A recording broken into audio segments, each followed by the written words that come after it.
Chapter 1 Birth. The cosmos is not eternal. Even the vastness of the universe shall one day face its demise and conclusion above a cerulean planet. Sparse starlight gradually coalesced into the form of a woman. To the human eye, she embodied exquisite beauty, seemingly the epitome of perfection. Yet her countenance was marred by sorrow, for the time of this universe was drawing near. Billions of years, a span that appears nearly eternal to humanity, may merely equate to a few hundred years in the context of this universe, she murmured to herself. The pace of this universe's evolution is alarmingly swift. The birth rate can no longer keep up with the rate of destruction. There remains but one course of action: to imbue this world with greater vitality. As she spoke, glimmers of light gathered in her hands, slowly transforming into the visage of an infant. With a cold expression, she declared, "You shall be born devoid of emotion and intent, existing solely to grow stronger, to revive this world until you evolve into another being. Akin to myself, pardon my intrusion, but is this not rather excessive for a child?"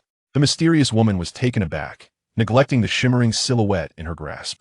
A multitude of starlight converged around her, poised to strike with her formidable power. There was no one in this realm capable of harming her, yet she remained vigilant even in her moment of distraction. It was improbable that she would be unaware of an approaching presence, unless that being possessed strength equal to her own. She turned her gaze toward the source of the voice, where stood a humanoid figure. It was described as such merely because it resembled a human form. It appeared as if the entirety of the starry sky had been sculpted into a shape resembling a person. Upon its head rested a cap fashioned from stars, and upon its back flowed a cloak radiating starlight, which paled in comparison to the vastness of the universe seemingly contained. Within its being, the wariness in the woman's expression evaporated, replaced by fear and astonishment. As the starlight around her dissipated, she realized that engaging with this entity would likely lead her to premature annihilation. She forced herself to maintain composure and regard the figure with respect, believing that this demeanor might afford her some measure of safety. Just as she prepared to speak, the figure interjected, "This universe has reached the brink of decay. You were attempting to create a promising avatar, one that could gradually ascend to your own level, thus providing this universe with renewed opportunities." The woman did not deny this, replying, "Indeed, for I possess insufficient power to generate an avatar of equal standing to myself now. I can only base my creation on the most potential-laden and creative species in the universe, hoping to fashion an even more capable being, one that can bring forth new prospects for this cosmos." The enigmatic figure responded, "By the standards of cosmic consciousness, you are deemed competent indeed." The identity of this mysterious woman was none other than the embodiment of the will of this universe. It would not be an exaggeration to declare her the most powerful entity within it. Yet he remarked, "From a mother's perspective, this is utterly inadequate. You must understand that if one were to create a being capable of growth, one that inherits a fragment of your essence, it would be indistinguishable from your own child. Should emotions be eradicated, it could never truly assimilate into the realm of humanity, and would instead veer towards an irreversible path, forever eluding your desired outcome." The cosmic will replied calmly, "However, I must prioritize the survival of the grand cosmos. Should human emotions arise, they would only lead to unpredictable developments. My intervention must be centered on stability, and given your considerable strength, you would likely prefer to remain uninvolved in my affairs. Furthermore, there are higher laws governing our actions. Although your power permits traversal between parallel universes, this is ultimately my domain. While it may be challenging to bring about our mutual destruction, I am nonetheless confident in my ability to inflict substantial damage." Observing the now tranquil cosmic will, the enigmatic figure remained silent, raising a hand and snapping his fingers. With a sharp crack, the surrounding starlight vanished in an instant, only to be restored with another snap. As if nothing had transpired, yet the cosmic will trembled, fully aware of the implications of what had just occurred. The two snaps had not only obliterated the stars, but had also reclaimed his power, transcending the constraints of the laws, implying he existed beyond them. The cosmic will, astonished and trembling, inquired, "Do you intend to seize everything from this universe?" The enigmatic figure responded, "Not at all. I harbor no interest in this universe. I am merely a traveler, and will soon depart. Thus I should not interfere excessively." The cosmic laws questioned, "Then why do you meddle in my affairs?" The enigmatic figure replied, "If I must articulate it, I find myself more intrigued by the unborn child, for we share many similarities. Hence, I have offered some counsel. Although I am aware that I should not intervene too much, who can resist the urge to meddle in others' affairs?" Ha ha ha! As the laughter faded, the mysterious figure gradually dissolved, merging with the starry expanse, leaving only the manifestation of the cosmic while gazing at the luminous orb yet. To be imbued with consciousness counsel? Many similarities? It seems I have underestimated this child. The cosmic will muse calmly suddenly. She broke into a smile and declared, "This counsel may indeed be worthwhile. Let this child retain humanity and the full spectrum of emotions to navigate the human world. Before that, in the name of the cosmos, I shall bestow upon you a blessing and grant you a name on the outskirts of a small town." Two figures approached, drawn by the sound of weeping an elderly man and woman. The old man remarked to the woman, "The cries seem to be emanating from here. Do you have any idea where they are coming from?" The woman retorted, "Look at you, so anxious. You weren't even this eager when our granddaughter was born. The name was chosen by me." After all, the old man promptly changed the subject, saying, "We are in the wilderness, close to the soul beast forest, and the sound of a child crying can be heard given my cultivation level. I deduce that this must not be the mimicry of a soul beast. It is undoubtedly the voice of a human child." The old woman suddenly interjected, "Stop. I have pinpointed the exact location. It is surprisingly far. That child's cries are quite loud." The two proceeded deeper into the forest and eventually discovered the source of the Krisa, human infant. They hurried forward to lift the child from the modest blanket. With a heart full of compassion, the old woman exclaimed, "Who would abandon an infant in the forest?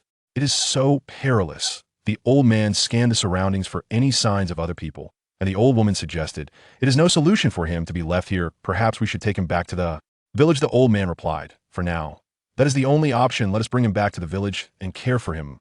How about I give him a name? What should it be?" The old woman retorted, "Oh, just forget it. You are terrible at naming things. Besides, this child already has a name. Look there." The old man glanced over to see a deep blue stone resting nearby, inscribed with the characters Tang Tang Shenfeng. The old man chuckled. "It seems that the task of naming is not destined for me. So be it." He then smiled at the child, saying, "Welcome to this world, little one." Chapter 2. A Hope for the Sky. 6 years later, in the home of the village chief of Tianhun, Town. Am I dreaming again? And is it this dream once more? A boy's voice resonated in the void as he walked forward into the darkness, where everything around him seemed utterly still. Yet, this dreaming child knew precisely what he was meant to do ever since he turned 5. He had been experiencing the same dream almost daily. The setting remained unchanged, yet the dream appeared to evolve. Recently, however, the boy felt that this interminable dream was finally approaching its conclusion in the darkness. He looked around as if searching for something, when a white point of light caught his eye. The boy dashed towards the light, which had only emerged in recent months. He believed that this point must hold significant relevance to his dream, though previously, whenever he drew near to the light, the dream would abruptly end, waking him.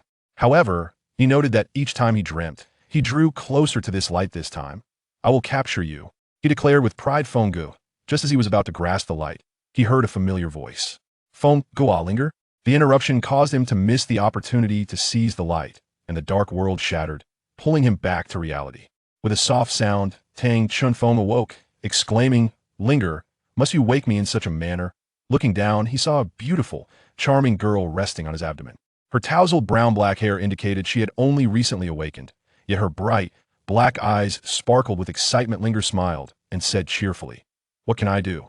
"Brother Feng, your physical constitution is so robust that I had to resort to this method to wake you up. You have no idea. I pushed you for several minutes just now." Tang Chunfeng replied helplessly, "But did you really have to leap up and kick me in the stomach?" "Ouch, that hurts. By the way, I can't believe you actually woke up earlier than I did, gazing at the sun, just rising outside." Tang Chunfeng marveled. Linger laughed and said, "Brother Feng, have you forgotten that we are turning 6 this year? It is the day of our soul awakening. How could I not be excited?" Tang Chunfeng suddenly sat up and exclaimed, "I can't believe I forgot such an important matter. I need to finish my work first." He rose, swiftly washed up, dressed, and hurried out the door. Watching him dash out, Linger sighed.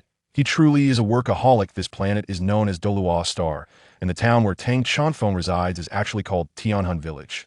In the world of Douluo, everyone awakens a special ability known as a martial soul, which can manifest as any object, animal, or even a part of oneself.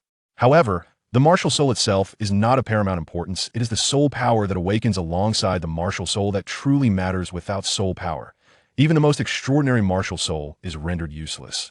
Yet with soul power, even the most mundane martial soul, like a blade of grass, holds the potential for strength. Such individuals are referred to as soul masters, although the reason remains unknown. A person's martial soul typically awakens at the age of 6, and no explanation has been found thus far. With the advancement of soul guide technology, The role of soul masters has diminished significantly. Nearly 90,000 years have passed since humanity began using soul guides for interstellar colonization. Nowadays, even an ordinary person, through the use of mechas or soul guides, can rival a standard soul mastery. It is undeniable that soul masters remain unique. Powerful soul masters are always in demand, providing those living on the ground with a chance to ascend to greatness. Grandfather Yi, Grandma Ling, I'm here. Tang Chunfeng called as he approached. Grandfather Yi smiled and said, "Ah, Chunfeng, why are you here so early? The sun has only just risen." Tang Chunfeng responded, "Today is the day of soul awakening, and I expect the awakening to happen by the afternoon. I want to finish my work first before proceeding with the awakening." Grandfather Yi chuckled wryly. "You really don't have to help us so much. You owe us nothing. How can you say that? If it weren't for the village chief and grandma bringing me back, I might have already been devoured by a soul beast," Tang Chunfeng replied, feeling a natural fondness for the two. It was these two elderly souls who heard his cries and bravely ventured into the great forest to rescue him. Adopting him and recognizing him as their own grandson. Grandma Ling approached and affectionately ruffled Tang Chunfeng's hair, saying, "Little Chunfeng is truly becoming more handsome by the day. I thought so, and when you were a child, I knew you would grow into a dashing young man. It appears my judgment was not in vain. If it weren't for your rapid growth, I would have loved to arrange a betrothal between you and Linger." Grandma Ling often expressed such sentiments, as they were not biologically related siblings. Tang Chunfeng smiled wryly and replied, "But I have always regarded Linger as a sister, and it feels rather inappropriate for me to stand beside her in that way." Yi Hongling, the beloved granddaughter of village Chief Yi and Grandma Ling, became Tang Chunfeng's chosen grandson since their childhood. They had been inseparable playmates. However, Tang Chunfeng was evidently different from ordinary children. While girls typically matured more quickly, he had grown at an astonishing rate. At merely 6 years of age, he already stood at 14 meters tall, making him appear at least 4 years older than Yi Hongling, who was just over a meter tall. Grandma Ling, chuckling beside him, remarked, "Ah, as long as there is genuine affection, height is no obstacle after all. You will continue to grow. If a betrothal cannot be set now, it can always be arranged later. Tell me, how do you truly feel about Linger at present?" Upon hearing this, a faint blush emerged on Tang Chunfeng's handsome, yet somewhat youthful face as he responded, "I find Yi Hongling exceedingly beautiful and adorable, especially when she calls me Brother Feng from behind. I wish I could embrace her, but I genuinely see her only as a sister at that moment." Grandma Ling wore an expression of knowing amusement as she teased, I understand. Though you may not express it now, there will certainly be opportunities in the future, and I shall assist you in that regard." Tang Chunfeng's face turned crimson, and he quickly fled, exclaiming, "Two shall go tend to my chores now. Grandma Ling, we can talk later with that." He hurried off to work. "Look at you. You frightened the boy. Village chief," Yi remarked disapprovingly. Grandma Ling, slightly annoyed, replied, "What's wrong? Chunfeng is merely shy, by the way. Today marks the day of awakening for both Chunfeng and Linger's martial spirits. Given our past prowess, Linger should be just fine. However, if Chunfeng awakens a remarkable martial spirit, they might become unparalleled masters, perhaps even fulfilling our long-held wishes." As she spoke, Grandma Ling's voice gradually softened, as if recalling a painful past. Village chief, he quickly interjected, "The youth must forge their own paths. If these children can indeed become extraordinary talents, I would gladly impart all my knowledge to them." Meanwhile, Tang Chunfeng was laboring diligently. Since he could remember, he noticed that he seemed to consume far more than others. While a typical meal for someone else would suffice, he required 3 times that amount to feel satiated, perhaps due to his substantial appetite. He possessed remarkable strength at the age of 5. He once lifted a stone mill weighing over 500 kilograms. The villagers claimed he was naturally handsome and possessed extraordinary strength. Undoubtedly a prodigy in cultivation, however, he did not need to cultivate at the moment, as all his strength was devoted to assisting others. Indeed, possessing great physical prowess made laborious tasks considerably easier. Moreover, with the awakening ceremony approaching, he quickly completed his work in the fields. Raising his gaze to the sky, he noticed it was still well before noon. "It seems I am progressing faster than I anticipated," Tang Chunfeng mused to himself. After bidding farewell to village chief Yi and Grandma Ling, he made his way toward the chief's home. On his return journey, Tang Chunfeng spotted a familiar figure. "Ah, Linger, what brings you here?" he inquired. Yi Hongling replied, "I came to wait for you and brought some food, considering you left without having breakfast." At that moment, Tang Chunfeng recalled that he had indeed departed on an empty stomach, and his belly was now protesting audibly. Yi Hongling chuckled softly and suggested, "Let us enjoy our meal on that hillside over there." Feeling a bit embarrassed, Tang Chunfeng could only respond, "All right." The young man and woman sat together on the hillside, sharing a meal in silence. Suddenly, Yi Hongling paused, holding her pancake, and turned to Tang Chunfeng, asking, Brother Feng, do you think that after we awaken our martial spirits, we can live in the sky city? Why are you suddenly asking this? Do you lack confidence in yourself? Tang Chunfeng inquired with a hint of perplexity. Yi Hongling replied, perhaps to some extent.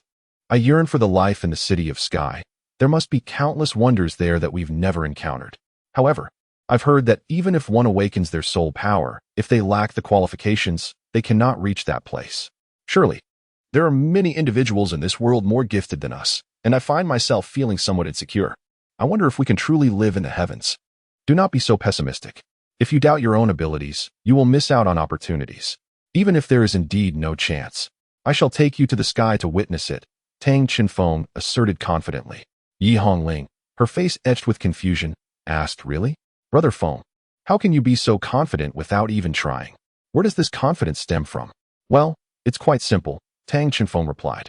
Since the outcome is still uncertain, I shall cast aside everything but my confidence and simply believe in myself. Upon hearing this, Yi Hongling laughed. How carefree. Can we truly succeed relying solely on this spirit?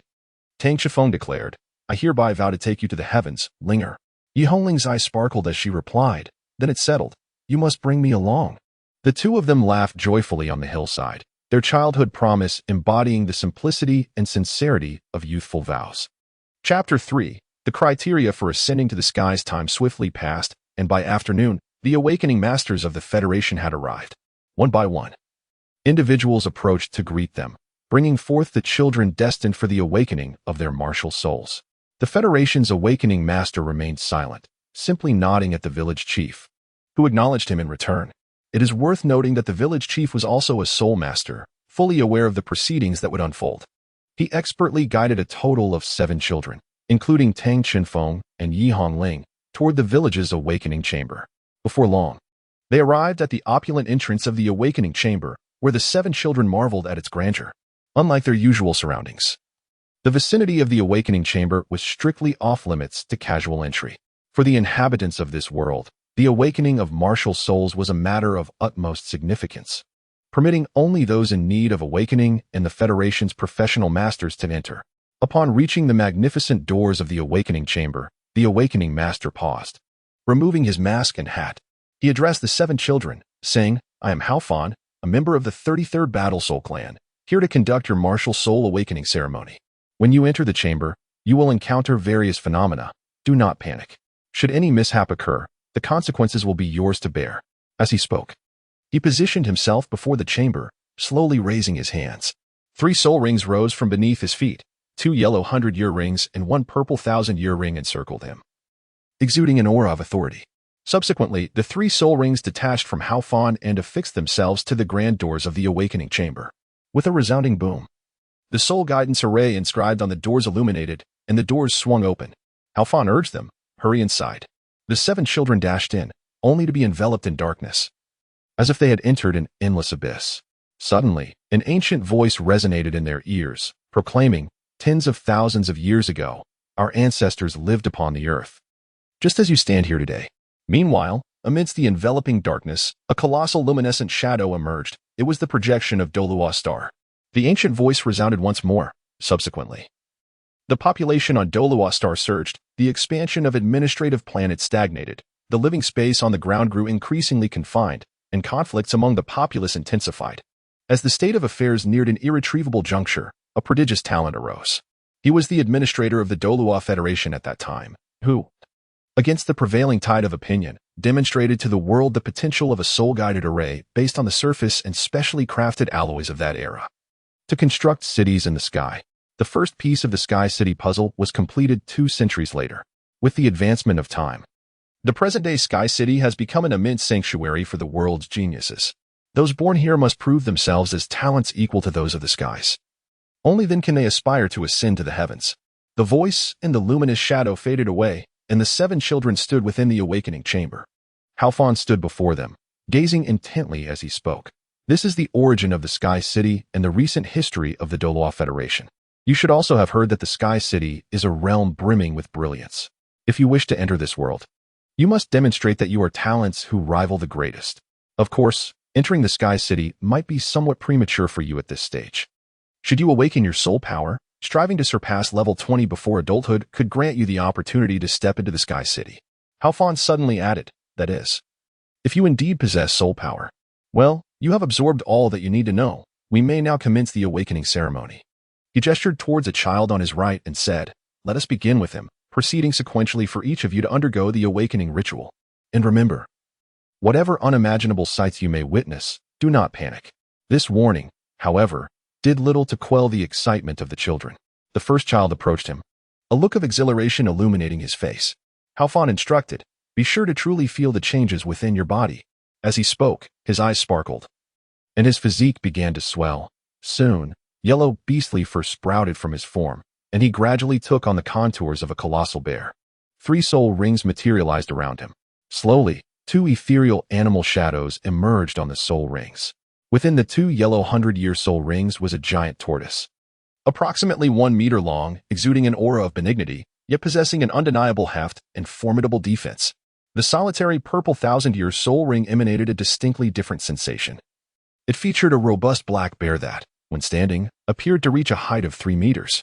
The child who had just approached Halfon was evidently startled, trembling noticeably. Halfon then clarified, this is the soul spirit. While soul beasts do exist, most individuals opt to rely on soul spirits for acquiring soul rings. After all, compared to traditional methods of obtaining soul rings, soul spirits are undeniably more convenient. Should you aspire to become soul masters in the future, I highly recommend this approach. At last, the awakening ceremony commenced. As Halfon spoke, a wisp of white energy emanated from his body, a manifestation of his soul power. This ethereal force entwined itself around the boy, gradually lifting him off the ground until he hovered in midair. Soon after, a spectral image materialized in the boy's hand, resembling an unremarkable dagger. A dagger, you say? Halfon remarked. Even a dagger possesses offensive capability. With soul power, it can certainly be refined. Let us ascertain whether you possess any soul power. As he spoke, a silvery sphere floated towards him, adorned with radiant rings on either side, cradling the sphere aloft in the air until it reached the boy. This is a soul power testing device. Simply place your hand upon it, and you shall discover if you possess soul power, Halfon stated nonchalantly. The boy placed his hand upon the device, which emitted a brilliant light before swiftly dimming, revealing a disheartening display of the number 0. Halfon sighed. Without soul power, regardless of the martial spirit, it is all for naught. You may return to your original position and wait. With that, the boy was gently lowered back to the ground. All right, next, Halfon announced, summoning another child. Despite the absence of any soul-powered individuals thus far, Tang Qinfeng and Yi Hongling marveled at the diversity of martial spirits. Aside from the boy with the dagger, the other 4 children exhibited a variety of peculiar martial spirits, including a rake, a stick, a hatchet, and even a spoon. Yet, without exception, none possessed soul power. Halfon's expression grew increasingly grim. If no one awakens their soul power, it seems your town, which has garnered such expectations, may never rise to prominence. Next, he said, turning his gaze towards Yi Hongling. Indeed, it was finally her turn, followed by Tang Qinfeng. However, at that moment, Yi Hongling hesitated, appearing timid and reluctant to step forward. Tang Qinfeng noticed her apprehension. She feared the possibility of lacking soul power, worried that she might not even reach the starting line before succumbing to defeat. Tang Qinfeng gently patted her shoulder and reassured her, do not be afraid, relax. Remember what I said? Do not overthink it. How can one know the outcome without first trying? Upon hearing these words, Yi Hongling took a deep breath and replied, Brother Feng, you are right. Regardless of the outcome, I will strive to do my best. With that, Yi Hongling stepped onto the awakening platform. Chapter 4. A genius and an oddity, if I recall correctly. You are the granddaughter of village chief Yi, and the only child among all present here with a soul master as an elder. I have high hopes for you. To everyone's surprise, Halfon, who was typically reticent, initiated a conversation with Yi Hongling. Yi Hongling responded, I understand, master. Please proceed. Halfon refrained from further conversation and began the awakening ceremony. White soul power gradually enveloped Yi Hongling, lifting her gently into the air. In that moment, Yi Hongling felt a warm sensation enveloping her, akin to basking in the sun on a grassy meadow. Suddenly, she sensed something within her, as if something was about to emerge, guided by the soul power. Following this instinct, she slowly raised her hands, forming a gesture as if cradling her heart. Observers from a third-person perspective would notice that Yi Hongling's eyes were gradually transforming into a vivid green, and even a small tuft of hair at her forehead began to shift in color. In her hands, a vibrant green sapling appeared, mirroring the changes occurring within her. As time passed, the sapling grew into a small tree, reaching her height, while her eyes and hair fully transformed into a lush green. The children watching felt an invigorating aura emanating, a sensation of life that was profoundly comforting. Meanwhile, Hao Fan stood in astonishment, rendered speechless. He could sense that this vitality was not merely an impression but a tangible presence radiating from this child, not yet 10 years old, whose pure life force was intensifying. While Hao Fan was lost in contemplation, the small tree, or rather, her martial spirit, had grown to a height of 3 meters, exuding a rich vitality that captivated all present, leaving them entranced. Eventually, it was Hao Fan who regained his composure and instructed Yi Hongling to retract her martial spirit. After a brief silence in the awakening chamber, Yi Hongling broke the stillness, inquiring, "Master, what exactly is my martial spirit? From your expressions, it seems quite formidable." Hao Fan responded, astonished, "You possess an extraordinary martial spirit. Such an overflow of vitality is something that ordinary martial spirits cannot achieve." Yi Hongling gasped, "Is it true? Have I awakened a truly remarkable martial spirit?" Hao Fan, calming his emotions, remarked, "Indeed, this is a remarkably powerful ultimate martial soul. We shall discuss the remaining details later. For now, let us ascertain the extent of your soul power. To possess such an extraordinary martial soul, one must undoubtedly have an accompanying soul power."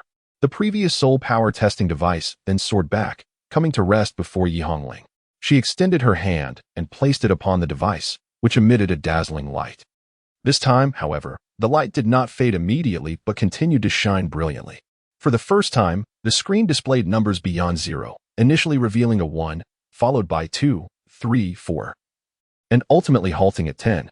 Hao Fan smiled with satisfaction, stating, "Indeed, it is as I suspected. Not only do you possess soul power, but you also have innate full soul power." Puzzled, Yi Hongling inquired, "What does innate full soul power mean?"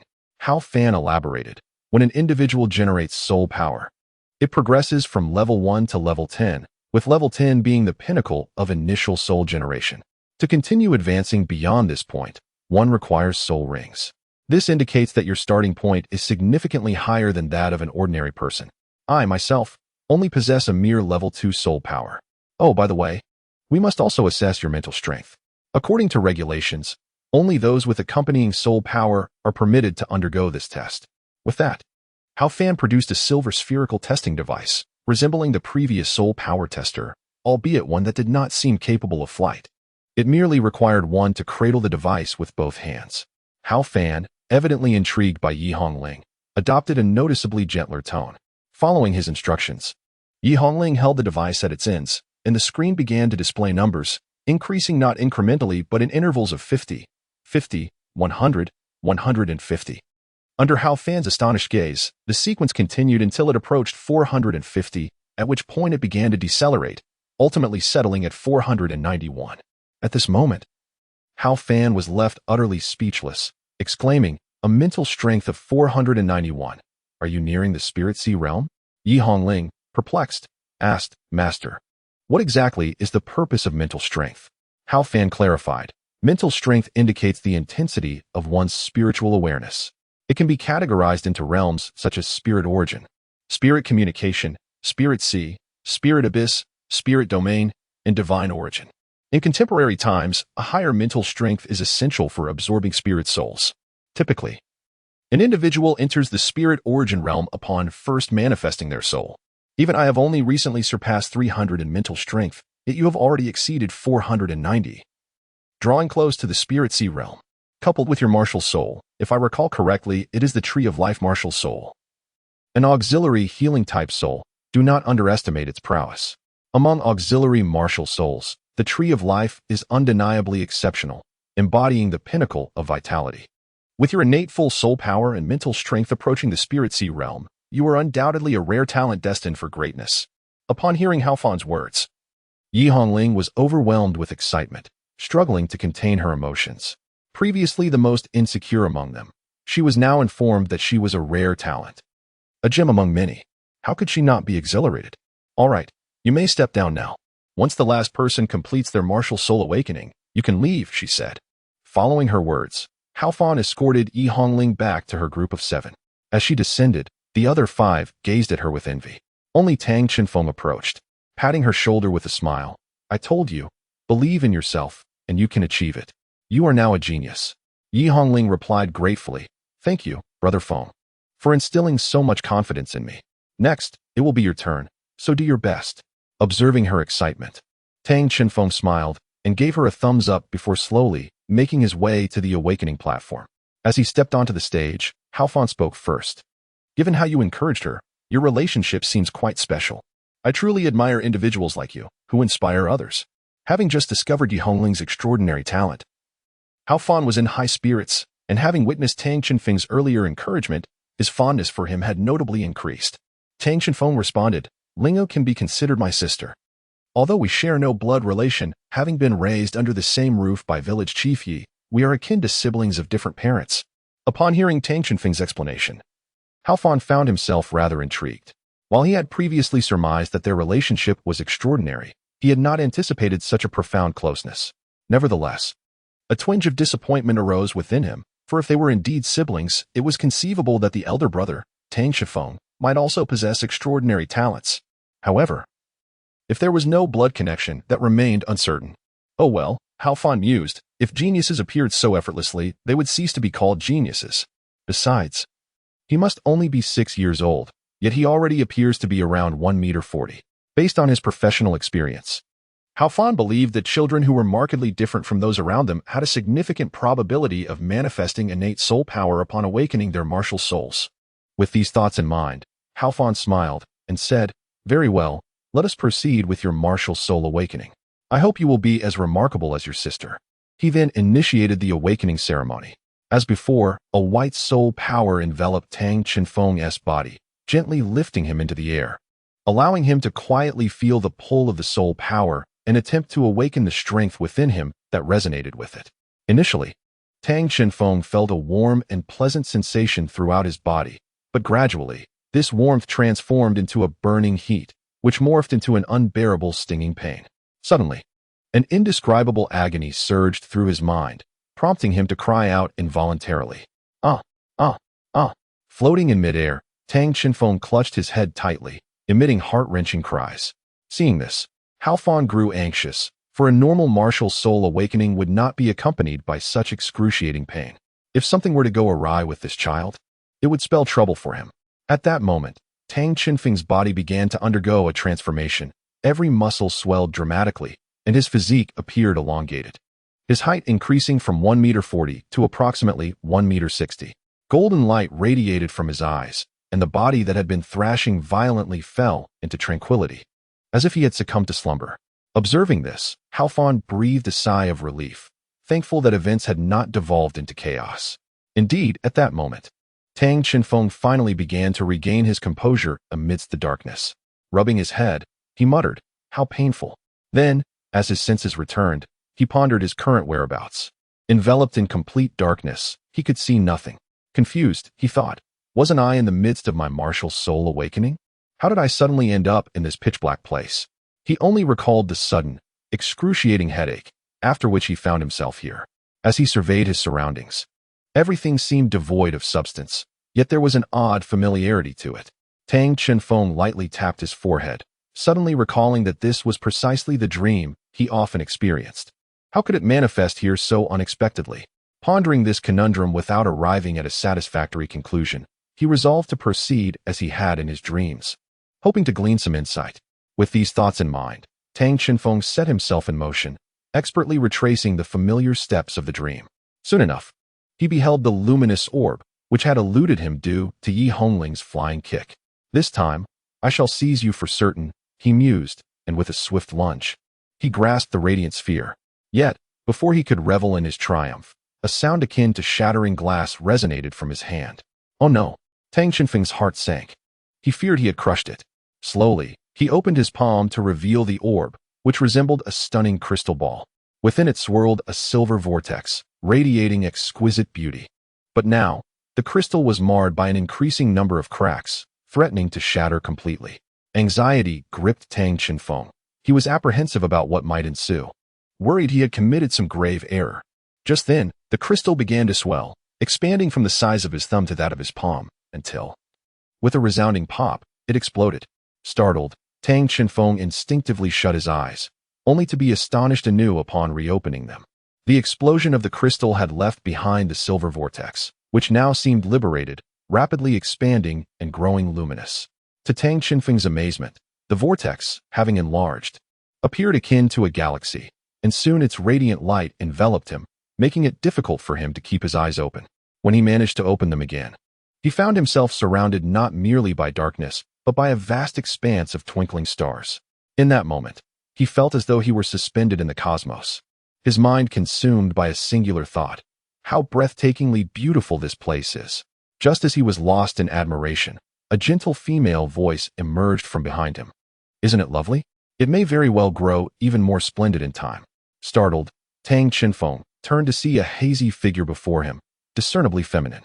She raised a hand and gently touched his forehead with a fingertip, speaking softly.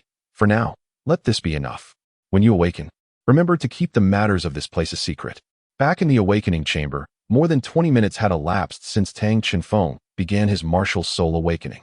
Hao Fan continued to channel his soul power, having gained a general understanding of Tang Chenfeng's condition. It seemed he had fallen into a faint due to an unsuccessful awakening, a scenario not uncommon for those undergoing such trials. In such instances, it was imperative to maintain the flow of soul energy until the individual regained consciousness. However, it had already been over 20 minutes. Hao Fan now found himself preoccupied with the question of how much longer he could endure before Tang Chenfeng would awaken. Otherwise, his soul power would likely be depleted. At that moment, Tang Chenfeng's body finally began to stir.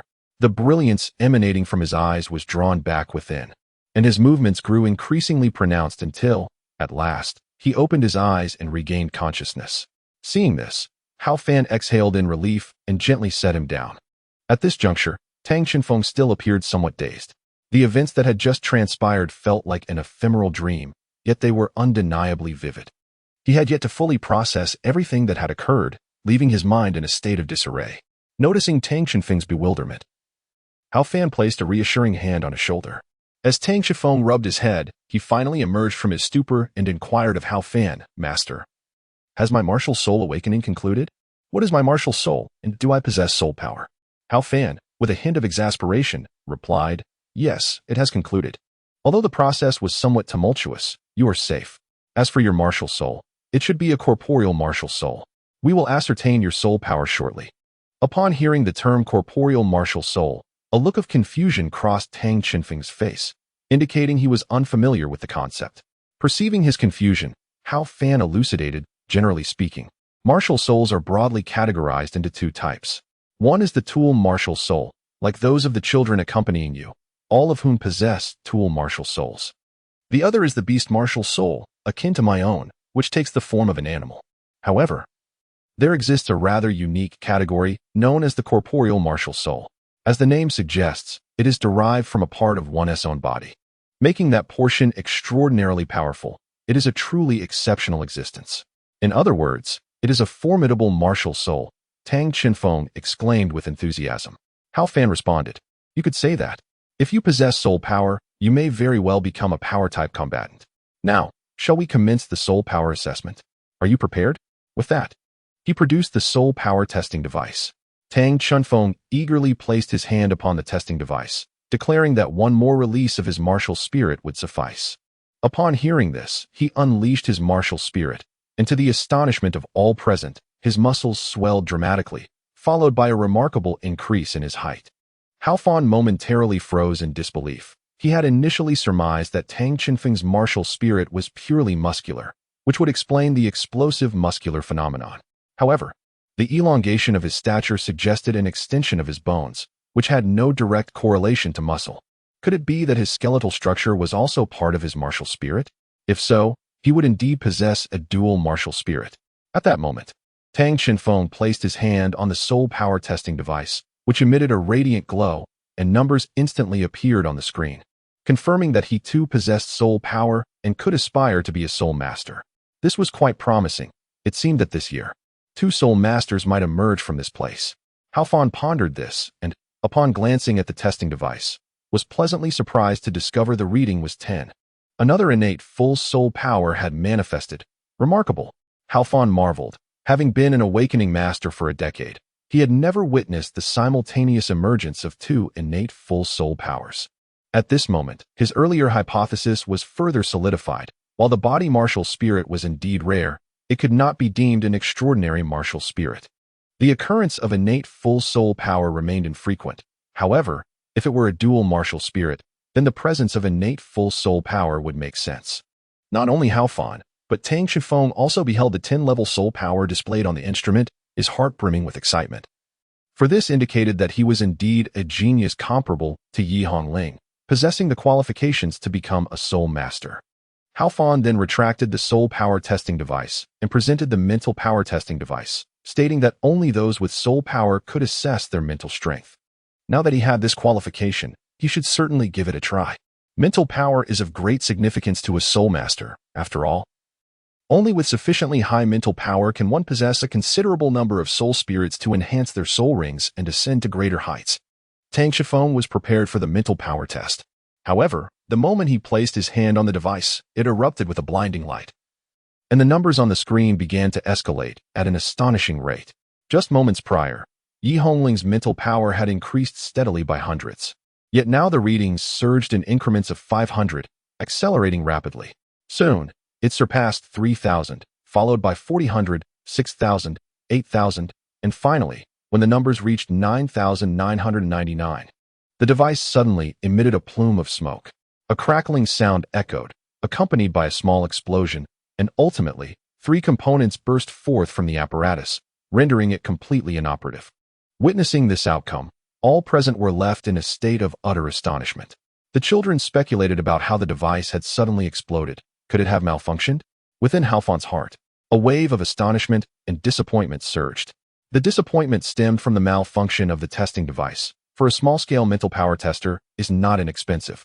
The astonishment, however, arose from the final reading displayed on the instrument, 9999, a figure that surpasses the Lingyuan realm.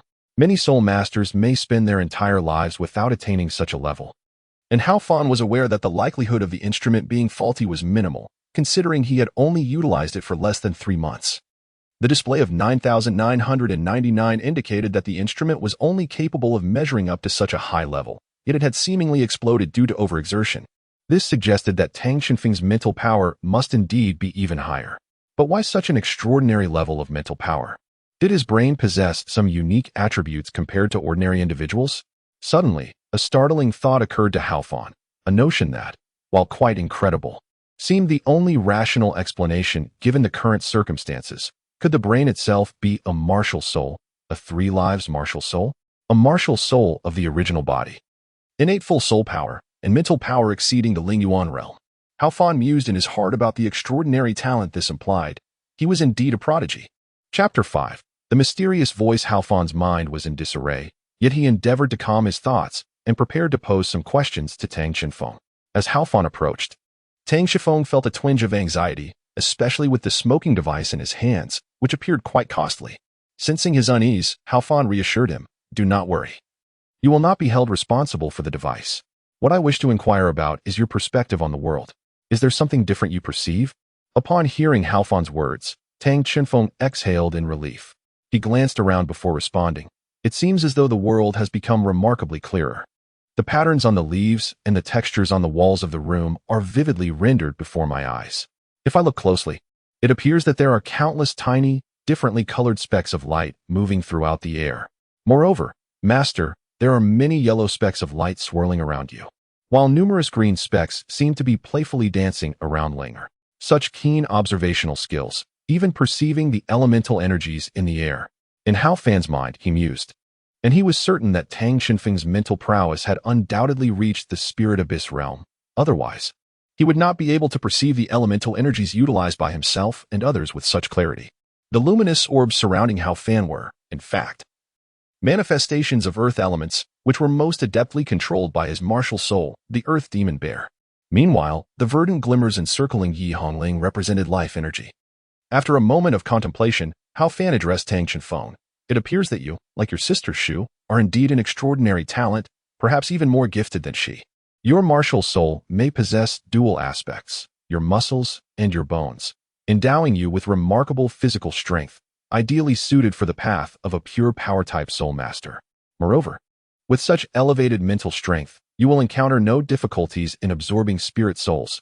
You are a promising prospect. Upon hearing Hao Fan's words, Tang Shifeng felt a surge of exhilaration, for he had never imagined himself to be a talent-surpassing Linger. After addressing his inquiries, Hao Fan escorted Tang Shifeng to the awakening platform and remarked, "All present have completed their awakening. It is now time to close the awakening chamber. Everyone, please exit promptly. The two individuals who have awakened their soul power should remain, while the others may return home." With that, he led everyone out through the chamber's grand door. And after stepping outside, he secured the door in the same manner as before, locking it with his soul power. As everyone emerged, the village chief, Yi, approached with an eager tone. "Master, do you believe there are any children this year in the town who could become soul masters?" With a smile, Hao Fan replied, "Indeed. There are two, both of whom are rare talents, and their connection to you is quite significant." The chief paused in surprise, glancing at the 5 children returning along the same path, then at the 2 remaining, and instantly grasped the implication. "There are still some matters I cannot confirm at the moment, Chief. Please come over. We need to converse in detail." With that, Hao Fan and the village chief moved aside for a more private discussion. Observing the 2 adults engaged in conversation, the curious children, a boy and a girl, clearly sensed that the adults wished to keep their dialogue private. Yi Hongling whispered, "Brother Feng, what do you think Grandpa and the master are discussing? They seem increasingly animated." Tang Shifeng replied, "I am uncertain as well. I suppose they are discussing our matters. We shall wait patiently." Meanwhile, the 2 adults engaged in increasingly fervent conversation, delving into the innate soul power of the 2 children, their rare and formidable martial spirits, as well as some conjectures of Hao Fan's. Upon hearing this, village chief Yi grew more and more exhilarated. After all, it had been many years since a soul master had emerged from the village. And now there were not just 1, but 2 prodigies. Village chief Yi, these children must be nurtured diligently. Given their talents, the future holds great promise. They must eventually be sent to a soul master academy, Hao Fan stated earnestly. However, upon hearing this, a hint of bitterness crossed the village chief's face.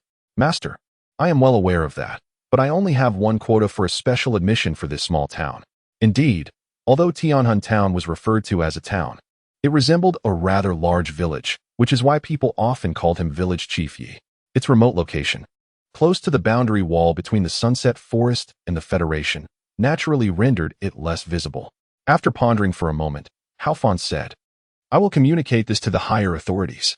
There is still a year until the academy formally opens, and I will ensure that these 2 children are sent there. It would be such a pity otherwise. By the way, Village Chief Yi, you are a soul master as well, aren't you? Before the news arrives, I hope you can teach these children some cultivation methods, allowing them to experience the life of a soul master.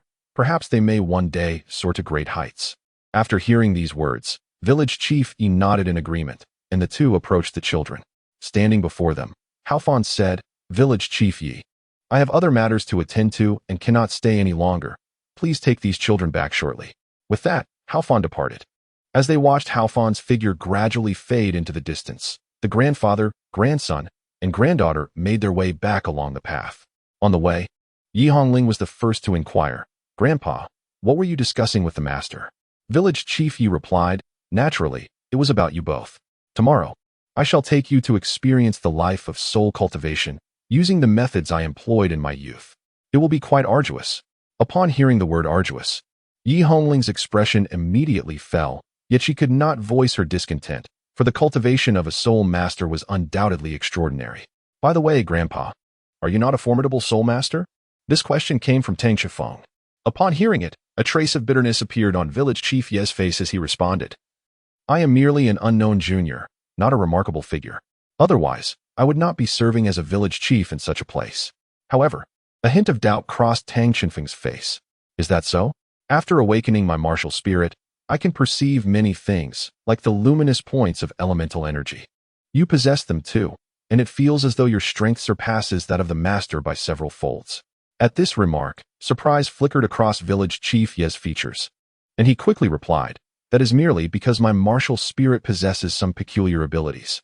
Upon the village chief's words, the radiance in Tang Chenfeng's eyes swiftly faded, reflecting the diminishing brilliance of village chief Yi. Tang Chenfeng pondered, could it be an extraordinarily peculiar martial spirit? Indeed, the world is full of wonders. Oh, by the way, Xiaofeng, there are some items that should be returned to you upon my return home, the village chief Yu suddenly remarked. Tang Chenfeng, with a perplexed expression, inquired. What is it? What are you referring to? Village chief Yu responded. It may pertain to the matter of your origins. It is a square jade stone, roughly the size of a palm. When your grandmother and I found you, we placed it upon you. Your name is inscribed upon it. Later, when your grandmother and I recognized you as our god-grandson, we decided to keep it safe until you matured, intending to present it to you then. However, returning it to you now does not seem too late. Furthermore, I suspect that the material may not actually be jade. I cannot precisely articulate what it is, but it possesses an extraordinary quality, unlike anything commonly possessed by ordinary individuals. Upon hearing this, Tang Chenfeng was taken aback, as he had no recollection of such an object. Suddenly, the voice of the luminous figure from earlier echoed in his mind. That which rightfully belongs to you, reclaim it. Once again, he felt cautious about this voice and figure, yet he found himself in a dilemma. He yearned to speak, yet hesitated. The desire to speak stemmed from the unclear origins of this light, which might impact him, even though its owner seemed harmless. Conversely, his instincts warned him that voicing his thoughts could invite misfortune. Ultimately, he resolved to remain silent and consider a solution later. As he walked back with village chief Yi Hongling was the most exuberant of the trio, bouncing along cheerfully. The village chief occasionally glanced back at his granddaughter, who brought him much joy, a smile of happiness adorning his face. As for Tang Chenfeng, he was deeply intrigued by the jade stone mentioned by the village chief, for it concerned his lineage. However, the mysterious voice continued to weigh on his mind. Brother Feng, what are you pondering? You seem a bit off. Yi Hongling's voice jolted Tang Chenfeng from his thoughts. Oh, nothing much, just a bit concerned about the jade stone that Grandpa you mentioned. It should relate to my parents, right? Speaking of them, I truly wish to know what they were like, what they looked like, and why they left me in the sunset forest. As he spoke, Tang Chenfeng's gaze grew melancholic. Wait, Brother Feng, please don't continue, Yi Hongling interjected, her voice suddenly rising, startling Tang Chenfeng. What is it? He asked. Yi Hongling replied. Today marks our awakening of martial spirits, and we have succeeded and been recognized.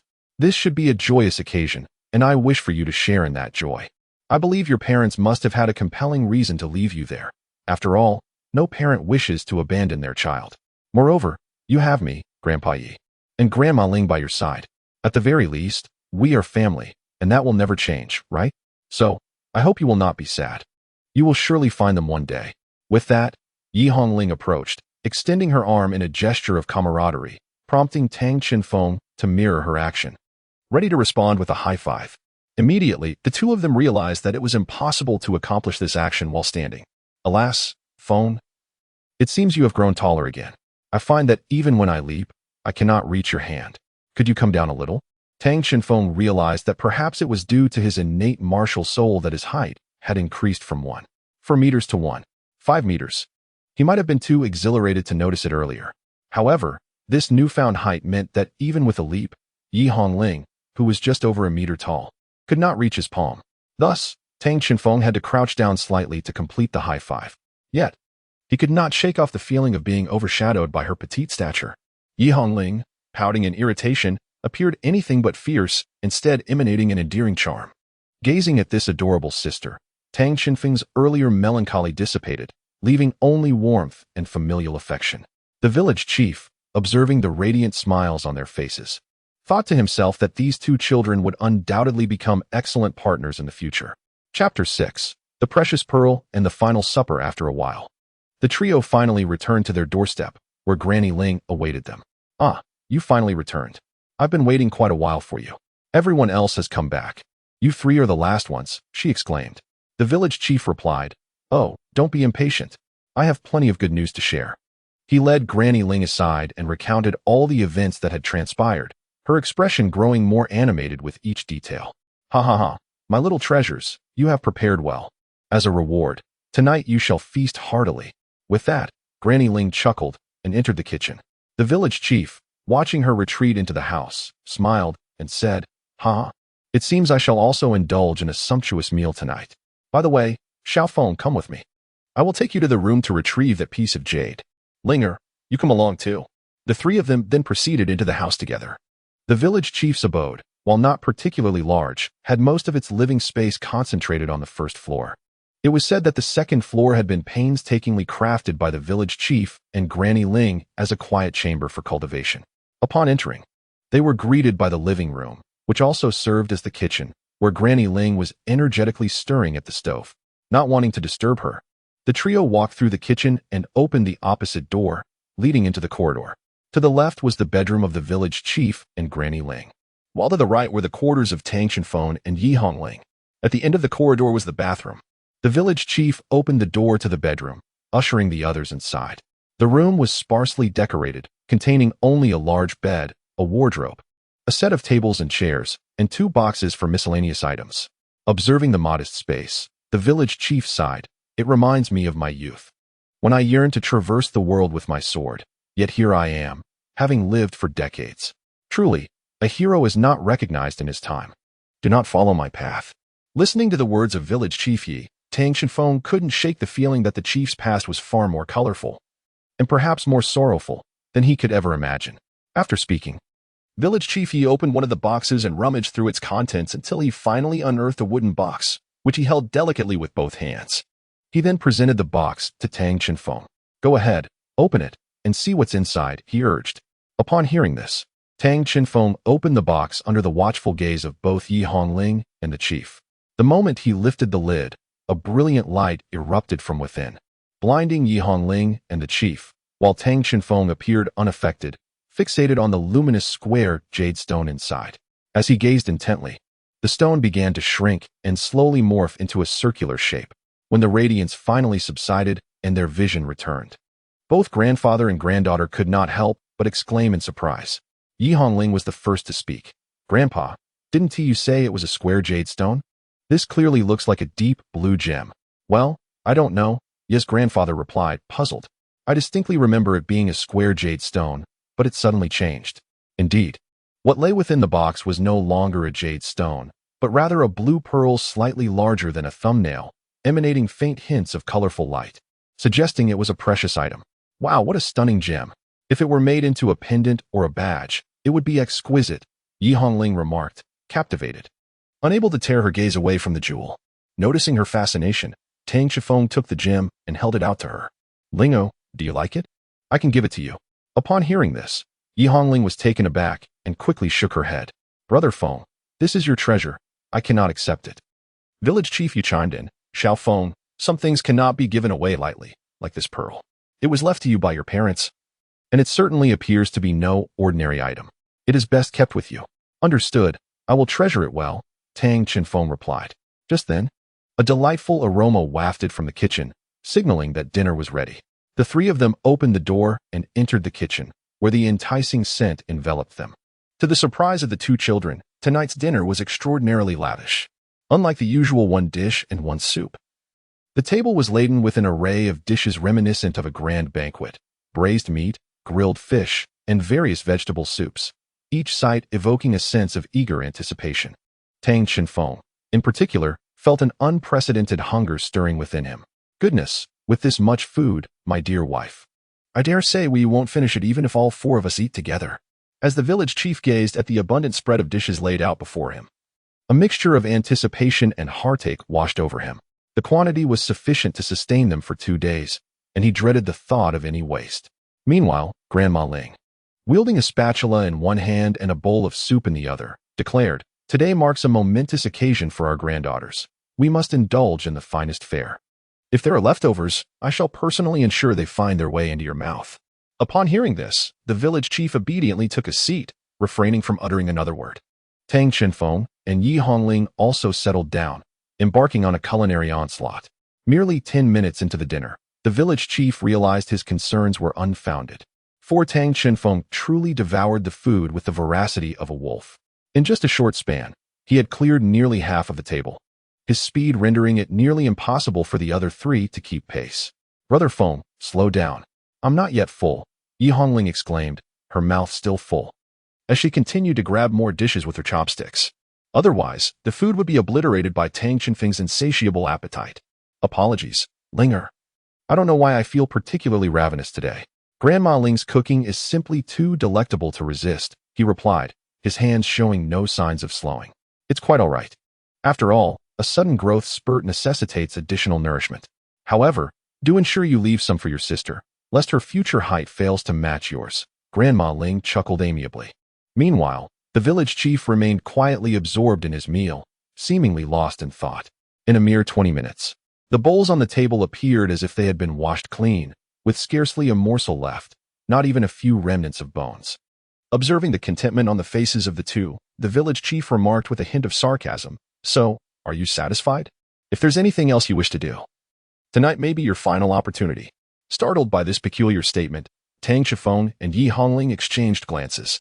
"What do you mean by final opportunity?" they inquired. Grandma Ling interjected, "Well, your grandfather and I have discussed this. Given your talents, it is prudent to develop them early. Although your starting point is higher than most, you cannot afford to relax. In fact, you must begin your training sooner. Thus, we have decided that starting tomorrow, you will undergo rigorous training." At this juncture, Yi Hongling could not contain her curiosity, asking Grandpa and Grandma, "What does this rigorous training entail?" The village chief's eyes twinkled mischievously as he replied, "To put it simply, while there will still be ample nutritious food available, which is essential for our health, the caveat is that you must complete your training first before you have the desire or ability to eat. In essence, this meal you are enjoying now is undoubtedly the most sumptuous feast you will have in the coming months. Consider it your last supper." Upon hearing this, Tang Chenfeng and Yi Hongling simultaneously grasped their bowls and chopsticks, signaling their desire to continue eating. They understood that the elders were not jesting, and thus resolved to prolong this final dinner for as long as possible. Chapter 7. So who am I? This evening is destined to be a protracted one. Following the conclusion of the final supper, both Tang Chenfeng and Yi Hongling are enveloped in a palpable sense of tension. Though village chief Yi and Granny Ling are typically warm and considerate, they are resolute when the moment calls for firmness, and they have always honored their word. Hence, the infernal training is undoubtedly imminent. They simply remain unaware of its exact nature. "Brother Feng, are you able to sleep? I find myself feeling rather insomniac at the moment," Yi Hongling confides, already nestled in bed, yet unable to drift into slumber. The words of village chief Yi and his final expression linger in her mind, rendering her acutely alert. "Yes, I too sense a certain restlessness," replies Tang Chifeng, who sits on the edge of his bed, gazing at the starry stone in his hand, an appellation he has bestowed upon the gem, as he perceives an infinite cosmos within it. "I must strive to fall asleep, otherwise, I may not withstand the challenges of tomorrow." With a sense of resignation, Tang Chenfeng extinguishes the light and prepares to lie down. Despite these words, it is evident that neither of them is inclined to sleep. After a considerable period of restless tossing and turning, they finally succumb to slumber. At last, sleep embraces them. As they gradually descend into dreams, a soothing sensation envelopes Tang Chenfeng. He relishes this state of relaxation, but soon he perceives something amiss. Why does he feel so alert? Slowly opening his eyes, he finds himself seemingly adrift in a sea of stars, reminiscent of the visions he encountered during his martial spirit awakening. "Your current mental state appears quite satisfactory, and all aspects of your body align with my expectations." A sudden feminine voice jolts Tang Chenfeng into alertness. This voice is familiar to him. Turning his head, he sees the enigmatic figure from before, now clearer and more substantial than previously, and undeniably beautiful. "Who are you? What is this place? How did I come to be here? What is our connection, and why is it only I who can hear your voice?" In his astonishment, Tang Chenfeng queries, sensing that the entity harbors no animosity towards him. The ethereal figure, after pondering his barrage of questions with her chin resting on her hand, crossed her arms and replied in a somewhat irritated tone, "I shall answer your questions in due course, but it cannot always be about you. You may call me by my name." In the face of her mildly vexed demeanor, Tang Chenfeng inexplicably feels a surge of intrinsic trepidation, almost hesitant to retort. Cautiously, he inquires, "May I ask your name?" The figure gracefully descended before him, settling cross-legged as she calmly stated, "My name is Bai Xing, and this realm is your sea of consciousness. You may enter at any time you wish, for I exist directly within your spiritual ocean. Only you can perceive my presence, as I am a fragment of divine consciousness left by your mother." After listening to Bai Xing's response, Tang Chifeng began to understand his predicament. He realized that he was within his own sea of consciousness, and since she was there with him, only he could perceive her presence. Furthermore, she claimed to be his mother. As he organized the information in his mind, he uncovered many concepts that eluded his understanding, such as the nature of divine consciousness and the essence of the sea of spirit. However, what left him most astounded was Bai Xing's declaration of being the mother who had left him this message. You truly are my mother? Tang Chifeng stuttered. His words tangled. Even the starlight within the sea of consciousness began to flicker, a testament to the profound impact her words had on him. Bai Xing sat there, observing him with a detached demeanor. After a considerable pause, he finally composed himself. Where is she now, and why did she abandon me in the sunset great forest? Was it because I brought some trouble? His voice trembled, revealing the vulnerability he had never shown before. Tears threatened to spill as he yearned to understand his identity and voice the questions that had long haunted him. At that moment, Bai Xing stood up and approached him, gently caressing his face with her hands. Her own expression was a blend of tender smiles and a hint of helplessness, enveloping Tang Chifeng in a warmth that could only be described as maternal love. I'm sorry, Chifeng, though I am merely a fragment. I am indeed a part of your mother. My true essence resides in a place far beyond your reach or imagination.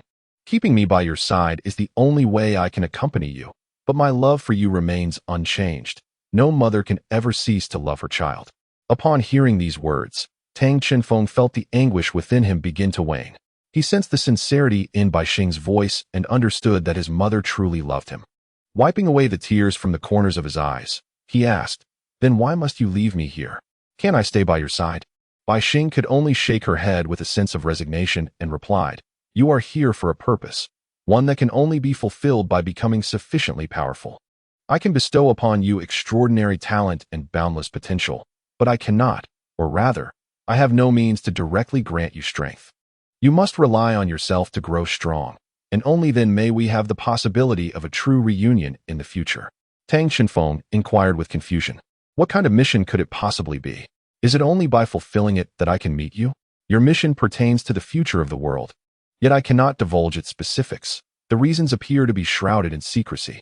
When you ascend from the earth, soar through the sky, and arrive at the origin among the stars, you should then comprehend the essence of your quest. Upon its completion, we shall meet once more. Until that moment, I will endeavor to teach you how to harness and enhance your powers, Bai Xing responded. I believe I understand now. Please, guide me, Tang Chifeng replied, having regained his former confidence. His eyes sparkled with an unprecedented brightness, for he seemed to have discovered his true purpose. Bai Xing smiled reassuringly. Indeed, maintaining confidence is crucial for cultivation. Your path is remarkably different from that of ordinary individuals. Perhaps you have yet to realize that you already possess a soul ring of your own. What? I have a soul ring? Wasn't it said that one must absorb a spirit to acquire a soul ring? Tang Chifeng exclaimed, astonished. You are a uniquely special being, far more extraordinary than anyone else in this world. Upon reaching each new stage every 10 levels, you will directly receive a soul ring. However, after reaching level 20, progression will become exceptionally arduous, as you will require immense energy to sustain your subsequent soul power. Conventional cultivation will pose significant challenges for your advancement, Bai Xing lamented. Chapter 8. Truly different then? Does this imply that my future progress will be hindered? Tang Chifeng sighed. Earlier, I was telling myself that my future was boundless. And now I am faced with the daunting reality that advancement is as difficult as ascending to the heavens. Who can endure such contradictions? That is indeed the case. If you rely solely on your own cultivation, it is likely that you will struggle to surpass level 30 in this lifetime. Tang Chifeng, at a loss for words, remarked, Does that mean I am finished? Bai Xing slowly responded, I have already prepared a solution for you.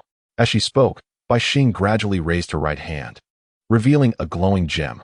Is that starlight? Tang Chifeng inquired, puzzled. Indeed, this is the remedy I offer you, the only gift I leave behind. It is a precious energy stone I created. When your soul power awakens, it will awaken alongside it to provide the necessary energy. The energy contained within it is sufficient to elevate you to level 100. Although many unfamiliar terms were mentioned, Tang Chifeng felt an inexplicable clarity, as if the knowledge and information were being seamlessly processed and infused into his mind. However, to break through, you will require an opportunity to cross the threshold. Otherwise, you shall remain stagnant, she continued. An opportunity? What sort of opportunity is that? Bai Xing, resting her chin on her hand, pondered for a moment. I cannot say. It depends on your fate. Hearing this, Tang Shifeng felt faint, realizing that the consciousness left by his mother possessed a rather capricious nature. Rest assured, as my child. You are inherently endowed with a domain of fortune. You need not fear the absence of opportunity. A domain? What is that? Upon hearing another new term, Tang Shifeng eagerly sought Bai Xing's explanation, recognizing its significance for him. Bai Xing, slightly exasperated, replied, You already possess a consciousness. Have you not grasped these concepts? Allow me to elaborate. Tang Shifeng, attentive and obedient, nodded and sat quietly, listening intently. Firstly, mental power is categorized from low to high into 8 tiers: Spirit Origin Realm, Spirit Communication Realm, Spirit Sea Realm, Spirit Abyss Realm, Spirit Domain Realm, and the legendary God Origin Realm, God King Realm, and Creation Realm. Upon reaching the Spirit Domain Realm, one acquires a domain. However, your domain of fortune is innate, suggesting you should possess an additional domain skill. Or perhaps you are currently in the late stage of the God Origin Realm, a rarity in the entire universe. Tang Shifeng had previously heard about mental power from Haofan and had speculated that his mental prowess was extraordinarily high. But he was astonished to discover it was indeed so elevated. Tang Shifeng inquired, What other realm do I possess? To which Bai Xing responded, That is a journey for you to discover on your own, for I do not possess knowledge of all matters. Furthermore, you must maintain secrecy regarding the domain of fortune. It embodies the essence of your auspicious destiny. Should it linger by your side for an extended period, it has the potential to transform an ordinary individual into a genius.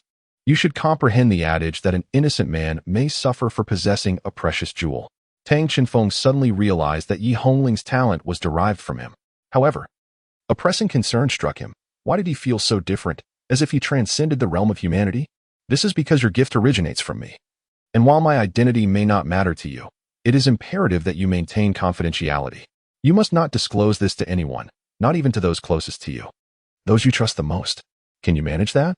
Bai Xing's tone shifted from casual to profoundly serious. Tang Shifeng resolutely declared, I swear that everything I hear from now on will remain unspoken to anyone. Upon hearing his unwavering vow, Bai Xing's expression softened, and she responded with a gentle smile. It is divine, oh divine. Observing the astonished look on Tang Shifeng's face, Bai Xing couldn't help but chuckle. Do not be so tense. It is precisely as you imagine. Do not forget the oath you just made. Tang Shifeng quickly covered his mouth and nodded. Thus, I am indeed a child of the divine. Which is why I possess the mission you speak of. Indeed, this path is far more extensive than you can imagine. Tang Shifeng fell into a moment of silence before speaking. To be honest, I have heard too much and still some concepts elude me. However, I am currently uncertain about the exact nature of my mission. What I do know is that I must first grow stronger. Therefore, I shall refrain from overthinking and focus on that for now. Sister Bai Xing, please teach me how to become stronger and how to harness my own powers. Indeed, it seems that discussing so much may require you some time to digest. Thus, let us begin with your training, Bai Xing replied. Very well, Sister Bai Xing, Tang Shifeng responded. Thus, within the confines of the spiritual realm, Tang Shifeng commenced his journey of learning how to cultivate and correctly apply his mental energies. He also learned from Bai Xing that his martial soul was not a typical embodiment. While most martial souls are manifestations of a part of one's body or an organ, Tang Shifeng's case was unique.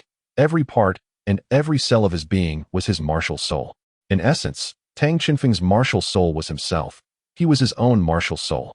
Time passed, though Tang Shifeng could not ascertain how long it had been, until he heard a voice that was familiar to him. Brother Feng. Oh, it's Linga. It seemed that his dream training was coming to an end. Do you remember what I taught you? Bai Xing inquired of Tang Shifeng. Rest assured, Sister Bai Xing. I have memorized everything. Await my good news, he assured her. Then, with a sudden jolt, he felt a familiar sensation. He found himself once again in the recognizable room. Upon the familiar bed, alongside the familiar figure of Linger and her trademark flying kick, Tang Shifeng was truly at a loss.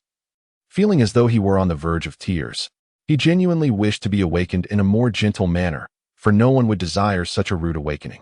Linger, how many times must I tell you? Can you refrain from waking me up so abruptly? Isn't it impossible otherwise? If I don't do it this way, you simply wake up, and today you've risen later than usual. Granny Ling has already started calling for us, Yi Hongling cheerfully explained. I actually overslept. I must hurry. With that, he leapt from his bed and rushed off to freshen up. Before long, the two of them had completed their morning rituals and made their way to the kitchen, where breakfast was surprisingly sumptuous, reminiscent of the previous night's dinner. However, they were acutely aware that this meal was not without its cost. They understood that following this repast, a grueling training session awaited them. After swiftly finishing their breakfast, they approached the door, where village chief Yi was already waiting for them. Chapter 8. The commencement of training. As the pair exited the house, their eyes immediately fell upon village chief Yi. Yet, they could distinctly sense that he bore an unusual demeanor today.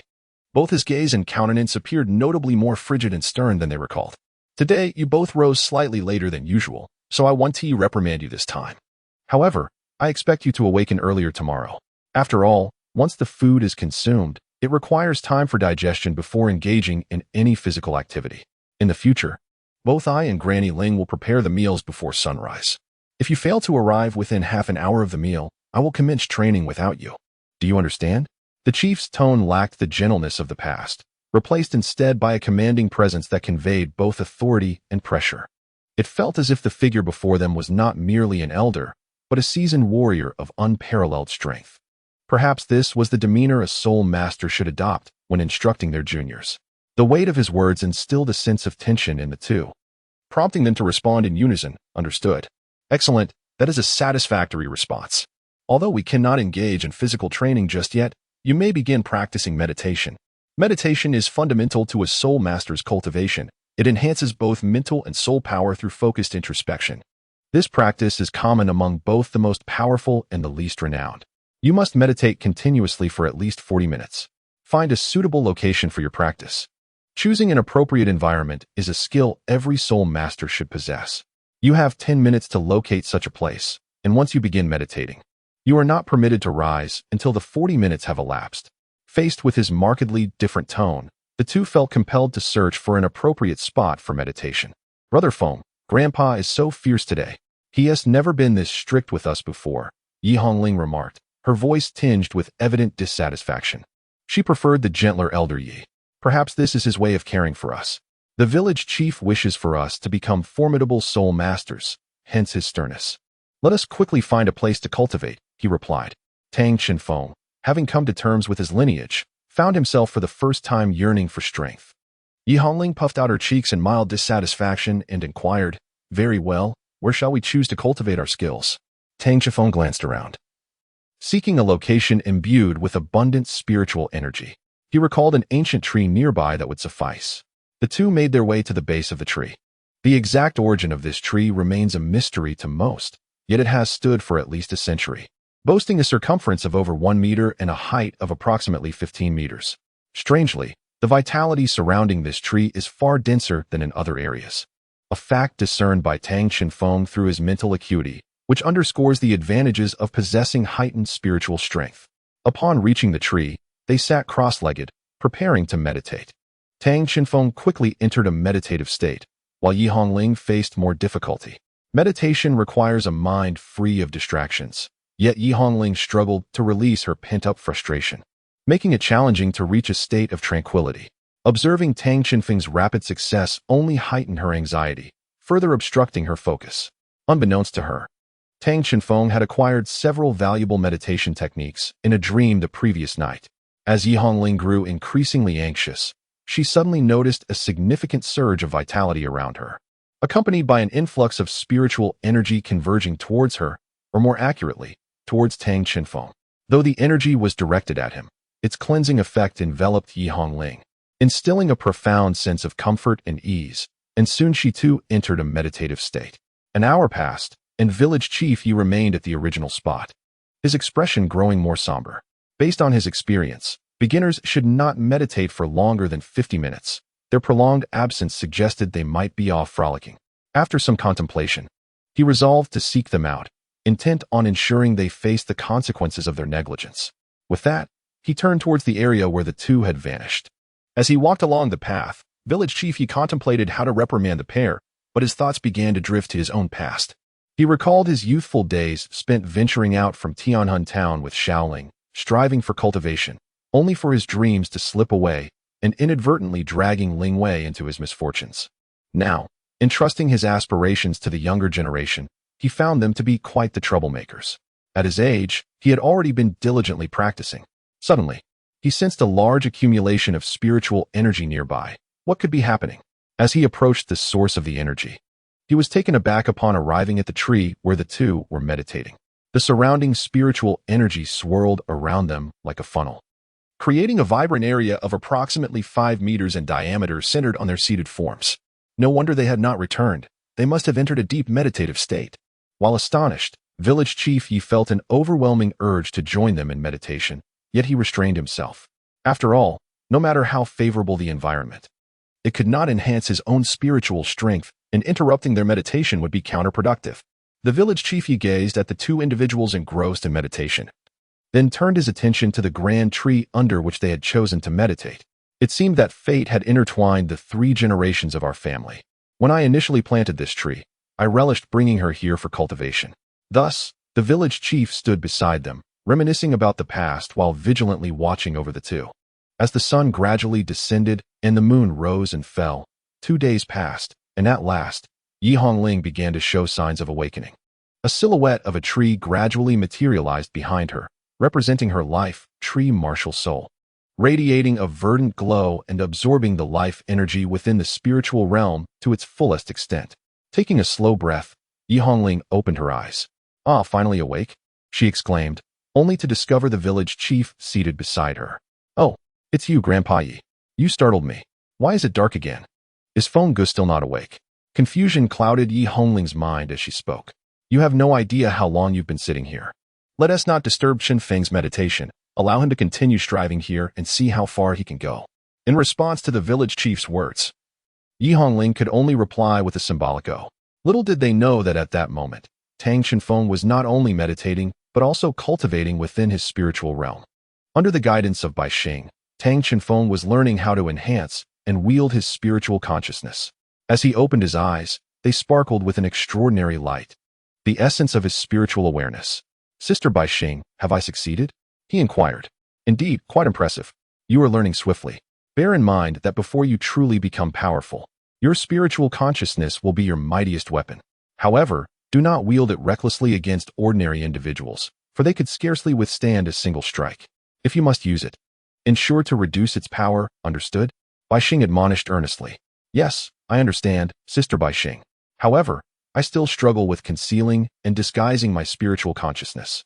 For Tang Chenfeng, controlling even his own awareness proved somewhat challenging. Chapter 9. Family Training. I truly find you exasperating.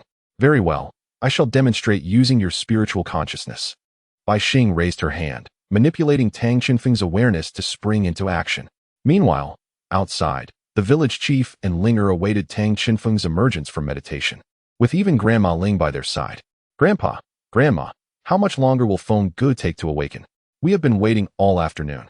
It was now 3 days since Yi Hongling had awakened, yet Tang Chenfeng remained undisturbed in his meditation. "I initially thought he would finish meditating alongside you, perhaps only delaying a few hours, but I did not expect it to extend into another day. However, this indirectly attests to his remarkable talent and validates some of my suspicions about him." The speculation of village chief Yi naturally pertains to the previously mentioned aspect of the 3 lives martial soul, which excels in mental prowess. Typically, the higher one's mental capacity, the longer the duration of meditation. Indeed, Tang Chenfeng's current condition aligns with this notion. Patience is essential, as it should not exceed 3 days. However, it is evident that his prolonged meditation has led to noticeable weight loss. Grandmother Ling remains particularly concerned about his physical well-being, given that he has been meditating for 5 consecutive days. In any case, the trio is deeply invested in Tang Chenfeng's state. At this moment, the fluctuations of spiritual energy around them intensified, as the ambient energy fervently compressed towards Tang Chenfeng. The 3 were overjoyed, believing that his meditation was finally coming to an end, but the subsequent scene nearly shattered the worldview of the 2 elders. A silver, solidified silhouette emerged behind Tang Chenfeng, remarkably resembling him, yet appearing significantly more robust. To their astonishment, a black soul ring manifested beneath Tang Chenfeng. The elder's eyes widened in disbelief. It was indeed a black soul ring, signifying a millennium of power. Meanwhile, within Tang Chenfeng's mental realm, he gasped in surprise. Why was it a conspicuous black Millennium Soul Ring? At this juncture, it was White Star who had granted him the ability to perceive external changes, thereby assisting him in altering the color of the soul ring with his mental awareness. Yet, he recalled White Star's earlier admonition to remain discreet. Was a millennium not sufficiently understated? If it were any more subdued, it would be virtually invisible. Upon hearing White Star's response, Tang Chenfeng could only express his bewilderment regarding the notion of discretion. Now that his situation had been unveiled, there was no turning back. His cultivation had reached a pivotal point. Henceforth, he must navigate the ensuing challenges independently. Please do not attribute any mishaps to me. Before he could finish his thoughts, darkness engulfed his vision, and he awoke. Upon awakening, Tang Chenfeng opened his eyes to find two pairs of eyes gazing back at him. He now faced the daunting task of articulating the recent events with a plausible explanation. Did you witness what transpired, Village Chief Yi and Grandma Ling? Tang Chenfeng felt a profound hesitation. As he grappled with how to elucidate the transformations he had undergone, he had mentally prepared himself for the worst. Xiaofeng, you have been meditating for 5 days now. It's time to return home and freshen up. Moreover, let Grandma Ling prepare some nourishment to replenish your strength. To his surprise, the expected interrogation did not materialize. The village chief Yi remained, as always, with a gentle smile, expressing concern for his well-being. Tang Chen asked in confusion, Village Chief Yi, do you not doubt me at all? Village Chief Yi replied, we are family. Why should we harbor suspicion towards one another? We shall always trust you. Tang Chenfeng now felt tears welling up in his eyes, yet he struggled to prevent them from cascading down his cheeks. Indeed, why should trust and doubt exist among family? There is no need for it at all. Yi Hongling approached, taking Tang Chenfeng's hand. Brother Feng, let us return together. First, you should take a shower, and then we can share a meal. All right, let us go. Today, once again, Tang Chenfeng experienced the warmth that is synonymous with family. Upon arriving home, the first thing he wished to do was take a bath. After meditating for 5 consecutive days, the dirt upon him had nearly hardened. While soaking in the bathroom, the voice of Bai Xing suddenly echoed in his ears. After glancing around, he discovered that the sound emanated from the starlight. Bai Xing remarked, it seems you have quite a wonderful family. Yes, Sister Bai Xing. It turns out you can converse with me while I am awake. Previously, Bai Xing could only communicate with Tang Chenfeng within his spiritual realm. Bai Xing replied, to speak directly with you relies on the starlight. The voice is projected externally. Thus I would never do so, especially in the presence of others. I see. Tang Chenfeng continued, I truly wish for my family to meet you, but you likely would not agree to that. In truth, I would very much like to meet them. However, as you said, I would not proceed with such an action, as it would be perilous for you. This time, I emerged solely to convey that your family is remarkable, better than I had imagined. You must strive diligently moving forward. With that, the voice vanished. Tang Chenfeng held the starry radiance in his hand, contemplating how one could not strive diligently when bestowed with such abundant hope. He then donned a fresh set of clothes and proceeded to the kitchen. Upon his arrival, he discovered that, apart from himself, the other 3 individuals had already gathered there. Tang Chenfeng found a seat and settled down, the aroma of the dishes prepared by Grandma Ling wafting through the air, as intoxicating as ever. Under the influence of this delightful fragrance, he and Yi Hongling commenced a vigorous assault on the meal. And soon the plates on the table were as pristine as if they had just been washed, devoid of any remnants of food. Ahem. Village Chief Yi cleared his throat and addressed the two. Have you eaten your fill? Tomorrow, you must be prepared. Both responded in unison, rest assured. There is no cause for concern. Thus, another tranquil night passed, and before the sun had risen, the two were already awake. After finishing breakfast, they made their way to the front door, where Village Chief Yi awaited them, just as before. Indeed, it appears you have not forgotten my words. Based on your recent performance, I have decided to amend the original plan. Xiaofeng, please step forward. Tang Chenfeng willingly complied. Although I am unaware of how your realm of life emerged, this ability is immensely beneficial for your cultivation. Are you still able to utilize it? Tang Chenfeng replied, yes. It is still usable. Last night, he had specifically inquired about the origin of this spiritual domain from Bai Xing. Bai Xing explained that this ability is derived from starlight, which acts like a funnel that gathers the surrounding spiritual energy and concentrates it near Tang Chenfeng, thereby forming a domain-like skill to assist in his cultivation.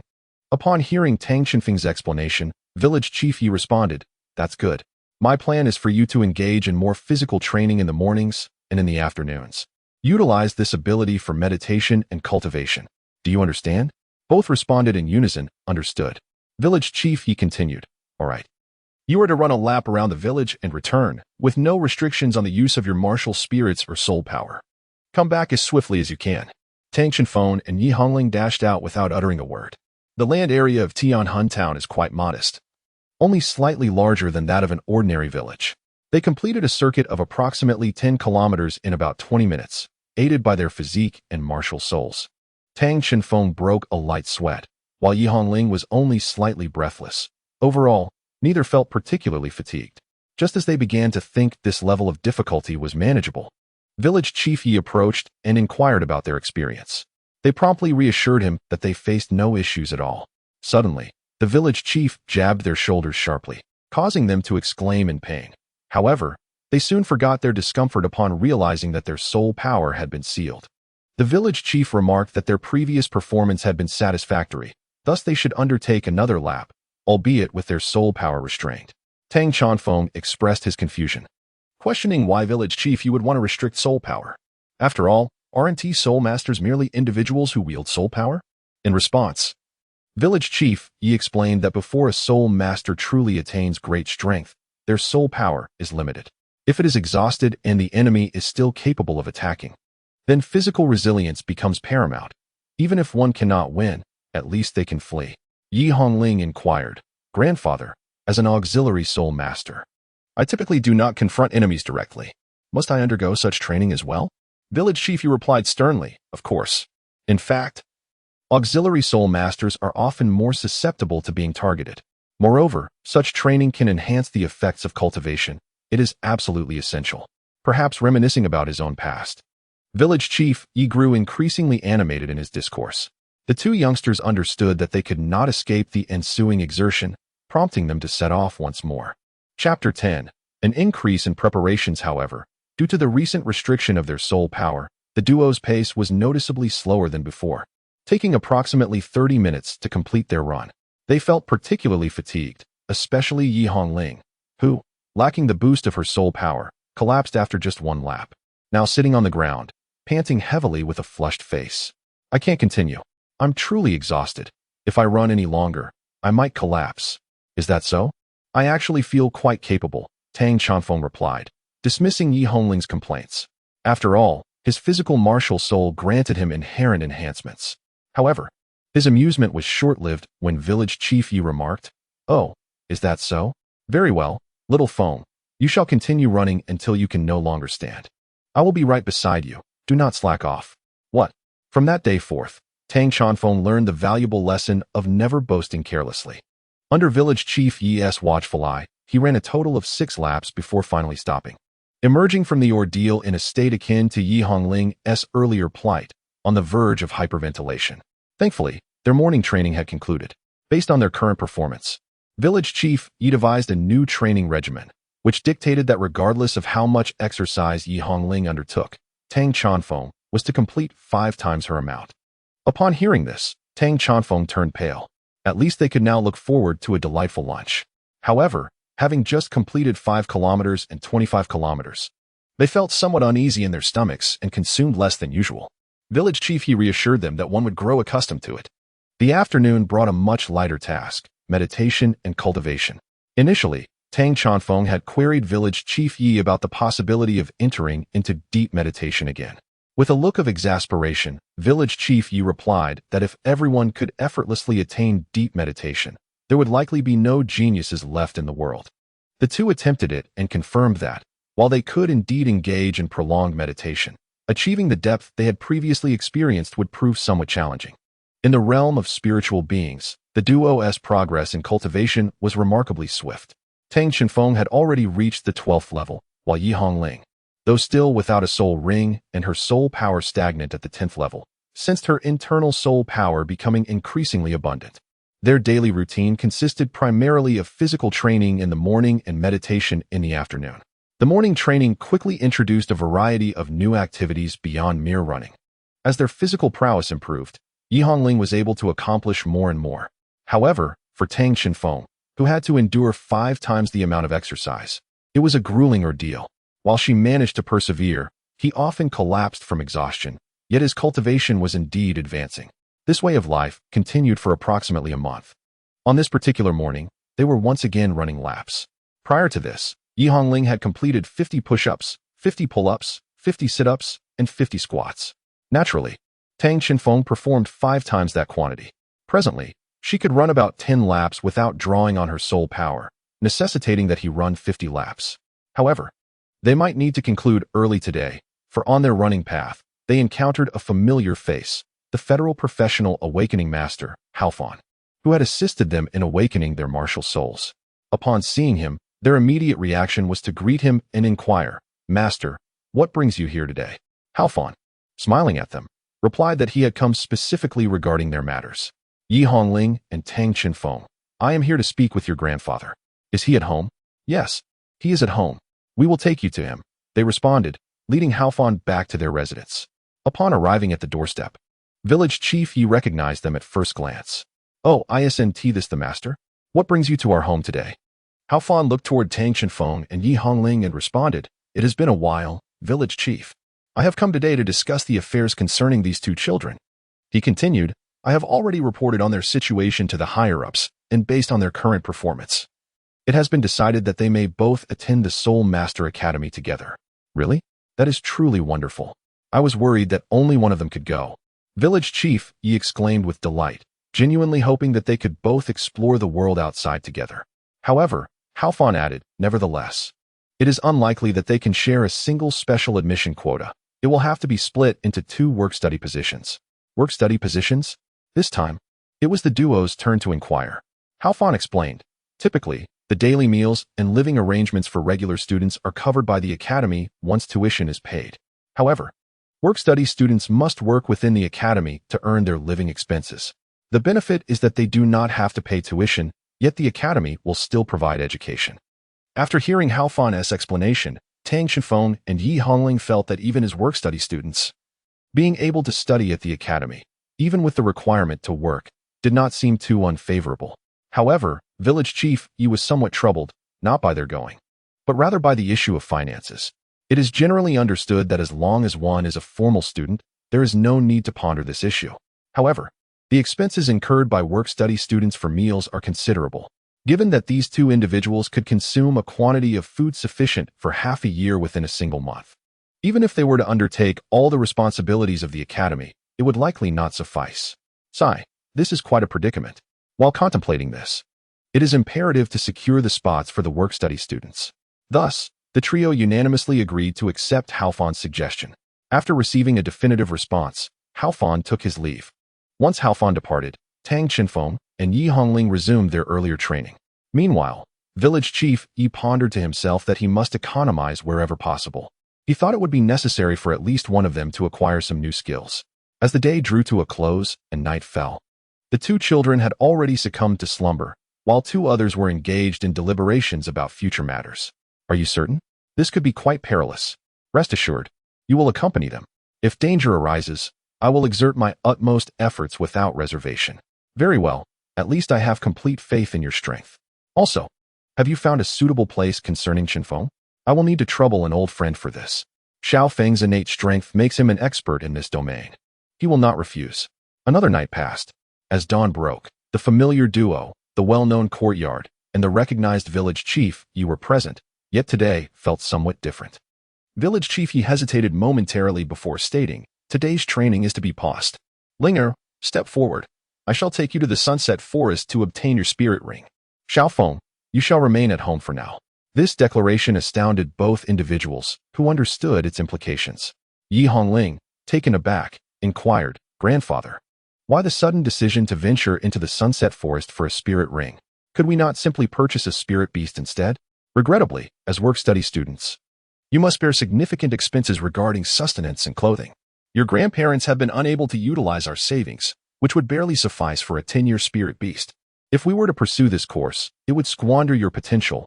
Hence we have resolved to take you to the Sunset Forest for a first-hand experience." Listening to the helpless tone of Yi Grandpa, Yi Hongling realized the necessity of complying, lest she hinder her own development as he had indicated. Suddenly, a voice interjected. "Village Chief Yi, let me join as well. Many hands make light work." The voice belonged of course, to Tang Qinfeng. Chapter 11. The first practical training. In response to Tang Qinfeng's proposal, village chief Yi immediately expressed strong opposition, citing two reasons. First, while a one-ring spirit master possesses a degree of combat ability, it is not substantial. Second, the Sunset Forest is renowned for being home to numerous formidable spirit beasts, and having an additional one-ring spirit master would not significantly alter the situation against them. To acquire the Soul Ring, Yi Hongling's combat strength was inherently feeble and required careful protection. However, should another individual emerge, it would be exceedingly challenging to safeguard both parties in peril simultaneously. Thus, the absence of one would allow for a more concentrated defense. As Yi Hongling listened intently to her grandfather's explanation, she found herself at a loss for any counterarguments. Casting a glance at Tang Qinfeng, she noticed his brow furrowed in contemplation. Yet, even he would likely struggle to devise a suitable strategy to change her grandfather's mind. Just as Yi Hongling entertained these thoughts, Tang Qinfeng offered an unexpectedly bold proposition. Since you say so, village chief, allow me to prove myself. Using the way of the Soul Master. The way of the Soul Master naturally referred to mutual combat and sparring. Ah, the way of the Soul Master? Very well. I accept, replied the village chief, genuinely taken aback by this response. It seemed this young man wished to demonstrate his prowess. While somewhat audacious, such courage was commendable, marking what could be considered his inaugural battle. With this in mind, the village chief consented. Initially astonished, Yi Hongling soon realized that this was simply her ever-confident brother in action. With this thought, she refrained from further objections. After a moment of introspection, the trio ventured out of the backyard in search of a suitable arena, as they could not afford to dismantle the sanctity of their home. Before long, they arrived at an open space deemed fit for their impromptu contest. The village chief surveyed the area to ensure it was free from onlookers, then stepped forward. To the amazement of the two young spectators, a 10-meter diameter circle formed as all the grass around the village chief retreated into the earth, with roots-like plants emerging at the perimeter. The village chief merely remarked that it was a simple application of his martial spirit. Once the arena was established, the village chief outlined the rules of the competition. Within the 10-meter circle, participants could utilize their martial spirits and soul skills at will. The victor would be the one who first forced their opponent outside the designated area. Additionally, as a senior, he would allow Tang Qinfeng 2 initial moves and would not take any offensive actions himself. Should he violate this condition, he would concede defeat. These stipulations undoubtedly eased the challenge for Tang Qinfeng, while also reflecting the village chief's confidence in his own abilities. He doubted that a mere child could best him, even with his modest 2-ring strength. With a wave, he beckoned Tang Qinfeng to enter the circle. Tang Qinfeng entered the arena without reservation, adopting a combative stance as he positioned himself. The distance between the two was merely 5 meters, and the village chief, Yi, remained still, adhering to his earlier promise to allow 2 moves. Now, village chief, be cautious, he declared, as a black soul ring materialized around him. In an instant, his height surged to 1.70 meters, his muscles bulging like a statue, exuding an aesthetic appeal. If unspoken, one might not guess he was yet under 10 years of age. Yi, witnessing this transformation, exhibited a flicker of surprise, swiftly masking it before addressing Tang Qinfeng. Do not hold back. Unleash your full strength. Upon hearing this, Tang Qinfeng was thoroughly prepared. He had been crouching, gathering energy since the beginning, and was now ready to strike. Abruptly, he lunged forward, eliminating the 5-meter gap in an instant, delivering a powerful punch aimed directly at Yi's chest. Even before the blow landed, Yi sensed the impending threat and quickly crossed his arms defensively, managing to block the punch. Though he was still pushed back by a meter, Tang Qinfeng's assault did not cease. After his initial strike, he retracted his right fist while simultaneously stepping back with his right foot, forcefully striking the ground. With the rebound of his previous momentum, he unleashed another punch, sending Yi to the edge of the arena. After enduring these 2 blows, he contemplated inwardly, is this truly the power of a first-ring soul master? The combined force of those punches must exceed a ton. Could it be the child's soul skill? Yi's thoughts drifted, yet in reality, Tang Qinfeng had not utilized any soul skills. It was not due to a lack of desire, but rather an absence of means. Typically, a soul master's soul ring would bestow a soul skill, yet despite Tang Qinfeng's efforts, he could not manifest one. It was only after inquiring with Bai Xing that he learned the truth. What he possessed was not a soul ring, but rather a star energy ring, an external manifestation of energy that reached a certain threshold, lacking the capacity to grant formidable abilities. Upon hearing Bai Xing's explanation, Tang Qinfeng's face nearly bore the mark of despair, a profound discomfort settling in his heart. However, Bai Xing continued with an additional clarification. Although it could not provide a soul skill, it would enhance his inherent capabilities across the board, a benefit not inferior to a soul skill. Really? Tang Qinfeng questioned, though the prospect seemed less than compelling. Yet, despite his words, Bai Xing's reassurance ignited a flicker of hope within him. Bai Xing then recounted a tale. In ancient times, a wise man assisted a king in fulfilling a wish. The king, elated, consented to fulfill a wish of the wise man in return. The wise man presented an empty chessboard and placed a single bean on one square, requesting the king to place beans on all subsequent squares, with each placement being double that of the previous. The king agreed, but soon regretted his decision. Can you discern why? Tang Qinfeng promptly replied. Because the entire kingdom lacks sufficient grain to fill this chessboard, correct? Alas, Sister Bai Xing. Are you implying that my abilities will proliferate like the beans on the board as I mature? Bai Xing, however, offered a subtle smile. Do not perceive yourself as so ordinary. It is not merely a matter of doubling. Let me be clear. Upon your breakthrough to the second ring, your power will indeed transform into twofold. At the third ring, it will triple compared to before. At the fourth ring, it will quadruple, and so forth.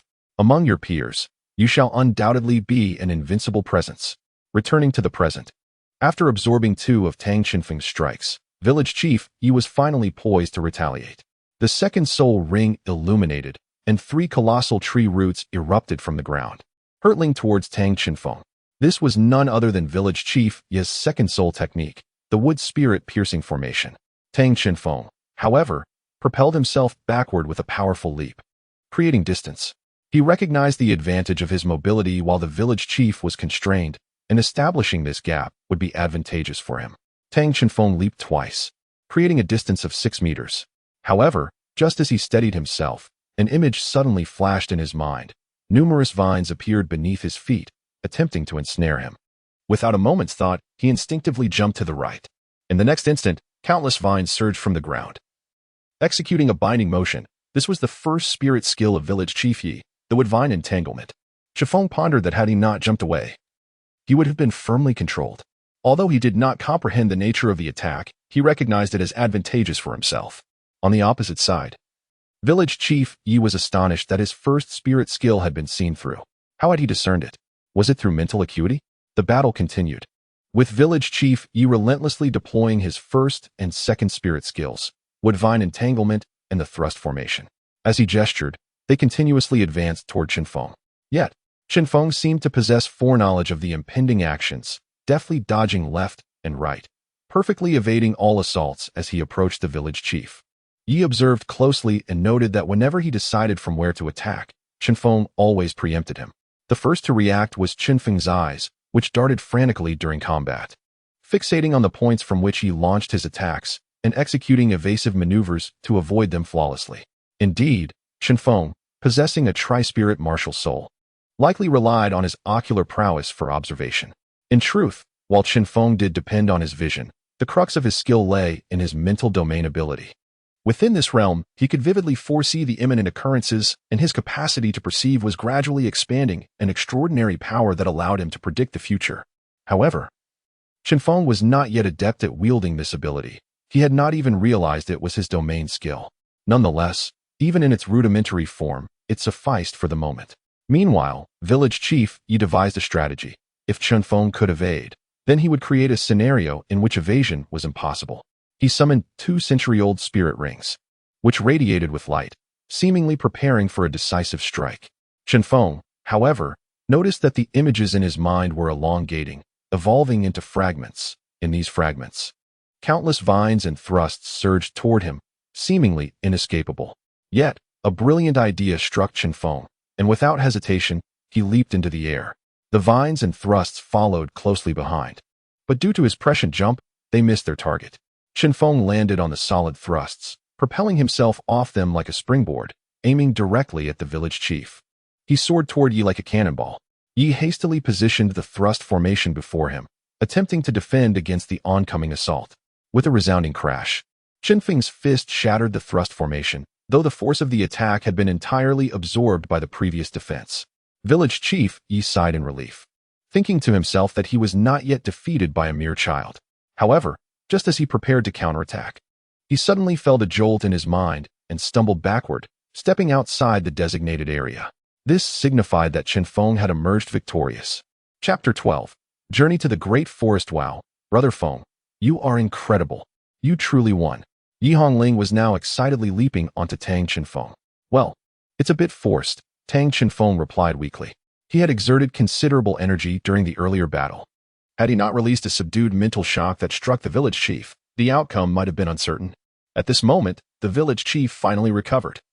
Though he still felt somewhat dizzy, the other two hurriedly supported him, asking with concern, "Are you all right, Grandpa Yi?" The village chief stubbornly responded, "This old body isn't so easily broken."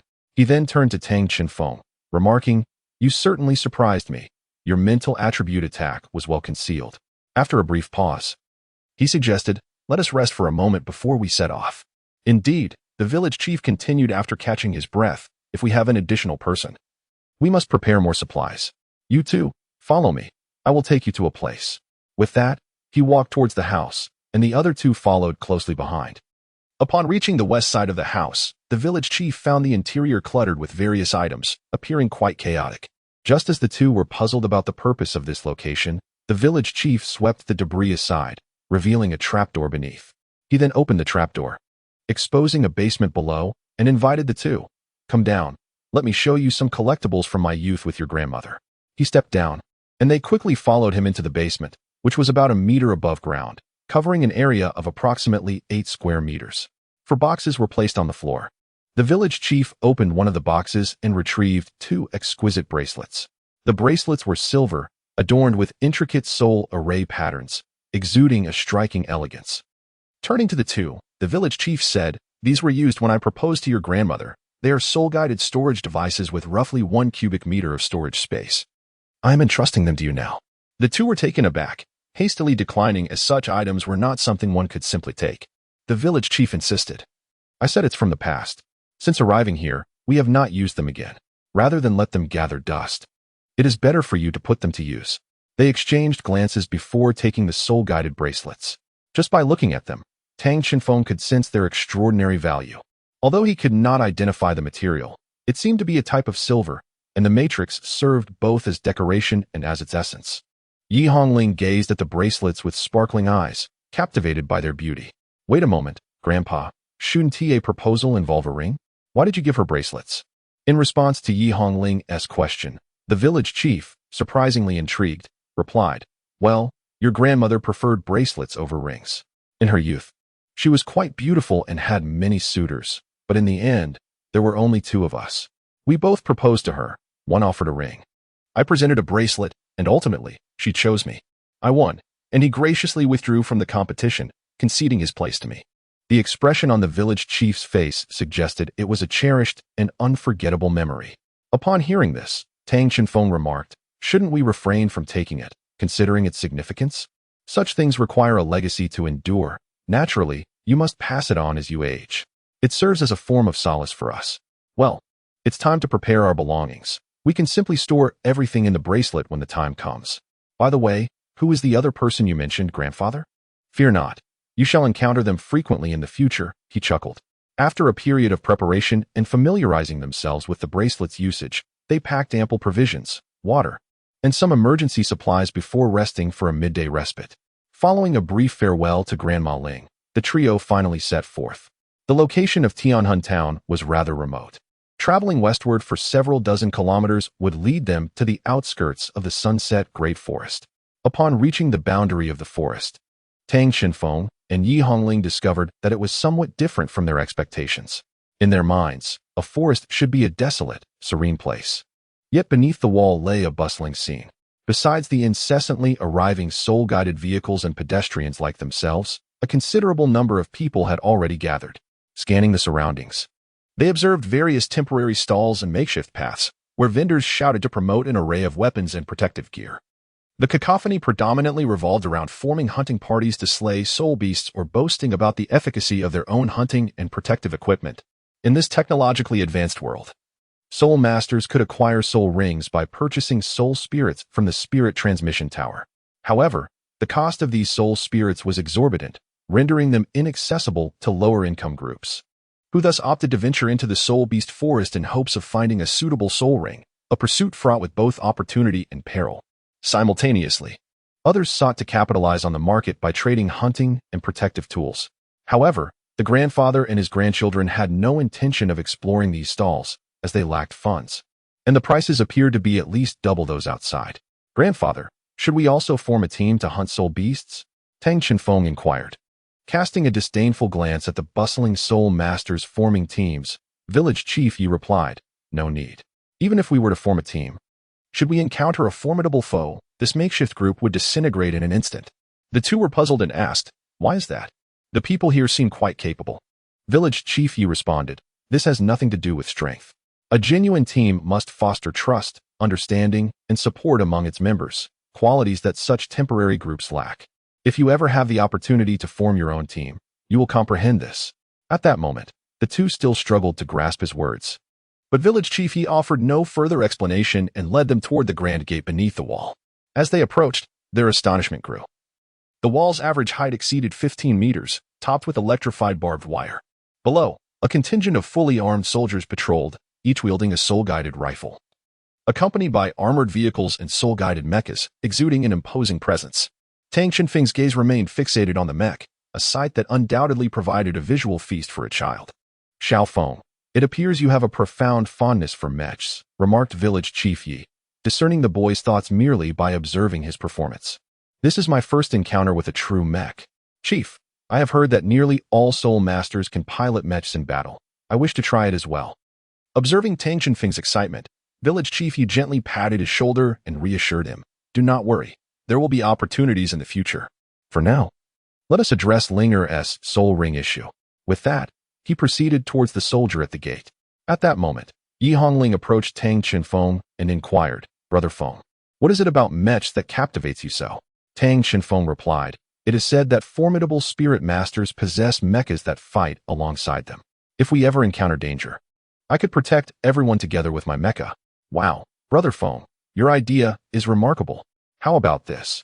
If the opportunity arises in the future, I shall craft your mecha, and you can pilot it to safeguard us all." "All right, it's a promise."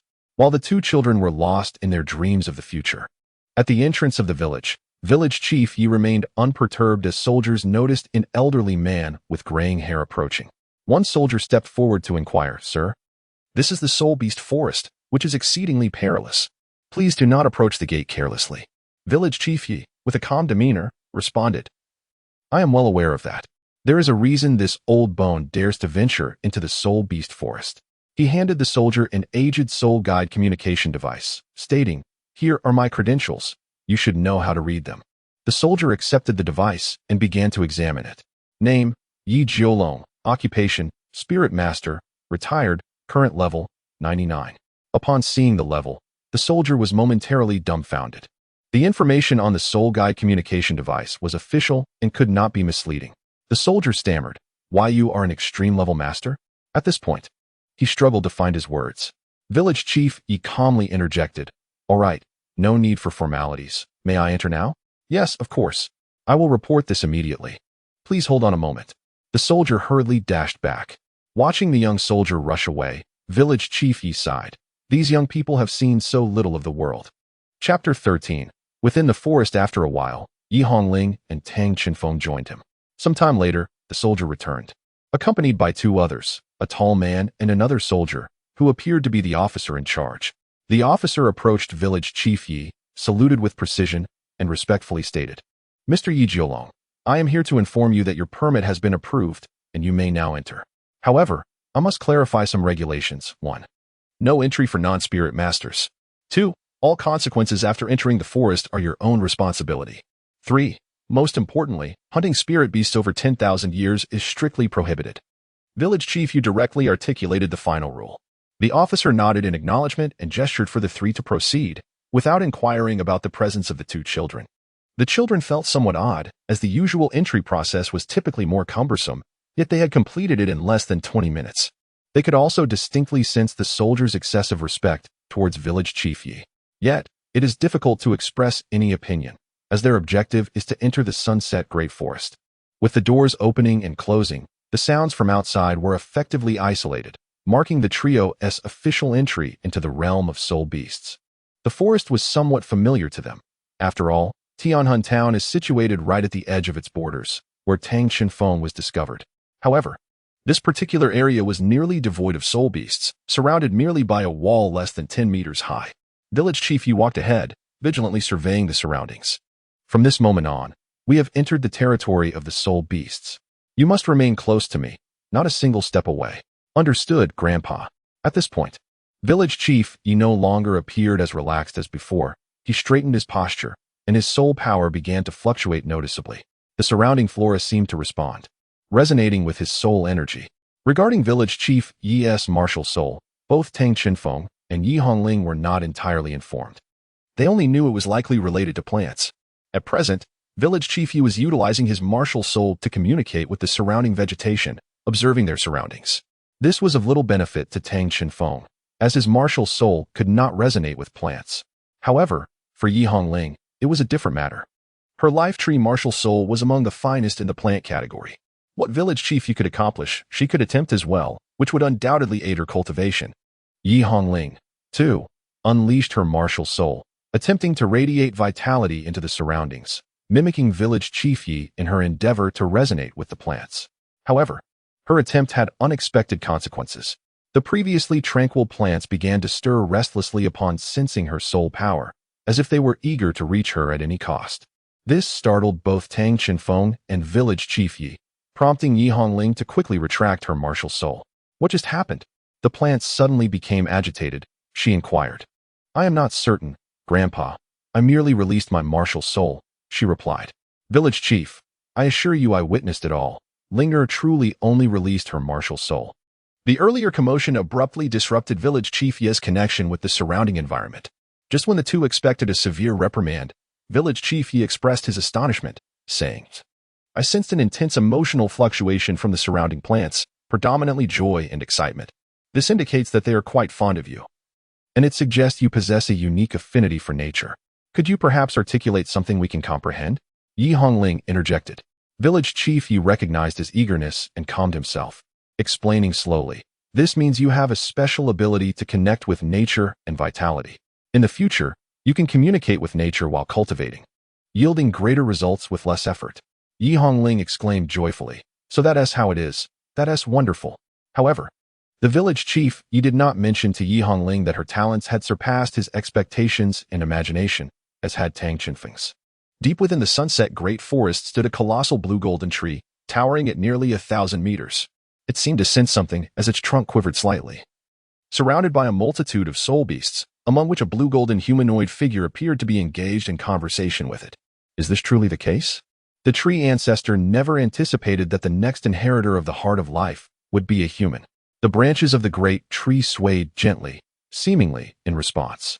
The figure replied, You are correct. Regardless of who the inheritor may be, once chosen, we cannot alter fate. I shall find a way to bring her here. Meanwhile, the three of them, grandfather and grandchildren, began to venture deeper into the forest after confirming that no danger lurked nearby. The village chief, while attuned to the surrounding movements, sought a suitable soul beast, leading the trio to a particular tree. Why did the village chief suddenly stop? Yi Hongling wondered. The village chief scrutinized the great tree. Concluding that this tree spirit's cultivation was still under 90 years, it would suffice as a backup option. Alas, so this is a soul beast? I had no idea. Yi Hongling exclaimed in surprise. Before developing spiritual awareness, plant-type soul beasts are nearly indistinguishable from ordinary plants, yet with careful observation, one can discern certain peculiarities. However, at this moment, it holds no utility for you. Speaking of which, grandfather, this soul beast does not seem particularly suitable for Linger. Why choose it? Tang Chenfeng inquired. The village chief replied helplessly, finding a soul beast perfectly suited for an individual is quite challenging. Most of it relies on fortune. Moreover, Linger possesses a unique martial soul that necessitates a soul beast with affinity for life, which is exceedingly rare. If we cannot locate one, we may have to settle for alternatives and explore the path of control and support. Upon hearing this, Yi Hongling's expression fell. Is it really that difficult? How long must we search, grandfather? Let us search for 2 days. Our time is still somewhat ample. The trio continued their journey through the forest, encountering mostly 10-year soul beasts, with an occasional 100-year beast, though neither side exhibited any intent to engage in battle. As twilight descended, they found a relatively flat area to set up camp, retrieving materials from their bracelets to pitch a tent, kindle a fire, and prepare the provisions they had brought along. Sitting by the flickering flames, Yi Hongling gazed into the fire with a sense of melancholy, reflecting on the day's fruitless search for a suitable soul beast. Tang Chenfeng consoled. Did Grandpa Yi not mention that soul rings are a matter of fortune? Perhaps our luck will turn for the better tomorrow. Xiao Feng's words were indeed wise. Linger, do not be too anxious. Opportunities are always present, and all we need to do is seek them out. Village Chief Yi, standing nearby, offered his reassurance, but suddenly sensed something amiss and became alert. Something is approaching. Xiao Feng, Linger, brace yourselves. Upon hearing the chief's warning, the two immediately activated their martial spirits, scanning their surroundings.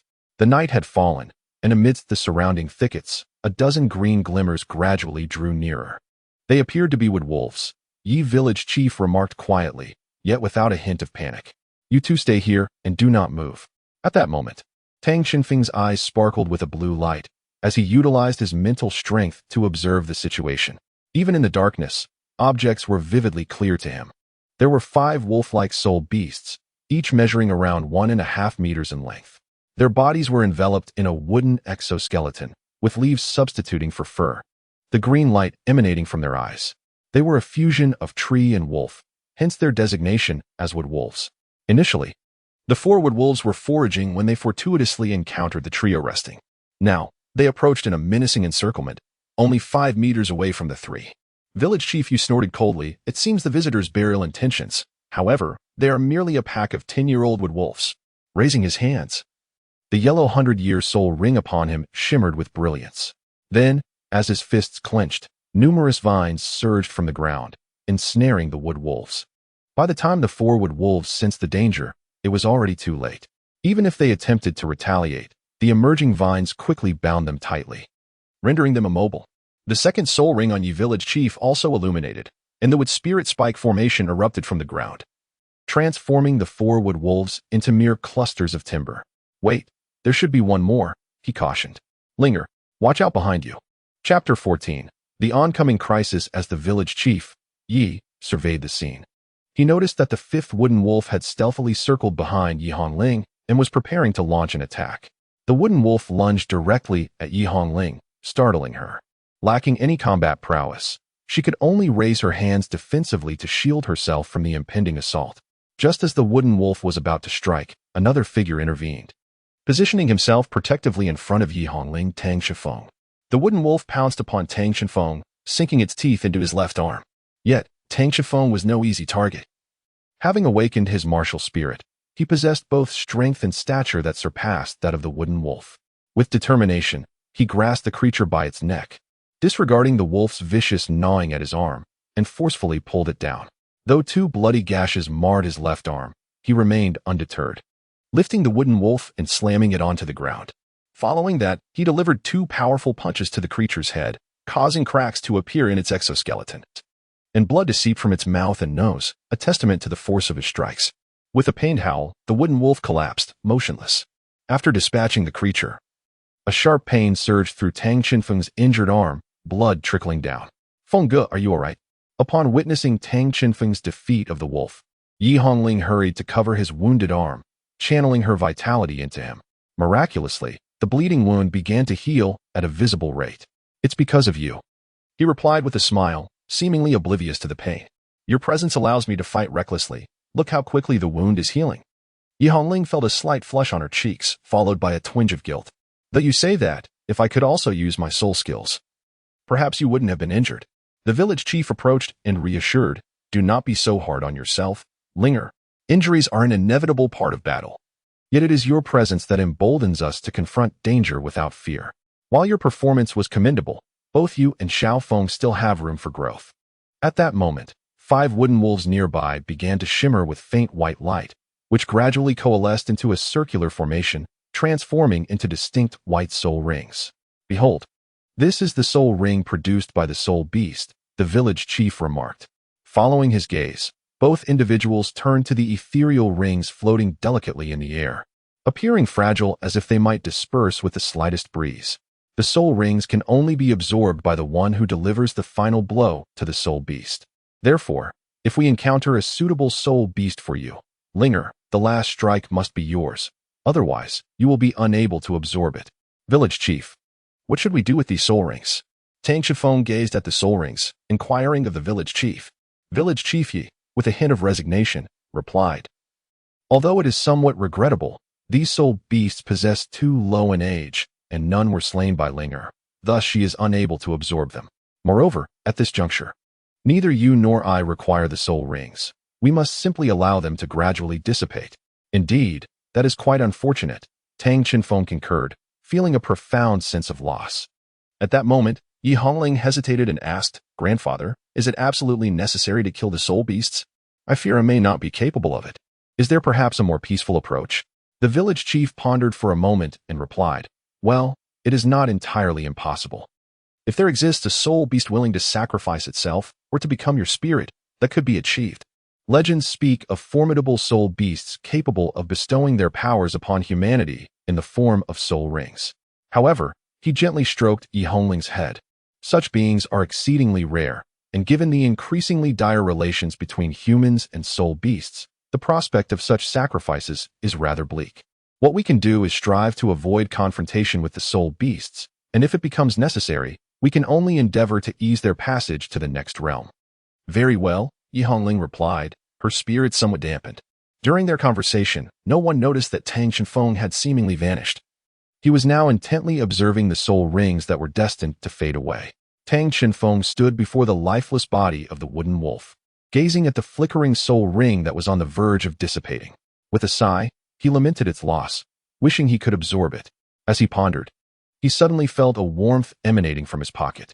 Upon reaching in, he discovered it was the starshine. Initially, he intended to place it within his bracelet. But regardless of his attempts, the starshine would not fit. Thus, he left it in his pocket, where it began to glow. A faint light flickered on the starshine. And astonishingly, the 10-year soul ring generated by the wooden wolf seemed to be drawn towards it, merging with the starshine. In that instant, Tang Qinfeng sensed a slight increase in his strength. Though minimal, it was indeed a boost. Could it be that the starshine possessed the ability to absorb and transform energy? Meanwhile, the village chief Yi had completed the psychological counseling for Yi Hongling. Xiaofeng, stop staring and come over to rest and have something to eat, he called. Oh, coming. Tang Qinfeng resolved to momentarily set aside his thoughts, prioritizing the need to eat. After a hasty dinner and the disposal of the wooden wolf's remains, it was already 10 o'clock at night. The trio decided that the village chief would keep watch first, with shifts changing every 3 hours. Thus, they passed a relatively safe night in the forest. The following morning, before the sun had fully risen, the village chief, who had only been on watch for 2 hours, sensed that something was amiss. In the sunset forest, encountering soul beasts at night was commonplace, as they had the previous evening. However, since then, there had been no sign of any soul beasts, and the eerie silence was unsettling, broken only by the rustling of leaves in the wind. The village chief furrowed his brow, contemplating the unusual stillness. It was too quiet, almost ominous, perhaps the calm before a storm. Although he did not believe any soul beast lurking at the forest's edge could overpower him, his primary concern was the safety of the 2 children. Xiaofeng, Linger, wake up. We need to leave this place quickly. All right, they replied drowsily, having just awakened from their watch. However, they soon became more alert. Sensing the urgency in the village chief's tone, through his connection with the plants, he detected a large creature approaching their location. Likely a soul beast over 1,000 years old. Come here quickly. A formidable beast is approaching us. The village chief's voice held an unusual urgency. The 2 hastily drew closer to him, realizing that escaping a 1,000-year soul beast would be exceedingly difficult on their own. Being near the village chief would offer them greater safety. In mere seconds, the creature arrived in their vicinity, and as it did, the 3 of them could not help but gasp in shock. A colossal figure leapt gracefully amidst the towering trees, ultimately arriving before them. The creature was a magnificent wood wolf, towering over 5 meters at the shoulder and stretching at least 13 meters in length. Its eyes shimmered with an emerald hue, reminiscent of precious jade. The wooden exterior of the beast bore the intricate patterns of a century-old tree, with a greenish glow emanating from within, a testament to the immense energy coursing through its being, signifying its formidable strength.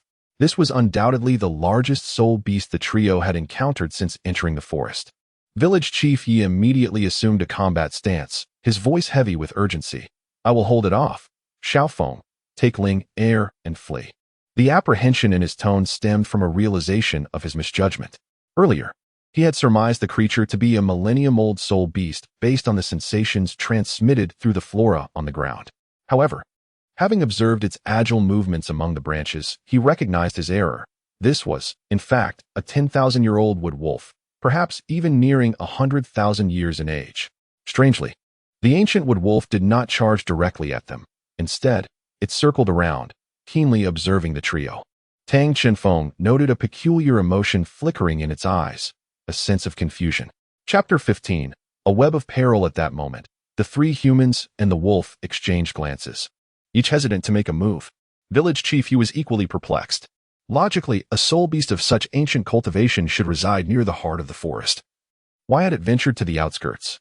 Suddenly, the wood wolf ceased its circling and lunged towards them with ferocity. "Scatter!" Yi exclaimed, his voice laced with alarm. Faced with such a powerful creature, Tang Chenfeng and Yi Hongling had no choice but to evade. The chief summoned the power of his first and second soul rings, conjuring a barrier of entwined wooden vines that rose like a formidable wall before them. However, it was evident that this barrier would not withstand the force of the wolf's charge, which shattered it into splinters. Nonetheless, it bought them precious moments to evade. The wolf's charge missed its mark, but it quickly pivoted, setting its sights on Tang Chenfeng and Yi Hongling. "What?" Yi gasped in astonishment. In his view, a 10,000-year-old wood wolf would typically dismiss attacking mere children, yet it was indeed barreling towards them. Equally astonished were the two under threat. At that moment, Tang Chenfeng gritted his teeth and declared, "Ling Air, you must go. I will hold it off."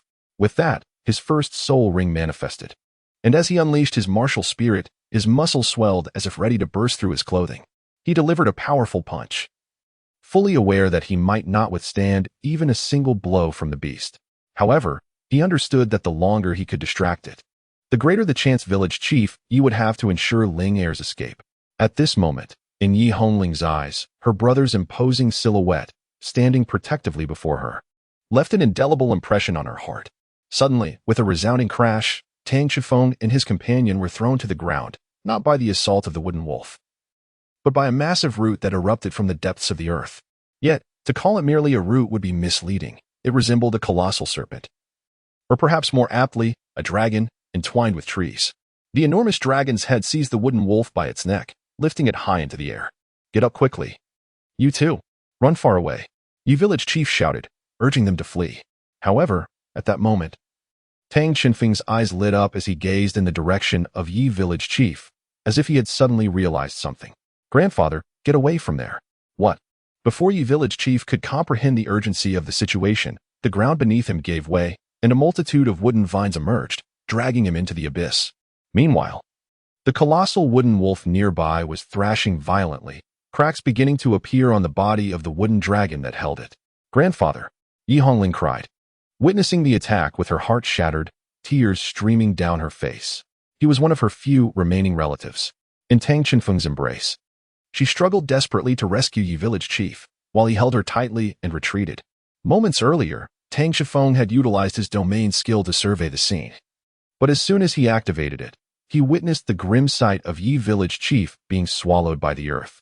His heart ached at the uncertainty of Yi Village Chief's fate, and knowing his own limitations against a 10,000-year soul beast, he understood that their only option was to heed Yi Village Chief's command to flee.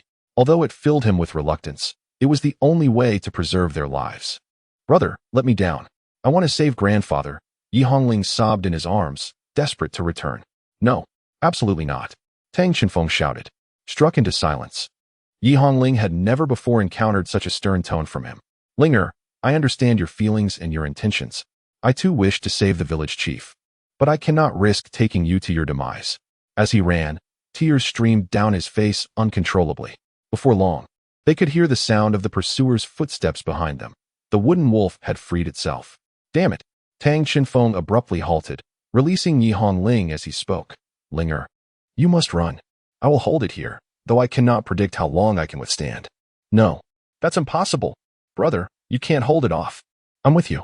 Before Yi Hongling could finish her plea, the wooden wolf had already approached them. There was no turning back now. Tang Chenfeng furrowed his brow and activated his martial spirit, charging forward with determination. He still had one last trump card, an all-out mental attack, believing it could buy him precious time. As he dashed ahead, the wood wolf, taken aback by his audacity, prepared to strike. Its body erupted with wooden spikes, each as thick as a thumb, which were launched towards him. Undeterred, Tang Chenfeng pressed on, curiously noting that despite not dodging, the spikes merely grazed his skin, causing only minor abrasions. His singular focus was on attacking the adversary to gain a moment's respite. Now within striking distance, the wood wolf witnessed a fierce blue light flash in Tang Chenfeng's eyes. In an instant, it felt as though a colossal hammer had struck its brain, an excruciating pain radiating from its head as if it were about to split. The tremendous impact of the mental assault caused blood to seep from its mouth, nose, and eyes. With a mournful howl, the wood wolf writhed in agony on the ground. However, Tang Chenfeng was not unscathed. His mastery over mental energy was rudimentary. He had not only failed to unleash his full power, but had also inadvertently injured himself. Blood trickled from his eyes and nostrils, and the wood wolf's violent thrashing sent him crashing to the ground. Are you all right? Yi Hongling rushed to his side, disregarding the wood wolf, and began to administer healing. Coughing, Tang Chenfeng lamented, "This is dire. I have no strength left to fight back." His entire body ached, and although Yi Hongling's healing provided some relief, the true threat loomed nearby. The wood wolf, after a brief struggle, rose once more, its murderous intent palpable. Its once emerald eyes had turned crimson, brimming with a palpable bloodlust, and it emitted a series of threatening growls. For massive wooden spikes, reminiscent of arms, emerged from its body, poised to attack the two. We're doomed.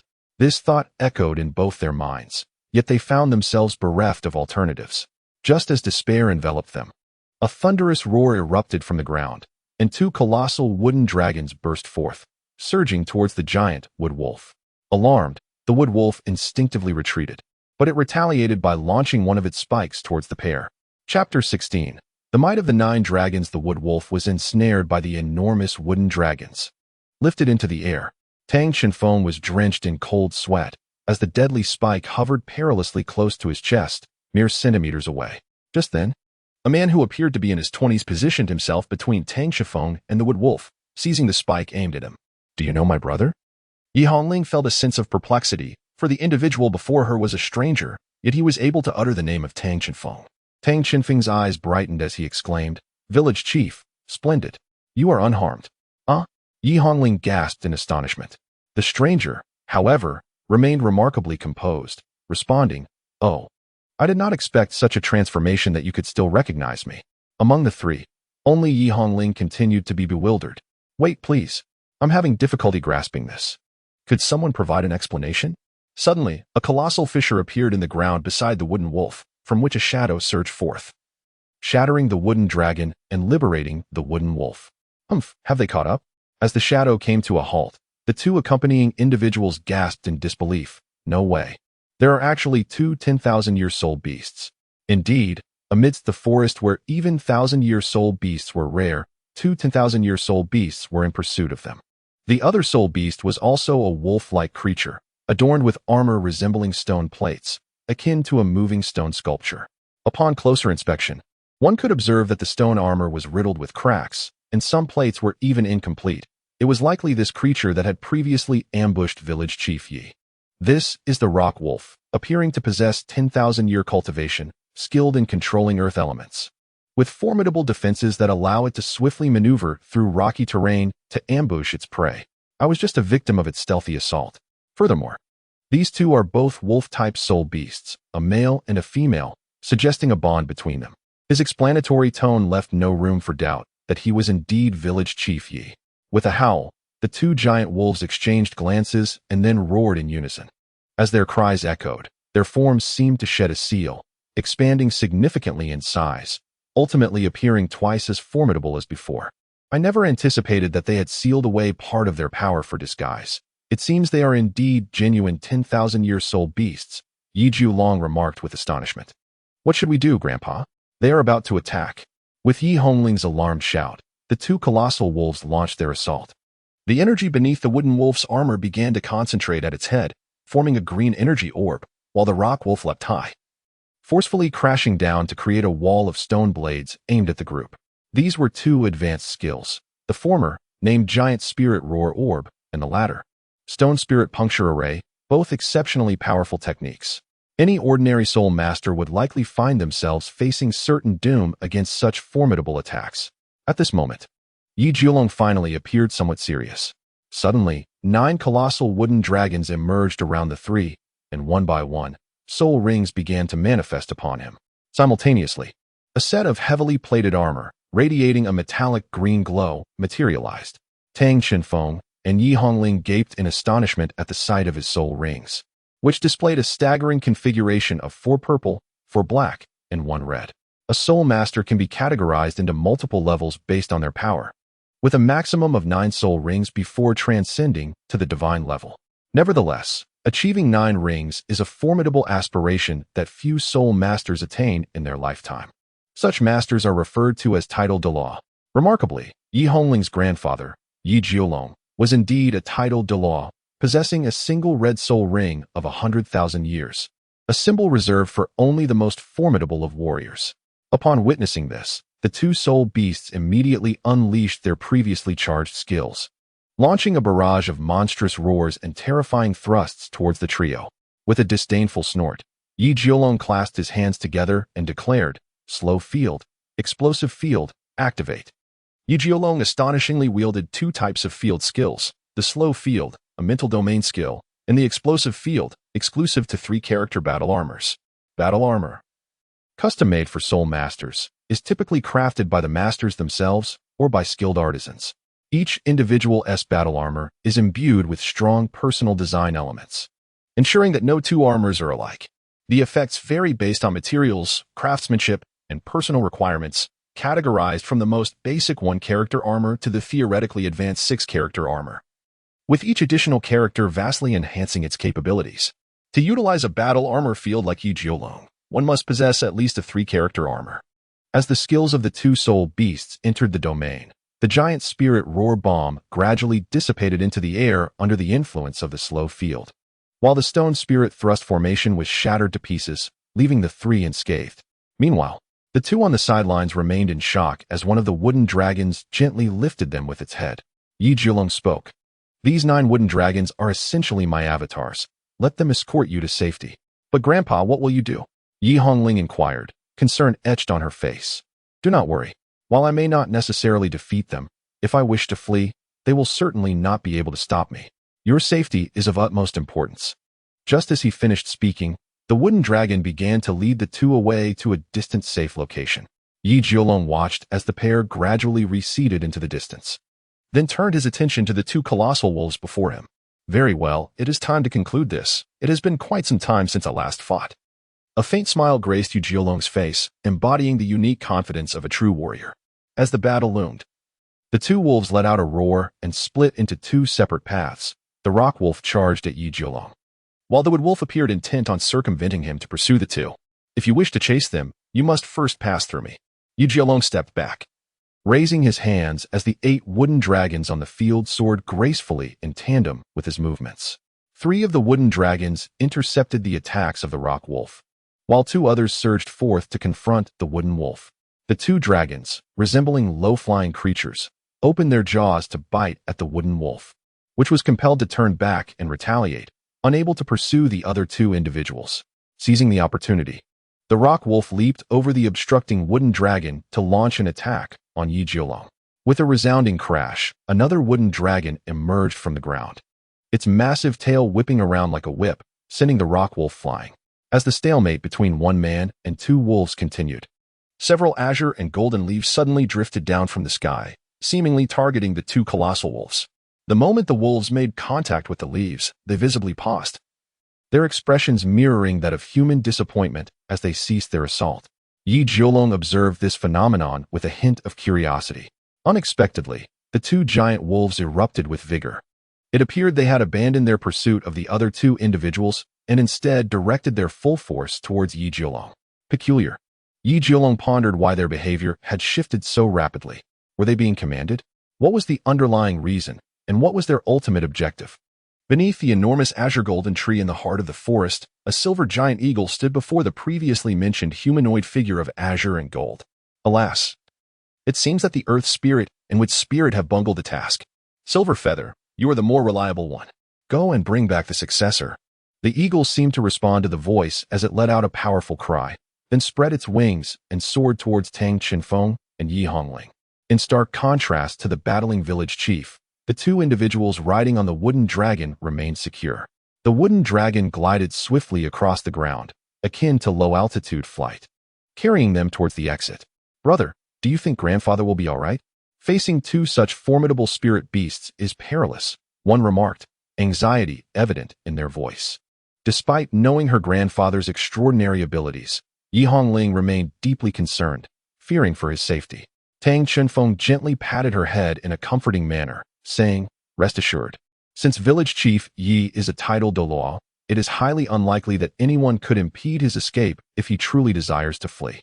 He is merely buying us time to escape, and he will catch up with us shortly."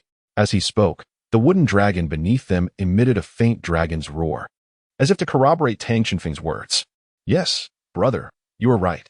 We should hasten to the entrance and seek assistance," she replied.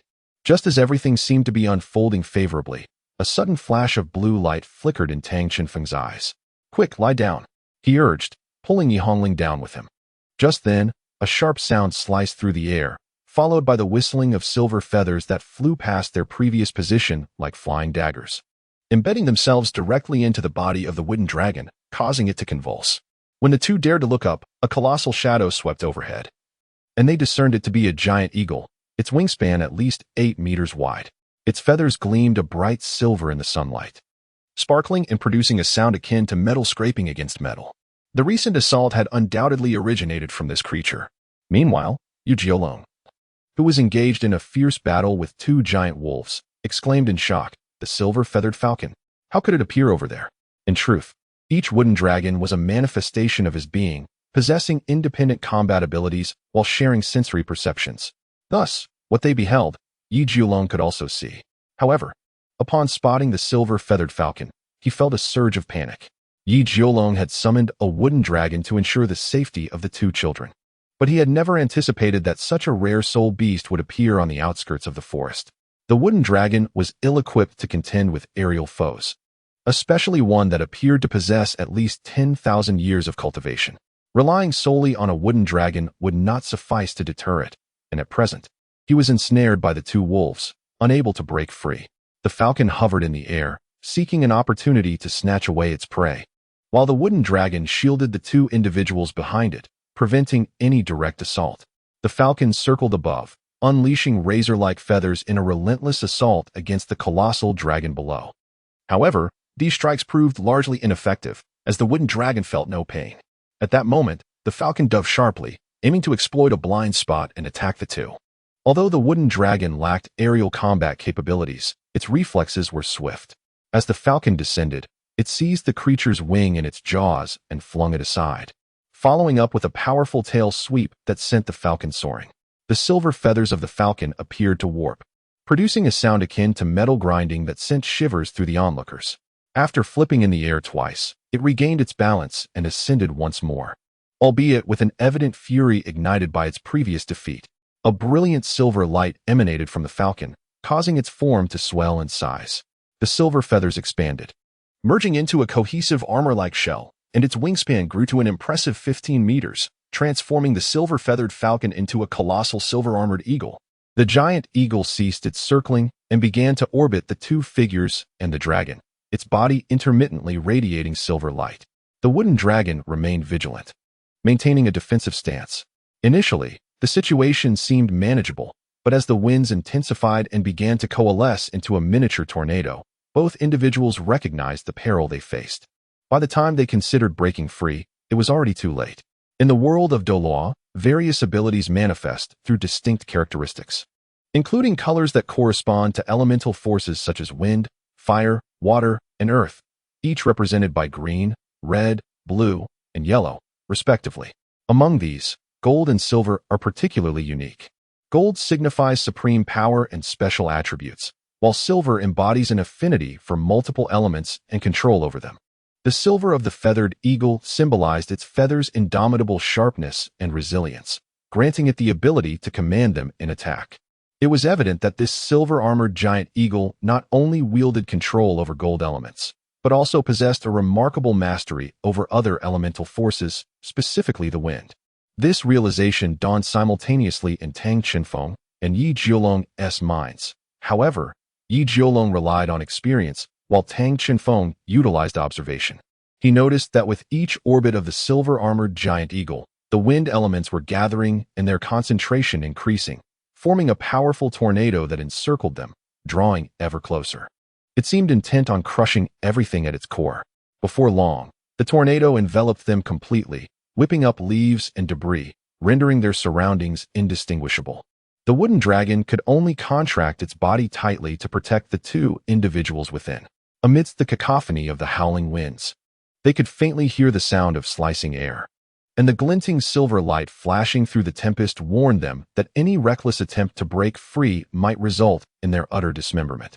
Worse still, the metallic shards swept by the tempest were rapidly slicing into the wooden dragon's body, leaving it riddled with wounds.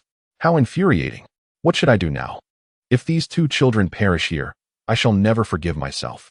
Yi Jiolong could distinctly sense that this eagle was far more formidable than the two wolves before him. While he could defend himself against the 10,000-year-old beasts, he was powerless to assist them and could not exert precise control over the distant wooden dragon. Moreover, should he command the dragon to move, it would inevitably expose vast gaps, and a gust laden with metallic debris could strike the children, inflicting grievous injuries that might lead to their demise. Suddenly, a crack echoed through Yi Jiolong's shared vision as the silver-armored giant eagle appeared, followed by a sound of splintering wood. This is bad.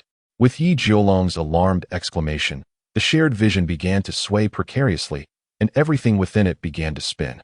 Once the view stabilized, all that remained visible was the dragon's body, now devoid of its head, and the giant eagle soaring past.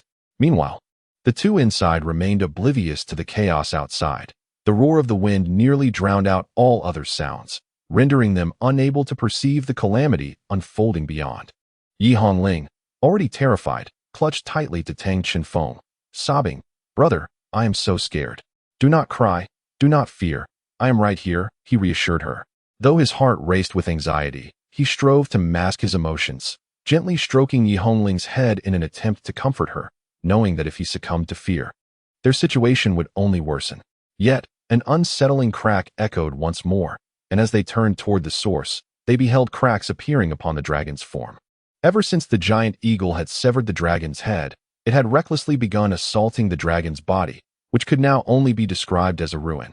As it was poised to breach the interior, the emergence of these fissures clearly illustrated the perilous plight the two found themselves in.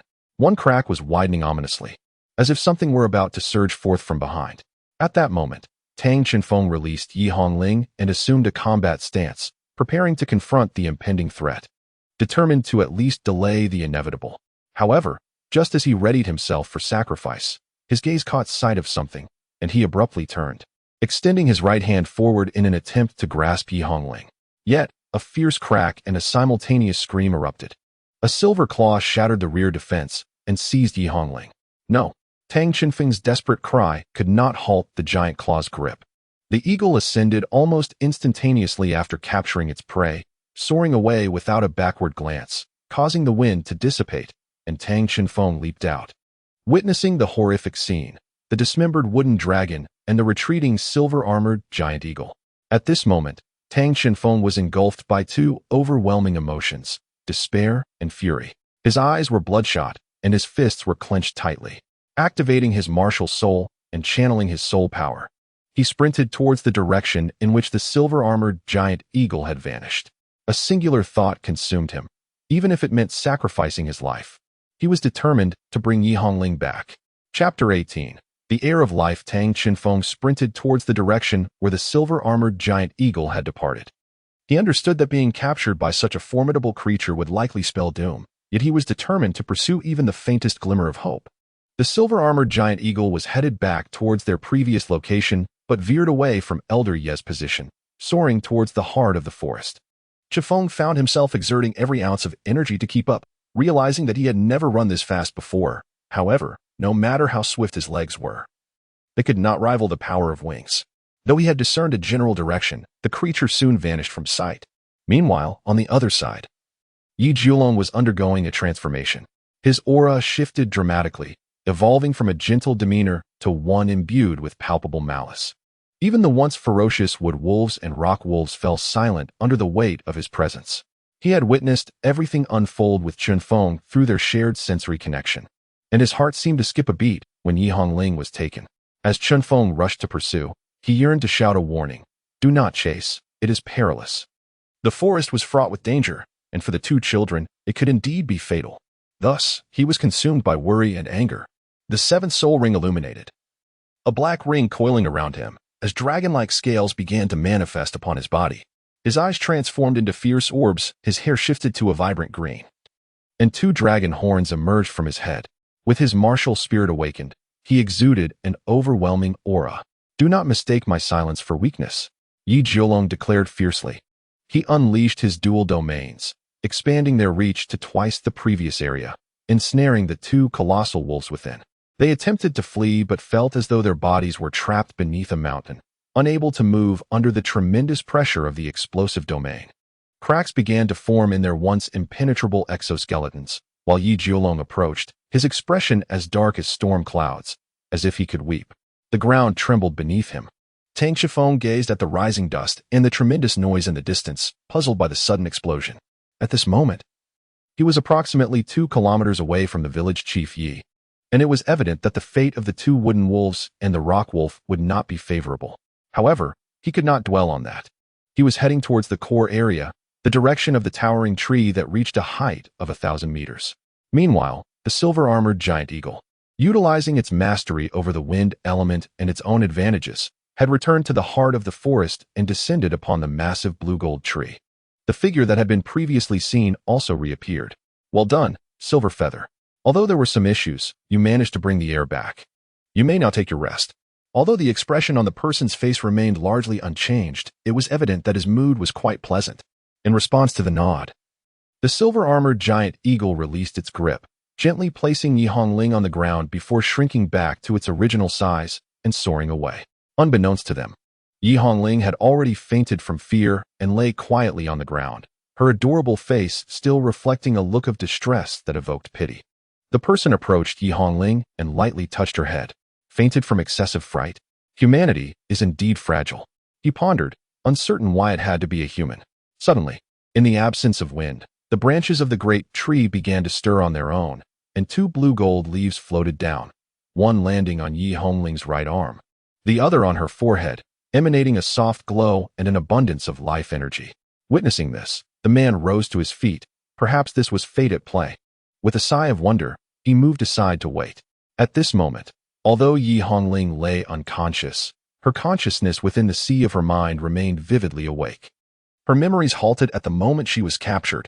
After that, she had lost consciousness and upon awakening found herself in this place. Yi Hongling's current state resembled that of Tang Chunfeng during his deep meditative state, engulfed in her own mental sea. However, she could no longer feel her physical body, and fear enveloped her, for she was merely a child not yet 7 years old. After calming herself slightly, she determined that she was not dead, but she was utterly bewildered about what to do next in this unfamiliar space composed of her own consciousness. All she could do was pray for her grandfather or brother to come to her aid. At that moment, Yi Hongling seemed to hear a sound calling her. Familiar yet strange. Turning towards the source of the sound, she noticed a flickering point of light. Though it appeared faint, it stood out remarkably. Yi Hongling felt an irresistible pull towards it.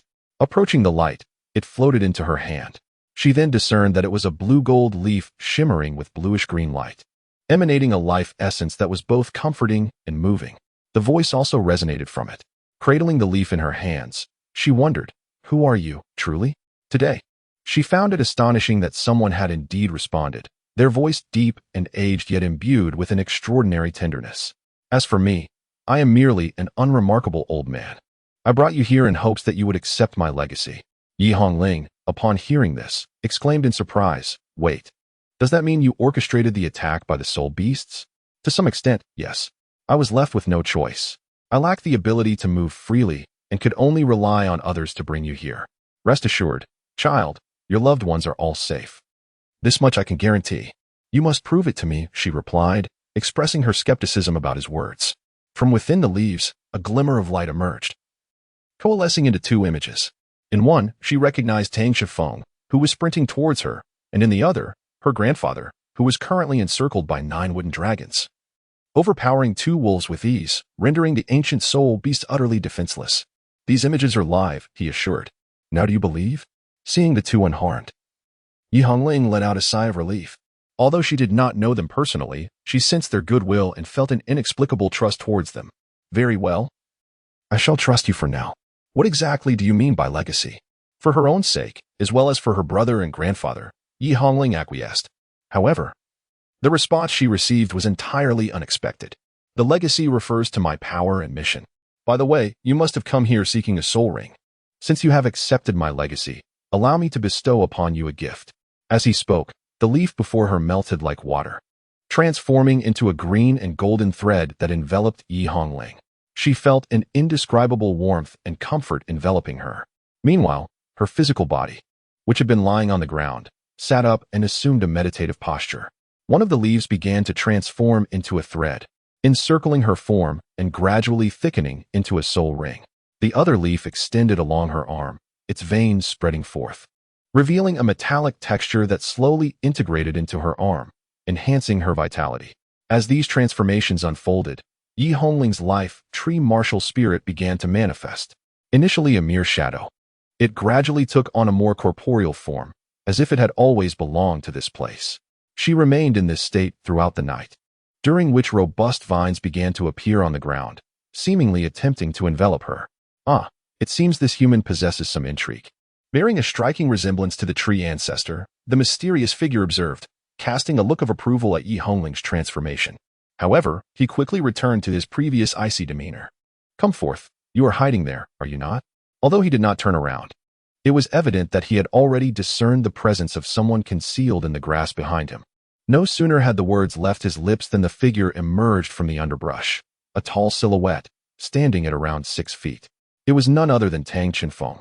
He had been eavesdropping from the shadows for quite some time, yet he was ultimately detected. Chapter 19. It seems like a windfall.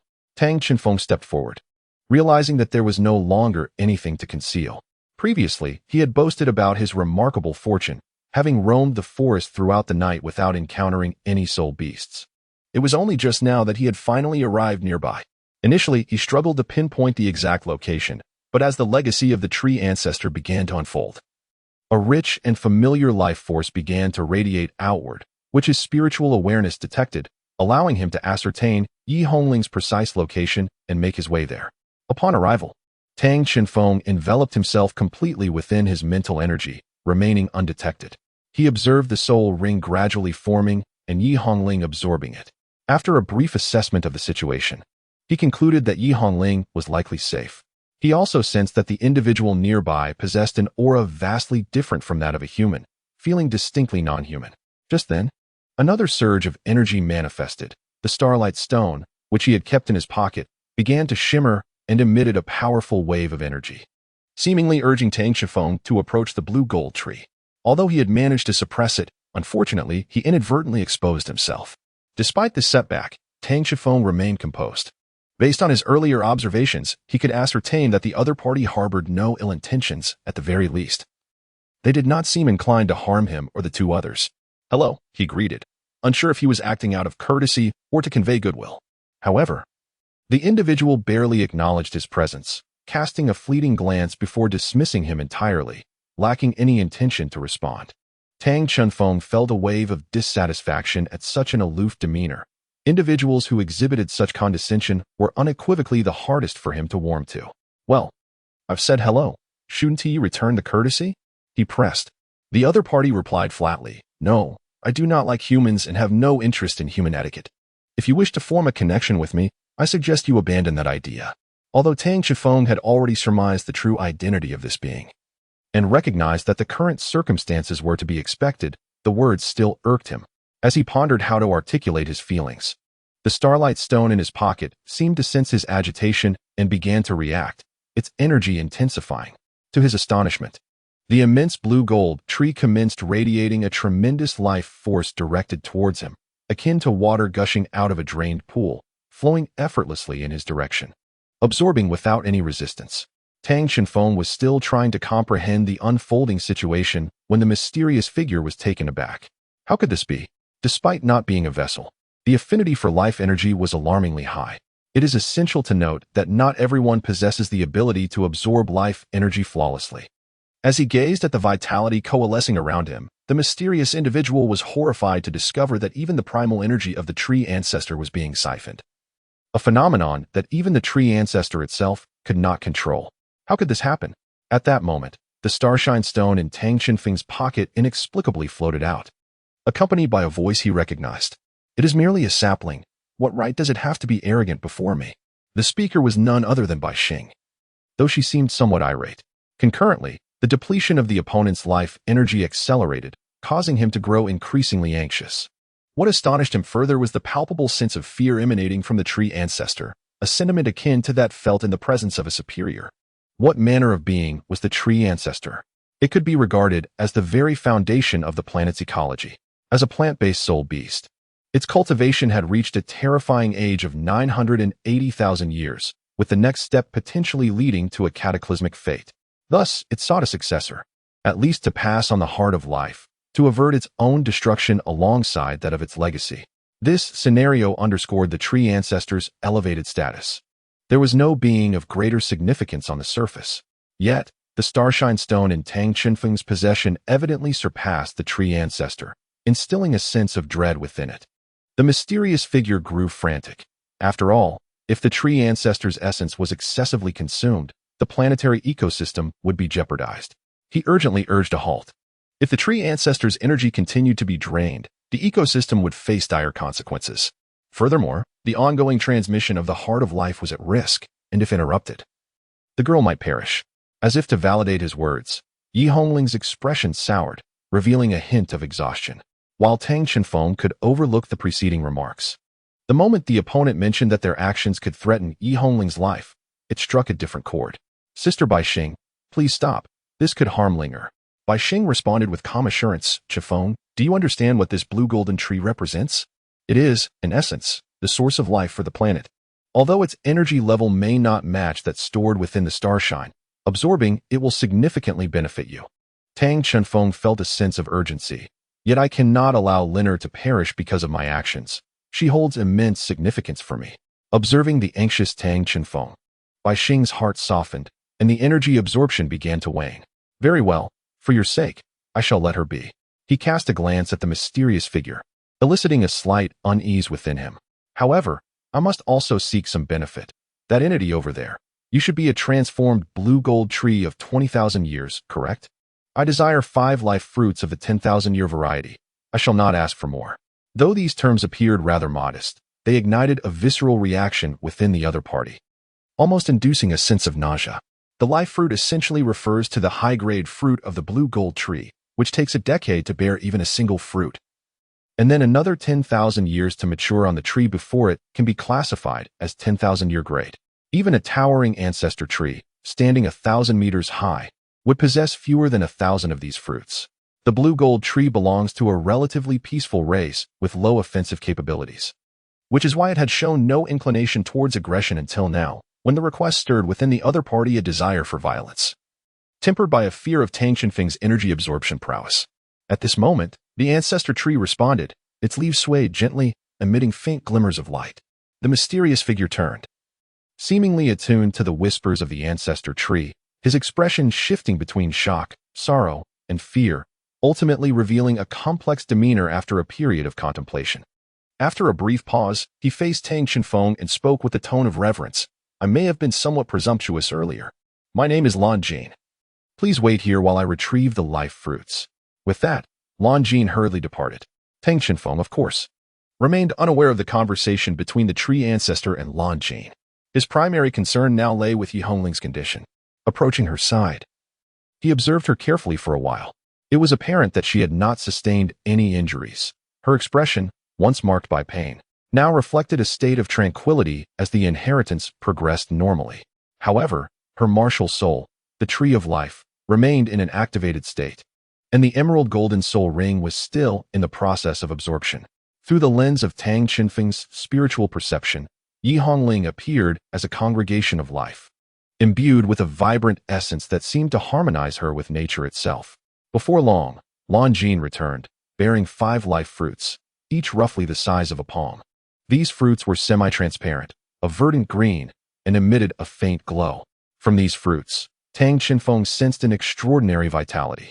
Lan Jin, glancing at the 5 life fruits cradled in his arms, felt a twinge of reluctance but ultimately decided to present them to Tang Qinfeng. For the tree ancestor had advised him to avoid provoking others and to fulfill their needs as much as possible. Upon receiving the life fruits, Tang Qinfeng was suddenly reminded that his initial purpose for entering the Sunset Forest was to procure a suitable soul ring for Yi Hongling. Although numerous events had transpired, Yi Hongling was now safe and had acquired a soul ring that perfectly matched her. Meanwhile, he had obtained 5 life fruits and absorbed a portion of advanced life energy. Despite facing 200,000-year soul beasts, village chief, he had managed the situation with remarkable ease. Ultimately, this adventure turned out to be not only safe but also immensely beneficial for everyone involved. Chapter 20. A fortunate escape after reaping these rewards. Tang Qinfeng chose not to depart immediately. Instead, he lingered. The area where Yi Hongling had meditated had blossomed with various plants, and she found herself gently enveloped by the massive vines that had sprouted from the ground, resembling a colossal flower bud. From the crevices, a soft green light emanated, a manifestation of the vibrant life energy at play. Tang Qinfeng chose to sit beside the flower bud, meditating to absorb the life energy emanating from it, provided it did not interfere with Yi Hongling's inheritance. Lan Jin quietly observed them from the side. Suddenly, a flurry of hurried footsteps echoed from a distance, the sound uneven yet approaching rapidly. "What is that?" Tang Qinfeng exclaimed, his senses heightened. No sooner had he spoken than 2 massive figures sprang forth from the thicket beside him, leaping over his head and startling him. Upon closer inspection, he realized they were the 2 wooden wolves and rock wolves that had previously attacked them. However, they now appeared utterly disheveled, in a state that could only be described as pitiful. The rock wolf's rocky armor had completely vanished, revealing its underlying form, marred by numerous deep wounds exposing bone. Its surface a gruesome sight of flesh and blood. The wooden wolf was in an even more dire state. In addition to sharing similar wounds with the rock wolf, it had lost a leg and half of its face, as if blasted away by some energy attack. Seeing the 2, Lan Jin sighed. "You 2 truly are more adept at causing trouble than accomplishing anything. To think you would attempt to roam the forest so boldly just after entering the 10,000-year level. This is the consequence." The wolves offered no retort, merely lowering their heads like 2 misbehaving children. Lan Jin then produced 2 blue golden fruits, placing them into the mouths of the wolves. As the fruits were consumed, their wounds began to heal at a visibly rapid pace, their vitality gradually returning. "That should suffice," Lan Jin remarked. "Each has consumed a century-old life fruit, and their wounds will soon stabilize. After some rest, they will recover." With that, Lan Jin turned and waved a hand, and the 2 giant wolves seemed to exchange a few words before departing.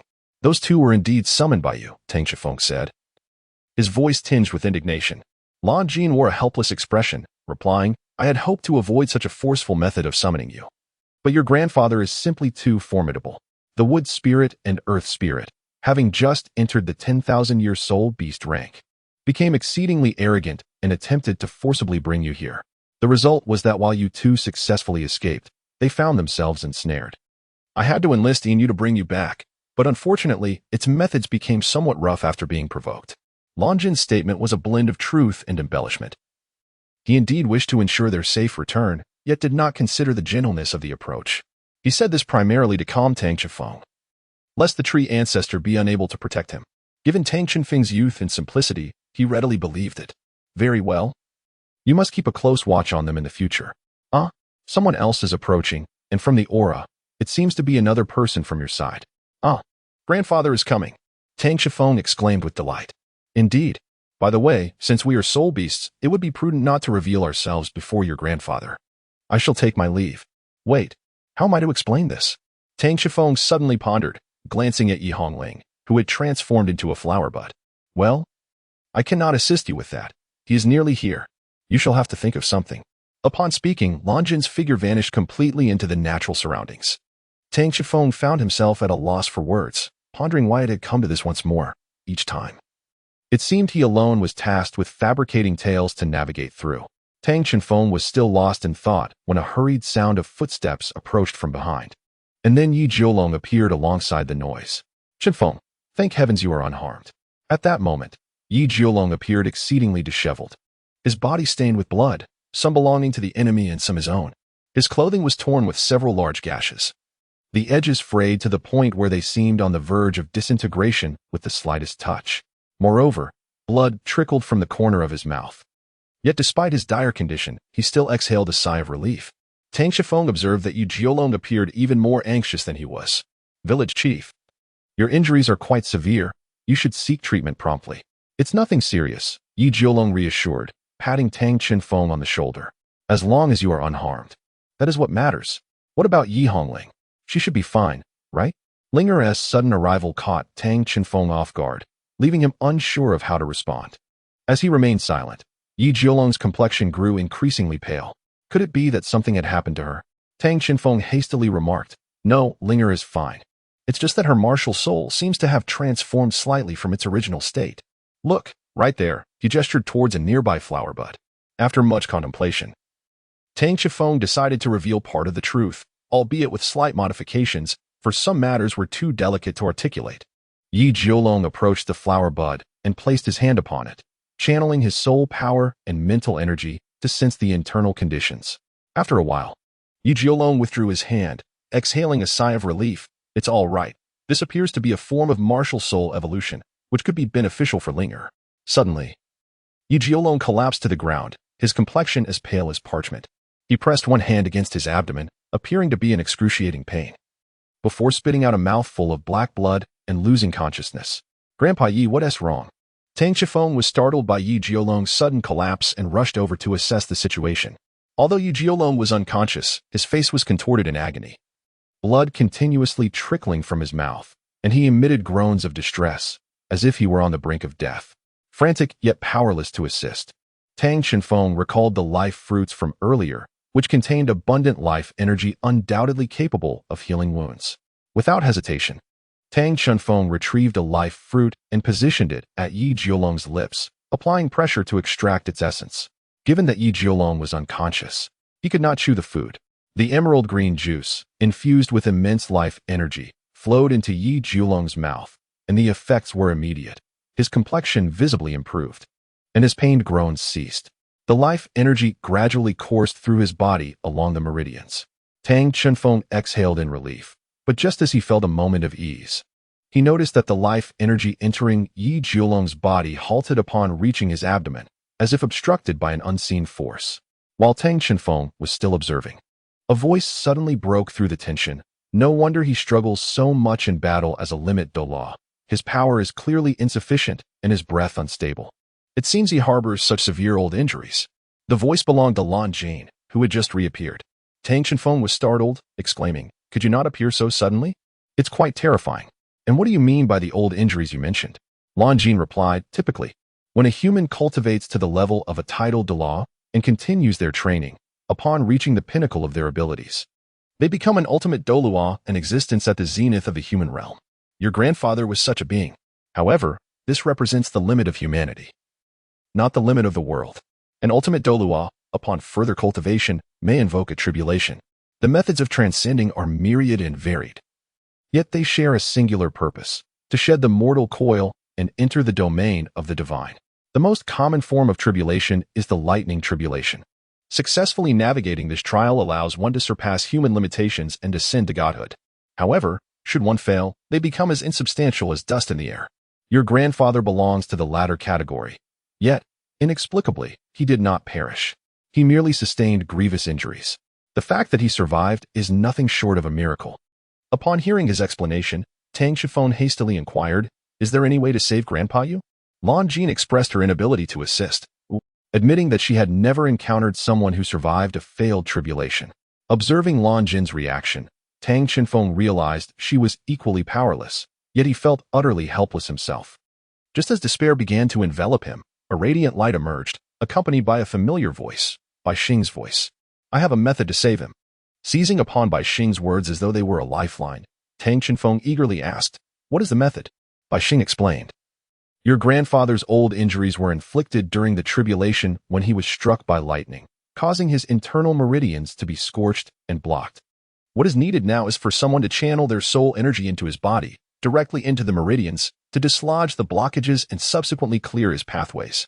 However, I must caution you that the individual undertaking this task must possess exceptional mental strength to control the flow of their soul energy. Otherwise, a moment's negligence could destroy his meridians and claim his life." After hearing Bai Xing's words, Lan Jin immediately declared, "I cannot do it. I am quite weak in terms of mental strength and unable to achieve perfect control, hence I absolutely cannot take on this task. It seems the strongest among us in mental prowess is you." Lan Jin's gaze shifted towards Tang Chenfeng. A sudden realization struck him. Indeed, his mental strength was already at a divine level, making control seemingly feasible. Yet, he grappled with the uncertainty of his proficiency in utilizing his consciousness. "Can I truly do this?" Bai Xing interjected, "But aside from you, there is no one else who can accomplish this. If you do not act, in 30 minutes, your grandfather will succumb to the overwhelming life energy within the fruit of life, leading to his meridians rupturing and resulting in his demise." She deliberately elongated the final word, emphasizing the gravity of the situation. Understanding that he had no choice but to muster his courage, Tang Chenfeng prepared to proceed. Tang Chenfeng unbuttoned his garment and placed his hand upon Yu Jiolong's chest and abdomen, gently infusing his soul power into him, allowing it to gradually permeate through the meridians. With meticulous precision, he controlled the soul energy as it meandered through the pathways, advancing toward the obstructions. At that moment, Tang Chenfeng was exceedingly cautious, for a momentary lapse could indeed prove fatal. He had stretched his mental prowess to its utmost limits thus far. Soon, his soul power reached the injured portion of the meridians, where he distinctly sensed his energy being obstructed. The task at hand was to envelop the impurities with his soul power and meticulously expel them from the meridians, ultimately driving them out of Yu Jiolong's body. After considerable time had elapsed, Tang Chenfeng succeeded in encasing the impurities with his soul power and commenced the effort to extract them. He guided the impurities out of the meridians, traversing through flesh and blood, gradually leading them beyond the confines of the body. Initially, a layer of dark filth appeared on Yu Jiolong's chest and abdomen, but as time progressed, this blemish thickened and hardened, eventually transforming into a blackened crust that resembled coagulated blood, emanating a rancid, burnt odor. Yet, as this manifestation emerged, Yu Jiolong's expression softened, devoid of the previous agony. As he lay peacefully on the ground, akin to one in slumber, Tang Chenfeng finally exhaled in relief, knowing that Grandpa Yu was safe, at least for now. And he no longer had to worry about the safety of himself and the other two. At that moment, an overwhelming sense of drowsiness washed over him, a result of his mental strain. He felt an irresistible urge to sleep, and with that, his eyes darkened, and he succumbed to slumber. After an indeterminate period, he awoke to find that Lan Jin had vanished, while Yu Jiolong remained unconscious, and Yi Hongling still resembled a flower leopard. However, the budding flower seemed to have become more plump and vibrant, as if on the verge of blooming. Just then, a muffled sound indicated that Yi Jiolong had awakened. Chapter 21. The Untold Past. After a period of recovery, Yi Jiolong finally emerged from his unconscious state. "Village Chief, you are awake at last. Are you feeling well?" "Yes, Chenfeng." Yi Jiolong sat up from the ground, one hand resting on his chest, but the pain he once felt had dissipated, for his old wounds had been healed. "I cannot believe I am alive, and I feel extraordinarily well. It has been a long time since I have felt such vitality." "Did you give me something, Chenfeng?" "I sense a life force coursing through me." "Yes, Grandpa, you are in good health now. I stumbled upon your severe injuries, and thus offered you this." As he spoke, Tang Chenfeng produced a life fruit from his possession and presented it to Yu Jiolong. Upon seeing the life fruit, a glimmer of light sparkled in Yu Jiolong's eyes as he cradled it in his hands, examining it closely. "This is a Lan Jin fruit, and a 1,000-year-old one at that. Chenfeng, where did you find it?" "So, they are called Lan Jin fruits," Tang Chenfeng replied nonchalantly. When asked about the source, he simply stated that he had picked it up from beneath a tree. In truth, in a certain sense, these Lan Jin fruits were indeed gathered by him. Yi Jiolong was left in a state of bewilderment by this answer, pondering when it had become so commonplace to find a 1,000-year-old Lan Jin fruit on the ground. Typically, if such a fruit were to fall, it would incite a frenzy among nearby soul beasts, rather than appear in the hands of a child. Nevertheless, He found no reason to doubt Tang Chenfeng. Despite the boy's stature surpassing that of his peers, to Yi Jiolong, Tang Chenfeng was merely a 6-year-old child, and thus, there was indeed no cause for suspicion. Never mind, keep it safe. It will benefit your future endeavors, Yi Jiolong said, placing the Longjing fruit back into Tang Chenfeng's hands, for in his eyes, the well-being of the two children far outweighed the significance of a Longjing fruit. Taking back the Longjing fruit, Tang Chenfeng began to bombard Yi Jiolong with a flurry of questions. Grandpa, are you truly a titled Douluo? Isn't a titled Douluo's status quite elevated? Why do you choose to remain in Tianhun town as a village chief? And does Grandma Ling know of your true identity? Could it be that Grandma is also an extraordinarily powerful spirit master? After pondering for a moment in response to Tang Chenfeng's series of inquiries, Yi Jiolong replied, well, there is really nothing to hide from you, but you must promise me that you won't casually speak of this to others. Sure. I promise I won't tell anyone, Tang Chenfeng assured. All right, I trust you, my dear. Let me think. Yes, indeed, I am a titled Douluo, and one of the most formidable ones at that, known as the ultimate Douluo, an existence at the pinnacle of humanity. Not just me, but Ling Wei, your grandmother, once stood at this peak alongside me. In our youth, we were quite renowned in the spirit master realm. We even resided in the Sky City for a time. Those days remain vividly etched in my memory. As Yi Jiolong recounted his story, Tang Chenfeng gradually became enthralled. For the sensation of having such an extraordinary powerhouse beside him was a rare experience. However, that way of life is no longer attainable for me. At this point, a glimmer of sorrow flickered in Yi Jiolong's eyes, as if he were reminiscing about the past. Even Tang Chenfeng, sitting beside him, could sense the melancholy emanating from his words. Chenfeng, weren't you curious why I chose to be the village chief in Tianhun town? That is a lengthy tale. Would you care to listen? At that moment, the nature of the story began to shift, yet Tang Chenfeng opted to continue listening. Eager to learn more about his grandfather's past, he nodded, encouraging Yi Jiolong to proceed. A faint smile of bittersweetness crossed Yi Jiolong's face as he began to understand this. We must journey back in time. I was born in Tianhun town on a day 100 years ago, which marked the awakening of martial souls. At that time, I was merely a 6-year-old child, much like everyone else, eagerly anticipating the awakening of my martial soul, hoping for a chance to rise above mediocrity. With that mindset, I joined a group of children and the awakening master in the awakening chamber to commence the ritual. Out of 12 children, the first 10 failed to awaken their soul power, and I was the second to last. Perhaps it was luck or the blessings of my prayers. But I became the first among them to awaken soul power, a mutated dragon-type wooden dragon martial soul, endowed with innate 8th-level soul power and considerable mental strength. The awakening master proclaimed me a rare talent, and I was thrilled, for from that moment on, I was no longer an ordinary person, but a spirit master. Yet, just as I reveled in my newfound status, the final girl brought forth an astonishing surprise, a holy spirit angel martial soul, with innate full soul power and even superior mental strength. She was hailed as the genius among geniuses. Yi Jiolong chuckled wryly thus. My newly acquired title of genius was swiftly overshadowed. That person must be extraordinarily strong then. Where is she now? Tang Chenfeng inquired. Well, you see her every day, don't you? Every day, I encounter a thought. Could that person be Grandma Ling? Yi Jiolong replied, indeed, that person is Ling Wei, your Grandma Ling. In those days, I was filled with an indomitable spirit. Whenever I witnessed my own surpassing, I felt an urgent need to not fall behind. Thus, I set her as my target, tirelessly honing my skills in an attempt to outshine her. However, Ling Wei's innate talent was simply astonishing. Each time I believed I was closing the gap, I would discover, to my dismay, that a new distance had emerged between us. Thus, we engaged in a perpetual rivalry, constantly measuring ourselves against one another. I even followed her to the same school, and as time passed, the chasm between us and our peers widened. We became the prodigies in the eyes of our contemporaries. And gradually, our relationship deepened. I no longer viewed her as merely a goal to chase. We became each other's closest friends, striving together, progressing hand in hand, sharing insights on our training. In the end, we both earned the privilege to ascend to the Sky City. Tang Chenfeng listened intently, captivated by the stories that unfolded before him. They brimmed with allure, granting him deeper insights into the lives of his grandparents. Grandpa Yu was astonished to learn that he and Grandma Ling had known each other since childhood, and that she had been a prodigy even then. By the way, Grandpa, how did you and Grandma Ling fare after entering the Sky City? Let me think, he began. Once we arrived in the Sky City, We quickly realized that while we were indeed geniuses on the ground, the dynamics here were entirely different. Everyone who made it to this realm was as gifted as we were, and some even surpassed us. We enrolled in a prestigious Soul Master Academy and embarked on a rigorous training regimen. By the way, it was during this time that my rate of advancement was at its peak. Can you guess why?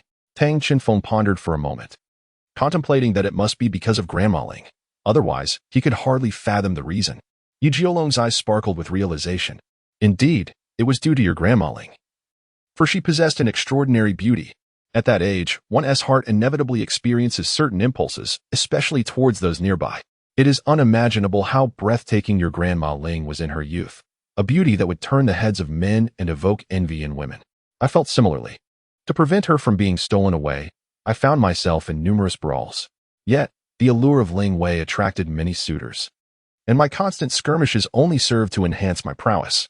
I recall one fellow who sought to challenge me to the death, surprisingly. That encounter forged a bond of brotherhood between us, creating a lasting friendship. Suddenly recalling something, Tang Chinfeng glanced at the soul-guided storage bracelet adorning his wrist. Could that person be the one you previously mentioned to us? Indeed, it was he, Yi Jiolong confirmed. Afterward, we decided to compete fairly, vying to win Ling Wei's heart.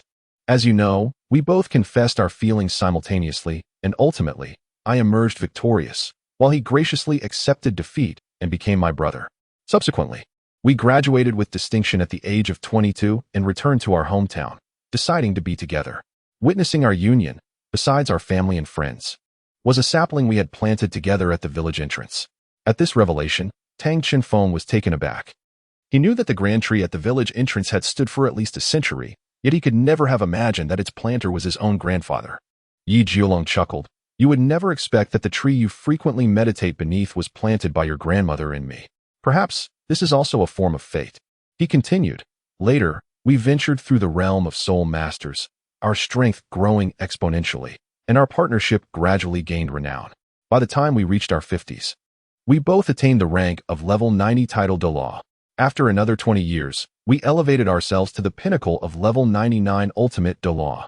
Many sought to disrupt our peace, but we had grown accustomed to our freedom and declined all advances. Those years were undoubtedly the brightest moments of our lives. At this juncture, the light in Yi Jiolong's eyes gleamed as he reminisced about the breathtaking tales of his life. However, the nostalgia was abruptly interrupted as a look of despair, powerlessness, and sorrow overtook his countenance.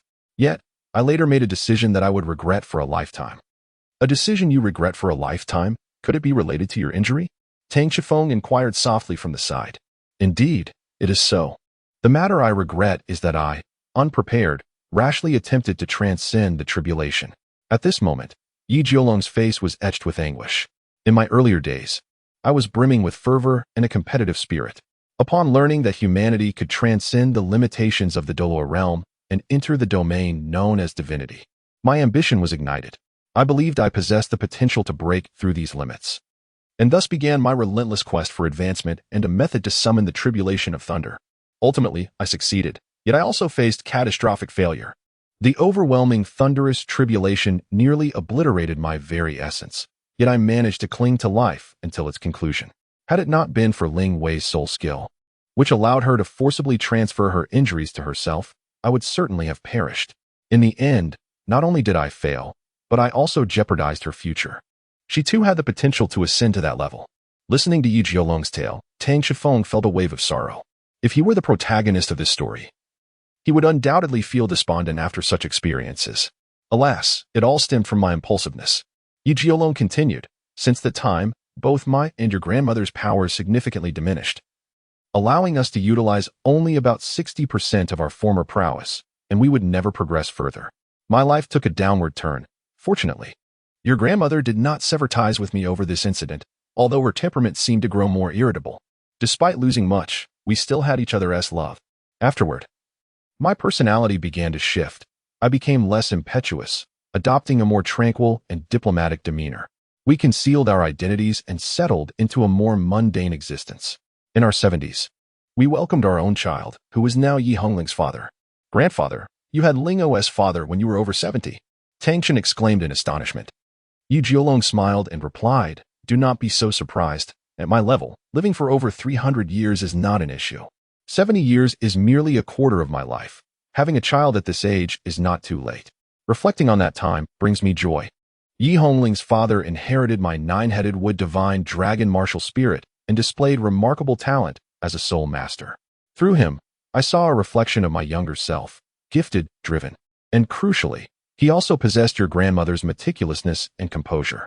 He became our emotional anchor, and we entrusted our former dreams to him, which he never let us down on. He evolved into a senior officer, dedicated to addressing various crimes committed by soul masters. One day, he returned home with a young woman, declaring her to be my future daughter-in-law. The joy we felt was immeasurable. A year later, he shared that he and your grandmother might soon become grandparents. In that moment, we felt life was truly worthwhile. Our spirits lifted. We suddenly yearned to return to our hometown.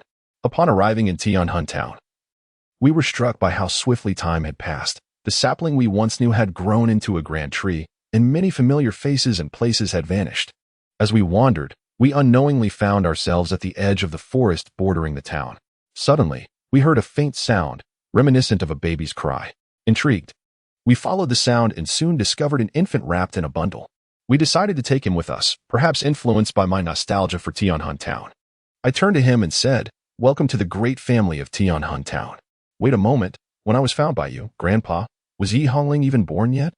Indeed. Otherwise, you would have referred to her as your elder sister, not your younger sister. But, it seems Yi Jiolong has slipped into a deeply troubling memory. However, it is truly unfair how fate has dealt with me, his voice trembling with emotion. Do you remember that I mentioned Yi Hongling's father was a police officer? He had many enemies. Tragically, while your grandmother and I were bringing you back, we learned that just days prior, he and Yi Hongling's mother had been besieged by a multitude of evil soul masters. After a valiant battle, he fell in the line of duty, and Yi Hongling's mother, gravely injured, gave birth prematurely. When we arrived at the hospital, she had succumbed to her injuries and the complications of childbirth. Although Yi Hongling survived, the doctors informed us that as a preemie, her chances of survival were slim.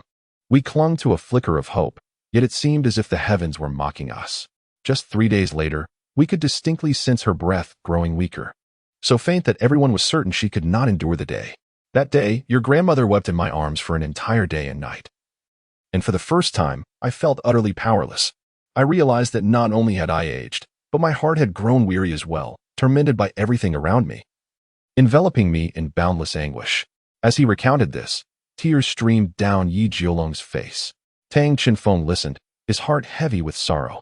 He had not anticipated that grandfather Yi and grandmother Ling harbored such an unknown past. Upon hearing this, he too felt a profound sense of despair. However, was Linger not thriving now? Was she not living well? Yi Jiolong took a moment to collect his thoughts and remarked, "In truth, I am not entirely certain about this, but it undoubtedly pertains to you. After we brought you back that day, we placed you on Yi Hongling's bed. Your health appeared robust, so we did not intrude further.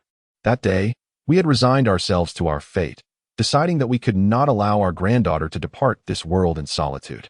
We wished to remain by her side until she transitioned to the next realm. Yet, upon our arrival, we discovered that you, who should have been in swaddling clothes, were outside, holding Yi Hongling's tiny hand. The sorrow we had previously felt left us unaware of what transpired during that interlude.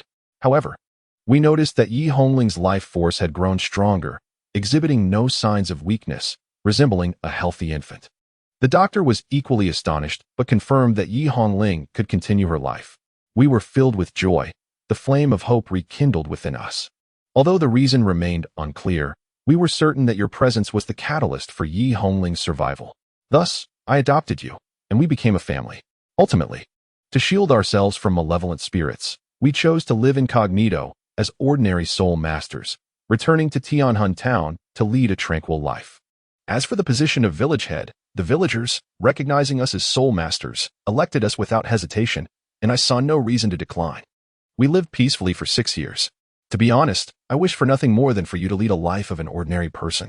However, upon the awakening of your martial souls, and given your extraordinary talents, we could not bear to let such gifts go unrecognized. Thus, we find ourselves in the current circumstances. My tale concludes here. Tang Qifeng felt an overwhelming sense of distress in his heart. He yearned to console his grandfather, but found himself at a loss for words. Yi Jiolong seemed to perceive his inner turmoil and remarked, "In truth, those matters are behind us now. What holds greater significance is our focus on the future. Qifeng, I have faith that you too will attain such a realm, yet I implore you to refrain from acting impulsively. I would not wish for our tragedy to befall you. Tang Qifeng resolutely declared, I understand. At that moment, the bud enveloping Yi Hongling began to react. Chapter 22. A new life on the horizon. The bud encasing Yi Hongling emitted a brilliant glow as its petals gradually unfurled. Yi Hongling sat within the heart of the flower, and as the petals slowly opened, both she and her grandfather suddenly realized that perhaps due to the rapid increase in energy, her garments had vanished. Ahem. Yi Jiolong cleared his throat, and upon this reminder, Tang Qifeng promptly turned away, refraining from further observation. He retrieved a spare outfit from his bracelet and handed it to Yi Jiolong before hastily departing. Yi Jiolong watched as Tang Qifeng ran off, a faint smile gracing his lips. He then used his soul power to levitate the clothing and began dressing Yi Hongling. In no time, the attire was donned, and after exchanging a few words, Tang Qifeng returned, reassured that all was well. Upon his return, Tang Qifeng scrutinized Yi Hongling and noted the transformation that had taken place. Her physique appeared to have elongated, rendering her previous garments somewhat short. Her skin had become increasingly fair and smooth, while her hair, once a delicate pinkish purple, had transformed into a deep green, so dark that one might mistake it for black at a glance. Strands of azure blue adorned her hair, like embellishments, yet the most striking change was in her aura. Her presence seemed to harmonize perfectly with her surroundings, exuding an ethereal elegance. In Tang Qifeng's words, Yi Hongling was truly stunning now. However, she remained in a meditative state, maintaining her seated posture, unaware of her surroundings. At that moment, Yi Jiolong, observing the transformed Yi Hongling, seemed to recollect something. Qifeng, do you still have that ancient blue gold fruit? Please, give your grandfather one. Yes, I have a couple left. What do you need them for, Grandpa? Tang Qifeng inquired. Somewhat puzzled, yet he handed the blue gold fruit to his grandfather. In truth, he possessed 4 of them, but chose to keep 1 or 2, as they could prove life-saving in times of peril. Yi Jiolong eagerly accepted the blue gold fruit, exclaiming, though I am uncertain of its efficacy, if successful, it could bring you both a delightful surprise. The grandfather and grandson settled down to patiently await Yi Hongling's awakening, during which some light-hearted banter ensued. Grandpa, considering your past status, you must have accumulated quite a fortune, right? Are we not exceedingly wealthy? Faced with Tang Qifeng's inquiries, Yi Jiolong awkwardly replied.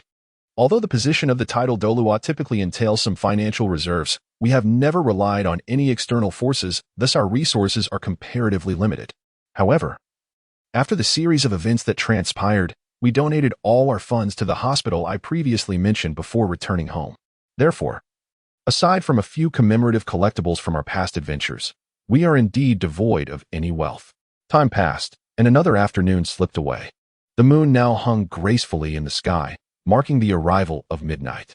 Among the two, Tang Qifeng's eyelids began to flutter, while Yi Jiolong remained intensely focused, betraying no signs of fatigue. At that moment, a change occurred around Yi Hongling. The petals that had enveloped her began to gather closely, yet unlike before. They did not completely encase her, but instead adhered closely to her form, slowly merging with her being.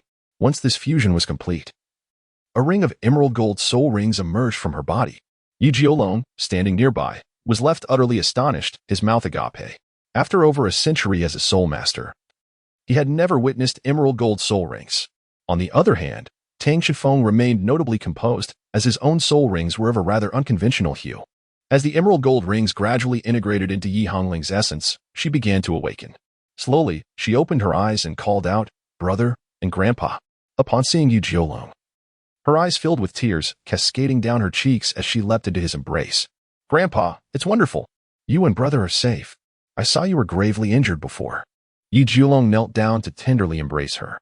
"It's all right, Linger. We are both fine now." After a considerable time, the emotions of all present had settled. Yi Jiolong inquired about Yi Hongling's experiences since her arrival, and she recounted every detail to those gathered. "So, this enormous blue gold tree acknowledged your talent and conferred a portion of its power to you. Such a phenomenon was indeed difficult to believe, existing only in theory until now. Yet here lay a living testament before Yi Jiolong." After a moment's contemplation, he conducted a meticulous examination of Yi Hongling, confirming that, aside from her rapidly increasing soul power, she appeared entirely normal. Yi Jiolong felt a wave of relief wash over him. Ultimately, the absence of trouble was the most important thing. By the way, Linger, what is your first soul skill? I would like to confirm. My soul skill? Let me give it a try. Yi Hongling has acquired her own soul ring and, naturally, possesses soul skills. Generally speaking, a soul master's abilities are closely guarded secrets, disclosed only to those they deeply trust. Rising to her feet, Yi Hongling unleashed her martial soul. The ethereal silhouette of the tree of life materializing behind her, increasingly tangible and imbued with a sense of reality. The verdant leaves bore intricate green-gold patterns that had never before graced them. As her martial soul was released, Yi Hongling's hair and eyes transformed into a vibrant shade of emerald green, accompanied by the radiant glow of her green-gold soul ring. The elderly pair nearby suddenly sensed a surge of vitality, as life energy coursed through their bodies, healing not just their physical forms, but seemingly their very spirits, evoking an indescribable sense of joy. The domain skill, your first soul skill, is truly remarkable, exclaimed Yi Jiolong, astonished. My first soul skill is called the domain of living beings, which encompasses extensive healing and the restoration of mental fortitude, Yi Hongling replied with a playful grin. Indeed, a splendid skill perfectly suited to you, Yi Jiolong remarked, his spirits lifted. Although they had faced numerous dangers upon entering the forest, their current success rendered their journey worthwhile. Congratulations, Linger. You now possess your own soul skill, said Tang Chenfeng, equally delighted for her. Yi Hongling playfully stuck out her tongue and flashed him a smile. Time has grown late. We have gathered all we sought. It is time to depart from the sunset forest. Very well, let us be on our way. Grandmother must be anxious, responded the trio as they hastened towards the exit. Once the three had departed, the previously unseen blue gold emerged. Tree ancestor, is it truly acceptable to let them leave unimpeded? The rustling leaves of the tree ancestor answered his query. Let us hope so. I wonder when we shall return to our original home. At the exit of the walled area, the trio emerged from the heart of the forest, their journey remarkably smooth, devoid of any soul beasts. After confirming their identities with the guards at the exit and utilizing a soul-guiding communicator, they successfully departed and began their journey homeward. The atmosphere among the trio was filled with joy, and along the way, Yi Jiolong elaborated on the entire healing process to Tang Chenfeng, who could surmise his grandfather's intentions.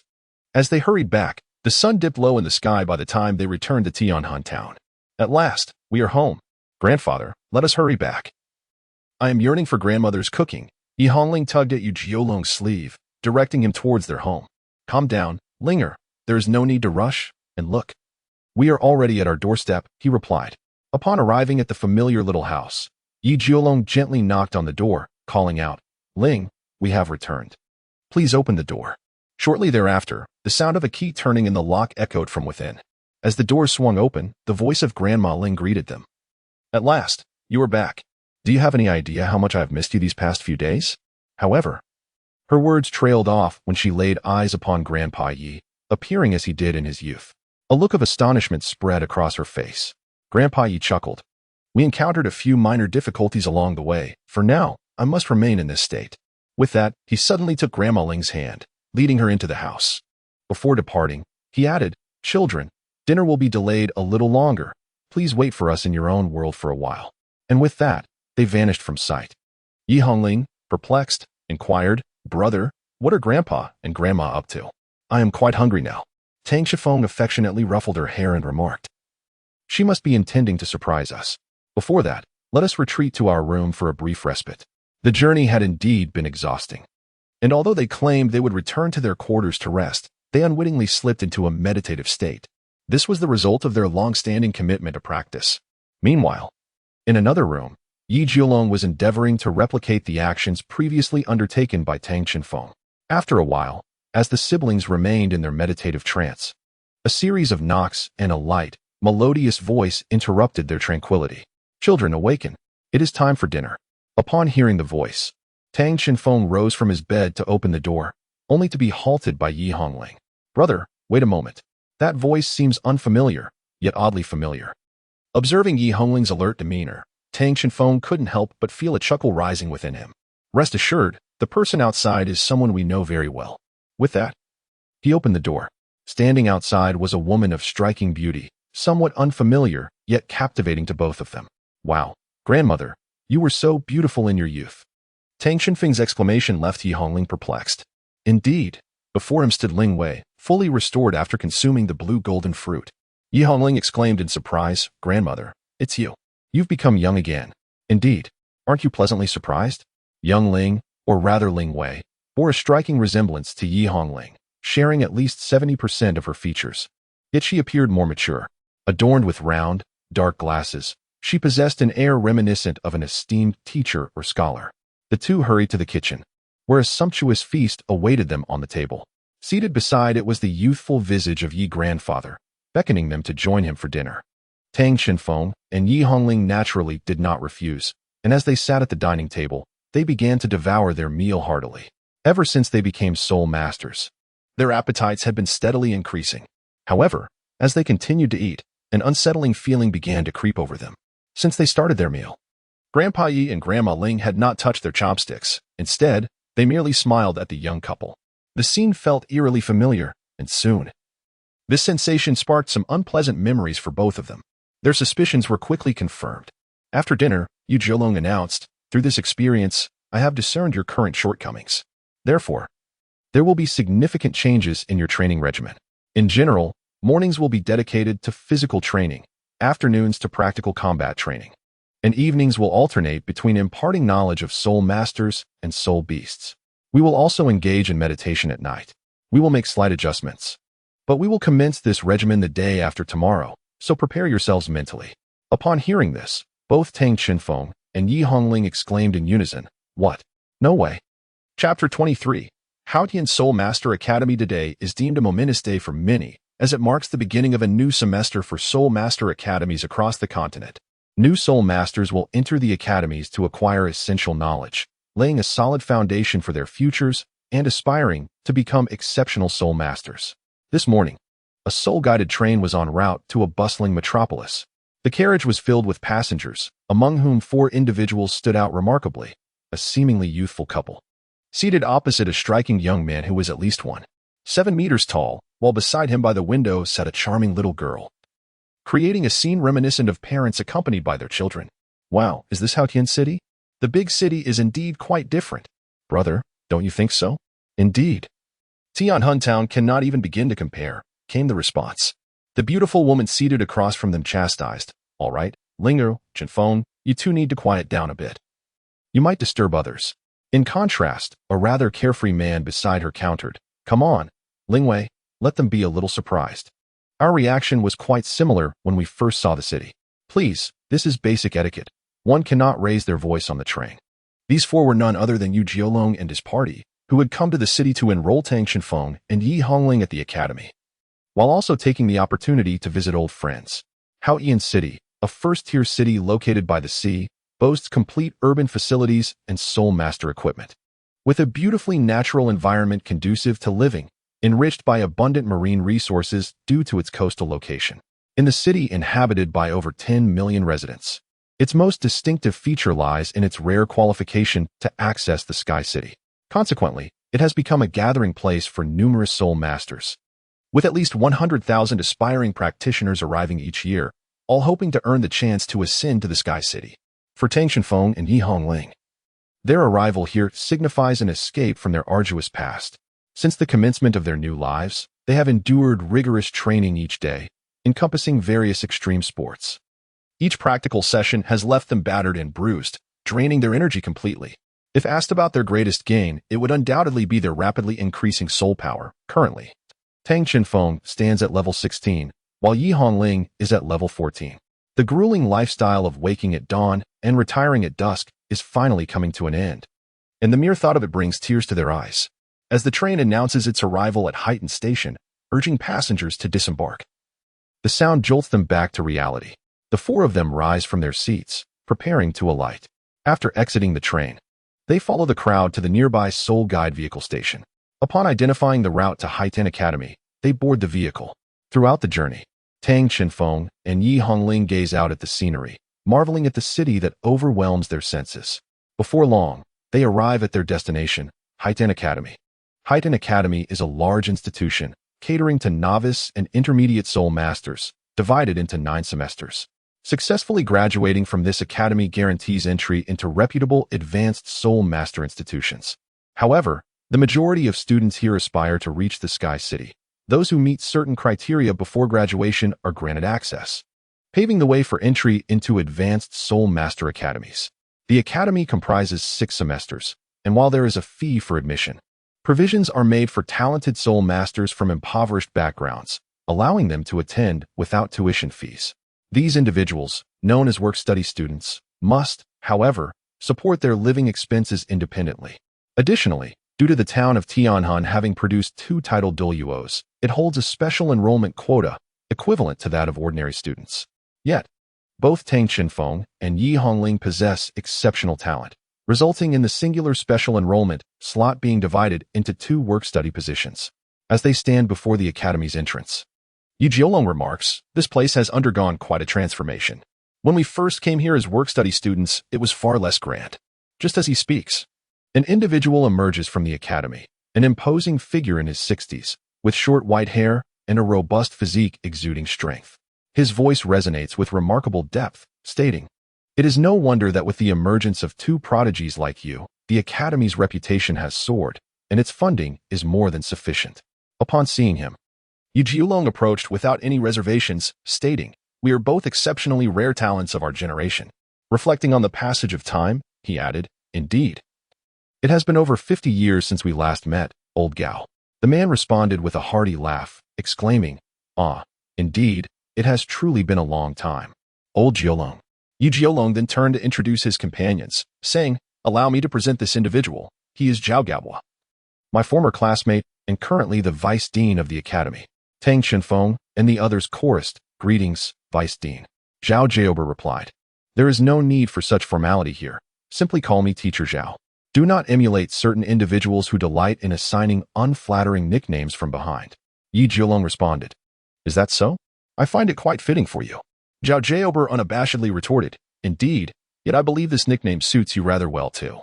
At this point, both erupted into laughter. Lin Wei, standing by, could not help but join in, saying, "All right, you two, we can reminisce later. Let us first address the matters at hand." The two immediately composed themselves, and Zhao Jiaober produced 2 metallic badges, handing them to Tang Shifeng and his companion. "I have submitted your information. Here, take this. It is the school emblem. Once you wear it, you shall be considered part of the academy. The work-study dormitory is located at the last building on the back mountain. You may head there first. We need to catch up with old friends." The 2 nodded, taking the emblem and their belongings as they proceeded towards the back mountain. "By the way, your seniors may not be as accommodating. Be cautious," he advised. "Understood," they replied, watching the 2 depart. A flicker of envy glimmered in Zhao Jiaober's eyes as he turned to Yi Jiolong, saying, "I truly envy you. You have 2 precious grandchildren." Yi Jiolong retorted, "You certainly have your own opportunities. Why have you persisted for so long? Need it be said? My heart belongs solely to Lin Wei. I have no interest in anyone else." Lin Wei interjected, "All right, enough reminiscing while standing. Let us find a place to sit and chat leisurely." Zhao Jiaober quickly suggested, "Perfect. I know a tavern where the food and drink are quite delightful." At this moment, a sly smile appeared on Yu Jiolong's face. "Very well, let us go. I shall treat you." Zhao Jiaober rolled his eyes. "Oh, you treating? Does that mean I foot the bill?" Yu Jiolong playfully draped an arm over Zhao Jiaober's shoulder, grinning. "Indeed, my brother understands me." Zhao Jiaober sighed in resignation. "All right, you treat, and I shall lead the way. Let us go. Oh, by the way, old Jiaober, regarding the matter I previously entrusted to you, I must trouble you. Rest assured, I intended to take on a disciple. Now the opportunity has presented itself, but ultimately, it will depend on him. You need not worry. These 2 children continually surprise me." Meanwhile, at the back mountain of the academy, Tang Chenfeng and his companion had located their dormitory building. The academy comprises 7 structures, with the work-study dormitories separated from the others, making them easy to find. The dormitory building consists of 5 stories, each housing a shared dormitory.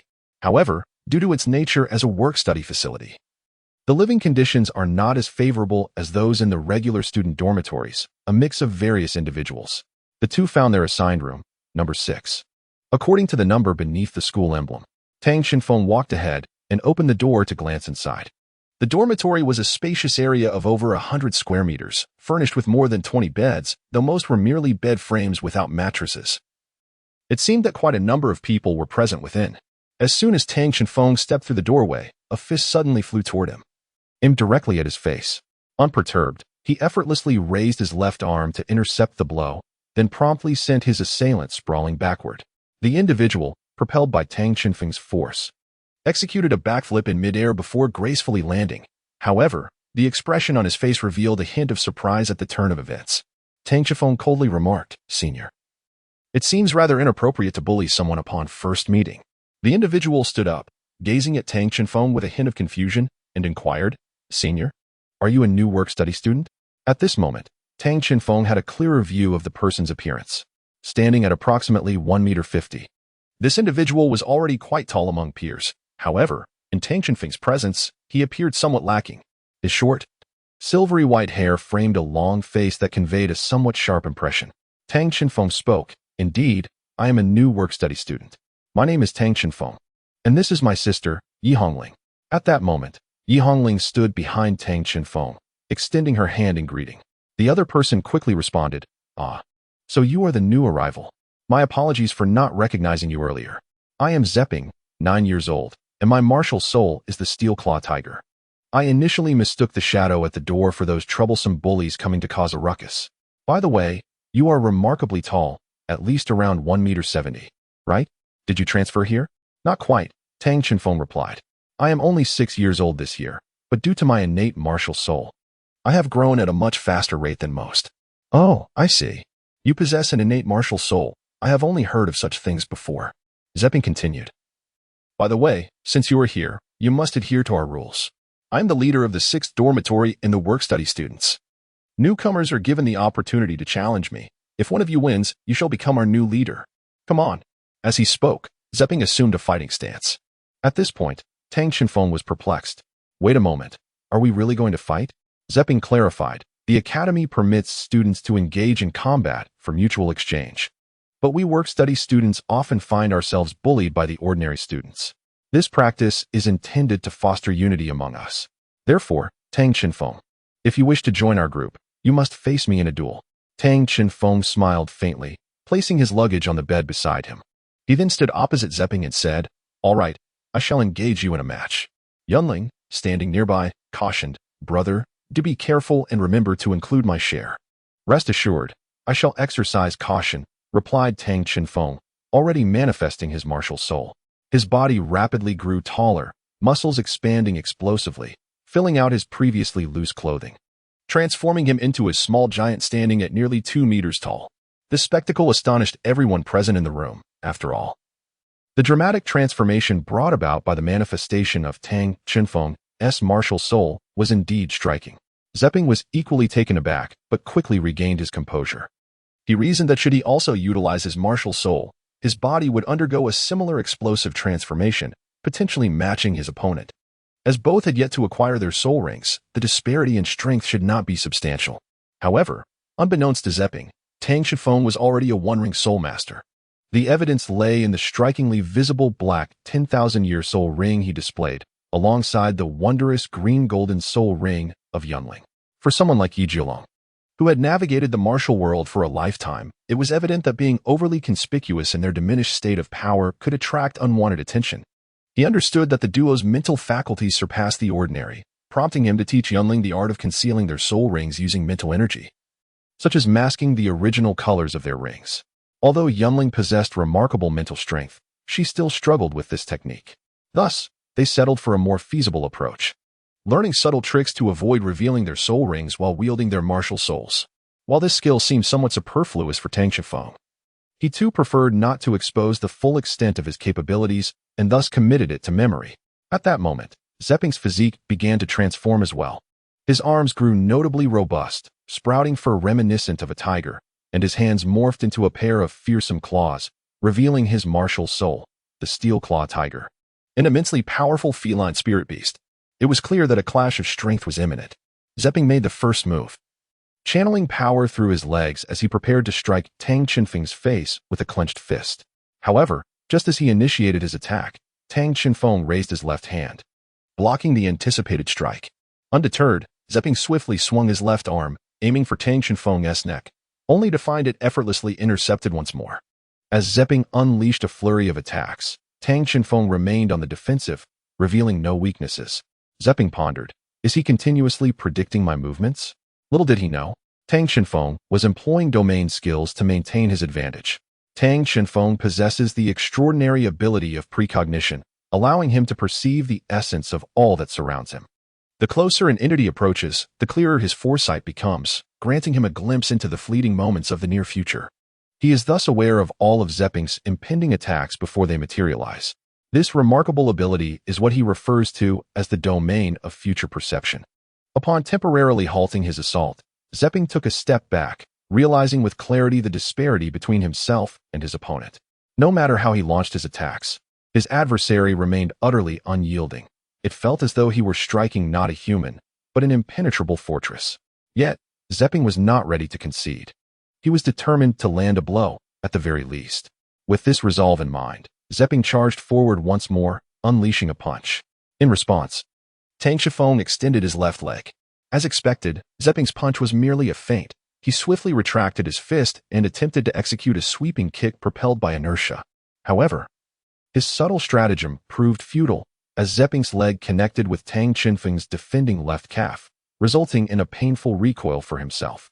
In that moment of discomfort, Tang Xinfeng seized the opportunity to strike, delivering a seemingly unremarkable punch that nonetheless sent Zeping hurtling through the air. Zeping traced a flawless parabolic arc before landing safely upon a bed, fortunate that the fall was softened by its cushioning embrace. Tang Xinfeng approached and extended a hand to Zeping, assisting him in regaining his balance. How about it? Do my sister and I now truly belong here? Zeping did not dispute this. Indeed, he acknowledged, you are undeniably formidable, and I concede my defeat with complete respect. Oh, by the way, since you have triumphed over me, the position of the student leader is now yours.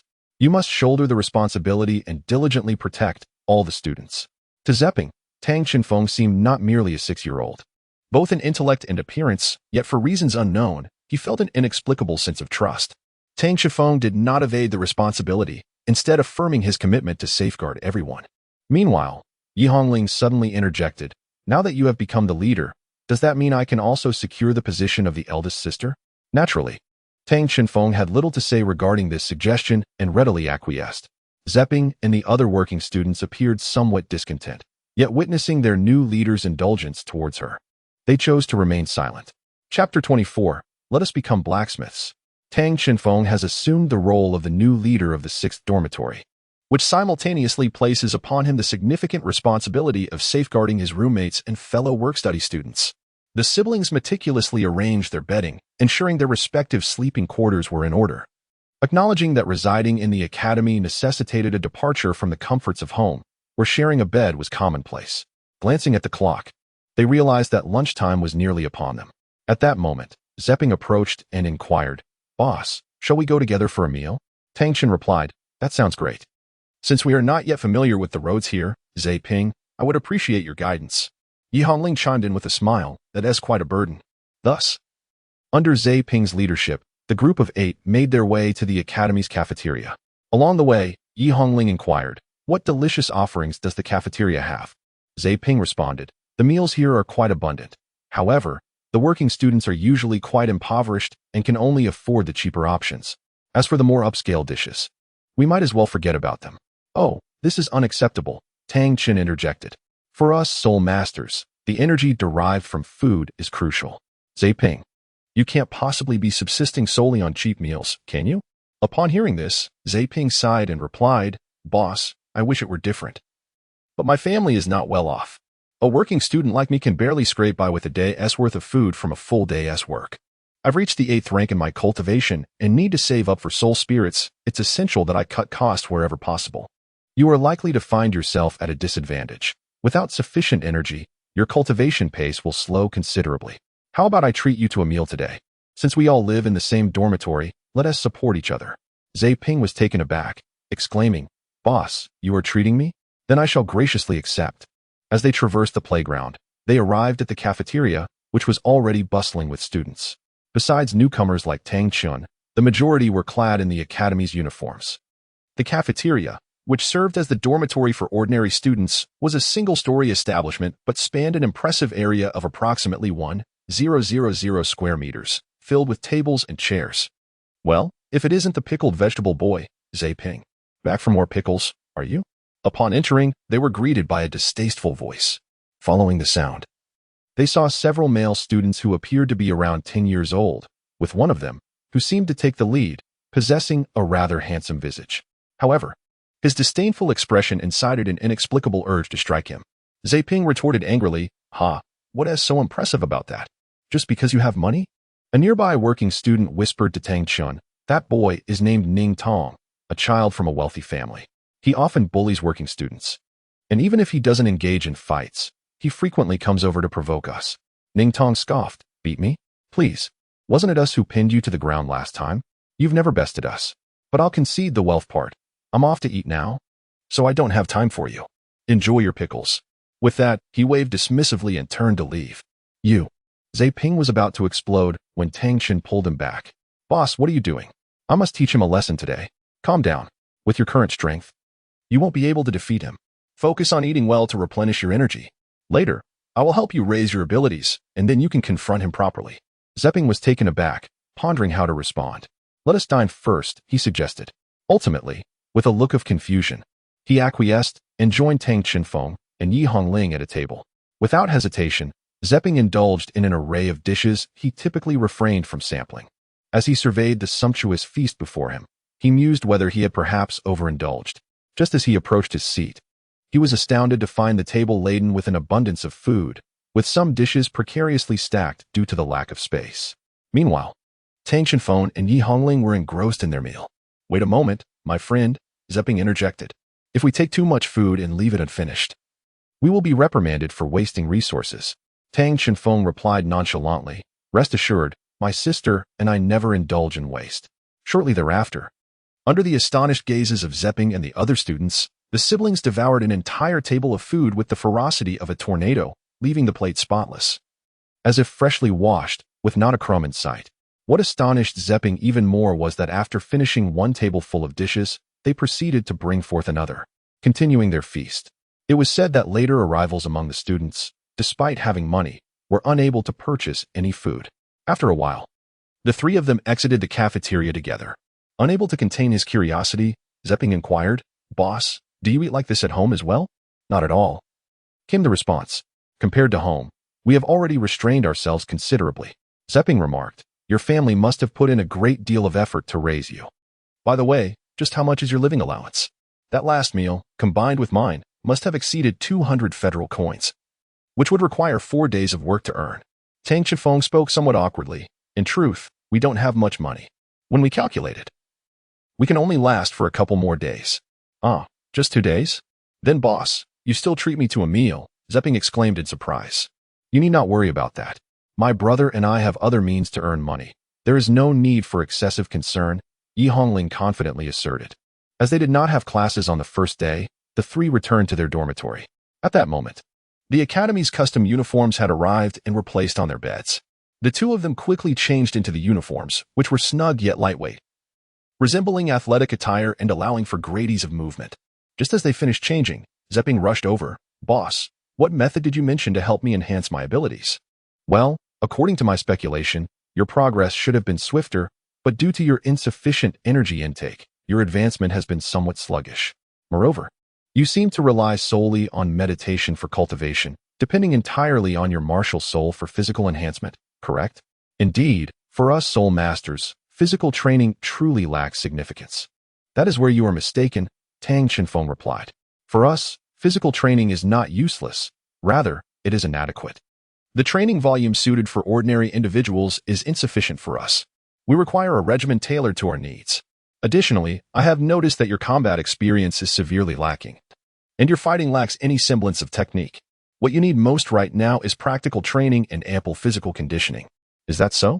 Zeping exclaimed, as if struck by a revelation. Then, how do you intend to train me? Well, it might be somewhat arduous, Tang Chenfeng said earnestly. I'm up for it, boss. As long as it means putting that Ning Tong in her place, I'm more than willing, Zeping replied resolutely. Suddenly, Yi Hongling interjected, brother, you wouldn't be thinking of using Grandpa's methods to train Zeping, would you? Yes, although it may be a bit grueling, it is indeed beneficial. Besides, Zeping seems willing. Doesn't he? Yi Hongling said with a look of compassion directed at Zeping.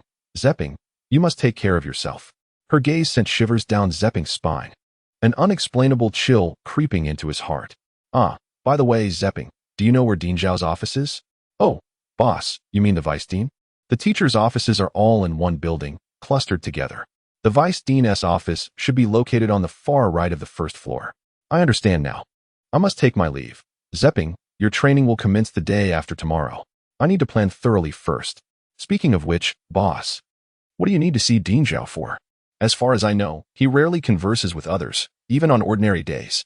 Well, I intend to see the dean regarding work opportunities to earn some money. Otherwise, my sister and I might just starve. Having spoken, Tang Shinfeng opened the door and stepped outside.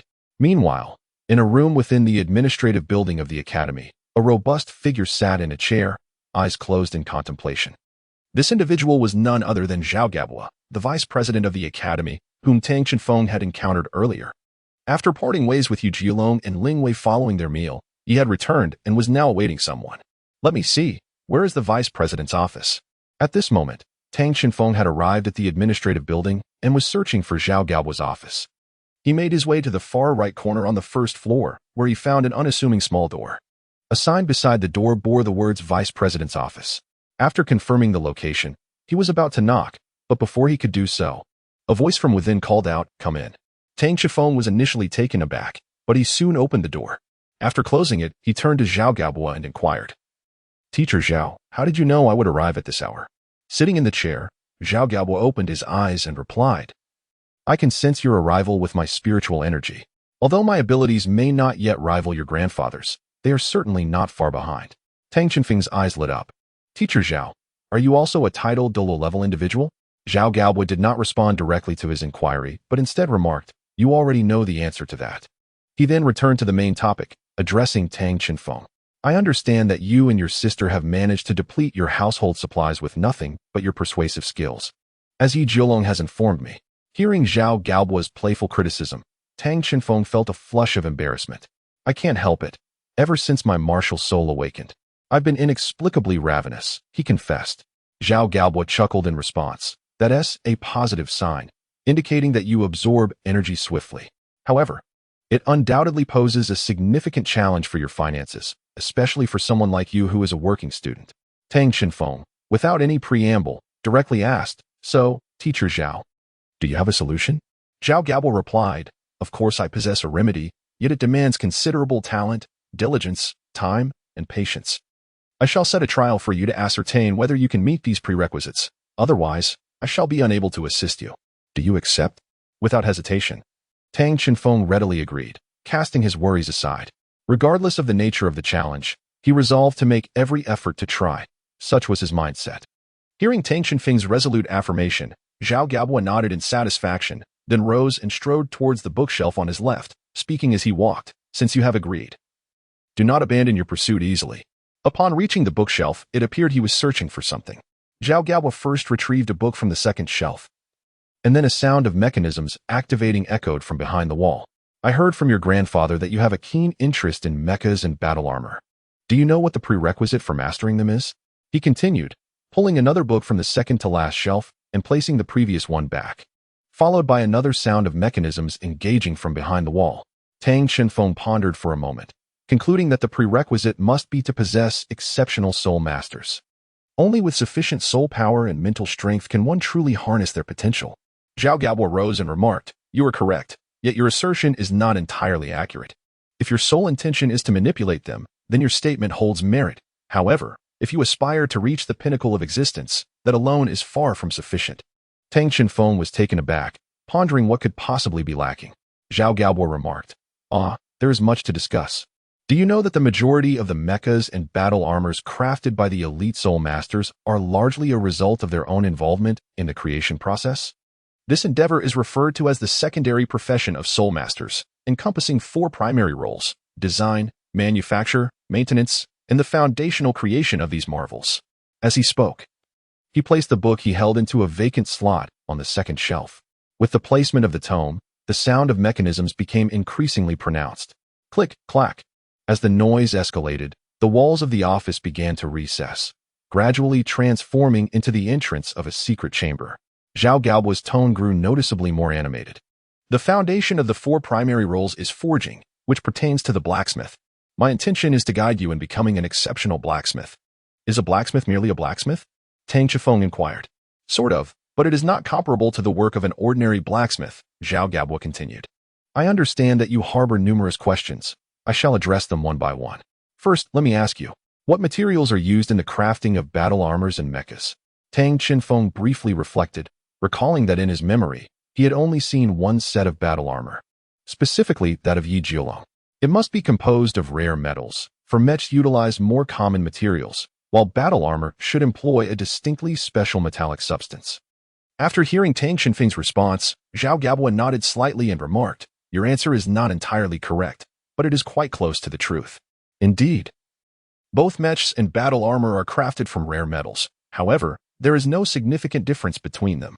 The materials used can be entirely the same, with the primary distinction lying in their quality.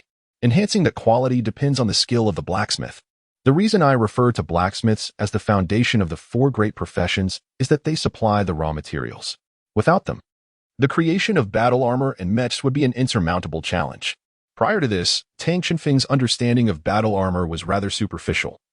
But now it seemed as though the door to a new world had swung open before him. Zhao Gabwa interjected, so, what do you think? Are you interested? Tang Xinfeng replied, I wish to give it a try, to endeavor to become an exceptional blacksmith. Zhao Gabwa chuckled, I have been waiting for you to say that. Come in, for I still have a trial awaiting you. With that, he stepped into the hidden chamber. Tang Xinfeng followed suit and stepped inside. As they entered, the door to the secret chamber gradually returned to its original form, as though it had never existed. Chapter 25. The Forging of Celestial Materials. The walls of the secret chamber were thick, adorned with soul-guiding lamps for illumination. Venturing further and obscured its true visage. Before Tang Xinfeng appeared a forge, vast and imposing. At the center stood a forge table entirely constructed of metal. 3 walls of the room were lined with towering shelves. On the right, an assortment of hammers of various sizes lay in wait, while the left boasted an array of rare metals. The front shelf displayed a myriad of metal components, rendering the once spacious room somewhat claustrophobic. Zhao Gabwa remarked, this is my forge, completely soundproof. I can sense your thoughts. It feels chaotic, does it not? Humph. Were it not for the absence of a forging specialty at the academy, I would have relocated long ago. Tang Chifeng inquired. Is there not a dedicated course in the academy? After all, forging is the very foundation of battle armor. Zhao Gabwa replied with a sense of resignation. No. Those individuals always claim that forging is not an endeavor suitable for your age. Little do they realize that without solidifying the fundamentals, there will be no opportunity to reach the pinnacle in the future. To create the finest battle armor, one must have exceptional blacksmiths. As he spoke, Zhao Gabwa turned to Tang Xinfeng and said, for the average person, forging is a daunting and monotonous task. I have traversed this path myself, and it is not an easy one. However, if you aspire to become the person you envision, you must persist. Tell me once more. You shall not abandon this journey midway. Tang Xinfeng resolutely declared, Teacher, I will never give up halfway. I am determined to persevere. Zhao Gabwa smiled with satisfaction. Good. Then let me first explain the essence of forging. Forging and casting are utterly distinct. Casting merely requires a mold, utilizing machinery to compress metal into the desired shape. In contrast, forging necessitates the skilled hands of a blacksmith who hammers the metal into form. While machines can also perform the hammering, metal possesses a vitality of its own. The mechanized process can never truly grasp the intricate textures of the metal. Thus, the finest mecha components are always crafted by the hands of master blacksmiths. A true blacksmith is an artisan of unparalleled skill, holding a status that rivals that of a soul master. This particular segment captivated Tang Xinfeng, prompting him to inquire, Teacher, do you mean to say that metal is alive? Zhao Gabwa replied, to be more precise, we bestow life upon the metal. He then added, let me demonstrate it for you. Zhao Gabwa approached a rack, casually selected a piece of rare metal, and placed it upon the forging table. He activated the forging apparatus, and suddenly, the upper section of the table opened, engulfing the rare metal into a fiery furnace. He then retrieved a hammer from his storage soul guide. That must be the forging hammer, Tang Xinfeng mused. Though he had never before seen a forging hammer, he could distinctly sense that this hammer was unlike an ordinary one. It seemed almost alive. After a brief moment, the upper section of the forging table opened once more, and the previously rare metal ascended. now glowing a fiery red from the furnace's heat. Zhao Gaobo explained, the metal must first be softened for the forging process to be truly effective. With that, he extended one leg backward, adopting a stance, and raised a hand gripping the forging hammer high above, preparing to strike the metal with force. With a resounding strike, sparks erupted as the metal visibly flattened slightly. Yet, Zhao Gaobo did not pause. He continued to wield the forging hammer with relentless precision, each blow powerful and exact. It appeared that he had transcended into a state of complete immersion, where all that mattered was the forging before him, and under his diligent efforts.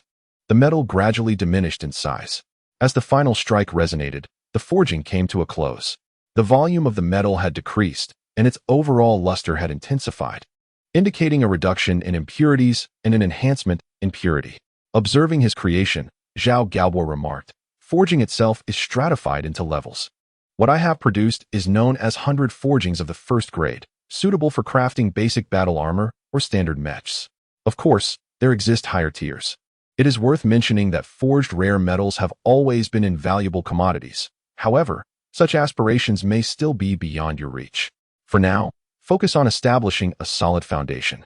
But first, you must pass my assessment. He then gestured towards the shelf containing rare metals and the one holding the forging hammers, saying, choose a piece of rare metal to forge based on your instinct. Feel free to select any hammer, though it is advisable to choose one that feels comfortable in your hand.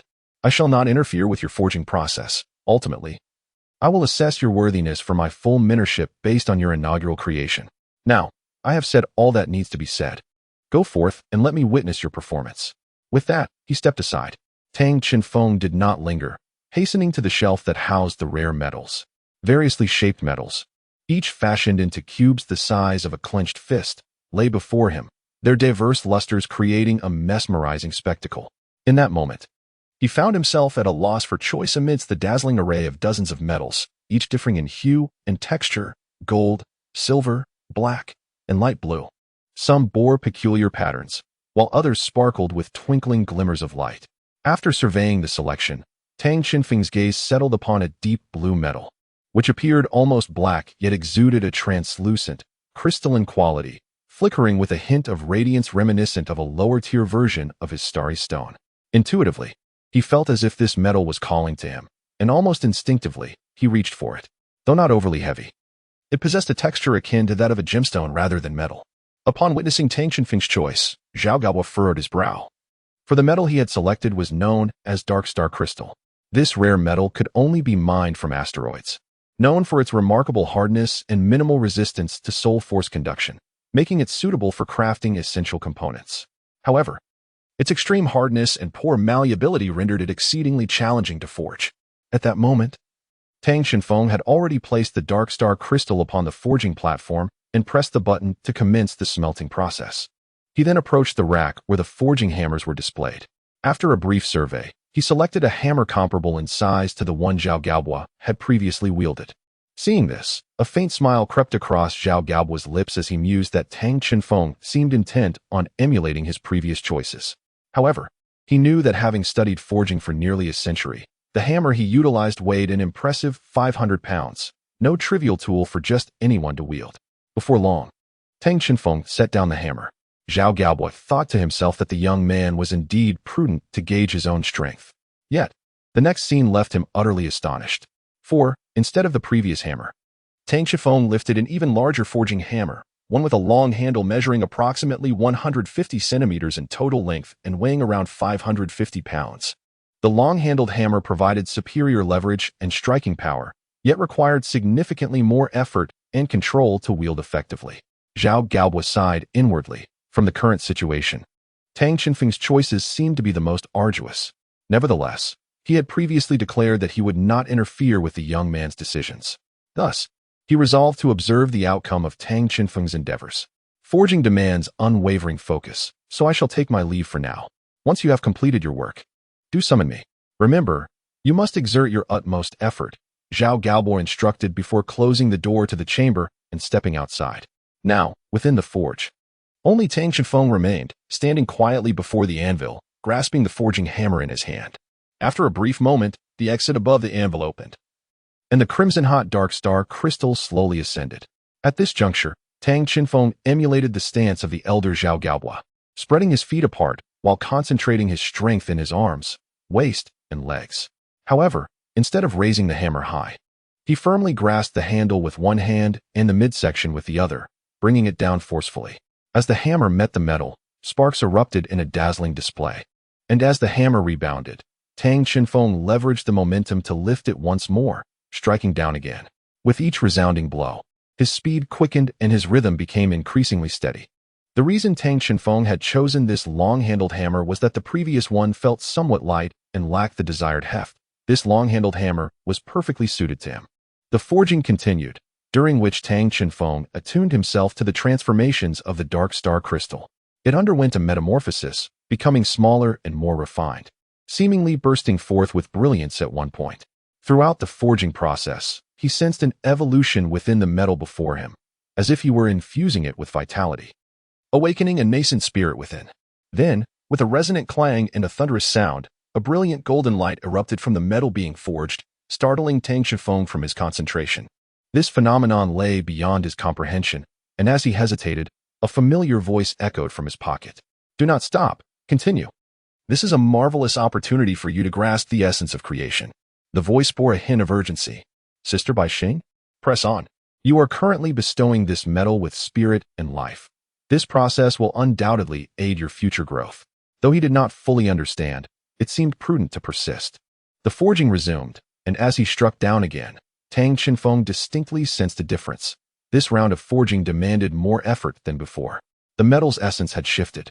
Where it had once felt like mere metal, it now resonated with a spirit, conveying a sensation through the hammer that seemed to express discomfort at the previous strike.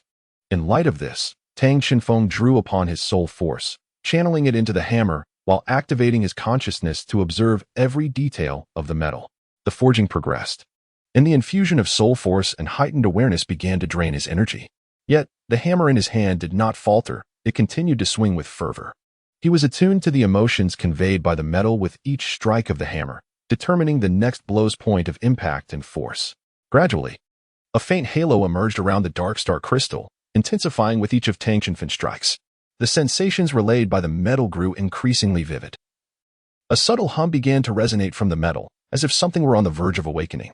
Although his soul power and mental strength were being fervently consumed, Tang Qinfeng felt he had reached his zenith, experiencing a comprehensive elevation in his abilities and a newfound understanding of the craft of forging. At last, with another swing of the hammer and a shower of sparks, the dark star crystal erupted in brilliance once more. Unlike the previous golden glow, this time it radiated a dazzling light reminiscent of the vast cosmos, transformed from a semi-transparent black crystal into a lustrous, translucent dark blue gem. The shimmering light within resembled countless stars encased within, captivatingly exquisite and truly perfect. Meanwhile, Tang Qinfeng found himself wavering, astonished by the exhaustion that forging had brought upon him. Although he had forced himself to transcend his limits, he anticipated that the subsequent process would be considerably easier. This should suffice for now, he mused, as he recalled Teacher Zhao's words to report back. He then opened the door to the secret chamber to seek Zhao Gaobua. In the office, Zhao Gaobua sat in his chair, his mood far from pleasant. It had taken too long. The duration of forging was excessive, even for the more challenging third-grade refinement. He pondered anxiously. Previously, he had promised Yi Jiulong that he would teach Tang Qinfeng to become a blacksmith if he could pass the test, but given the current circumstances, he feared the young man lacked the requisite talent. Everything, from his choice of metal and hammer to the time spent forging, spoke volumes. Even if he barely managed to pass the test, it would be difficult for him to progress further. Well, I have lived this long without taking on an apprentice, he thought. If he can barely pass, I suppose I will accept him as my disciple. Just then, the mechanism of the door behind him clicked open, and a somewhat weary voice called out, "Teacher Zhao, I have completed the forging." Seeing Tang Qinfeng nearly on the verge of fainting startled Zhao Gaobua, who rushed to support him and inquired, "What happened? Why are you so weak?" "I apologize, Teacher Zhao. The difficulty of the forging was even greater than I had anticipated, but I managed to finish it. Please take a look." Observing the frail Tang Qinfeng, Zhao Gaobua felt a pang of concern. While the first attempt often posed challenges, it shouldn't have been to this extent. This could only indicate that he truly might not be suited for the path of forging. At least let us examine his work before he departs, he decided. Zhao Jiaober pondered to himself. Thus, under his assistance, the two re-entered the secret chamber. Arriving at the forge where the dark star crystal lay, its size had diminished by more than half since the moment it was acquired, emanating a faint radiance and imbued with a vitality that was palpable. Teacher Zhao, I have strived to do my utmost. I wonder if I have passed your test, teacher? Zhao Jiaober, however, did not respond to his inquiry. Instead, he stood frozen, continuously rubbing his eyes and muttering phrases such as impossible and how could this be? After a considerable pause, he finally regained his composure and placed both hands on Tang Qinfeng's shoulders, asking, Qinfeng, be honest with me. This was crafted by you, correct? No one else was involved. Although somewhat bewildered, Tang Qinfeng replied, Yes, I made it myself. Is there a problem? Suddenly, Zhao Jiaober burst into laughter, exclaiming, I have truly found a treasure. Qinfeng, do you understand? You are a genius, a prodigy in forging. Ah? Tang Qinfeng, taken aback by the unexpected praise, was still somewhat at a loss. Zhao Jiaober reveled in his excitement for a while before gradually calming down. Oh dear, I got a bit carried away. Qinfeng, you are a once-in-a-millennium talent. Do you realize that you completed spirit forging at the age of 6? When I was 6, I didn't even know what forging was. I was just a novice back then, ha ha ha ha. This only deepened Tang Qinfeng's confusion. Teacher Zhao, could you clarify a bit more? I'm struggling to process all of this, he requested. Zhao Jiaober immediately began to elucidate. I previously mentioned that forging is categorized into levels. The forging of metals is divided into 100 forging, 1000 forging, spirit forging, soul forging, and the highest, heavenly forging. There are also some nuanced subdivisions, such as 100 and 1000 forging, which can be further refined into 3 to 1 star. Generally, novice blacksmiths start from the most basic forging and strive to advance to 100 forging. Yet you, on the other hand, have directly leaped over the first 2 and entered the realm of spirit forging. By the way, spirit-forged metals represent a qualitative leap. They are exceptional materials for crafting battle armor. This spirit-forged dark star crystal can be directly utilized to create the core of battle armor. Of course, you also have the option to sell it. Spirit-forged metals are far more valuable than ordinary 1000 forging metals. They are precious and can command a high price in the market. However, the choice is yours, and its use is entirely at your discretion. Tang Qinfeng pondered for a moment before inquiring, Teacher Zhao, how much is this piece of metal worth? Zhao Jiaober reflected briefly before responding. The dark star crystal is classified as a relatively rare metallic ore. Its normal market value is approximately 10,000 federal coins. If it is of the spirit forging grade, its worth could be tenfold, exceeding 100,000. Upon hearing this figure, Tang Qinfeng's eyes widened in astonishment. 100,000 federal coins, coming from the relatively underdeveloped Tianhun town. He had never even contemplated possessing such a sum. Gazing at the spirit-forging dark star crystal, he realized that selling it would alleviate any concerns regarding tuition and living expenses for both himself and Linger in the future. After a considerable internal struggle, Tang Qinfeng resolved, Teacher Zhao, I think I shall keep it for now. For some reason, I feel compelled to retain it. I am certain it will be of use in the future. Very well, Zhao Jiaober replied, I respect your decision. However, there is still a matter of great importance. Oh, what else could there be? Tang Qinfeng asked, his face a mask of confusion. Zhao Jiaober replied, Of course, it pertains to apprenticeship. Having passed my test, I must accept you as my disciple. Tang Qinfeng immediately understood the situation and was about to kneel down to express his respect, but was abruptly stopped by Zhao Gaobo, who remarked, Such formalities are unnecessary here. Simply address me as Teacher Zhao as you normally would. Do you comprehend? Tang Qinfeng promptly affirmed his understanding. Very well, you may return for now. The process of spirit forging is still too advanced for you. It is essential to solidify your foundational skills before attempting again. By the way, take this. Zhao Gaobo extracted a card from his pocket and stated, This is my funding card. Until you can forge and earn for yourself, feel free to use mine. I have learned from your grandfather that you and your sibling have quite the appetite.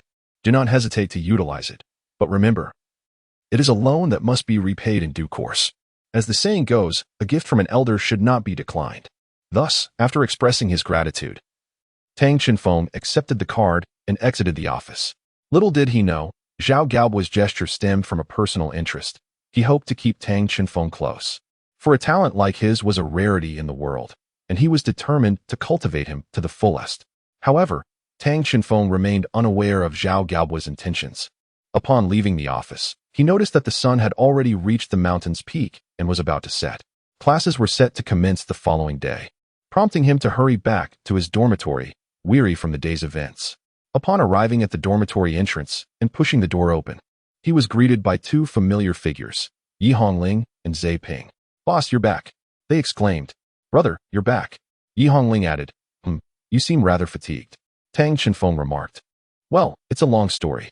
He then recounted all the events that had transpired previously, yet he refrained from mentioning the details regarding the spiritual forging, as this had been a directive from Zhao Gaobuo before his departure. After all, an innocent man may suffer for possessing something valuable. Thus, the situation is approximately as follows. I can now consider myself a blacksmith. Beside him, Zepping exclaimed, "Boss, you truly are remarkable. 100 forges, even among our third-year students. I have yet to encounter anyone who has achieved such a feat. I hear there is one in the 9th grade, but he should be graduating soon." Tang Chenfeng inquired, "Is it true that there are others in our school studying forging?" Zepping replied, "Indeed, for us, a secondary profession holds significant importance. The earlier one begins, the better. As far as I know, new students are expected to swiftly select their secondary profession upon entering the academy. Otherwise, they risk falling behind their peers." Suddenly, Ye Hongling interjected, "So, Zepping, what profession have you chosen? With your strength, surely you must have opted for a blacksmith." However, Zepping hesitated before sheepishly admitting, "I chose mecha maintenance." This response was somewhat unexpected for both of them. Zepping continued, "I had no other choice. I have tried my hand at everything else. When it comes to design, my clumsy hands fail to produce decent blueprints. In manufacturing, I lack the steady grip needed to carve soul guide matrices. As for forging, I attempted it, but the instructors at the academy are few and exceedingly strict. After my attempts, they all told me that my talent in forging was lacking. Ultimately, I had no option but to select a profession I could manage, that of maintenance." After listening, Tang Chenfeng patted Zepping on the shoulder and reassured him, "It's all right. As long as you put in the effort, that is what matters. The most important thing is to avoid any regrets. If need be, you can always repair my mecha in the future." Zepping responded earnestly, "But, boss, I must clarify that my maintenance skills are not particularly good. So if I inadvertently create a major issue while fixing it, please don't blame me. That's fine. I can always just give it a couple of punches," Tang Chenfeng joked. "Wait a moment. If that's the case, I prefer not to be your repairman, boss. I'm not ready to meet my end just yet." Thus, the first night at the academy was spent amidst laughter and camaraderie. Ding ding ding. The morning bell rang around 7 o'clock, heralding the dawn of a new day and the official commencement of life at the academy. "Zepping, Zepping, it's time to get up. The bell has already rung." It was Tang Chenfeng calling out. Typically, soul masters do not sleep at night but meditate instead. However, perhaps due to the previous day's exertions, everyone opted for sleep to alleviate their mental fatigue. "Boss, let me sleep a little longer. Class doesn't start until 8:30, Zepping mumbled, turning over to snatch a few more moments of slumber. "That won't do. As the saying goes, the plan for the day lies in the morning. Rise early to exercise. Do not forget the training I mentioned that will make you stronger." Finally, Zepping stirred, rubbing his eyes and exclaiming, "Isn't it a bit too early? Look. Everyone else is still asleep," pointing at their dorm mates still lost in slumber. Ye Hongling could not help but remark, "You wish to grow stronger. Yet you also wish to be lazy. Don't you want to teach that Ningtong a lesson?" The mention of Ningtong instantly ignited Zepping's spirit. He leapt from his bed with vigor, exclaiming, "Of course, I cannot afford to miss that. What training shall we undertake?" "Bring it on," Tang Chenfeng calmly stated. "Let us proceed to the playground." Prior to their arrival, Zepping merely regarded this as a routine physical training session. However, upon stepping onto the field, he was utterly astounded. The physical prowess of these two individuals exceeded all expectations. While Tang Chenfeng was formidable, even Yi Hongling effortlessly surpassed him. In his words, these two accomplished in 1 hour what would typically require him 2 days of exertion, and they mentioned that this was after reducing the time allocated for acclimatization. With further intensification to come, Zepping felt a sense of despair, realizing that the water once spilled cannot be retrieved. And he had no choice but to press on with determination. During breakfast, Zepping found his appetite dwindling as he observed the two, still voraciously indulging in their meals. He couldn't help but remark, "Boss, what kind of life have you two led before this?" Upon entering the academic building, The institution's regulations mandated that each student be assigned to a class. The siblings were fortunate enough to be placed in the same class, while Zepping, being a third-year student, naturally did not belong there. The classroom was bustling with students, as Heishanshan was an enticing locale for soul masters, drawing many from various regions. There were over 30 individuals in the class. The atmosphere was lively, with everyone filled with curiosity about one another. The most prevalent topic of discussion was the nature of each person's martial spirit. Classmates showcased their unique martial spirits, each possessing distinct characteristics, which truly broadened the horizons of all present. Before long, the classroom door swung open, signaling the arrival of the teacher, prompting everyone to return to their seats. A female instructor entered and greeted, "Hello everyone, I am your homeroom teacher, Teacher Menghua. For the next 3 years, I will impart to you the fundamental knowledge of soul masters. Now, let us proceed with self-introductions. Please share your name, martial spirit, and current soul power level." With 30 students in attendance, the introductions progressed swiftly. In most cases, no one boasted a soul power level exceeding 6, as it was unlikely that anyone would fervently train immediately after awakening their soul power. Thus, when Yi Hongling announced her soul power level of 14, it astonished not only her classmates but even the teacher, as everyone understood the implications of surpassing level 10. However, Teacher Menghua's momentary astonishment quickly gave way to her usual composure, and the introductions continued. Notably, when it was Tang Qinfeng's turn, Teacher Menghua mistakenly assumed he was an upperclassman due to his height, leading to some clarification before she understood. When he proclaimed his soul power level of 16, the entire classroom was once again left in awe. Fortunately, the teacher, having encountered various talents before, soon regained her composure and commenced the lesson as usual. The curriculum at the Soul Master Academy primarily focused on the knowledge pertinent to soul masters, while also encompassing cultural studies, such as historical knowledge, suggestions for secondary vocational choices, understanding the biological forms of soul beasts, and classifications of mechas, among others. What captivated Tang Xinfeng the most was history. According to the course content, Douluo star is not the sole inhabited planet. Numerous administrative planets are also home to many human immigrants. Additionally, there is a classification of mechas, from which Tang Xinfeng learned that the essence of the battle armor is a scaled-down version of a mecha, specifically tailored for soul masters. Yet its power is intricately linked to the skill of its creator. Besides mechas, there are also fighter jets and spacecraft. The reason for understanding spacecraft, as explained by the teacher, is that for advanced soul masters, training on their home planet is limited, prompting some to seek opportunities for advancement in space. Moreover, space exploration missions are currently highly sought after, and everyone will inevitably encounter them to some extent in the future. Classes at the academy are conducted in the morning, while the afternoon is largely free for self-allocation. Upon arrival in the afternoon, the two sought out Zepping for the special training they had previously promised him. Initially, he was quite earnest, but as time progressed, Zepping gradually understood the true nature of the special training, ultimately collapsing onto his bed in exhaustion that very afternoon. Subsequently, Tang Xifeng prepared to head to Teacher Zhao's forging room, only to be followed by Yi Hongling, who expressed a desire to learn something alongside him. Upon arriving at Teacher Zhao's office, Tang Xinfeng discovered that Zhao was indeed preparing to seek him out. "Xinfeng, you have finally arrived. I was just about to look for you," Zhao Gaobo remarked. "Is there something you need from me, Teacher Zhao?" Tang Xifeng inquired. Zhao Gaobo replied, "I believe we need to delve deeper into the matter of your previous forging." After an extensive explanation, Tang Xinfeng realized that after he had left, Teacher Zhao intended to process the spiritual forging of the dark star crystal he had previously crafted. However, upon beginning the work, he suddenly discovered that this rare metal, forged by Tang Xinfeng, exhibited an exceptionally strong exclusivity. Any attempt at processing it resulted in violent reactions, indicating that hasty actions could render this rare metal irreparably damaged. This only signifies one thing. Tang Xinfeng's forging endowed the metal with a resilient soul, one that is dedicated yet narrow-minded, requiring either the original forger or someone with a special connection to gain recognition for further processing. Tang Xinfeng inquired, "Teacher, what should we do now?" Zhao Gaobo pondered for a moment before responding. "Although it may seem premature for you to learn this now, it appears that this task is destined for you. Xinfeng, would you like to study mecha manufacturing with me? Isn't this a bit too casual, teacher?" "I still need to learn forging," Tang Xifeng replied. Zhao Gaobo sighed, generally. Secondary professions require a specialization. Unless one possesses extraordinary talent, it is easy to become overwhelmed and find oneself lacking in strength later on. Yet, this is an unavoidable circumstance. If the metals you forge can only be processed by you, then you must learn to inscribe the soul guide matrix. Otherwise, possessing the metal without anyone capable of working it is futile.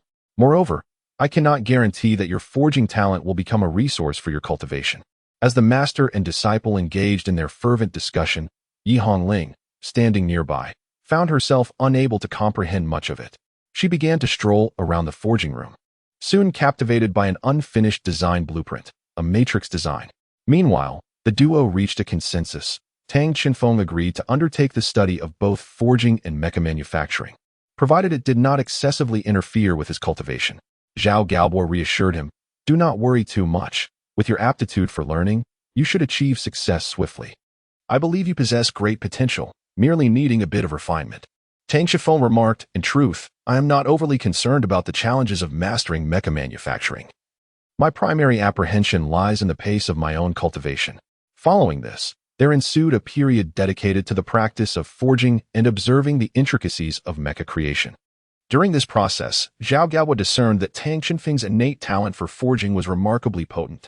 Although the success rate for spiritual forging was dismally low, the success rate and quality for conventional forging were exceedingly high, sufficient for securing employment directly. After a bustling afternoon, the day's forging practice came to a close. Before departing, Zhao Gaobo advised Tang Qinfeng, "You possess considerable aptitude in both forging and mecha manufacturing. It is imperative that you continue to persevere diligently in the coming days. At the end of this month, I shall accompany you to register at the Forging Association. For now, you may return." Thus, Tang Qinfeng left, accompanied by the rather listless Yi Hongling. Yi Hongling mused quietly, sensing that she had forgotten something. Within the forging studio, Zhao Gaobo was rummaging for an item. How peculiar. Where is my soul-guiding matrix design?" he exclaimed. Here it is. Thankfully, I had not yet completed it. I was genuinely worried it might be lost. Wait a moment. Who drew this? Though the lines are somewhat askew, the matrix layout is nearly flawless. Zhao Gaobo pondered, reflecting on the fact that aside from himself and Tang Qinfeng, only one other individual had been present in the forging studio today. Could it be? He thought to himself. He then muttered, "Old Jiulong, I find myself increasingly envious of you." Chapter 27. The impossible spiritual forging time flew by swiftly. Tang Qinfeng had been residing at the academy for a month. During this period, he gained a deeper understanding of the academy's dynamics. For instance, although the academy was divided into various grades, these classifications were not the sole measure of strength.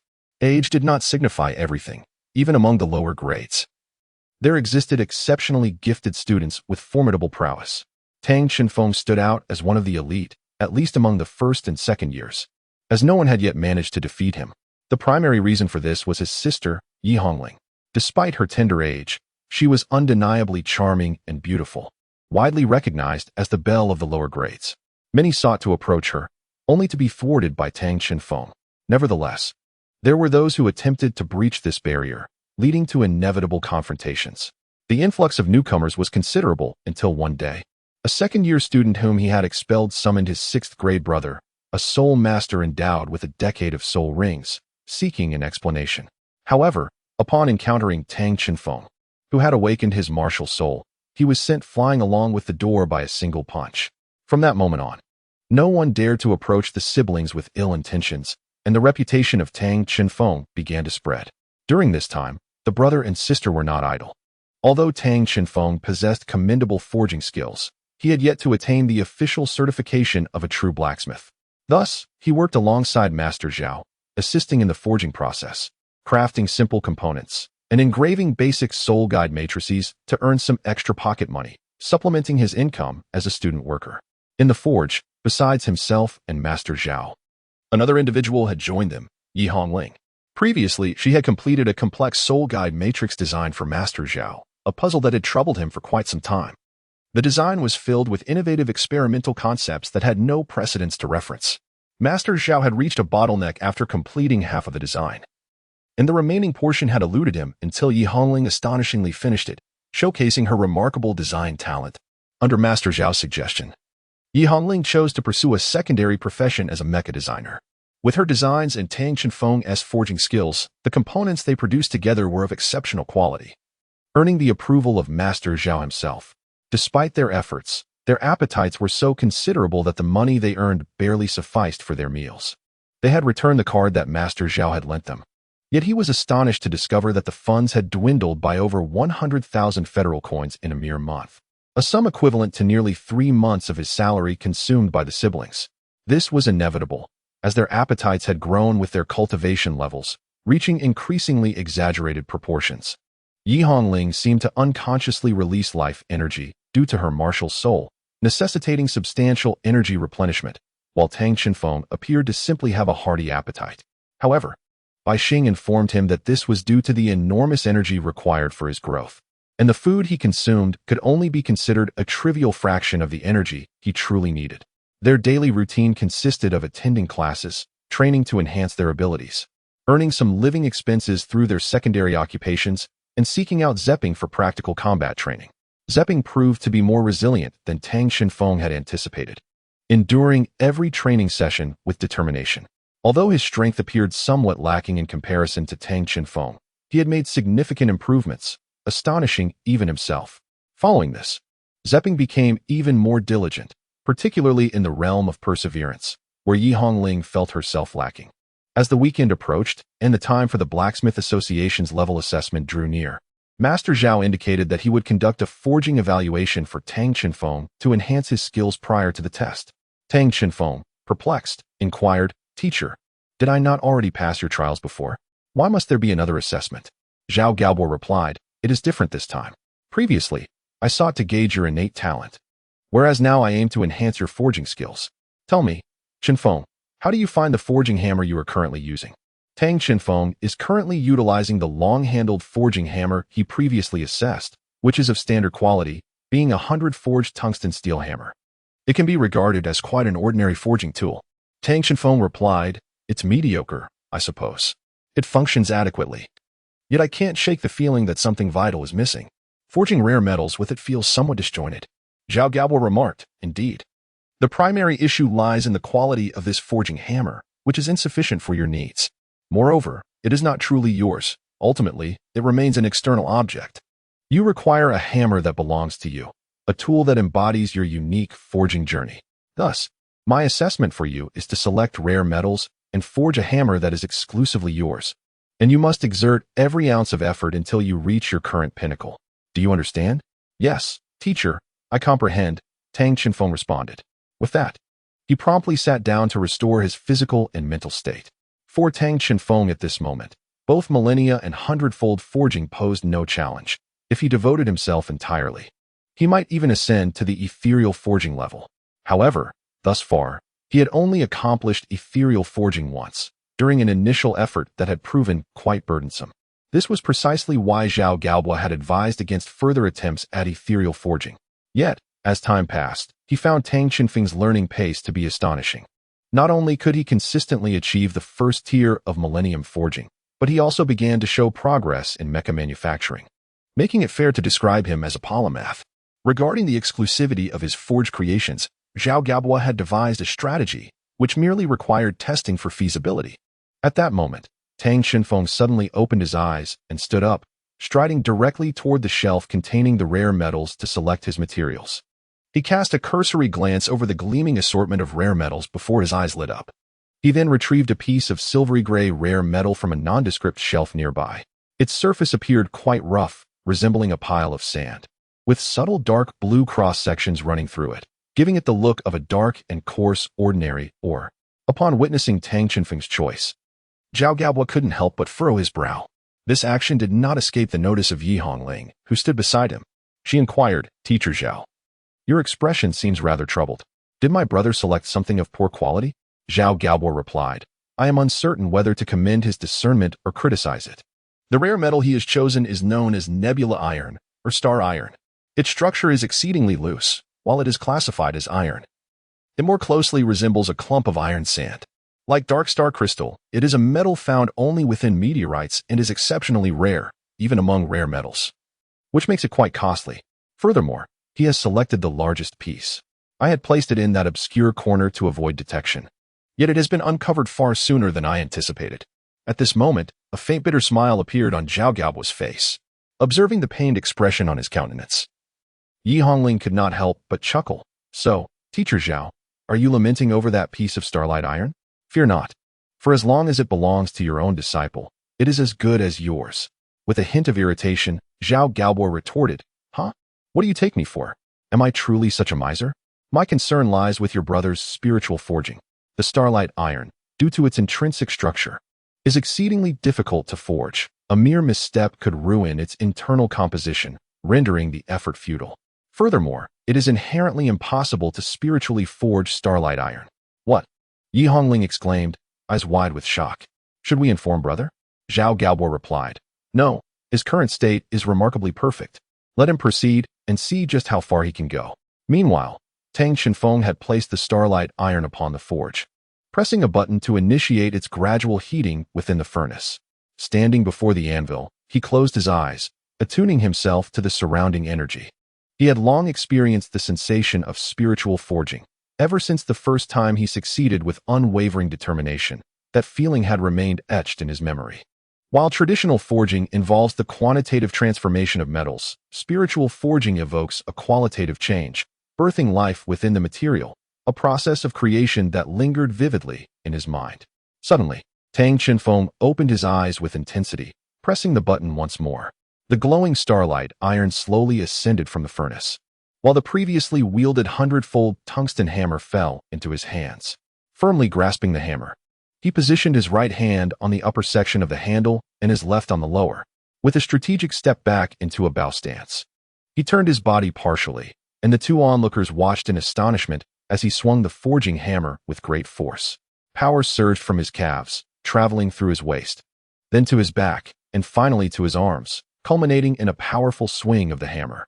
The hammer descended with a thunderous crash. Indeed, it was a strike. A resounding boom echoed throughout the forge, causing the two spectators to instinctively cover their ears. In their minds, a singular thought emerged. Was Tang Shenfeng attempting to dismantle the anvil? Unbeknownst to them, a flicker of spiritual light shone in Tang Shenfeng's eyes. Boom, boom. Another two thunderous sounds erupted as he began to twirl the hammer in place. The cacophony intensified, faster and more forceful this time, as the metal danced wildly beneath the might of his hammer. Witnessing Tang Shenfeng's technique, Zhao Gaobo's eyes widened in astonishment as he murmured, Why does this resemble the chaotic wind hammer technique? Where on earth did he learn such a style? Beside him, Yi Hongling inquired curiously, Teacher Zhao, what is this chaotic wind hammer technique you speak of? Zhao Gaobo replied, That is a hammer technique uniquely developed by a sect, applicable for both metal forging and combat. A master of this technique can unleash a total of 81 strikes in succession. When employed for forging, it effectively eliminates all impurities within the metal, shaping it into the desired form. In battle, each strike becomes progressively more powerful, culminating in a final blow that resonates with unparalleled force. This technique is known as the chaotic wind hammer method, originating from a legendary sect called Haotian sect. Had I not witnessed a divine craftsman from the Haotian sect in action, I might have deemed it merely a figment of myth. However, what piques my curiosity now is why your brother's hammer technique bears such a striking resemblance to the chaotic wind hammer method of the Haotian sect. Is Tang Shenfeng truly employing the chaotic bludgeon technique? Certainly not. At least, it is not the lineage passed down from the Haotian sect, but rather a method he has discerned through his own insightful comprehension. During his earlier forging endeavors, he discovered that each strike upon the metal would generate a certain degree of rebound force. By harnessing this energy, he not only expended less effort while forging, but also enhanced the quality of the metal through the principle of leveraging force. Thus, he began to employ this technique, which, while reminiscent of the chaotic bludgeon technique of the Haotian sect, is merely a serendipitous coincidence. Boom, boom, boom, boom, boom, boom. At that moment, Tang Shenfeng's body had begun to spin at an astonishing speed. As his body whirled, each strike of his hammer became progressively more forceful. Yet, this seemingly brute force technique, while forging the star iron, enabled it to continuously adjust its angle, each adjustment precise and perfectly timed. The volume of the star iron was visibly diminishing at an alarming rate. With another heavy strike, a solid beam of white light shot skyward, as the brilliance emanating from the star iron soared like a rocket, ascending to a height of 3 feet. After the 36th strike, the star iron attained sentience, reaching the first-grade realm. Zhao Gao's expression remained unchanged. After witnessing such incredible occurrences numerous times, he had grown accustomed to the extraordinary. Nonetheless, he was still internally astonished. How old was Tang Qinfeng? Merely 6 years of age.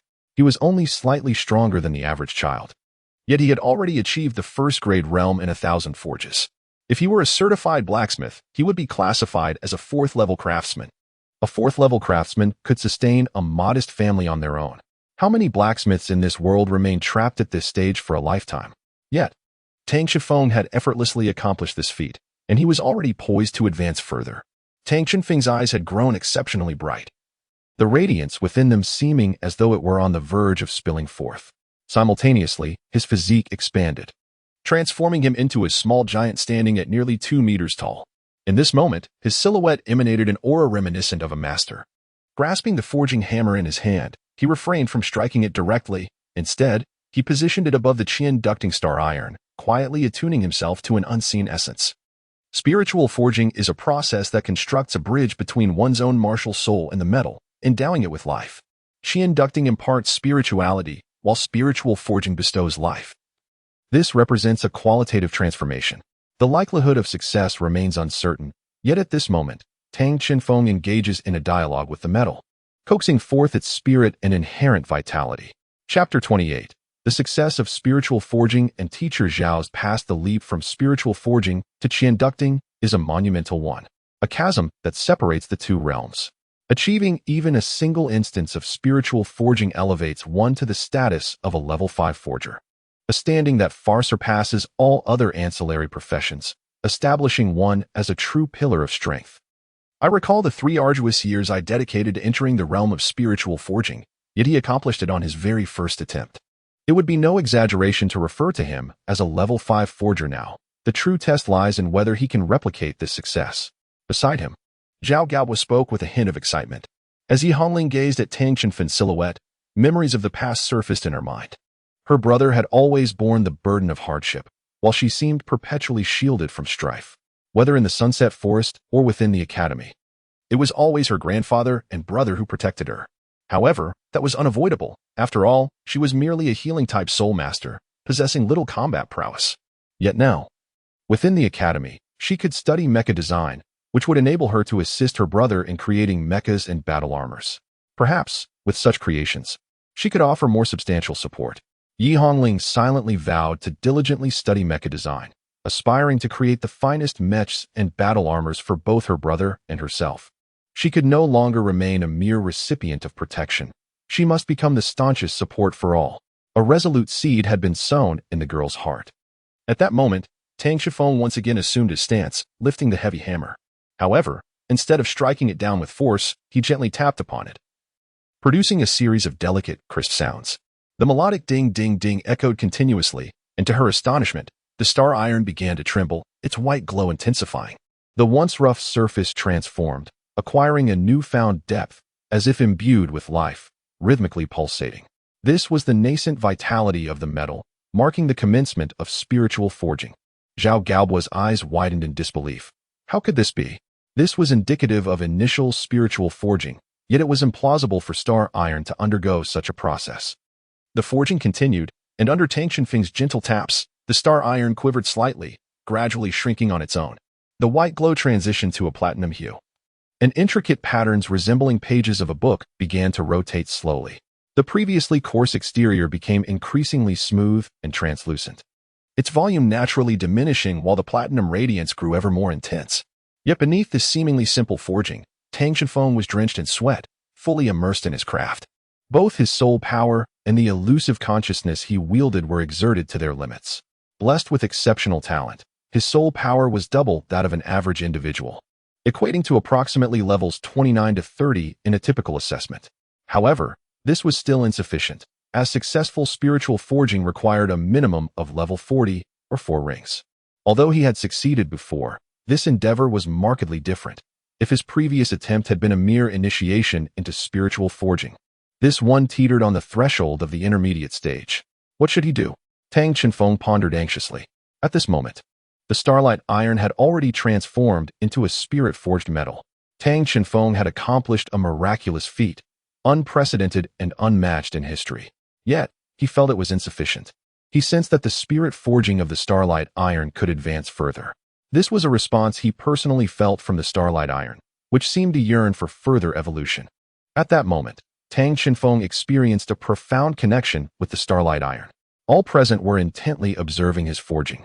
Yet no one noticed the dark star crystal on the nearby workbench, which was flickering rhythmically, nearly in sync with the frequency of Tang Chenfeng's hammer strikes.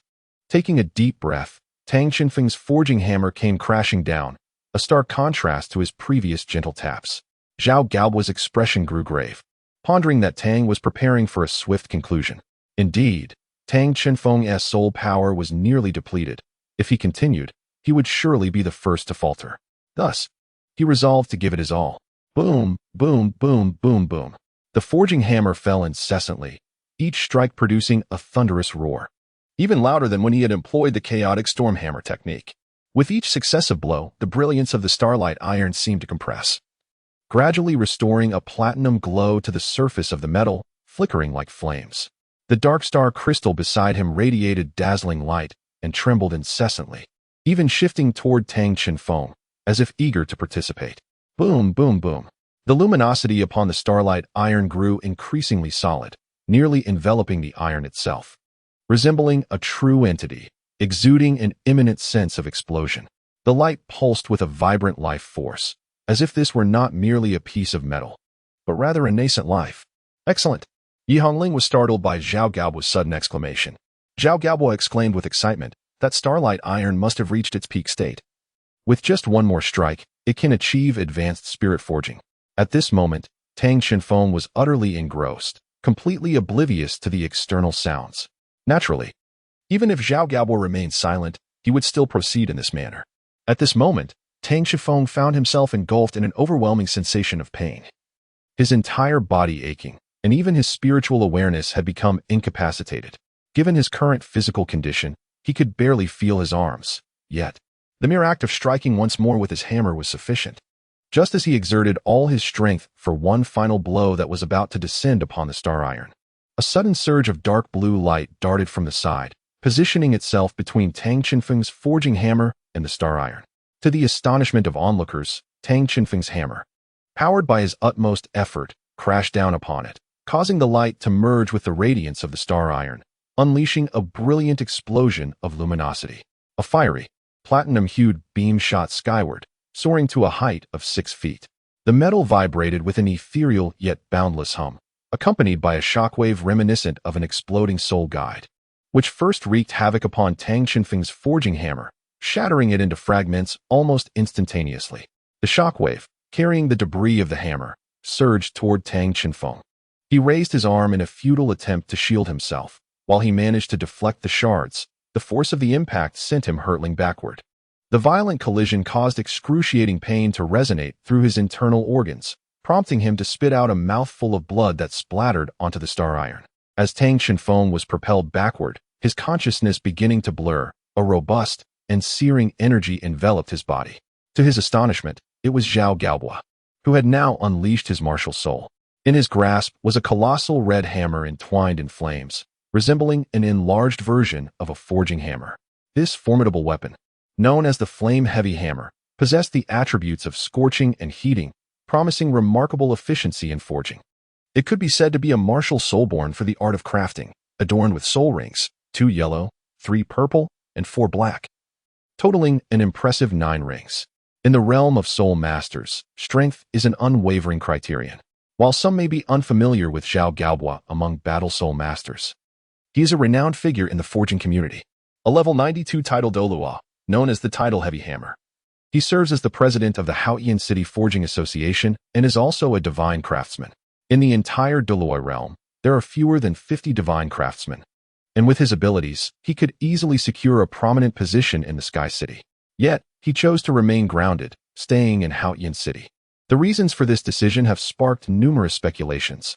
Some suggest that it is due to Haotian Soul Master Academy being his alma mater and the starting point of his journey, prompting him to take on the role of vice president.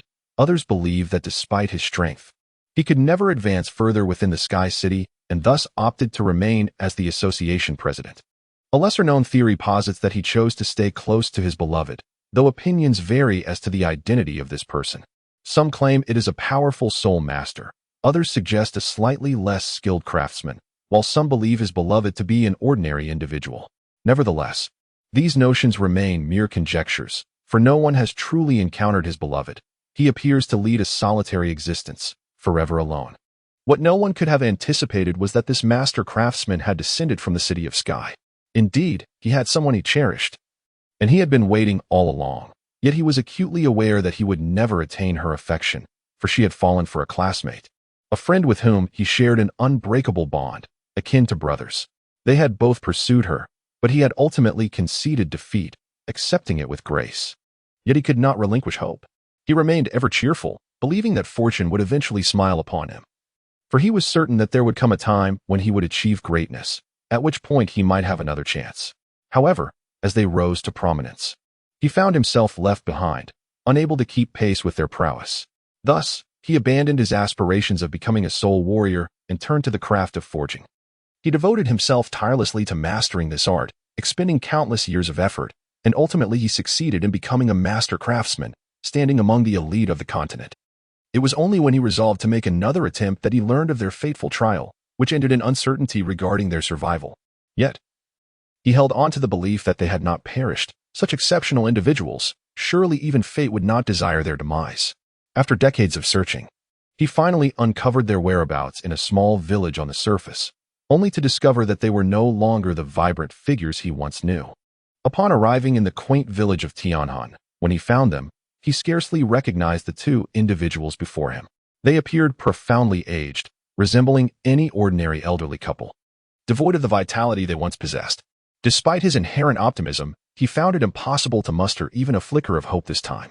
In that moment, he yearned to confront his brother and demand to know why he had failed to protect the woman he loved. Yet, the words eluded him. He understood the toll that had been exacted from his brother, his cultivation diminished, and the loss of his son and daughter-in-law weighed heavily upon him. Yet, there remained grandchildren by his side. These two were none other than Yu Jiolong and his wife, Ling Wei. He refrained from addressing Yu Jiolong directly, instead turning to Ling Wei, offering to take them back to the city of Sky, should she wish. However, she declined, expressing that, for now, she did not wish to return to that place of sorrow. Zhao Galbua said nothing further. Before departing, he simply remarked, "I shall always wait for you at the old place. You are welcome to return whenever you desire." He then returned to his starting point, Haitianshan, where he became a member of the Forgers Association and later the vice president of the academy. For 6 years, he waited. Time flowed like a river. And while 6 years washed away his fury, it could not erase the bonds of friendship forged in the past.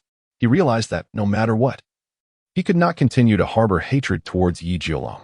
In his heart, he would always regard him as his closest brother. He found solace in the thought that as long as Ling Wei was happy, he would be content. Their relationship seemed to be gradually mending. Although their communication had diminished, it had not severed entirely. Not long ago, he received a call from Yi Jiolong, who expressed that his grandson appeared to possess a talent for forging and hoped that he might take him on as a disciple. He wasn't particularly eager to take on a disciple, and though he hesitated, he ultimately acquiesced.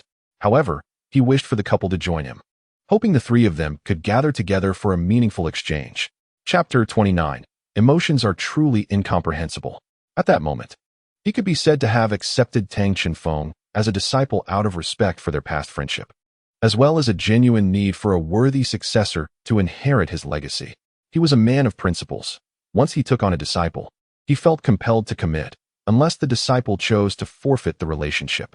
However, he soon discovered that Tang Chenfeng was indeed an exceptional talent, particularly gifted in the art of forging. What was most remarkable was his unwavering diligence. Every time they met, he seemed to be making progress. Just as Yu Jiolong had previously remarked, this child constantly brought him surprises. Yet, the surprise at this moment was rather amusingly absurd. Tang Chenfeng had succeeded.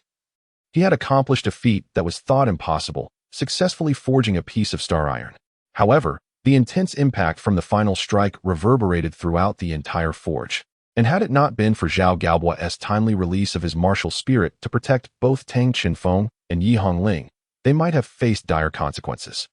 A verdant aura enveloped them, a powerful essence of life emanating forth, as Yi Hongling unleashed her martial spirit and first soul skill, life domain, enveloping Tang Chenfeng within its embrace. Brother, are you all right? Yi Hongling inquired anxiously. Tang Chenfeng unsteadily rose from Zhao Gao's embrace and remarked, I am relieved, though I do feel a slight ache in my chest and a touch of dizziness. Yi Hongling patted her chest, exhaling in relief. Thank goodness. Brother, I was truly worried about your well-being. Tang Chenfeng, is he truly unscathed? Of course, he is not. At present, he feels as though his very insides are ablaze. A searing pain coursing through him.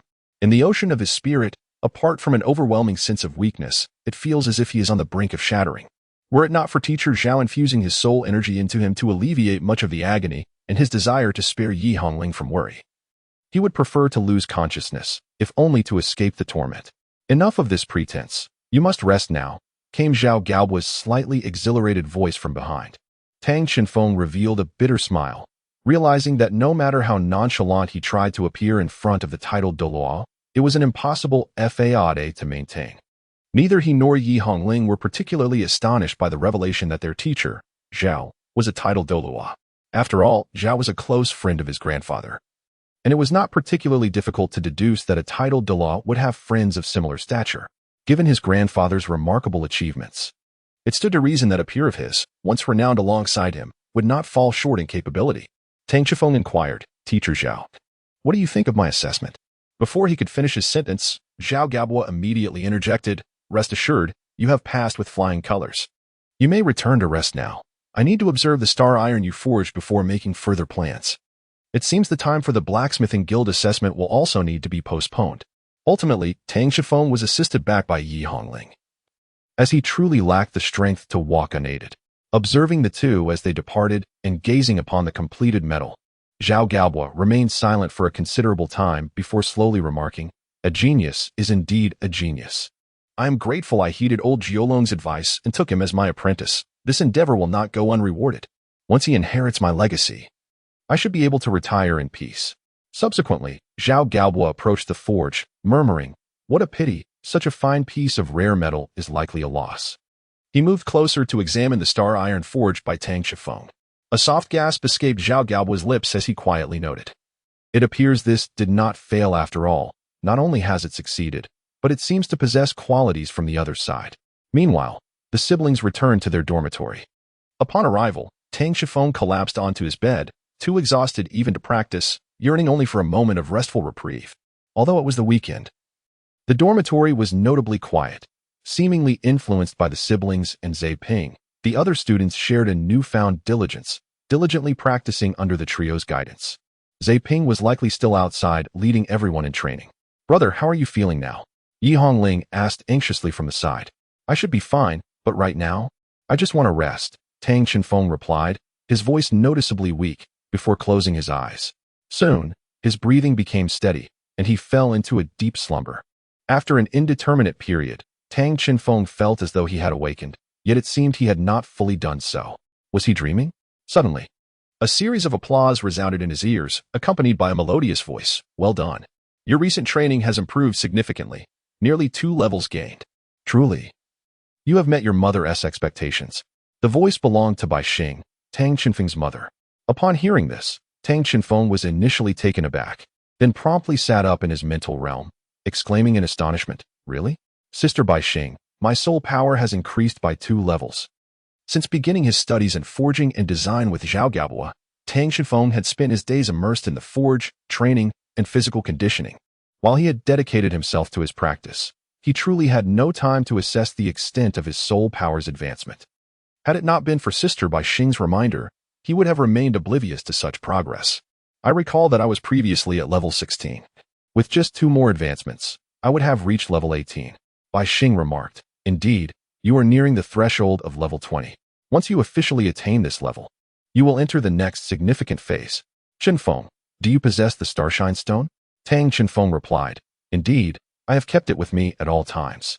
For Tang Chenfeng, this Starshine Stone held immense significance. It was a cherished heirloom from his mother and, as Bai Xing had indicated, it was also a crucial key to his future. Tang Chenfeng inquired, Sister Bai Xing, is something amiss? What is the next significant stage you mentioned? Bai Xing merely smiled gently and replied, It's a secret, so I shan't reveal it to you just yet. However, if you can break through to level 20, a delightful surprise awaits you. What kind of surprise?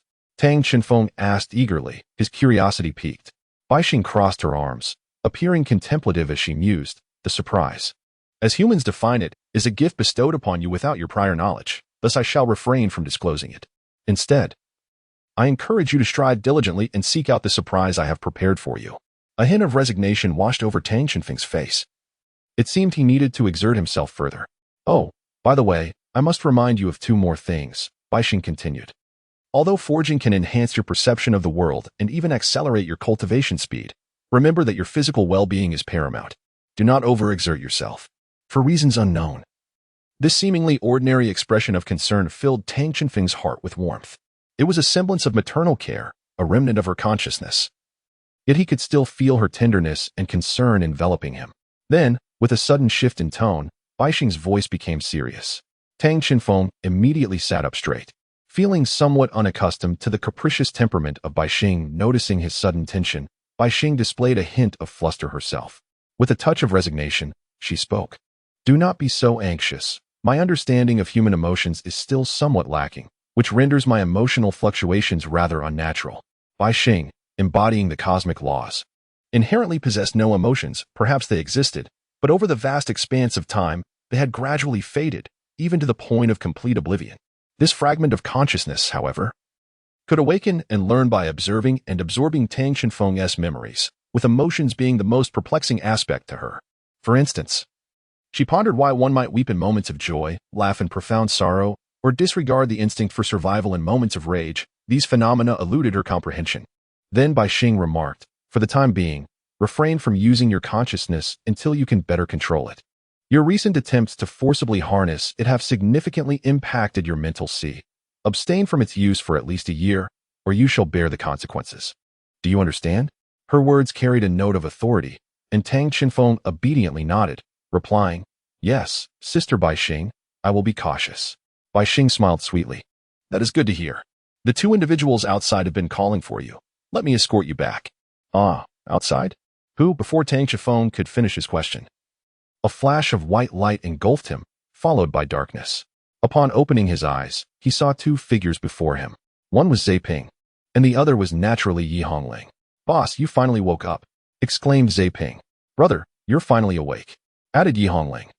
Tang Chenfeng discerned an unmistakable hint of anxiety in their voices as he inquired, How long have I been asleep? Zeping, standing nearby, replied, It has been a day and a night. It is now the afternoon of the second day. Boss, don't you feel that you have become increasingly weakened lately? You used to be the strongest among us. Upon hearing this, Tang Chenfeng smiled broadly and remarked, It seems I have been somewhat neglectful lately. In that case, Zeping, how about I accompany you for some practical training over the next few days? Although Zeping was 2 years older than Tang Chenfeng when it came to real combat, he held no confidence whatsoever. Thus far, he had never triumphed over Tang Chenfeng and had consistently suffered significant defeats. Zeping quickly waved his hand and replied, No need for that, boss. I'm quite fine training with others. You need not worry. Oh, by the way, the vice president came to see you not long ago. He mentioned that he would like to meet once you awaken, as there seems to be something of great importance to discuss. Upon hearing Zeping's words, Tang Chenfeng surmised that it was likely about his impending visit to the Blacksmith Association. Without delay, he sprang from his bed. Very well, I shall go now. Linger, let us go together. Zeping, would you like to join us? Tang Chenfeng inquired. Zeping responded, I will pass this time. There is still some time before dinner. I'll head to the practice field to train with everyone. Besides, it's on the way. Boss, would you care to see how everyone is faring? After spending a month at Haiten Academy, the siblings had become quite familiar with their fellow students in the work-study dormitory. Tang Chenfeng observed that although most of these students lacked innate talent, they exhibited remarkable diligence and camaraderie. Previously, they often trained together, but due to his recent busyness, he had not joined them. Thus, he readily agreed to Zeping's suggestion. The three of them, as usual, exited the dormitory and made their way toward the practice field. The academy's practice field was expansive, encompassing over 3,000 square meters, sufficient to accommodate all the faculty and students. The outermost perimeter featured a circular running track, while the side adjacent to the dormitory was equipped with numerous exercise apparatuses, where most of the students could be found. With familiarity, They arrived at the practice field and, from a distance, spotted a considerable gathering of individuals on one side. However, it appeared that this group was divided into two factions. One comprised the dormitory students they knew well, while the other consisted of more than 10 individuals whom they recognized, albeit with decidedly unfavorable impressions. Yi Hongling squinted and remarked, "Isn't that Ning Tong at the forefront of that group?" Indeed, it was. Observing the situation, it was evident that they had come once more to trouble the work-study students. "Boss, what do you think?" Zepping inquired, clasping his hands as he looked toward Tang Shenfeng. Tang Shenfeng remarked, "These fellows are becoming increasingly insatiable. It is high time they received a lesson to understand that the working students are not to be trifled with." Chapter 30. If a fight is imminent, we shall engage on the playground. Two groups stood facing each other. Although the working students outnumbered their opponents, their momentum was noticeably lacking. At the forefront of the opposing group stood Ning Tong, a boy whose stature was notably tall and robust among his peers. Despite being around 10 years of age, he already exhibited a youthful presence. In terms of appearance, Ning Tong could be deemed handsome. However, his condescending demeanor often incited a desire to confront him. He continued to exude an air of arrogance. Zepping boldly surged into the throng, confronting Ning Tong with a furious shout. "Ning Tong, you shameless brat. Have we, the working students, provoked you in any way for you to come here and bully us?" Ning Tong retained his disdainful attitude, responding, "What is it to you? Am I not entitled to find your pitiful group of paupers distasteful? You are all merely wretches who rely on menial labor to remain at the academy, utterly unworthy of being sole masters. Oh, by the way, Zepping, I heard that a month ago. You were ousted from your position as the leader of the working students by a newcomer. You must be at least 3 years older than him. Yet you were bested. What a pitiful sight." Zepping was infuriated by Ning Tong's scornful jibes, his fist clenched tightly, producing a creaking sound. Ning Tong continued, "Look at your pathetic countenance. I'm in a generous mood today. I'll grant you an opportunity, as per our usual arrangement. Let us see if you dare to accept." At that moment, Zepping hesitated, seemingly apprehensive about something. Just then, a strong hand rested upon his shoulder. "This is unlike you, Zepping. If a fight is to occur, we shall engage. I will take charge. Let whatever comes be my responsibility." The morale of the working students began to shift. "Ah, so you are the new working student," Ning Tong remarked, a hint of surprise in his voice. The newcomer was only around 6 or 7 years old. Yet he stood nearly as tall as Ning Tong and appeared quite robust. However, Ning Tong quickly regained his haughty demeanor, saying, "Zepping, it seems you are not as foolish as I presumed, for you found yourself a protector. Yet, I wonder if he is merely a fade." Ning Tong's attitude was clear. He was convinced that the newcomer was merely another working student, strong in appearance, but ultimately insignificant in the face of martial spirit. Tang Shenfeng maintained a composed demeanor and remarked, "Isn't it simple to discern if it's merely a facade? I would appreciate your clarification on the rules you mentioned." Ning Tong, arms crossed and exuding confidence, responded, "Allow me to reiterate. Each side will dispatch 5 individuals in succession. As long as one participant emerges victorious, they may continue to battle the next opponent until one side is entirely vanquished. While this may seem like a fair arrangement, it conceals deeper intricacies." Ning Tong, a notably cautious individual, was acutely aware that among the workers, only Zepping possessed considerable strength. Conversely, his own side was comprised entirely of adept fighters. Although Ning Tong perceived Zepping's prowess as merely a modest advantage among the less formidable, he opted for the most prudent strategy, a war of attrition. Zepping had previously suffered a significant setback in such a manner, gradually worn down until none could continue the fight, resulting in a dismal defeat. Thus, Ning Tong was confident that even with Zepping and his new leader combined, they would not prevail against his team. At worst, they could exhaust him slowly. Zepping, evidently aware of Ning Tong's calculations, was about to voice his thoughts when Tang Shenfeng interjected, "Very well, it is settled. However," he added, "I have one more condition to propose. Will you agree?" Ning Tong, intrigued, responded, "Oh, do share what it is." Tang Shenfeng remarked, "To be honest, I believe we are all classmates from the same institution. If we continue to maintain this antagonistic relationship, it will only deteriorate our camaraderie. Therefore, I propose that if we win this match, you and your group shall become our subordinates, and vice versa. What do you think?" At that moment, the vast playground was enveloped in silence, and after a brief pause, murmurs of discussion erupted. Ning Tong laughed heartily. "Ha! Very well, I accept your proposition. This way, I won't have to deal with each of you individually in the future. Zhe Ping, anxiously interjecting from the side, said, Boss, you seem rather hasty. If we lose, we will truly be finished. Tang Qinfeng spoke calmly. Zepping, this is unlike you. You should be more confident. After all, are we certain to lose? If it were anyone else, Zepping would likely have resorted to violence. Yet for some inexplicable reason, he felt an unusual sense of faith in Tang Qinfeng's words. Gritting his teeth, Zepping declared, All right, boss, I shall take the lead. With that, he stepped forward, positioning himself in front of the work-study student. The opposing side dispatched a tall fourth-year student named Chang Yun, and upon seeing him, Zepping felt a surge of excitement. Chang Yun, his old adversary, wielded the light cloud spear, and Zepping had never triumphed over him before. Zepping advanced, shouting, Come on. He unleashed his martial spirit, his arms swelling dramatically, with metallic gleaming fur sprouting from his forearms, and claws extending from his fingertips, transforming his arms into fearsome tiger claws. Chang Yun's white soul power illuminated, and he grasped a 2-meter-long white spear in his hand. Zepping, haven't you had enough of my blows? This time, I will ensure you are bettered for days, he taunted. Let us see who ends up bettered in the end, Zepping retorted, charging forward with a direct assault aimed at Chang Yun. Rather than engage head-on, Chang Yun adeptly sidestepped, evading Zepping's strike, and then swept the spear towards Zepping's ribs. Quick to react, Zepping's soul power flickered as he emitted a tiger roar, thrusting his left hand downward to seize the spear's tip. Although he was shielded by his soul power, the blade still left 2 bloody marks on his tiger claw. Unfazed, Zepping yanked the spear towards him, retracting his right hand to deliver a blow to Chang Yun's head in one fluid motion. For a fleeting moment, panic flickered across Chang Yun's face, but it quickly vanished. Do not forget, this is my martial spirit.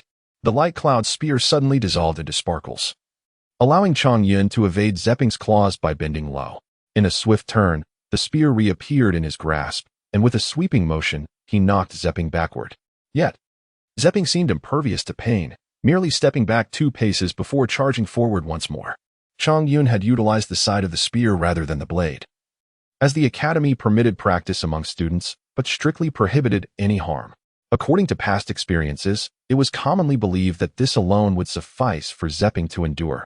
And then, seizing the opportunity, he could leverage the advantage of the light cloud spear's increased strength with each inch to stretch Zepping to his limits. However, this time proved to be different.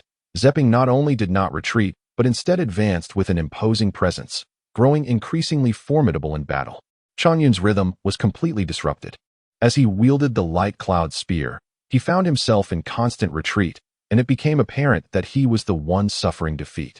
At this moment, those on Ning Tong's side were taken aback, unable to comprehend how Zepping had suddenly become so strong. In their eyes, Zepping had merely been a punching bag. But now he appeared to disregard Chang Yun's assaults entirely, relentlessly closing the distance despite the onslaught. To understand Zepping's sudden surge in strength, one must consider the specialized training he received from Tang Qinfeng. During their training sessions, Tang Qinfeng discovered that Zepping possessed considerable talent. He was diligent and hardworking, and his martial soul was not lacking. The reason for Zepping's slow progress lay in resource limitations.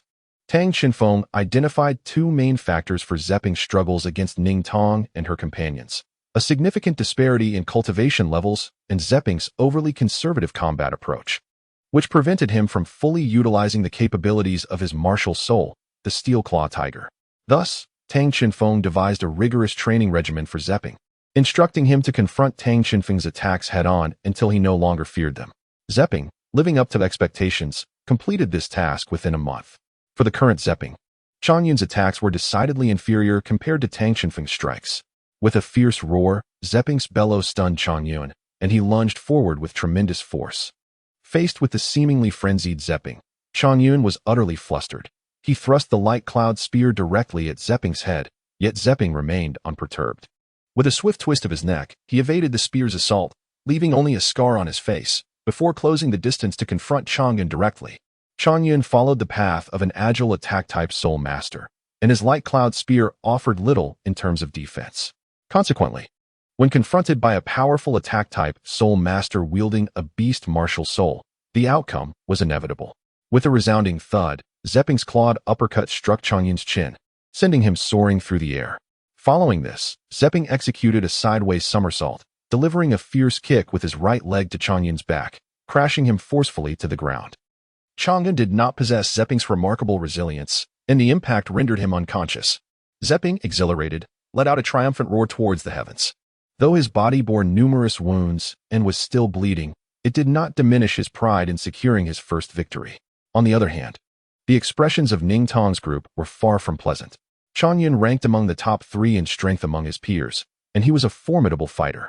If it were not for Ning Tong already possessing a spirit soul, it could not be assured that she would easily overcome Changyun. Then, Ning Tong gestured for the others to carry the unconscious Changyun away for urgent treatment. They were merely novice soul masters, and with their limited soul power, they posed no lethal threat.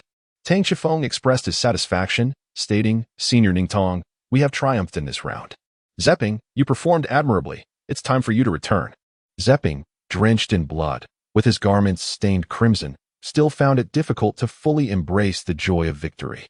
"Boss, I can still enough. You should swiftly return and rest," Tang interrupted. At that moment, Yi Hongling suddenly appeared on the field, grasping Zepping's hand and pulling him back. Zepping felt a slight flush on his face. It was the first time a girl had held his hand. The softness of the boss's sister's hand was delightful, and it seemed to ease the pain from his injuries. It was not merely an illusion.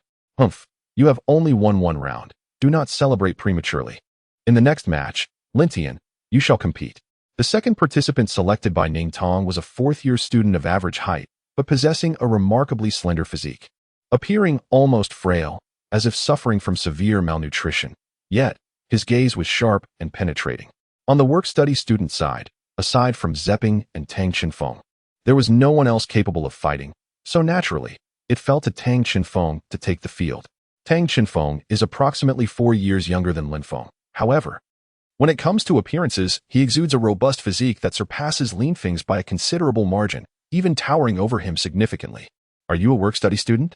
You seem more formidable than some 8th-grade seniors," Lin Feng remarked, his gaze directed at Tang Qinfeng, revealing a hint of jealousy and suspicion in his eyes. Tang Qinfeng nodded at him, acknowledging his status as merely a work-study student, and requested guidance moving forward. This was a decisive moment, determining who would ascend to the position of the junior class leader. Lin Feng, undeterred, launched into a fierce leap, and in an instant, a small white bird materialized alongside a halo of white spirit rings. Lin Feng's arms transformed into a pair of wings, propelling him into the air as he surged toward Tang Qinfeng. As a beast spirit master, Lin Feng wielded a formidable flying spirit. From the appearance of Lin Feng's spirit, Tang Qinfeng surmised it was likely some species of bird, not a raptor like an eagle, but rather a swallow or a seagull, indicating he was an agile attack-type spirit master. Knowing this, Tang Qinfeng felt a sense of reassurance. There was little cause for concern. As Lin Feng hurtled toward him, Tang Qinfeng feigned indifference to the impending attack. Lin Feng's speed was remarkable, bolstered by a spirit, making him a standout among the 5th graders and a close ally of Ning Tong. His movements were exceptionally nimble, and just as he seemed poised to collide with Tang Qinfeng's face, he suddenly swept his wings, gliding directly over Tang Qinfeng's head and positioning himself behind him. With a flash, his first spirit ring ignited, and his wings gleamed with a metallic sheen, signaling the activation of his first spirit skill, Steel Wings. Having unleashed his skill at such velocity, Lin Feng seemed to catch Tang Qinfeng completely off guard, his reaction sluggish, devoid of any evasive maneuvers. Chapter 31. The Team Battle? As Lin Feng took to the stage, he unleashed his soul skill, a strategy devised by Ning Tong behind the scenes. The seemingly effortless defeat of Zepping by him. A combatant they usually vanquished with ease, now raised eyebrows, particularly as he had bested Changyun, ranked 3rd among them, and referred to him as boss. One could only speculate the extent of his true strength, yet he appeared to be caught off guard, pondering the school regulations. Lin Feng contemplated whether he should temper his strength to avoid inflicting severe injury upon his opponent. Despite his internal deliberation, his movements remained swift. He raised his left arm, revealing the sharp feathers at its end, and struck at Tang Qinfeng's back. Witnessing this, the onlookers, comprising work-study students, could not help but feel a surge of anxiety. They recognized Lin Feng's prowess. He was, aside from Ning Tong, the most formidable among the junior students. A loss to him would not be unjust. Yet Tang Qinfeng represented the future of the work-study students, and a defeat would spell doom for their prospects. Amidst the collective concern, Yi Hongling maintained an air of tranquility, seemingly unfazed by the unfolding events. Among all present, she possessed the clearest understanding of Tang Xinfeng's true capabilities, knowing fully well that his resilience rendered Lin Feng's assault trivial. As Lin Feng's attack drew near, Tang Xinfeng sprang into action, centering his power on his left foot. He propelled his leg, transferring the energy through his waist and twisting his upper body. He raised his right arm and, with a clenched fist, met Lin Feng's steel wing head-on. Gasps filled the air as everyone widened their eyes in disbelief. Was he truly opting for a direct confrontation? It was common knowledge that, under the enhancement of soul skills, severing a limb could be achieved with ease. Creaking ominously, just as the crowd braced for the inevitable loss of Tang Xinfeng's hand, a jarring sound echoed. To their astonishment, Lin Feng's steel wing collided with Tang Xinfeng's fist, yet it was Lin Feng's wing that twisted and shattered. Not only that, but Tang Xinfeng's fist followed through, striking Lin Feng squarely in the face, propelling him through the air in a half-circle before sending him crashing to the ground. With a resounding thud, Lin Feng landed several meters away, sliding to a halt before the fifth-grade students. Having not emitted a single cry of anguish as he succumbed to unconsciousness, the arena fell into stunned silence. Ning Tong's faction stared, wide-eyed, unable to comprehend the spectacle before them. Lin Feng, possessing a soul spirit and ranked just below Ning Tong in individual strength, had unleashed his soul skill, only to be decisively bested by a mere punch from Tang Xinfeng, who had not even summoned his martial soul. This individual, it seemed, was astonishingly formidable. Ning Tong could not help but ponder the implications had he chosen to unleash his martial soul. Tang Xinfeng shook his head. The recent blow had left his fist somewhat numb, and the back of his fingers bore a slight abrasion. However, that was the extent of his injuries. Calmly, he inquired, "Who is next?" The ordinary students were taken aback, as were the working students. In their minds, Tang Xinfeng had always been a person devoid of contention, characterized by his remarkable composure and amiable nature. He seemed perpetually engaged in tasks, appearing as a model of honesty.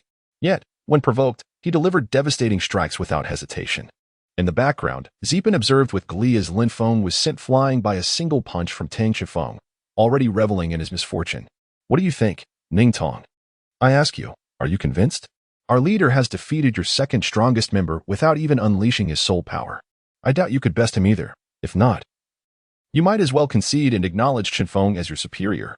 Ning Tong emerged with a grim expression, but instead of directly challenging Tang Xinfeng, he walked straight up to him. Zipin thought to himself, could it be that Ning Tong is genuinely considering surrendering? Standing before Tang Xinfeng, Ning Tong, who was significantly shorter than him, bore a serious demeanor. "You are the leader of the working students, correct? I would like to propose a condition to slightly modify the battle rules. Rest assured, neither side will gain an unfair advantage. It is merely to expedite the conclusion of this contest." Ning Tong's words were surprising. He was not typically known for his reasoned discourse. Tang Xinfeng replied, "Sure. Please tell me." Ning Tong said, "According to the rules, both sides should send 5 members to compete in turns. But to be frank, you probably don't have 5 capable fighters among you. Why don't we simply settle the outcome in the 3rd match, thus eliminating the need for the 5th match? What do you think?" "All right, no problem, I agree," Tang Xinfeng responded before Zeping could finish speaking. Determining the victor through a duel in the 3rd match seemed a prudent choice from the perspective of the work-study students, who were inferior in strength to Ning Tong's side. However, Zeping suddenly realized a pressing issue. Aside from himself, it appeared that none of the work-study students possessed any direct combat capabilities, and given his own injuries, he feared he might hinder their performance. Meanwhile, even without Chang Yun and Lin Feng, Ning Tong's side undoubtedly had plenty of capable fighters. "You must keep your word," Ning Tong remarked, her expression brightening as her scheme succeeded. As she turned to walk back, she smiled and waved at the crowd of ordinary students, shedding the authoritative demeanor she had earlier exhibited and instead greeting them like friends. The throng of ordinary students promptly parted, creating a clear path. And soon a girl stepped forward from the crowd. The girl possessed exquisite beauty, her tall figure exuding an air of nobility, suggesting she was likely the daughter of a wealthy family. Approaching Ning Tong, she suddenly delivered a punch, exuding indignation. "Your subordinates are utterly useless. They can't even handle a few work-study students."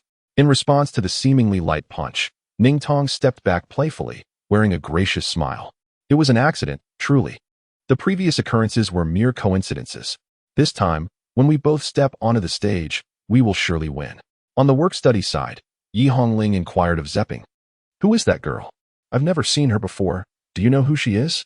Zepping, equally puzzled, admitted that he had no recollection of her, having never encountered her before.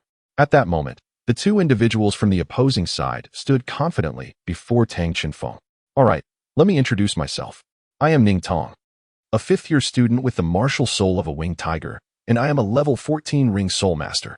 In the realm of soul masters, announcing one's martial soul and level before a match is a gesture of respect towards one's opponent. Correspondingly, the opponent is expected to reciprocate with their own martial soul and level, unless they hold the opponent in contempt or consider them a mortal enemy. Mo Xiaoyu, fifth-year student, martial soul, phoenix flute, and a level 15 support-type weapon soul master. After a moment of contemplation, Zepping's heart tightened. Mo Xiaoyu was indeed from the Mo family. The Mo family. Does she hail from a prominent lineage? Yi Hongling inquired. Zepping solemnly replied. Indeed, the Mo family is quite a prominent clan. However, it possesses a unique characteristic. They revere a soul beast known as the phoenix. Thus, all soul masters from this family, upon awakening their martial souls, are fundamentally connected to the phoenix. They are also exceedingly welcoming to soul masters who bear the phoenix martial soul. The family is immensely powerful. That Mo Xiaoyu's martial soul is called Feng Ed, and her soul power surpasses even Ning Tong's. It seems she hails from the Mo family, a revelation that casts a significant shadow over Ning Tong's standing. Noticing the gravity of Zepping's demeanor, Ning Tong's voice became increasingly brash. Humph, Zepping. Did you not anticipate this? I still hold a trump card. If I were to lose, not only would we acknowledge him as our leader, I would even accept you as my leader. In contrast to Ning Tong's exuberance, Mo Xiaoyu maintained an air of calmness and remarked, enough of your grandstanding. Now, who is your partner? Hurry up, do not squander our time. This statement was evidently directed at Tang Chenfeng. Faced with their aggressive demeanor, Tang Chenfeng remained composed, merely gesturing toward Zepping as if summoning him to the arena. Just as Zepping was about to step forward, a force emanating from his arm unexpectedly pulled him back with ease. Very well, the injured shall rest and recuperate in the rear. Leave the front to us siblings. To Zepping's surprise, it was Yi Hongling, the typically reserved girl, who now approached Tang Chenfeng with remarkable ease, appearing entirely at home, as if they had frequently fought side by side. Ning Tong gazed at the unfamiliar girl with a puzzled expression. He had no recollection of her, yet he was confident in his superiority over their side. As he pondered, a surge of azure soul power erupted from Ning Tong, illuminating the space around him. As the radiance flickered, Ning Tong's physique began to expand. His eyes transformed into a vibrant blue, and his arms swelled dramatically. Claws erupted from his fingertips, morphing into a pair of formidable tiger claws reminiscent of Zepping's steel-clawed tiger. Subsequently, a pair of white wings sprouted from his back, aptly embodying the essence of his martial soul, the winged tiger. A circle of yellow soul rings ascended from his being, accompanied by a small white-winged tiger. Evidently his soul spirit, 100-year-old soul spirit. On Mo Xiaoyu's side, as her soul power surged, a vibrant green bird adorned with satin-like tail feathers materialized alongside a yellow 100-year soul ring. Simultaneously, a jade green flute appeared in her hands, embellished with a lifelike golden phoenix relief, exuding an air of opulence and nobility.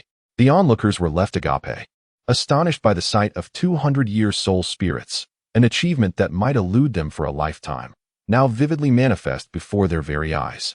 With the adversaries possessing supreme martial souls and soul rings, how could their leader possibly contend with such formidable opponents?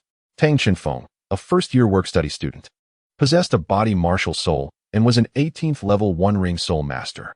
Yi Hongling, also a first-year work-study student, wielded the martial soul known as the Tree of Life and was a 16th level support-type soul master.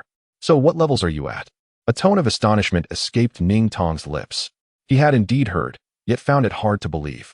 18 levels, a one-ring soul master. As he spoke, Tang Chenfeng's physique began to swell dramatically, the once loose student uniform straining against his burgeoning muscles, as if it were about to tear apart.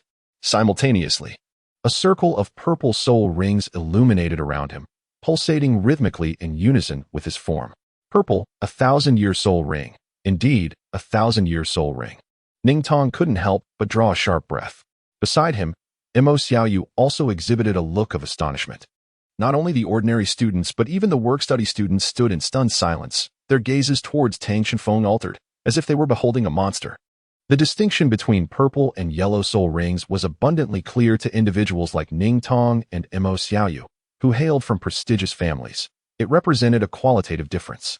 While some might still question his proclaimed soul power level of 18, the appearance of the 1,000-year soul ring left no room for doubt. Was there ever a one-ring soul master with a 1,000-year soul ring? Historically, such individuals had existed, but they were geniuses among geniuses, all having ventured to that extraordinary realm. However, the soul ring surrounding Tang Shenfeng was not his true form, but rather a disguise he had crafted. It was not a challenging feat for him. The reason for adopting such a conspicuous 1,000-year soul ring was primarily due to the arrogance displayed by his opponents, compelling Tang Shenfeng to assert a degree of intimidation. At that moment, as Yi Hongling was about to unleash her martial soul and soul rings, she suddenly caught Tang Shenfeng's gaze, which seemed to convey a message. Instantly, she comprehended, retracting her intention to release her martial soul. Observing that only one individual had manifested their martial soul, the ordinary students erupted with questions. Were they truly preparing for a 1-against-2? How incredibly audacious. Boss, young lady, take him down. No matter how formidable his soul rings are, he is but one person. An ordinary student could not restrain himself from exclaiming, "Shut your mouth. Be quiet." The simultaneous voices of two individuals interrupted his speech. Indeed, judging by their demeanor, it appeared they were intent on confronting him alone. However, their trepidation extended beyond just him. Based on the intelligence relayed, both adversaries possessed levels superior to his own. Moreover, one of them bore a Millennium Soul Ring, indicating not only exceptional innate talent, but also the backing of a formidable force capable of providing such a rare soul spirit, an expense far beyond the means of mere mortals or even minor clans and sections. This clearly suggested the influence of a significant family behind him. While a single family might be manageable, the bond between the other girl and him seemed particularly noteworthy. Coupled with a commendable soul power level, the disparity between their martial souls was substantial, hinting that she might hail from another powerful family, possibly one allied with his own, yet perhaps even more formidable. This situation transcended mere victory or defeat, should they provoke trouble and offend the opposing family's alliance. Igniting animosity between their clans, the repercussions would be insurmountable. Chapter 32, Complete Victory. Yet the current scenario was akin to an arrow drawn and compelled to be released. They had initiated a challenge, and for the honor of their family, they had no choice but to face it head-on. "Are you truly a student worker?" Ning Tong could not help but inquire. Tang Shenfeng remarked nonchalantly, "Indeed, I am merely an ordinary work-study student. Let us proceed." Ning Tong couldn't help but silently scoff, pondering how an ordinary work-study student could possess a Millennium Spirit Ring. Surely, he must be a wealthy young master merely experiencing life. At that moment, Ning Tong had already taken precautions, planning to act as the primary attacking spirit master while striving to minimize friction between both sides, prioritizing friendship over competition. With these thoughts in mind, the duel officially commenced. Ning Tong flapped his wings and charged towards Tang Shenfeng. Unlike the previous nimbleness of the gale wind, Ning Tong's assault was imbued with explosive power. To Tang Shenfeng, it felt somewhat reminiscent of Zepping. However, after acquiring a spirit ring, Ning Tong's strength was undoubtedly beyond Zepping's capabilities. Furthermore, his spirit, the winged tiger, surpassed Zepping's steel-clawed tiger in quality. In light of Ning Tong's onslaught, Tang Shenfeng became slightly more vigilant, yet his greatest concern remained with Mo Xiaoyu. He had heard from Grandpa Yi that spirit masters wielding musical instruments were often the most troublesome, and he was unaware of her spirit abilities. If she possessed control-type skills, it was uncertain whether she would employ them while Ning Tong attacked him. Nevertheless, he had no intention of evading Ning Tong's charge. Adopting a fighting stance, he clenched his right fist, facing the incoming assault without any finesse, opting instead for a straightforward clash. As Ning Tong drew closer, he realized that Tang Shenfeng's transformation upon activating his spirit was even more pronounced than his own. If he had morphed into a humanoid tiger, Tang Shenfeng resembled a small giant, appearing taller and more robust than himself. Damn it, have I already lost in terms of presence? The speed of the strike was astonishing. Before Ning Tong could fully contemplate, his tiger claw collided with Tang Shenfeng's fist. With a resounding thud, the azure and white energies clashed through their arms, unleashing a powerful wave of spirit energy that momentarily destabilized the spectators below. Tang Shenfeng stood motionless, while Ning Tong was violently propelled backward, performing a somersault in midair before regaining his balance. Now steadied, Ning Tong gazed at his trembling arms, finally comprehending why Lin Feng had succumbed after merely receiving a single punch.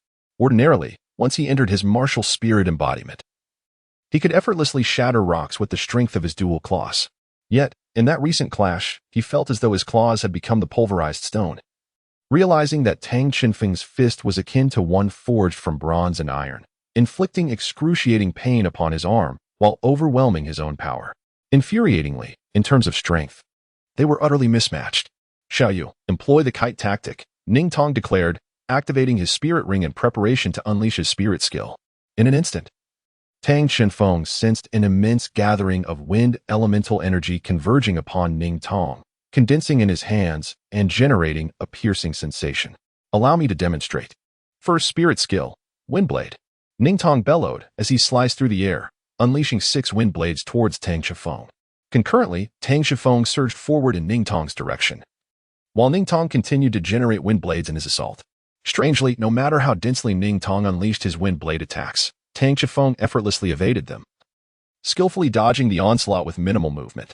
Throughout this exchange, Ning Tong attempted to increase the distance between them, but Tang Qinfeng's speed was too formidable, rapidly closing the gap.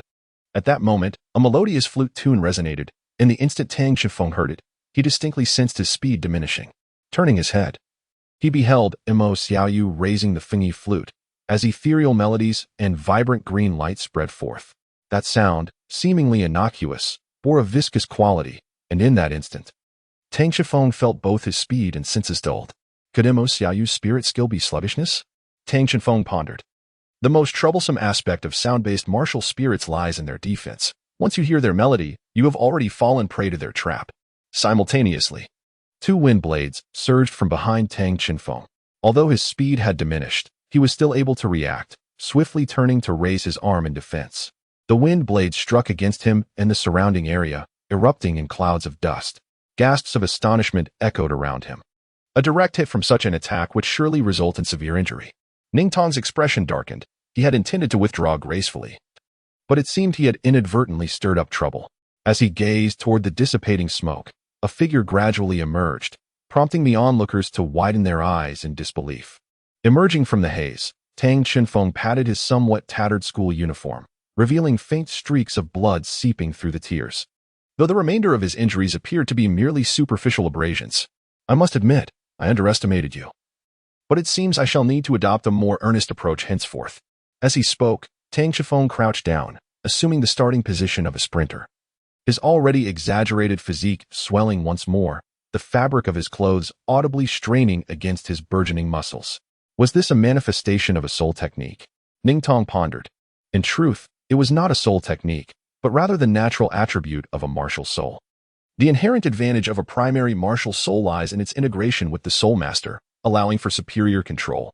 Yu Jiolong had instructed Tang Qinfeng to typically harness only a fraction of his power, reserving the remainder for crucial moments.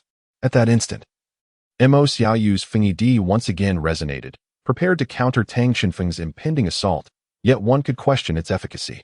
With a thunderous roar, Tang Qinfeng launched forth like a cannonball, his trajectory aimed directly at Ning Tong. The previously effective soul technique, which had slowed him down, now seemed utterly impotent, failing to manifest any effect. Mo Xiaoyu felt a jolt of alarm. Her soul technique was designed to diminish an opponent's speed by 40%. Yet it was now rendered completely ineffective, indicating that the enhancement of his soul technique had surpassed her technique's diminishing effects. In the blink of an eye, Tang Qinfeng leapt before Ning Tong, who could only perceive a colossal fist descending upon him.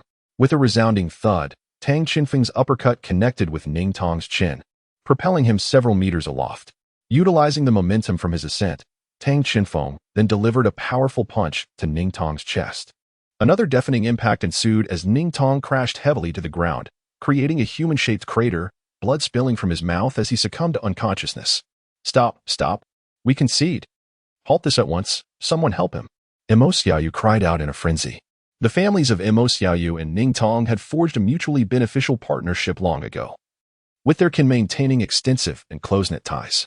Mo Xiaoyu and Ning Tong, having grown up together as childhood companions, shared a profound bond. and witnessing Ning Tong's dire condition, clearly gravely injured, filled her with overwhelming urgency. Upon hearing this, Tang Qinfeng immediately dispelled his martial soul and advanced to assess Ning Tong's condition. Accompanying him was Yi Hongling, who had been observing the scene from the sidelines. At this moment, Imo Xiaoyu had already knelt beside Ning Tong, her face streaked with tears. Upon seeing the two approach, she shouted with fury, "If anything were to happen to him, our family would undoubtedly seek retribution against you."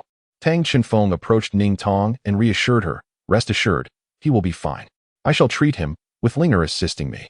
As he spoke, Tang Qinfeng began to examine Ning Tong's injuries. Upon inspection, he discovered that 2 of her bones were likely fractured, even under his careful handling. In the gaze of the onlookers, after a moment of careful assessment, Tang Qinfeng realigned her broken bones, a swift treatment method he learned from Grandma Ling. "It's done. Linger, the next steps are yours." "Understood," Yi Hongling replied, then clasped her hands together, intertwining her fingers. A surge of vibrant life energy erupted from her being, her hair gradually transforming from black to a lush emerald green, pulsating with vitality. Following this, a halo of purple soul rings in the ethereal silhouette of a blue-golden tree emerged behind her. To everyone's astonishment, Yi Hongling's recent studies in mecha design seemed to have precipitated a breakthrough in her mental prowess. She had entered the Spirit Sea realm and was now capable of soul ring camouflage. As the life energy coursed through the area, all present experienced an unparalleled sense of comfort, especially the injured, who were amazed to find their wounds fully healed within mere seconds. Ling Wei, another healing soul master, carefully observed Yi Hongling's life domain and concluded that as long as one stood within this realm, it would be nearly impossible to succumb to death. The most astonished were the work-study students. Previously, they had regarded Tang Qinfeng as a formidable soul master and a commendable leader, while they perceived Yi Hongling merely as a pretty face, seemingly lacking in substance. However, it became apparent that this lady was far more than just an attractive figure. Under the influence of Yi Hongling's life domain, there were no longer any injured individuals on the field. Ning Tong regained consciousness, appearing completely unscathed. She glanced at Tang Qinfeng and then at Yi Hongling before turning to Imo Xiaoyu and remarked, "I suppose our defeat is not unjust. Fool, just take care of yourself." Imo Xiaoyu replied, her face now devoid of tears, replaced by a faint, serene smile. Tang Qinfeng stood to the side and remarked, "There should be no issues now. Let us not forget our wager. We have matters to attend to, so we shall take our leave first." A considerable amount of time had passed since Teacher Zhao had called them, and the Qin siblings dared not linger too long, hastily departing. Ning Tong hurriedly got up and shouted after Tang Qinfeng, "Wait, we still have questions to ask." However, at that moment, the pair had already run far away, completely oblivious to her calls. Zipin, standing beside Ning Tong, remarked, "Our leader is quite busy. It won't be easy to track him down. Oh, by the way, he triumphed over you two in a one-on-two match, so you must honor your bet. Come on, call him leader and let us hear it." Ning Tong, wearing a reluctant expression, hesitated for a long while before finally conceding, "Fine, I suppose it's my misfortune. Had I known, I wouldn't have increased the stakes, leader." Suddenly, a laugh erupted from somewhere, and soon the laughter spread throughout the gathering, with only Ning Tong's face turning a deep shade of crimson. Chapter 33. A proper discussion. After a considerable time, the laughter began to subside. Zipin inquired, "Leader, is it true that our esteemed leader is merely a work-study student? Does he truly possess no other identity?" This was Ning Tong's greatest perplexity. She could not fathom why 2 individuals of such formidable strength would occupy the role of work-study students. "To be honest, I am not entirely certain myself," Zipin replied with a hint of helplessness. Previously, he had been quite confident that the Chen siblings were simply exceptionally talented and industrious. But now he was no longer so sure. Ning Tong turned to Imo Xiaoyu and asked, "Xiaoyu, do you have any insights?" Given her superior analytical abilities, Imo Xiaoyu was typically more astute than Ning Tong. Yet, at this moment, she too was at a loss. "I have no clues either. I have never heard of any family or sect that derives their legacy from the embodiment of martial souls. As for that Yi Hongling's tree of life, it must belong to a top-tier life attribute martial soul. The only entity I can think of related to it is the Church of Life. But how could their members possibly be here?" No matter how they pondered, there were always logical inconsistencies. "Never mind. Let us request our family to investigate this matter. I believe they would find it intriguing," Imo Xiaoyu said with a sense of resignation. Meanwhile, The siblings had arrived at the vice dean's office and gently knocked on the door. "Come in," came the voice of Zhao Gaobo from within. He was waiting for them inside, though his expression appeared somewhat grim. The two felt an immediate sense of foreboding. Could it be that they had kept Teacher Zhao waiting for too long? "Teacher Zhao, we have arrived," the sibling said cautiously. Zhao Gaobo seemed to realize that his mood was affecting them, and his expression brightened considerably. "Oh, do not worry. I am not upset with you for your tardiness, but rather with a certain old fellow. Come quickly and follow me," he said, rising promptly and heading towards the forging workshop. Tang Chiffon and the others remained silent as they followed along. Upon entering the familiar forge, Zhao Gaobo walked directly to the forging table where Tang Chiffon had previously worked on the star iron and said, "Come and take a look at your creation." The siblings exchanged glances, recalling the unforeseen incident that had occurred at the critical moment when the metal had exploded, leaving Tang Chiffon injured and the forging ultimately a failure. Nevertheless, they stepped closer to observe the situation. To their astonishment, lying on the forging table was a long-handled hammer, measuring 160 centimeters in length, entirely crafted from metal. Yet, this was no ordinary metal. The hammer radiated a translucent dark blue hue, with a shimmering platinum core at its center, resembling an exquisite crystal sculpture. Yi Hongling could not restrain her curiosity and inquired, "Zhao Laoshi, is this?" "Indeed. It is the very metal that Chinfeng worked on," Zhao Gaobo confirmed, "but now it has transformed into the shape of a forging hammer." "Zhao Laoshi, did you craft it into a hammer?" Tang Chinfeng asked. "No, it was not I who shaped it," Zhao Gaobo replied. "In truth, I did not intervene at all. It gradually metamorphosed from a piece of spiritual forging metal into a hammer all on its own. It transformed into a forging hammer by itself," exclaimed the siblings in unison, their surprise palpable. Just a day prior, while Tang Chinfeng was resting in his dormitory, Zhao Gaobo had been preparing to examine whether the spiritual forging could be salvaged. To his astonishment, he discovered that the metal had not only avoided failure, but had fused perfectly into a large block of dark blue metal, resembling crystal, and was slowly writhing and reshaping itself as if it possessed life. After 5 hours of steadfast observation, it had taken on the rough form of a forging hammer. This extraordinary transformation completely astounded Zhao Gaobo, prompting him to send a student to the dormitory to find Tang Chinfeng and contact Yi Jiulong via soul communication. "Hello, Lao Gaobo. What is the matter?" came a languid voice from the other end. Zhao Gaobo replied with excitement, "Lao Jiulong, do you know? Your grandson has once again completed a spiritual forging, and it is of a remarkably high level, nearing the threshold of soul forging. He is truly exceptional. I propose you allow him to remain here with me. Once he progresses further, my position will be his." However, in response to such significant news, the voice on the other end remained calm. "You think too highly of yourself. I am determined to cultivate Chifeng into an outstanding soul master. While being a forger is commendable, I will not confine him to this singular path." Listening to Yi Jiulong's bland response to Zhao Gaobo evoked a sense of futility, akin to a warm face attempting to press against a cold rear. What he truly yearned for was the astonished tone of his old adversary, perhaps tinged with a hint of excitement. "Jiulong, while I acknowledge your hopes in them, I firmly believe in the principle of tailored instruction. In my view, Chinfeng's talent as a blacksmith surpasses that of a battle spirit master. Did you not hear? It is a quasi-spirit forge, a feat that most individuals might not achieve even in 2 lifetimes. If one attempts to cultivate both strengths and weaknesses without specialization, the outcome is likely to be counterproductive." Yi Jiulong replied, "I understand your thoughts, but for me, surprises have become rather mundane. Moreover, how can you be so certain that Tang Chinfeng's aptitude in battle spirit mastery is inferior to that of forging? Allow me to ask, during our previous encounters at the academy, could you have bested me in a duel?" A hint of dissatisfaction crept into Zhao Gaobo's voice. "What? Suddenly seeking to mock me? Just answer the question," Yi Jiulong pressed. "Of course not. Back then, you were at a significantly higher realm than I. What could a weapon spirit master do against you?" Zhao Gaobo's tone grew increasingly irritable. "But he can," Yi Jiulong countered. "In a one-on-one duel, devoid of techniques, unless I possessed the strength of a 5th ring, I would struggle to defeat him effortlessly. Tang Chifeng, with his 1st ring cultivation, can hold his own against me, who wields at least a 3rd ring. If I were to utilize a 4th ring, I could barely maintain an advantage over him. Is this something an ordinary person can achieve? Do you still dare to claim that Chinfeng's combat talent is inferior to his forging talent?" Silence emanated from the other end of the communication, indicative of Zhao Gaobo's astonishment, rendered speechless by the revelation. To directly equal a title Douluo while surpassing two realms is indeed astonishing, even if that Douluo has deliberately suppressed their power. Realizing the lack of response from Zhao Zhaober, Yunzong sensed he had begun to sway the other's opinion and resolved to deny him the opportunity for rebuttal. Old Zhaober, I have matters to attend to in my town and cannot continue this conversation. I shall take my leave now. Wait a moment, Zhao Zhaober exclaimed. Yet, before he could react, Yunzong had already terminated the soul guide communication.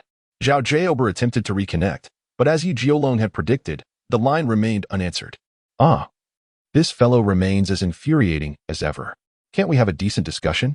The previously fervent emotions of Zhao Zhaober were extinguished by the brief moments of soul-guided communication, resulting in his notably poor disposition.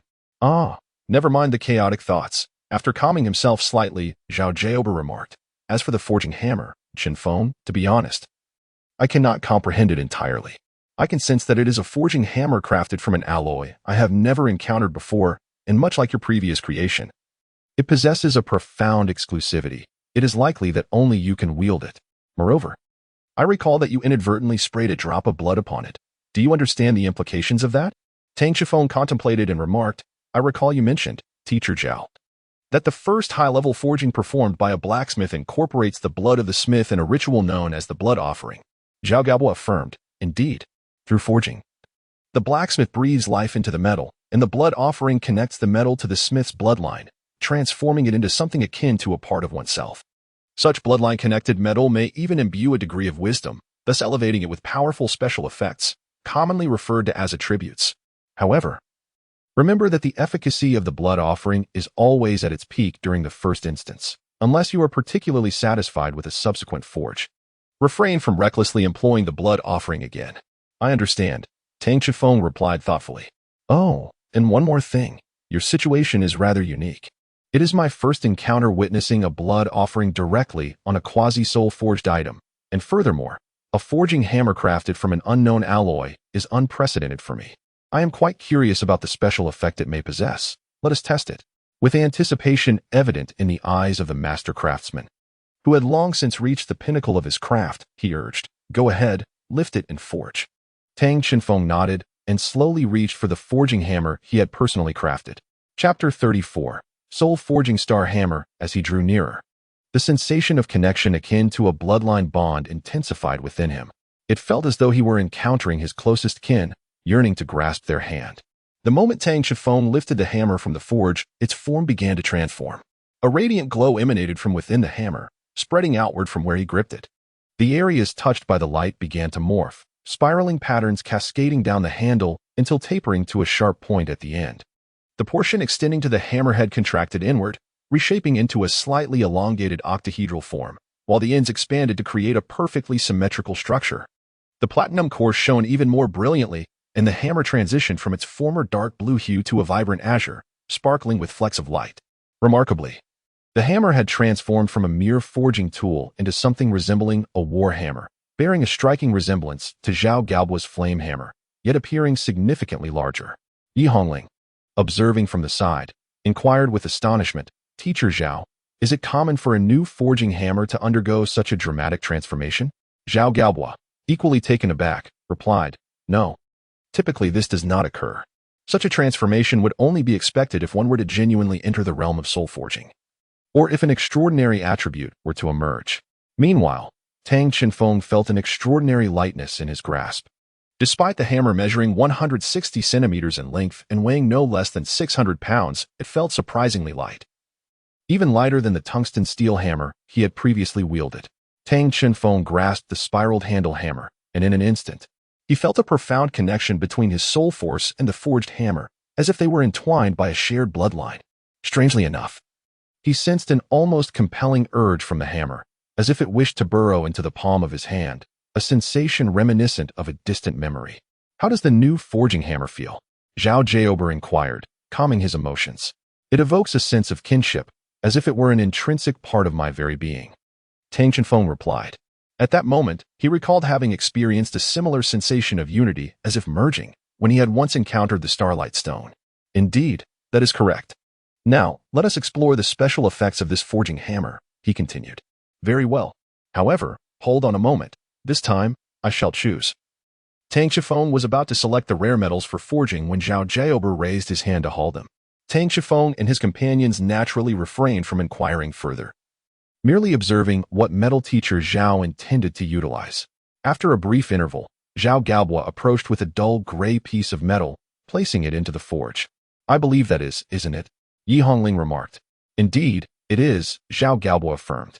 Among the rare metals, it is the most suitable for practice. It will serve perfectly for testing the effects of the forging hammer your brother has crafted. He then turned towards Tang Shifeng, stating, Shifeng, your task is to ascertain the effects of this forging hammer.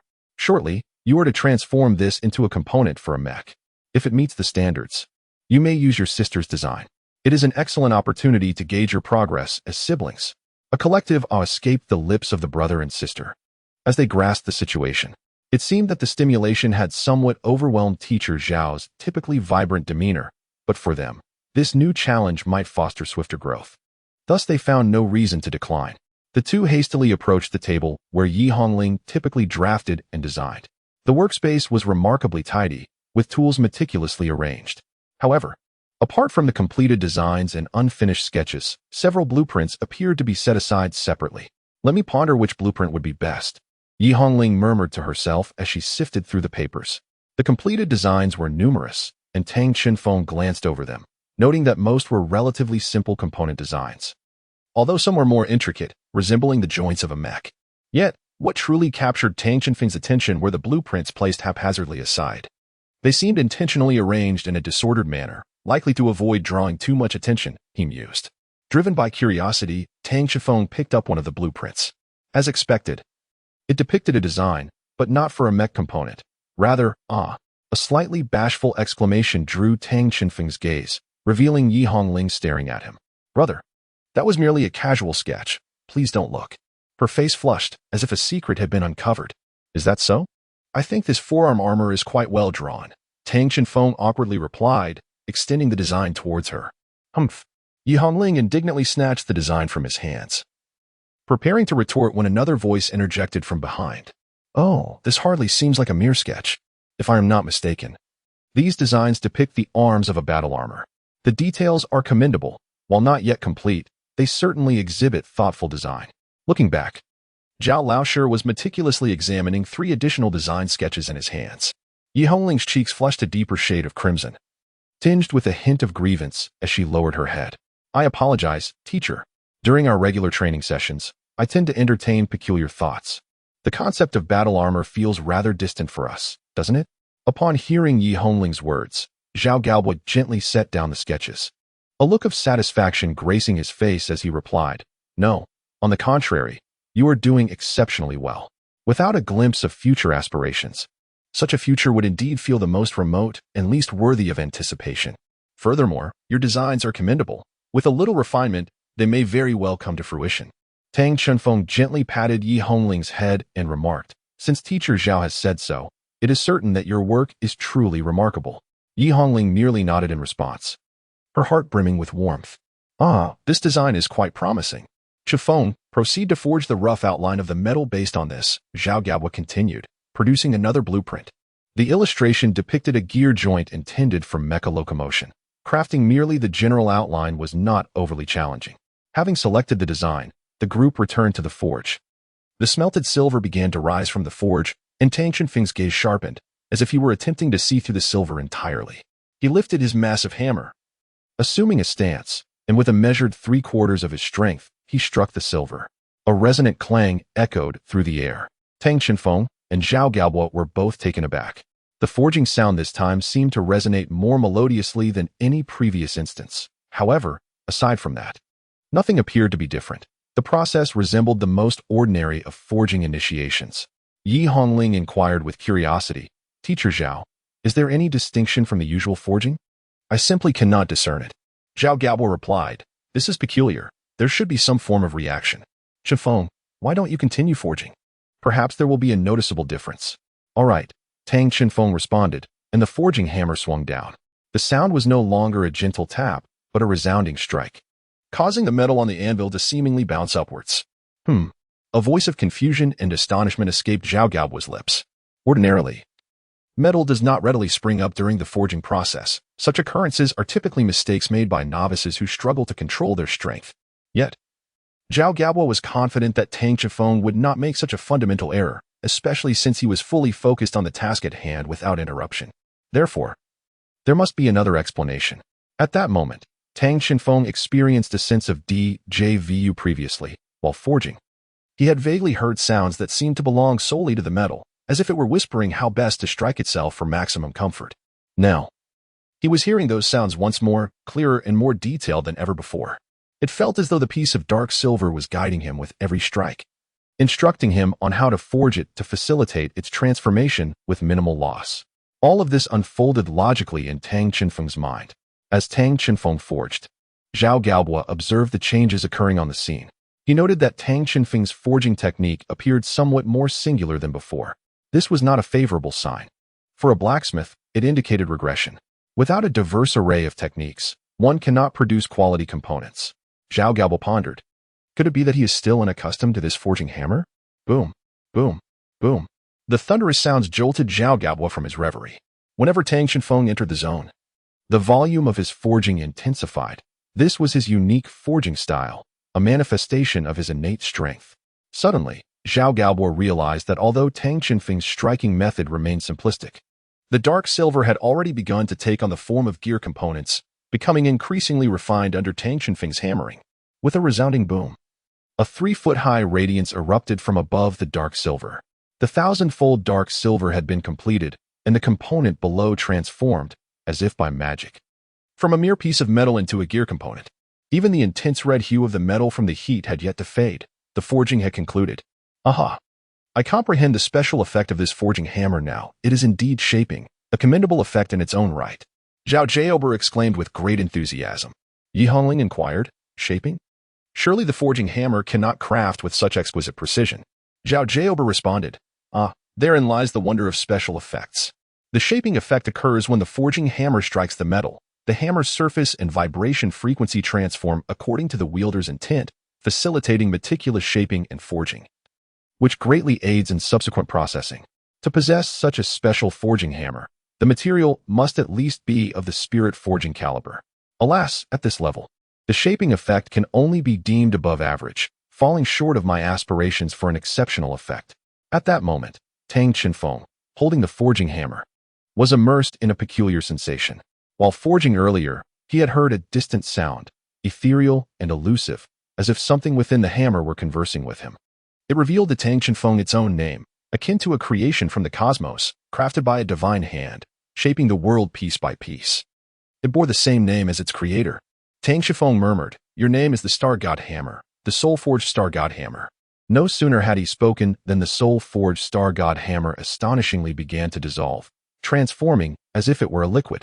It swiftly enveloped his entire left arm, subsequently coalescing into a resplendent, crystal-clear blue armor. Remarkably, this left arm armor bore an exact resemblance to the battle armor design previously seen in Yi Hongling's blueprints, with not a single detail amiss. Chapter 35. The solution of forging. The crystal-like blue armor emitted a dazzling radiance, swiftly capturing the attention of everyone present. Observing the splendid armor, Yi Hongling could not help but inquire, "Teacher Zhao, is this transformation a result of the shaping effect of the forging hammer?" Even Zhao Gaobo, typically composed and knowledgeable, found himself utterly perplexed. This was a phenomenon he had never encountered before. He also recognized that the forging hammer had indeed morphed into the battle armor design envisioned by Yi Hongling. Yet, how could this be? Never had he heard of a forging hammer transforming into battle armor. Amidst the astonishment of the crowd, the armor, resembling battle gear, dissolved into a beam of light and fused seamlessly with his left arm. This was the blood sacrifice Spirit Forge, a bond forged through life. Upon reaching the realms of Spirit Forge and above, metals acquire a semblance of life, allowing them to merge with the entity that bestowed them life, rendering metals of such caliber exceedingly precious. Incredible! Truly extraordinary! Zhao Gaobo exclaimed. In his understanding, while soul-forged artifacts could alter their appearance to enhance functionality, their essence remained unchanged. Just as a forging hammer would ultimately revert to its original form, witnessing one transform directly into battle armor was indeed a first. Chifeng, how do you feel? Faced with a spectacle even he had never witnessed, Zhao Gaobo's curiosity was piqued. Strangely enough, despite the astonishing events unfolding. He found himself maintaining a relative calmness. Even Zhao Gaobo, astounded by his own composure, mused that perhaps, as Yunzong had suggested, the multitude of surprises and miracles he had observed in this child had rendered him somewhat accustomed to the extraordinary. Tang Chenfeng remarked, "It feels as though I have completely merged with my body. The forging hammer seems to possess a soul of its own, conversing with me, and apart from this, there is nothing unusual. It's as if it was always meant to be this way." Zhao Gaobo's large hand clapped on Tang Chenfeng's shoulder. "I find myself at a loss for words to commend you both. Whether it is you or Yi Hongling, you are among the most exceptional youths I have encountered of your age. Especially you, Chenfeng. If you continue along this trajectory, you shall undoubtedly become a master craftsman in the future." Should someone familiar with Zhao Gaobo witness such praise from him, they would be utterly astonished. His standards are exceedingly rigorous, even within elite circles. Yet, his commendation of Tang Chenfeng and Yi Hongling speaks volumes of their extraordinary talents. By the way, Chenfeng, you have reached the threshold of half-step soul forging, and you are now entitled to name the metal you forge. I must mention, the alloy you have created is unprecedented. No one before you has ever crafted such a material, so be sure to choose a name that reflects its significance. Tang Chenfeng felt a stirring in his heart and said, "As for naming, I must admit I am not particularly adept at it. How about you, Linger? Lend me your creativity?" With a radiant smile, Yi Hongling replied, "In that case, I shall ponder a moment for a melodious name." Zhao Gaobo, beaming with joy as he observed the two children, reminisced fondly about the cherished moments he had shared with them. "How about calling it Star Crystal?" Tang suggested. "It is fashioned from ores derived from the stars, yet it resembles a gem-like crystal. Moreover, it harmonizes beautifully with your brother's name, incorporating the sound Chen." Zhao Gaobo interjected. "It sounds splendid, yet it seems to lack a certain essence." Suddenly, Tang Chenfeng proclaimed, "What if we modify it to Star Divine Crystal?" By adding the character for divine to Yi Hongling's Star Crystal, it seemed to evoke a deeper resonance. As he spoke, a brilliant blue light radiated from his left arm, and a miniature Star Divine forging hammer materialized in his palm. Star Divine Crystal, a most fitting name. Therefore, your forging hammer shall be named the Star Divine Forging Hammer. Zhao Gaobo continued. "However, to be candid, I sense that this Star Divine Forging Hammer transcends the realm of ordinary objects. I can faintly perceive the nascent form of an artifact within it. But I digress, Chenfeng. Next week, I shall escort you to the Forge Master Association to assess your forging level. You must diligently prepare yourself in the meantime." "Oh, truly? How splendid!" Tang Chenfeng exclaimed, excitement bubbling within him. The reason for his exhilaration stemmed from the fact that prior to attaining the rank of Forge Master, no matter how skilled he was, he could only be regarded as an apprentice forbidden from selling his forged creations. Achieving the second-tier Forge Master rank would grant him the privilege to sell his works, ultimately doubling the value of the metals and alleviating the siblings' financial burdens. While Tang Chenfeng was still lost in his reveries, Yi Hongling's voice pierced through. "But, Master, my brother's crafted spiritual metal exhibits a strong exclusivity. How shall we resolve this?" For that, we must employ some rather painful methods," Zhao Gaobo replied, as he unexpectedly produced a small knife from an unknown source. He then made a small cut upon his thumb, and droplets of blood began to cascade from his fingertip, landing precisely on the scorching red gear component. With a hissing sound, at the moment the blood met the gear, it trembled as if awakened, and those droplets were absorbed as though they were droplets of water meeting a sponge. Zhao Gaobo, unfazed, picked up the fervent gear component and remarked, "It appears my hypothesis holds true. By allowing one's blood to imbue the metal with an essence, it can be activated. Moreover, the success rate seems to increase with proximity to the Forge Master." Zhao Gaobo contemplated a method involving his own blood as a medium, allowing the metal forged by Tang Chenfeng to absorb his essence, creating a symbiotic connection. However, the likelihood of success was not absolute. A certain degree of intimacy with Tang Chenfeng was essential. Upon hearing this, Yi Hongling remarked, "Does that imply that if my brother were to craft battle armor for someone else in the future, they would need to shed their blood?" Zhao Gaobo responded with resignation. "It appears so. Nevertheless, you need not dwell excessively on this. For the creation of advanced mechs or battle armor of grade 3 and above, it is almost mandatory for the other party to offer their life essence as a testament to their allegiance, a process known as blood oath. However, this is not a concern for you at present. Let us return home for today. I am making an exception and granting both of you a paid leave. Please prepare for what lies ahead." The siblings acknowledged his words and departed from Zhao Jiaober's studio. As soon as they left, Zhao Jiaober sighed within the confines of the room. Indeed, the waves of the Yangtze River pushed the former waves aside. Alas, old Jiolong stubbornly refuses to relinquish him to me. With a heavy sigh, he added, nevertheless, I must ensure he is under my name. I require an heir of his caliber.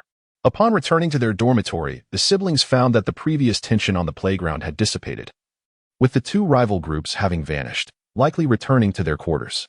They must have all gone back, Tang Qinfeng mused.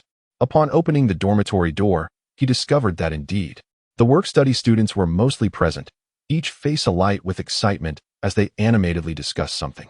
Oh, boss, Sister Ling, you're back, Zai Ping exclaimed, leaping from his bed to greet them. Zai Ping, I didn't expect to find you all here. I thought you would be at work by now, Tang Qinfeng replied. Typically, the afternoon free time was reserved for the work-study students, as they needed to complete tasks to receive their living expenses from the academy. After hearing this, Zai Ping's spirits soared even higher. Don't worry, boss, we no longer have to do cleaning duties. Ning Tong and Mo Xiaoyu accepted their defeat, and they have contracted out all our work to others, and we still receive our wages. As he spoke, a broad grin spread across Zai Ping's face, nearly reaching his ears. Upon hearing this, Tang Qinfeng and his sister felt a surge of joy within their hearts. With such circumstances, the working students would no longer need to fret over their livelihoods. They could devote themselves to their cultivation and personal growth. Moreover, they would be able to focus more intently on enhancing their secondary professions and soul power levels. Just then, Zepping quietly approached Tang Qinfeng and the others, inquiring, "Are you truly working students, like the boss and Sister Ling?" Surprised, Tang Qinfeng responded, "Why are you asking too? Of course we are. What else would we be doing here?"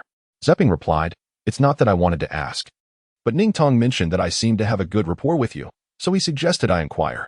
He also expressed a desire for you to visit his home with your family, should the opportunity arise. It's merely an attempt to foster connections."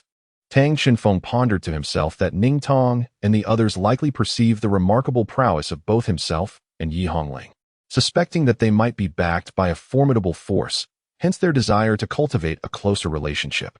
Tang Qinfeng chuckled inwardly, pondering the significant force behind him.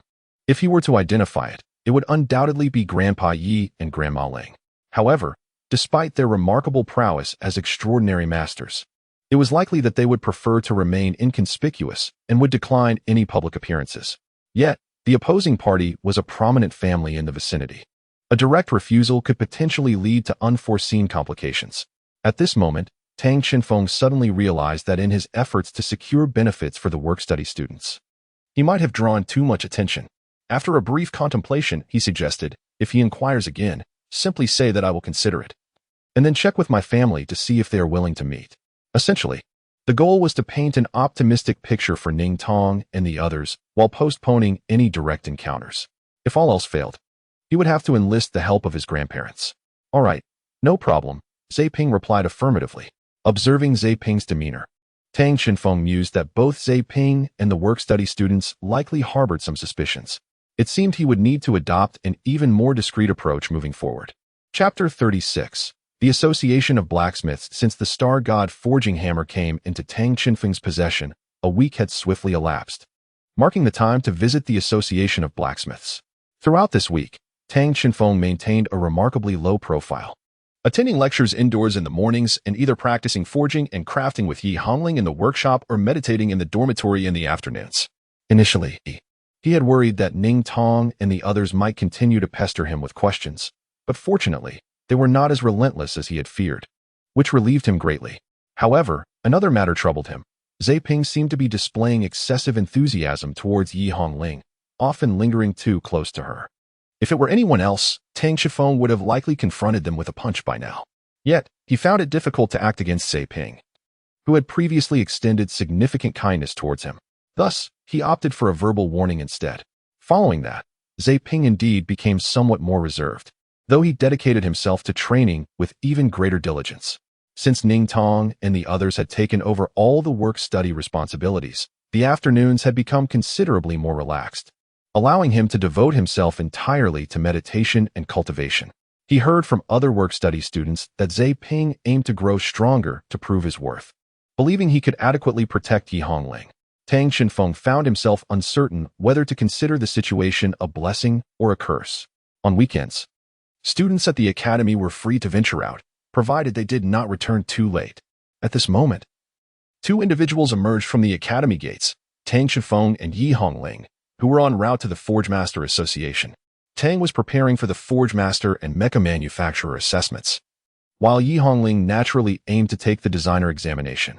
Zhao Jiaober, the vice principal of the academy, regrettably lacked the time to accompany them to the association.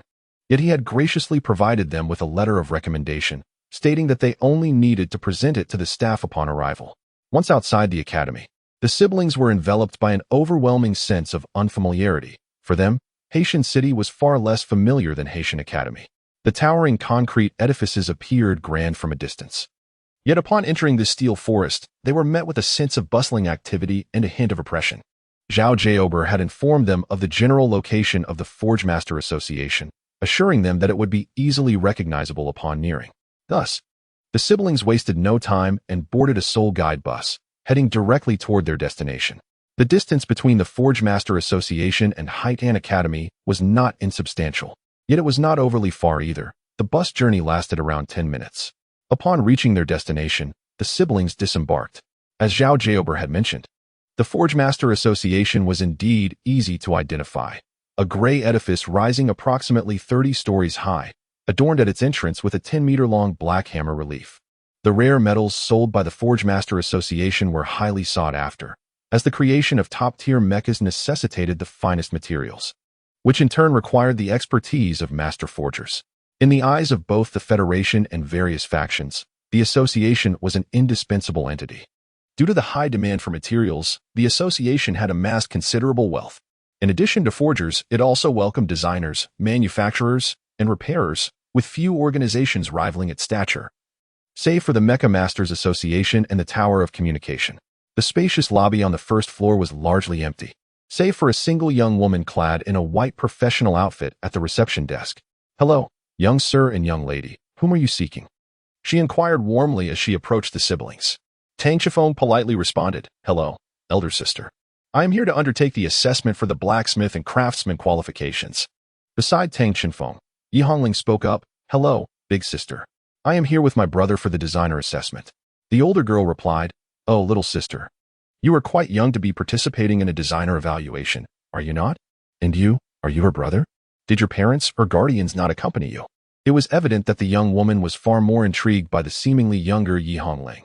Given Yi Hongling's age, she exuded a remarkable charm that prompted one to ponder how someone so young could partake in such an assessment. In contrast, Tang Xinfeng's stature and physique made him appear to be at least a teenager, which is typically the expected age for a blacksmith assessment. It is likely that anyone observing them would not immediately surmise that they were, in fact, siblings of similar age. Tang Xinfeng shook his head while searching in his embrace and said, "No, our teacher is rather occupied, so he instructed us to seek out someone named Dewey." As he spoke, he produced a letter of recommendation given to him by Zhao Gaobo. This letter was unlike ordinary correspondence. It was black, crafted from an unknown material, and felt remarkably supple, akin to a thin sheet of metal. As Tang Xinfeng presented the recommendation letter, the expression of the young girl shifted instantly. She took the envelope into her hands and said, "Please wait a moment. I need to contact my superior." Subsequently, the girl returned to the front desk and dialed a number using her Soul Guide communicator. "Master Du, yes, it's a pair of siblings holding a black recommendation letter. And the brother is particularly tall," she communicated through the device. Before long, she ended the call and informed Tang Xinfeng and his sister, younger brother, younger sister, "There is no issue with the recommendation letter. Please follow me." With that, she led the siblings towards a Soul Guide elevator situated at one side of the hall, remaining silent throughout the journey. Upon entering the elevator, the girl adeptly pressed the button for the 16th floor. She gently introduced herself, saying, "My name is Zhou Xiaoi. Master Du's office is on the 16th floor. I will take you to meet him, and he will personally conduct your assessment." "Thank you, sister," the two replied in unison. Inside the elevator, Zhou Xiaoi scrutinized the siblings. Although they were simply dressed, their appearances were striking. The younger sister had exquisite features, exuding a charm that was both endearing and slightly mischievous, yet she emanated an ethereal quality. The brother, though still young, was remarkably handsome, resembling a dashing young man. and both were exceptionally polite, leaving a favorable impression. Ding! The elevator reached the 16th floor, and the doors opened. The exterior walls were a gleaming silver. And upon closer inspection, it became evident that they were entirely crafted from metal, with the ceiling and floor equally immaculate and white, creating an impressive ambience. Just outside the elevator was a spacious corridor lined with numerous doors. Zhou Xiaoyi guided them straight down the corridor to a door at its end, where a plaque inscribed with Du Wei was displayed. She pressed the doorbell and announced, "Master Du, this is Zhou Xiaoyi. I have brought the two children. Come in." A deep voice responded, and the door swung open. The room was a 30-square-meter office, with a wooden desk occupying more than a quarter of the space. Behind the desk stood a middle-aged man in his 40s, slightly taller than Zhao Gaobo, though not as burly as Zhao Gaobo. He was significantly more robust than the average person, with broad shoulders and well-developed trapezius muscles straining against his red shirt, a physique characteristic of a forger. At that moment, he appeared to be tinkering with tools on his desk. "Master Du," Zhou Xiaoyi said respectfully. "Yes," Du Wei replied, lifting his gaze to observe the two siblings, curiosity glinting in his eyes. "I understand. You may return now," he instructed Zhou Xiaoyi. "Understood, Master Du," she replied. Zhou Xiaoyi respectfully spoke, casting a glance at the Tang Qinfeng siblings before exiting the office. Once Zhou Xiaoyi had departed, Du Wei emerged from behind his desk and approached Tang Qinfeng directly. "I have heard that you are disciples of President Zhao Gaobo. As a master craftsman hailing from the Sky City, President Zhao holds a significant position within the Smithing Association, where he serves as the president." "Indeed, Master Du, it is an honor to meet you," Tang Qinfeng and Yi Hongling replied with utmost respect. Observing their demeanor, Du Wei smiled gently and remarked, "We are all part of the same family. There is no need for such formality." Du Wei's courteous words momentarily stunned Tang Qinfeng and the others, as it diverged from their expectations. Sensing their confusion, Du Wei continued, "You are individuals specially recommended by the president, whose discerning eye is well known. I, as the vice president, was also chosen by him. Since the president has selected you, I have every reason to unconditionally believe you will succeed in the forthcoming assessment. Now, let us proceed to the examination room." With that, Du Wei led the way out of the office, and Tang Qinfeng and the others naturally followed in his wake. Exiting the corridor, Du Wei guided them back to the soul-guided elevator, descending alongside Zhou Xiaoyi, although he pressed the button for the 5th floor. During their descent, Du Wei inquired of Tang Qinfeng, "What level do you currently consider yourselves to be at?" Tang Qinfeng replied, "Teacher Zhao mentioned that I am likely at the level of a level 4 Forge Master and a level 3 Craftsman." Yi Hongling interjected, "I believe I am approximately at the level of a level 3 Designer." Prior to today, Zhao Gaobo had already sent a letter extolling the remarkable talents of his two disciples. Du Wei, who had considered his own appraisal of these children to be quite high, found it hard to fathom the lofty praise they had received. Level 4. That level signifies one capable of supporting an entire family single-handedly.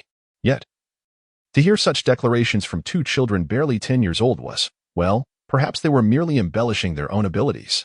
Du Wei mused internally. As for his earlier astonishment, he would naturally refrain from displaying it openly. Splendid. It seems you truly are the pillars of future generations. You should be among the most promising of the younger members destined for Cloud City. Cloud City? What is that? Inquired Zhou Xiaoyi. You seem more accustomed to calling it Sky City, but those in the know recognize its true name as Cloud City. Du Wei chuckled. Indeed, that's about right. We are nearing the assessment location. With a chime, the elevator arrived at its destination. Zhou Xiaoyi needed to descend to attend to the front desk, thus bidding farewell to them at that moment. Upon exiting the elevator, the atmosphere was noticeably more boisterous compared to the 16th floor. Filled with the clattering sounds of various activities, it was evident that, in addition to assessments, many professional forge masters were diligently at work. Du Wei led the two to the front desk and addressed the staff. "Please prepare a testing room for me and summon an evaluator." The staff, intrigued, glanced at Tang Qinfeng and Yi Hongling, remarking, "Master Du, are they your disciples? They appear so young." Du Wei accepted the two forms handed to him by the staff and presented them to the siblings, instructing, "Please fill out these forms before proceeding with the test." Understood.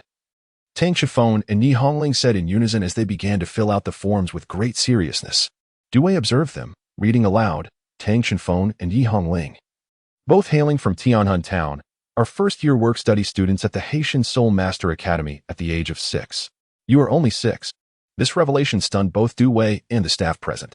Logically, individuals typically began their secondary profession assessments around the age of 12, with the youngest recorded evaluator having been 9 years and 5 months. That individual is now employed at the headquarters of the Forge Master Association in Cloud City, a testament to the caliber of their skills. Now, witnessing these two children at merely 6 years old, if they were to pass the secondary profession assessment, what would that signify? You are only 6? Duwei's voice trembled slightly, overwhelmed by disbelief. Initially, he had perceived Tang Qinfeng's stature and demeanor to suggest he was at least 12. He had not anticipated that he would need to have that estimate. Tang Qifeng, with a look of helplessness, expressed, "I tend to grow quite rapidly." Tang Qifeng mused to himself, "Alas, I have grown accustomed to this." Meanwhile, Yi Hongling quietly chuckled beside him. "Master Du, the testing room number 6 is ready." A staff member reminded. Gradually recovering from his astonishment, Du Wei responded, "All right, let us proceed to the testing room." As he walked, he murmured to himself, "If what these two children say is true, we may very well break a record. President Zhao has truly given us a grand surprise." Chapter 37. The level assessment of the two. Du Wei's expression radiated a rare excitement as he picked up the forms of Tang Qinfeng and Yi Hongling, saying, "Follow me." He felt a genuine anticipation regarding the capabilities of these two children recommended by the president. The so-called testing room was, in fact, a multifunctional forging chamber, equipped with a forge, design blueprints, and a soul-guiding array engraving platform, among various other apparatuses.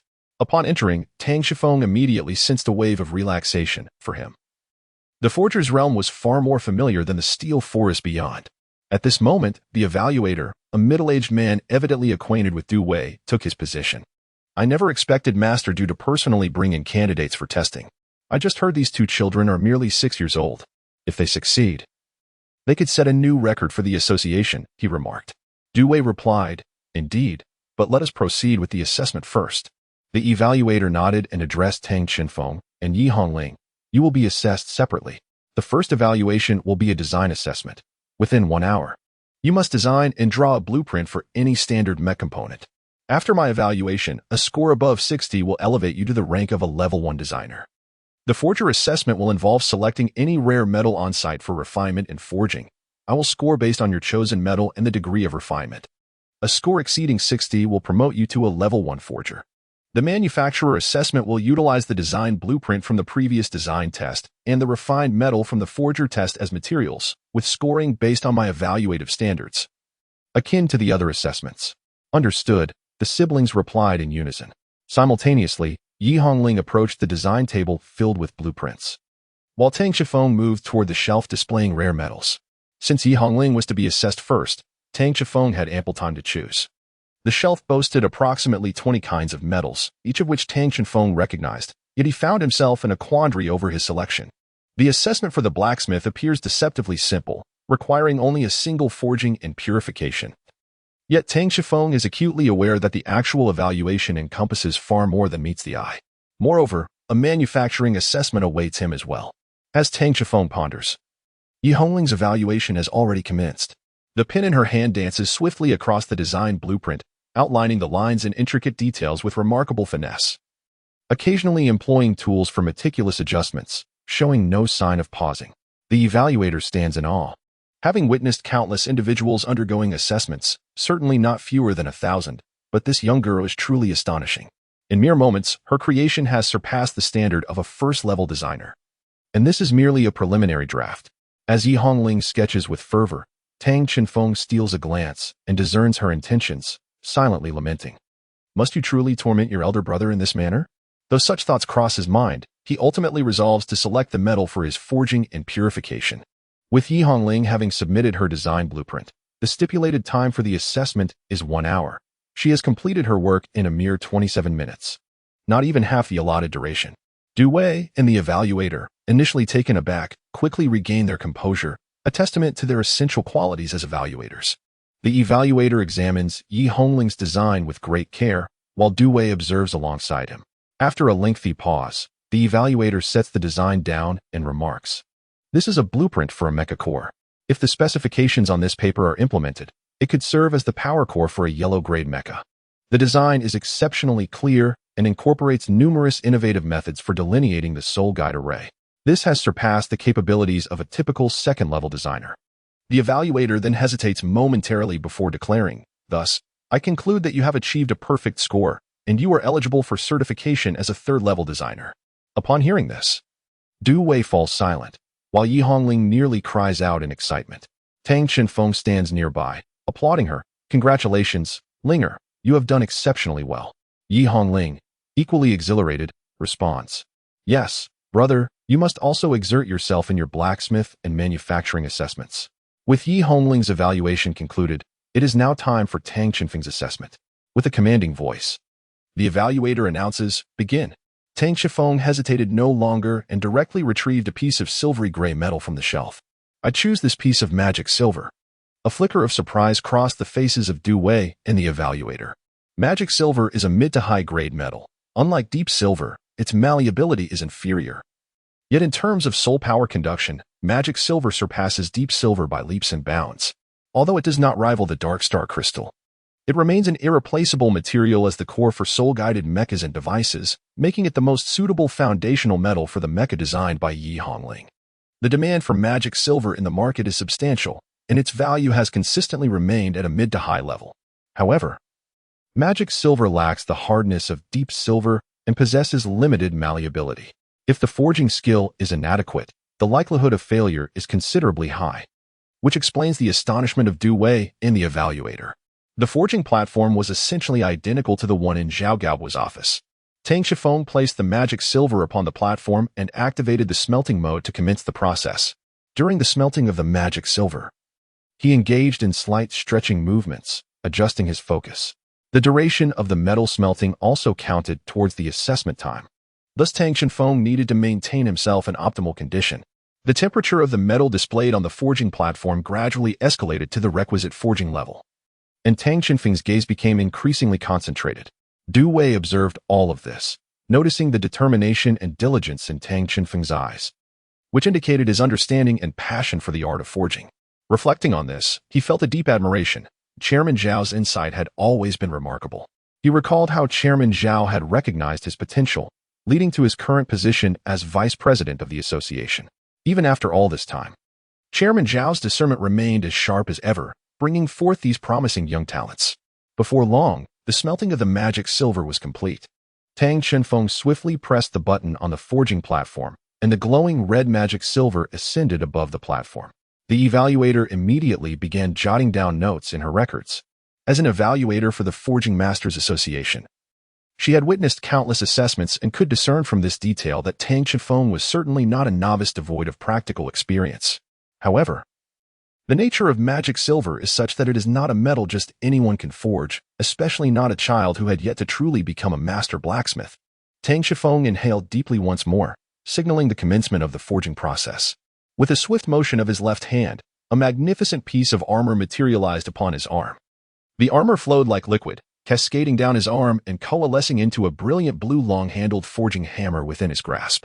The moment the hammer was revealed, both Dewey and the evaluator were momentarily taken aback, their eyes wide with astonishment as they simultaneously pondered. Could this be the spirit forging hammer? No, Dewey thought. Upon closer inspection, it might even be the soul forging hammer. But that was implausible. How could this child possess such a tool? Was it possible that Chairman Zhao had crafted it for him? Before they could recover from their shock, Tang Chenfeng's forging had already commenced. Boom! The Star God hammer struck down with a thunderous sound. Without any preamble, the hammer began to strike ferociously. Boom, boom, boom. The sound of Tang Chenfeng's forging resonated like rolling thunder, the violent clangs jolting Dewey and the evaluator from their stupor. They beheld each strike of the hammer causing the magical silver to leap, its form shifting with each impact, akin to a sculpting clay being meticulously shaped. Moreover, the original silvery hue of the magical silver was increasingly brightening, transforming into a lustrous silver shade, indicating that the refinement of the forging was exceptionally successful, at least at the 100-fold forging level. Yet, Tang Chenfeng's forging showed no signs of abating. His speed intensified, so much so that he appeared to whirl in a frenzy. The hammer descended upon the magical silver like a tempest, resembling a blue spinning top. Dewey was overwhelmed with astonishment. If this child continued at this pace, the magical silver on the forging platform would undoubtedly ascend to the 1,000-fold forging level. However, alas, on the first floor of the Forging Masters Association, at the main entrance, A dignified elderly man with a head of white hair and a muscular physique strode purposefully toward the front desk. Upon his arrival, Zhou Xiaoyi's demeanor shifted to one of utmost respect, even surpassing her previous reverence toward Dewey. "Chairman Zhao, what brings you to the association today?" she inquired. The visitor was none other than Zhao Jiaober, who suddenly recalled something important. "Xiaoyi, did two children come looking for Dewey for an assessment?" There was a hint of urgency in Zhao Jiaober's tone. "Yes, they are currently on the 5th floor, in the 6th forging room," Zhou Xiaoyi replied. "Excellent, thank you," Zhao Jiaober said, promptly setting off. "Curse it, I have never made such a blunder in my life. I hope it is not too late." Chapter 38, Proving the Future on the 5th floor. Within room 6, Tang Qinfeng's forging was nearing completion. Boom. With the final strike of the hammer, a silver light erupted from the magical silver, illuminating the entire forging room with a radiant glow, casting everything within into a silvery hue. The thousandfold forging of the magical silver was complete. The celestial forging hammer in Tang Qinfeng's grasp naturally descended. A flash of azure light illuminating the moment as it seamlessly merged once more into his arm. Tang Qinfeng gazed upon his creation, a sense of satisfaction washing over him. For him, the art of forging had become remarkably effortless. However, this particular piece of craftsmanship left him quite pleased. Now, all that remained was to await the evaluator's score. Yet, an unsettling silence enveloped the forge. Both Dewey and the evaluator's eyes reflected an unusual expression. Amidst this peculiar atmosphere, Dewey broke the silence, saying, "I regret to inform you, Qifeng, that your forging is unexpectedly exquisite, an exceptional masterpiece of craftsmanship. Nevertheless, due to your dishonesty, I must assign you a score of 0. Upon hearing this, Tang Qinfeng was taken aback, exclaiming, "What? Cheating? Master Du, I have not cheated." Du Wei's expression darkened as he replied, "The regulations of the Forging Chamber Association stipulate that all individuals participating in the forging assessment must utilize their own forging hammers. However, that particular hammer is clearly beyond what someone of your age could possess. From the sound during the forging process, I could discern that you were employing a soul forging hammer, which is a tool reserved for at least a level 5 forging master." Tang Qifeng understood that the Star God forging hammer was indeed his own. However, it was ultimately a soul forging hammer, and by common sense, it was certainly not an object befitting a child. Du Wei continued, "I am unaware of the origins of this forging hammer, but cheating is unacceptable. Qifeng, I can grant you another opportunity to take the assessment with your own forging hammer. If you pass, I shall refrain from pursuing this matter further." Upon hearing this, the evaluator furrowed his brow but chose to remain silent. Initially, Yi Hongling felt a surge of anxiety at this revelation, but upon hearing Du Wei mention another chance, she breathed a considerable sigh of relief. Unexpectedly, Tang Qinfeng replied, "I am sorry, master, but I declined the retake." The atmosphere, which had just begun to calm, instantly became tense once more. Du Wei's expression darkened further than before. "Qifeng, you must understand that my offer for a retake is already an act of leniency beyond the norm. Under normal circumstances, your qualification for the assessment would be revoked. Why do you choose to refuse?" Tang Qifeng resolutely declared, "Master Dewey, as you have stated, I would willingly accept the revocation of my examination qualifications should I be found guilty of cheating. However, I am fully aware that I have not engaged in any such dishonesty. All of these achievements are the fruits of my own labor, and I refuse to undermine my own efforts." Tang Qinfeng possesses his own steadfast beliefs, for he understands that they are the fruits of his labor. To him, denying his efforts is tantamount to denying his very existence. Yet, it is evident that neither Dewey nor the evaluator present can fathom the possibility that a child could accomplish a soul forging. For them, such an idea is not easily accepted in a fleeting moment. At this juncture, their faces seemed to be shrouded in a veil of gloom. Dewey sighed deeply and remarked, "Lying is not a commendable trait, nor should it be employed in this context. Tang Qinfeng, if you persist in this assertion, I shall have no choice but to revoke your qualification for assessment." "Brother, he truly did not lie," Yi Hongling interjected, her eyes brimming with tears. She had witnessed Tang Qinfeng's relentless efforts in forging. He was not merely a good brother to her, but represented something deeper within her heart that she could not articulate. Now, as Tang Qinfeng faced unjust accusations, she felt utterly powerless, a sentiment that weighed heavily upon her. Dewey, observing her distress, felt uncomfortable himself, and was about to speak when the evaluator tapped him on the shoulder and leaned in to whisper something in his ear. After a moment of hesitation, Dewey nodded gently and turned to Tang Qinfeng, stating, "If you can prove that this forging hammer is indeed your creation, I will rescind the 0 score and bestow upon you the corresponding forging master badge."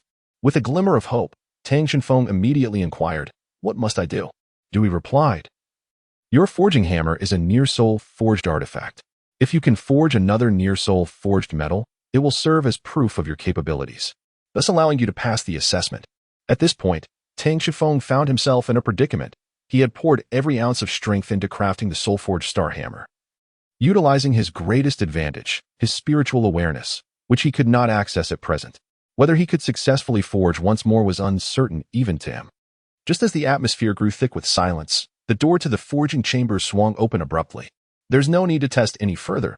I shall vouch for him." The imposing figure and deep, resonant voice were unmistakably familiar to the siblings. "Teacher Zhao, how wonderful that you have come," Yi Hongling exclaimed with excitement. "President Zhao." Dewey and the evaluator greeted respectfully. Zhao Gaobo nodded in acknowledgement and then addressed Dewey. "Dewey, I can attest that every word spoken by Tang Shenfeng is true. Though difficult to believe, that soul-forged hammer was created right before my eyes, and he nearly lost his life in the process. Such an extraordinary feat of surpassing one's limits cannot be replicated in a short span of time. I assure you, as a master craftsman, I stand by my word. Do not make things difficult for him." In the Forge Masters Association, Zhao Gaobo holds a position of immense prestige. When he speaks, it is unlikely that anyone would dare to voice a dissenting opinion. Moreover, he has lent his esteemed reputation as a master craftsman as a guarantee, further affirming Tang Shenfeng's esteemed status in his eyes. Du Wei hesitated for a moment before responding. "Since the president has personally stated this, I find myself without reason to decline." "One moment, Master Du Wei." As Tang Shenfeng was about to articulate his thoughts, a palpable aura of intimidation emanated from Zhao Gaobo, forcefully suppressing his voice. Meanwhile, Zhao Gaobo was signaling him with a glance to refrain from speaking for the moment. Tang Shenfeng is presently experiencing an indescribable sense of bitterness, accompanied by a pang of sorrow and grievance within his heart. The feeling of being unrecognized and misunderstood by others truly evokes discomfort. Tang Shenfeng yearned to validate his worth, yet he understood, as teacher Zhao had articulated, that the arduous endeavor of transcending one's limits was no longer feasible given his current state. He bore remnants of past injuries. Even if he were to force himself to attempt it, failure was the most likely outcome. After numerous twists and turns, the final outcome saw Zhao Gaobo vouching for Tang Shenfeng, securing for him the blacksmith's level badge, while Yi Hongling acquired her designer badge. However, since Tang Shenfeng's blacksmith assessment relied on Zhao Gaobo's endorsement, it contravened the regulations of the Blacksmith Association, rendering it a breach of protocol. Thus, he was only awarded the basic level 2 badge. Consequently, due to prior complications, the manufacturing assessment was nullified, leaving him without any certification. Yi Hongling fared better, earning a level 3 designer badge and shattering the record for the youngest candidate in the association, achieving both fame and fortune. Tang Shenfeng, too, had prospects, but the penalties of his transgressions erased them. As the trio exited the association, an absence of the anticipated joy lingered, with only the sound of the wind rustling in the air. After a brief moment of despondency, Tang Shenfeng spoke first. "I apologize, Teacher Zhao, for disappointing you this time." Zhao Gaobo shook his head. "You are not solely to blame. I bear some responsibility as well. I have always valued your talent and hoped for your continued growth. Yet I neglected the wisdom that a tree that stands out in the forest will inevitably be beset by the winds. Fortunately, I can still assist you in overcoming this hurdle, but I cannot guarantee that in the future. Shenfeng, you must learn to maintain a low profile outside the academy. Before you enter the next phase, try to minimize the attention from those around you." Yi Hongling, the same goes for you. They both nodded in agreement. Subsequently, Tang Shenfeng retrieved the blacksmith badge he had just acquired, gazing at it with a tinge of disappointment. "I had hoped to secure at least a level 3 blacksmith badge," he mused internally. Suddenly, he felt a weight on his left arm and turned to find Yi Hongling had embraced him. "Brother, it's all right, to me. You are the best. You are my brother, and that makes you the most exceptional person in my eyes." The sight of his beloved sister dispelled much of Tang Shenfeng's melancholy. "Yes, Linger, you are right. I promise to continue being the best in your heart, and I shall proclaim to the world that I am worthy of this commitment." Zhao Gaobo observed the two, as familiar yet slightly alien faces and memories began to surface in his mind, as if the children before him overlapped with figures from his own recollections. Indeed, They bore a striking resemblance. Then let the future be your testament to the world, my children. Chapter 39. Zeping's request. The morning classes at the Ocean Sky Advanced Soul Master Academy have come to a temporary close, paving the way for the students' own leisure time in the afternoon. After a rigorous morning of lessons, most ordinary students tend to retreat to their dormitories for meditation and training, or to simply rest. However, the working students often find themselves troubled over their living expenses. Yet, exceptions exist. For instance, the cohort of working students from 3 years prior seemingly did not need to toil for their sustenance. Their duties were effortlessly managed by others. This arrangement, while unusual, fell within permissible bounds, as it was a privilege they had rightfully earned.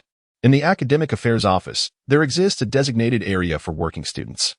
Upon completing their assigned tasks, they can collect their living allowances from the academy. At present, 2 individuals have just arrived, a young man and a young woman. The young man is exceptionally tall, clad in a fitted deep blue uniform that accentuates his strikingly handsome features. His shoulder-length black hair frames his face, and a gentle smile graces his lips, exuding an inviting warmth. Beside him stands a petite girl, her dark green hair gleaming with vibrancy, although styled in a high ponytail. The ends cascade down to her waist, presenting a delightful blend of innocence and playfulness. Ah, it is Feng and Xiaoling. How swiftly they have completed their tasks from a few days ago. The speaker is Teacher Mo, the overseer of the task area. Indeed, Teacher Mo. I have successfully finished the forging task I accepted earlier. My design blueprint is also complete and ready for submission. The duo here to deliver their work is none other than the Tang siblings. 3 years ago, working students could only earn their living allowances by fulfilling specific tasks within the academy. However, after Tang Xinfeng and his sister achieved the remarkable feat of becoming the youngest forgers and designers in history through their rigorous assessments at the Forgeress Association, the academy, which had previously shown little interest in secondary professions, unexpectedly introduced occupational reward tasks for working students. These occupational tasks offer substantial rewards, drawing considerable interest among students, particularly among working students. Among them, Tang Xinfeng and Yi Hongling naturally stand out as the elite, given the scarcity of competitors within the academy. Furthermore, with the federal government providing financial support for soul masters, they have managed to establish their own modest fortune, free from concerns about basic necessities. After accepting the sibling submissions, Teacher Mo remarked, "Time flies. It has already been 3 years since I first met you. By the way, have you made preparations for the summer vacation?" At the end of each semester, Ocean Sky Academy welcomes a 2-month break, allowing students ample time to rest and recuperate. This period holds significant meaning for some students, as it presents an opportunity for the lower classes to ascend to the Cloud City. Tang Xifeng remarked, "Naturally, one must strive diligently to prepare. I cannot afford to miss this opportunity. For those grounded in the realities of life, ascending to the City of Clouds necessitates meeting several prerequisites. Firstly, one must be a soul master, and secondly, one's soul power must attain a level above 20 to become a great soul master." Teacher Mo interjected. "Then you must seize the moment and exert your utmost effort. I recall that Xiaoling has already reached level 20, has Tishi? Truly. She is a rare talent in our academy, a gem of a century."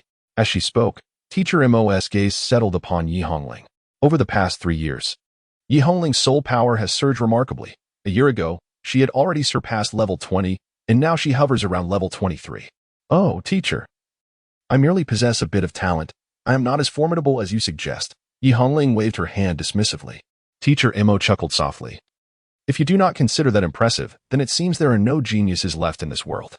She then turned her attention to Tang Xifeng. "Xifeng, you must also exert yourself. I remember you reached level 19 quite some time ago. You were so close to that threshold. Make sure to grasp this opportunity." "Teacher, I understand. I will strive earnestly," he replied. Meanwhile, in the office of Zhao Gabua, aside from Zhao Gabua himself, another individual sat on the sofa conversing with him. Upon closer inspection, it was revealed to be Ling Wei, the grandmother of Yi Hongling and Tang Xinfeng. At that moment, Zhao Gabua had poured tea for her and himself. "Ling Wei, why have you come alone this time? Where has old Jiolong gone?" Ling Wei explained, "There are matters in town that require his attention. As the village chief, he must remain to handle them. Hence, I have come to fetch Feng and the others." Zhao Gaobua took a sip of tea and expressed his frustration. "That fellow Wu Ti genuinely consider having you all live in the countryside for a lifetime, would he?" Ling Wei merely smiled. "If it were before, I wouldn't have minded. But now even my precious grandchildren are poised to ascend to the skies. Perhaps we should contemplate our future. Upon hearing this, a glimmer of light seemed to flash in Zhao Gao's eyes, though it quickly returned to normal. Sighing, he remarked, "Alas, it seems that only one of these siblings may ascend at this time. You must have noticed Tang Qinfeng's situation by now." Hearing this, Ling Wei's brow furrowed slightly. "I am indeed aware, but to be frank, I have never encountered a situation like Tang Qinfeng's." In truth, Tang Qinfeng had reached the 19th level long before Yi Hongling. Yet for some inexplicable reason, his soul power seemed to be ensnared at this level, yielding no results despite his relentless cultivation efforts. Ling Wei had, of course, conducted a thorough examination of Tang Qinfeng's physique and discovered that his soul power was akin to being trapped within a sealed vessel, requiring immense pressure to potentially break through. As for the magnitude of that pressure, Ling Wei was still in the process of observation. Generally, such a phenomenon indicates that a soul master possesses substantial potential. Once the barrier is surpassed, they could soar to great heights.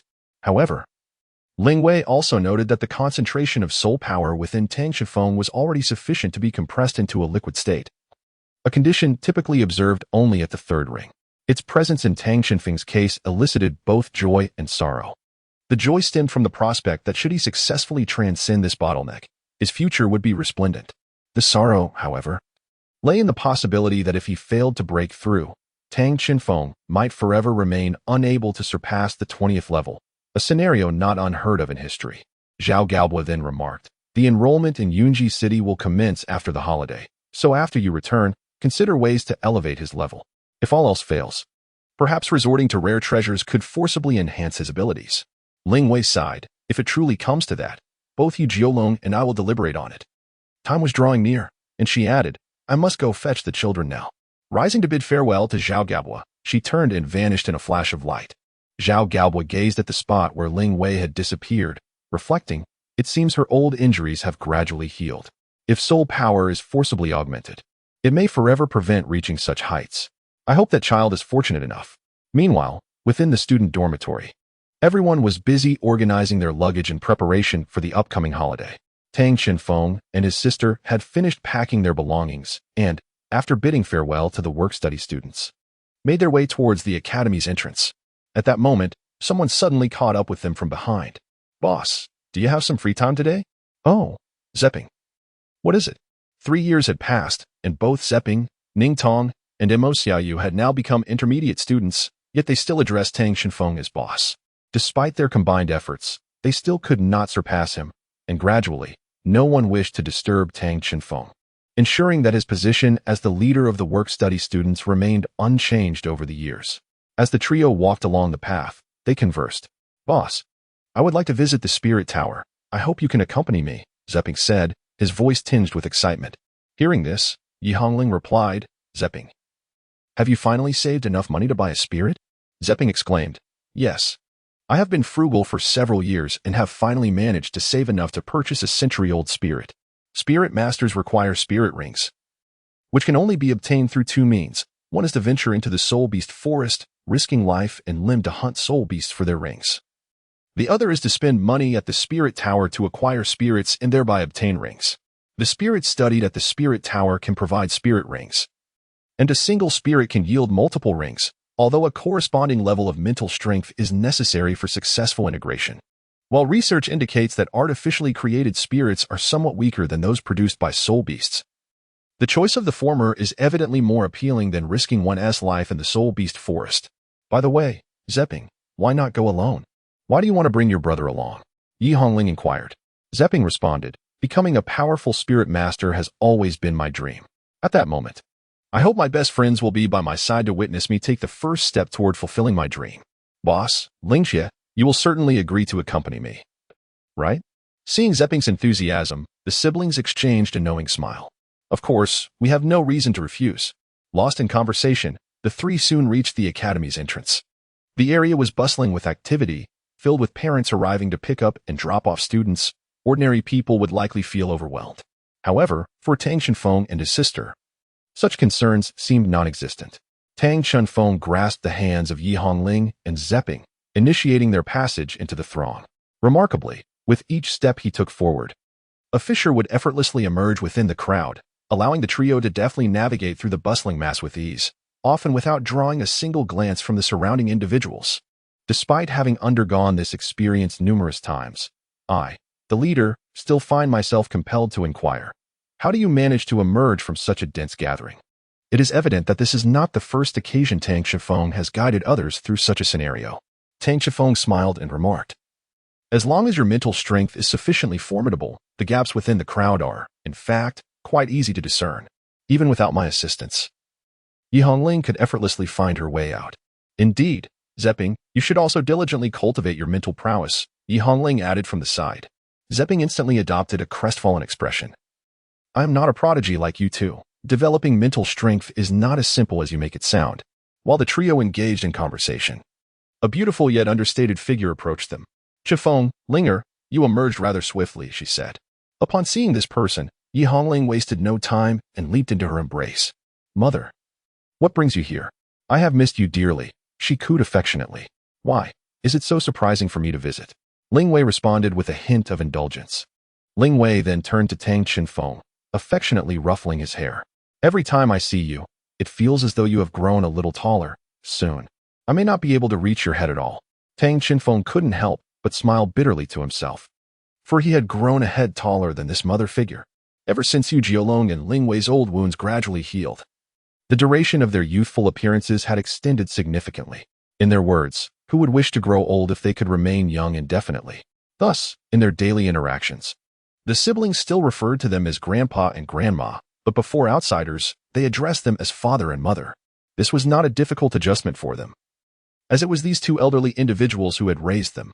Tang Shifeng remarked, Indeed, Mom, this is Zepping, our mutual friend we often speak of. Previously, Yi Jiam had been the one to pick them up, or the siblings would return home by themselves. This marks Zepping's first encounter with Ling Wei. Zepping hurriedly said, Hello, Auntie. I am Zepping. Ling Wei, beaming with a smile, responded, There's no need to be so nervous. I am delighted that they have the opportunity to befriend someone as considerate as you. Zepping, you came out so quickly. Another feminine voice chimed in from the side. The speaker was an ordinary woman appearing to be in her 30s, and her words revealed her to be Zepping's mother. Mom, it's not the first time I've come out so promptly. Zepping replied, Oh, by the way, this is my friend's mother, gesturing towards Tang Shifeng. Zepping's mother glanced at him before turning her gaze to Ling Wei, respectfully stating, Hello, I am Zepping's mother. You may call me Zaya. Zepping often shares how well he is cared for by his friends at the academy. It must be your two children, right? It seems quite awkward that he, being older, often relies on his junior. Ling Wei replied, That's quite all right. Regardless of age, it is only natural to help one another, and there is no need for embarrassment. Zepping silently thought, Mom, could you not say something nice about your son? Zaya continued, I have heard from Zepping that both of your children are already soul masters. You must be an exceptional soul master yourself. Even in this era dominated by soul-guiding devices, soul masters remain the most esteemed profession. Although soul-guiding devices have narrowed the gap between ordinary people and soul masters, it is widely understood that a top-tier soul-guiding device cannot compare to a top-tier soul master. For ordinary individuals, soul masters are akin to divine beings. Yet, this person before me is so approachable. Not at all. I merely possess a modest level of achievement. Ling Wei calmly stated, a minor accomplishment at the 99th level. Well, you are indeed a genuine soul master. I have heard that soul masters tend to live longer than ordinary people. Seeing is believing. You truly look very young, Zaya remarked with a hint of envy. All right. Mom, we should head to the spirit tower to acquire soul spirits. My friends will be joining us, Zepping interjected. Eager to embrace the identity of a soul master he had long anticipated. Oh, by the way, there is still another important matter today. Let us go now, Zaya added. Ling Wei reminisced, soul spirits? I still vividly remember the first time I went to the spirit tower to obtain my first soul spirit. It was such a nostalgic experience. Her eyes sparkled with memories, a time she cherished for a lifetime. Ling Wei then inquired of Zepping, what kind of soul spirit are you hoping for? I can assist you in selecting one. Rest assured, it will be free of charge. The varieties of spirits are incredibly diverse. For a soul master with an ordinary background, it is crucial to find a suitable spirit within an appropriate price range. This necessity has even given rise to a profession dedicated to assisting novice soul masters in selecting their spirits, though the costs can be rather steep. Fortunately, An experienced elder is now willing to help navigate potential pitfalls. Is it true? Thank you, Aunt Ling. I have prepared over 200,000 federal coins. And with the additional support from my family, I should be able to gather around 400,000. I plan to purchase a spirit that is at least a century old. As for the specific type, after expressing many of his thoughts to Ling Wei and the others, Zepping directed them towards the Spirit Transmission Tower. Chapter 40. The Life Church. The command of the leader of the Spirit Transmission Tower organization is present on every planet within the Federation, yet only in large cities like Haicheng can one find a tower. The history of the Spirit Transmission Tower is profoundly ancient, predating even that of the federal government, and due to its significance to Soul Masters, its status is remarkably elevated, nearly equal to that of the Federation itself. It is said that the founder of the tower, the first Tower Master, was a Soul Master from the ancient era who transcended human limits, and that individual's true name has long been forgotten, rendering the history before the Federation's establishment quite vague. Perhaps due to its great antiquity. In Haicheng, the Spirit Transmission Tower is a branch tower, located in the city center, near the academy. Tang Shifeng and his companions often see it. The branch tower is a 20-story structure, the tallest building they have encountered. The main tower, however, is situated in the Cloud City above, reputed to have 150 stories. It is considered the third most magnificent engineering marvel in human history, with the second being the Cloud City that supports the main tower. As for the first, we shall leave that as a mystery for now. Upon arriving at the tower, everyone, except for Ling Wei, was awestruck by its grandeur. If Cloud City is the foremost sacred place in the hearts of Soul Masters, then the Spirit Transmission Tower must certainly be a close second. There is no larger structure in Haicheng than this tower. Everyone is aware of its presence. Yet not all can enter freely. In fact, there are fewer people near the Spirit Transmission Tower, as it is a place only Soul Masters would frequent. Even in a populous metropolis like Haicheng, the number of Soul Masters does not exceed 20,000. Under Ling Wei's guidance, the four entered the Spirit Transmission Tower. Their curiosity piqued as they observed their surroundings. The tower is octagonal in design, expansive within, with the floors entirely paved in marble. The lobby is spacious and well-lit, with numerous unknown doors lining each wall. At the center of the hall stands a circular counter, behind which sits a person clad in a gray robe. This is the Soul Master of the Spirit Transmission Tower, also known as the Spirit Transmission Master.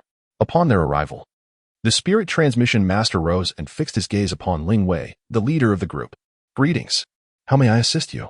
Zaya hurried to Ling Wei's side and respectfully said, Greetings, esteemed Spirit Master. I have brought my child to purchase a soul spirit. He has already reached level 10. With that, she called Zepping over. The warmth on the Spirit Master's face noticeably faded. It was evident that Zaya was not a Soul Master. His gaze shifted back to Ling Wei, inquiring, And who might you be? Ling Wei calmly replied, You may consider me a soul spirit appraiser. We are merely here to accompany her. The Spirit Master's enthusiasm diminished further. Have you brought sufficient funds? He asked nonchalantly. Zepping interjected, We have indeed brought the money.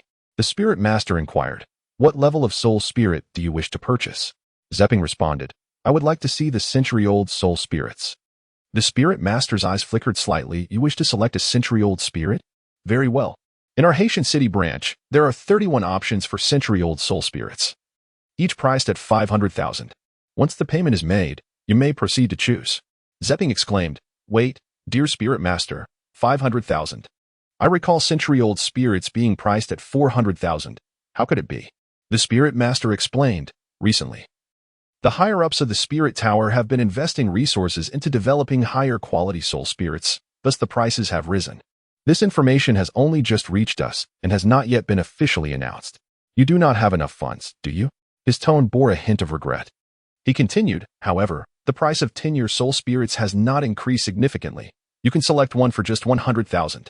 With 400,000, you should be able to acquire one or more decent 10-year soul spirits. This news was like a bucket of cold water poured over Zepping, dousing the flames of his enthusiasm. Coming from an ordinary background, his family, aside from him, consisted of regular individuals with modest incomes. 400,000 was already their limit. He had not anticipated that the first step towards his dream would encounter such an obstacle. Yet, what could he do? Perhaps this was fate's arrangement, he thought bitterly. Then, I will choose, Zepping began, but was interrupted by Ling Wei. I have another method that may help you obtain a suitable soul spirit. Though it is not guaranteed to succeed, she paused, glancing at the Tang Shifeng siblings, and it may require your cooperation. Really? There is another way? Zepping asked, astonished. Yes, but you alone will not suffice. Shenfeng, Linger, your assistance will be necessary, and it may be quite troublesome. Are you willing? Ling Wei inquired. The siblings replied in unison. Of course, we are willing. She then turned to Zepping. Indeed, I am certainly willing, Zepping affirmed resolutely. Ling Wei nodded, addressing the Spirit Master. I would like to request their participation in the Tower Challenge. Upon hearing this term, the Spirit Master appeared visibly startled. The Tower Challenge? How do you know about that? Ling Wei continued. Is there a problem? Are there additional conditions? Indeed, there are. The Spirit Master remarked, although I am uncertain how you came by this information. I regret to inform you that there are prerequisites for ascending the tower, and it is not within my authority to make unilateral decisions. I see, sighed Ling Wei. Surely, this should suffice as a prerequisite. Subsequently, she turned slightly, facing away from Tang Shenfeng and the others, and retrieved an object from her pocket to show the Spirit Master. What is this? The Spirit Master exclaimed, instinctively taking a step back. He then seized the badge and hurried away. Very well, let us wait patiently for the outcome. Ling Wei stated calmly. Mother, what was that object you just produced? I sensed an extraordinarily potent life force emanating from it. Yi Hongling inquired, her curiosity piqued. Ling Wei pondered for a moment, glancing at Zhe Ping and her son, before responding, that is a secret, and it must remain confidential. Ah. Yi Hongling huffed in mild dissatisfaction. Tang Shifeng, however, bore no objections, recognizing that everyone has their own little secrets. Just then, a voice echoed within the minds of the siblings. Shifeng, surely you have seen it as well. They exchanged startled glances before looking at Ling Wei, who conveyed a reassuring look. The voice continued, I am currently using soul energy to transmit this message. Only we can hear it. The item I retrieved is the insignia of the Church of Life, which I fortuitously acquired during my adventures in Cloud City alongside your grandfather. The Church of Life. The siblings gasped, nearly astonished beyond words. The Church of Life is a renowned organization, perhaps not as influential as the Spirit Tower, yet it holds an equally esteemed position. This institution is comprised predominantly of soul masters who specialize in healing, with their core philosophy centered on love, tolerance, and protection. Throughout history, during numerous significant disasters, the Church of Life has consistently been present, whether in the City of Clouds or on the ground, generously safeguarding all individuals and even sacrificing everything for their cause. This unwavering commitment has elevated their image among the populace, rendering them synonymous with peace. Although the number of combatants within the church is limited, there are many willing to protect these angels, ensuring that the organization remains teeming with formidable individuals. However, Tang Shifeng and his companions never anticipated that their grandmother would have ties to the Church of Life, especially since Yi Jiolong had stated that they had never aligned themselves with any faction or organization. Ling Wei remarked, rest assured, your grandfather is aware of this matter.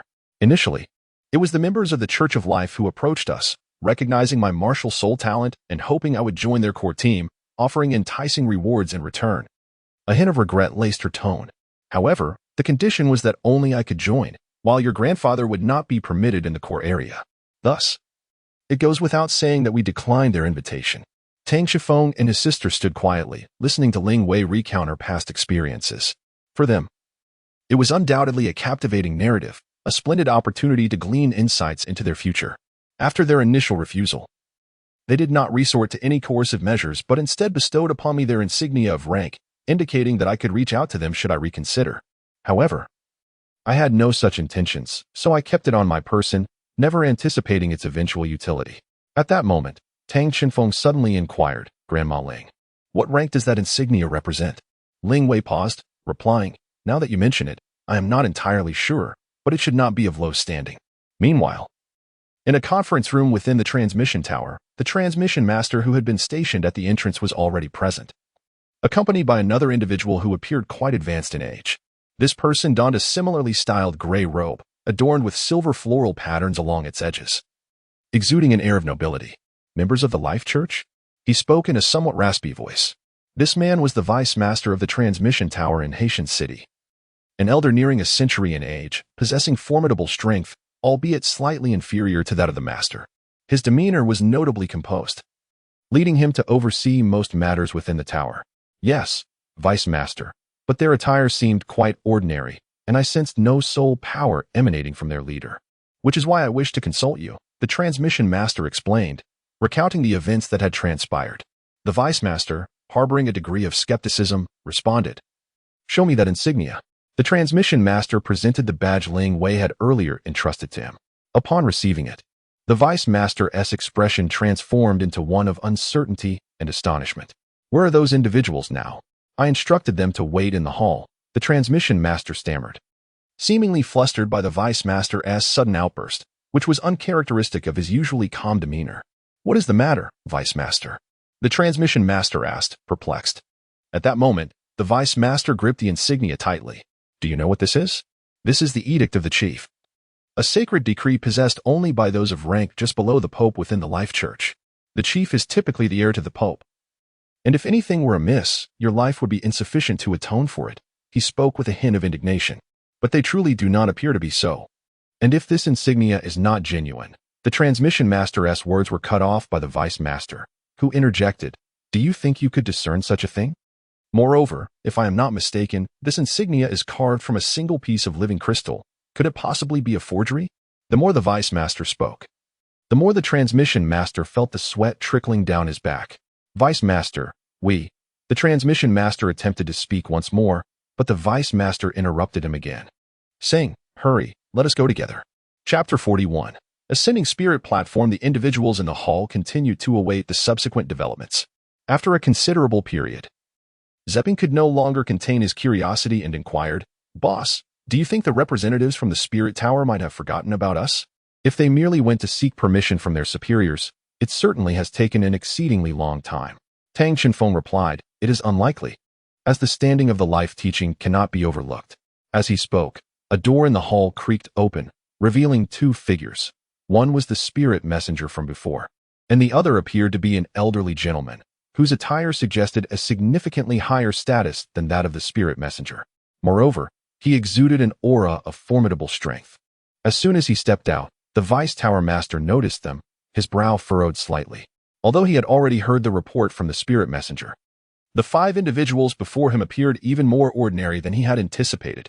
Among them, only 3 were soul masters, one at the second ring, one at the first, and one without any soul ring at all, which prompted him to doubt his previous assessment. The elderly man approached them directly, producing the master's token as he addressed the gathering. "Esteemed guests, I am the vice tower master of the spirit tower's Heishanxing branch. May I inquire to whom this belongs?" The vice tower master did not disclose his name, indicating his lack of trust towards the individuals in front of him, as well as his perception of them as unequal. Without hesitation, Ling Wei stepped forward and stated, "Greetings, this belongs to me," reaching out to reclaim the master's token. However, at the moment her fingers grasped the token, a powerful surge of soul power erupted from the vice tower master, sweeping towards all present. Under the influence of this overwhelming force, the 3 siblings instinctively unleashed their martial spirits. 1 black soul ring and 2 emerald golden soul rings manifested around them, barely shielding them from the onslaught. Zepping fared the worst, as his martial spirit had yet to be augmented with a soul ring. He had to endure the brunt of the force, which sent him hurtling through the air, while Zaya was rendered unconscious by the shock. The true soul rings of Tang Shenfeng and his sister manifested only for a fleeting moment, yet the vice tower master captured this phenomenon effortlessly.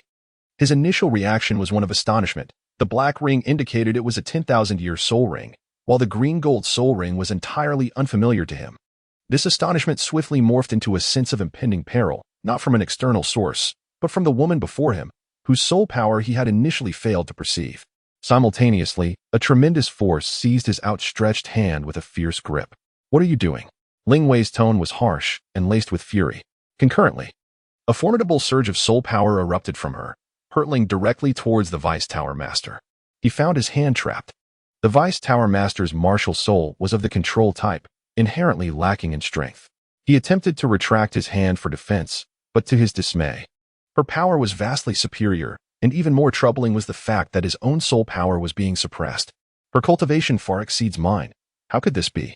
The vice tower master pondered, while simultaneously unleashing his martial soul and soul rings for defense, forcibly extricating himself from Ling Wei's grip. His soul ring configuration consisted of 2 yellow, 3 purple, and 4 black, a standard 9-ring soul Douluo. However, in terms of power, he was no match for her. "Dare to harm my family, Vice Tower Master. We now have much to discuss." Alongside her furious tone, Ling Wei revealed her martial soul and soul rings. First, 5 pairs of pristine white angelic wings emerged from her back, exuding an astonishing aura of life. Then, a blazing white sword appeared in her hand. The essence of life instantly transforming into a fiery blaze, while her hair, once a vibrant green, shifted to a resplendent red gold. The appearance of her 4 purple, 4 black, and 1 red soul rings further augmented her formidable presence. The Vice Tower Master, visibly shaken, exclaimed, "I know you, Spirit Douluo Ling Wei. Were you not supposed to have vanished alongside the 9 dragons Douluo? At nearly a century old." This Vice Tower Master had witnessed the illustrious partnership of Yi Jiolong and Ling Wei in his youth. Though few remembered them now, he was undoubtedly among that select group. "Since you are aware, there is no need for me to elaborate," Ling Wei declared, pointing her sword directly at the Vice Tower Master. In response to her blade, the Vice Tower Master respectfully retracted his martial soul, addressing her with deference. "I am Zhou Liehong. I apologize for the rudeness of my actions. My intentions were merely to test, devoid of any ulterior motives. I beseech the Spirit Douluo for understanding, as not just anyone can challenge the tower. I kindly request you to retract your powers." Tang Shenfeng and Yi Hongling have regained their composure. Aside from the unconscious mother and son, Zhe Ping, no one else has encountered any issues. After much contemplation, Ling Wei decided to retract her martial spirit and soul rings. Currently, the most astonished individuals are the siblings, Tang Shenfeng and Yi Hongling. At home, their grandfather often warned them never to provoke their grandmother's anger, and now they understand the gravity of his words. It is truly frightening. Thus, within the still warm ambience of the Spirit Tower's hall, the siblings silently prioritized the imperative of not inciting Granny Ling's wrath above all else. "Eldest brother, how did I lose consciousness?" "I have no recollection," Zhe Ping inquired, perplexed. Tang Shenfeng jestingly remarked, "It is perhaps better for you not to know." After addressing the matters in the hall, the trio promptly awakened Zepping and his mother. Fortunately, they appeared to be unharmed, albeit experiencing a brief episode of amnesia due to the sudden incident. Naturally, Tang Shenfeng and the others deemed it prudent not to disclose the specifics of the occurrence. And thankfully, Zepping did not inquire further. Presently, the 5 were ascending in the elevator, seemingly descending toward the depths of the Spirit Transmission Tower. The elevator had been descending for 2 minutes, and the subtle sensation of weightlessness indicated that it continued to plunge rapidly, the destination unknown. After an extensive 4-minute descent, they sensed that the elevator had finally halted. Upon exiting the elevator, they found themselves in a vast passageway constructed of metal where numerous staff members awaited. One individual stepped forward without uttering a word, instead gesturing for them to proceed deeper into the corridor. The passage was long, entirely composed of metal structures, which was rather unappealing. "Mother, where exactly are we headed next?" Yi Hongling inquired. Ling Wei replied, "We should first go to the Ascension platform, and then proceed to challenge the tower through the Spirit platform." At that moment, Zepping, who had been pondering since earlier, asked, "Excuse me," at Ling Wei. "What exactly is this tower challenge you mentioned, and what is the Spirit platform?" Ling Wei explained, "Let us first discuss the Spirit platform. It is a training ground crafted by the Spirit Transmission Tower, designed for Soul Masters to enhance their abilities. When a Soul Master enters the Ascension platform, it is akin to stepping into another dimension. They are safeguarded by the platform itself, which minimizes danger, yet allows them to engage in battles with spirit beasts transformed from soul spirits, thereby enhancing their practical experience. Some particularly fortunate Soul Masters may even refine their soul spirits within the Ascension platform, extending the lifespan of their spirit rings, achieving what is known as spirit enhancement.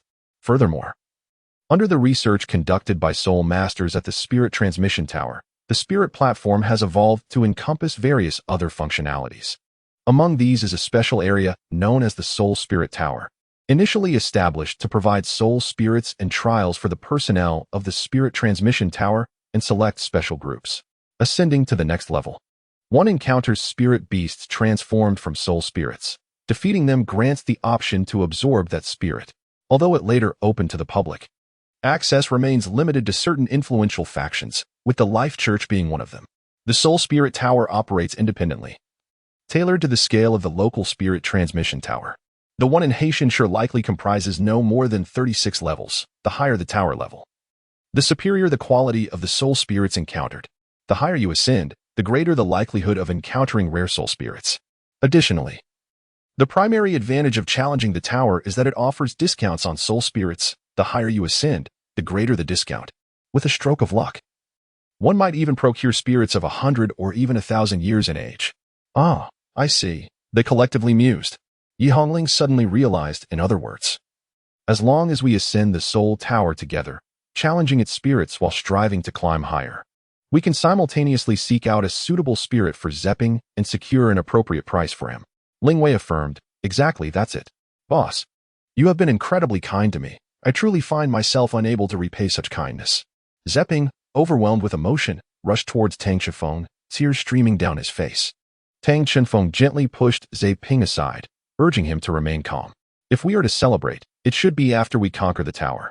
Amidst laughter and cheer, the group made their way to the end of the corridor, entering a circular chamber. The walls of the room were adorned with enormous screens displaying a vast expanse of greenery, reminiscent of a primordial forest. A staff member turned to them and stated, "The tower grants you 3 slots, but it is stipulated that the level disparity among team members must not exceed 30 levels. Therefore, please wait outside." This remark was evidently directed at Ling Wei. It was clear that if a member of the team possessed overwhelming strength compared to the others, leading the assault on the tower could severely undermine the market value of soul spirits, potentially causing the tower to incur substantial losses. The staff member then produced 3 wristbands, each featuring a conspicuous red translucent component. This is a distress signal device. Should you encounter an insurmountable danger on the spirit platform, press it and it will forcibly extricate you from the platform, returning you to reality. Distress signal device? Are we likely to face dangers within? One of them inquired. The staff member elucidated, the spirit platform can be regarded as a realm of its own, employing extensive spatial technology. Thus, it is not entirely virtual. It possesses a dual nature of being half virtual and half real, as many virtual data points rely on tangible feedback. While the spirit platform is indeed virtual, it also holds a semblance of reality. Every sensation within is indistinguishable from that of the real world. Hence, while you will not sustain actual injuries, the feedback from combat will be profoundly felt.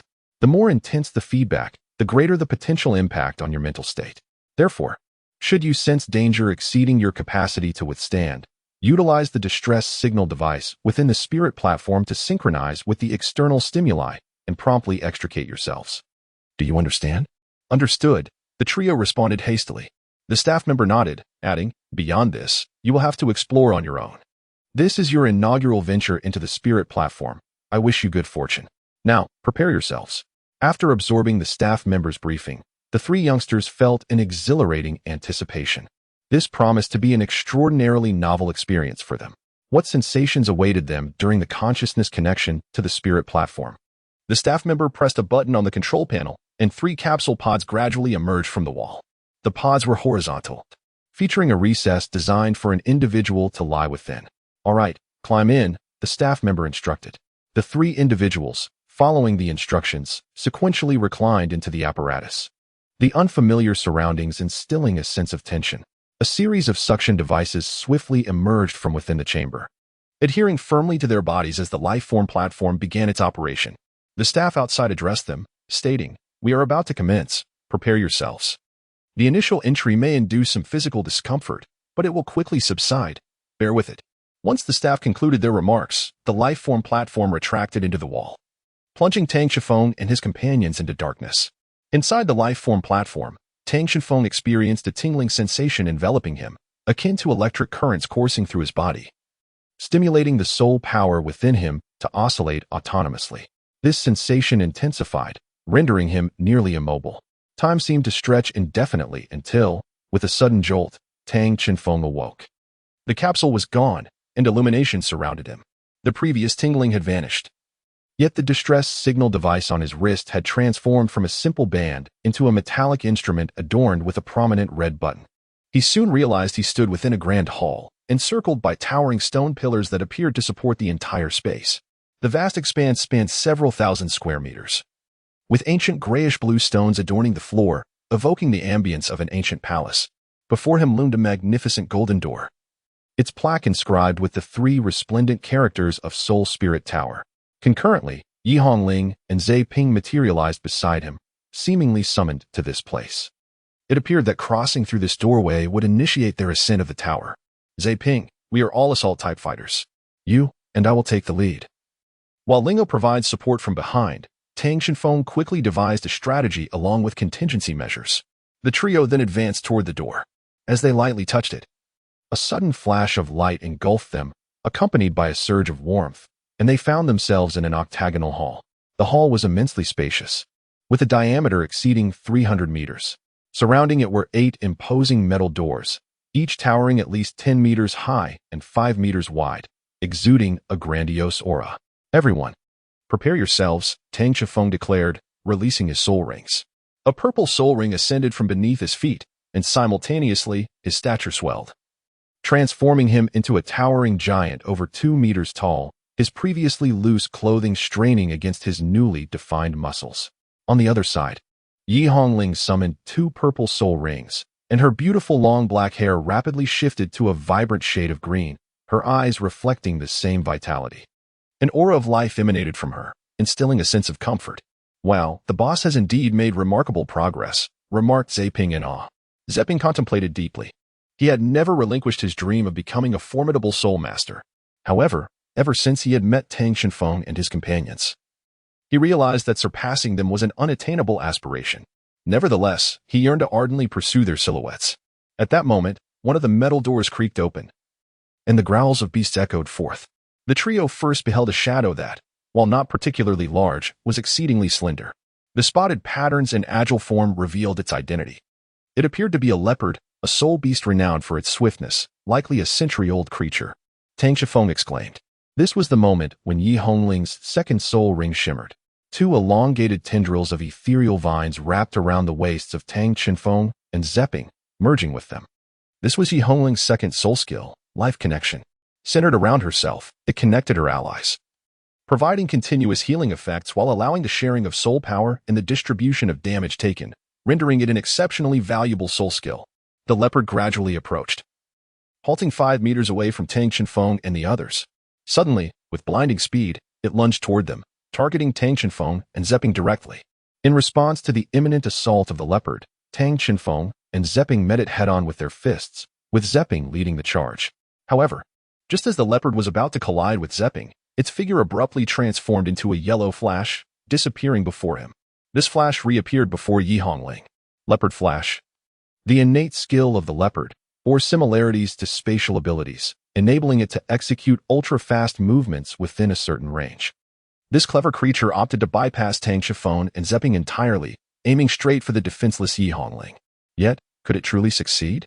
As the leopard's claws descended upon Yi Hongling, she swiftly sidestepped. Tang Shenfeng seized the vines previously entwined around Yi Hongling, pulling her back towards him. This precautionary measure had been devised in anticipation of such direct assaults on supportive teammates. As Tang Shenfeng drew Yi Hongling to safety, he propelled himself forward. After employing Leopard Flash, the leopard would enter a state of fatigue, its most vulnerable period, which presented the perfect opportunity to end its life. Like a cannonball, Tang Shenfeng charged toward the leopard, his right fist swinging forth to strike its head. With a resounding crack, the leopard's body was sent hurtling backward, crashing heavily to the ground, never to rise again. The electronic voice resonated from all directions. First level of the Soul Spirit Tower, passage granted. You may choose to absorb the century-old leopard soul spirit or proceed to the next level. Simultaneously, a golden portal materialized before the trio. Let us proceed directly to the next level, he declared. Tang Shenfeng boldly leapt into the luminous portal. The defining trait of the bamboo was its speed, and the resulting soul rings were likely associated with rapidity as well. Evidently, this was not of paramount importance to Zeping's Steel Claw Tiger martial spirit. Therefore, continuing their assault on the tower was undoubtedly the wisest course of action. Upon entering the portal, their surroundings shifted, and in the next moment, they found themselves in an identical hall, indistinguishable from the previous one, featuring the same octagonal layout and 8 grand doors. The doors swung open once more, but this time, all 8 creaked ajar simultaneously. It appeared that a multitude of soul beasts would emerge, granting them the opportunity to unleash their full potential. Tang Shenfeng directed his companions, while Yi Hongling remained as the team's linchpin, maintaining the connection among the trio. Instead of launching a direct attack, Tang Shenfeng assessed the potential soul beasts that might emerge from the doors and contemplated various countermeasures. As the doors fully opened, the cacophony of roars and growls from the beast horde surged forth, The first sight to greet them was a multitude of eerie green eyes glimmering from beyond the threshold, followed by a host of wolf-like soul beasts clad in wooden exoskeletal armor. Wooden wolves, both siblings exclaimed in unison. The wooden wolf was a creature well known to Tang Qinfeng and Yi Hongling, as their encounter with the wooden wolf king in the setting sun forest had left an indelible impression on them. Before long, the trio found themselves encircled by the pack. Most of the wolves were 10-year soul beasts, with 3 being century-old wooden wolves, totaling around 50. A solitary wooden wolf was not particularly fearsome, but this was a pack, and they could not afford to underestimate it. What shall we do next, boss? Zepping's voice trembled slightly, having never encountered soul beasts before. This was his first experience of such a scene. Naturally, we shall confront them head-on. The armor on the wooden wolves' midsections is relatively weak. Aim your attacks there. Tang Qinfeng offered his advice, seemingly oblivious to Zepping's unease. Meanwhile, the throng of wooden wolves began to converge from all directions, with 2 already lunging directly at Tang Qinfeng. Tang Qinfeng's physique appeared to swell slightly as he charged directly towards the 2 wooden wolves. Simultaneously, Yi Hongling's first soul ring illuminated, and the domain of life blossomed, enveloping Tang Qinfeng within its embrace. Strangely, however, when the wooden wolves stepped into the realm of life, it seemed as though their strength waned, their momentum diminishing considerably. Tang Qinfeng now stood impressively tall, surpassing at least 2 meters and 3 centimeters, his physique brimming with muscle. He raised his fists and charged at the 2 wooden wolves, striking their abdomens without a moment's hesitation. The wooden armor shattered upon impact, leading to the demise of both creatures. Following this, Tang Qinfeng appeared to have discerned something. Shouting to Zepping, I will deal with those 3 alpha wolves. You protect Linger. He then plunged directly into the throng of wolves. Understood, Zepping replied shortly. But by the time he spoke, Tang Qinfeng had vanished from sight, replaced by a tumult within the wolf pack, accompanied by several wooden wolves lunging towards him. Zepping, lacking even a single soul ring, would typically struggle against a 10-year soul beast.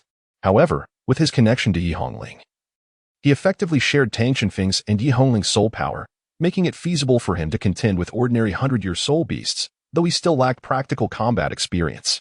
Under the suppression of Yi Hongling's life domain, the wolf pack proved to be exceedingly fragile. Even Zepping managed to dispatch several wooden wolves through his own strength. Meanwhile, Tang Qinfeng displayed even greater prowess, weaving in and out of the pack and single-handedly eliminating 300-year wooden wolves.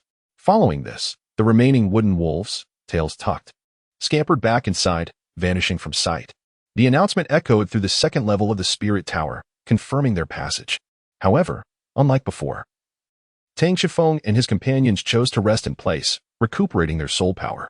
In the observation room of the spirit tower, all the screens on the walls illuminated, displaying the battle experiences of the trio. Besides the staff present, Ling Wei and Zhao were also watching their performance. This is simply astounding, exclaimed a staff member observing the combat data.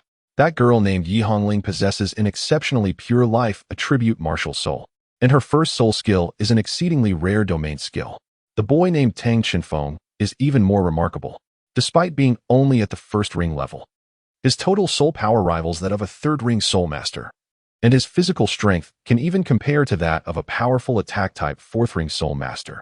He is nothing short of a humanoid beast. Zhao remarked to Ling Wei. Your child is truly extraordinary. Not only does he possess remarkable talent, but he also handles the multitude of soul beasts with such ease. In comparison, Zepping can only be considered an average child. Ling Wei responded, it is not fair to say that. For an ordinary person, Zepping is already a soul master. I have always believed that becoming a soul master is a testament to one's exceptional origins. You must trust that, like gold, he will undoubtedly shine. Within the spirit tower, Tang Qinfeng and his companions had already stepped through the light gate into the next level. This level marked their entry into the 3rd floor, where they might encounter even more formidable soul beasts, necessitating greater caution. Tang Qinfeng remarked, though one might say otherwise, the 3 of us are neither injured nor excessively fatigued. As long as no exceptionally powerful soul beast appears, we should be fine. Before them stood 8 doors, but only one was ajar. As the massive portal creaked open, a colossal figure emerged, cloaked in a steely gray hue, adorned with a thick, armored hide, approximately 4 meters in length and 2 meters in height. Its most striking features were the twin horns jutting from its forehead. The iron-clad rhinoceros, a soul beast native to the soul beast plains, embodies both formidable defense and immense strength. A fully matured ironclad rhinoceros is even dubbed a mobile iron fortress, and this particular specimen, around 400 years old, would likely prove to be a formidable adversary, as Yi Hongling noted. The ironclad rhinoceros had already detected their presence, while in reality, this beast is relatively docile. It was evidently not the case within the Soul Spirit Tower, as it charged towards Tang Chenfeng and his companions. Despite its massive size, the creature's speed was astonishing. Within a mere 10 seconds, it was upon them. Clearly, a direct confrontation was ill-advised, prompting the trio to evade swiftly. They narrowly dodged the onslaught, while the ironclad rhinoceros collided heavily against the wall, creating a substantial breach. It seems to be stuck. Let us take this opportunity to attack, Tang Chenfeng commanded, leading Zepping into the fray. With a resounding clang, it felt as though they struck iron itself. Both Tang Chenfeng's fist and Zepping's claw merely left a dent in the rhinoceros's tough hide. So tough. My hand aches. This creature's skin is harder than actual iron, Zepping exclaimed, shaking his numbed hand. At that moment, the ironclad rhinoceros extracted its horns and charged once more. Yet, Tang Chenfeng stood resolutely before Zepping, rushing towards the beast. Boss, don't be reckless. You can't withstand it, Zepping shouted in alarm from behind. However, Tang Chenfeng seemed undeterred, accelerating even further. As the ironclad rhinoceros bore down upon him, Tang Chenfeng raised his left arm, a brilliant azure light emanating from it, swiftly enveloping his limb and transforming it into an exquisite armor resembling crystalline craftsmanship. Simultaneously, his aura intensified, his stature grew, and his power surged to its zenith. Just as the rhinoceros's impact approached, Tang Chenfeng utilized both hands to seize its horns. With a thunderous clash of metal, he slid back half a meter yet successfully halted the beast's charge. Witnessing this spectacle, Zepping's jaw nearly dropped to the ground in astonishment. What is that on your arm, boss? He queried in disbelief. It is the Star God armor, Yi Hongling responded. This Star God armor is, in fact, the soul-forged Star God hammer belonging to Tang Chenfeng, a name he himself had crafted. It bears a striking resemblance to the battle armor, yet it is indeed two distinct entities. While it can be utilized in combat, its primary role in everyday scenarios is merely as Tang Chenfeng's forging hammer. Consequently, Zhe Ping and others have scarcely witnessed its application in battle. This is partly due to Tang Chenfeng's unparalleled prowess in combat training, having vanquished all challengers within the academy, and partly because the power it bestows upon him has reached an unprecedented and terrifying magnitude. The Star God armor and the ironclad rhinoceros horn continuously emitted a sound of friction, and then Tang Chenfeng grasped the rhinoceros horn firmly, channeling his strength to astonishingly hurl the nearly 4-ton weight of the ironclad rhinoceros into the air. Now, Tang Chenfeng shouted with fervor, as the Star God armor swiftly transformed into a radiant light, reshaping in his hands into the familiar forging hammer, albeit now appearing even larger than remembered, resembling more of a war hammer. He swung the Star God hammer forcefully towards the descending ironclad rhinoceros's head. No matter how resilient its hide, it could not withstand the might of a hammer forged for battle. Upon collision, the Star God hammer, accompanied by a shattering sound, visibly embedded itself into the skull of the ironclad rhinoceros. With the thunderous roar upon impact, the outcome of the battle was unmistakably determined. Boss, you are incredible. A soul beast with 400 years of cultivation couldn't withstand even a single blow from you, Zhe Ping exclaimed, his excitement beyond words. It's not as easy as you might think, Tang Chenfeng replied with a touch of resignation. I had intended to reserve it as a trump card, but then this exceptionally tough soul beast appeared. To conserve some energy, I had no choice but to use it prematurely. As he spoke, the forging hammer reverted back to the Star God armor on his arm. Meanwhile, the corpse of the ironclad rhinoceros began to dissolve into specks of light, gradually vanishing. An electronic prompt sounded, inquiring whether to absorb the spirit of the ironclad rhinoceros. Yi Hongling remarked.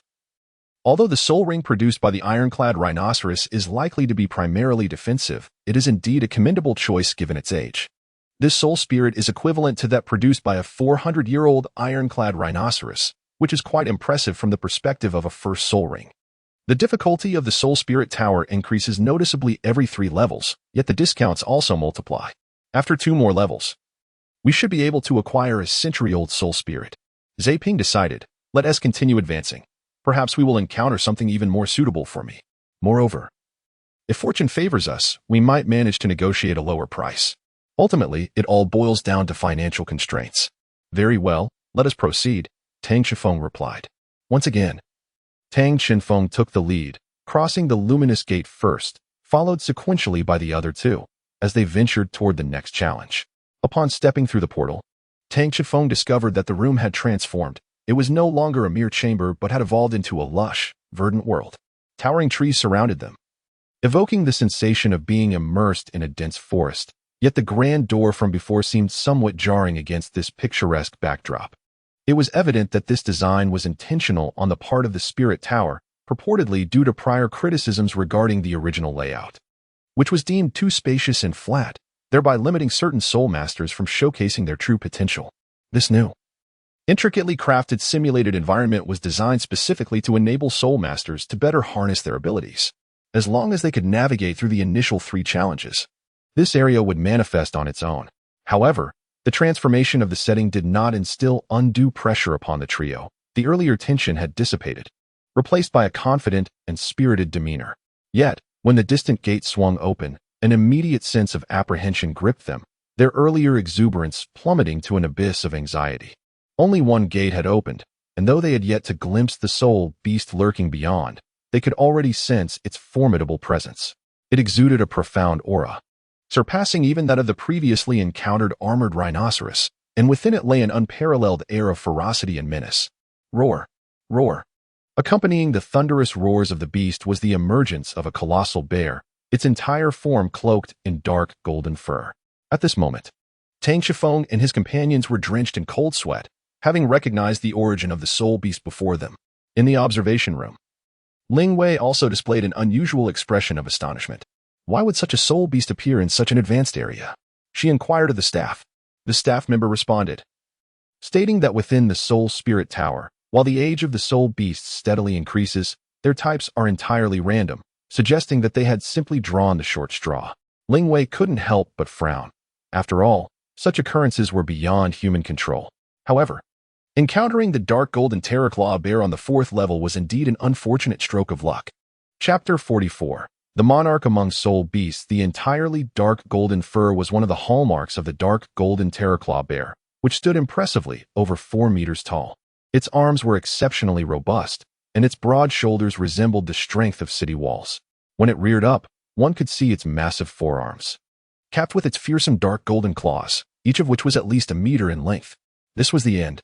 This thought echoed simultaneously in the minds of Tang Qinfeng and his companions. The dark golden terraclaw bear was a solitary soul beast, renowned for its unmatched prowess in both offense and defense, placing it among the most formidable of its kind, even earning the title of the King of Soul Beasts. In the realm of soul beasts, the dark golden terraclaw bear stood as a peak-level powerhouse, its strength only surpassed by true dragon-class soul beasts. Indeed, if they were to encounter an adult dark golden terraclaw bear, even a mighty dragon might not emerge unscathed. If the soul beasts previously confronted by Tang Qinfeng and his companions were placed before this dark golden terraclaw bear, they would likely be unable to withstand even a single blow. Throughout the annals of soul beast history, the dark golden terraclaw bear has always occupied the pinnacle of strength. The creature before them appeared to be approximately 4 meters tall, indicating it was at least a century old. Its terrifying nature lay in the fact that even this centennial dark golden terraclaw bear could pose a grave threat, potentially leaving even a 10,000-year-old soul beast struggling to escape unscathed. Tang Qinfeng and his companions were utterly unprepared for the terrifying soul beast they encountered on the 4th level of the Soul Tower. Their luck was indeed quite dismal. Arriving in an unfamiliar place and encountering unfamiliar beings, they soon realized that the dark golden terraclaw bear had already taken notice of them, charging towards them with astonishing speed. Its forelimbs swung forth with such rapidity that it resembled a streak of golden lightning, aimed directly at the trio. Had it been any other soul beast, Tang Qinfeng would have confidently believed he could withstand the challenge. However, facing the dark golden terraclaw bear was an entirely different matter. Resist? What a jest! It was time to flee. Tang Qinfeng seized the vine that linked the 3 of them, pulling the other 2 closer and embracing them tightly. With a powerful leap, they soared to the treetops, far removed from the ground. Without the advantage of terrain, in the same expansive hall as before, it would have been impossible for them to evade the strike of the dark gold terraclaw bear. The bear's fearsome claws sliced through the air, emitting a sharp whistle as they struck the ground with tremendous force, leaving 5 deep gashes in the earth. My heavens, is this the might of the strongest soul beast? Ping's voice trembled with resignation. Just moments ago, he had mentioned that with a stroke of good fortune, they might prevail. But it was evident that luck was not on their side. Below the tree, the dark gold terror claw bear, realizing it had missed its target, roared incessantly at the trio. While bears are generally adept at climbing trees, the structure of the dark gold terror claw bear's claws rendered it incapable of grasping the trunks, making tree climbing impossible for its kind. Nevertheless, the bear below swung its massive arms with remarkable speed, resembling a streak of dark gold as it struck the tree before it. With a thunderous crack, a giant tree, 2 meters wide, was cleaved in half. What terrifying claws! This thought echoed in the minds of the three. Now, left with no choice, they could only flee from the tree, navigating through the forest using Yi Hongling's vines, allowing them to evade the dark gold terror claw bear below. Despite its colossal size, the bear's speed was disproportionate. It dashed swiftly and nearly soundlessly, matching the agility of the trio as they darted among the branches. Nevertheless, they maintained a safe distance from the creature. Just as they contemplated activating the distress signal to escape the Soul Beast platform, the dark gold terror claw bear abruptly halted and rose to its full height. It then lifted its right paw, the dark golden radiance emanating from its massive claw flaring brilliantly. A sense of foreboding washed over Tang Shifeng as the impending scene crystallized vividly in his mind. Tang Shifeng refrained from leaping to the next tree. Instead, he utilized the trunk as a fulcrum, exerting strength in his legs to propel himself and the two companions laterally. In an instant, a colossal dark golden radiance descended upon the very spot they had just vacated, cleaving through all in its path. Indeed, it severed everything. As this dark golden light surged forth, an eerie silence enveloped the surroundings. Trees, rocks, and the ground beneath it were all mercilessly sliced apart, as if a razor-sharp blade had glided effortlessly through, leaving everything meticulously cleaved. This was the renowned signature move of the dark golden claw bear, Dark Golden Claw, a terrifying assault capable of inflicting grievous harm upon even a dragon's formidable form. In that moment, the bear's immense physique sprang into motion, its astonishing leaping prowess rendering it nearly airborne, allowing it to close in on the trio in the blink of an eye. At this moment, Tang Shifeng and his companions found themselves suspended in midair, utterly devoid of refuge as the fearsome claws of the dark golden terror claw bear descended upon them, leaving them no opportunity to activate their distress signal. With a thunderous crash, the claws struck the three, cleaving through their forms, transforming Ping and Yi Hongling into mere glimmers of light that swiftly vanished, while Tang Shifeng was violently hurled away. Gasps of astonishment reverberated throughout the observation room, for the harm inflicted within the spirit platform reverberated through one's psyche. To be cleaved into several pieces by the dark golden terror claw was indeed a nightmarish ordeal. 2 of the spirit platforms had ceased operation, their occupants having succumbed to death. As the platforms opened, it was evident that the 2 individuals within lay unconscious, pallid and convulsing. Fortunately, Ling Wei, the continent's foremost healing soul master, stood nearby. Her hands trembled slightly, not from uncertainty in her ability to heal them, but from the agonizing sight of her child being rent asunder. It was at this moment that she realized something alarming. Why had Shifeng not returned? The screen displayed a figure slumped in a pit before the dark golden terror claw bear, struggling to rise despite its apparent incapacitation. Just before the claws fell, Tang Shifeng managed to summon the star god armor once more, protecting him from this lethal blow. Coupled with Yi Hongling's lifelink ability, which mitigated the damage, he was spared from death. Nevertheless, the immense force still sent him flying. Even the soul-forged star god armor was utterly torn asunder by that strike, and Tang Shifeng's left arm had suffered a catastrophic compound fracture. Tang Shifeng has always been a person of indomitable spirit. Despite being gravely injured, he refuses to activate the distress signal, as if an unseen force is bolstering his resolve, igniting the flames of determination within him. He is unwilling to concede defeat. He yearns to rise and continue the battle. At that moment, within the pocket of his garment, a cerulean jewel, his starstone, begins to emit a wondrous spectrum of light, slowly drifting from his pocket, as if possessing consciousness, and gently merging with the palm of his right hand. The dark golden claw bear, having identified this solitary survivor, perceives Tang Shifeng as mere prey, ripe for the taking. Consequently, it launches an assault toward its sole target. Outside the arena, the staff are filled with anxiety. Why does the child not activate the distress signal? If this continues, his mental state will suffer irreparable damage. Is there a way to forcibly withdraw him? Ling Wei inquires anxiously.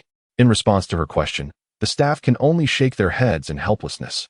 On the screen, Tang Chenfeng finally manages to struggle to his feet. However, his left arm hangs limply at his side, incapacitated by injury.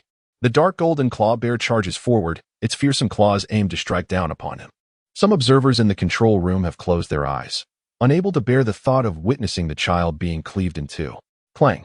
But instead of the anticipated sound of flesh being torn, a resonant crack reverberates through the air. Everyone present gasps in astonishment. Something has indeed been severed. But it is not Tang Chenfeng. Rather, the dark golden claw has been cleaved in two. How is this possible? The crowd is engulfed in shock. As all eyes focus on Tang Chenfeng's clenched fist, they behold it seemingly enveloped in a layer of fiercely burning azure flames. Chapter 45, Light of the Universe Roar. Roar, roar. The dark golden fear claw bear momentarily froze, only to unleash a thunderous roar that echoed through the heavens. A resplendent golden light radiated from its form, and the force of its voice swept through the surroundings like a tempest. For the dark golden fear claw bear, nothing was more precious than its formidable claws. Now disrupted by Tang Chenfeng, provoking its wrath to a boiling point. Yet, in the face of this terrifying creature, fueled by fury, Tang Chenfeng remained remarkably composed, exuding an air of unrivaled supremacy as he stood his ground. Amidst the tempestuous waves of energy stirred by the bear, Tang Chenfeng raised his right hand, and two ebony soul rings ascended from his being, eventually coiling around his arm and melding seamlessly with it. The azure flames that danced upon his right fist erupted with explosive intensity, swiftly engulfing his entire arm in a brilliant blaze of blue light, casting a vivid hue around him. Should Ling Wei take a closer look at Tang Chenfeng in this moment, she would perceive a profound transformation within him, as if he had become an entirely different entity, embodying an essence of unparalleled dominion over heaven and earth. Tang Chenfeng gazed at the dark golden terror claw bear, seemingly addressing an unseen audience with a voice only he could hear. Observe closely, child. This is how the cosmic divine light is wielded. The dark golden terror claw bear surged forward, resembling a small mountain as it charged at Tang Chenfeng. Simultaneously, another dark golden claw swung down. A 5-meter-long shadow of terror descending from the heavens aimed directly at the crown of Tang Chenfeng's head. As the dark golden claw descended, Tang Chenfeng merely sidestepped, gliding away with an extraordinarily smooth footwork. His steps were remarkably light and fluid, to the point of bordering on the unnatural. Tang Chenfeng was nearly in close proximity to the dark golden claw bear. Strangely, the sequence of movements did not appear as though he was evading the beast's grasp. Rather, it seemed that the dark golden claw bear was deliberately avoiding him. This entire exchange flowed seamlessly, as if it were a natural progression. When the dark golden claw bear landed, it merely stirred up a cloud of dust. At that moment, a figure emerged from the haze, landing directly upon the bear's massive arm, swiftly making its way towards its head. Before the dark golden claw bear could react, Tang Chenfeng unleashed a powerful punch aimed squarely at its face. The impact resonated with a thunderous crash, contorting the bear's visage as it was struck. Despite its immense size, the force of that blow sent it crashing to the ground, accompanied by a few of its teeth, letting out a roar. The dark golden claw bear clambered back to its feet, but its previous ferocity had noticeably diminished. It took a hesitant step backward, clearly startled by the sudden assault. It was likely the first time it had encountered a human capable of matching its strength. However, at that moment, the dark golden claw bear surged forward once more, embodying the spirit of a beastly king. It refused to believe it could be bested by a mere human. The dark golden claw descended again, confident that its formidable defense combined with its offensive might would prevail against any human opponent. Meanwhile, Tang Chenfeng had readied himself, and the fragmented Star God armor miraculously reassembled into the Star God hammer at a visibly accelerated pace. The flames that had previously engulfed his arm now enveloped the hammer, amplifying its size to resemble a true warhammer. Facing the dark golden claw, Tang Chenfeng coldly proclaimed, "In the presence of my cosmic divine light, your defenses are utterly insignificant." With a resounding clang, the collision between the dark golden claw and the Star God hammer shattered the once impenetrable claws like fragile stone upon contact. Yet, the Star God hammer in Tang Chenfeng's grasp did not cease its momentum. Instead, he spun his body as if executing a whirlwind technique, delivering another strike. This time, the hammer made solid contact with the bear's jaw, accompanied by the sickening sound of cracking bones. The overwhelming force propelled the creature's body backward. But the onslaught was far from over. Tang Chenfeng leaped once more, seemingly oblivious to the pain of his fractured left hand. With both hands gripping the hammer, he raised the Star God War Hammer high above his head and brought it crashing down upon the dark golden claw bear with tremendous force. The creature's visage contorted in agony as it succumbed, slowly collapsing to the ground, but this time, it would never rise again. Following the bear's fall, Tang Chenfeng landed gracefully.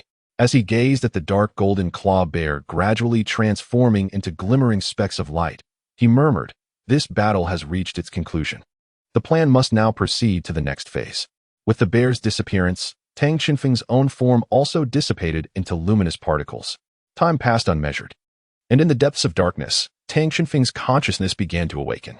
Tang Chenfeng currently felt an odd sensation, although he was acutely aware of his consciousness. He perceived nothing beyond that. Was he adrift in a sea of the mind? Yet, why had this place succumbed to an impenetrable darkness? And why did he sense a void of forgotten memories? Tang Chenfeng murmured to himself.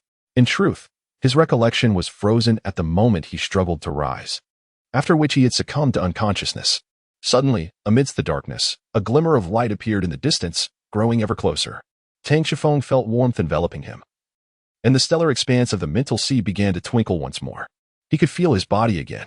Within the radiant glow, a familiar silhouette emerged, a figure he recognized well, one he encountered almost nightly in his dreams, Sister Baixing, who had taught him to harness his energy. However, as he gazed at her approaching form, there was something distinctly different about this iteration of Baixing. In his memories, she had been merely a vague shadow of light, but now she appeared to possess a tangible presence. Observing Tang Chenfeng's stunned expression, Baixing cheerfully remarked, "What is it? You look as though you've just beheld an unparalleled beauty." Her words were laced with playful teasing and self-commendation.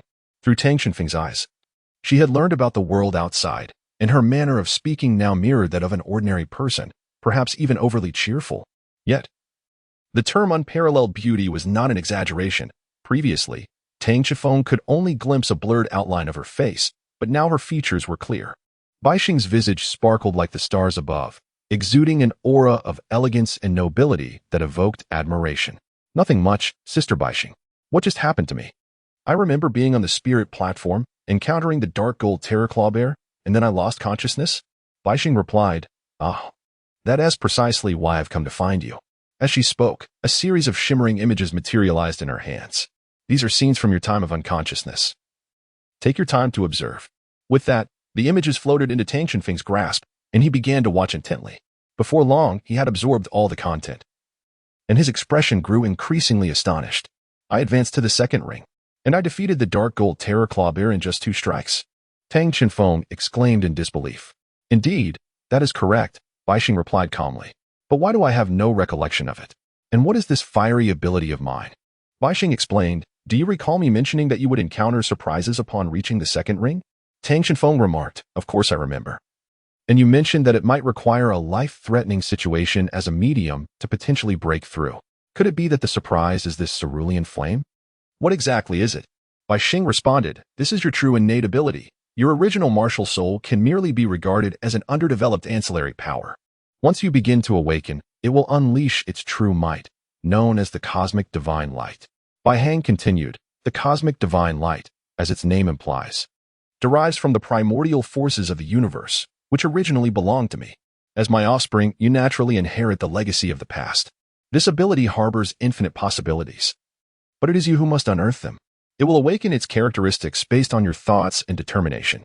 For instance, during the previous battle, the encounter with the dark golden claw bear did not instill fear within you. Instead, it ignited your fighting spirit, prompting the awakening of your abilities. I surmise that your first power is invincibility in attack, which is why you were able to shatter the dark golden claw bear's fearsome claws with a single punch.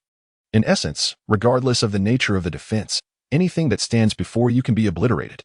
For you, in this world, there shall be no defense that cannot be shattered." Tang Chenfeng grew increasingly exhilarated as he exclaimed, "I have unexpectedly acquired such formidable abilities. Does this not render all defenses before me utterly meaningless?" At this juncture, he could not help but feel a sense of pride. However, Bai Xian, standing alongside him, doused his enthusiasm with a cold reality check, stating, "To be frank, I am somewhat disappointed. I had anticipated that you would awaken an ability capable of completely disregarding defenses, rather than merely breaching them." The distinction between the two is indeed quite substantial. Tang Qinfeng said with a grimace, Sister Baixing, must you always douse the flames of enthusiasm from the sidelines? Baixing replied, do not be so hasty. There exists an even greater deluge to contend with. A greater deluge? What might that signify? Tang Qinfeng inquired, puzzled. Baixing responded earnestly. Do you comprehend why I have chosen to temporarily assume control of your body rather than allow you to engage directly in battle? It is precisely because I fear your fervor may lead you to overexert yourself. The cosmic divine light exacts a considerable toll on your being. For with your current reservoir of soul power, you can only sustain it for a maximum of 2 minutes. Tang Qifeng inquired, so, will I be unable to use it after 2 minutes due to the depletion of my soul power? Not at all, Bai Xing replied. Even if your soul power is entirely exhausted, you can still continue to use it. However, but what? Tang Qinfeng pressed further. However, once your soul power is depleted, if you wish to sustain the cosmic divine light, you must resort to consuming your own vitality to maintain its use. Although this will considerably amplify its power at that moment, it is undoubtedly unwise to do so. Therefore, you must exercise caution in your subsequent usage. Tang Qinfeng was taken aback. He had never contemplated that this ability could bear such grave side effects. If one day he were to become overly fervent and excessively utilize it during battle, he could indeed find himself in peril. It appears that in the future, should he choose to employ this power, he must exercise utmost caution. Tang Qinfeng was lost in thought when he suddenly looked up to find Bai Xing's face mere inches from his own. Startled, he instinctively took 2 steps back. Sister Bai, what are you doing? You scared me. Bai Xing merely chuckled and replied, it's nothing. I just feel that you and I are becoming more alike. What do you mean? Tang Qinfeng asked, puzzled. Bai Xing continued, we can discuss the details later. It seems the people outside are quite concerned about you. You should return for now. With that, Bai Xing snapped her fingers, and Tang Qinfeng immediately felt the world around him spin, plunging him into darkness. Soon, he heard someone calling his name. Upon opening his eyes, he was greeted by several familiar faces. Wonderful, wonderful. Mother should come and see. Brother has awakened. Upon seeing Tang Qinfeng conscious, Yi Hongling immediately turned and rushed towards Ling Wei. Tang Qinfeng glanced around and realized he was lying in a medical room, observing the decor. It was evident he was still within the confines of the spirit transmission tower. Excellent. Boss, you have finally awakened. The second person to express concern was Zepping. Don't move just yet, Qinfeng. Your sea of consciousness may have sustained damage. Do you feel anything amiss? Ling Wei approached swiftly, addressing Tang Qinfeng. 2 hours had elapsed since Tang Qingfeng's victory over the dark golden claw bear at the living spirit platform. During this time, the staff of the spirit transmission tower had removed him from the platform, only to discover he was in a state of unconsciousness. Consequently, they had promptly transported him to the medical room. Tang Qifeng sat up and indicated that he felt relatively fine. If anything, he merely felt a bit weary. Boss, are you truly not feeling unwell? Don't force yourself, Zepping remarked, his words capturing Tang Qingfeng's attention. You have undergone a significant transformation. Tang Qinfeng inquired, change? What changes could I possibly have? Meanwhile, Yi Hongling, seemingly from nowhere, produced a mirror and remarked, brother, I believe you ought to take a look for yourself. Tang Qinfeng gazed at his reflection in the mirror, and upon seeing it, he was momentarily taken aback. The figure before him was indeed himself. Yet both his facial features and contours appeared to have been meticulously sculpted. Compared to before, he was undeniably more handsome and exuded an air of greater vigor. There were certain changes as well. For instance, his hair had transformed into a rare shade of sky blue, and his eyes had similarly adopted this striking hue. Ling Wei, standing beside him, remarked, you had already taken on this appearance when we extracted you from the spirit platform. However, rest assured, I have thoroughly examined you, and there are no adverse effects on your body. On the contrary, your bodily functions have remarkably enhanced. Tang Qinfeng suddenly realized that what Bai Xing had said in his mind increasingly resembled this implication. Indeed, Bai Xing possessed long hair of a celestial blue hue and eyes that mirrored the same shade. Judging solely from these 2 features, it was evident that they were becoming more alike. Right? Doesn't this echo what I mentioned? What is that voice? Suddenly, a familiar sound resonated within Tang Qinfeng's consciousness, but logically, this voice should not manifest here. Bai Xing, is that you? Tang Qinfeng pondered inwardly. Indeed, it is I. As your cultivation progresses, it becomes increasingly convenient for us to communicate, along with certain matters that we shall discuss upon your return. For now, Focus on resolving what lies before you. Boss? Boss? What are you daydreaming about? Ah, it's nothing. By the way, Zepping, have you selected the soul spirit you desired? Upon this query, a proud expression emerged on Zepping's face as he produced a small orb. Tang Shifeng recognized it as a temporary storage device for soul spirits. The user could absorb the spirits contained within at will. Upon observing the spirit within, Tang Shifeng was astonished to find a small bear of a dark golden hue. Its most striking features were its robust arms and claws. Wasn't this the very dark golden claw bear he had previously vanquished? This was given to me by the former Vice Tower Master, and I received a considerable discount, likely as compensation, so I accepted it. It's perfect for becoming my soul spirit, Zepping chuckled. Nevertheless, Tang Qinfeng interjected, are you certain you wish to absorb it? The dark golden claw bear is an exceptionally volatile soul beast. Absorbing its spirit could be perilous. Zepping retorted, as the saying goes, the greater the storm, the more valuable the fish. Fortune is sought amidst risk. If I do not attempt it, how will I know? Just like you, boss. Even when faced with the dark golden claw bear, you managed to conquer it. At this, Tang Shifeng found himself at a loss for rebuttal and could only caution Zepping to proceed with utmost caution during the absorption. Ultimately, the physical examination confirmed that he suffered no significant harm and had even grown stronger. Zepping successfully acquired the century-old soul spirit he sought. Thus, all objectives were accomplished, and both families bid farewell to each other before parting ways. In Haitian City, after traversing this series of events, Tang Qinfeng and his companions finally set forth on their journey home. Chapter 46. Preparations before ascending into the sky after concluding matters within the spirit transmission tower. Tang Qinfeng and his companions spent the entirety of an afternoon returning to Tianhun town. This vacation commenced anew, yet unlike any prior occasion, it seemed that following this break, they would be venturing to another destination. Upon arriving home, the three encountered Yu Jiolong, who had been awaiting their return. You're back. Why are you so late today? Oh, Qifeng, why has the color of your hair changed? As Yu Jiolong greeted the crowd, he also noticed a distinct change in Tang Qinfeng. This, however, is a tale of considerable length. Consequently, Tang Qinfeng succinctly recounted the events of the day. Oh, how delightful it must be to have entered the spirit platform. I recall that my grandmother and I had to pay a hefty price to gain entry to it once. Yu Jiolong reminisced about the past. Now, hold on a moment. Jiolong, there is a matter I believe we should discuss. Qinfeng, Hongling, please wait here for a bit. I shall prepare dinner after I finish my conversation with your grandfather, said Ling Wei as she guided Yi Jiolong indoors. Brother, what shall we do now? Inquired Yi Hongling. Tang Qinfeng replied. How about we retreat to the bedroom to meditate for a while?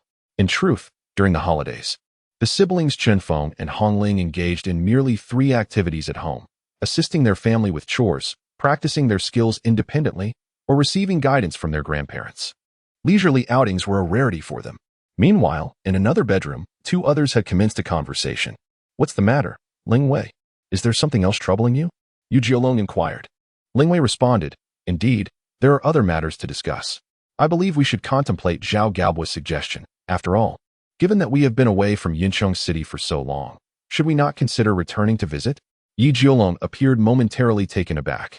Are you implying that Qinfeng and Hongling have both finally transcended the 20th level? Yunzong City is regarded as the sanctum of soul masters, a realm nearly inaccessible to ordinary individuals. However, for soul masters, the circumstances differ.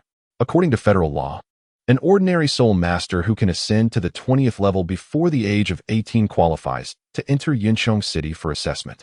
Upon passing this evaluation, they are granted the right to reside within Yunzong City and continue their studies, along with the privilege of bringing their family along. Yet, Ling Wei, you are aware of why we initially chose to return to the surface. We have little desire to revisit that sorrowful place.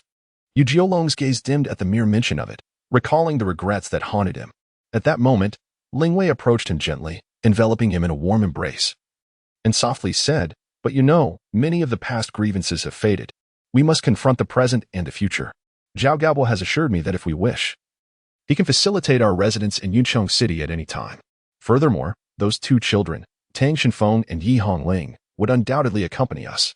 For their sake, we should consider going, should we not?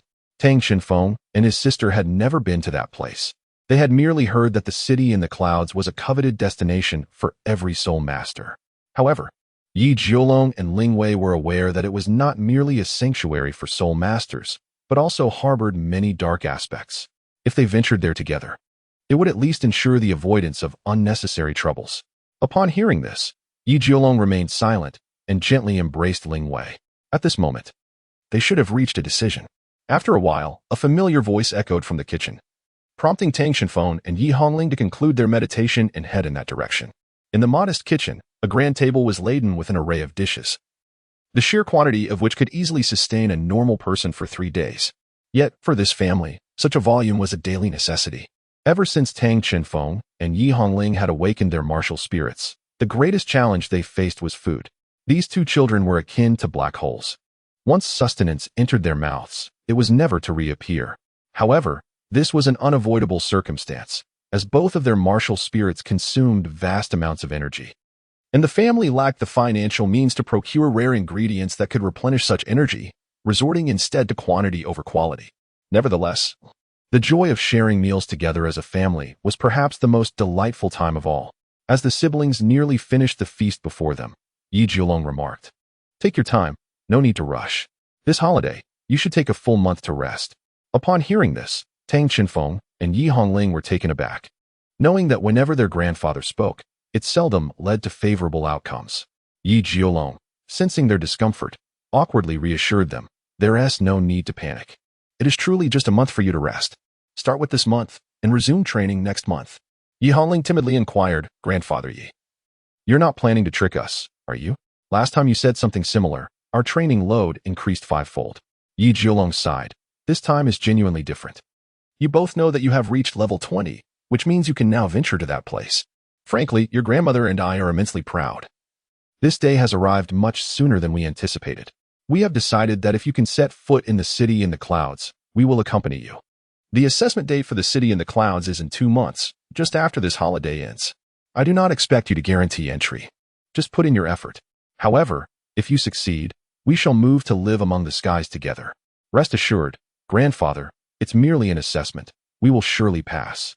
Tang Shenfeng confidently declared, "Indeed, grandfather and grandmother, my brother and I will strive diligently, and then we shall live together in the city in the clouds." Yi Hongling joyfully remarked from the sidelines. Thus, amidst a lively and harmonious atmosphere, the family concluded their dinner. Time slipped away, and before they knew it, it was already midnight. The siblings returned to their bedroom, which had transformed significantly compared to the past. Previously, they shared a single bed, but now, having grown, the large bed had vanished, replaced by 2 smaller ones, signifying their separation in sleep.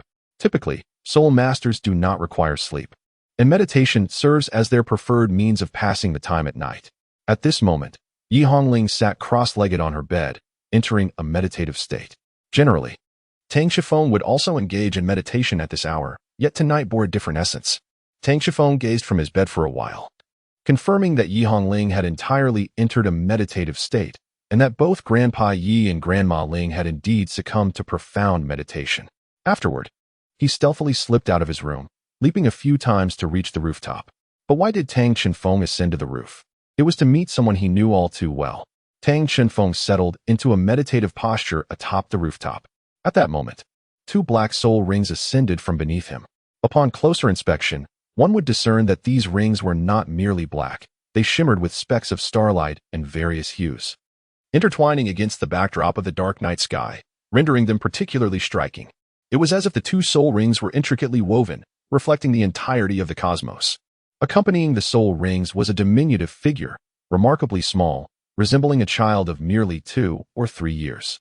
However, a discerning eye would reveal that this child was nothing less than a miniature version of the White Star.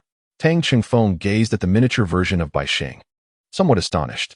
"Sister Bai Xing, have you transformed into a spirit?" Bai Xing's slightly ethereal form floated beside him, resembling a spirit indeed. "Not exactly a spirit," she clarified. "How should I put it? I am currently utilizing your mental energy to project my shadow. Moreover, the Starlight Stone has been completely absorbed by you. This way, I no longer have to wait for you to sleep or meditate to communicate. We can converse anytime, anywhere. Additionally, under special circumstances, I can offer you protection and guide you in harnessing your own powers." As she spoke, it seemed Bai Xing was weaving something in her hands, which soon took the form of a vibrant, multicolored orb. Naturally, Tang Shenfeng was captivated by such a dazzling creation. Sister Bai Xing, what exactly is that in your hands? I've seen you crafting it from the very beginning. Bai Xing explained, you may understand it as a form of communication, though it is directed to myself. What you see before you is merely a manifestation of my consciousness. Each time you advance to a significant stage, I will send a message to my true self. I believe she would also be quite eager to witness your growth. As she finished speaking, the orb of light was completed. She cradled it in her hands, and the colorful sphere instantly soared into the sky, transforming into a radiant meteor before vanishing at the horizon. Ah, the universe is truly vast, Tang Qingfeng remarked in awe. By the way, Sister Bai Xing, I have another question I wish to ask you. What question? She inquired. Tang Qingfeng inquired, do I have a father? Upon hearing this, Bai Xing's body tensed momentarily, but she quickly regained her composure. No, you are indeed my child, but you are unlike ordinary individuals. You do not possess a father in the true sense. Rather, you are the purest part of me. This means you have only one mother, and perhaps some borrowed attributes. What does borrowed mean? Tang Qingfeng asked, puzzled. Bai Xing's tone became somewhat awkward. This is something you should not concern yourself with for now. In an unknown corner of the universe, a radiant figure stood amidst the infinite stars, appearing so natural and harmonious, as if she had melded with the cosmos itself. It's here, she murmured softly. At that moment, a vibrant, multicolored orb of light flew into her hand. Wasn't this the very orb created by Bai Xing for transmitting information? She cradled the orb in her palms, quietly absorbing the thoughts and vivid memories contained within. The deeper she delved into its essence, the more entranced she became, encountering many things she had once forgotten or even cast aside. Yet, as she gazed upon it, an inexplicable sense of fulfillment washed over her. Oh, what are you looking at? Let me have a peek, a casual voice interrupted, shattering the surrounding atmosphere. Turning to see, she found a shadowy figure. Merely a silhouette of a person, yet it seemed to encompass an endless starry expanse, appearing even more radiant than the world around. She mused. If only this individual were not beside her, everything would be perfect. There were few things in this world that could stir her emotions, and this bothersome figure was indeed one of the rare exceptions. This figure was none other than the enigmatic traveler who had once claimed to be overly inquisitive. And what irked her most was her inability to do anything about it. No, just as she spoke, a sudden flash of white light caused the orb in her hand to vanish. Let me see it. Oh, quite impressive. You have many acquaintances and have learned a great deal. Truly, you are a remarkable child of this universe, the mysterious figure remarked. Hey, give it back to me, she exclaimed, a vein appearing on her forehead as her tone turned increasingly irritable. What's the harm in letting me see it for a moment? Is it necessary to be so agitated? The mysterious figure quipped lightly. No, return it immediately, she shouted again, completely losing her previous elegance and composure. All right, the mysterious figure said, tossing the orb back. She swiftly reached out to catch it. Annoyed, she admonished, aren't you the one who claims to travel across various universes? Then why do you linger here? It's bothersome. The mysterious figure sighed and remarked, if I were to encounter you again, 30 years ago, I would have already traversed this universe. Yet, every place I visited remained stagnant. Apart from meeting a rather intriguing individual, there was truly nothing of interest. Staying by your side to witness this child's growth is far more engaging. Upon hearing this, she was momentarily taken aback. So, you had already come here before I even noticed? And you managed to explore this entire universe without my awareness? Indeed, for me, that is not a challenge. The mysterious figure replied nonchalantly. At that moment, no one voiced a contradiction. Instead, she inquired, did you happen to see him? The playful demeanor on the mysterious figure's face faded, and he stated, if you mean the person you have in mind, I inadvertently caught a glimpse of him. However, you did not notice me. Do you truly not care about him? I can no longer find him, and this is a choice made jointly with that child. For the future of this universe, I must continue along this path. The mysterious figure cast a glance at her, his eyes suddenly filled with compassion. I have nothing more to say. I wish you the best of luck with your plans. With that, his form vanished once more into the starry expanse. Chapter 47. Journey to the city in the clouds. 2 months passed swiftly, and before one realized it, the holiday was nearing its end. With only 2 days remaining until the holiday concluded, the High Tian Soul Master Academy, as well as the entire High Tian city, could be described as bustling with activity. One reason for this liveliness was the enrollment season, as many new students arrived. However, the more significant event was that today marked the recruitment of talents for the Sky City, Yunzong City. As its name suggests, Yunzong City is a metropolis built upon the clouds, serving as a gathering place for all those on the ground and soul masters alike. Only those with sufficient qualifications may enter. The city recruits once every 3 years, and while there is no set limit on numbers, specific standards apply. Soul masters under the age of 16 must possess a soul power level of at least 20.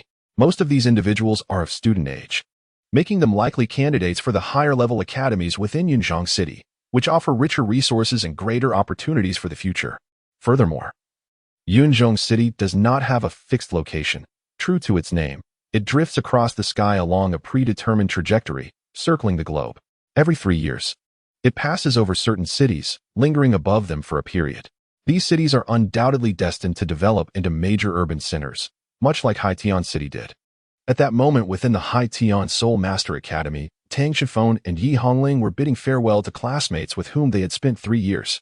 In the original plan of the Haitian Academy, there was no assessment scheduled for this year. The intention was to allow more students to reach their targets before embarking on this journey 3 years later. However, this year's enrollment plan saw the siblings Tang Shifeng and his sister exceed the criteria ahead of schedule, thus becoming representatives of the academy to participate in the assessment at Yunzong City. Moreover, even if they were to fail, there remained a span of 3 years ahead. The majority of those bidding farewell were students from the work-study dormitory, alongside Ning Tong and Mo Xiaoyu, who had also come to express their goodbyes. They could be considered the ordinary students with the closest ties to the academy and the work-study students. Boss, Xiaoling, I can't bear to see you leave.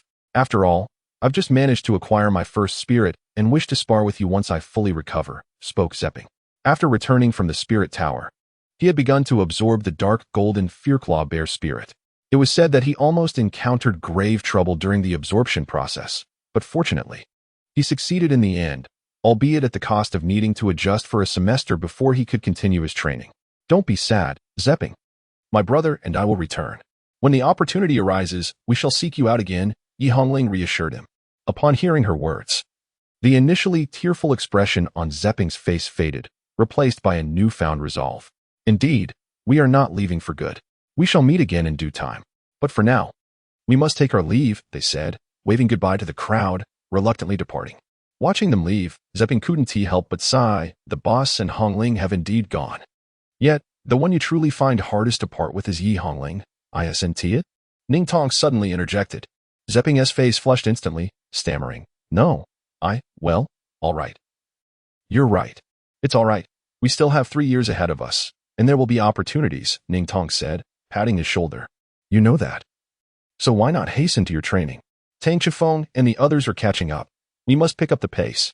With that, Mo Xiaoyu began to walk away. Hey, Xiaoyu, wait for me. At the school gate, Tang Shifeng and his companions had already set forth. To enter Yunzong City, one must utilize specific means of transportation. Currently, Tang Shifeng and his group were aboard the Academy's dedicated bus en route to the airport. Gazing at the city, reminiscent of a forest of steel, Tang Shifeng couldn't help but marvel at how swiftly time had passed. In just 3 years, he would finally journey to the place he had once yearned for. As he pondered, Yi Hongling leaned closer to him. Brother, are you still thinking about everyone at the academy? She inquired. Indeed, but more than that. I believe it is anticipation, he replied. Well then, children, there's no need to be too sorrowful. The speaker is the youthful-looking Yi Jiulong, accompanied by Ling Wei and Zhao Gabua, who were also in the vehicle, traveling alongside Tang Shifeng and the others. Just yesterday, Yi Jiulong and Ling Wei bid farewell to the residents of Tianhan Town without revealing their identities. After relinquishing their roles as village leaders, they departed once more, promising to return frequently. Tang Shifeng recalled that the townsfolk had shown expressions of envy. Clearly, the arrival of Tang Shifeng and his group in Yunzong City served as an opportunity for this elderly couple to revisit the place. Although this matter could easily have been resolved by Zhao Gaobua, they chose to accompany the younger generation instead. Indeed, farewells are an essential part of one's journey toward maturity. Without parting, there can be no new encounters. For now, we must look ahead, Zhao Gaobua remarked. Understood, the siblings replied in unison. The journey was not particularly long, as the city was relatively small. In about 20 minutes, Tang Shifeng and his companions arrived at the docking airport. After disembarking from the school bus, they took a shuttle for another 10 minutes, finally entering the core area of the aviation center. The entire aviation center was adorned primarily in white. with enormous metallic walls displaying wide screens, the most captivating of which showcased a vast floating island. Undoubtedly, this was Yunzong City. The atmosphere within the aviation center could be described as bustling, while other cities' aviation centers could also set off for Yunzong City. It was evident that Haitian City was the closest to it, drawing many students from various academies to participate in the upcoming assessment activities, which made the spacious center feel particularly lively and crowded. Fortunately, as local academy students, Tang Chenfeng and his group enjoyed some advantages, having tickets that allowed them early entry. The 5 of them completed the boarding procedures, which were somewhat cumbersome. The security checks alone involved more than 5 stringent layers, so thorough that not even a fly could pass unnoticed. After navigating through the checkpoints, they finally entered the internal area, where they would wait. Through the enormous glass windows, Tang Chenfeng and his sister observed that the aircraft on the distant tarmac was not a conventional soul-guided plane, but rather a gigantic airship. Indeed, that is the soul-guided airship we will be boarding. Yi Jiulong preemptively answered their unasked question. Is it an airship? Grandfather Yi, did you also travel to Yunzong City by this means before? Tang Chenfeng inquired. Yes, Yunzong City enforces strict regulations regarding external access. One of the rules stipulates that high-powered soul-guided systems cannot approach closely outside the city limits, which includes soul-guided planes. Thus, the airship, primarily relying on balloon technology, is the best choice, Zhao Gabo interjected before Yi Jiulong could respond. Before long, the time to board arrived. After the final security check, the 5 individuals finally boarded the spirit-guided airship. The main body of the airship was resplendent in white, and while the passenger cabins used for carrying occupants and the gas bags providing lift appeared woefully small in comparison, the cabins could still comfortably accommodate more than 30 individuals. Unlike conventional airships, the cabins destined for Cloud City were not directly affixed to the gas bags. Rather, they were suspended from the gas bags by specially designed ropes, thus allowing for a spacious deck above, where ample room for movement existed. Apart from Tang Chenfeng and his companions, numerous other passengers from various locales also boarded the airship. Soon, the time for departure arrived, and the airship's announcement system crackled to life. Welcome aboard the passenger airship designed especially for Cloud City, a gem of the Sky Islands. We hope to provide you with exceptional service and assistance during your journey. Below, we will outline some important guidelines. We kindly ask parents, teachers, and children to adhere to them diligently. The airship travels at a leisurely pace. We urge all passengers to cooperate with the crew to ensure a pleasant travel environment. Passengers on the deck, please take your seats inside the cabins. During the flight, there may be some turbulence, so please fasten your seatbelts. Only after the airship stabilizes and the spirit-guided protective shield is activated may you move freely on the deck. Should you feel unwell, please contact the staff immediately. We will assess your situation and provide assistance promptly. During the duration of the announcement, Tang Chenfeng and his companions had taken their seats, and soon the surrounding seats filled with passengers, predominantly adults accompanied by 2 or 3 children, evidently teachers from other academies accompanied by their students. In no time, the spirit-guided airship finally took off. Compared to an aircraft, the airship was remarkably smooth, with only slight bumps during the ascent. The cabin walls were adorned with windows, through which everyone could observe the ground receding gradually as the airship ascended into the sky. Beyond the windows, only the azure expanse of the sky was visible, above which floated pristine white clouds. The ascent of the airship was exceedingly steady, with only occasional sensations of tilting that did not induce discomfort. Soon, the airship soared into the skies, though it did experience slight turbulence due to air currents.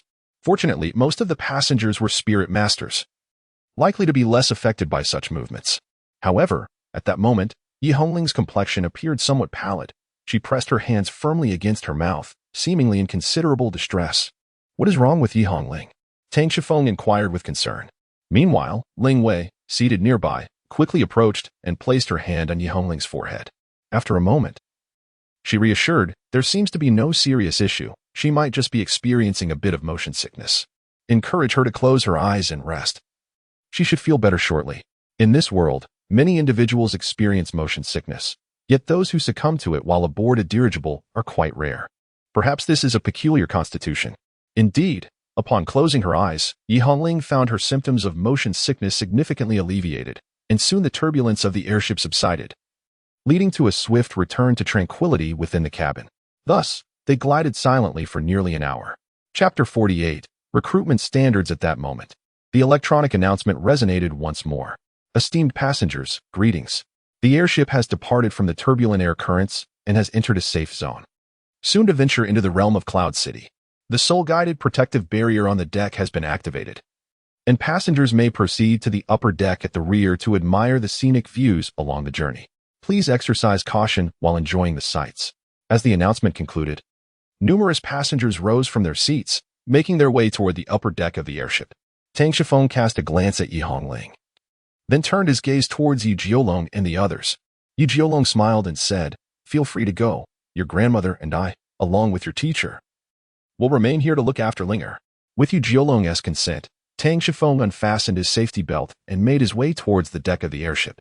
At that moment, the deck was populated by numerous individuals, most of whom were utilizing their soul-guided communication devices to capture the surrounding scenery through the built-in camera systems. The airship was on the verge of entering a dense layer of clouds ahead, while behind it lay a vast expanse of azure sky. Strangely, when one looked up, the moon was visible with remarkable clarity, creating a most peculiar sensation. Furthermore, in the distance, several airships identical to theirs could be observed. The Cloud City recruitment event occurs every 3 years and is not limited to the nearby vicinity. Cities further afield are also welcome to participate. However, tickets for such journeys typically reflect the distance traveled, resulting in prices that are often beyond the reach of ordinary individuals. Tang Shifeng also wished to approach the edge of the deck for a better view, yet the throngs of people made it impossible to squeeze through. Just as he was feeling somewhat disheartened, he turned around and noticed a solitary figure in a less crowded corner at the rear of the deck. It appeared to be a girl, although he could only see her back. Her presence was undeniably captivating, particularly her long, sky-blue hair that cascaded nearly to her waist. Strikingly, this enchanting girl stood alone, and unlike the others, she did not gaze skyward, but rather kept her eyes fixed downward. Since he could not push through the crowd ahead, he decided to investigate that corner. With this thought in mind, he walked over and found a spot approximately 3 meters away from the girl. Turning his gaze toward the horizon, standing closer, he could now see her profile, which was undeniably breathtaking. She appeared to be about the same age as Yi Hongling, with porcelain skin that seemed almost delicate, and her rosy cheeks bore a hint of flush. Her eyes, mirroring the hue of her hair, held a depth that seemed far beyond her years, and her slightly melancholic expression evoked a sense of compassion. Following her gaze, Tang Shifeng observed the earth beneath them, a vast expanse of plains dotted with several rivers that meandered and converged, ultimately flowing into the sea. This sight held its own unique charm. As he shifted his gaze back to the girl, he found that she had turned her head and their eyes met, an unspoken connection forming between them. The silence lingered, creating an awkward atmosphere.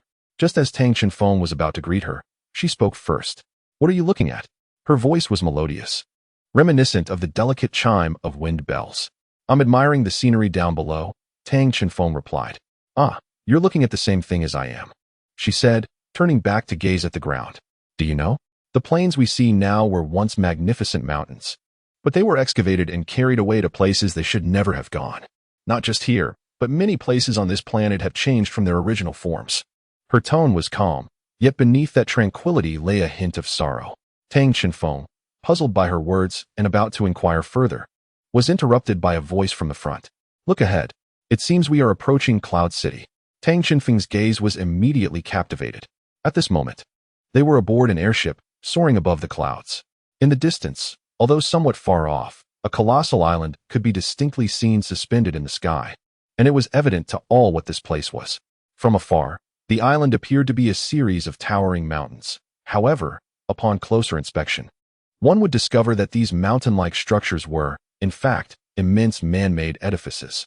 The less conspicuous objects beneath the skyscrapers were the familiar buildings known as the steel Mitsubishi, which, in the presence of the actual forest, appeared diminutive and insignificant, akin to mere clumps of grass. While people often liken clouds to a sea of mist, here, it seemed a literal truth, as the city in the clouds floated majestically above this ethereal ocean. As they drew nearer, they realized their previous assumptions were mistaken. This city was not merely an island, but rather a vast continent suspended in the air. The airship, before it, seemed as diminutive as a bee in the presence of a colossal tree. "Are we almost there?" Tang Shifeng exclaimed with excitement. He had envisioned the city in the clouds countless times while on the ground, Yet he had not anticipated such grandeur, which exceeded all his imaginings. However, no one responded to the youth's inquiry, and as he turned to look back, he realized the breathtaking young lady had inexplicably vanished. Just then, the electronic announcement echoed through the cabin. "Dear esteemed passengers, greetings. We are about to arrive at our destination, the city in the clouds. Please disembark from the deck and enter the pod, fastening your seatbelts as we approach the dock. Kindly return to the pod and secure your seatbelts." Although many wished to stand outside and witness the airship's entrance into the city in the clouds, regulations dictated otherwise, and they had no choice but to return inside the pod. Tang Shifeng returned to his seat and fastened his seatbelt. He glanced to the side and noticed that Yi Hongling had nearly recovered, indicating that she was likely fine. What awaited them next was the assessment for entry into Cloud City. Zhao Gaobo had informed Tang Xinfeng and his companions that the evaluation process in Cloud City differed significantly from that on the ground. Graduates from various schools typically choose their respective academies based on their qualifications. However, in Cloud City, it was the teachers of the academies who selected students based on their performance. The better one performed, the more likely one was to be chosen by one or even multiple prestigious academies, after which it would depend on their own abilities. The atmosphere within Cloud City was bustling. The triennial recruitment of ground-based students was an opportunity to infuse new talent into Cloud City. Due to this infrequent recruitment cycle, the academies within Cloud City also admitted new students every 3 years. For the academies, this was a rare chance. Securing exceptional students before other institutions could yield the best outcome for their own academy. However, the pool of outstanding students was limited, so the ability to attract them often depended on the prowess of the recruiting teachers. Everything within Cloud City exuded a sense of futurism, for instance. The roads were constructed in the sky, with pathways entirely made of metal that interconnected in all directions. As long as one possessed a spirit-guided vehicle or a civilian mecha, they could traverse any location within Cloud City. At that moment, a spirit-guided car was speeding along one such road, closely followed by a spirit-guided school bus emblazoned with the words St. Luo Spirit Master Academy, clearly indicating that they were teachers from an academy seeking to recruit new students. Inside the spirit-guided car sat a man and a woman, evidently 2 teachers from this academy. The female teacher was driving, her tall and curvaceous figure complemented by her striking purple hair, which was styled in a high ponytail, adding an air of confidence. The male teacher beside her was tall and well-built, with a clean-cut appearance highlighted by his short black hair and sunglasses, exuding a cool demeanor. Despite the presence of such a captivating woman beside him, the male teacher remained remarkably indifferent, resting his hands on his head and reclining comfortably in his seat. Although the sunglasses obscured part of his face, the visible features suggested he was undeniably an attractive man. "I recall that you seemed completely disinterested in such matters before. What has sparked your interest today?" the beautiful female teacher inquired. "I suddenly found it intriguing. Do you believe me?" the male teacher replied with a calm demeanor. The female teacher scoffed and remarked, "Suddenly found it intriguing? I've known you for nearly a decade. You've been at my academy for so long without a single student. Even if you claim to have developed an interest, it seems rather late." However, the male teacher suddenly stated with utmost seriousness, "I am quite earnest this time. Furthermore, I must emphasize that I can assist the academy in selecting high-quality students, but those I choose must be taught solely by me, not by any other instructors." "What?"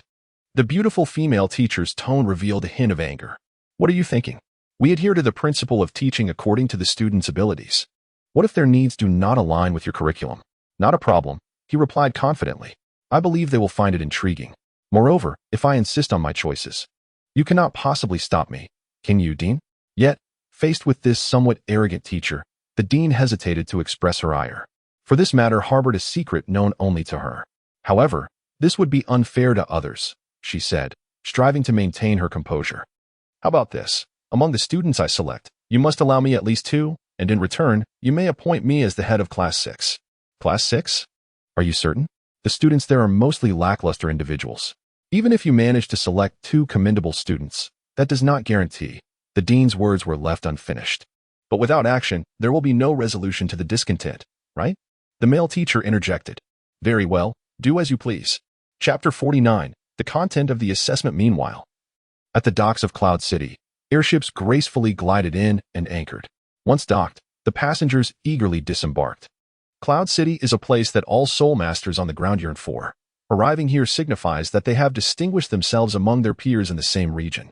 However, The situation becomes uncertain upon arrival, as everyone present here is also among the elite of their respective locales. Only those who pass the assessments and are selected may remain. Failing to be chosen could result in being forcibly returned to the surface.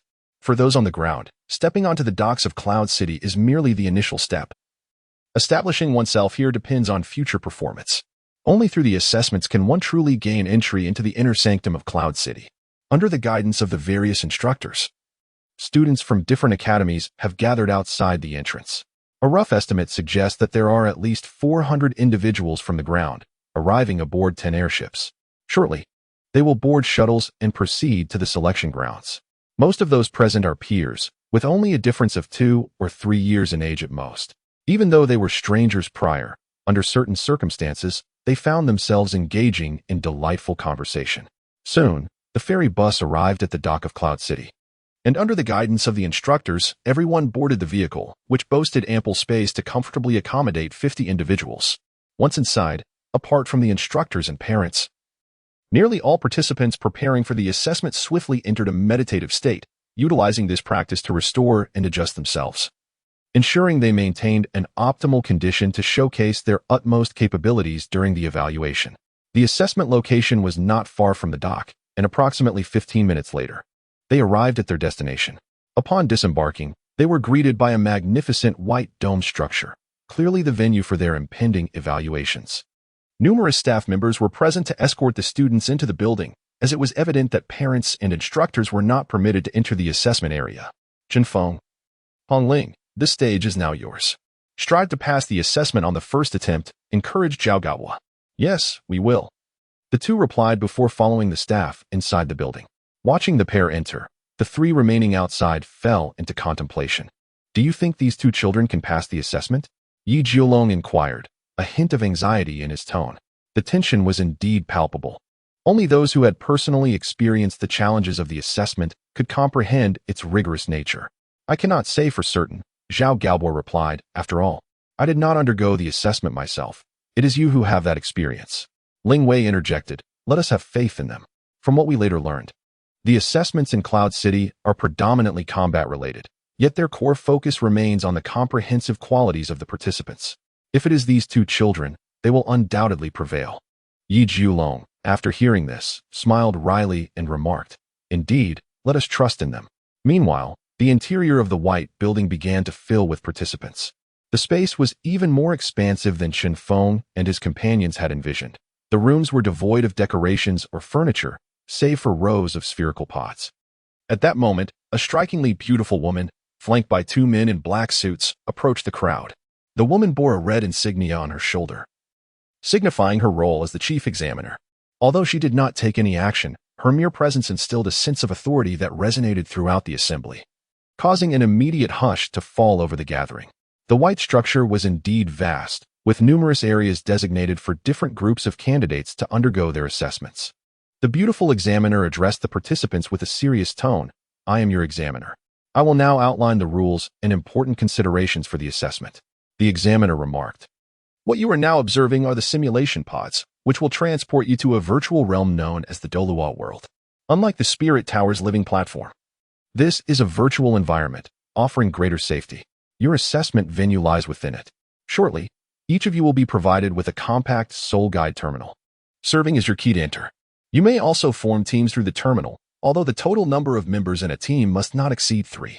Within the venue, you will be transported to a labyrinth teeming with soul beasts. Your task is to vanquish these creatures to earn points. The older the soul beast, the higher the score it yields. Additionally, eliminating fellow competitors will grant you substantial points.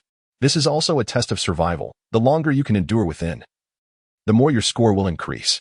Should you be defeated, you will be expelled from the virtual world. To establish your footing in Cloud City, strive to survive in this realm. Now, please approach in an orderly fashion to collect your terminals for entering the virtual world. Soon, a total of 40 individuals had lined up in an orderly manner to receive their terminals. After acquiring theirs, Tang Shenfeng and the others examined the devices closely.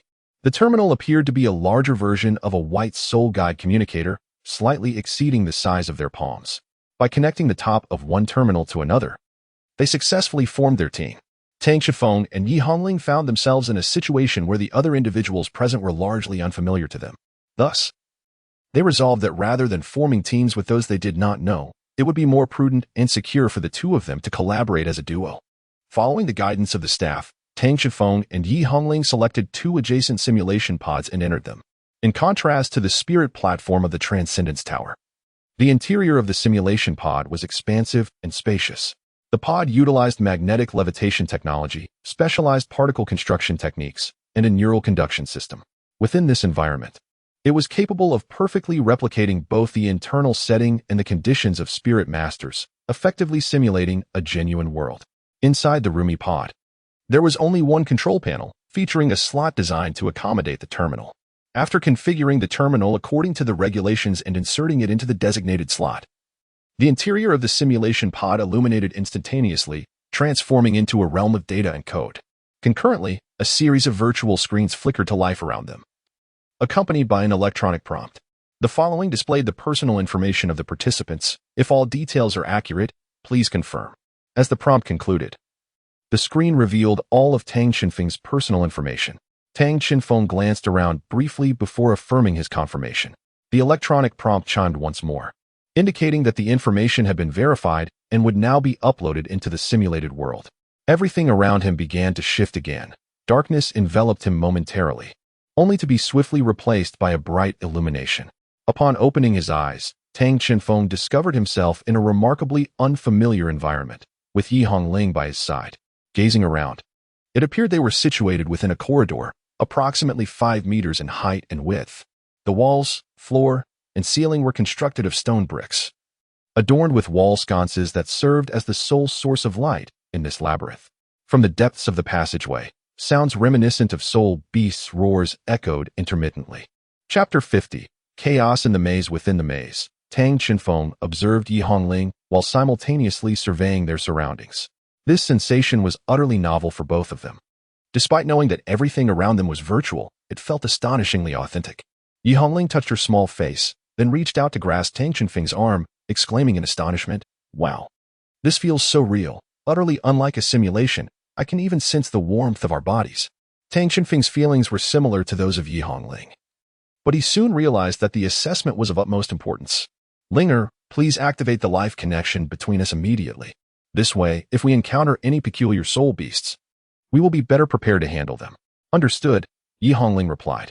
She then summoned her martial spirit, and her second spirit ring emitted a brilliant glow. Vivid green tendrils entwined around Tang Xinfeng's waist, with the essence of life flowing ceaselessly into him. "Brother, what is our next plan?" Yi Hongling inquired.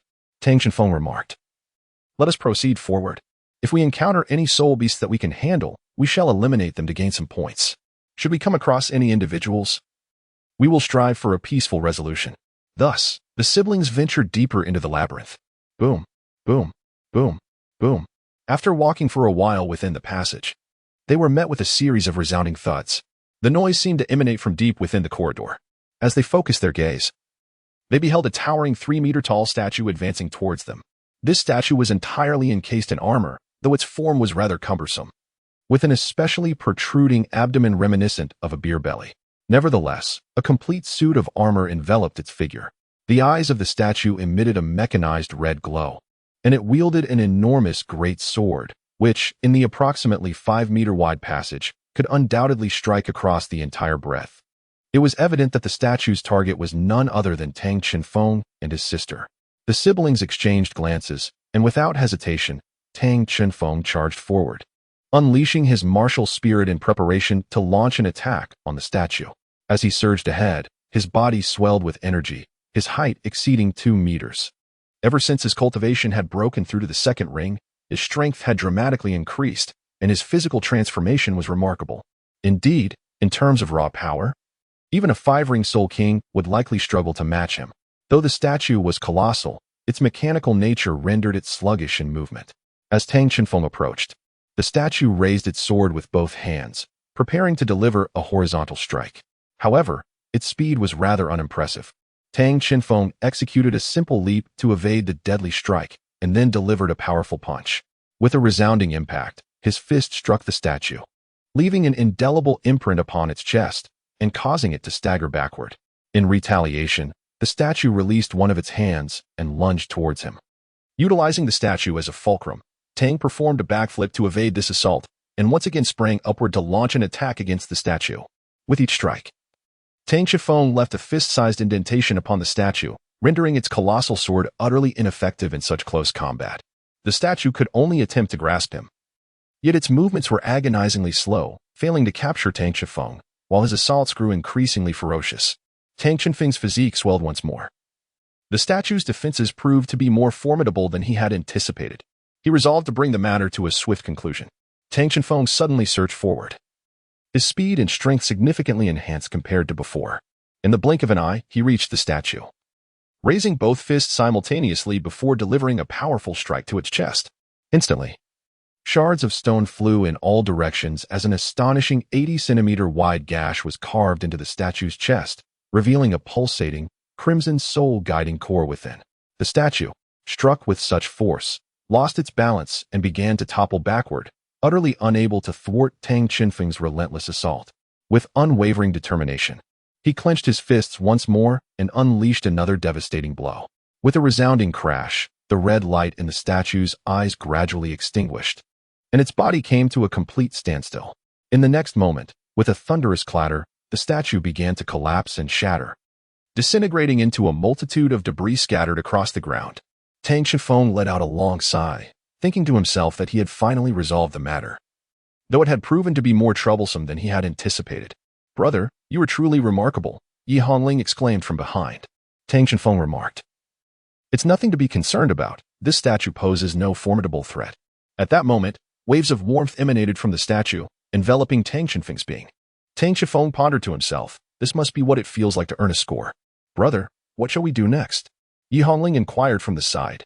Tang Qinfeng replied, "Let us proceed further. Anything may occur within this labyrinth, so we must adapt to the circumstances." Yi Hongling responded obediently, and the two continued their journey deeper into the maze. Tang Qinfeng and his companions continued their forward march. As Tang Qinfeng returned to Yi Hongling's side to commence preparations for the forthcoming plan, an abrupt and urgent rumbling resonated from the passage ahead. Upon closer inspection, it appeared to be the sound of approaching footsteps, growing ever nearer. Tang Qinfeng quickly came to a halt, shielding Yi Hongling behind him as he uttered, "It seems something is approaching. Prepare for battle." The sound of heavy, rapid footsteps grew increasingly closer. Only then did the siblings finally discern the source of the commotion. Covered entirely in a layer of dark purple scales, the creature measured at least 10 meters in length and weighed over 10,000 pounds. It moved on all fours, its massive tail trailing behind it, causing the ground to tremble with each step it took. Upon closer inspection, it resembled a colossal lizard. Yet its head was disproportionately larger than that of a typical lizard. Curved horns extended backward from its skull, and sharp bony spines ran along its back, tapering off at the end of its tail. "Is that a demon lizard dragon?" Yi Hongling exclaimed in astonishment. For those residing near the Sunset Forest, knowledge of spirit beasts was essential. Yu Jiolong and Ling Wei frequently imparted wisdom regarding these creatures, yet even their understanding of the demon lizard dragon was limited. This formidable spirit beast was known for its sheer power and ferocity. With a massive physique and remarkable speed, it excelled in manipulating dark elements and possessed an inherently aggressive nature. Classified among the earth dragons, it belonged to a category of spirit beasts renowned for their strength. Dragons, among spirit beasts, were typically the mightiest. However, legend spoke of their licentious nature, leading to numerous branches within the dragon lineage, broadly categorized into three types: true dragons, subdragons, and earth dragons. The most powerful were the true dragons, characterized by their slender, serpent-like bodies, equipped with 4 claws and 5 fingers. It was said that the mightiest among them sprouted wings and commanded the winds and rains, yet true dragons were exceedingly rare. Even within the vast expanse of the Sunset Forest, the largest spirit beast habitat, none could be found. Subdragons represented various branches and derivatives of true dragons, ranking just below them in power. Their forms were diverse, yet they maintained a closer resemblance to true dragons and possessed a more authentic bloodline. For instance, Yu Jiolong's martial soul, the 9-headed wood dragon, represents a variant of the dragon-like soul beasts. In contrast, the earth dragon category is merely a derivative of the dragon lineage, exhibiting only a trace of draconic blood within their forms, which may superficially resemble true dragons, yet they share no other significant similarities. The creature that Tang Qinfeng and his companions currently confront, the demon lizard dragon, belongs to this earth dragon category. Nevertheless, it possesses a hint of draconic heritage, making it a remarkable entity among soul beasts. Strangely, this demon lizard dragon does not appear intent on battle. Instead, it exudes an aura of frantic escape, coincidentally obstructed by Tang Qinfeng and his companions. Unfortunately, the entirety of the passageway is nearly consumed by its colossal form, leaving the siblings with no choice but to engage in combat. Yi Hongling unfurls her domain of life, while Tang Qinfeng's physique swells dramatically. Without a moment's hesitation, he unleashes his full power. This demon lizard dragon is at least a 3,000-year cultivation level, and such beings are typically found deeper within the labyrinth. Although the reason for its presence here remains unclear, it is evident that confronting it demands their utmost strength. The demon lizard dragon quickly perceives the two individuals blocking its escape route and emits a piercing shriek. Its enormous tail crashes against the ground, propelling it forward with astonishing speed. In an instant, its massive form surges towards them, so swiftly that Tang Qinfeng and his sister barely register the movement. Remarkably, the creature's attack does not land upon them. Did it veer off course? With a resounding crash, the demon lizard dragon collides with the right wall, creating a large breach and halting mere meters from the siblings. As the distance closes, they discern numerous wounds adorning the creature's body, most of which appear to be frostbite. The most alarming injury is a deep gash on its neck, as if carved by a colossal blade, exposing bone and extending downward to its right leg. The edges of this wound glisten with congealed blood, forming crimson ice crystals, elucidating why it lost balance and crashed into the wall. Upon witnessing these injuries, a look of incredulity crosses Tang Qinfeng and Yi Hongling's faces. It is known that within this labyrinth, only two entities possess the ability to wield weapons for attack, the weapon-bearing statues they previously vanquished, which clearly indicates that soul beasts within the maze do not engage in mutual combat, and the other is naturally the other participants in the assessment. However, is there truly anyone of their age capable of inflicting such devastating harm upon a millennial demon lizard dragon? Before they can ponder further, the demon lizard dragon recovers and, with a gaping maw, launches an assault against them. Yet, a severely wounded demon lizard dragon is comparatively easier to handle. Tang Qinfeng merely steps back to evade its strike. However, the magical lizard dragon showed no intention of halting its assault. Instead, it swiftly darted forward the moment Tang Qinfeng evaded its strike. How could the esteemed brothers and sisters of Tang Qinfeng possibly overlook this opportunity for complimentary points presented to them?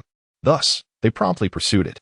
As they chased, they found themselves in a relatively spacious area, presumably the secret chamber within the maze, which had only a single entrance and exit. Clearly, the magical lizard dragon realized it had no escape. Aware of its predicament, the creature turned and unfurled the 6 gill-like wings adorning Tang Qinfeng, emanating waves of dark energy around its form. This was a clear sign that it was preparing for battle. The magical lizard dragon then lashed its tail violently against the ground, launching itself towards Tang Qinfeng and his companions. In an instant, it stood before Tang Qinfeng, its gaping maw ready to strike.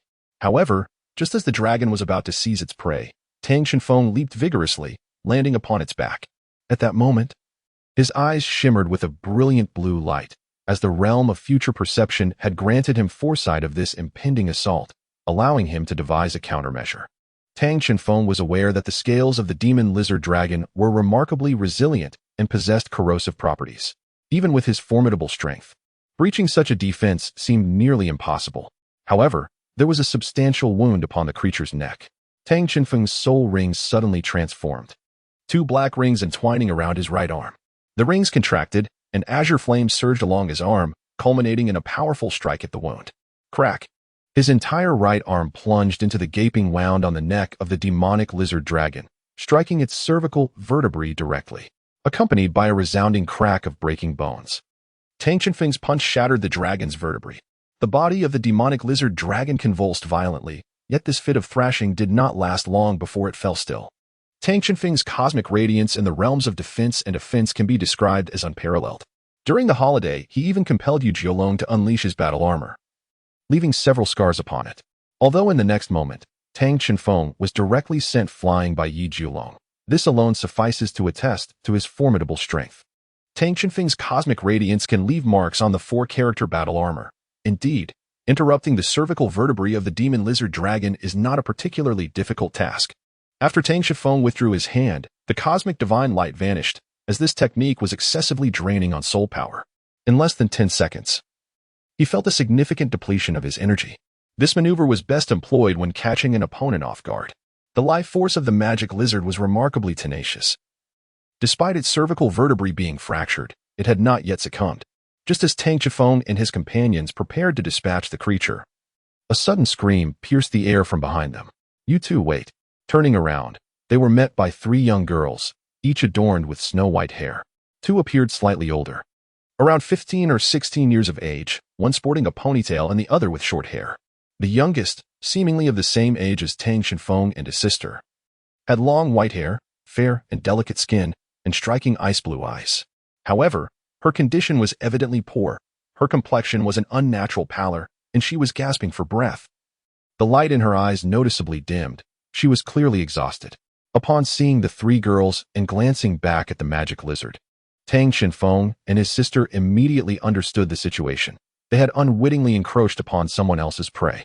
Chapter 51. The Mandala Demon Flower Now. The situation unfolded as a standoff between 5 individuals, with a 2 to 3 disadvantage for their side.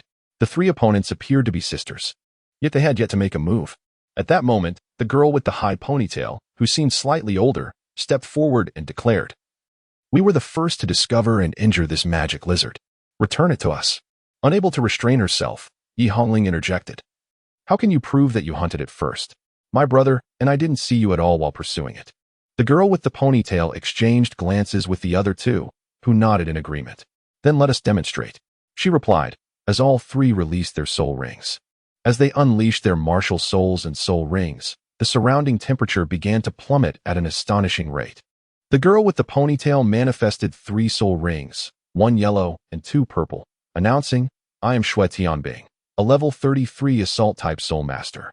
The girl identified as Xue Mingbing, a control-type soul master, revealed her 2 yellow and 1 purple configuration. Both were soul venerates above level 30, clearly formidable adversaries. As Tang Shifeng and his sister considered their options, they noticed the youngest girl, seemingly the least intimidating, unveiling 4 soul rings, 3 purple and 1 black, indicating she was a soul master, and with an impressive soul ring configuration. "I am Xue Linger, a level 42 assault-type soul master." Xue Ling's voice appeared feeble, likely a consequence of her prior exertions. Observing their soul ring configurations and soul power levels, Tang Shifeng discerned that they undoubtedly possessed the capability to hunt the Millennium-level magic lizard dragon. However, their ability to severely wound the beast must have relied on Xue Ling's full power strike. Otherwise, she would not appear so drained. This implies that only 2 among them are truly capable of combat, perhaps a match for him. Yet, this notion was swiftly extinguished in Tang Shifeng's mind. The true extent of their strength remained uncertain, with Xue Linger posing the greatest threat. Although it was unclear how much of her prowess she could still wield, she likely remained formidable, rivaling her 2 elder sisters. On the other hand, he was the only one from his side truly fit for battle. Even with the formidable cosmic divine light at his disposal, it could only be sustained for a mere 2 minutes. In that brief span, could he genuinely defeat the 3 sisters? Tang Shifeng's mind was racing at an astonishing pace when, suddenly, a flash of blue light flickered in his eyes, as though he had glimpsed something extraordinary. "Hey, what are you daydreaming about?" someone remarked, seemingly taken aback by his silence, presuming he was awestruck by their formidable presence. "Well, sister, look at this young man. He is rather handsome. Let us avoid confrontation if we can," Snow Dream Ice interjected. The illumination within the passage was quite limited, and the 3 sisters had only a vague understanding of the chamber's interior while standing at the door. However, with the radiance of the soul ring now illuminating the space, they were able to discern the surroundings clearly. Tang Shifeng's height significantly surpasses that of his peers, and his growth rate is notably accelerated. He appears almost the same age as the 2 sisters across from him, coupled with his striking handsomeness. He effortlessly captivates the attention of the opposite sex. On a snowy day, Xue Wuyin lamented, "Mibing, must you fawn over him in front of our adversaries?" Xue Mingbing leaned closer and replied, "Do you not share the same sentiments, sister?" "Of course I do." Xue Wuyin turned her head away, a subtle blush gracing her cheeks. Her self-control was commendable, yet she could not deny the undeniable charm of the individual before them. "Sister Tianbing, Sister Mingbing, they are escaping, suddenly exclaimed Xue Linger from behind. Upon turning around, Xue Wuyin and Xue Mingbing realized that the siblings Tang Qinfeng and his sister were already rushing towards the direction of the magical lizard. The higher the level of the soul beast defeated, the greater the score earned, and Tang Qinfeng was determined not to relinquish this millennium magical lizard without a fight. I regret to inform you that this magical lizard cannot be handed over to you. While it is true that you inflicted the initial injuries upon it, it is we who have rendered it incapable of further movement, Tang Qinfeng stated swiftly. As he spoke, he withdrew a colossal sword from his storage soul guide bracelet. The very weapon of the earlier statue, this nearly 2-meter-long heavy sword barely fit within the confines of his storage bracelet. Yet it was intended to deliver an element of surprise. Tang Qinfeng and his sister swiftly appeared before the ailing demon lizard dragon. With a decisive stroke of their heavy sword, they plunged it into the wound on the creature's neck, ending its life. You wretch! Xue Tianbing exclaimed in fury. The three sisters promptly pursued, launching their attacks in rapid succession. Xue Mingbing's first soul ring illuminated, releasing a shroud of icy mist that enveloped the siblings. Simultaneously, Xue Tianbing's first soul ring also glowed, conjuring sharp ice spikes that shot toward Tang Qinfeng and his sister. The sisters wielded ice elemental martial spirits, one specializing in offense while the other excelled in control. Xue Linga followed closely behind, summoning slender ice thorns that, though appearing more delicate than Xue Tianbing's, targeted the siblings with equal intent. The icy mist quickly enveloped the pair, narrowing their field of vision. For an ordinary person caught within, evading the oncoming ice spikes would be nearly impossible. Yet, the three sisters found it perplexing that, despite Tang Qinfeng and his sister facing away from them, it seemed as though they possessed an uncanny awareness, effortlessly dodging their onslaught. Brother, what shall we do next? Yi Hongling inquired of Tang Qinfeng, her confusion evident. She struggled to comprehend why her brother would provoke three adversaries evidently more formidable than themselves. The confines of the chamber were limited, making evasion futile in the long run. Tang Qinfeng replied, I have a rather audacious plan. Linger, maximize the manifestation of the life domain. Yi Hongling gasped softly, yet complied as her first soul ring glowed, expanding the life domain to its fullest extent. In that instant, the surroundings brimmed with life energy, invigorating not only the siblings but also the pursuing ice and snow trio, who felt revitalized as if their bodies had been healed. Is this a group healing soul skill? What could their intention be? Xue Tianbing pondered, her curiosity piqued. As Xue Tianbing contemplated, both parties reached the center of the chamber. Beneath the sisters' feet, a path of crystalline ice rose, propelling them swiftly toward Tang Qinfeng and his sister. Just as they were about to catch up, the ground of the chamber trembled, causing the ice and snow sisters to momentarily halt in surprise. A faint smile crept onto Tang Qinfeng's lips. He realized that success was imminent. The vibrations within the hidden chamber intensified, and suddenly, beneath the feet of the two groups, the stone floor cracked open, forming a vast chasm. In an instant, dust and fragments of stone erupted throughout the chamber, while countless green vines emerged from the crevice, launching an assault on the Snow Sisters. Faced with this unexpected attack, the sisters had no choice but to abandon their pursuit of Tang Qinfeng and his siblings, redirecting their efforts to counter the encroaching vines in a desperate bid for survival. The fissure continued to widen, expanding to approximately 5 meters in diameter, from which a colossal bluish-green bud emerged, its center seemingly enveloping a bright yellow stamen. It was a mandragora flower. This particular flora belonged to the category of plant-type soul beasts, a rare breed among them, possessing a potent toxin.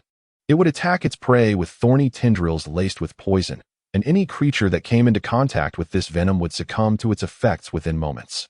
The mandragora flower absorbed the corpses of its victims to sustain its growth, rendering it a truly terrifying botanical soul beast. The growth rate of the mandragora flower is exceedingly slow, requiring a millennium to increase by merely 10 centimeters once it reaches the age of 1,000 years. Thus, even within the soul beast forest, it is rare to encounter particularly large specimens. The one before them, however, boasted a bud diameter exceeding 5 meters and a height of at least 2 meters, indicating it was at least a 40,000-year-old soul beast. Presently, the mandragora flower was dispersing a cloud of green toxic powder, and inhaling even a minute amount could prove fatal. What puzzled everyone was that, despite its relentless attacks, the mandragora flower seemed disinterested in targeting Tang Qinfeng and his companions, focusing its assaults solely on the Snow Sisters. In the face of the poisonous mandragora, Zumeingbing was producing a vast expanse of icy mist to combat the toxic dust, although the ice element served as a formidable counter. It was overwhelmed by the sheer quantity of poison. Furthermore, the formidable defense of the mandragora flower, being of the 10,000-year level, rendered it impervious to the ice spears conjured by Shui Tianbing, while its thick tendrils continued their relentless assault on the trio. Just when Shui Tianbing and Zumeingbing were at a loss, Shuolinger suddenly shouted, "Sisters, stand back." At that moment, her first soul ring illuminated, and everyone present could distinctly feel the temperature in the chamber plummet at an accelerated pace around her. A deep blue ice spear materialized in her hand. Shuolinger's first soul skill, ice condensation, allowed her to create and manipulate ice element constructs at will. She aimed the deep blue ice spear at the mandragora flower and hurled it forth, transforming it into a streak of blue light that struck the flower directly, penetrating the bud and leaving a crystalline blue mark upon it. Simultaneously, Schulinger's second soul ring also glowed. "Ice explosion!" she cried out, as the crystals previously formed on the mandragora flower erupted. Like a bomb, it erupted with a thunderous explosion. Standing on the opposite side of the mandrake flower, the siblings Tang Qinfeng were equally astonished. The Ice Blast technique, one of the most formidable abilities among ice attribute attacks, was wielded by that snow spirit. In the instant of the explosion, the tendrils surrounding the mandrake flower convulsed violently, clearly enduring immense agony. Before long, the surrounding green vines retracted back into the earth. At this moment, Snow Spirit had already collapsed to the ground, her complexion having paled significantly. She was already quite frail, and having strained herself to unleash 2 soul skills moments ago, she now lacked the strength even to rise. Without the protection of the mandrake flower, Tang Qinfeng and his companions would have to confront the 3 from our side directly. Just as Snow Tianbing contemplated this, another twist of fate unfolded. Ha ha ha. The seemingly listless mandrake flower stirred once more, accompanied by an eerie laughter. The flower bud unfurled, revealing 4 purple, spiked tendrils and poisonous needles shooting out in all directions. As the bud fully blossomed, it unveiled a form resembling the upper half of a woman. This humanoid shape boasted a cascade of purplish-gray hair, bluish-green skin, and a pair of blue eyes, from which the sinister laughter emanated. Tang Qinfeng quickly realized that this was no ordinary mandrake flower. It was a mandrake demon flower, the most noble existence among its kind. Once a mandrake demon flower reaches the 10,000-year mark, it renders the surrounding area barren, a true marvel of toxicity.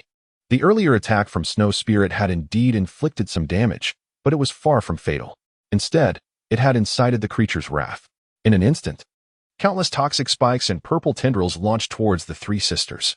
Clearly, having lost their most potent offensive capability, the sisters found themselves utterly powerless against the furious mandrake demon flower. Under the onslaught of poisonous spikes, they were swiftly eliminated.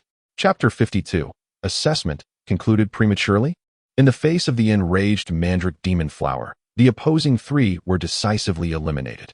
Following their defeat, the bodies of the Ice Snow 3 sisters transformed into points, absorbed by the 2 nearest competitors. Meanwhile, Yi Hongling, standing behind Tang Qinfeng, felt a mixture of astonishment and confusion. On one hand, Tang Qinfeng had effortlessly dispatched the Ice Snow 3 sisters with the help of the mandrake demon flower, garnering a substantial amount of points. On the other hand, she was puzzled by how Tang Qinfeng had known of the hidden mandrake demon flower's presence here. Before arriving here, Tang Qinfeng was, of course, unaware of the presence of a mandragora demon flower. The one who informed him of its existence was Bai Xing. Just as Tang Qinfeng was preparing to confront the Ice and Snow trio, Bai Xing suddenly communicated with him telepathically, revealing that she sensed a mandragora flower lying underground within this secret chamber, which could be of great utility. The method of utilization involved awakening it through the life inheritance traits and imprint of Yi Hongling. Thus, Tang Qinfeng urged Yi Hongling to unleash her life domain without restraint to rouse the mandragora demon flower hidden below, intending to employ it as a weapon against their foes. Thus far, the plan had unfolded smoothly. However, after dispatching the Ice and Snow trio, the mandragora demon flower began to survey its surroundings before setting its gaze upon the 2 siblings. "Brother, what shall we do next?" Yi Hongling anxiously inquired, clutching Tang Qinfeng's arm. In response, Tang Qinfeng remained composed, reassuringly stating, "The next step relies on you, Linger." "Me?" Yi Hongling's face instantly reflected her apprehension. "Fear not. Your martial soul should exhibit a profound affinity with any plant-based soul beast. If my conjecture holds true, you might even be able to communicate with it. From Bai Xing. Tang Chenfeng had already discerned that Yi Hongling was indeed the life inheritor. Bai Xing had also shared that life inheritors are, in essence, messengers of nature, possessing a remarkable affinity for any entity that resonates with the natural world, with plant-based soul beasts being particularly susceptible to their charm. Nonetheless, Yi Hongling still felt a twinge of anxiety, gripping Tang Chenfeng's hand even tighter as the mandragora demon flower drew closer. Tang Chenfeng gently caressed her head, firmly asserting, "Linger. Trust me, I am right here beside you." This sentiment served as a potent source of courage for Yi Hongling. She affirmed, and then bravely stepped forward to stand before the mandragora demon flower. Taking a deep breath, she activated her first soul ring, unfurling her life domain. The soul ring that illuminated was not the previously disguised thousand-year ring, but rather her true, verdant golden soul ring. Enveloped by the life domain, the mandragora demon flower, which had exhibited a hint of hostility, suddenly transformed into a welcoming presence, with the form resembling that of a human female leaning forward. It seemed to truly be effective. Yi Hongling mused to herself. Meanwhile, her second soul ring illuminated, and several emerald green vines spiraled upwards, making direct contact with the arm of the mandrake flower's humanoid form.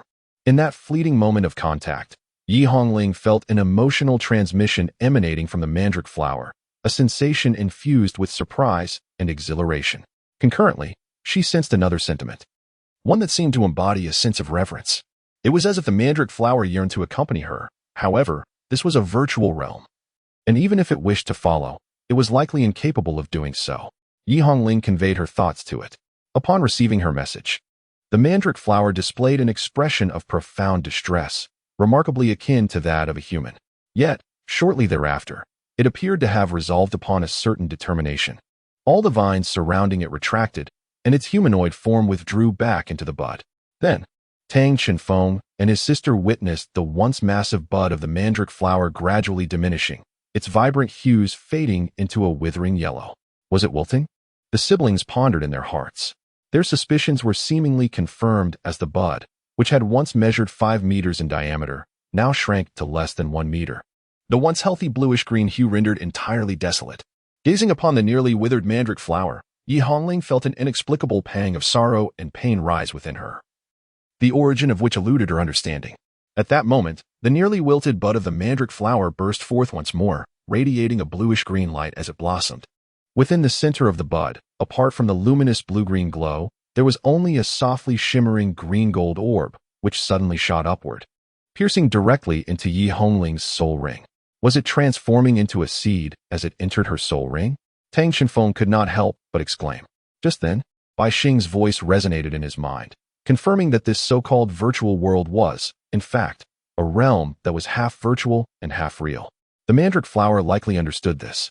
If it wished to follow his sister into the outside world, this was the only course of action available to it, though it must have perceived some benefit in doing so. Half virtual and half real? What manner of place was this so-called Douluo world virtual realm?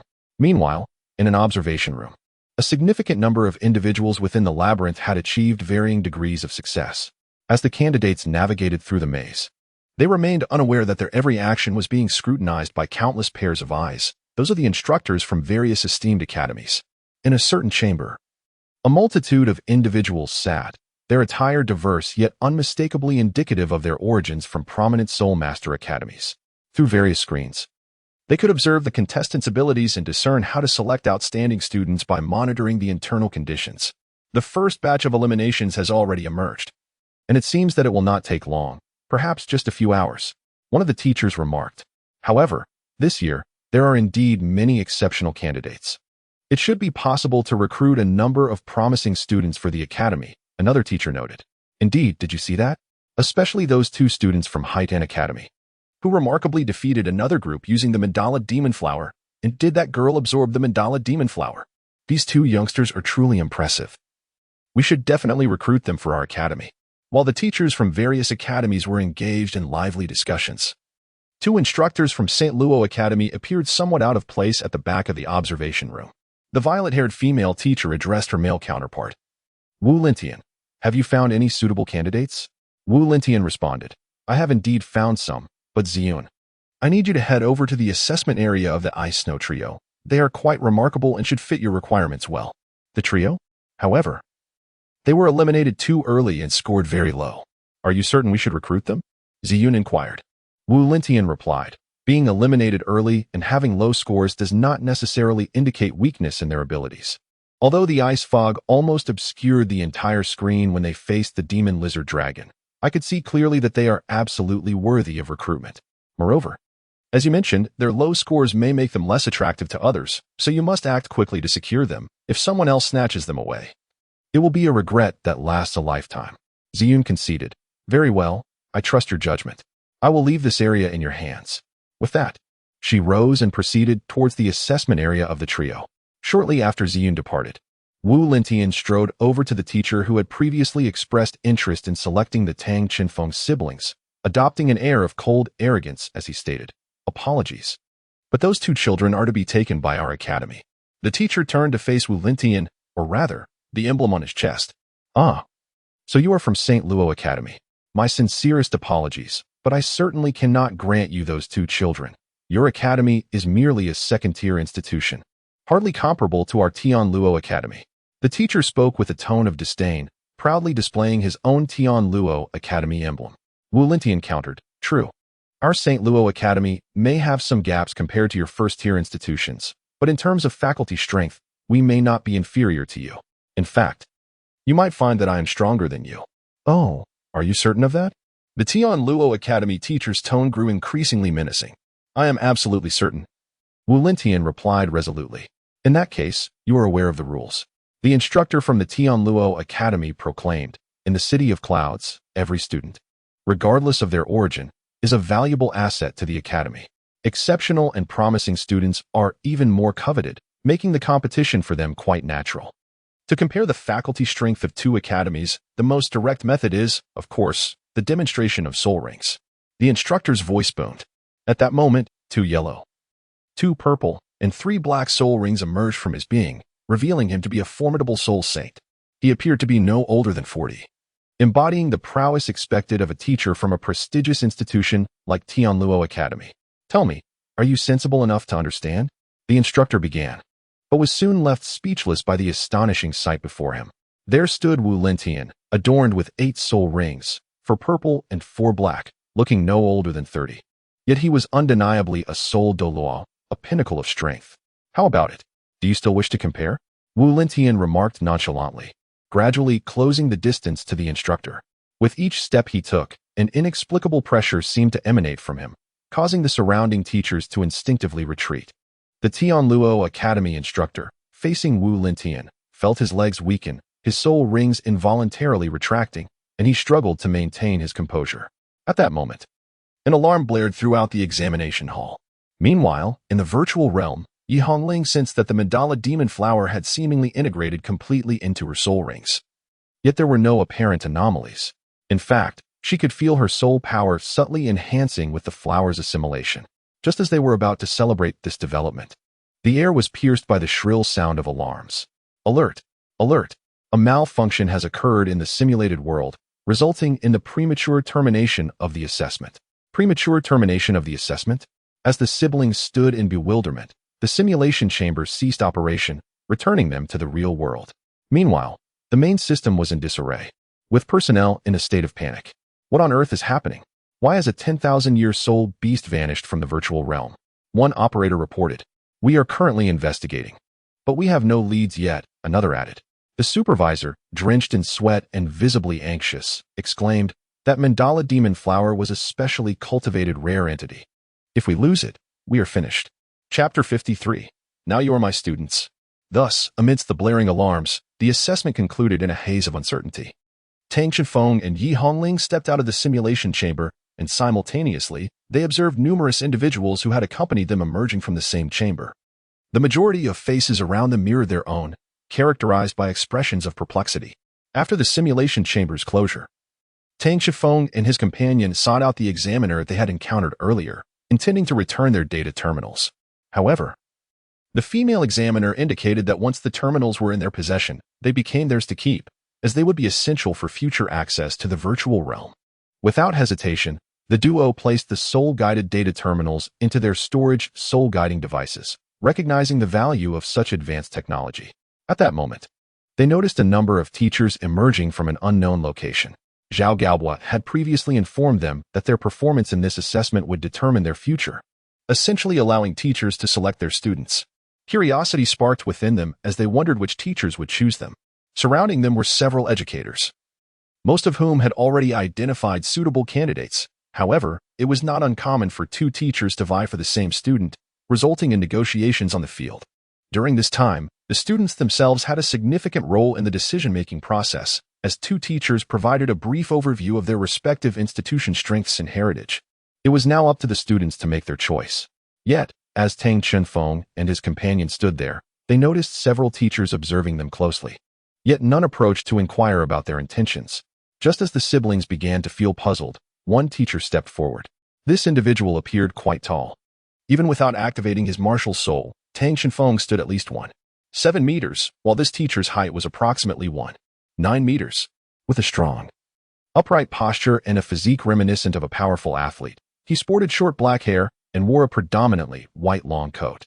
His countenance was gentle, adorned with a slight smile that conveyed both charm and approachability. His dark eyes, though normal in hue, possessed an unusual depth. Greetings. I am teacher Wu Lintian from the St. Luo Soul Master Academy. My areas of instruction include Soul Master cultivation, battle armor creation, as well as mecha and soul-guided aircraft piloting. I observed your performance in the maze, and although the duration was brief, your display was remarkably impressive. Would you be willing to join us at the St. Luo Soul Master Academy as my students?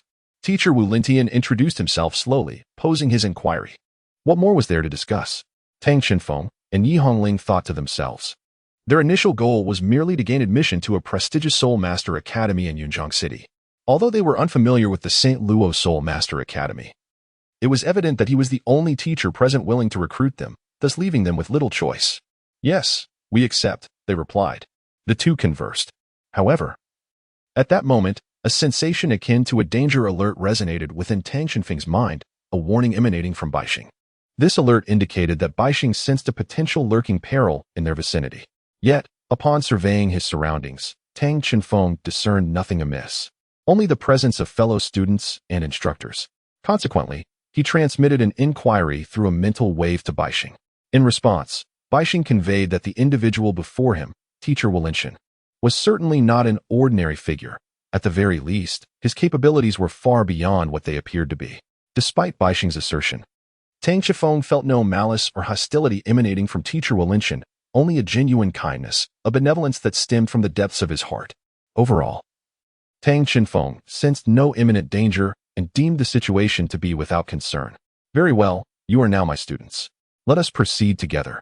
Our academy's soul-guided bus awaits outside. If you wish to bid farewell to your parents or academy teachers, you may do so. For today, you shall head directly to the academy, teacher Wu Lintian stated with satisfaction. Meanwhile, in another location, a similar scene unfolded in a different examination area, where numerous academy instructors engaged with students, inquiring if they wished to join their respective Soul Master academies. Some teachers even exchanged names in a bid to recruit the same student. Amidst this bustling atmosphere, three individuals appeared notably out of place. The sisters Xue Tianbing, Xue Mingbing, and Xue Linger, whom Tang Chenfeng and Yi Hongling had encountered previously in the simulated world. At this moment, Xue Tianbing and Xue Mingbing were seated on a public bench, while Xue Ling lay wearily across Xue Tianbing's lap, having exhausted her energy in the simulated world. Although emerging from the simulation restored her soul power, her mental energy recovery was significantly limited, necessitating additional time for her recuperation. As they sat there, passers-by occasionally expressed concern for them. However, it was evident that no instructors chose to invite them into their academies, for they had been eliminated far too early. In fact, they were the first group to be ousted from this assessment, or rather, the only group to be eliminated due to being overwhelmed. Their hearts were heavy with frustration. Not long after they entered the simulated world, they unexpectedly encountered the magical lizard dragon. Fortunately, their coordination proved effective. Zhou Mingbing unleashed a veil of icy mist to obscure visibility, while Zhu Yixinbing harassed from the rear, preparing for Shulinger's impending assault. Once ready, Shulinger launched a devastating strike against the magical lizard dragon, though the exertion took a considerable toll on her. If she could slay the millennium-old beast, it would indeed be a worthy endeavor. However, to their dismay, the creature fled with astonishing speed. Moreover, Schulinger needed to recalibrate her breath, preventing them from pursuing it promptly. Up to this point, things seemed manageable. But the direst realization struck them upon catching up to the magical lizard dragon. The prey they had inadvertently let escape had been claimed by another. Subsequently, without even confronting their rival directly, they were inexplicably eliminated by a soul beast that emerged from an unknown source. Furthermore, having employed an expansive icy mist to combat the magical lizard dragon, it was likely that no one witnessed their performance in that encounter, leading to their unfortunate fate. As these thoughts consumed them, the trio felt increasingly aggrieved. They had envisioned countless scenarios in which they might be disqualified during the assessment, yet never anticipated such a humiliating dismissal. Indeed, it was utterly frustrating.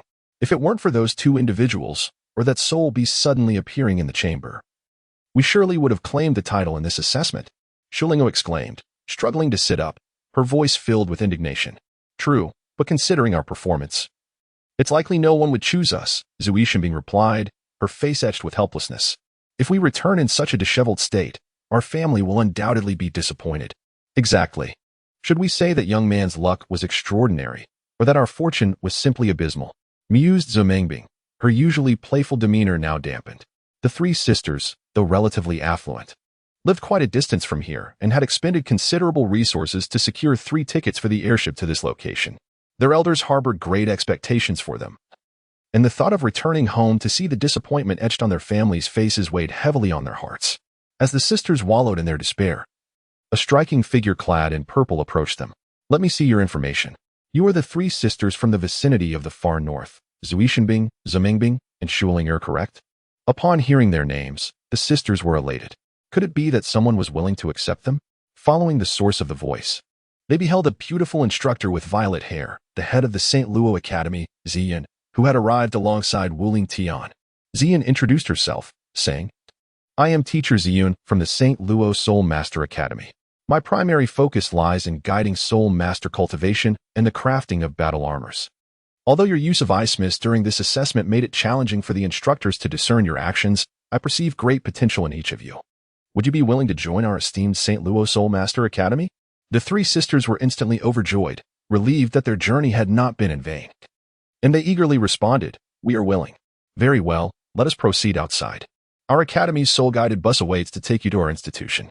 Upon your arrival, you will be assigned to instructors tailored to your individual needs, so it may not necessarily be me. So do prepare yourselves. Chapter 54. Why are you here? Apart from the assessment venue, Tang Qinfeng and his siblings immediately spotted Yi Jiulong, Ling Wei, and Zhao Gaobo waiting outside. Oh, has the assessment concluded so swiftly? How did it go? Zhao Gaobo inquired upon seeing the siblings emerge. In his recollection, the assessment in Yuchong City should not have wrapped up so quickly. Well, how should I put it? It seems an unexpected situation arose. Tang Qinfeng replied with a hint of exasperation. Oh, you must be their supervising teacher. Allow me to clarify. Wu Lintian interjected. Our instructors have already received notification that an unforeseen issue occurred during the assessment, necessitating adjustments to the simulation chamber. Once the calibration is complete, they will undergo the assessment again, and at that time, we will still have the discretion to decide whether to retain them. I see. How peculiar. Such a fundamental error should not typically arise, Zhao Gaobo remarked, puzzled. Meanwhile, Yi Hongling was pulled aside by Yi Jiulong and Ling Wei. Grandfather, grandmother, what happened? Yi Hongling inquired, glancing at the two still engaged in debate. Linger, here is something for you, Ling Wei said, as she handed an object to Yi Hongling. Looking down, Yi Hongling realized it was the Holy Order of the Life Church. Why are you giving this to me? Yi Hongling questioned, bewildered as she examined the token in her hand. Yi Jiulong explained, once you enter the academy, your grandmother and I will not always be able to protect you. Keep this on you. In case of danger, it may serve as a safeguard. Just take it with you. After some persuasion from Yi Jiulong and Ling Wei, Yi Hongling accepted the Holy Order. Thus, that was the situation. Meanwhile, Zhao Gaobo and Wu Lintian had essentially concluded their discussion. Well, we have covered everything that needed to be said. Let us take our leave, Wu Lintian said to Tang Qinfeng and his siblings. All right, father, mother, and teacher Zhao. We shall be on our way. Yi Hongling and Tang Qinfeng bid farewell to the 3 individuals. Once you enter the academy, Make sure to work diligently and do not fall behind, they advised. Yi Jiulong and Ling Wei also took their leave. Qinfeng, once you are in the academy, do not forget to practice forging diligently, Zhao Gabor reminded Tang Qinfeng. Oh, understood. I won't forget, he replied, observing the siblings walking towards the bus. Ling Wei couldn't help but reflect, these children have grown so quickly. They have already reached Cloud City, and it feels like just yesterday they were so small. Yu Jiulong, standing beside Ling Wei, remarked, regardless of anything, they will inevitably grow up. Now that we have returned, we too should resume our old endeavors and strive diligently. Zhao Gabor concurred, I agree with you, old Jiulong. The children have departed. Next, let me show you the place I have prepared for you. It should be quite suitable. Meanwhile, Wu Lentian had already escorted the siblings, Tang Qinfeng and his sister, onto the bus. After glancing around the spacious interior, he informed them. The other instructor who is accompanying us has not returned yet. Please wait a moment. Once he arrives with the other students, we shall be on our way. Is there only one other instructor? Tang Qinfeng pondered. How many students does the academy in Cloud City typically enroll? He inquired of Wu Lentian. After a moment of contemplation, Wu Lentian responded, the number of students recruited from the surface is generally not high. Even in Cloud City, many students will enroll directly in the school. For a single cohort, it is usually around 500 students, but the proportion from the surface rarely exceeds 20%, which is indeed quite limited. Only 20%? That is remarkably few, Tang Qinfeng thought. The admission criteria for Cloud City require that those under 16 must achieve a level above 20, which implies that local students are undoubtedly exceptional talents. Consequently, the pressure on those coming from the surface must be considerable.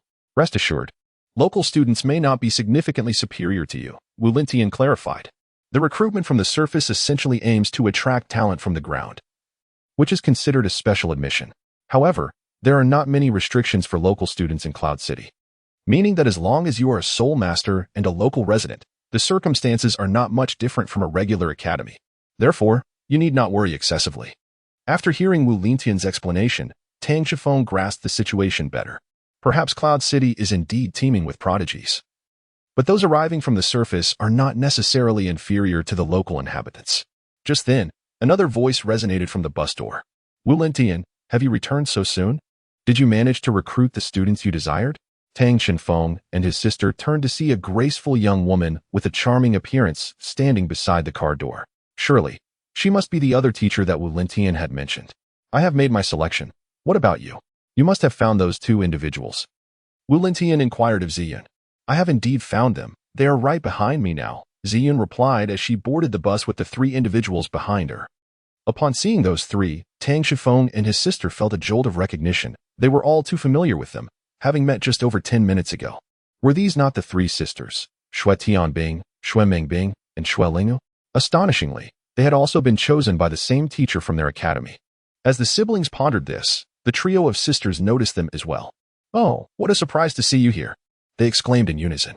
Tang Qinfeng, with an expression of utmost innocence, inquired, do you truly believe it was mere coincidence?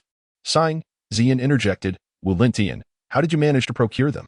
She recalled the instructor from Douluo Academy had expressed intentions of recruiting them into his prestigious institution, which was certainly a formidable challenge. Wu Lentian replied, well, I simply reasoned with him, and he acquiesced.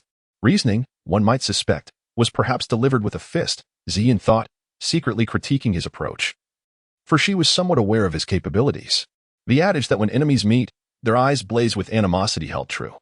The encounter between these two factions was inevitably laden with tension, particularly for the trio of sisters, who might have avoided early elimination had circumstances been different.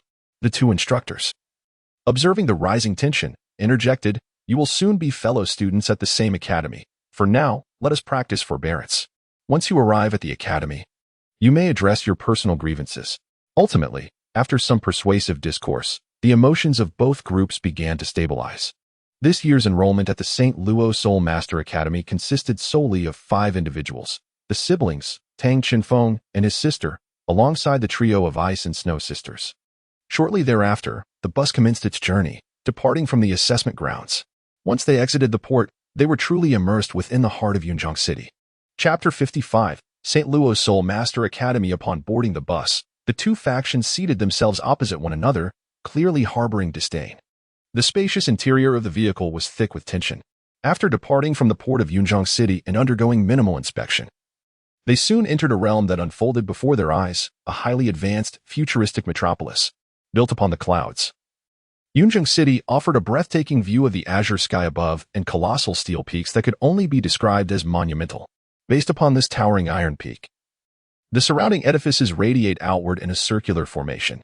Amidst this dense urban landscape, the expanses of greenery are remarkably extensive, wherever one gazes. Nearly every conceivable space suitable for plants is adorned with verdant life.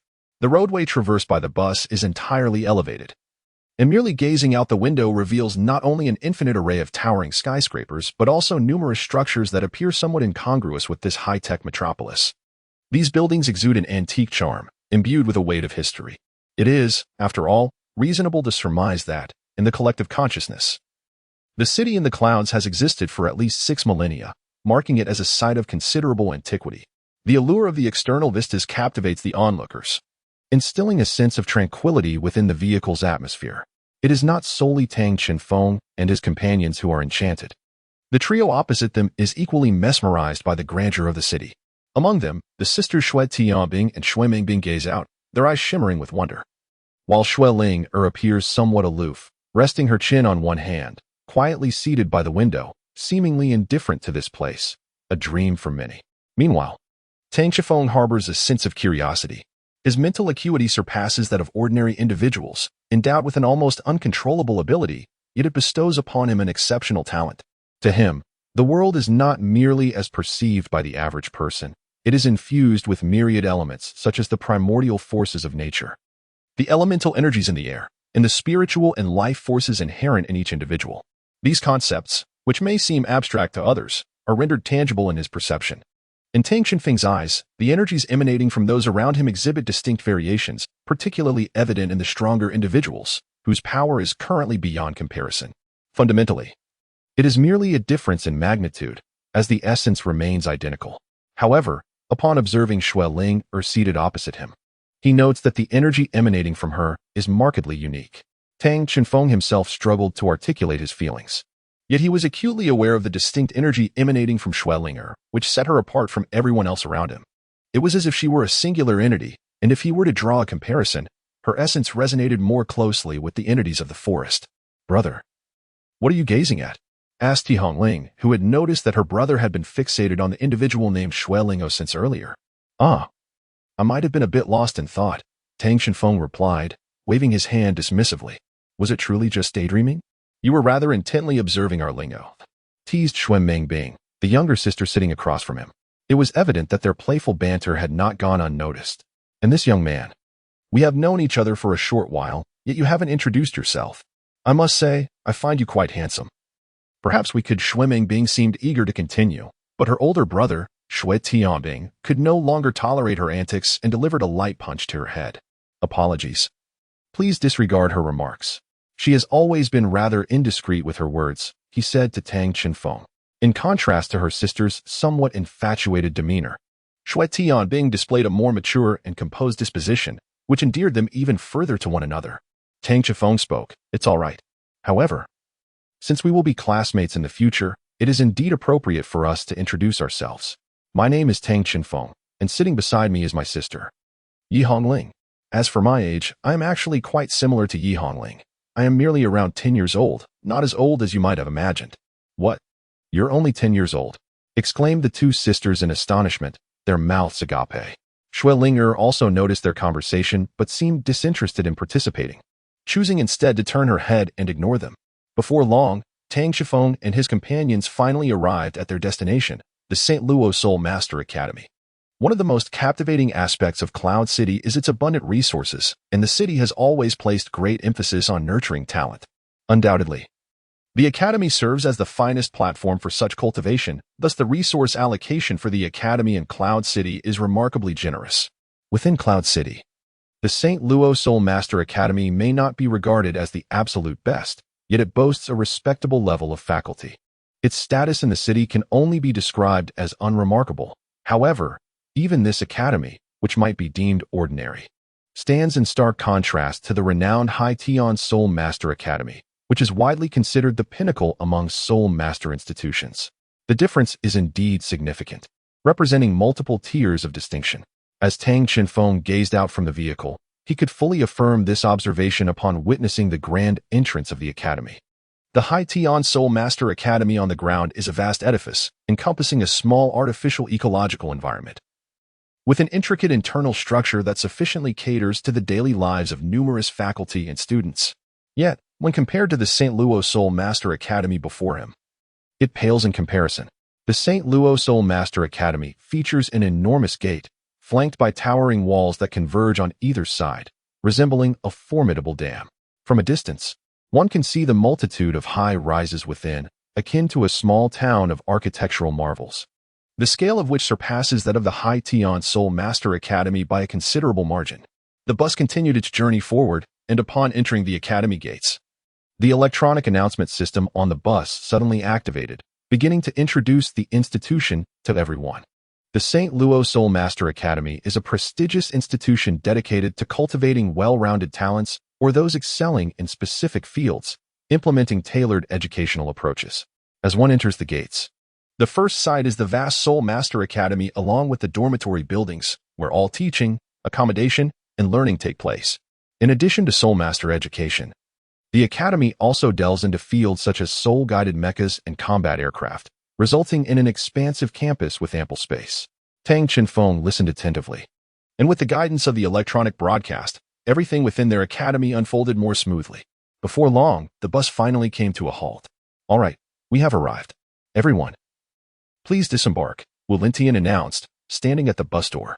The group followed his instructions and alighted from the vehicle, simultaneously noticing that several other buses had also arrived at the academy, from which numerous individuals emerged. It was evident that they were all locals. Tang Chenfeng and his sister disembarked from the vehicle, preparing to join the throng heading towards registration. However, Wu Lintian unexpectedly detained them. "You need not follow the crowd. Your enrollment and registration must be conducted directly through me." Observing the gradually receding flow of people, Yi Hongling inquired, "Teacher, why is that? Shouldn't assignments be determined by individual strengths?" "Oh, this is a stipulation of the academy. Those specially recruited from the ground are to be mentored by the teachers who selected them. The same applies to another group, who will be escorted by Dean Ziyun." Although Wu Lintian's explanation appeared sound, Tang Shifeng pondered yet could not find any relevant regulations. However, dwelling on it further seemed futile. At the very least, they could ascertain that he was indeed a faculty member of the academy, thus they resolved to accompany him. Wu Lintian led the siblings directly into the office of the teaching building. The office was modestly sized, approximately 20 square meters, furnished with a simple yet elegant decor, including a sofa, desk, and bookshelf, suggesting it was a private office. Wu Lintian retrieved 2 information forms from beneath the desk and placed them before the siblings, saying, "Please verify the information. If all is correct, kindly sign below. Oh, and hand me your Soul Guide communicators, along with these." He then produced 2 white uniforms from under the desk. After signing, he suggested, "You may first visit the dormitory. The academy is not heavily populated, and both male and female dormitories consist of single rooms. Following that, you will have free time, as classes will officially commence the next day. You can head to your dormitory and plan your subsequent activities." Upon exiting the office, the siblings proceeded to the academy's dormitory, which featured separate buildings for males and females, necessitating their separate paths.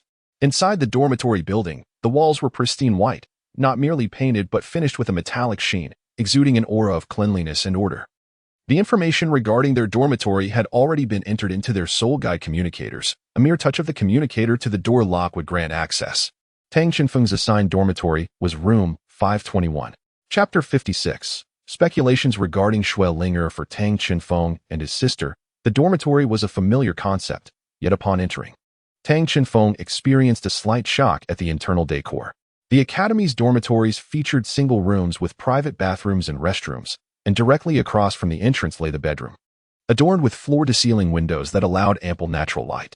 In addition to a large bed, the room was equipped with various amenities provided by the academy, resembling a luxurious hotel suite, conditions that were beyond compare. Is this truly the academy situated in Yunzong City? Tang Chenfeng mused, reflecting on the stark contrast with the student dormitories at Haidin Academy. The disparity was, in every conceivable sense, as vast as heaven and earth. After placing his belongings and donning the student uniform, he prepared for the new chapter ahead. The white school uniform, adorned with silver stripes, fits Tang Shenfeng quite well. Upon arriving in Yunqing, it was already afternoon, and now, as evening descends, it is time for dinner. After Tang Shenfeng exited the dormitory building, he lingered at the entrance for a brief moment, and soon the person he awaited appeared. At that moment, Yi Hongling had just emerged from the dormitory. Upon stepping outside, she immediately spotted Tang Shenfeng waiting. "Brother," Yi Hongling called out to him as she hurriedly approached. Tang Shenfeng smiled at Yi Hongling and said, "Let us head to the cafeteria for dinner." "All right," she replied, taking his hand as they walked toward the dining hall. The cafeteria was not located near the dormitory or the classroom buildings. Instead, it was housed in a separate two-story building situated behind the dormitories. The first floor catered to the intermediate students, while the upper level was reserved for advanced students. Upon entering the cafeteria, the siblings were greeted by an enticing aroma of food. The meals at the academy were prepared by specialized chefs, rivaling even the finest establishments outside. The cafeteria in Yunzong City featured rare ingredients that provided energy far superior to that of ordinary fare, making it a remarkable treat for Tang Shenfeng and his companions. Interestingly, perhaps due to the swift actions of teacher William Tian, they seemed to be among the earliest arrivals, as the spacious cafeteria was entirely devoid of patrons except for the two of them. Nevertheless, the dishes had nearly all been served, so they decided to indulge without hesitation. Meanwhile, Xue Tiabing, Xue Mingbing, and Xue Lingo had finally completed their formalities and officially checked into the St. Luo Soul Master Academy. The sisters felt a twinge of frustration. They had initially hoped to showcase their abilities during the assessment, only to be unexpectedly defeated by Tang Shenfeng and his sister. However, they took solace in the outcome, as they had ultimately achieved their goal of entering the academy. Upon their arrival, they underwent significantly more scrutiny than their peers, given their considerable strength, which naturally drew the academy's attention. Although the paperwork was more intricate than that of others, the processing speed was considerably quicker, allowing them to emerge sooner than expected. When the three sisters entered the cafeteria, they were taken aback. As soon as they stepped inside, they beheld the sight of the siblings voraciously devouring their meals. Their eating habits nothing short of ferocious. The plates beside them were stacked high, nearly 20 centimeters tall. "Good heavens, are you two reincarnations of starving ghosts?" Xue Linger couldn't help but exclaim upon witnessing their ravenous consumption. Tang Shenfeng and his companions naturally noticed the three individuals. "What's the matter? We merely possess a hearty appetite," they remarked, all the while not pausing in their dining endeavors. As the trio stared in bewilderment, the chef unexpectedly stepped forward, his expression one of exasperation. "It's not merely that you have a hearty appetite. You have consumed nearly 20 portions, selecting only the finest dishes. At this rate, you will deplete our rare ingredients entirely." Although Yunzong City provides robust support to the Soul Master Academy, rare ingredients are not easily procured even with wealth. Consequently, the kitchen regulates the portion sizes meticulously. The siblings, Tang Shenfeng and his sister, seemed to possess an uncanny ability to discern the rare dishes, leaving the ordinary fare untouched while devouring nearly all of the exquisite offerings. If you continue in this manner, it will adversely affect your fellow students. Should that occur, I will have no choice but to report this to the dean," the head chef stated with a serious tone. Only at this point did the siblings reluctantly set down their utensils, pondering the thought that even mealtime did not allow for full satisfaction. Though they were preparing to depart, the newly arrived trio protested. "Hey, wait a moment. You've nearly consumed all the food. We'll have nothing left. Are you really just going to leave?" At this, the siblings glanced at the towering stack of empty plates beside them, feeling a pang of guilt. Though they were known for their hearty appetites, they had inadvertently consumed the meals intended for their fellow students. Tang Shenfeng, with an expression of deep remorse, apologized. "I'm sorry, but we have already finished this time. We will certainly be more attentive next time." Observing his contrite demeanor, Xue Tiabing and her companions felt an escalating sense of irritation. Ever since their arrival in Yunzong City and their encounters with these individuals, they had experienced a streak of misfortunes. It was one thing to feel discontent, but it was particularly vexing that they consistently crossed paths with one another, further compounding their troubles. The tension between the two groups began to mount once more. And at that moment, the temperature within the dining hall noticeably began to drop. A considerable number of people had already started to arrive at the cafeteria. Just then, the head chef bellowed, "Stop, you lot. Fighting is strictly prohibited in the dining hall. If you wish to brawl, you shall have ample opportunities in the future. But if you dare to engage in a fight here, you will no longer be welcome to dine in this hall.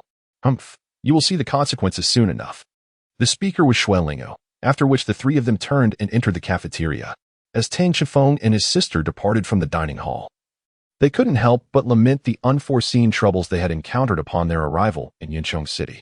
By the time they emerged, the evening had already descended, and with the school opening ceremony scheduled for the following day, the siblings exchanged brief farewells before returning to their respective dormitories. Having just arrived in Yunzong City, they were eager to practice their secondary professions, yet they were oblivious to the location of the training grounds. Thus, the only endeavor left for them was to engage in meditation training within the confines of their dormitory. Upon entering, just as Tang Qifeng was about to commence his meditation, Bai Xing unexpectedly appeared beside him and remarked, "Qifeng, have you sensed it? That girl is quite extraordinary." Tang Qifeng remarked, "Indeed, I can sense it. The aura surrounding her, or rather, the entirety of her essence, distinctly diverges from that of the others in our vicinity. I harbor certain conjectures. Yet the subject of our discourse is none other than the youngest of the three sisters, Xue Ling'er. From her, I perceive not merely a different aura.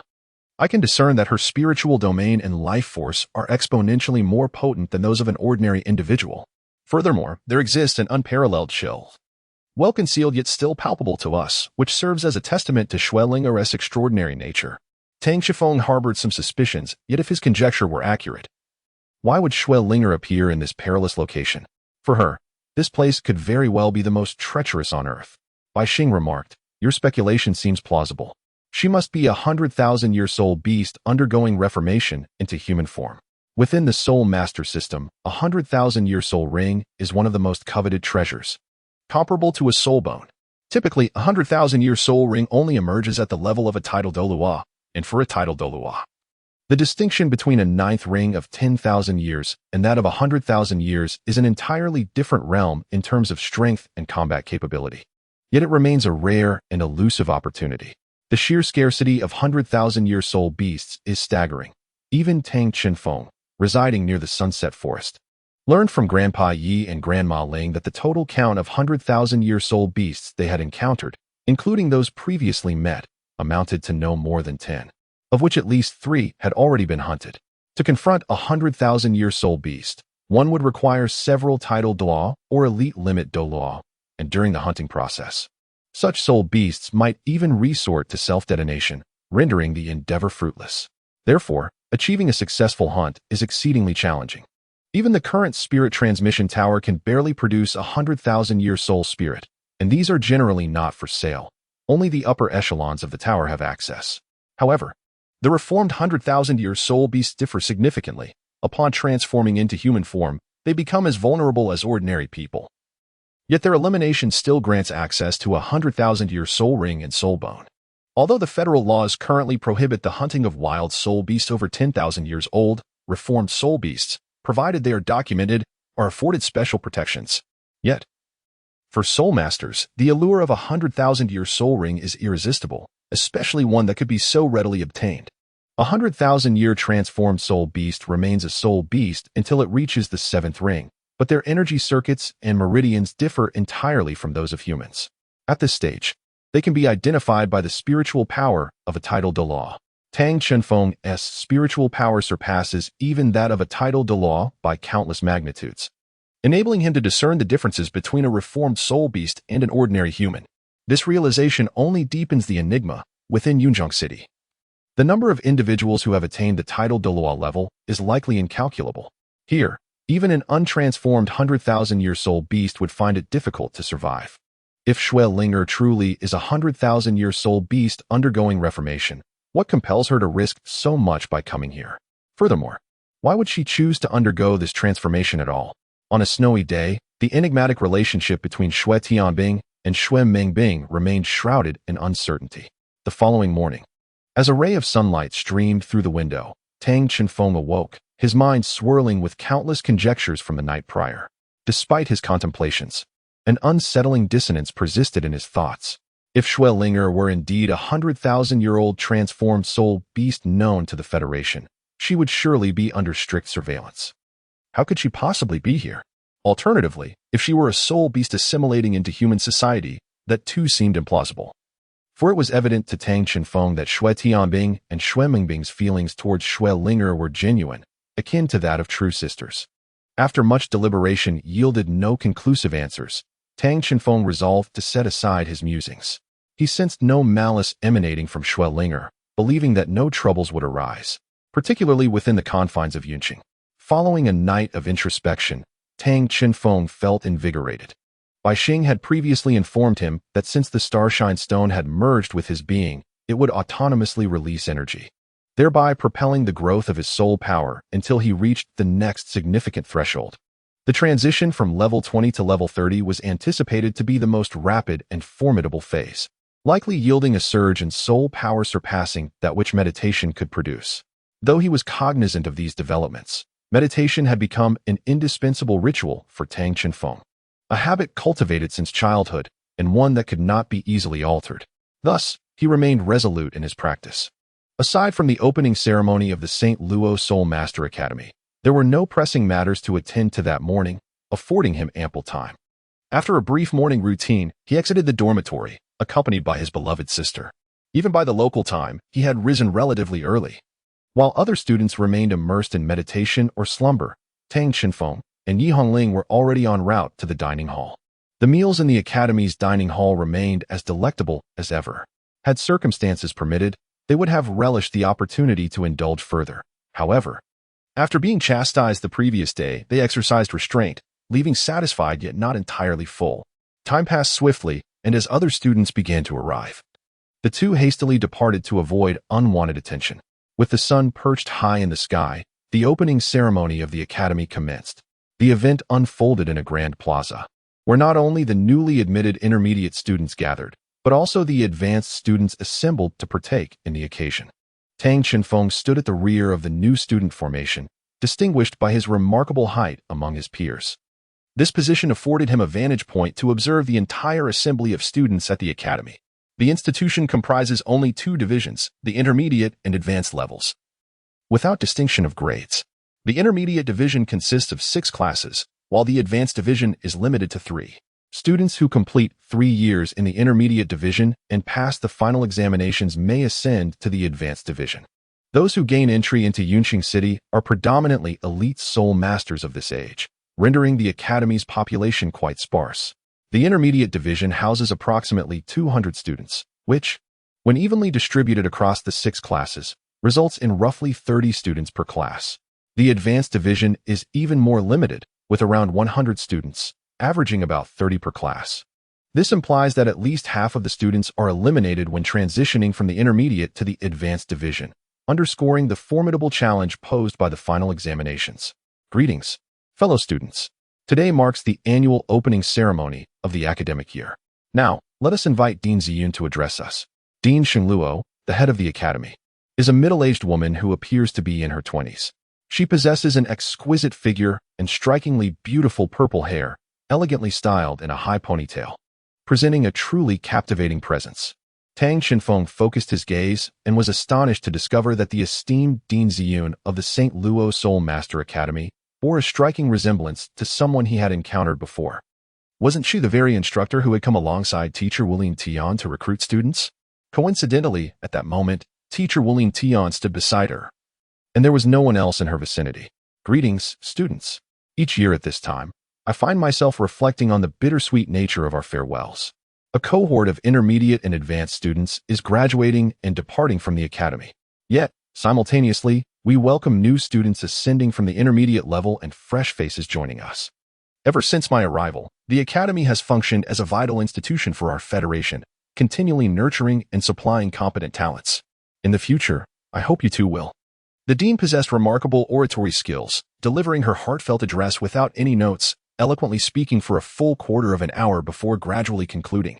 Following her speech, the most significant event of the opening ceremony commenced: class assignments. Those who did not require reallocation naturally exited first, leaving behind the newly promoted advanced students and the novices from the intermediate level. The process of class assignment at the academy is quite straightforward, primarily categorizing students according to their individual strengths and the cultivation direction of their respective martial souls. For instance, Class 1 of the intermediate level focuses on offensive capabilities, while Class 2 specializes in control, and so forth. As Class 1 was being assigned, Tang Chenfeng and his companions spotted 3 familiar figures, Without a doubt, they were Xue Tianbing, Xue Mingbing, and Xue Ling. Notably, Xue Mingbing, a control-type student, had been placed in the offensive class, likely due to special admission criteria. Teacher Wulin Tian had mentioned this to them before, indicating that the instructor for Class 1 would undoubtedly be the Dean Ziyun. When it came time for the 6th class assignment, Teacher Wulin Tian stepped forward and naturally positioned himself in front of Tang Chenfeng and Yi Hongling. However, upon the announcement of the 6th class, it was referred to as the Soul Guidance Department. The Soul Guidance Department? That essentially straddles the line of not belonging to the category of Soul Masters, Tang Chenfeng mused internally. Throughout history, soul guidance devices have played an indispensable role, with reports suggesting that during their zenith, they even surpassed the prowess of soul masters. Yet, that was a long time ago. In modern times, soul guidance devices have permeated every aspect of life, allowing even ordinary individuals to wield them. Nonetheless, soul masters primarily focus on cultivation, thus, those who delve into the study of soul guidance devices either possess extraordinary talent in that area or lack aptitude in the realm of soul mastery. In summary, it could be inferred that this class was likely the least esteemed within the academy. How had he inexplicably found himself in the soul guidance department? Moreover, it wasn't just him. Yi Hongling had also been assigned alongside him. At that moment, Tang Chenfeng realized a crucial point. Teacher Wulin Tian had mentioned they would be his students, yet he had not specified which department he would be teaching. Each class typically consists of approximately 30 students. However, by the time they reach Class 6, it appears that only around 20 have been allocated here. The students seemed dispirited, their heads drooping, each exhibiting a lack of enthusiasm. Observing this scene and glancing at the perpetual smile adorning Teacher Wu Lintian's face, Tang Chenfeng suddenly felt as though he had been deceived. Now, I would like each class monitor to lead their students back to the classroom to familiarize themselves with the academy. All right, follow me, Wu Lintian beckoned, urging them to catch up. His warm tone, combined with his handsome appearance, imparted an aura of approachability, yet also rendered him rather unremarkable. Class 6 is situated at the innermost part of the academy's first floor, requiring a longer journey than other classes. The classroom is equipped with 30 sets of desks and chairs, yet with only 20-odd students. The space still feels somewhat sparse even when fully seated. Upon reaching the classroom, Wu Lintian casually invited them to choose their preferred seats. Yi Hongling, being of shorter stature, opted for a seat at the front, while Tang Chenfeng naturally found himself relegated to the back. He selected the last window seat in the back row, parallel to Yi Hongling. Standing behind the lectern, Wu Lintian's gaze swept across the class. Tang Chenfeng couldn't shake the feeling that, as his eyes passed over him, there was an unsettling sense of being seen through. Although this sensation flickered and vanished almost immediately. For reasons unknown, Wu Lintian's amiable gaze seemed laced with an imperceptible pressure. The classroom, once filled with chatter, fell into an immediate hush under his scrutiny. I am Wu Lintian. You may also address me as Teacher Wu, he stated calmly. Firstly, I must clarify a few points. Some of you may have heard that our Class 6 is the weakest, but here, I assure you, you can completely disregard such claims. Contrary to what is said outside, our Soul Guidance Department possesses far more resources. In addition to the standard curriculum, the various combat simulation chambers and vocational studios within the Academy building are accessible to us without application, unlike other classes. Perhaps your talents may not seem sufficient, but as long as you are under my tutelage, I will endeavor to cultivate you into exemplary students. Teacher Wu's tone was unassuming yet magnetic, capturing the attention of every student in the room. Now, before we commence our first lesson, let us engage in a self-introduction. Please share your name, age, martial soul, and soul power level. The request was straightforward and devoid of any embellishments. Tang Chenfeng occupied the innermost row, and Wu Lintian gestured for them to stand. Consequently, the first to introduce herself was Yi Hongling. Greetings, everyone. I am Yi Hongling, 10 years of age, with a martial soul known as the Life Tree, possessing a soul power of level 26. I am a healing support type soul master. Upon concluding her self-introduction, she immediately captured the attention of her classmates. The standard for admission to the Intermediate Soul Master Academy is level 20, and as the least esteemed Class 6, a level of 26 is quite commendable. Most impressively, this girl is merely 10 years old. A level 26 at such a tender age is nothing short of prodigious. Wu Lintian nodded in acknowledgement of Yi Hongling, affirming the presence of promising talent. The next individual stepped forward. I am Chung Siki, age 13, with a martial soul called the Demon Crystal. And I possess a soul power of level 24. My aspiration is to become a support control-type soul master. Chungsiki appeared quite frail, and his delicate demeanor made him seem no older than 10. His voice carried a light, airy quality. A soul power of level 24 is indeed a respectable achievement. With two commendable students emerging in succession, Wu Lintian's expression brightened further. Soon, it was Tang Xinfeng's turn. I am Tang Xinfeng, 10 years old, with a martial soul of the primary type, and my soul power is at level 29. I am a formidable attack-type soul master. The declaration of his level 29 instantly captivated the entire class. This level signifies that with just one more advancement, he could ascend to the realm of a three-ring soul respect. Moreover, due to his physique, his classmates had not anticipated that he was only 10 years old. Achieving level 29 at such an age transcends mere talent. It is extraordinary genius. While he understood the origins of his impressive level, even Tang Xinfeng found it somewhat incredulous. During the vacation, he had not assessed his soul power, only testing it the day before the assessment in Yunzong. Remarkably, in just 2 months, he had progressed from level 21 to level 29. Witnessing this transformation left those around him astounded, as such a rapid advancement is truly unbelievable. After much deliberation, everyone agreed to report the facts while omitting the details of his swift progression. In Yunzong, where many geniuses abound, concealing such a staggering rate of improvement would render his achievements within the realm of normalcy. However, it appeared that Class 6 possessed only these 3 exceptional talents. The remainder of the students barely reached the passing threshold of level 21, merely scraping by to meet the admission requirements. The diversity of martial souls was vast, yet none exhibited notable strength. Tang Xinfeng could not help but exclaim that, whether on the ground or in the City of Clouds, the division of strength and weakness seemed perpetually fixed.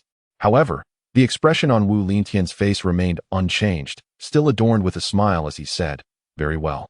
I have a general understanding of everyone's situation. Next, let us proceed to the playground and stand in line."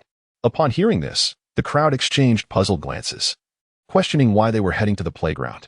As students of the Soul Guidance class, should they not first delve into theoretical knowledge? Even if practical operations were to commence, should they not utilize the simulation training chamber? Despite their bewilderment, they nevertheless followed Wu Lintian to the playground.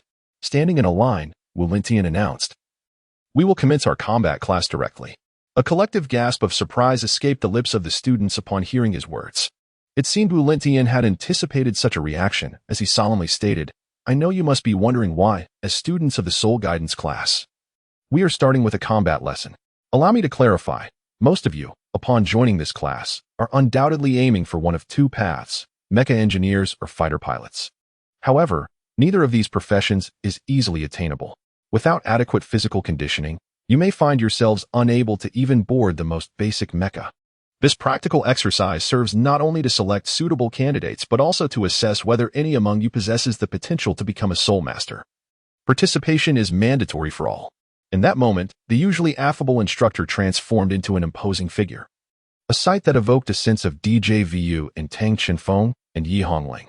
At this juncture, a timid female student spoke up, "Teacher Wu, but I am a support-type student. Do I also have to participate in the combat exercise?" Wu Lintian replied sternly, "Of course, if you find yourselves on the battlefield. Even if you do not serve as a soul master or pilot a mecha or soul-guided aircraft, will the enemy spare you simply because you belong to the support class? Today marks your first lesson, and it is also the moment to showcase your true abilities. Shortly, we will engage in combat without rules. Defeat your opponent by any means necessary. I will serve as the referee, and this will be a single elimination format." With that, Wu Lintian produced a list and began to call names. Chapter 58. The first lesson. The first match pits Chungsiki against Yuan Lu. Yuan Lu, a tall young man with glasses, presented an air of refinement. Tang Xinfeng recalled that he had mentioned his martial soul was a willow tree. Let the battle begin. With Wu Lintian's command, both participants summoned their martial souls and soul rings. Yuan Lu manifested 2 yellow 100-year soul rings, raising his arms skyward as slender willow branches emanated from his limbs, waving about like creeping vines.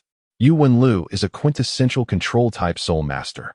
On the other hand, Chungsiki, adorned with 200-year-old yellow soul rings, simultaneously manifested a translucent crystal orb, roughly the size of a human head, in his grasp, within which energy seemed to flow. Seizing the initiative, Yu Wenlu activated his first soul ring, causing the willow branches to entwine towards Siki. Concurrently, a flash of brilliance erupted from the soul ring, and a slender green serpent emerged, surging toward Siki as well. The strategy of first ensnaring the opponent with willow branches for control and subsequently summoning a spirit to compensate for one's own lack of offensive power proved to be an astute combat approach. Moreover, given that Siki was primarily a support-type soul master, it was unlikely he could confront a control-type soul master head-on. As the spectators on the playground pondered this, Siki activated his 2 soul rings, and the crystal orb erupted with dazzling light. In the blink of an eye, as Yu Wenliu's willow branches and spirit lunged towards him, Siki appeared to anticipate the trajectory of Yu Wenliu's assault. Just as the first entangling strike neared him, he executed a lateral leap, deftly evading the attack along with the spirit's onslaught. With the illumination of Yu Wenliu's second soul ring, the willow branches of his right arm twisted into a rope, resembling a whip as it lashed toward Siki. Yet, at the very moment the second soul skill was unleashed, Siki bent backward, narrowly dodging the strike, as if he possessed an uncanny foresight, always managing to stay a step ahead of any incoming assault. "Ah, quite an impressive soul skill," Wulintian remarked with a hint of satisfaction as he observed Siki. However, after evading 2 successive attacks, the light within the crystal orb in Siki's hand began to dim, and he seemed unable to evade Yu Wenlu's third strike with the same agility as before. "Stop," Wulintian called out just as the attack was about to land. Yu Wenlu naturally ceased his assault, while Siki sat on the ground, gasping for breath. "You will proceed to the next round," Wulintian instructed Yu Wenlu. Then turned to Siki. "Very commendable soul skill. Its ability appears to predict the immediate future. However, it demands considerable consumption of soul power and mental energy. Henceforth, you must strive to enhance your survivability when facing various soul masters, for this will enable you to become an exceptional commander." "Thank you, teacher," Siki replied. Expressing his gratitude, Siki retracted his martial soul and returned to the ranks. The first match was relatively satisfactory, though there was nothing particularly notable. Both sides managed to showcase their strengths as best as they could. However, it seemed that no better performances emerged thereafter. Among the 20 students in the class, half were weapon soul masters, possessing little to no combat capability, and their supporting abilities could only be described as exceedingly meager, barely sufficient. Although everyone here had at least reached level 20, the most astonishing revelation was that one student possessed a 2-ring, 10-year soul ring, indicating minimal potential for advancement. Observing these circumstances, Wulintian's usual smile faded gradually. While he had anticipated that the students of Class 6 might be rather poor, he had never imagined their shortcomings would be so pronounced. In previous settings, even the least capable would not fall to such depths. Wulintian reflected with a sense of helplessness. There were still 2 groups remaining. The next match featured Tang Qinfeng against Zhou. As they stepped forward, Zhou appeared to be of average height and plain appearance, one of those individuals who could easily be lost in a crowd. The battle commenced. With a commanding voice, Wulintian issued his decree. Zhou extended his arms, letting out a fierce roar as 2 soul rings, one white and one yellow, ascended beneath him, radiating a brilliant light. Simultaneously, his stature surged dramatically. The once unremarkable physique transformed into a towering presence, his arms becoming extraordinarily robust, to the extent that the sleeves of his school uniform tore apart. Zhou's martial soul manifested as a gray bear, a quintessential embodiment of a power-type martial soul. His first soul skill, strength amplification, activated, and he charged towards Tang Qinfeng with great strides. The sheer size of his form, coupled with the thunderous sound of his footsteps, exuded an intimidating aura. Yet, in the face of this display, Tang Qinfeng remained remarkably nonchalant, not even releasing his soul. Zhou advanced. His powerful right arm aimed to strike Tang Qinfeng decisively. In response, Tang Qinfeng casually lifted his left hand to grasp Zhou's descending arm.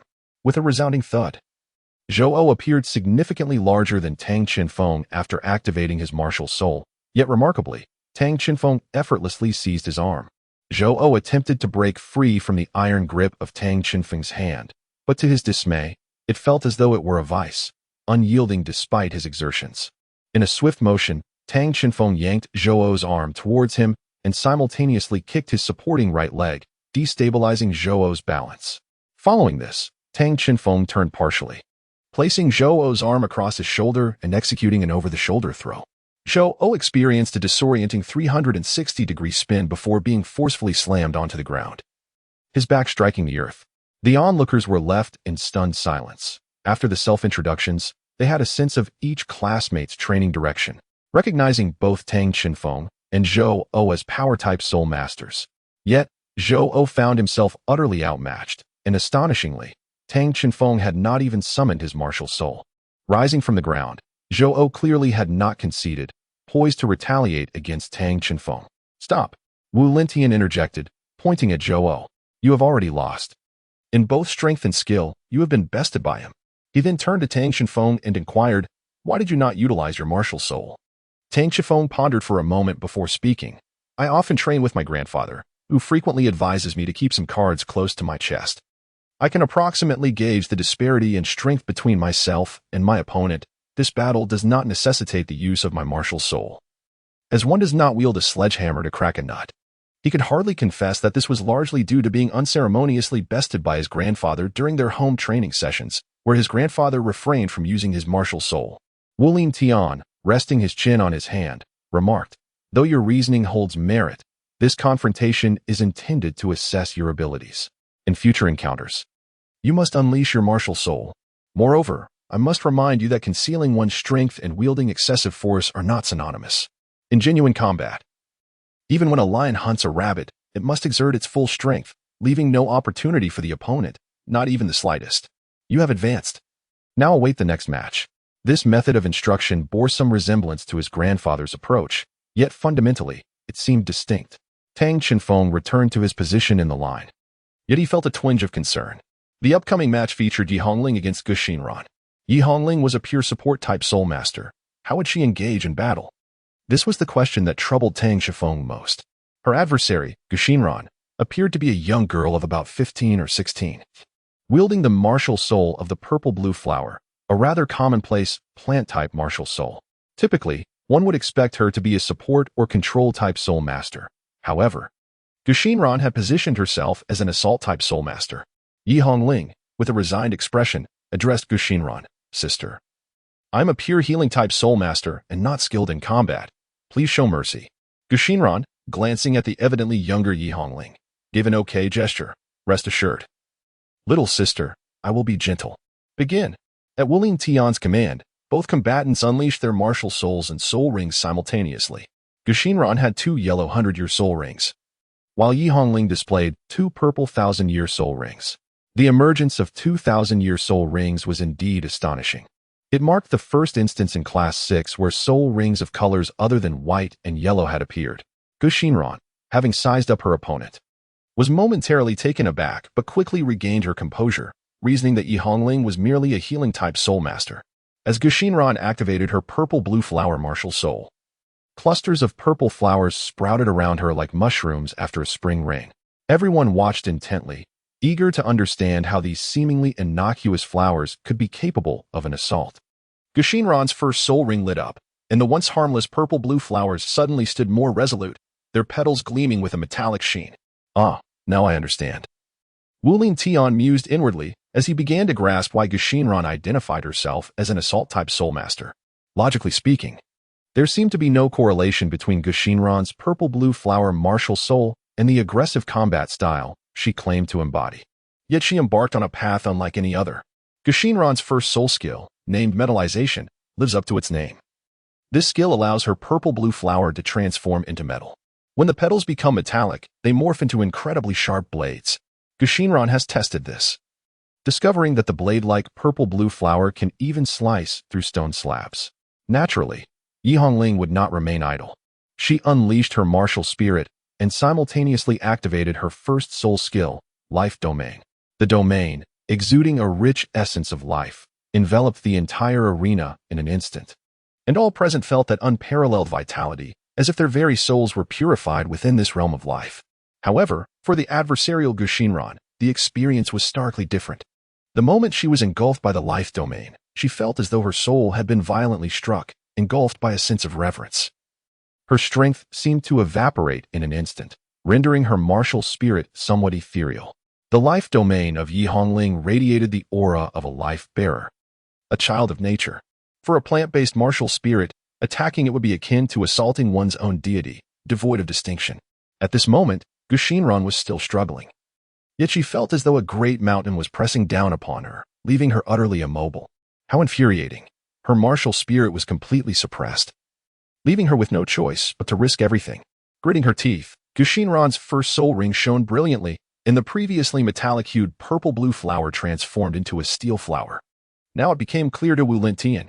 Gushinran's purple-blue flower, being a plant-based martial spirit, was suppressed by Yi Hongling's martial spirit of the Tree of Life.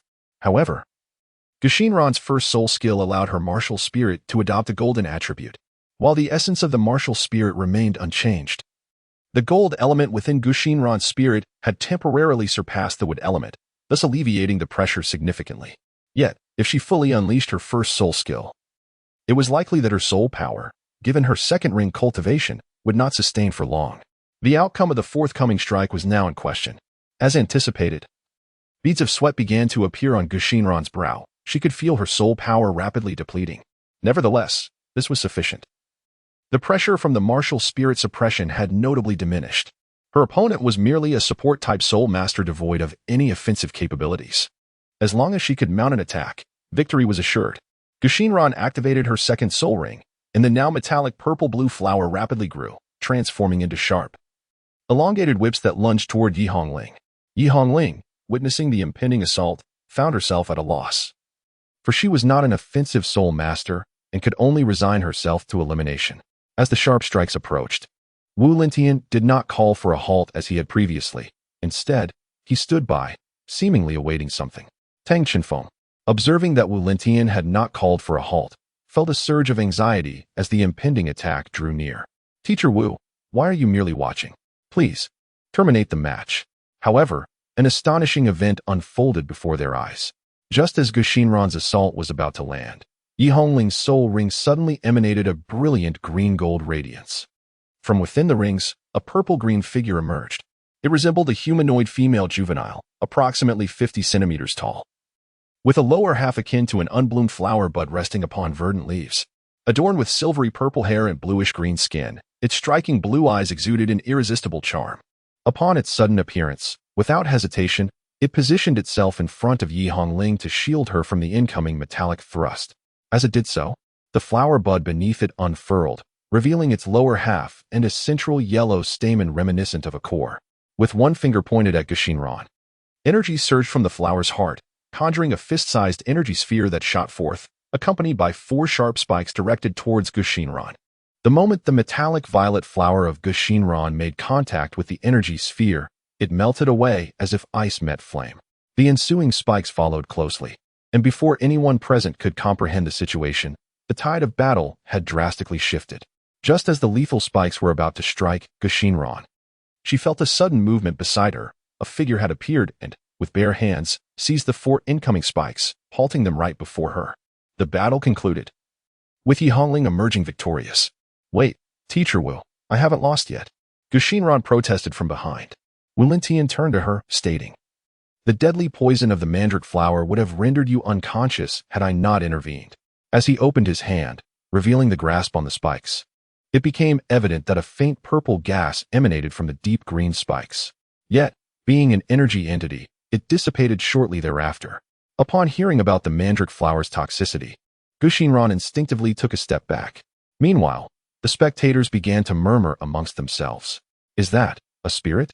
It should be. Look, it's in a semi-transparent energy form, undoubtedly a spirit.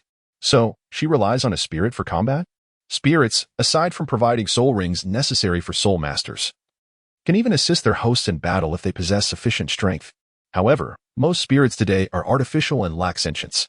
When a soul master releases their spirit to fight, they must concentrate on maneuvering the spirit in combat. Unless one specializes in spirit combat, such an approach often leads to failure. Yet, the pressing question remained.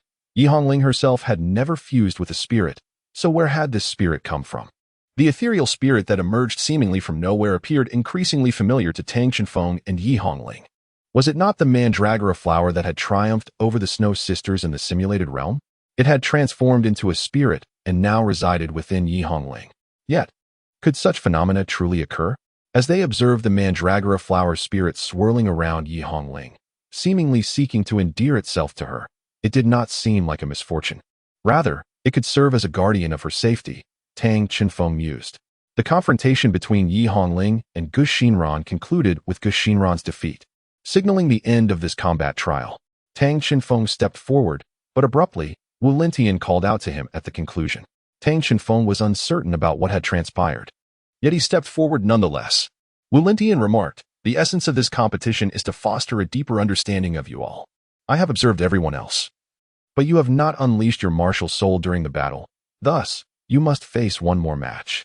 Realization dawned upon Tang Qinfeng as he understood why he had been asked to wait for the next round without anyone else being informed. "Who shall I battle?" he inquired, glancing at his comrades in the lineup.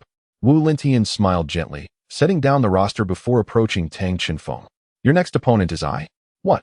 Tang Qinfeng exclaimed, his voice rising in disbelief as he stared at Wu Lintian. Although no one present was privy to the exact extent of Wu Lintian's prowess, it was evident that his role as their instructor implied a superior skill level. Why, then, would he suddenly wish to engage in combat? "Do not worry. There will be no unfair circumstances," Wu Lintian assured him as an aura enveloped his feet, swirling energy forming a circle beneath him. "When you attack me, I shall only defend, and I will not employ my martial soul. If you can manage to force me out of this circle, you will emerge victorious." Initially taken aback by the scenario, Tang Qinfeng quickly regained his composure, feeling a sense of familiarity wash over him. At home, his sparring partner was none other than his two unassuming grandparents. If Teacher Wu were to adopt a purely defensive stance, perhaps victory was within reach. Wu Lintian stood before Tang Qinfeng, assuming his stance and gesturing for him to begin. "Remember, you must give it your all," he called to Tang Qinfeng. Tang Qinfeng did not dare to be negligent. He firmly believed that Master Wu was no ordinary individual. Even without the use of his martial spirit, he felt certain that he was not a match for him. Nevertheless, he knew he had to take action. With this thought in mind, Tang Qinfeng activated his martial spirit, his muscles swelling with power as two purple soul rings emerged from beneath his feet. "Here I come," he shouted, raising his right fist and launching an attack towards Wu Lintian. Faced with Tang Qinfeng's fierce advance, Wu Lintian remained composed, slowly raising his right hand as if to directly receive the incoming strike. With a resounding thud, Tang Qinfeng's blow was effortlessly absorbed by Wu Lintian. It felt to Tang Qinfeng as though he had struck an iron wall, his fist vibrating with a numbing sensation. Moreover, at the moment of impact, he experienced an inexplicable recoil that reversed the direction of his attack, sending him flying backward. This was not merely the effect of a martial spirit, but rather an application of one's own soul power. In this clash, the only words that could describe Wu Lintian's presence were immovable as a mountain. His soul power was both profound and stable. Yet there was an underlying sharpness that made confronting him akin to facing a fortress. He had only felt something similar when sparring with the more serious Grandpa Yi. Master Wu must be a defensive-type soul master, Tang Qinfeng surmised internally. "Be more serious. Your previous attack was merely a test. And if you do not exert your full strength next time, there may not be a next time," Wu Lintian remarked to Tang Qinfeng. Upon hearing this, Tang Qinfeng's expression shifted to one of greater seriousness. "Then, Master, you must be cautious." In truth, Tang Qinfeng sensed that Wu Lintian had been probing him, as if seeking to uncover something within him. Perhaps he should heed Bai Xing's advice and maintain a distance, yet for now, he chose to confront the challenge head-on. Once again, he initiated the same attack as before, his stance identical to the earlier attempt. However, this time the speed of his assault was unmatched. With his feet firmly planted, Tang Qinfeng propelled himself forward at a velocity almost imperceptible to the naked eye. Simultaneously, a glimmer flashed in his eyes, and his pupils brightened momentarily. In that instant, a layer of blue crystalline energy enveloped his right arm at a speed nearly invisible to a normal observer, and his two soul rings ignited a brilliant azure flame around his arm. He then directed this formidable punch toward Wu Lintian's raised palm. In that fleeting moment, the tranquility on Wu Lintian's face vanished, replaced by a solemn expression and a hint of astonishment. The previously raised right hand swiftly recoiled, simultaneously radiating a golden red glow that enveloped the two individuals in an instant. Though the series of events appeared extensive, they transpired in merely a heartbeat. The onlookers beheld Tang Qinfeng darting towards Teacher Wu like an arrow released from its bow, and at the moment of their contact, a golden red luminescence surrounded them. only to reveal Tang Shenfeng being forcefully repelled once more.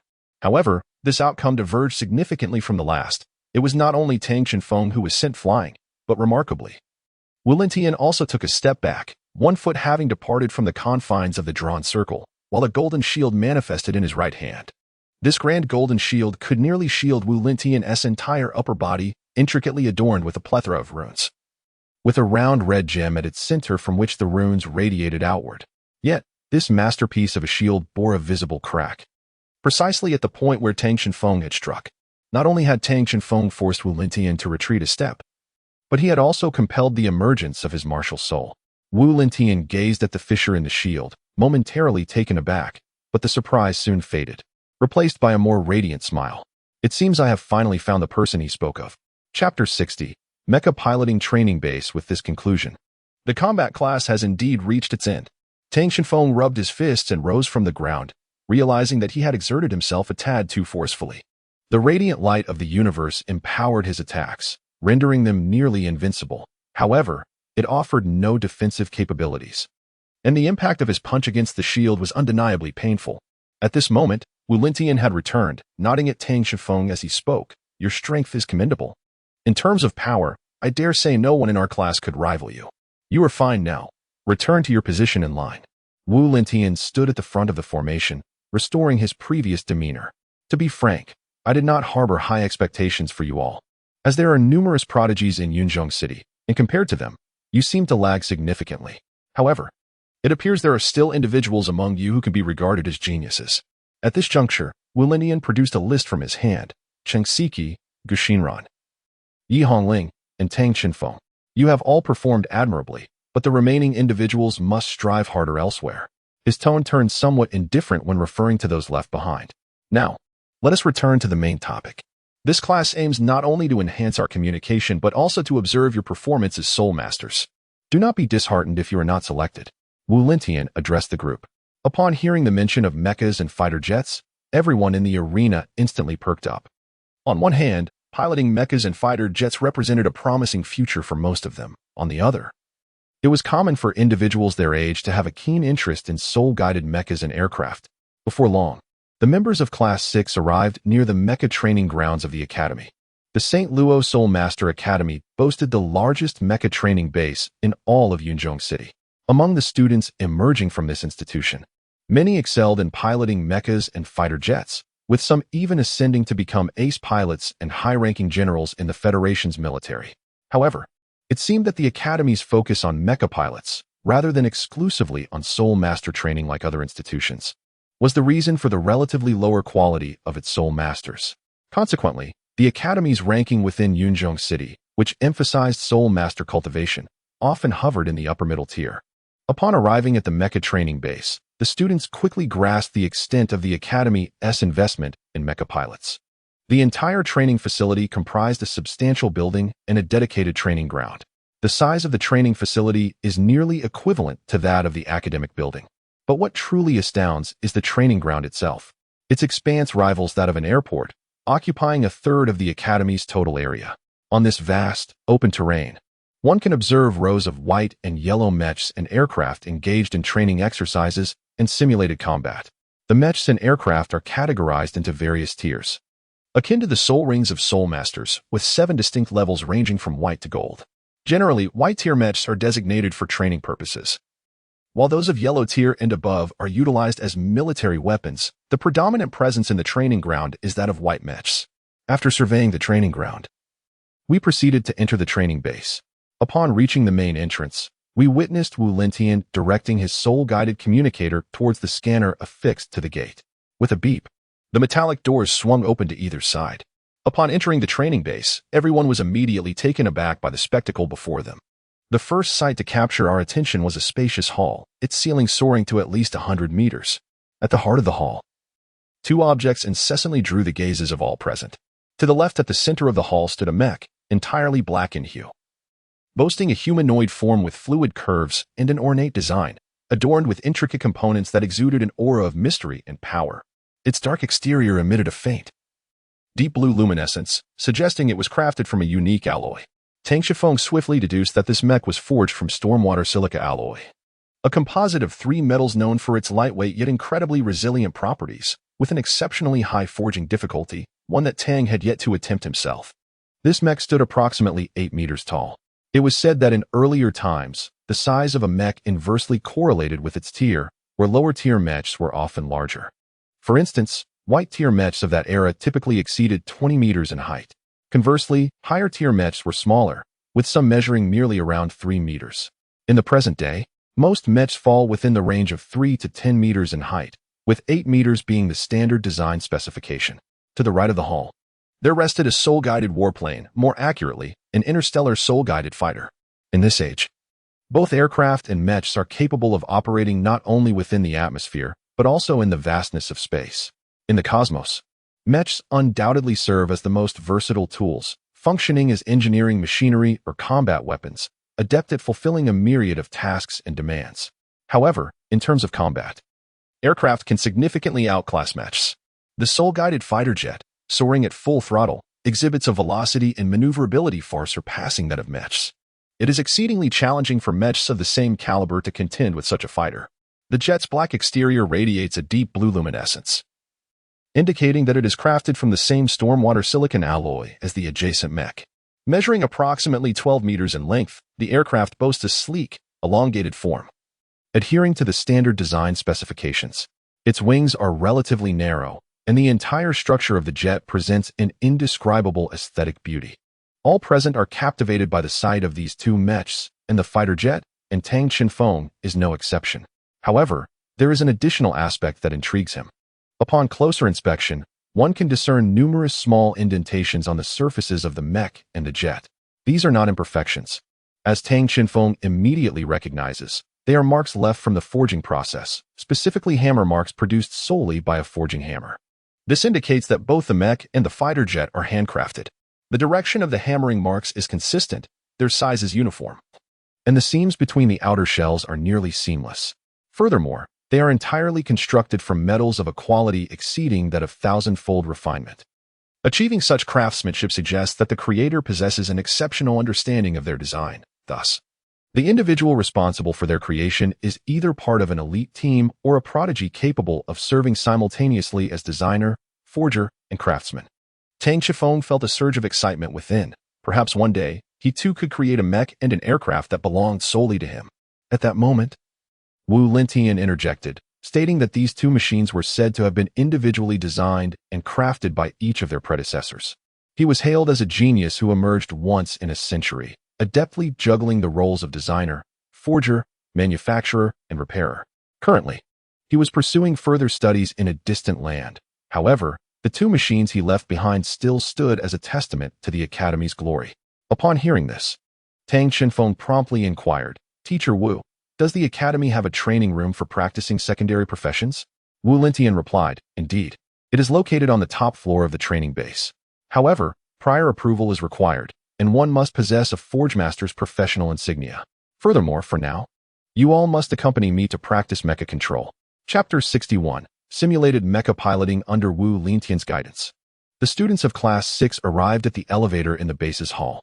The interior of the elevator was exceedingly spacious, accommodating more than 30 individuals without issue. The occupants of the elevator were filled with excitement.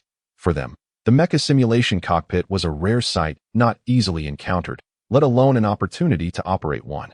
Even within Cloud City, competition for resources was fiercely intense, particularly for students with notably insufficient talents like themselves. After an indeterminate ascent, the elevator doors finally opened. Wu Lintian led the group out, taking a right turn where a large metallic door swung open, revealing a vast interior space. This was a dedicated room, housing the very equipment Tang Chinfeng and his peers had recently been introduced to. There were a total of 30 simulation cockpits, yet they appeared distinct from those used during the assessment. Approaching one of the simulation pods, Wu Lintian stated, "In a moment, we shall enter the exclusive training arena of the St. Luo Soul Master Academy within the simulated world to continue our practice. The operation is identical to that of a standard simulation pod. All that is required is the terminal key for the simulation pod. Surely, none of you are without one? Terminal key? That is the device we were issued during the assessment, isn't it?" Tang Chinfeng and Yi Hongling retrieved their terminal keys from their storage soul guide. Simultaneously, The other students produced their own keys as well. It seemed that in Cloud City, this item was ubiquitous. Wu Lingtian also produced his terminal key, stating, "I will join you shortly. Now, choose a simulation pod, and you may directly enter the Douluo world." Tang Xinfeng and Yi Hongling opted for 2 adjacent simulation pods. Upon entering the pod, they were greeted by the familiar scent. They activated the terminal and embedded it into the recess of the control panel. After confirming their identities, the simulation pod began to connect to the exclusive facility of the St. Luo Soul Master Academy. Connection established to the exclusive simulation training ground of the St. Luo Soul Master Academy. Student Tang Xifeng, welcome. Following the announcement, a blinding white light enveloped them. In the next moment, Tang Xinfeng found himself in an entirely new world. As he opened his eyes, he was met with the sight of an immense base hangar, characterized by a pronounced military aesthetic.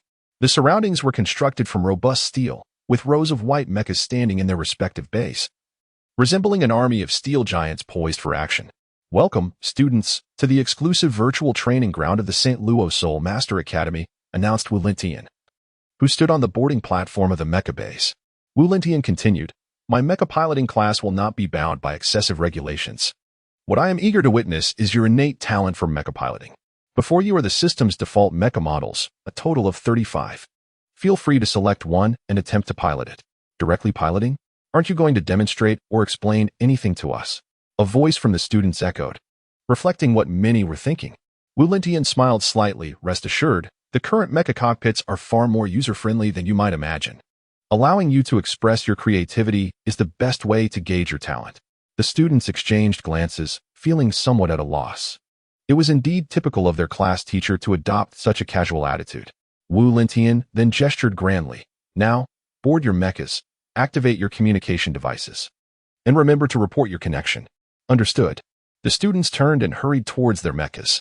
The training mechas were all white, representing the most basic model, standing 10 meters tall, weighing 8 tons, devoid of any weaponry, and equipped with standard armor.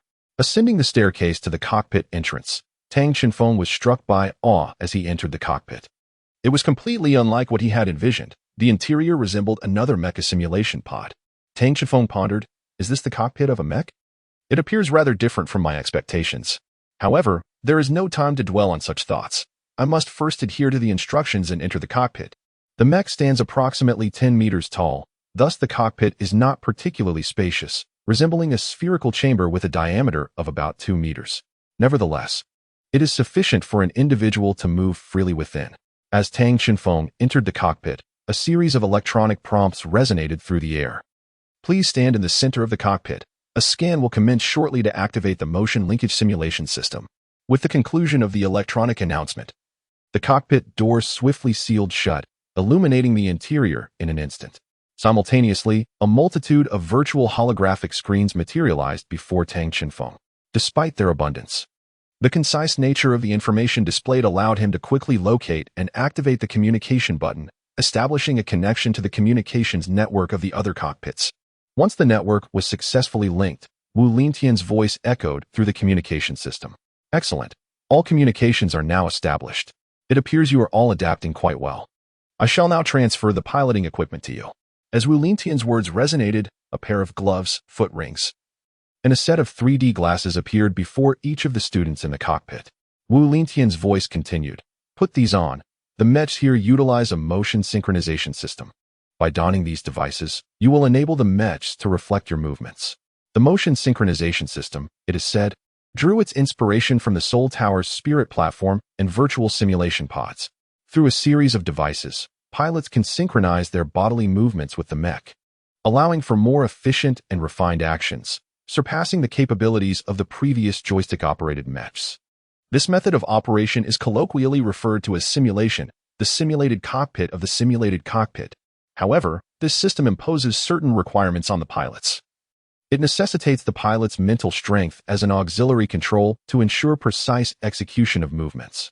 Thus, if a pilot's mental strength is insufficient, they may experience backlash, rendering the system suitable only for those with inherent advantages, such as soul masters, and not for ordinary individuals. At this moment, all participants had donned their operational gloves, which manifested a keyboard through the 3D projection. Although the motion synchronization system could mirror human movements, the human body is not a mechanical entity. Hence, Various functional controls still required auxiliary management, such as the power regulation for flight thrusters and the adjustment nozzles throughout the body, as well as the control of auxiliary weapon systems. Upon wearing the 3D glasses, they could share the mech's perspective. Soon, all the students of Class 6 had completed the connection to the motion synchronization system and accessed the public channel. At this moment, Tang Shifeng was connected to the mech's perspective from within its confines. The once towering hangar, which appeared immense moments ago, now seemed transformed into an unusually styled ordinary room. The colossal mech bestowed upon its pilot an overwhelming sense of strength and security. Tang Shifeng endeavored to control the mech, and as he lifted his arm, the mech mirrored his movement by raising its own. When he attempted to clench his fist, the mech followed suit, mimicking his gesture. This sensation was truly enchanting, as if the mech transcended mere machinery and transformed into an extension of his own body. However, there was a noticeable drawback. The mech's movements appeared to lag by a quarter of a beat. With everyone connected to the public channel, we shall commence the authentic training, declared Wu Lentian. As his words echoed, the surroundings morphed into a surreal spectacle. The original hangar quivered momentarily before transforming into a vast outdoor training ground. Is this an application of the simulation pod's capabilities to alter the environment? The students of Class 6 pondered. As the environment shifted, all the mechs manifested in this new setting, along with an additional one, Wu Lentian's training mech. Now, your first task is to master the art of maintaining the mech's balance. Do not presume that the motion synchronization system will facilitate effortless operation. The mech simulation apparatus is exceptionally sensitive. A minor misstep could lead to a significant operational error. Thus, we must first ensure that the mech's movements become more precise and balanced. In the simulated cockpit, the passage of time deviates from the external world. 10 minutes inside equates to 1 minute outside. Your next objective is to maneuver your mech around the perimeter of this field. Upon concluding his instruction, Wu Lentian set his mech in motion, gracefully jogging around the arena. Though it was merely a standard running action, it exuded remarkable agility, resembling a person clad in armor. The circumference of the field is approximately 1 kilometer, and Wu Lentian completed the lap in under 3 minutes, showcasing the mech's capability to synchronize with human movements. However, what initially seemed an effortless task proved to be quite challenging once others attempted to set their mechs in motion. While moving the upper body was relatively straightforward, coordinating the lower body soon revealed that their limbs seemed to disobey their commands. The colossal mechs, akin to extensions of their bodies, posed a considerable challenge for these novices, who struggled with the control of such immense forms. In a short span, over 20 mechs had toppled in disarray across the field, leaving only 3 standing still, unperturbed. The 3 individuals are Tang Shifeng, Yi Hongling, and Cheng Siki. Chapter 62. Teacher, your methods are rather ruthless, aren't they? As Wu Lentian aptly stated, the sense of balance in a mecha is of paramount importance. Thus, the trio refrained from hastily proceeding and instead took a moment to immerse themselves in the subtle equilibrium of the mecha. After a brief interlude, the mechas of the 3 began to move, albeit slowly. Wu Lentian merely instructed them to have their mechas traverse the arena, yet did not elaborate on the manner of movement. If they were to run, they must first master the art of walking. Tang Shifeng has already discerned that although the movements of the mechs synchronize with their own, there is a slight delay of approximately a quarter of a beat.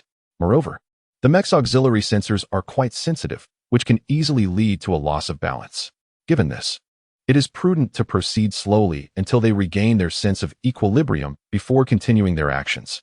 Gradually, while other classmates are still rolling on the ground, Tang Shifeng and his companions have begun to walk steadily on the field.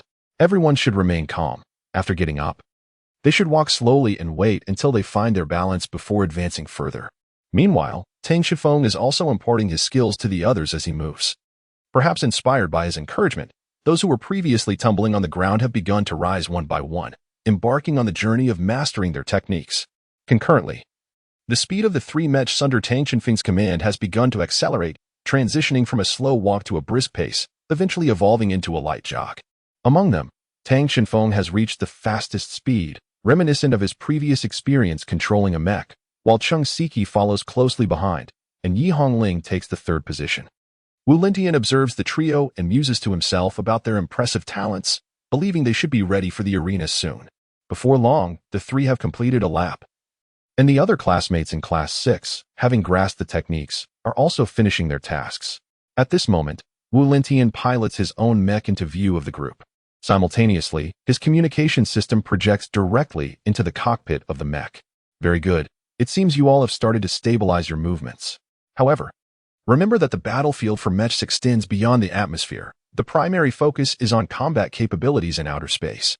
As he speaks, Wu Lintian adjusts his control panel with remarkable speed, switching to Site 79, outer space, with the electronic prompt sounding and the monitor display changing. The members of Class 6 suddenly feel a weightlessness beneath their feet as they begin to float within the cockpit. At the same time, Tang Xinfeng and his classmates notice that their attire has transformed from the original school uniforms into white combat suits designed for space, a specialized jumpsuit worn exclusively by professional space mech pilots. Following the recent electronic announcement, everyone comprehends that they have been directly transported to outer space. The soul-guided mecha is renowned for its remarkable versatility. Even in the vastness of space, with adept operation, it can accomplish tasks that would be nearly impossible in a gravitational environment. However, this is contingent upon the pilot's proficiency. Presently, these fledgling operators, who have only just mastered the basic locomotion of the mecha, are now grappling with the challenges posed by a weightless environment. In the cosmos, the mecha's mode of movement undergoes significant transformation. The utility of its legs is considerably diminished, while thrusters and attitude control systems emerge as the primary means of locomotion. Within the cockpit, an environmental simulation system and a particle adjustment system are installed to allow the pilot to perceive changes in their surroundings. In a state of weightlessness, the pilot can manipulate their center of gravity to control the mecha's thrusters and attitude control systems, thereby directing its movement and flight speed. Yet, it is evident that for these novices, such maneuvers prove exceedingly challenging. Due to the mecha's synchronization simulation system, the dynamic sensations produced by the mecha are directly relayed to the pilot. This implies that any mismanagement in operation could lead to adverse reactions. Currently, the mechas of the group are almost entirely adrift in the weightless environment, exhibiting uncontrolled motions, some spinning 360 degrees in place, while others have lost all sense of direction. Even the slightest movement can trigger the mecha to move uncontrollably. Before long, the cockpit communication is filled with sounds of nausea. Observing the chaotic scene, Wu Lintian chuckled, remarking that perhaps it was too soon for them to engage with the cosmos. At that moment, Wu Lintian's attention was drawn to something. He adjusted the monitoring screen, and Tang Xinfeng's mecha came into view. The previously unsteady and erratic mecha was now gradually stabilizing and beginning to fly smoothly. Inside Tang Xinfeng's cockpit, his complexion remained pale. He too had struggled to control his mecha earlier and still felt dizzy and uncomfortable. The rapid improvement in his skills could be attributed to the unseen mentor who existed solely in his perception. Yes, just like this, extending his limbs, shifting his center of gravity across his entire body, and maintaining balance. Tang Xinfeng endeavored to follow her guidance as closely as possible, and the results surpassed his expectations significantly. Sister Baixing, is this sufficient? The one imparting wisdom to Tang Xinfeng was none other than Baixing herself. Just moments ago, when Tang Xinfeng found himself at a loss in the weightless environment, Baixing suddenly emerged from the depths of his mental sea, commencing a course on adapting to the conditions of weightlessness. The knowledge flowed from Baixing's lips like a gentle stream, directly entering Tang Xinfeng's mind. Consequently, he swiftly applied the acquired knowledge, springing into action with remarkable speed. Tang Xinfeng could not help but inquire, "Sister Baixing, from where do you acquire all this knowledge?" Tang Xinfeng had never piloted a soul-guided mech before, thus this realm was likely a knowledge void for Baixing as well. Baixing replied, "My mind harbors the memories of the entire universe. The cosmos is vast, teeming with life forms that can thrive in zero gravity. I merely imparted their survival techniques to you in the form of memory, serving as a practical application of knowledge." At that moment, the mech Wu Lintian was engaged in adjusting the monitoring devices within the simulation chamber. The footage revealed Tang Xinfeng controlling and adjusting the flight direction of the mech in a fairly standard posture, although he still appeared somewhat clumsy. Such proficiency was commendable for a novice. However, Wu Lintian's gaze remained fixed on Tang Xinfeng, as if he had discerned something unusual. After a brief pause, Wu Lintian remarked, "Well, it doesn't matter. There is no rule stating that a mech cannot accommodate two individuals." Chapter 63. The Academy competition. Before long, this phase of training concluded, and Wu Lintian refrained from imposing any further exercises, allowing everyone to exit the simulation chamber. As soon as they emerged, a chorus of retching sounds ensued. The recent training in a weightless environment had indeed been quite taxing.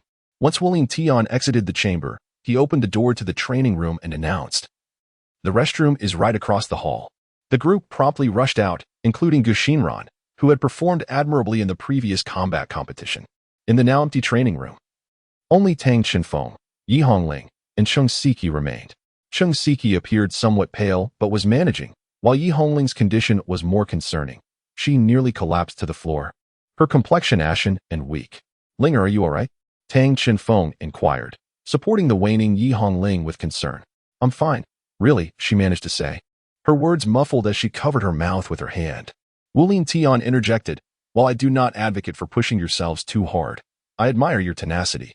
He then counted on his fingers, noting that out of more than 20 students in the class, only the 3 of them had passed his assessment. "Oh. And one more thing." Wu Tian turned to Tang Chenfeng and asked, "Have you piloted a soul-guided mech in the simulation chamber before?" At that moment, Tang Chenfeng realized that his recent performance had drawn particular attention. "No, this is my first time piloting a mech in the simulation chamber," he replied. Naturally, he would not divulge the details regarding Bai Xing, yet it was indeed his inaugural experience with mechs. "So, do you have an affinity for mechs?" Wu Tian inquired. "Well," Tang Chenfeng pondered briefly before responding, "I am actually more interested in learning about soul masters. Mechs are enjoyable, but they are not my primary focus." "I see." Wu Tian appeared to be deep in thought. After a while, the other students from Class 6 returned, yet they all seemed to be in a state of utter despondency, their bodies appearing limp and weary, a truly pitiful sight. Wu Tian shook his head helplessly and remarked, "I have previously stated that in this modern era, soul power is no longer the threshold for becoming a mecha pilot. Contemporary soul-guided mechas and aircraft are equipped with far more potent energy storage devices, enabling ordinary individuals to become formidable mecha pilots.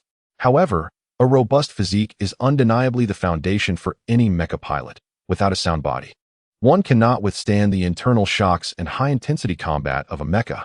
Therefore, starting tomorrow, our class will undergo physical training.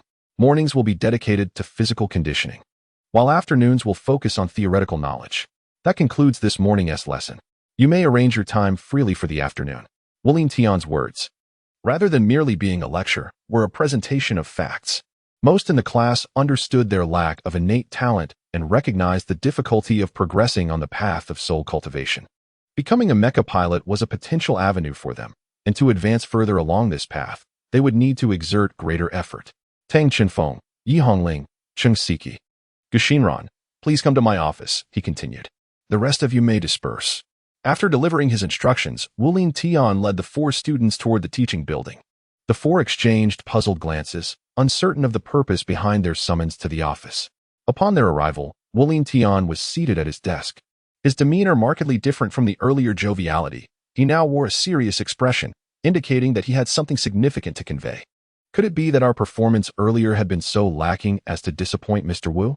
Do you know why I called you here?" Wu Tian's sudden inquiry startled them. "Mr. Wu, our performance was not satisfactory, but we shall strive to improve," they began to explain in unison. Yet, Wu Tian's serious expression transformed back into a familiar smile. "Rest assured, your performance was not unsatisfactory. On the contrary, I believe you did quite well." The 4 were momentarily taken aback. "In my view, your performance was commendable. At the very least, in both mecha piloting and soul master abilities, you have surpassed the average person. Each of you has already developed your own strengths across various aspects." Wu Tian's words were undoubtedly a recognition of their efforts, evoking a sense of inexplicable emotion within the 5 of them. "However, we must now address the matter at hand," he continued. Once again, curiosity filled their hearts. "The matter at hand?" "Yes, every new academic year, the Academy hosts a grand competition, involving both the intermediate and advanced divisions. Our intermediate division consists of 6 grades, all of which participate in this event, known as the promotion tournament." "The promotion tournament?" Observing the puzzled expressions of the crowd, Wu Tian continued to elucidate. "The so-called promotion competition is, in essence, a contest initiated by the Academy, commencing with the weakest class. Participants are selected to challenge their superiors, with Class 6 challenging Class 5, and so forth. Upon victory, the class prefixes are exchanged.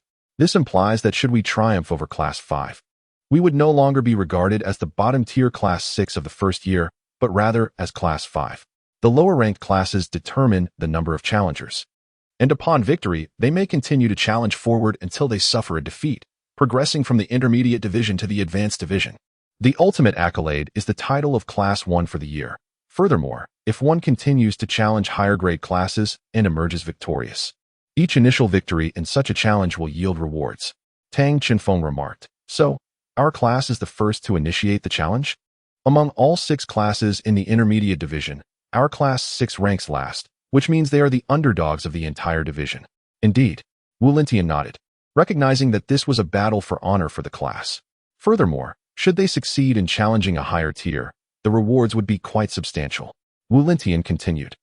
The minimum number of participants for the academy competition is at least 3. The events are divided into 2 categories. Firstly, the most traditional Soul Master battles, and secondly, our academy's unique feature, the soul-guided mecha and aircraft simulation battles. The competition will commence with the weakest class, which can choose between Soul Master battles or mecha and aircraft battles. However, if they secure victories exceeding 2 times, the next selection opportunity will be granted to the opponent. As long as they continue to win, they can advance further. Fortunately, you have 4 members, 3 for the main battle and 1 as a substitute. At this moment, Tang Chenfeng and his companions were filled with immense excitement, contemplating the generous rewards promised by the academy. However, caution was warranted. It was evident that this cohort of students was arguably the strongest in several decades. Even the 5th class, which was a level above theirs, boasted a student with a 3-ring cultivation, while the 2nd class had a student with 4 rings. Remarkably, the 1st class even had 2 students at the 4-ring Soul Master level. Wu Lintian's words fell upon them like a bucket of cold water, leaving them momentarily stunned as they struggled to grasp the reality of 2 4-ring students, while their highest was merely 3 rings. Wu Lintian reassured them, stating, "There is no need for excessive concern. We possess our own advantages. Among the 4 of you, 3, excluding Gu Xinran, exhibit extraordinary talent in mecha piloting. Additionally, we began our mecha training earlier than the other 5 classes, allowing us to strategize against opponents of such varying levels by utilizing mecha combat and exploiting our strengths." Wu Lintian's assertions were indeed valid. Although all students at the academy had some exposure to mecha piloting, those from the Soul Guidance Department enjoyed a head start. If they could leverage this advantage, victory might well be within their grasp. The competition will take place in a month, Wu Lintian continued. Therefore, starting tomorrow, in addition to your classes, I will conduct intensive training sessions every afternoon and evening for the 4 of you. The task I have set is straightforward. Give your utmost effort, aiming not for merit, but merely to avoid failure.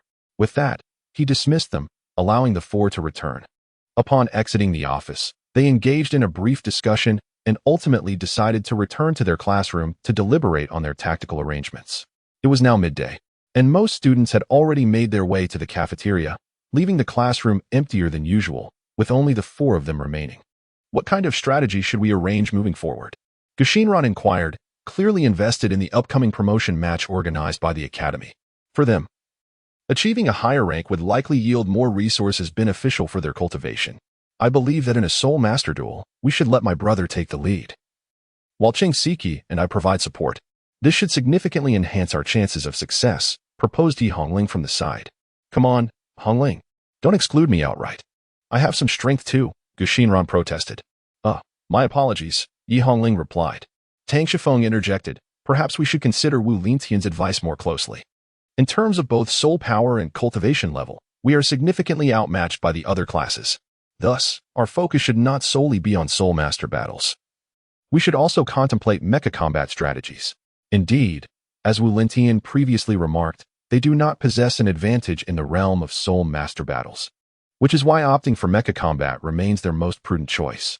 However, it would be beneficial to gain insight into the circumstances of other classes. Perhaps then we could embark on more venturesome endeavors, Tang Chenfeng lamented.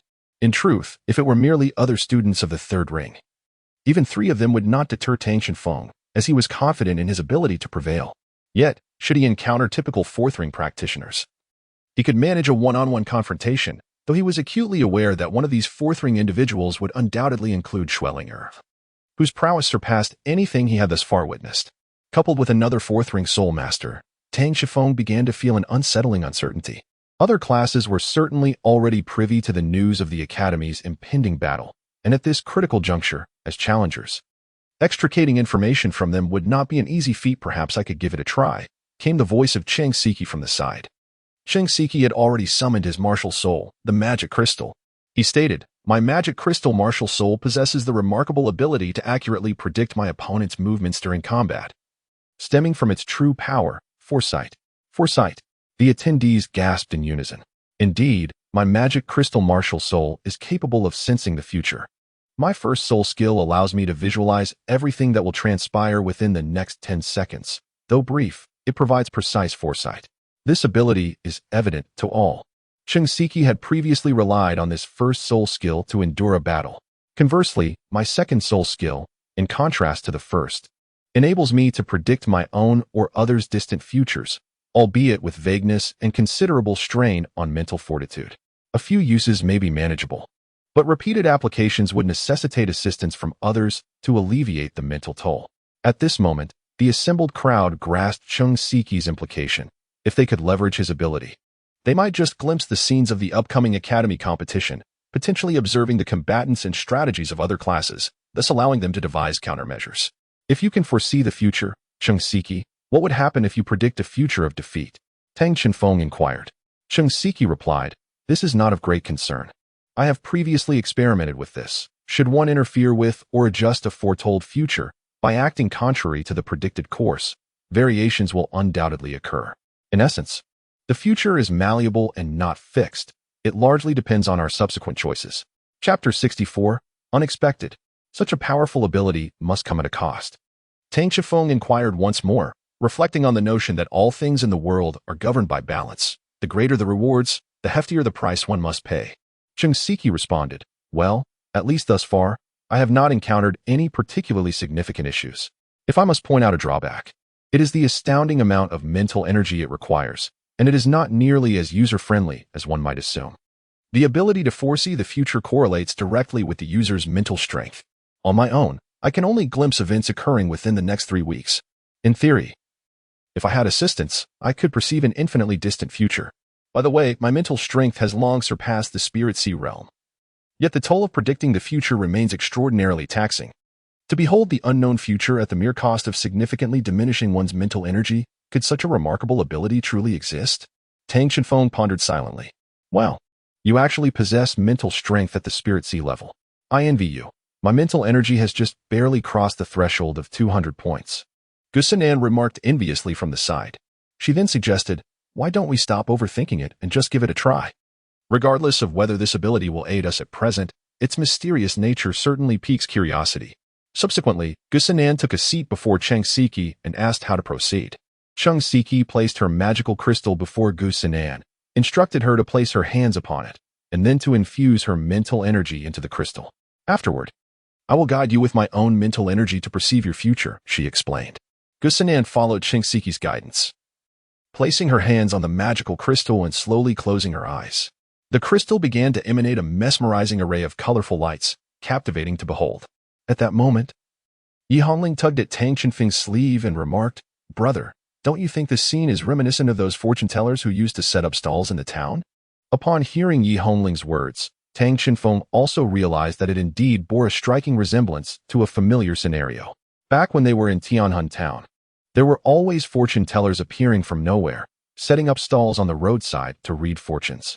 The scene before them evoked a smile from the siblings, reminding them of Grandpa Yi and Grandma Ling. Teacher Zhao had previously mentioned arranging accommodations for them, yet their whereabouts remained unknown. Perhaps they would find a suitable time to visit. At that moment, Tang Chenfeng suddenly recalled that Teacher Wu had mentioned that the top floor of the training base housed a facility designed for training secondary abilities. He and Yi Hongling should find an appropriate time to report to Teacher Wu and practice their secondary vocational skills. Just then, it seemed that something was occurring with Cheng Siki and Gusinyan. A sudden eruption of brilliant light emanated from Cheng Siki's magic crystal, illuminating everything around them. However, the brilliance lasted only a brief moment before fading into dimness. Cheng Siki appeared unharmed, whereas Gusinyan's complexion turned pale as she covered her mouth and knelt weakly to the ground. This scene felt eerily familiar. "Cheng Siki, what on earth is happening?" Tang Chenfeng inquired. Cheng Siki responded, "I am uncertain. When using my abilities on others, I merely serve as a bridge and medium. I cannot foresee anyone's future."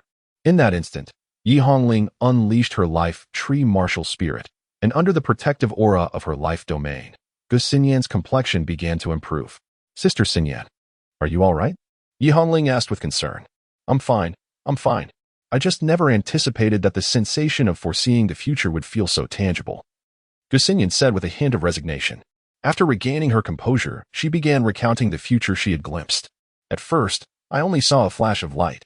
When I opened my eyes, I found myself in a simulated cockpit, apparently piloting a soul-guided warplane. Before I could comprehend what was happening, the left wing of the aircraft was struck, instantly extinguishing the left engine while the right continued to operate. The plane began to spin uncontrollably, resulting in the chaotic scene you just witnessed. The experience was strikingly vivid.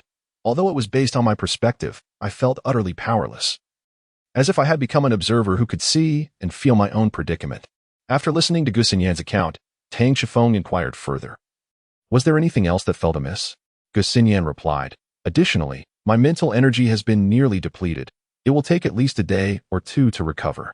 As I mentioned, foreseeing the future is an enormous drain on mental energy, whether for myself or others.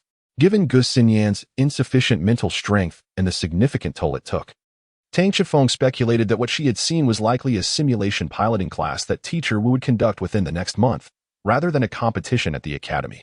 Cheng Siki explained, by the way, Cheng Siki, I wish to pose a question to you. The ability of your child to foresee the future primarily hinges on your mental strength. What would transpire if someone with superior mental prowess sought your guidance in predicting the future? Tang Shifeng inquired. What am I doing? I have attempted this before. If the individual possesses lesser mental strength than mine, I can draw upon their mental energy, expending a portion of my own to explore the furthest reaches of their potential future. However, if their mental strength surpasses mine, I find myself unable to maintain control, and the endeavor consumes more of their energy to glimpse a fragment of their future, filled with uncertainty. Now that presents a dilemma. Tang Xinfeng's mental strength is not something to be underestimated. If he were to serve as the source for this foresight, we might find ourselves peering into an unpredictable future. Let me give it a try as well, Yi Hongling interjected. I possess mental strength of the Spirit Sea realm. I should be able to discern a more precise future. Oh, perhaps that is indeed possible. Let us embark on this experiment. Thus, Cheng Siki and Yi Hongling commenced their endeavor to predict the future once more. Initially, all seemed well. However, as 30 minutes elapsed without any response from the two, it began to appear rather peculiar. This time, it was indeed taking longer than expected. Tang Shifeng felt a tinge of impatience, but fortunately, after a few more minutes, the two finally regained consciousness. However, they awoke with furrowed brows. Lingo, how do you feel? Tang Shifeng immediately inquired. Yi Hongling waved her hand dismissively and replied, I am well enough, but I have truly come to understand Sister Xinyan's feelings. Tang Shifeng responded. Puzzled. Was it another simulation training? No. This time it seems to be different. Cheng Siki's somewhat weakened voice came from behind. Yi Hongling's mental fortitude appeared to be stronger than his, rendering him the more fragile of the two. Her mental strength undoubtedly surpasses mine. In the recent foresight, I was entirely led by her. I could not guide Yi Hongling, but could only allow her to explore on her own. During this period, my mental energy was significantly depleted. You must have glimpsed quite a few futures by now. Yi Hongling touched her head apologetically and said, Indeed, I saw quite a lot.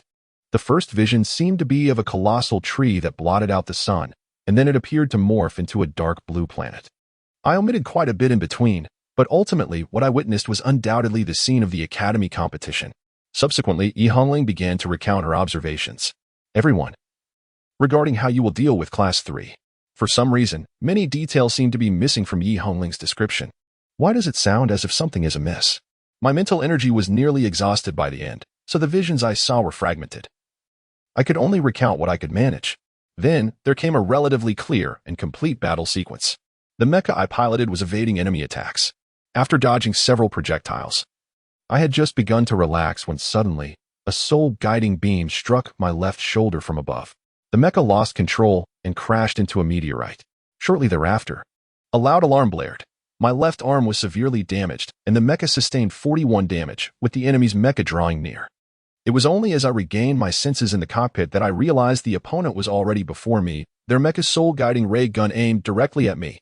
Just at that critical moment, another soul-guiding beam shot from the side, piercing through the enemy's cockpit and detonating their mecha. Then, a mecha wielding a soul-guiding sniper rifle came into view. It must have been one of our teammates. And then? Based on Yi Hongling's account, this appeared to be their match against Class 3, and I sensed we could glean substantial information from it.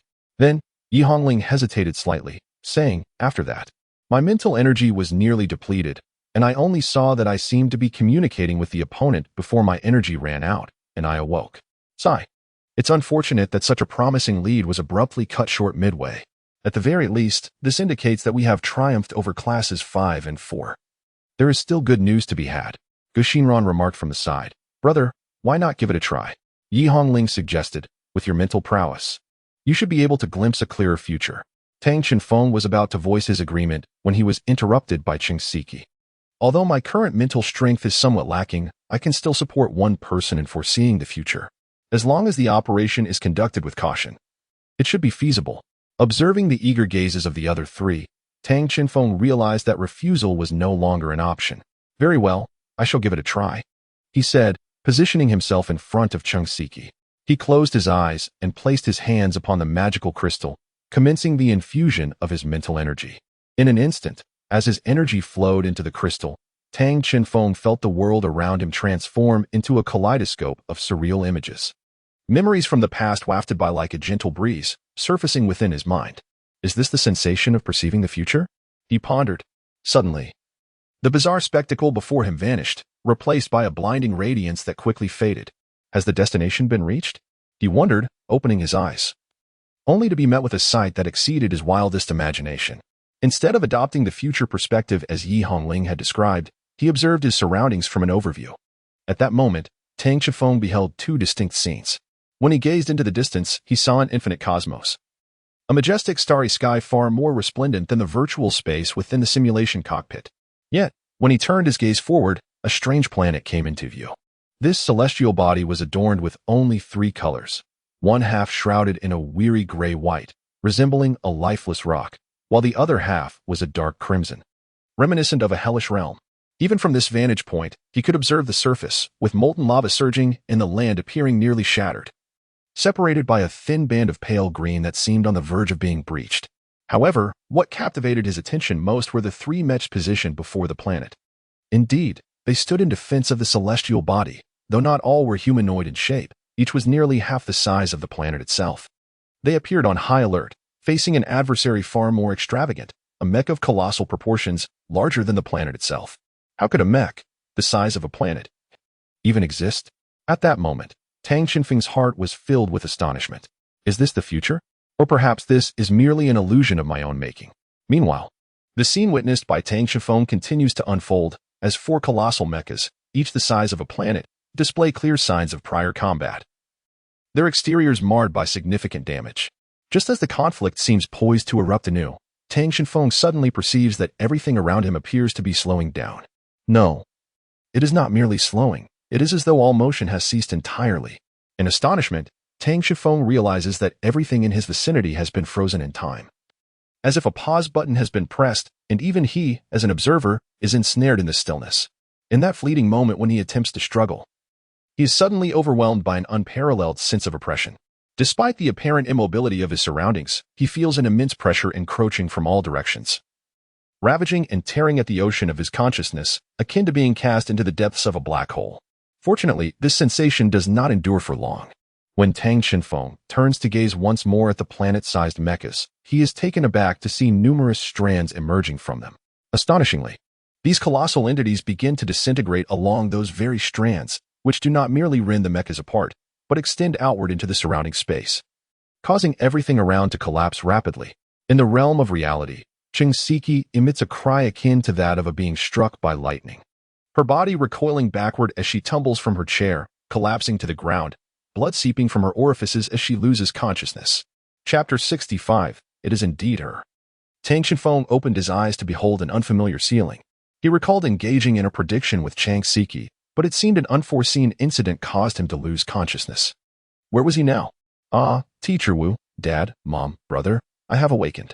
A familiar voice reached Tang Chenfeng's ears. At last, you have awakened. This is the infirmary of the St. Luo Soul Master Academy. How do you feel now, Tang Chenfeng? The speaker was Teacher Wu. Tang Chenfeng turned his head to see that sitting beside him were Yi Hongling, Wu Lintian, Grandma Ling Wei, and Grandpa Yu Jiolong. Tang Shenfeng staggered to his feet. Physically, he felt relatively fine, yet a profound dizziness enveloped him, leaving him with a sense of losing control over his own body. He inquired, "What is happening to me?" "For the moment, remain still.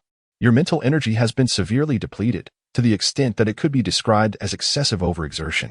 You must take ample time to recuperate." Yunzong replied. Tang Shenfeng glanced around and inquired, "Where is Cheng Siki? Why isn't he here?" Teacher Wu replied, "His condition is far more critical than yours. He has fallen into a coma and was rushed to the hospital for emergency treatment. In comparison, you were fortunate to be unconscious for only a day." Through the explanations of those present, Tang Shenfeng finally understood the sequence of events. It turned out that following their last prediction, both he and Cheng Siki had succumbed to varying degrees of unconsciousness. Yi Hongling and Gu Xinran were alarmed and hurried to find Teacher Wu.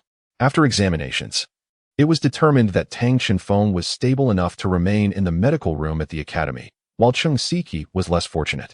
His mental state appeared to have suffered severe turbulence, necessitating his transfer to the hospital for urgent care.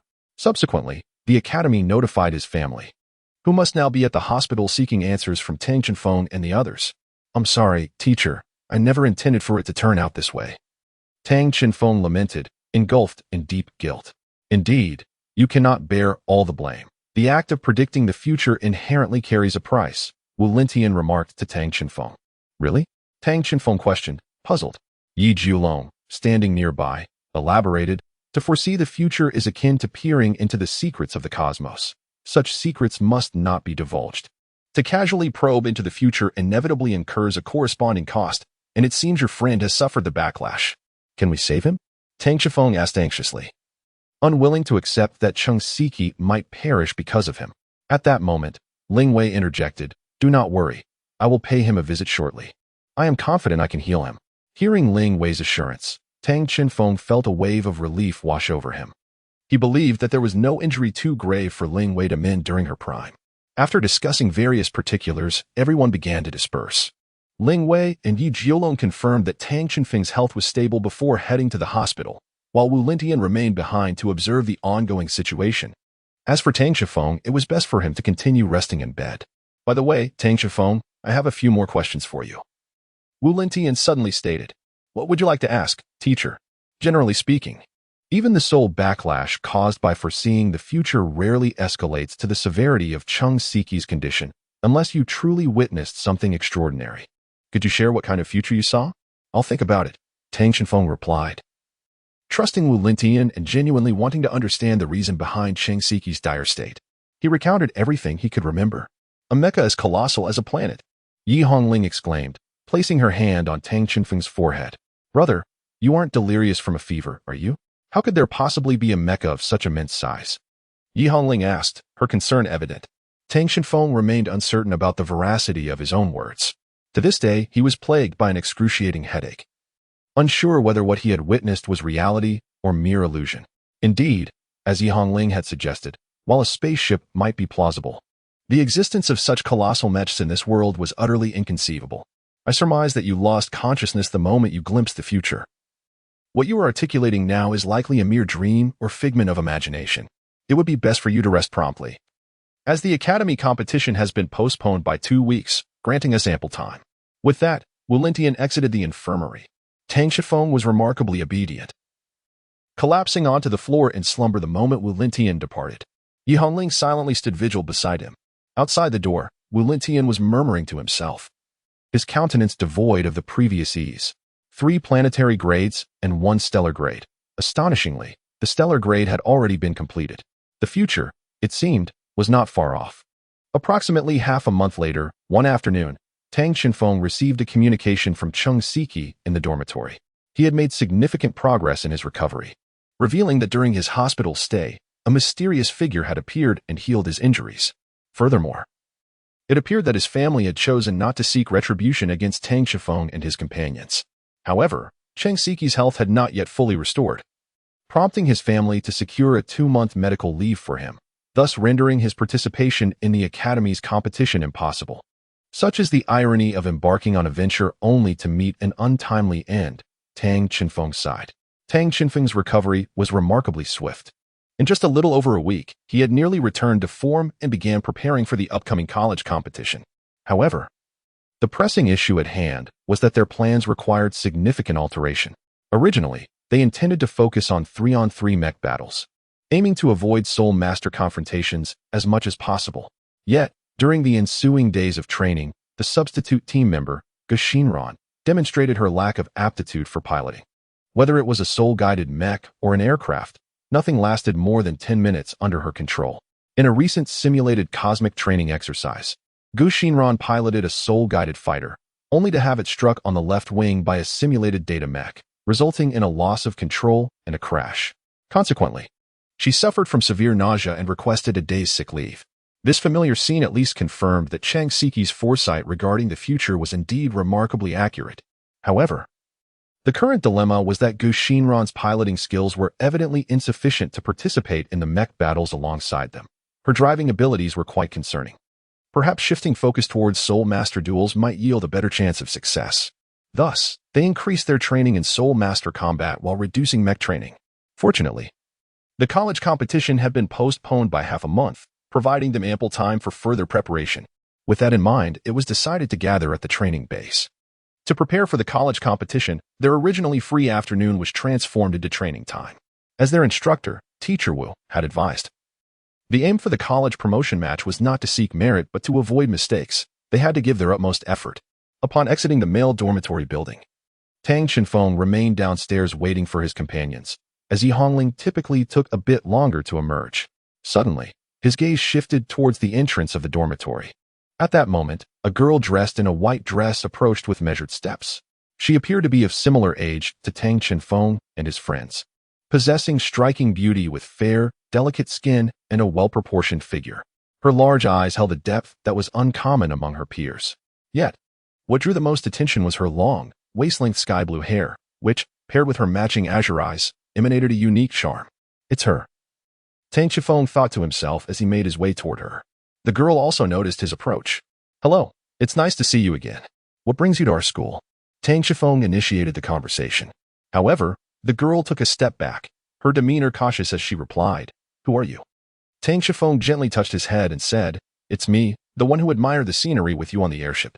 Initially, she exhibited a hint of caution, but after he finished speaking, she scrutinized him a few more times.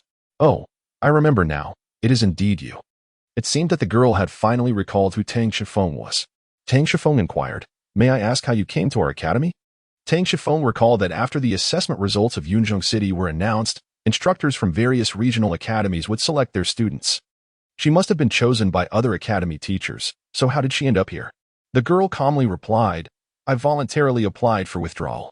I was indeed accepted by an academy, but after staying for half a month, I realized that it was not the right fit for me, so I decided to withdraw.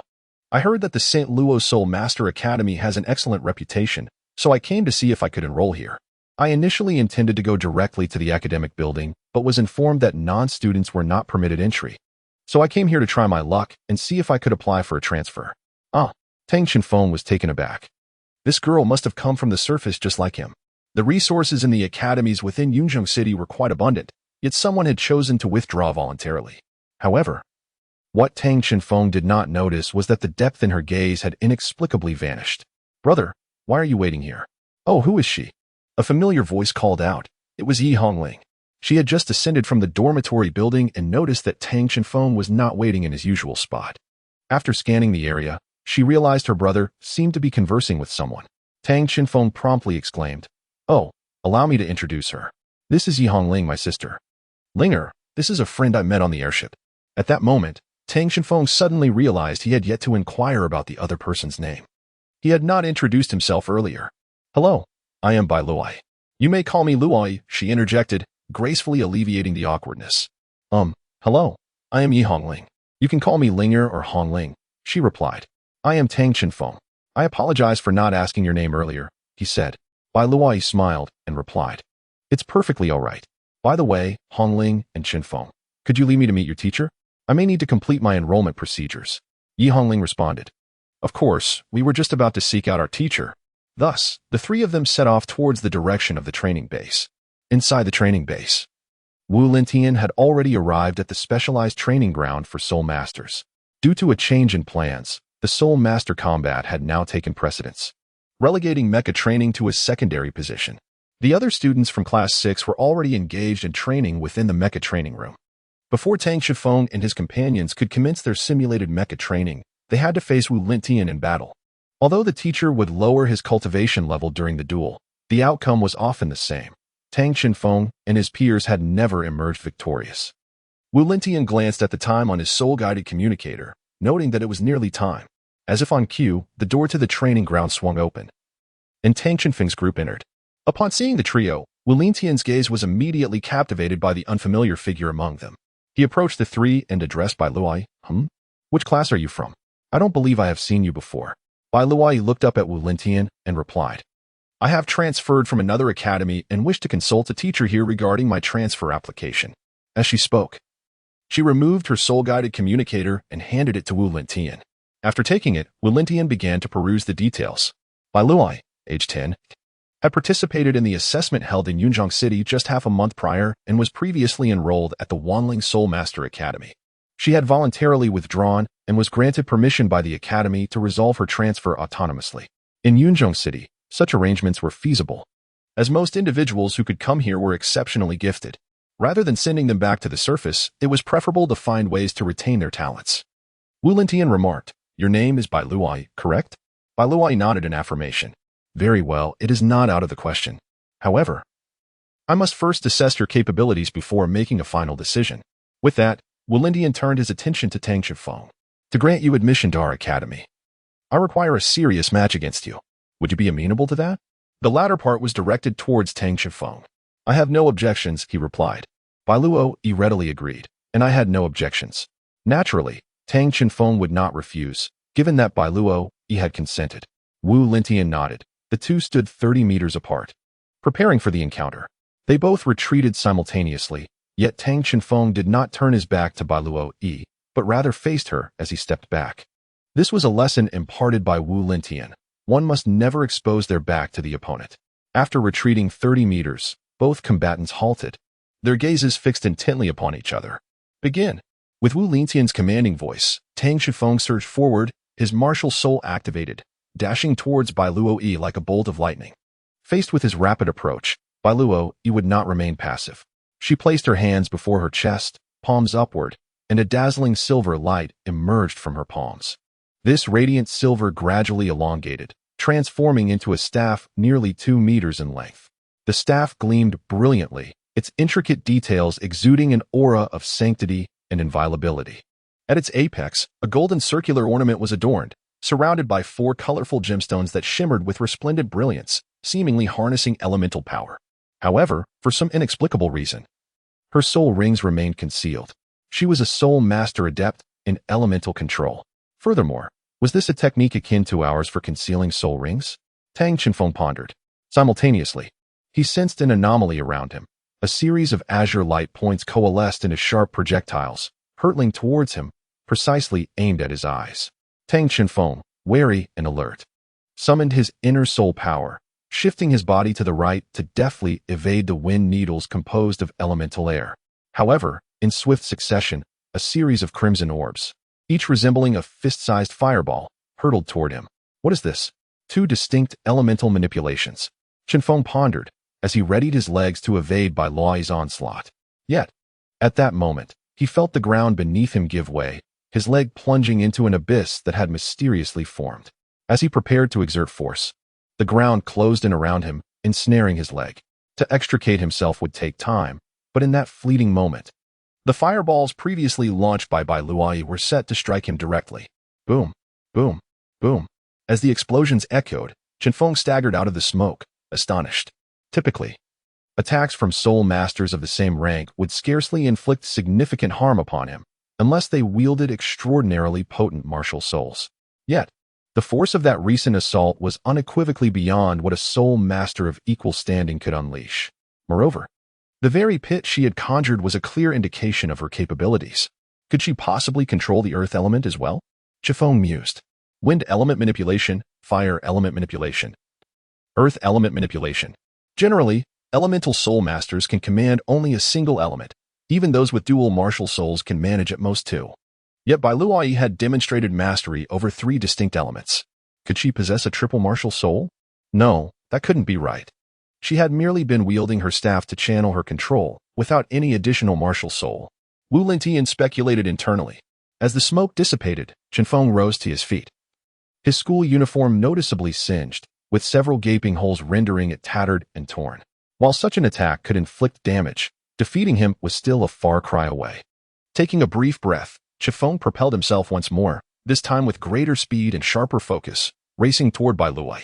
Bai Luai, not one to remain passive, raised her staff aloft, unleashing a barrage of fireballs while simultaneously manipulating the earth element to create a series of pits and even erecting walls of soil. Yet, Chenfeng appeared to have anticipated her every move, displaying a nimbleness entirely different from before, evading each pit, stone wall, and fireball with remarkable agility, as if the attacks were deliberately circumventing him. In an instant, the 30-meter distance between them vanished, and as Chenfeng unleashed a powerful punch, azure wind elements re-emerged, not to strike, but to spiral around Bai Luai, entwining her form. As Bai Luai gracefully leapt, the elemental winds cradled her form, lifting her into the air and evading Tang Chenfeng's strike. However, Tang Chenfeng had anticipated this move. Within the realm of his foresight, he had already envisioned this very moment. Just as he prepared to pivot and launch an assault through a leap, he suddenly felt his footing betray him, slipping uncontrollably forward. Upon closer inspection, he discovered that the ground upon which he stood had inexplicably formed a layer of ice, the culprit behind his fall. This phenomenon was not spontaneous. Just before Tang Chenfeng reached Bai Luai, he had witnessed the two gemstones of her martial spirit staff transform into azure and teal. The blue hue morphed into ice, cascading from the tip of her staff to the ground, while the wind element carried her aloft. As Bai Luai descended back to the earth, her expression still bore traces of astonishment, yet her movements remained unceasing. The staff in her grasp emitted a flickering golden light, and with a decisive thrust towards the ground, colossal earthen spikes rose from the earth, surging toward Tang Chenfeng's direction. Nevertheless, Bai Luai harbored no true intent to harm. Thus, the spikes transformed into towering stone columns, forging an indomitable cage to confine Tang Chenfeng within. At that moment, the outcome of the confrontation appeared to be sealed. 10, 9, 8 yet. Wu Lintian refrained from declaring a victor, opting instead to initiate a countdown. Not only Bai Luai, but even Yi Hongling, positioned nearby, was perplexed by this turn of events. 7, 6 boom. A hand enveloped in cerulean flames shattered the cage, and the occupant surged forth, charging once more at Bai Luai. Bai Luai's staff struck the ground anew, and stone walls erupted from the earth, obstructing Tang Chenfeng's path. Simultaneously, an array of fireballs, ice shards, and wind blades rained down upon him. However, this time, Tang Chenfeng chose not to evade. His fist, shrouded in azure flames, smashed through the stone walls with relentless force. The overwhelming elemental assault merely brushed against his arm, dissipating into the air without consequence. As the distance between them closed, Bai Luai's expression shifted to one of palpable tension. To her astonishment, her staff radiated three distinct hues simultaneously: vibrant teal, gentle blue, and searing red. The confluence of these colors erupted into a brilliant violet, exuding a tempestuous aura. In that instant, arcs of violet lightning surged forth like a dragon, swiftly obstructing Tang Chenfeng's advance and ensnaring him within a tempest of fury. The violent currents writhed around him, and even with his confidence, he found himself compelled to halt his progress. This was indeed a predicament. The range of such an attack rendered any further movement impossible. The tempest of lightning raged, leaving Tang Chenfeng with no avenue of escape. Yet, what astonished him even more was that Bai Luai had just demonstrated her mastery over the elements of ice, fire, earth, and wind, and now she had summoned the power of lightning as well. Was there any hope of victory? Halt! Just as Tang Chenfeng was desperately seeking a breakthrough, Wu Lintian called for a stop. Following his command, the rampant lightning began to subside, allowing Tang Chenfeng and Bai Luai to re-emerge. It was evident that Bai Luai had triumphed, yet her condition appeared slightly worse than Tang Chenfeng's. Her complexion was somewhat pale, and she seemed fatigued, a clear indication of excessive soul power consumption. With a smile, Wu Lintian approached Bai Luai, his gaze revealing a flicker of admiration. You performed remarkably well, but during that crucial final strike, you seemed a touch flustered. If you could maintain your composure, I believe you would achieve even greater feats. He gently patted her shoulder, speaking with earnestness, clearly expressing his satisfaction and acknowledgement of this newly arrived student. Bai Luai, perplexed, reflected on her final attack, which had not been as she intended. Turning slowly, Wu Lingtian's eyes fell upon Tang Chifeng, who was receiving treatment from Yi Hongling, the only healing soul master present. With a slight smile, he remarked, "Chifeng, your performance was commendable as well. However, it seems you were somewhat hasty, revealing your trump cards prematurely. In fierce competition, retaining some strength often allows one to go further." As he spoke, his gaze was imbued with profound meaning and expectation, as if imparting an essential life lesson to Tang Chifeng. Taking a deep breath to regain her composure, Bai Luai fixed her determined gaze upon Wu Lingtian, ready to speak. However, Wu Lingtian interjected, "Rest assured, I believe any teacher would be quite impressed by your abilities. I will take care of your enrollment, but first, could you tell me what your martial soul is?" Upon hearing this, Bai Luai summoned her martial soul once more. A silver staff materialized before them. "This is my martial soul, the elemental authority staff. You may also refer to it as the elemental staff. Its ability lies in acquiring different types of soul rings to gain control over various elements. Currently, I am capable of mastering 4 elements simultaneously." "Wait a moment." Yi Hongling interjected suddenly. "Did you not just use 5 elements?" Yi Hongling distinctly remembered that aside from the 4 elemental forces of ice, fire, earth, and wind, she had also wielded the power of lightning. Bai Luai remarked, "That is another one of my abilities. I can amalgamate various elements to forge a different type of elemental attack. The previous assault was a result of my combination of wind, fire, and water elements. However, the fusion of multiple elements exacts a substantial toll on both my soul power and mental energy, which is why I seldom employ it lightly." At this juncture, Bai Luai felt a profound sense of uncertainty. She was acutely aware that this ability was of paramount importance, serving as one of her trump cards, to be reserved for crucial moments. Yet, during her confrontation with Tang Chifeng, she had invoked this secret weapon at an inopportune time. Faced with Tang Chifeng's onslaught, she inexplicably succumbed to panic, particularly upon witnessing the azure flames, which ignited within her an inexplicable dread, a fear that seemed to stem from her very essence. Chapter 67. She is remarkable. Upon hearing Bai Luai's introduction, Tang Chifeng and his sister were both astonished. Such a remarkable martial soul exists in this world, suggesting that Bai Luai might one day wield the power of 9 or even more elemental attributes simultaneously. Wu Lingtian interjected, however. "Possessing such an immense advantage surely comes with significant limitations. I have heard of a person whose martial soul is known as the elementalist, capable of controlling 6 elements at once. Yet, she possesses only 1 martial soul, which implies she cannot specialize in any single element but must continuously refine her control techniques. Your situation must be somewhat similar, I presume." "Indeed, there are constraints," Bai Luai explained. "While I can manipulate several different elements, their potency is not directly related to my soul power level, but rather the age of the spirit rings. The higher the spirit rings level, the greater the power. Moreover, due to the unique nature of my martial soul, I must absorb spirit rings of different attributes. Consequently, although my spirit can produce multiple spirit rings, the attributes of these rings are fundamentally similar, making the spirit's assistance somewhat limited. I require spirit rings generated by soul beasts." Everyone present understood the advantages brought by spirits. However, the uniqueness of Bai Luai's martial soul dictated that she could not opt for this convenient path. She would have to forsake the spirits and instead resort to the ancient and perilous method of hunting soul beasts to obtain the necessary spirit rings. Unfortunately, there were no soul beasts in Yunzong. To acquire spirit rings, she would need to venture to the surface, a task fraught with difficulty, as re-establishing access from Yunzong to the ground required specific permissions. For these students, securing such privileges might still pose a challenge. After a moment of contemplation, Wu Lingtian spoke. "I believe I have a grasp of your situation. I will take charge of arranging the transfer process. Tang Chifeng and Yi Hongling, you should escort Bai Luai to the mecha training room now. Allow her to experience it as well. If fortune smiles upon us, perhaps our team will find new opportunities and chances for victory in the upcoming mecha competition." With that, Wu Lingtian turned and departed, heading toward the teaching building. Once Wu Lingtian left, Bai Luai seized Tang Chifeng's hand and said, "Let us proceed directly to the mecha training room, as the teacher suggested. I must tell you, I actually have some experience with piloting mechas." Observing Bai Luai's charming smile as she held her brother's hand, Yi Hongling felt an inexplicable pang of jealousy deep within her. Without hesitation, she grabbed Tang Chifeng's other hand and exclaimed, "Yes, brother, let us hurry. I am eager to see just how skilled Sister Luai is at piloting mechas." Yet, despite her words, Yi Hongling's gaze betrayed her true feelings, often drifting uncontrollably toward the hand that Bai Luoyi held tightly, as though it were a powerful magnet, irresistibly drawing her attention. Yi Hongling herself was thoroughly astonished by the emergence of feelings akin to jealousy. After all, it was quite uncommon for her to experience such emotions.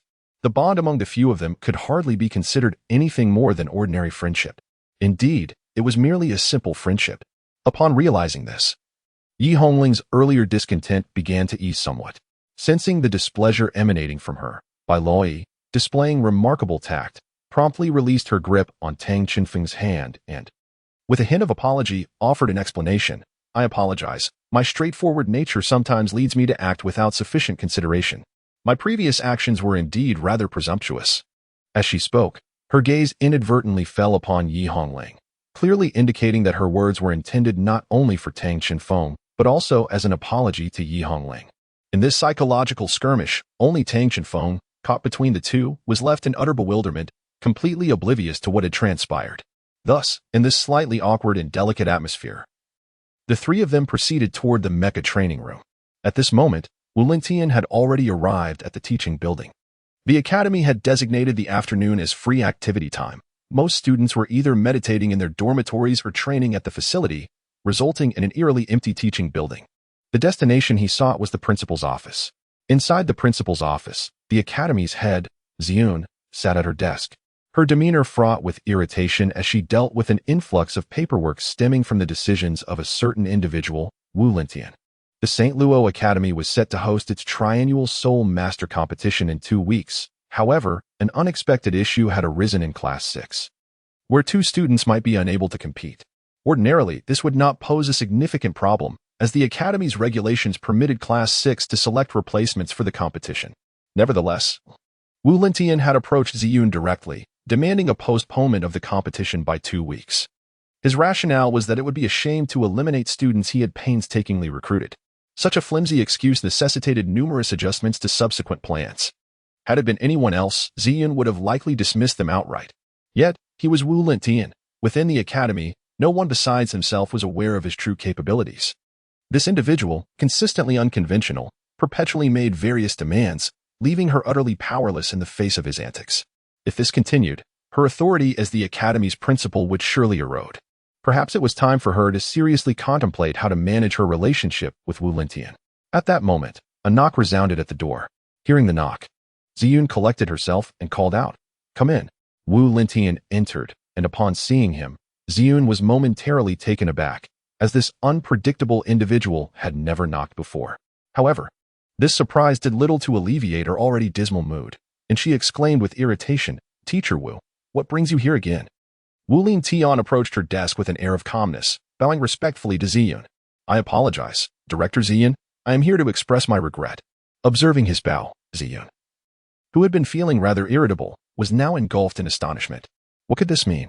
This fellow actually came to apologize? Has the sun risen in the west? With a serious demeanor, Wu Lintian continued, "Last time, I suggested postponing the academy competition by half a month, and I have contemplated it extensively since. The academy and you, Director, have always shown me great kindness, yet I have never considered how to reciprocate. Henceforth, I shall strive to amend my obstinate ways and hope you can accept my apology." It's all right," Ziyun stammered, somewhat bewildered by his series of apologies. In truth, she had always admired Wu Lintian. Both his prowess and appearance were among the finest in the academy. However, his stubbornness and tendency to disregard advice often led to his own embarrassment. Yet, his recent words stirred something within her, causing her cheeks to flush slightly, and her tone softened unconsciously. Wu Lintian nodded and cautiously requested, "May I ask the director for one small favor?" As he spoke, he transmitted the Soul Guide communication data that Bai Luoyi had given him to Ziyun. "I recently discovered a report about a transfer student. She has just passed my assessment and fully meets the qualifications to join our academy. You are aware that Class 6 overall strength is rather lacking. If possible, please allow her to join our class to help balance our overall capabilities." Ziyun was still reeling from her earlier shock and instinctively accepted the transmitted Soul Guide data, replying, "All right, I will take care of it." At this moment, Wu Lintian's expression returned to his usual demeanor, adorned with a faint smile. "Then I shall entrust this to you, esteemed director. However, Teacher Wu Lin, I must remind you to consider my position in the future. Regardless of the circumstances, please at least listen to our opinions first. Otherwise, I will find it quite difficult to manage. Ziyun responded with a hint of annoyance. Understood, no problem. Wu Lingtian nodded, signaling an affirmative gesture. Ziyun could hardly believe how much he had changed since becoming a teacher. Could it be that he actually enjoyed guiding the younger generation? As she pondered this, she activated the Soul Guide communicator to review the student's information. From the data, it appeared that this new student had come from the surface and had transferred twice. By Luoi, female, martial soul, elemental authority staff. This martial soul is one I have never even heard of. Elemental authority? Could it be a martial soul capable of controlling elements? Ziyun mused. She turned to Wu Lingtian and inquired, Elemental authority staff? I have never heard of such a martial soul. Teacher Wu Ling, do you know anything about it? Wu Lingtian remarked, I have not heard of such a martial soul either. But I have previously encountered it. It is indeed a remarkable martial soul that you shall witness in the forthcoming academy competition. Upon hearing him mention the academy competition, Ziyun suddenly realized, no wonder you wanted me to transfer her to your 6th class. It is all in preparation for the academy competition. However, it matters not. Your class's average level is rather low, and with one student on an extended leave, adding another individual poses no issue. The purpose of the academy competition is to invigorate all students with the motivation to cultivate through the excitement of genuine soul master battles. As challengers, it is only natural that the stronger you are, the better. I shall take care of the enrollment procedures from here. Then I shall leave it to you, esteemed principal. Now, I must go and check on my students and prepare a little surprise for them, Wu Lingtian said with a hint of amusement. Chapter 68. Random tasks. Meanwhile, on another side, Tang Shifeng, Yi Hongling, and Bai Luai had arrived at the mecha piloting training room. At this moment, nearly all the simulation cockpits were operational, predominantly occupied by students from Class 6. Over the past fortnight, under Wu Lingtian's vigorous training regimen, the physical prowess of Class 6 had surged dramatically, enabling most of them to adeptly navigate the simulation pods, although they occasionally found themselves disoriented by Wu Lingtian's surprising maneuvers. They no longer experienced the overwhelming nausea of their initial attempts. There are still ample vacant spots available. You must have a Soul Guide data terminal. Just select any simulation pod, Tang Xinfeng remarked to Bai Luoi. All right, Bai Luoi replied, and she proceeded toward one of the simulation pods. Coincidentally, the pod she chose was adjacent to Tang Xinfeng's. Yi Hongling frowned slightly, feeling a twinge of displeasure. She grasped Tang Xinfeng's arm, and they each walked toward their respective pods. Observing his younger sister's slight discontent, Tang Xinfeng felt a sense of helplessness. He was not adept at navigating the intricacies of female disagreements and could only sigh inwardly, hoping to find a suitable moment later to mediate and mend the rift between the two. They entered their respective pods, initiated the simulation system, placed their terminals, connected to the practice arena, and activated the internal communications operations that had become second nature to Tang Xinfeng. Upon connecting to the communication network, a voice immediately resonated through. Class leader, vice class leader, has today's ordeal concluded so swiftly? Yes, there was an unexpected turn of events. Teacher Wu has gone to attend to other matters, preparing for simulated combat training. In Class 6, students with exceptional talent were scarce, particularly in mecha combat. Although most did not possess the abysmal aptitude of Gushinran, their abilities were only marginally superior. Thus, from any perspective, Tang Xinfeng and Yi Hongling were the unequivocal choices for class leader and vice class leader. Subsequently, Tang Xinfeng adeptly maneuvered the control panel, his fingers flying across the three-dimensional projection screen. With a series of crisp keystrokes, he successfully connected Bai Luai's terminal management system to the unique simulation arena designated for Class 6. It is noteworthy that, typically, the simulation arenas within the pods are communal resources, meaning each class has a time limit for usage. However, to the envy of other classes, Class 6 boasted a special simulation arena exclusively for their use. This secret was only revealed when other classes commenced their mecha simulation training. It is rumored that this privilege was diligently sought by Teacher Wu, who requested it from the dean as a special accommodation. One can only imagine the exhilaration and pride that surged through the hearts of Class 6 students upon receiving this news. Certainly.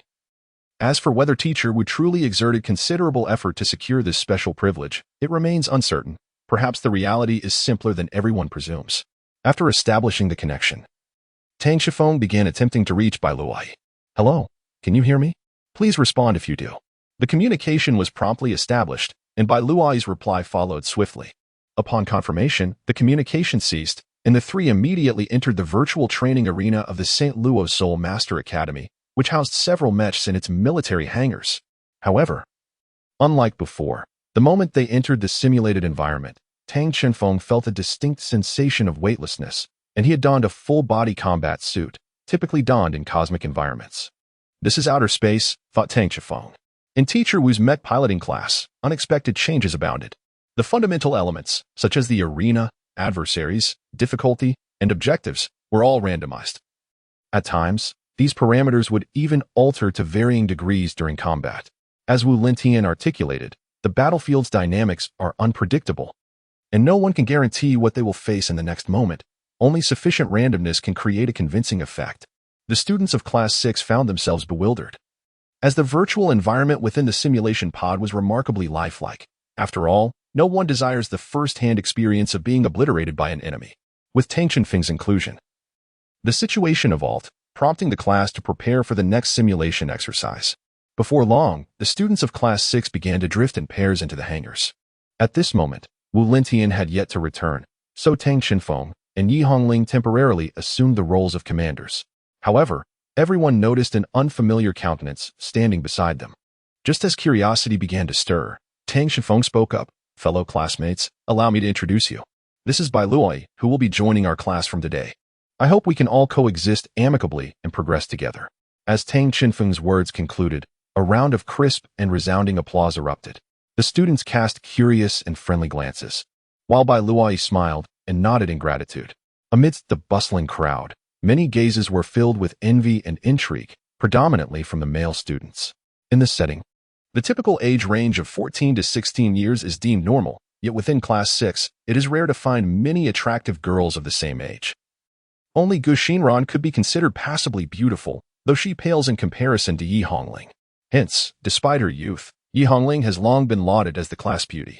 However, the newly arrived Bai Luoi exuded a refreshing allure, her beauty seemingly rivaling that of Yi Hongling.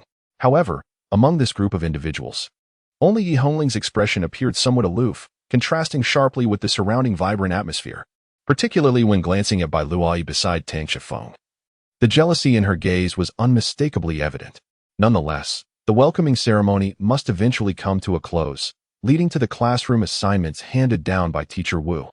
The task assigned by Wu Lentian was exceedingly straightforward: to engage in random combat simulation training within a virtual system.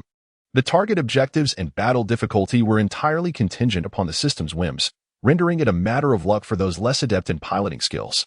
Whether they could accomplish the mission hinged on their fortune, or perhaps clinging tightly to the thighs of their class leader and vice-class leader. Upon issuing the simulation training directives, the members of Class 6 swiftly familiarized themselves with the simulated mecha cockpits. While some may not have been entirely accustomed to combat, everyone was well-versed in the pre-launch protocols. During this process, Tang Chenfeng discreetly observed Bai Luoi's performance, noting her ease with the procedures, suggesting she had received relevant systematic education. After completing his observations, Tang Chenfeng entered the mecha cockpit, skillfully donning the gloves, foot rings, and 3D glasses required for the synchronization link system. He then began to review the day's mission objectives.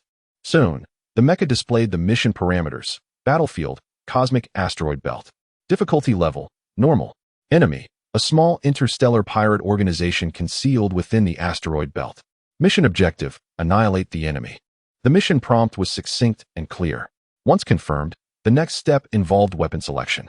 Mechas, aside from their levels, also fall into distinct categories, broadly classified into 3 types based on tonnage: light, medium, and heavy mechas, further divided into melee, ranged, and support mechas according to their combat styles. In this virtual realm, one naturally selects according to personal preference. Ultimately, it is about choosing what suits oneself best. Of course, one could also opt to pilot a soul-guided fighter. Modern soul-guided fighters have achieved a significant reduction in size, being only slightly larger than standard mechas, which endows these aircraft with extraordinary agility and exceptional maneuverability. Furthermore, soul-guided fighters are categorized into offensive and support types based on mission requirements. Support-type soul-guided fighters not only need to coordinate closely with the main attack fighters, but must also maintain harmonious collaboration with the mecha units. Although mechas possess high versatility, they are somewhat inferior in speed and maneuverability compared to soul-guided fighters. However, if one could ingeniously transform the fighter into a combat platform for the mecha, allowing the mecha to be piloted atop it, they could achieve a complementary advantage, yielding mutually beneficial results. This type of auxiliary fighter is referred to as a mecha carrier. Currently, the mecha formations within the federal military predominantly adopt a collaborative squad structure that combines mechas with soul-guided fighters. This combination has proven to be a match made in heaven. Tang Xinfeng opted for a medium-sized, close-combat standard mech. At present, their choices are limited solely to standard mechs. Although it is rumored that custom designs may soon be available, however, that prospect appears to be a distant one for them. Fortunately, in terms of weaponry, there exists a remarkable degree of freedom, devoid of any restrictions, whether it be firearms such as guns and cannons, or melee weapons like spears and arrows. Regardless of whether they prefer common arms like swords and knives, or more obscure implements such as halberds and axes, or even cutting-edge soul-guided technology. It can truly be said that the options are boundless, only the imagination limits the possibilities. Nevertheless, the conventional weapons available here are undoubtedly modernized versions enhanced by contemporary soul-guiding technology. Consequently, individuals are able to select the weapon that best aligns with their preferences and strengths, thereby maximizing the potential of their own prowess. Tang Xinfeng selected his weapons, a soul-guided beam rifle, a solid shield, and his favorite, a pair of high-frequency gauntlets designed specifically for mechas. These gauntlets are no ordinary implements. Although they may appear as mere brass knuckles adorned with a massive conical alloy, once the internal magnetic storm oscillator is activated, they transform into an indomitable weapon capable of effortlessly penetrating the armor of a mecha. In theory, as long as it does not exceed the mecha's maximum output and weight capacity, it could carry dozens of weapons, or even more. In comparison, Tang Xinfeng's selection was relatively modest among his classmates. Once everything was set, he pressed the confirmation button, glancing at the screen displaying his peers, most of whom were also ready. The mission was about to commence, and preparations for the assault were underway. Tang Xinfeng spoke into the communicator. As his words faded, the surrounding environment shifted once more. The Ganaku gradually vanished, replaced by an assault pod, with Tang Xinfeng's mecha poised at the edge of the magnetic track. Tang Xinfeng skillfully maneuvered the mech, standing on the fixed support of the magnetic track, gazing at the series of confirmation messages streaming across the screen. His thoughts began to drift, inadvertently leading him down memory lane. Merely half a month prior, this group had been fledgling novices, possessing only a rudimentary understanding of mech operation. Yet now, the majority had become adept at navigating the myriad systems of the mech, even successfully tackling formidable challenges. Throughout this journey, Wu Lentian had undoubtedly played a pivotal role. Though he appeared carefree and unconcerned with minutiae, there was an undeniable depth to his character. Initially, he would occasionally guide them on how to operate the mech. However, as time passed, he seldom demonstrated personally, allowing them greater autonomy in their endeavors. His participation in missions alongside them had become a rare occurrence, with only a single memory of such an event lingering in Tang Xinfeng's recollection. Tang Xinfeng would forever remember that moment, the first time they endeavored to undertake the formidable task assigned by Wu Lentian. Reflecting on that experience, though the operation could hardly be described as seamless, its chaotic nature was unmistakable. Yet, at the instant they resolved to strike again, an unparalleled surge of exhilaration surged within him, etching an indelible memory in Tang Xinfeng's heart. Even to this day, whenever he recalls that sensation, he can vividly relive the fervor that once engulfed him. Chapter 69. The power of Bai Luoyi as all individuals displayed on the monitor confirmed the launch. Tang Xinfeng understood that the moment had arrived. The countdown commenced. 5, 4, 3. Tang Xinfeng concentrated intently on maneuvering the mech, preparing for the impending launch. The jetpack on the mech's back gradually emitted a brilliant blue flame, while the launch bay doors slowly opened, revealing the vastness of outer space on the monitor. 2, 1. Launch. The fixed supports on the magnetic rail swiftly activated, propelling Tang Xinfeng's mech towards the launch bay door with the speed of lightning. A powerful thrust felt even within the cockpit. Upon arrival, the supports released, and the mech was catapulted forth like an arrow released from a bow. Inside the cockpit, Tang Xinfeng immediately adjusted the jetpack power to its maximum. Instantly, his mech trembled violently and surged into the boundless cosmos.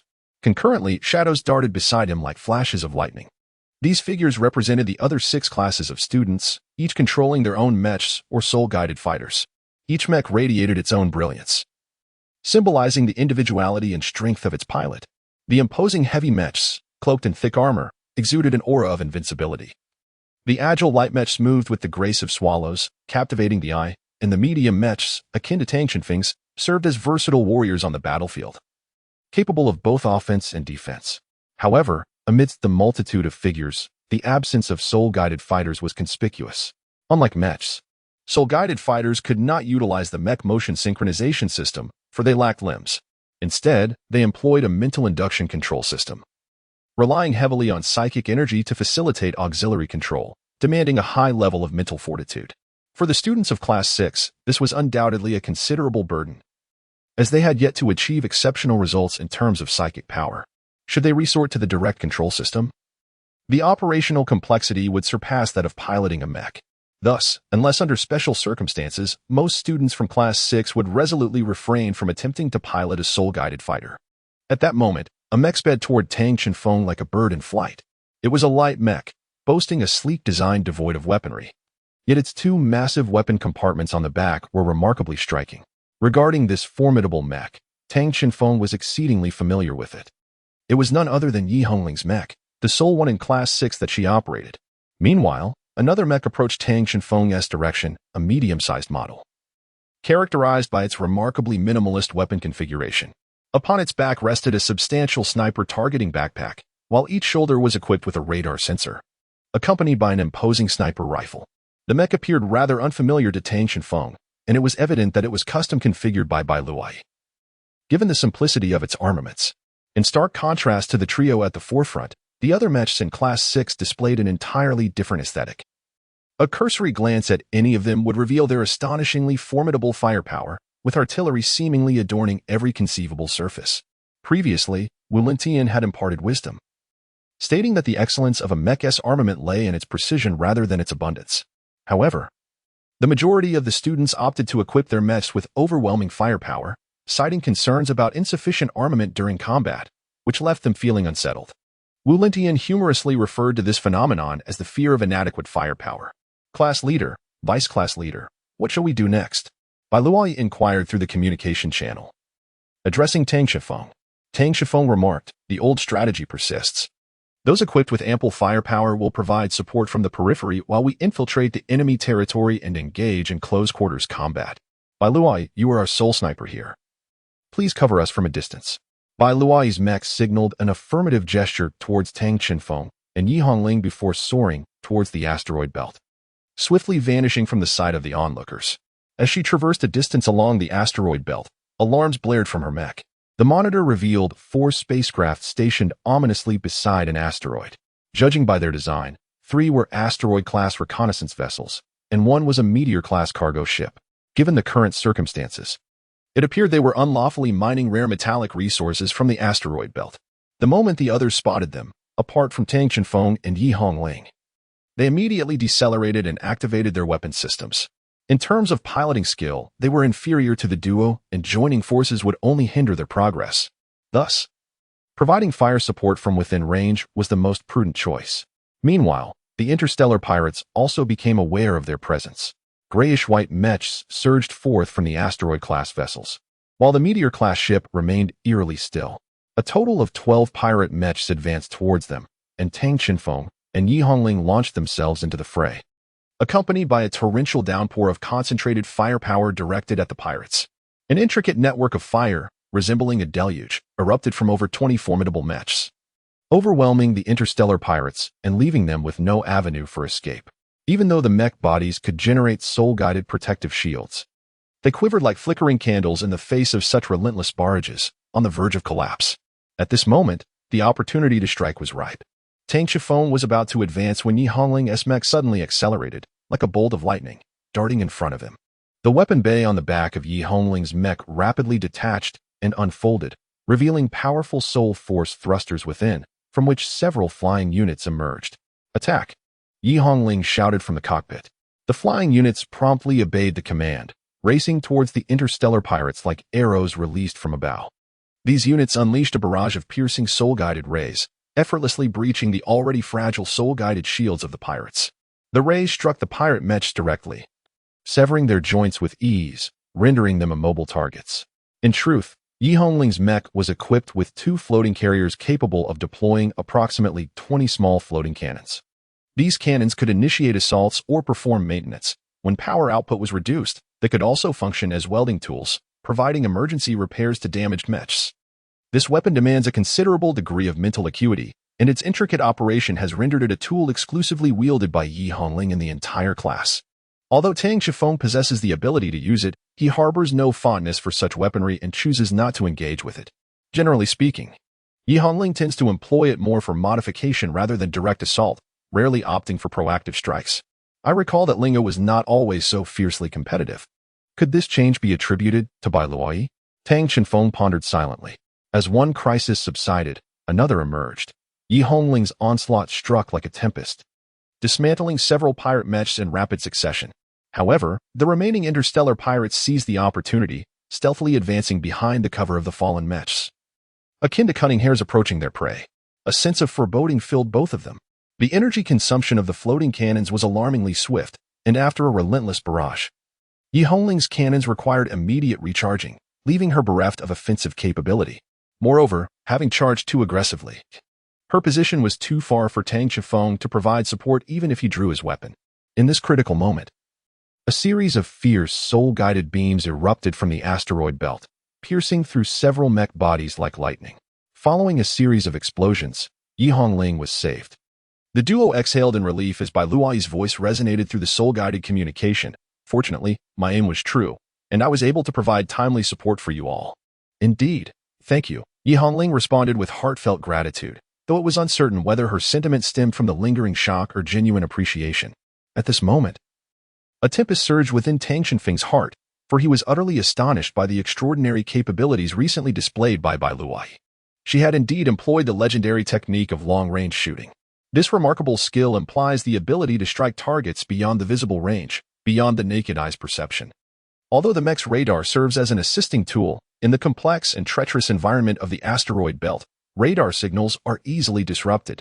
Consequently, the information it provides to the pilot is often quite limited, typically allowing only an approximate determination of the enemy's position. Yet, under such arduous circumstances, Bai Luoyi not only succeeded in hitting the adversary, but did so relying more on her inherent skill than mere fortune.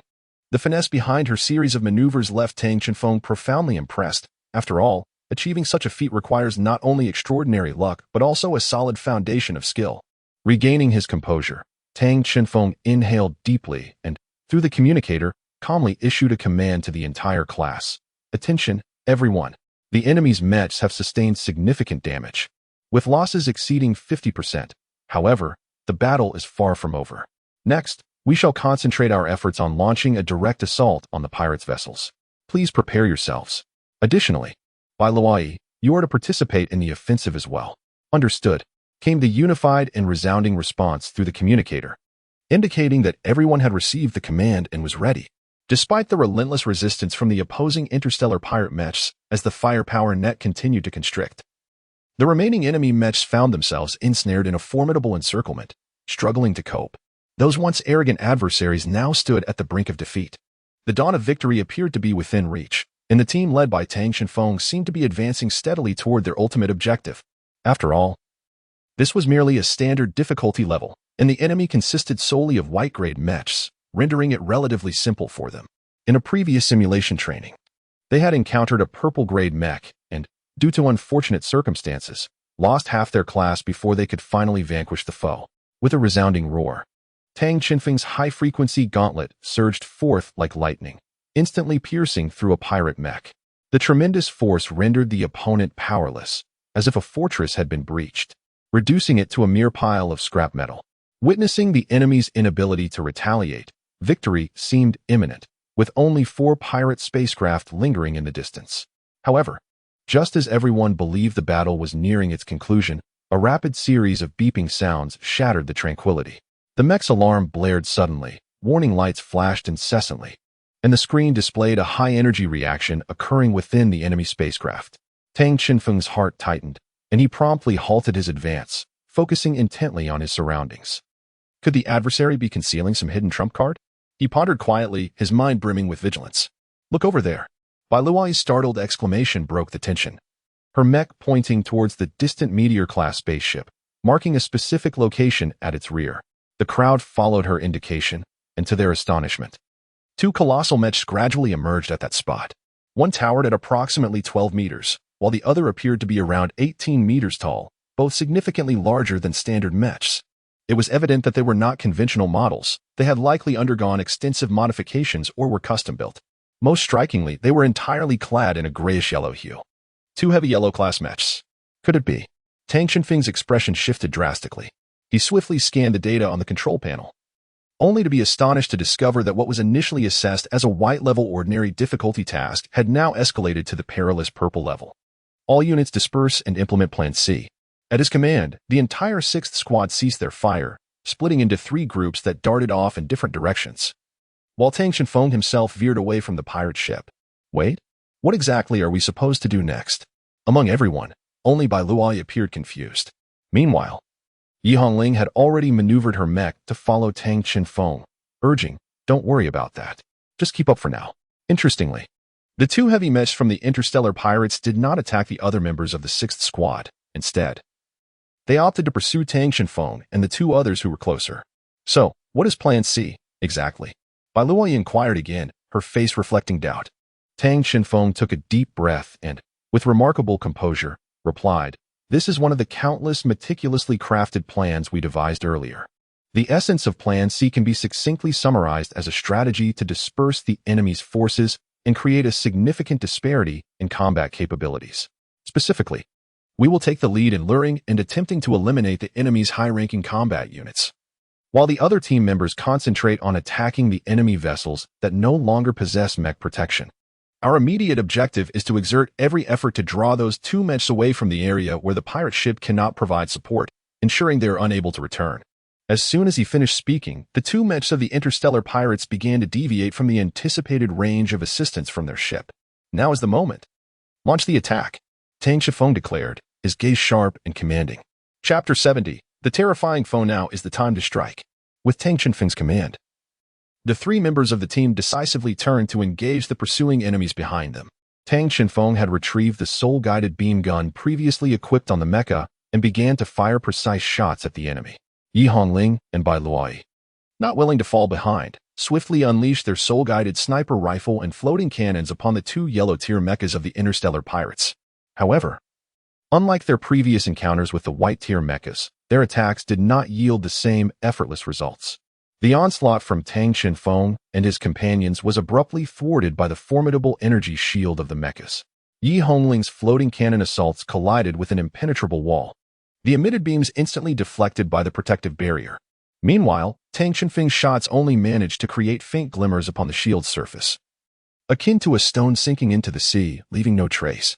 Only Bai Luoyi's powerful sniper rifle managed to inflict some degree of impact on the enemy's barrier, as the soul-guided beams generated substantial ripples across the shield. Yet, even this seemingly potent attack seemed somewhat futile against such an incredibly robust defense. This was not surprising, as the overall performance of the yellow-tier mechas far surpassed that of the previous white-tier ones. However, a more despairing situation soon unfolded as the enemy launched a preemptive strike. The 18-meter-tall mecha, notable for its massive stature, had compartments on either shoulder nearly level with the mecha itself, which suddenly opened to release approximately 24 floating cannons that swarmed forth like locusts, charging directly at Tang Shenfeng and his companions. Another mecha, moving with the swiftness of the wind, approached, revealing itself to possess 4 arms. 2 wielded a heavy metal sword while the other 2 held soul-guided beam guns. As it drew nearer, it began firing upon them. The enemy's floating cannons advanced with lightning speed, unleashing a relentless barrage of soul-guided beams that fell like a torrential downpour, leaving them with no avenue for escape. Even attempting to retaliate against these highly mobile and agile floating cannons proved nearly impossible. Fortunately, the mecha's soul-guided shield was still capable of withstanding most of the incoming attacks. Yi Hongling promptly released a portion of her floating cannons in an attempt to counterattack. In an instant, the 2 sides' floating cannons clashed like a swarm of bees. However, due to the disparity in performance and the numerical superiority of the enemy, Yi Hongling's floating cannon group was swiftly overwhelmed. Given the current situation, they could hardly hope to buy time, let alone ensure their own survival. The disparity in both mecha performance and weaponry between them and the enemy was stark. In such dire circumstances, how were they to respond? Tang Chenfeng pondered deeply. Just then, Bai Luoyi's voice broke through suddenly. I have an idea. Oh, what is it? Tang Chenfeng perked up, eagerly inquiring. Follow me closely. We will fly towards the asteroid belt with all our might. Upon finishing her words, Bai Luoyi surged ahead like an arrow released from its bow, racing toward the asteroid belt. Although the specifics of her proposed strategy remained unclear, there appeared to be no alternative. Let us go. Tang Chenfeng turned to Yi Hongling and, without hesitation, the two closely followed Bai Luoyi, soaring toward the asteroid belt. The two interstellar pirate mechs, however, were not idle. They reacted swiftly, unleashing 20 swarm cannons that swarmed toward their target with astonishing speed, resembling a densely packed horde of bees. These cannons launched a relentless barrage, as if intent on tearing everything apart.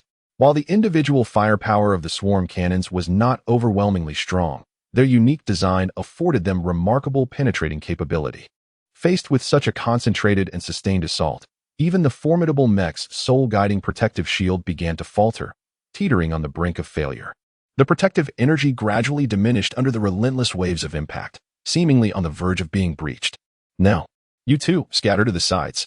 Bai Luoyi's voice suddenly resonated with exceptional intensity, as if striving to pierce the heavens. At the abrupt command, Tang Chenfeng and Yi Hongling had no time to contemplate. Their bodies instinctively maneuvered the mechs to respond, darting swiftly to either side. Just as they separated, a dazzling radiance erupted, more brilliant than any prior illumination. Its power magnified beyond measure. It struck like lightning, directly traversing the original positions of the Tang siblings, shooting toward the distant swarm of cannons. Following this, a cacophony of deafening explosions erupted, reverberating across the battlefield. The radar screen displayed a marked reduction, with the once dense icons of the swarm cannons diminished by more than half, dwindling to a mere third of their original number. Well done. The Tang siblings exchanged excited glances, overflowing with admiration for Bai Luoyi's remarkable performance. However, Bai Luoyi displayed no hint of elation. Her gaze remained fixed on the three-dimensional screen, where a glaring warning indicated that the weapon system was in a state of severe overheating. Yet the cost we incurred is quite substantial, she murmured, a flicker of concern in her eyes. I fear I can no longer initiate another round of attack. The breathtaking strike just executed was the result of Bai Luoyi's audacious decision to push her sniper rifle beyond its limits. Now, due to the overload, her weapon had overheated and could not be utilized again in the immediate future. At that moment, as if sensing the impending annihilation of the swarm, the remaining cannons seemed to receive a directive, swiftly altering their course to converge upon the pirate mechs. Simultaneously, the four-armed mech sprang into action without hesitation, unleashing an unprecedented burst of speed, akin to a lightning bolt cleaving through the sky, charging directly into the asteroid belt toward Tang Chenfeng with fierce intent. The clarity of its objective and the ferocity of its assault instill a sense of trepidation. The formidable soul-guided protective shield, while capable of withstanding energy attacks, proves utterly futile against the onslaught of tangible weaponry. Nevertheless, Tang Chenfeng's reflexes are remarkably swift. He promptly raises his sturdy physical shield to confront the adversary's formidable heavy sword. A thunderous clash resonates as the two collide, producing a deafening roar that reverberates through the air. The might of the mecha's heavy sword is astonishing, nearly cleaving Tang Chenfeng's shield in twain. Yet, by fortune's grace, he successfully deflects the blow. However, the immense inertia generated by the impact propels Tang Chenfeng backward, akin to a cannonball, sending him soaring nearly 100 meters away. Tang Chenfeng was struck with a profound sense of alarm. Was this truly merely a yellow-tier mech? The ferocity of its earlier assault was such that even a purple-tier mech would struggle to withstand it. The situation had grown increasingly dire, exacerbated by the fact that the coordinated formation of the trio had disintegrated in the wake of that devastating strike. At this moment, the defenseless Bai Luoyi and the barely combat-capable Yi Hongling found themselves alone, confronting a yellow-tier mech, their predicament perilously precarious. Meanwhile, Tang Chenfeng faced another mech, equally adept in close combat yet displaying a staggering disparity in strength. Would they emerge victorious from this battle? A wave of deep concern washed over Tang Chenfeng. No. I must remain composed. I must think clearly. Regardless of how formidable a mech may be, it must possess vulnerabilities. Particularly one that has undergone special modifications, its weaknesses should be all the more pronounced. He reassured himself. Tang Chenfeng meticulously recalled the earlier scene, that yellow-grade mech, equipped with 4 formidable arms, was undoubtedly designed for close combat. Although it was armed with a soul-guided energy rifle, its role was merely to assist in attacks. Yet, this mech, which excelled in melee and boasted remarkable speed, launched a sudden assault just as they had lowered their guard.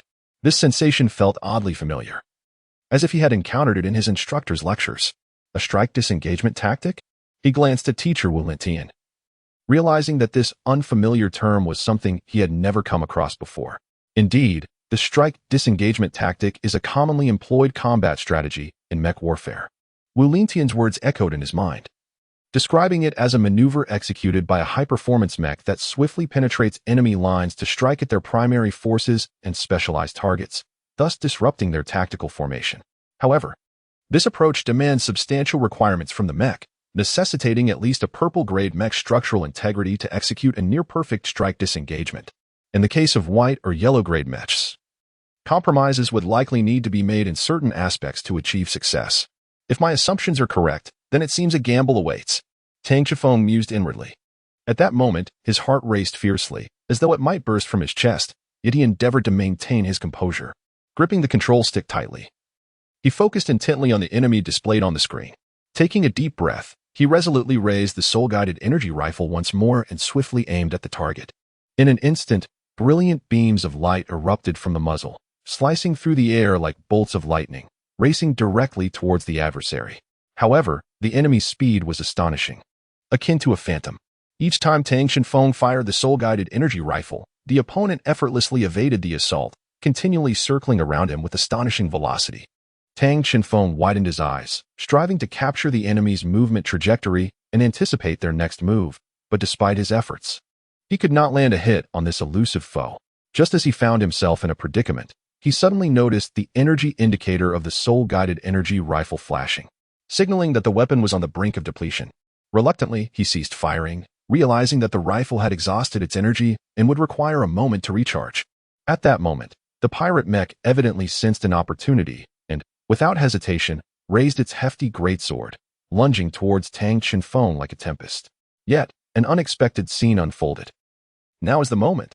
Tang Shifeng made a swift decision, resolutely discarding his firearm and shield, rapidly donning a pair of high-frequency gauntlets, and charging headlong towards the enemy. Caught off guard by this sudden shift, the pirate mech was entirely unprepared. Perhaps it had never anticipated that Tang Shifeng would so boldly opt for a frontal assault. With a resounding crash, the two forces collided. With a resounding crash, two mechs collided violently, akin to two meteors striking one another. The tremendous force left Tang Shifeng dazed. Yet through sheer determination, he steadfastly controlled his mech, clinging tightly to his opponent. Although Tang Shifeng's mech was relatively smaller, it was more than sufficient to entangle the rival. At that moment, the one-armed, four-handed pirate mech began to struggle desperately, forcefully striking the back of Tang Shifeng's mech with its sword handle. As anticipated, it seemed I had made the right gamble. Despite the immense pain coursing through his body, Tang Shifeng secretly rejoiced in his correct decision. He speculated that this pirate mech might not be as proficient in close combat as he had imagined. Upon closing in, he was astonished to find that his conjecture was entirely accurate. The pirate mech's exterior was remarkably thin, despite its colossal size. It bore a resemblance to a lightweight mech. Its body was filled with countless thrusters designed solely for speed, relying on its two heavy swords for lethal strikes. However, when pressed closely against an enemy, the sheer size of those massive swords rendered them ineffective. The closer the combat, the more its physical advantage diminished. This was the true nature of the pirate mech, a large yet not particularly formidable close combat lightweight mech. Without hesitation, Tang Shifeng pressed against the pirate mech, wielding his high-frequency gauntlets with the ferocity of a tempest, delivering strikes upon the mech. Confronted with a mech that possessed almost no defensive capability, Tang Shifeng's fist surged forward like a battering ram, puncturing the enemy with relentless force. When the opponent attempted to retaliate with the soul guide ray guns mounted on its other two arms, Tang Shifeng, with a thunderous might, shattered the joints of the pirate mech, brutally tearing the entire arm from its socket. In this battle, the adversary had nearly no capacity for counterattack. Tang Shifeng's movements flowed seamlessly, and metallic shards erupted in all directions, reminiscent of a dazzling fireworks display. When the pirate mech ultimately lost its ability to move, it lay in tatters, reduced to a mere heap of scrap metal adrift in the cosmos. Meanwhile, on the opposite side of the battlefield, Yi Hongling and Bai Luoyi faced a starkly different predicament. their fortunes were evidently not as favorable. Although Bai Luoyi had previously succeeded in destroying two-thirds of the enemy's floating artillery, the overwhelming disparity in overall strength rendered their situation exceedingly difficult. Confronted by this colossal foe, Yi Hongling understood there was no alternative but to fight with all his might for a glimmer of hope. Consequently, he unhesitatingly ejected all remaining floating artillery from his mech, sending them hurtling towards the enemy. Yet, the opponent would not remain passive. From beneath its massive shoulder armor, several floating artillery pieces were launched towards Yi Hongling. In an instant, flames erupted and smoke billowed. The disparity in combat prowess was stark, and the outcome was all but inevitable. After an intense exchange of fire, the remaining floating cannons of Yi Hongling ultimately succumbed to destruction, succumbing to the relentless barrage. Following the obliteration of Yi Hongling's last weapon, the pirate mech swiftly redirected its assault towards her mech. Yi Hongling, evade now, Bai Luoyi exclaimed anxiously. She was currently concealed behind a meteorite, positioned behind Yi Hongling's mech. Gripping the sniper rifle tightly, its muzzle steadily aimed at the floating cannon compartment on the pirate mech's shoulder. Although the soul-guided protective shield was formidable, its coverage was inevitably limited. Moreover, the design of the pirate mech exhibited evident flaws. When its shoulder unfolded, its length surpassed that of the mech itself. Consequently, it was evident that certain sections of the mech's shoulder would be left utterly exposed. Now was the moment. A brilliant beam of light shot forth like a bolt of lightning, piercing through the floating cannon compartment on the pirate mech's shoulder with astonishing swiftness. However, the pilot simulated within this pirate mech was no ordinary adversary. Its reaction time was astonishingly swift, almost instantaneously upon being struck. It executed a countermeasure, forcefully detaching the damaged floating cannon compartment from its body and retreating at a rapid pace, accompanied by a deafening roar. The floating cannon compartment erupted in a cataclysmic explosion the moment it separated from the mech.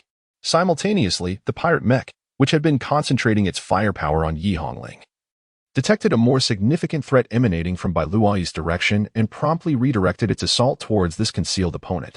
Suddenly, the pirate mech unleashed a barrage of solid missiles from various points on its body without warning. These missiles rained down like a torrential downpour. Yet they did not lock onto any specific target, instead wildly shooting towards the surrounding meteors. In an instant, a cacophony of thunderous explosions ensued. Boom, boom, boom. As these missiles collided violently with the meteors, they triggered a series of earth-shattering explosions. Furthermore, the shock waves generated by the blast stirred up an expansive cloud of dazzling dust. This is dire. These are not mere particles. Bai Luoyi's panicked voice rang out. Those are interference bombs, laced with special metallic powder. Our mech's radar is malfunctioning. Indeed, when Yi Hongling hurriedly checked the mech's radar, she found the screen inundated with a multitude of dazzling, irregularly shaped light spots, rendering it impossible to discern the enemy's precise location. To make matters worse, this disruptive dust also severely impeded the normal functioning of the mech's monitors. At this point, they had completely lost track of the enemy, while the adversary likely still held the advantage of knowing their whereabouts. This is troublesome. We are in serious trouble.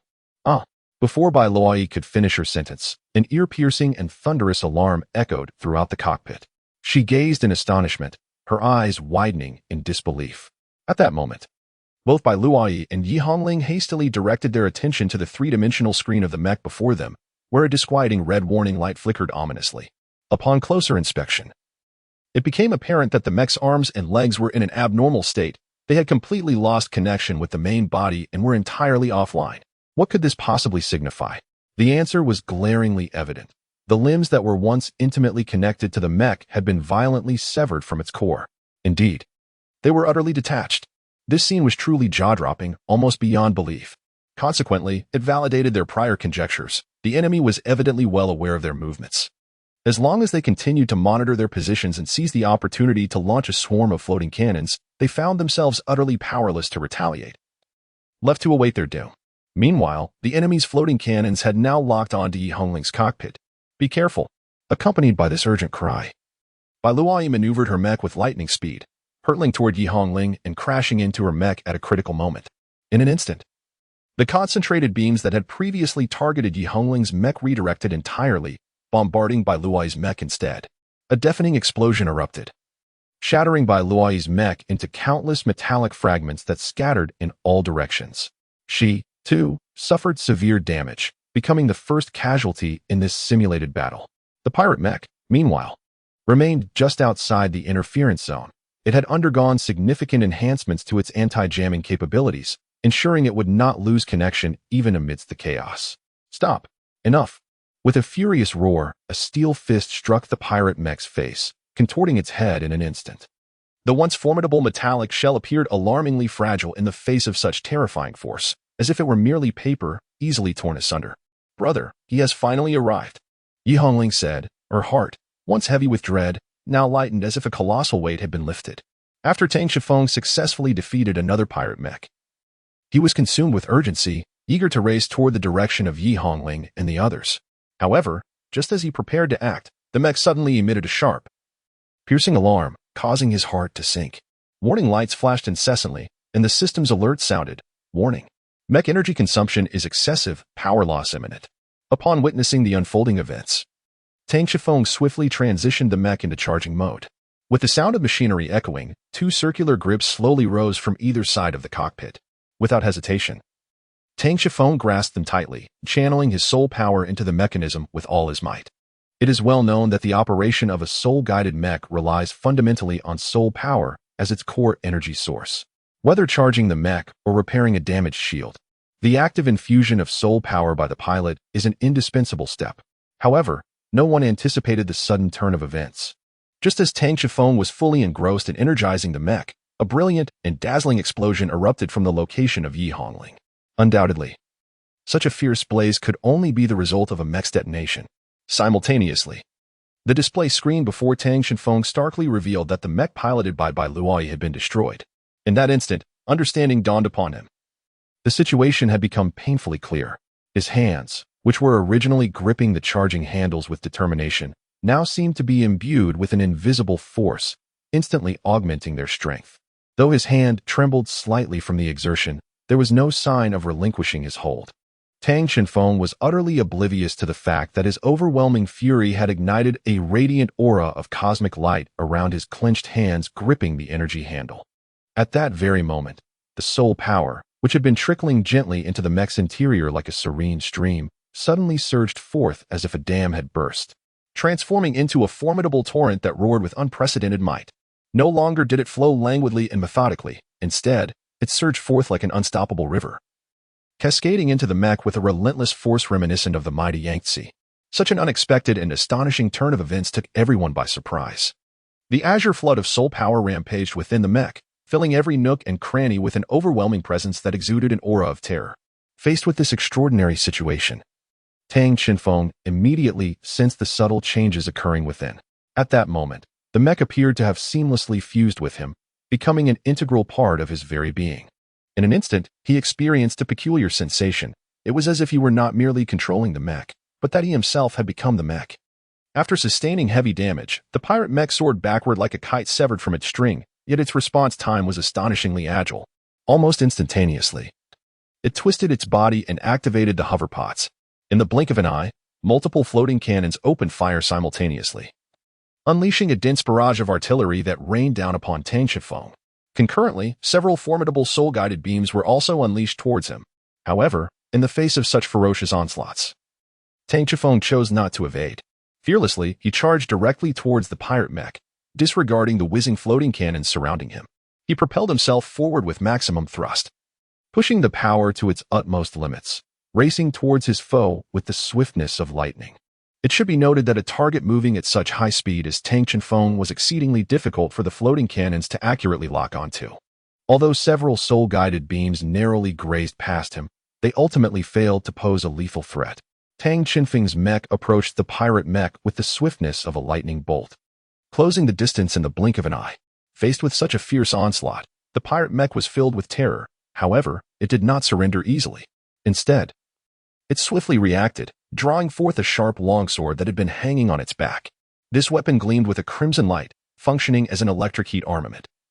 With a surface temperature exceedingly high, its power ranking just below that of beam weapons, making it virtually impossible to catch under normal circumstances. As the pirate mech swung the long sword, the blade shimmered like a shadow, slicing towards Tang Shifeng's mech with formidable momentum. In an instant, the sword clashed violently against the iron fist of Tang Shifeng's mech, producing a deafening roar. The friction between the metals emitted a sharp, piercing sound, and sparks flew. Just then, an overwhelming crash resonated through the air. The electric sword clutched in the pirate mech's hand shattered. Upon closer inspection, glimmers of azure light flickered subtly on the fist of Tang Chenfeng's mech.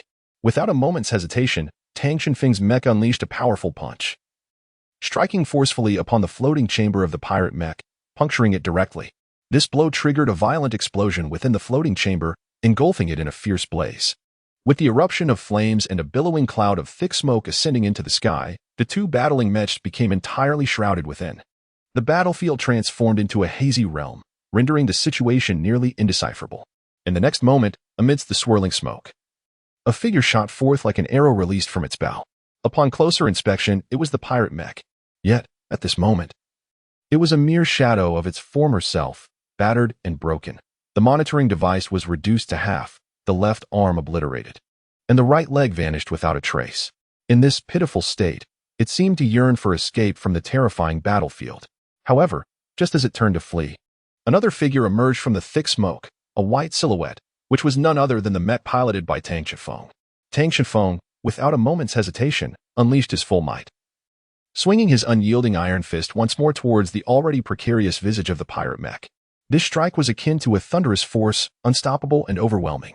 In an instant, the head of the pirate mech suffered yet another grievous blow, ultimately succumbing to the pressure and shattering completely. As the head fractured, the intricate components and circuitry within the mech were laid bare, with errant wires emitting a disquieting, eerie current. Nevertheless, that formidable fist showed no signs of pausing, continuing its relentless assault like a tempest, each blow seemingly imbued with the power to annihilate worlds. The mech trembled under this ferocious onslaught. With every thunderous impact of the iron fist, cracks began to mar the mech's exterior, debris scattering in all directions, and the electrical sparks growing increasingly bizarre and frenzied. Yet, the ferocity of the punches did not wane, as if intent on obliterating everything in sight. Ultimately, with a resounding crash, the entire mech collapsed, reduced to a heap of wreckage. On the other side of the battlefield, the cacophony of artillery echoed like thunder, reverberating painfully in the ears, as smoke billowed and engulfed the space, rendering it nearly impossible to breathe. Under the formidable barrage from Class 6, the interstellar pirates found themselves utterly defenseless, forced to endure the onslaught. Their ships bore the scars of battle, riddled with wounds, shields flickering with faint light as if on the verge of collapse. The hulls beginning to tilt, teetering precariously.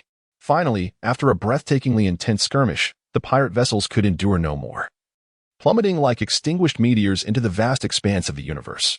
With the demise of the pirate ships, this training combat concluded in victory for Class 6. The simulation ended. All objectives accomplished with the loss of a single mech. An electronic notification resonated within the cockpit as the surroundings reverted to their original state.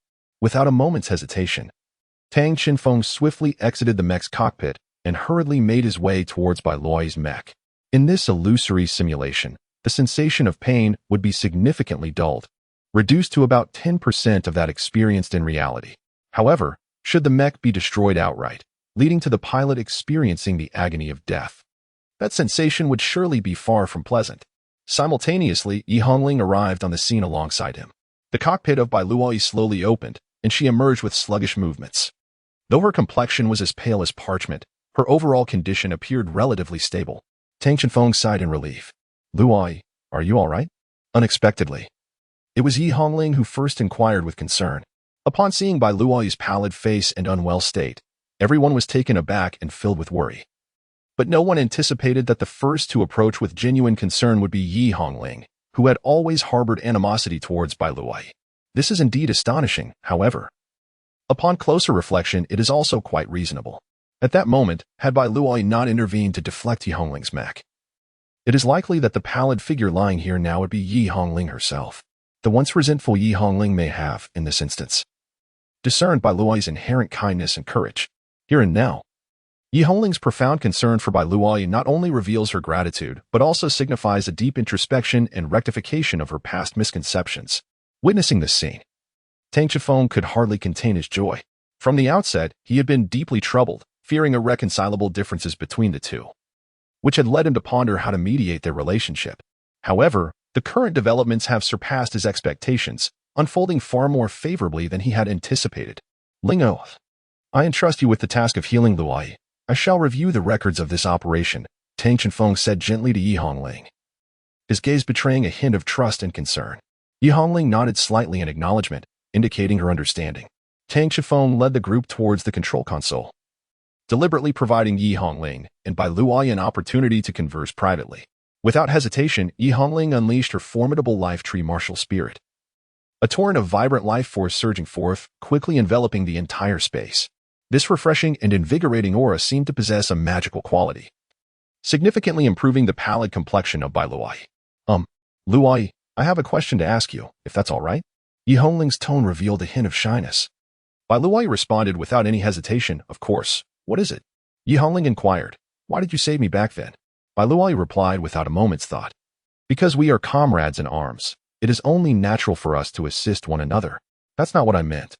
A faint blush crept onto Yi Hongling's cheeks as she softly elaborated. You should know this deep down.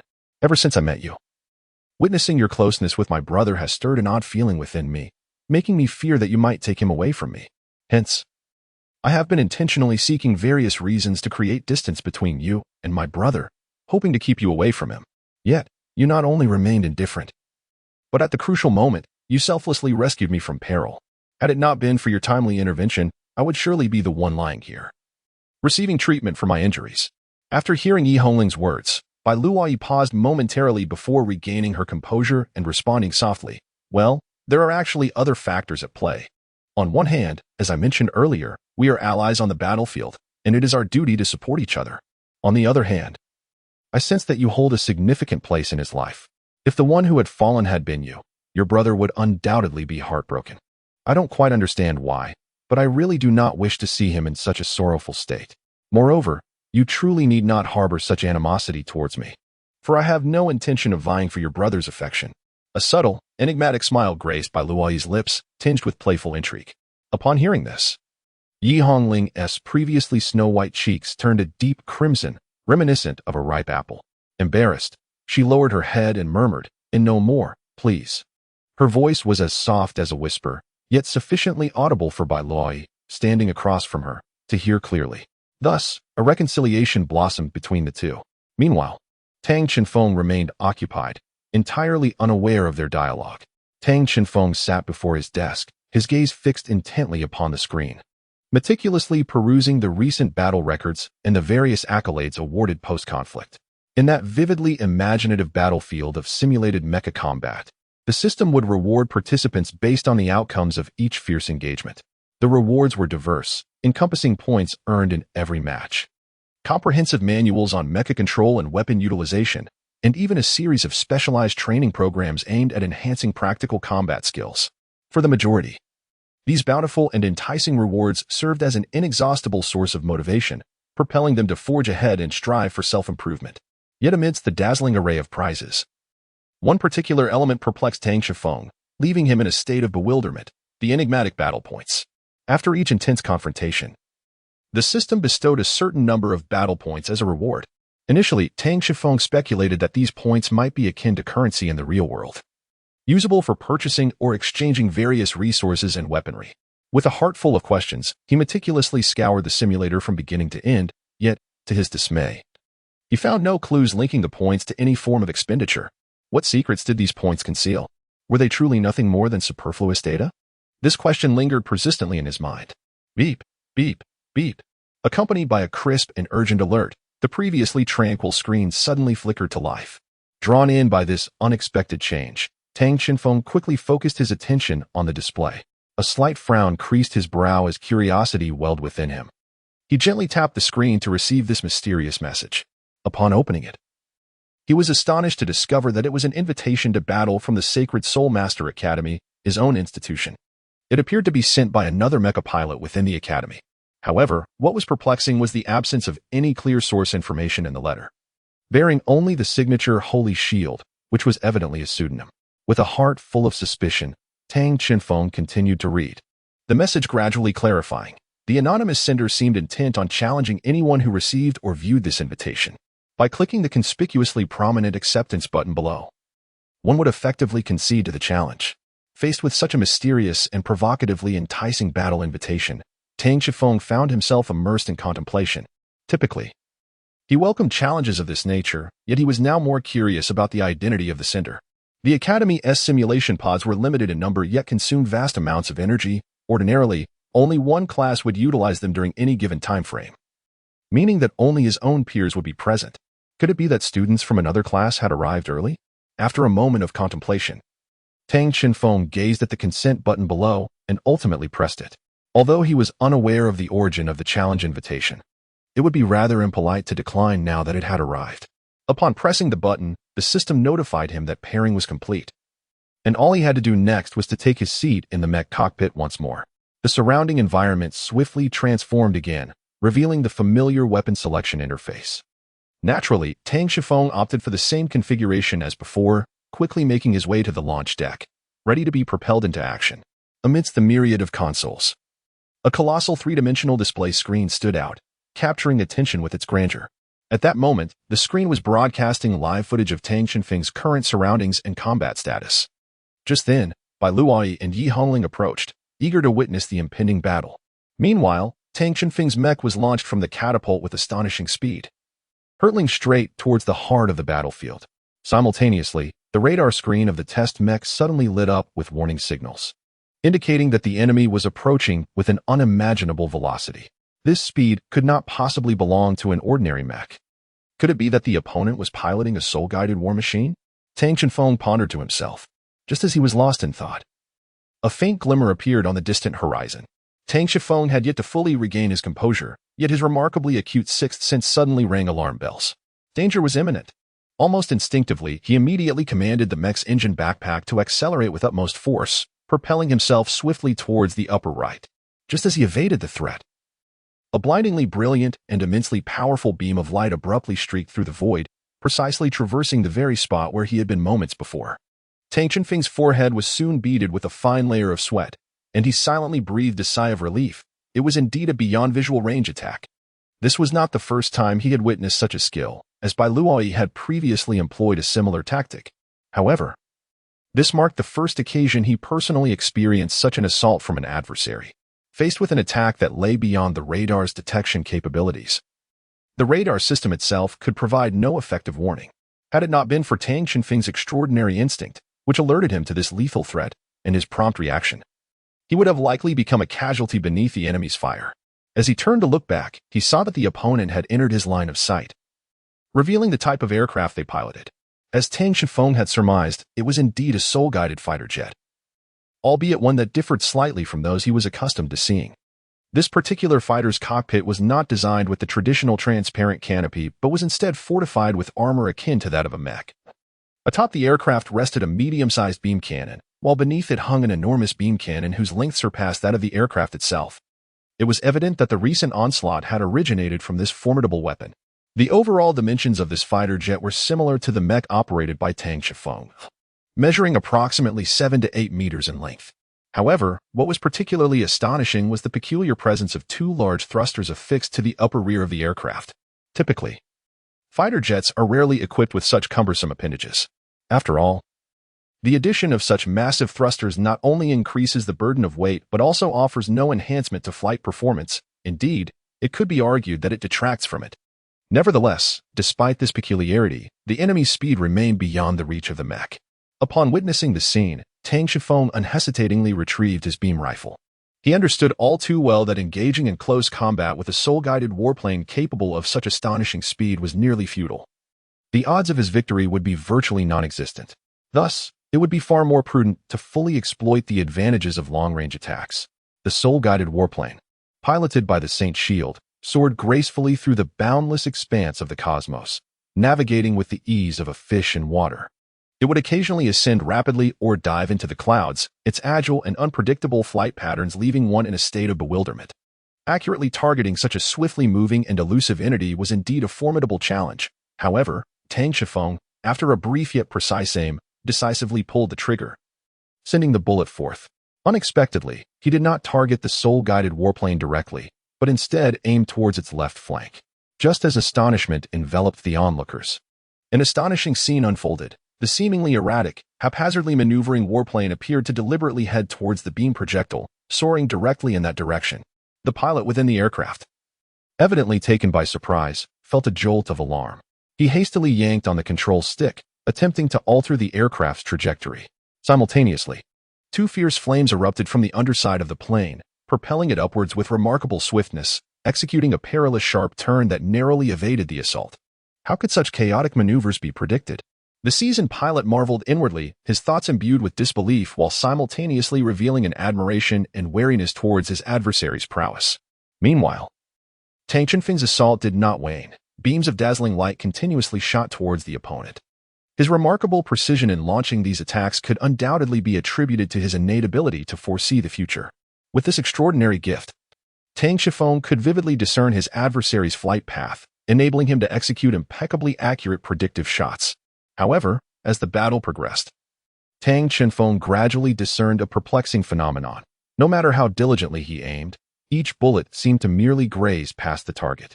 Clearly, the opposing pilot possessed exceptional skill, capable of instantaneously perceiving and swiftly countering Tang Chunfeng's predictive strikes. Such an opponent was far from ordinary, exhibiting first-rate reflexes and piloting abilities. In this thrilling confrontation, Tang Chunfeng realized he was up against an unprecedented foe. Yet, rather than disheartenment, this only ignited a fiercer resolve within him. He keenly observed every move of his opponent, meticulously analyzing their tactics. Concurrently, he continually adjusted his attack rhythm and angles, striving to exert greater pressure on his adversary. Meanwhile, the spectators outside were utterly captivated, their astonishment palpable. Whether it was Tang Chunfeng's unparalleled predictive aiming prowess or his opponent's enigmatic, unpredictable flight patterns coupled with extraordinary reaction times, all left them in awe and wonder. Wow, brother is simply magnificent. He has managed to suppress his opponent to such an extent that they are rendered defenseless. Surely, the probability of victory in this match must be exceedingly high, right, Luo? What do you think? Yi Hongling exclaimed excitedly from the sidelines, animatedly gesturing and showering praise upon Bai Luai. Well, I find myself less optimistic, Bai Luai replied coolly. Why do you say that? Yi Hongling inquired, her face a mask of confusion as she struggled to comprehend Bai Luai's perspective. Bai Luai continued to elucidate, although the current situation appears favorable for Chunfeng, there exists a significant disparity between the two mechas. More importantly, the opponent has not yet exerted their full strength. However, Yi Hongling did not entirely grasp the profound implications behind Bai Luai's words. Could it be that the adversary was not piloting a mech? Just then, a deafening explosion resonated through the screen, seemingly indicating that Tang Chunfeng's attack had struck its target. Chapter 73, The Mech of the Holy Shield. Suddenly, a thunderous explosion echoed through the screen, suggesting that Tang Chunfeng's strike had found its mark. A wave of relief washed over him as he exhaled slowly, loosening his grip on the beam rifle. Despite the opponent's exceptional piloting skills and the erratic trajectory of their aircraft, he found himself possessing a considerable advantage against such adversaries. Yet, just as Tang Chunfeng began to relax, a piercing alarm abruptly shattered the silence. Even more astonishing was the fact that the sound emanated from directly above his mech. In an instant, a torrential onslaught, relentless as a sudden downpour, descended from above, bearing down upon Tang Chunfeng's mech. Faced with this unforeseen turn of events, he dared not exhibit any lethargy. He reacted swiftly, maneuvering his mech into a rapid retreat. Unfortunately, during that fierce assault, the beam rifle he held tightly was struck with precision by an enemy's soul-guiding ray. Tang Chunfeng, with resolute determination, unhesitatingly hurled the severely damaged beam rifle away. Simultaneously, he swiftly raised his shield, positioning it defensively in front of him, successfully absorbing the formidable shockwave generated by the rifle's explosion. Meanwhile, the soul-guided war machine soared past him at an astonishing speed. Tang Chunfeng was engulfed in astonishment and perplexity. How could this be possible? I distinctly struck my target just moments ago. The explosion was so fierce that it could not have been without effect. As he sank into contemplation, a startling revelation jolted him. In the fleeting moment when the aircraft passed by, he noticed that the large beam cannon originally mounted on its body had vanished without a trace. Could it be that the explosion he witnessed had not originated from the enemy itself, but rather from the beam cannon that had been deliberately abandoned by the Holy Shield? It was a cunning trap designed to deceive me into believing I had achieved victory, only for them to swiftly exploit the speed advantage of their soul-guided aircraft to slip into my blind spot. Such an exceptionally clever strategy.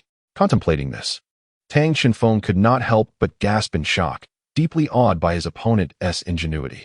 This unforeseen tactical maneuver had completely disrupted his plans, and the loss of his sole long-range weapon rendered the situation extraordinarily dire. What should he do now?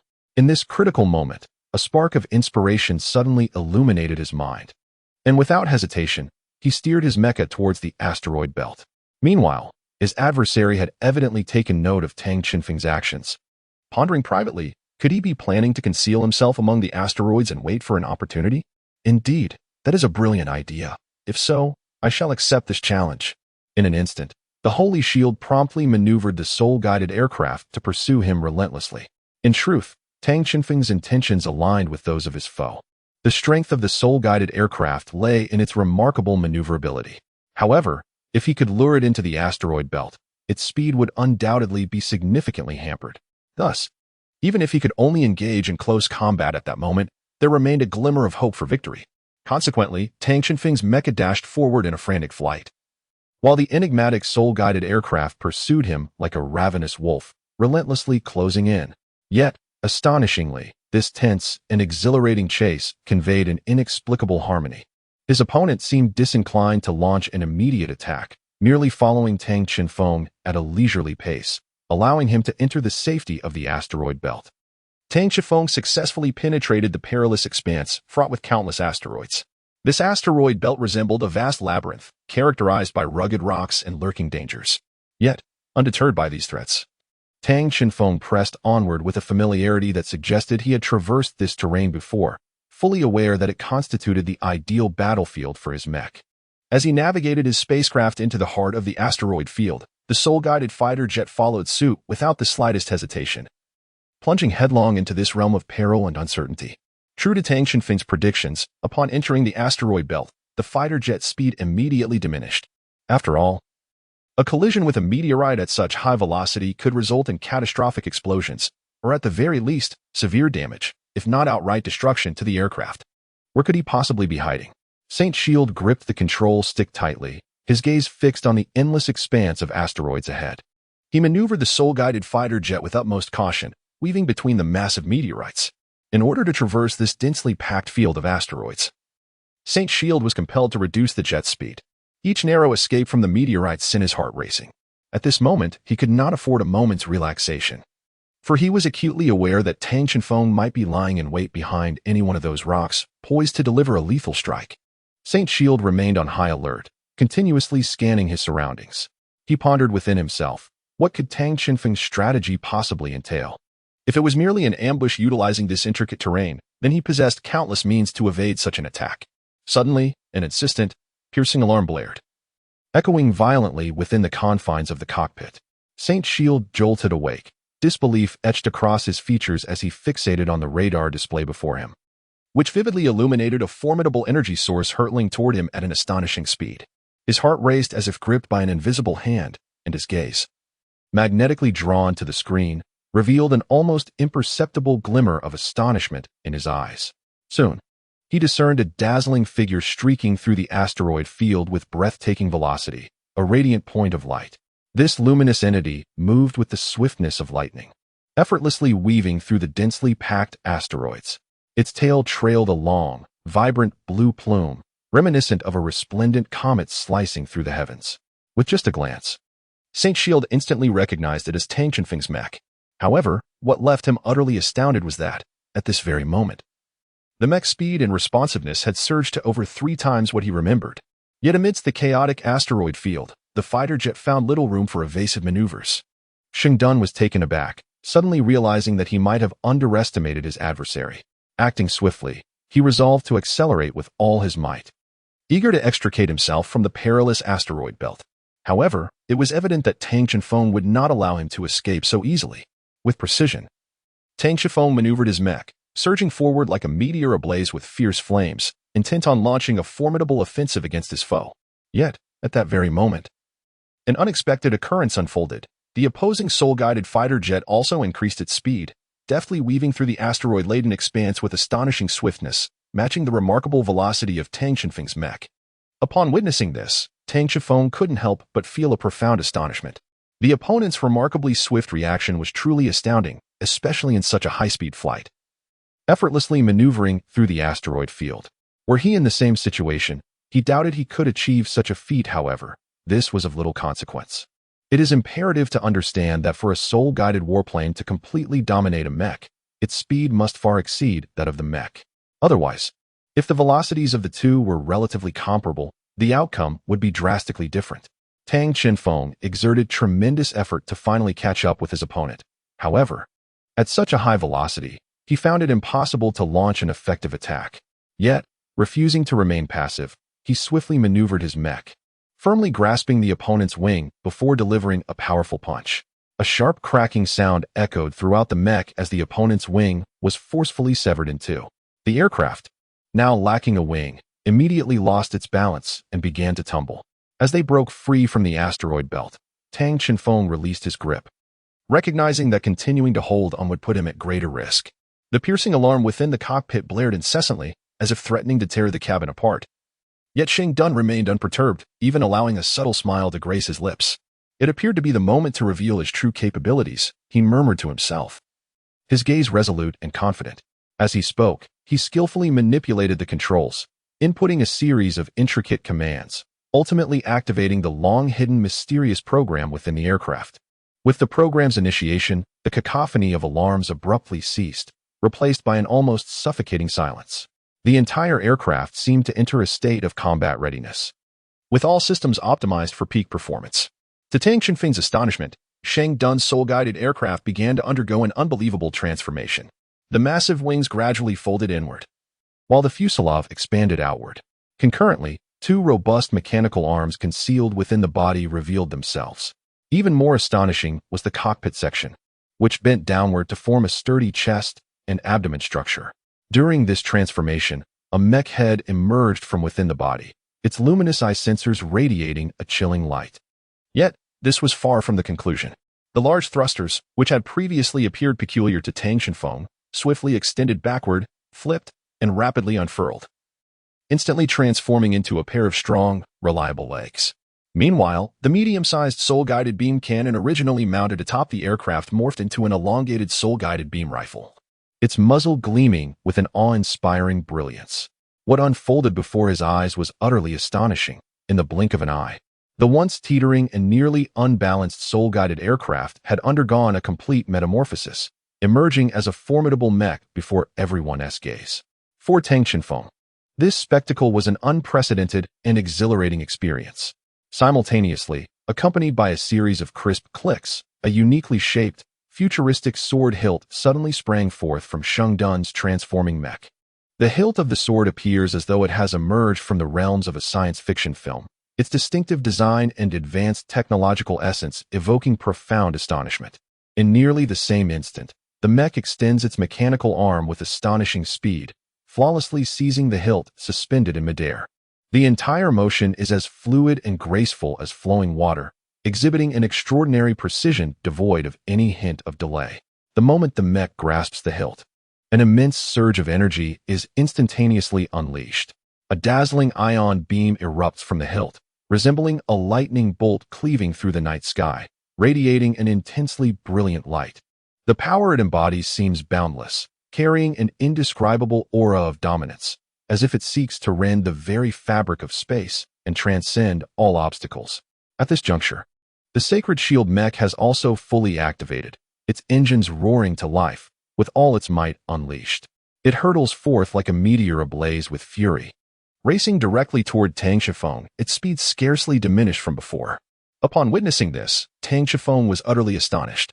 It is imperative to recognize that the craftsmanship involved in the fabrication of such a compact beam weapon ranks among the pinnacle of weaponry. This not only signifies the zenith of technological advancement, but also represents one of the most formidable close combat armaments available for mechs.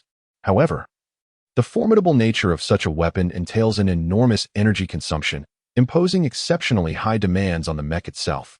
From these observations alone, one could deduce that the opponent may have merely been toying with him during the previous skirmish. Contemplating this, Tang Qinfeng could not help but feel a wave of trepidation as he beheld the adversary closing in with the ferocity of a famished tiger. He realized that the mech he piloted lacked any robust armament capable of confronting the astonishing power and destructive capability of the beam weapon head-on. How infuriating! How could it have come to this? Tang Chenfeng felt an urgent pang of anxiety. However, he remained composed, deftly maneuvering the mech in retreat while simultaneously engaging in a frantic yet precise operation within the cockpit. His hands moved with remarkable speed, fingers dancing across the control panel as he redirected nearly all of the mech's energy to the external soul-guiding shield.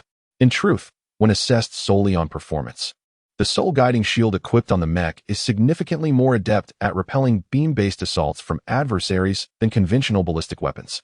After all, one of the original purposes behind the design and development of this high-tech protective device was to address the myriad threats posed by unforeseen soul-guiding ray weaponry. The once thin layer of the shield, now reinforced by the mech's nearly total energy supply, visibly thickened just as the opponent's attack commenced. As the beam sword of the Holy Shield mech struck the soul-guiding shield, a momentary stalemate ensued, yet ultimately, the adversary's beam sword began to dissipate, indicating that this strategy had indeed proven effective. The weight that had been hanging over Tang Chenfeng's heart finally lifted, and he secretly rejoiced at having discovered a means of survival. As long as there remained a glimmer of hope, he was convinced he could find a way to triumph over his adversary. Simultaneously, the classmates from Class 6, who had been closely monitoring the duel, exhaled in relief. It was a source of great concern that their class leader, Tang Chenfeng, the strongest fighter among them, was utterly defenseless in battle, firmly suppressed by his opponent. This troubling scenario had left everyone anxious. However, the extraordinary, transformable mech before them elicited awe from all. Such an innovative contraption was unheard of, instantly igniting a fervent curiosity within them. At this moment, every gaze was fixated on the battlefield, eager to ascertain who would ultimately prevail. Would it be Tang Chenfeng turning the tides, or would his opponent prove superior?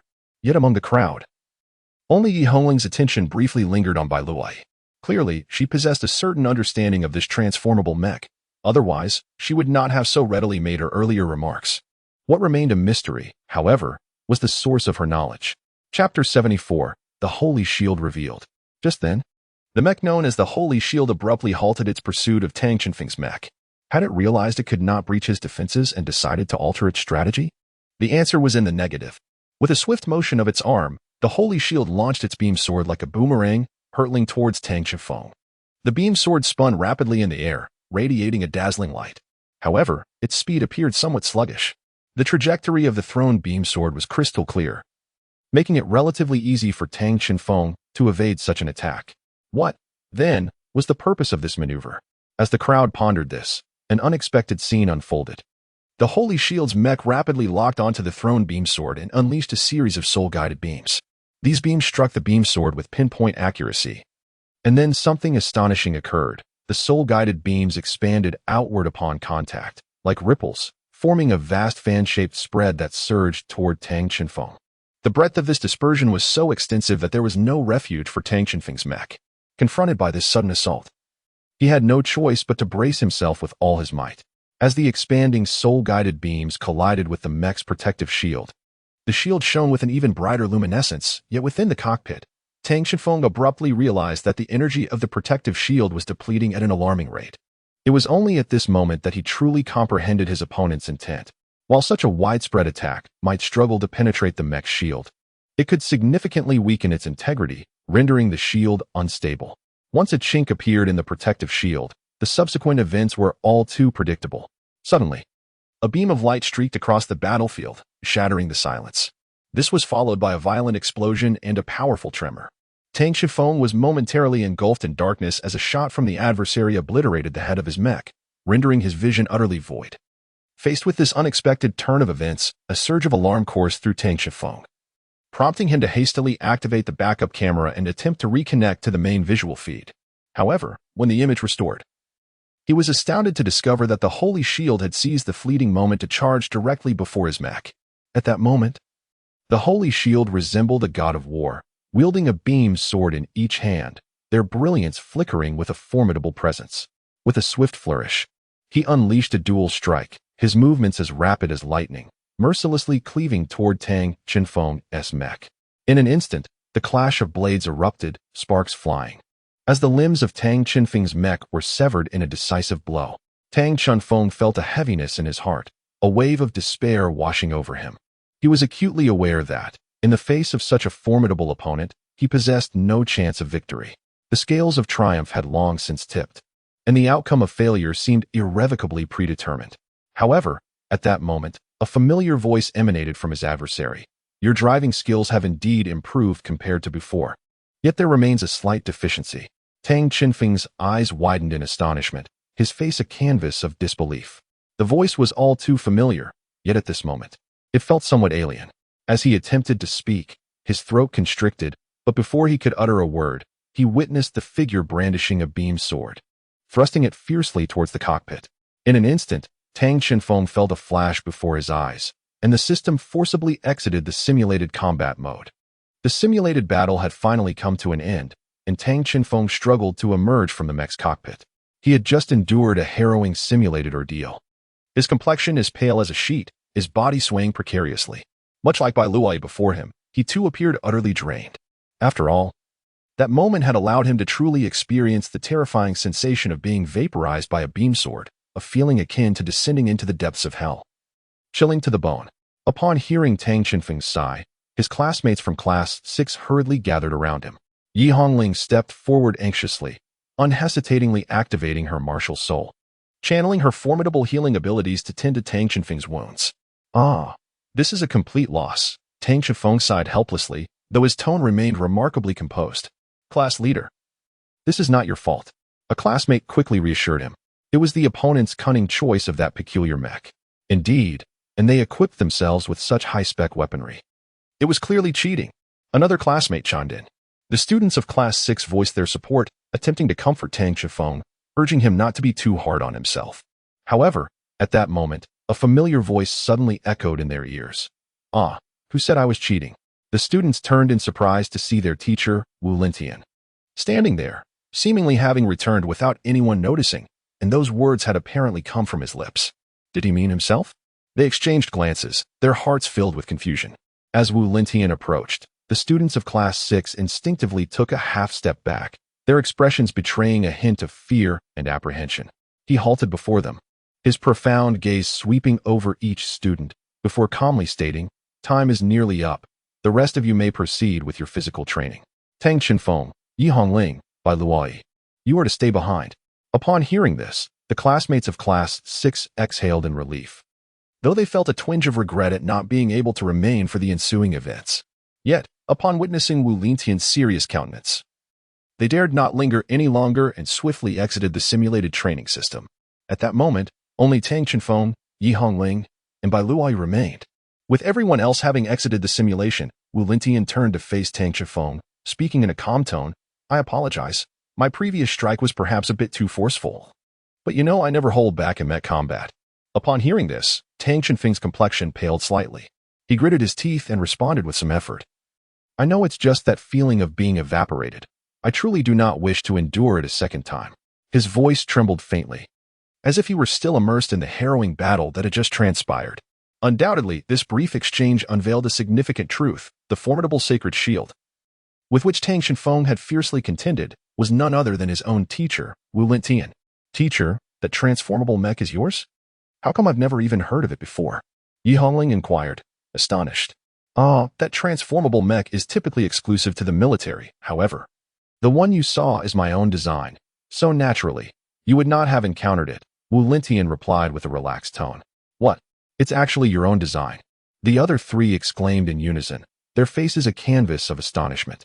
In the realm of virtual simulations, individuals possess an extraordinary degree of freedom. It is as if this space is an unrestrained paradise, where actions prohibited in reality may find tacit approval within the simulated world. Just as Wu Lintian privately assembled and modified mechs, such actions are permitted here. However, such liberties are not entirely without restriction. They are typically reserved for adults, leaving minors like Tang Qinfeng and his companions bereft of such privileges. Tang Qinfeng was so astonished that he nearly leaped from the ground. However, still reeling from his previous brush with death, his body weakened, and he sank heavily back down. "You should first assist him with his injuries." Allowing him a moment to recuperate, Wu Lintian remarked to Yi Hongling, a flicker of concern evident in his eyes.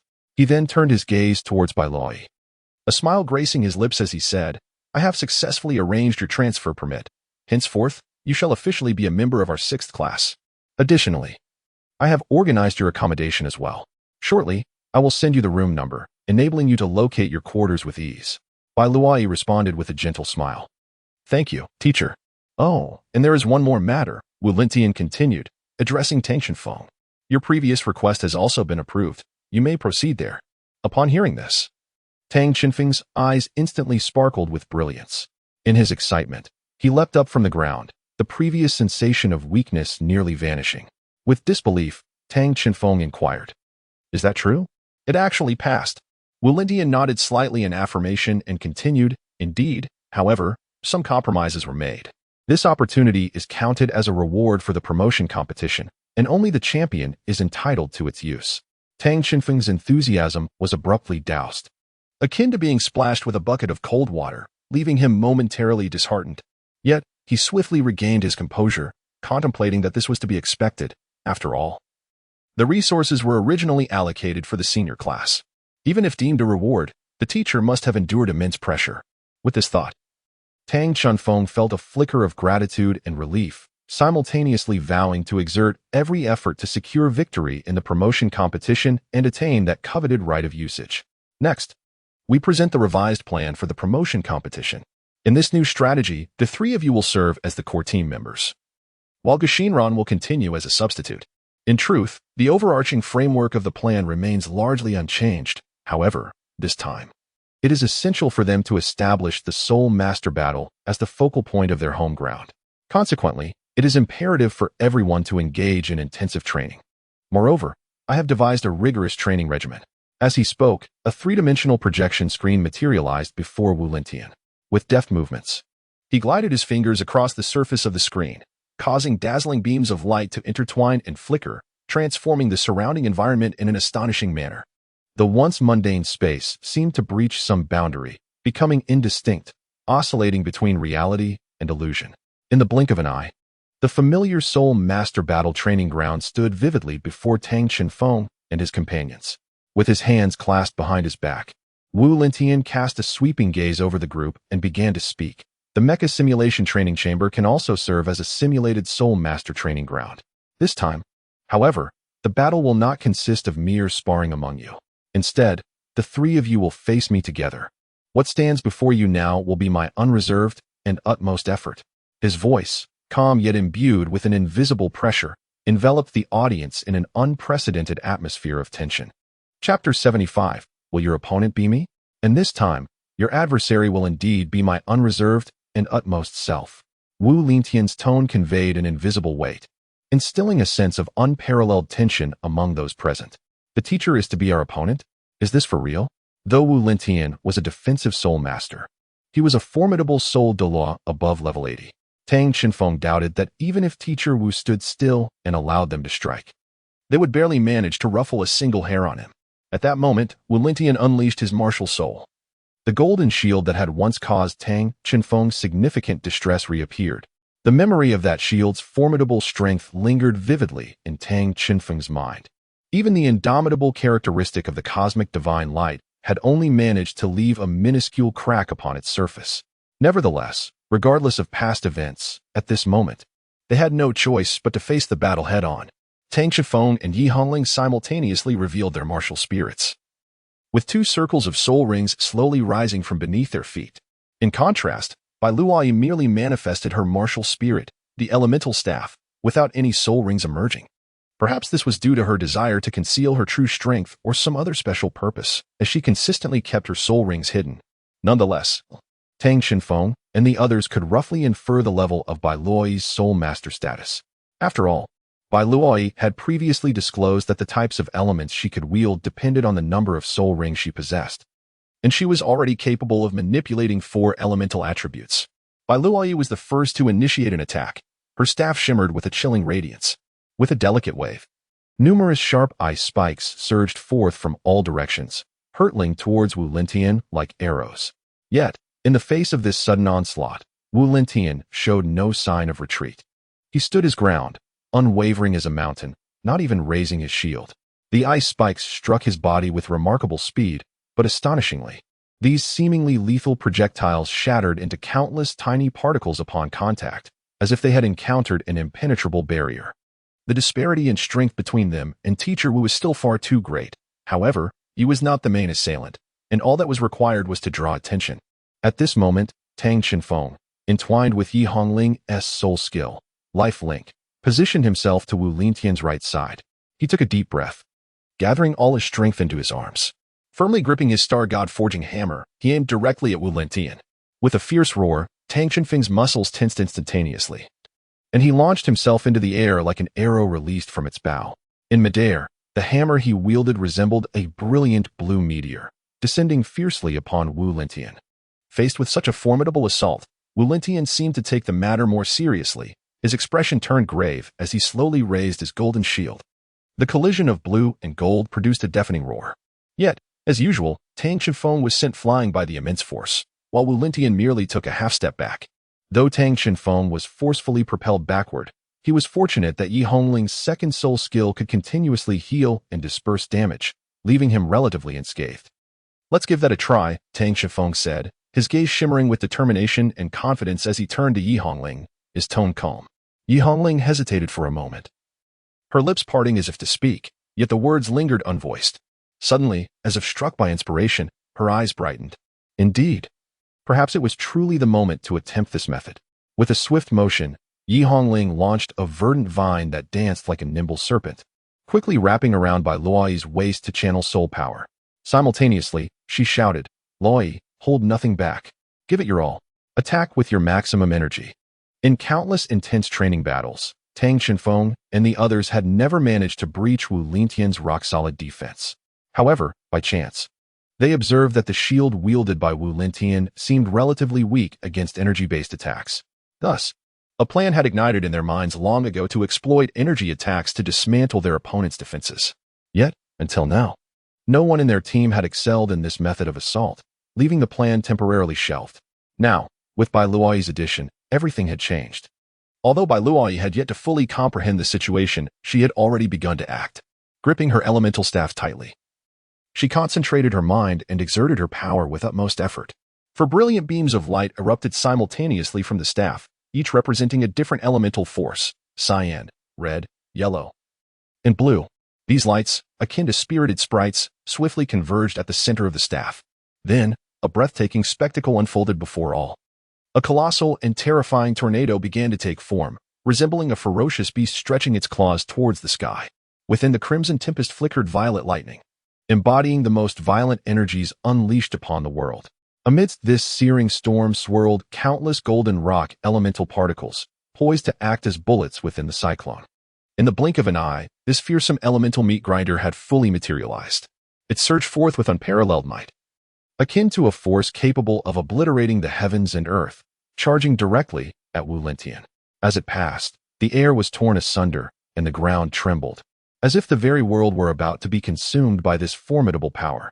Impressive. Even Wu Lintian, the one being attacked, could not help but marvel at the strength of this move. However, he did not flinch. Instead, he faced the attack head-on. The terrifying elemental tornado instantly engulfed Wu Lintian's figure. "Did we succeed?" Tang Qinfeng and his sister inquired. "No, not at all." Bai Luoyi's voice trembled slightly. The recent strike had drained a considerable amount of her soul power. As she had anticipated, the elemental tornado, having lost its source of energy, began to dissipate. Yet one figure within it remained strikingly conspicuous. In the face of such a terrifying assault, Wu Lintian miraculously emerged with almost no injuries, his clothing bearing only minor singe marks. Confronted with the seemingly indomitable Wu Lintian, Tang Qinfeng and the others found themselves enveloped in confusion. Despite their utmost efforts, they could not even graze their teacher, who refrained from launching any counterattacks. Was this truly a form of training? At that moment, Wu Lintian suddenly raised his hand, signaling a halt to the battle. Tang Qinfeng and his companions exchanged bewildered glances, their minds flooded with questions. Why the cessation? Seemingly reading their thoughts, Wu Lintian began to elucidate. "There is no need for concern. As you are aware, I am primarily a defensive soul master, lacking effective offensive capabilities. My role in your training can only be that of a moving target. Thus, what you witnessed was a test to identify suitable opponents for you." Despite Wu Lintian's detailed explanation, the confusion in Tang Qinfeng and the others only deepened. They simply could not fathom who could possibly serve as their adversaries in this setting. Once again, Wu Lintian appeared to discern their thoughts. And he spoke again. "This is a virtual world. Here, nothing is impossible. Regarding your opponents, we can utilize technology to create a virtual combat projection. With that, Wu Lintian activated a three-dimensional projection screen and deftly manipulated it. As his fingers danced across the interface, a silhouette formed from data structures began to materialize on the screen. The projection appeared merely as a simple outline of a figure, lacking even distinct facial features. However, judging by its posture, it was undoubtedly feminine. With a serious tone, Wu Lintian declared, "Her data is replicated from that of a talented swordswoman, a prodigy of exceptional ability. Renowned among her peers and known as the Sword of Destruction, I believe she would make an ideal sparring partner for you." His voice conveyed an unmistakable excitement and admiration, as if he held this mysterious woman in the highest regard. His tone was reminiscent of one extolling a rare treasure. Igniting curiosity about the astonishing abilities of the so-called Sword of Destruction, I have adjusted her soul power level to that of a three-ring soul master. Aligning it with your current average soul power, Wu Lintian announced, "Let us take a brief respite. Once you have sufficiently recovered, we shall commence training immediately." In this virtual realm, both physical stamina and soul power could be replenished at an astonishing rate. Consequently, the complete depletion of soul power was an almost impossible scenario. Tang Shenfeng and his companions made slight adjustments and declared their readiness. "You may prepare yourselves. Begin." With a commanding voice, Wu Lintian initiated the confrontation. Yi Hongling's second soul skill, Life Link, was poised to connect the three of them, but at that moment, their adversary lunged forward with the ferocity of a descending tiger. As they were mere virtual entities, all they could perceive was the opponent's martial soul. To their astonishment, it manifested as a colossal sword engulfed in flames, dragged along the ground, carving a long, unquenchable line of fire. The sword appeared immensely large, towering over her, measuring approximately 1.8 meters in length. Then, she suddenly leapt into the air, raising the blazing sword high above her head, as if preparing to unleash a devastating downward strike with all her might. If she had been an ordinary three-ring soul master, Tang Shenfeng would have felt confident in overcoming her. However, as he beheld the impending descent of the gigantic sword, a piercing alarm resonated in his mind, warning him against risking a direct confrontation with such a blow. "Everyone run!" Tang Shenfeng shouted frantically. The others heard his call and scattered in all directions. But would this truly be of any help? At that moment, their opponent transformed into a blazing meteor, descending with overwhelming force and intensity, crashing down among the three of them, followed by a cataclysmic explosion. The blast radius was immense, engulfing all three who had attempted to disperse.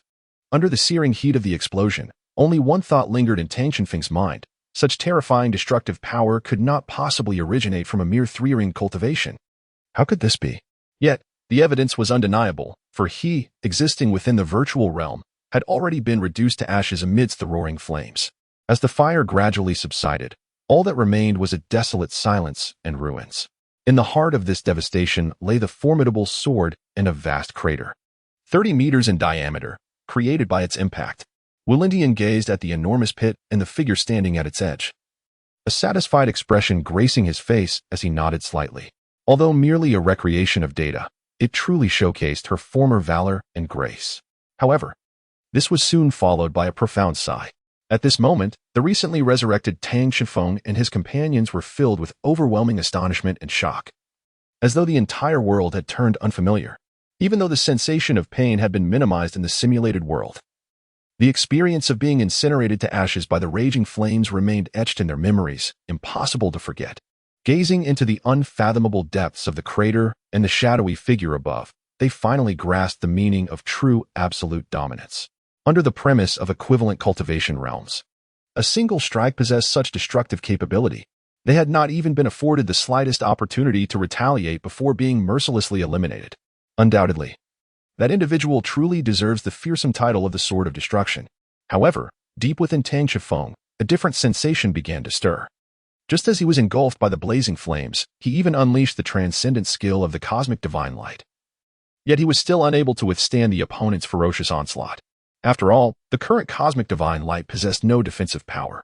Yet, in the fleeting moment when death loomed near, a feeling akin to a breakthrough in his limitations surged within him, reminiscent of his prior experience at the Ascension platform in the Spirit Transmission Tower.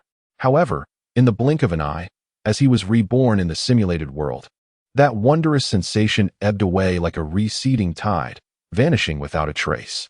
having been stuck at level 29 for quite some time. Tang Shifeng understood that his breakthrough required an opportunity akin to death. He had pondered whether he could replicate the experience from the spirit transmission tower. But it seemed increasingly implausible. Did this mean that each future breakthrough would necessitate a personal encounter with the trials of death? This thought involuntarily surfaced, plunging him into deep contemplation. Get ready. We have to do this a few more times, Wulintian said calmly beside him. Chapter 76. The upcoming Academy competition. Are you ready? We have to do this a few more times, Wulintian reiterated, his tone calm. His words abruptly pulled Tang Shifeng back from his musings. Huh? All three exclaimed in unison. More? Teacher, can we not take a break first? Yi Hongling pleaded pitifully. Don't worry. This time, you absolutely won't be defeated in a single blow. I assure you, there will be room for you to showcase your skills, Wulintian replied nonsensically. The expressions on the faces of the three were filled with reluctance, yet they felt they had no choice but to accept their teacher's rigorous training. Their gazes revealed a mix of resignation and frustration, as if silently questioning why they had to endure such torment. Nevertheless, despite their inner turmoil, they understood that if they wished to enhance their abilities, they must heed their teacher's guidance and embrace the special training. After a while, the door of the simulation pod slowly opened, and the three emerged as if all their strength had been drained. Their weary appearances making it evident what arduous trials they had just faced. As Wulintian had indicated, although they had not been instantly defeated, they had suffered repeated defeats in subsequent battles, nearly losing every match. Ultimately, it was only when Wulintian deemed the time appropriate that he graciously decided to spare them. Upon stepping out of the simulation pod, they realized that Wulintian was not present. He must have accessed another simulation pod. Now, compared to their physical exhaustion, their mental fatigue felt even more profound. I never imagined that training as a student could be so grueling, Bai Luai complained from the side. Brother, did we ever train this hard when we were with Grandpa and Grandma? Yi Hongling turned to ask. It seems we did not. Tang Shifeng pondered for a moment before responding. At that instant, he and Yi Hongling found themselves reminiscing about the days spent in rigorous training with their grandparents. Sighing softly, he suggested, let us return to the dormitory and rest. His words carried a tinge of resignation and fatigue. The other two readily concurred, as they all appeared utterly exhausted, yearning for a moment of tranquility and respite. Thus, the trio slowly made their way towards the door of the training room, preparing to conclude their arduous day of practice. However, just as they reached out to push open the door, an unexpected sight greeted them. Three individuals stood in the corridor of the training room.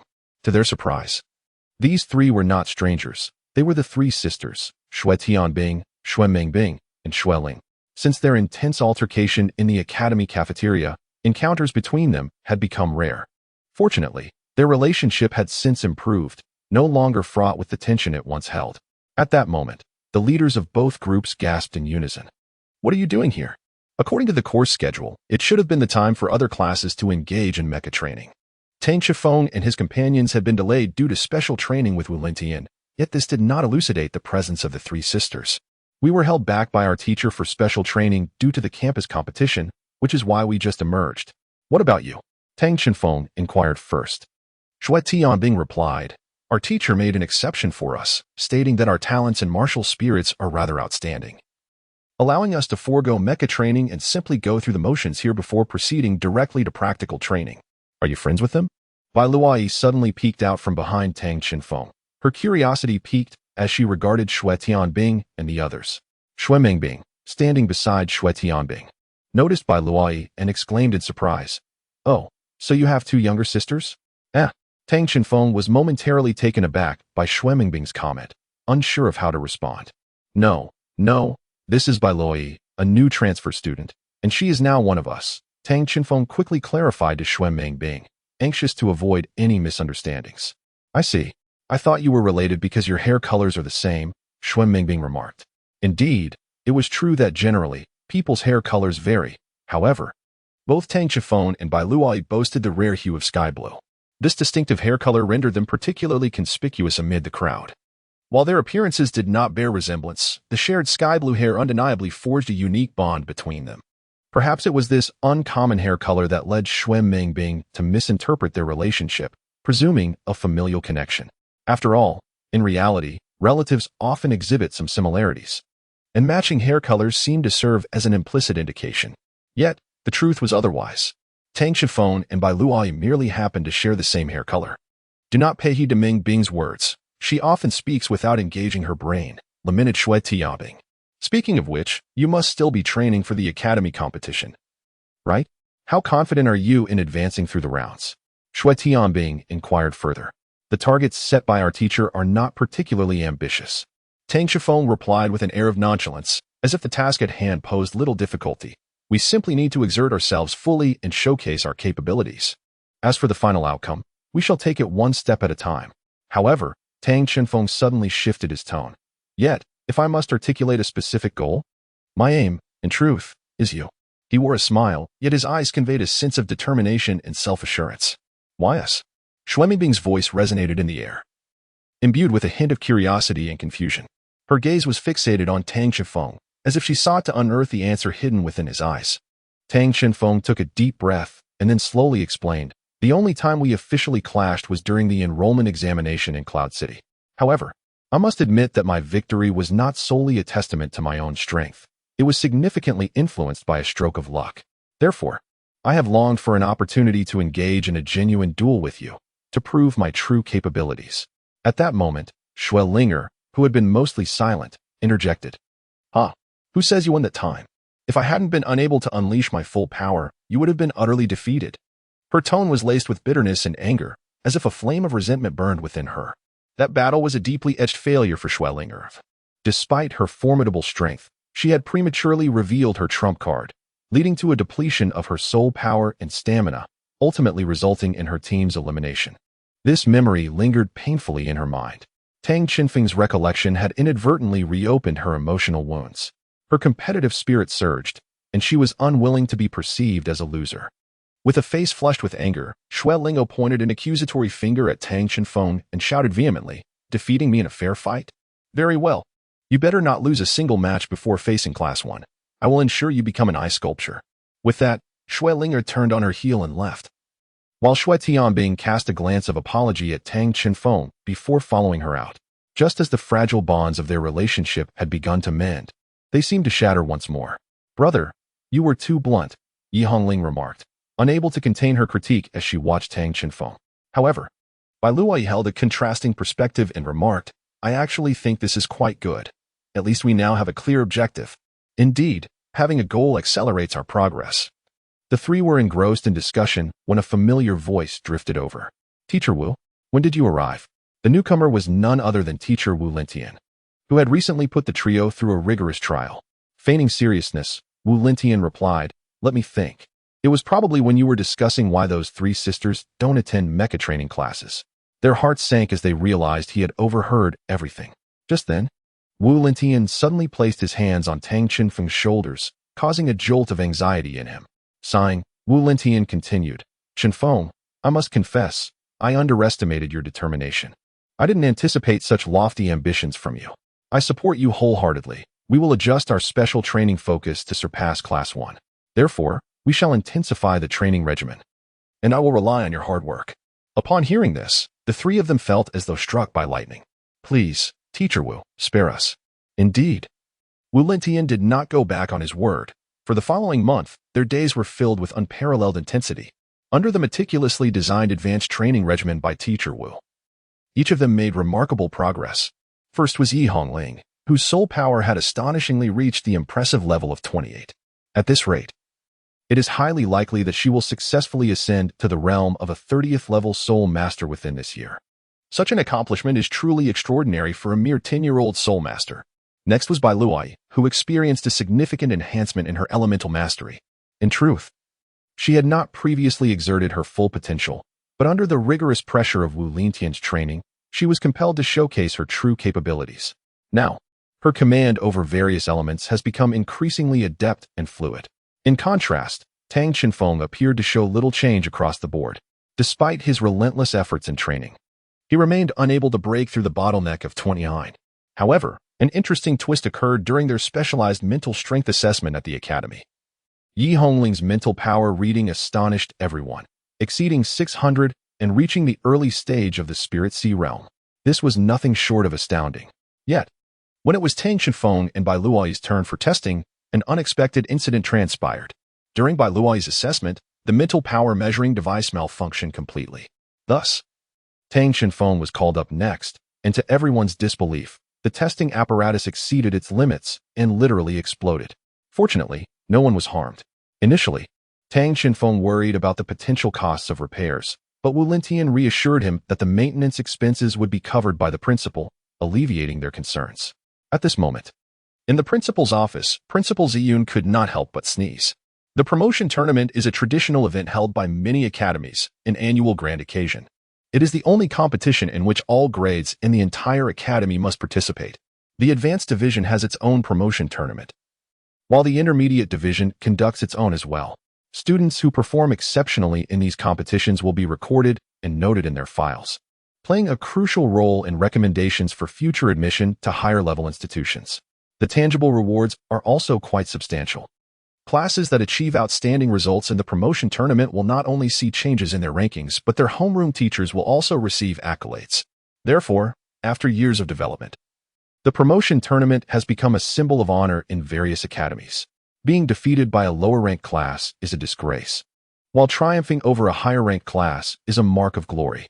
The reason for holding this promotion tournament a month after the commencement of the school year, actually, a month and a half, is to provide ample time for each class to select students and arrange strategies. However, just as the academy's competition was about to officially commence, everyone was eager and poised, anticipating the opportunity to showcase their skills in this upcoming contest. However, as everyone eagerly looked towards Wu Lintian, hoping to glean further insights and guidance regarding the competition, he merely stated with an air of nonchalance, "You are more than capable of handling the majority of classes at this stage.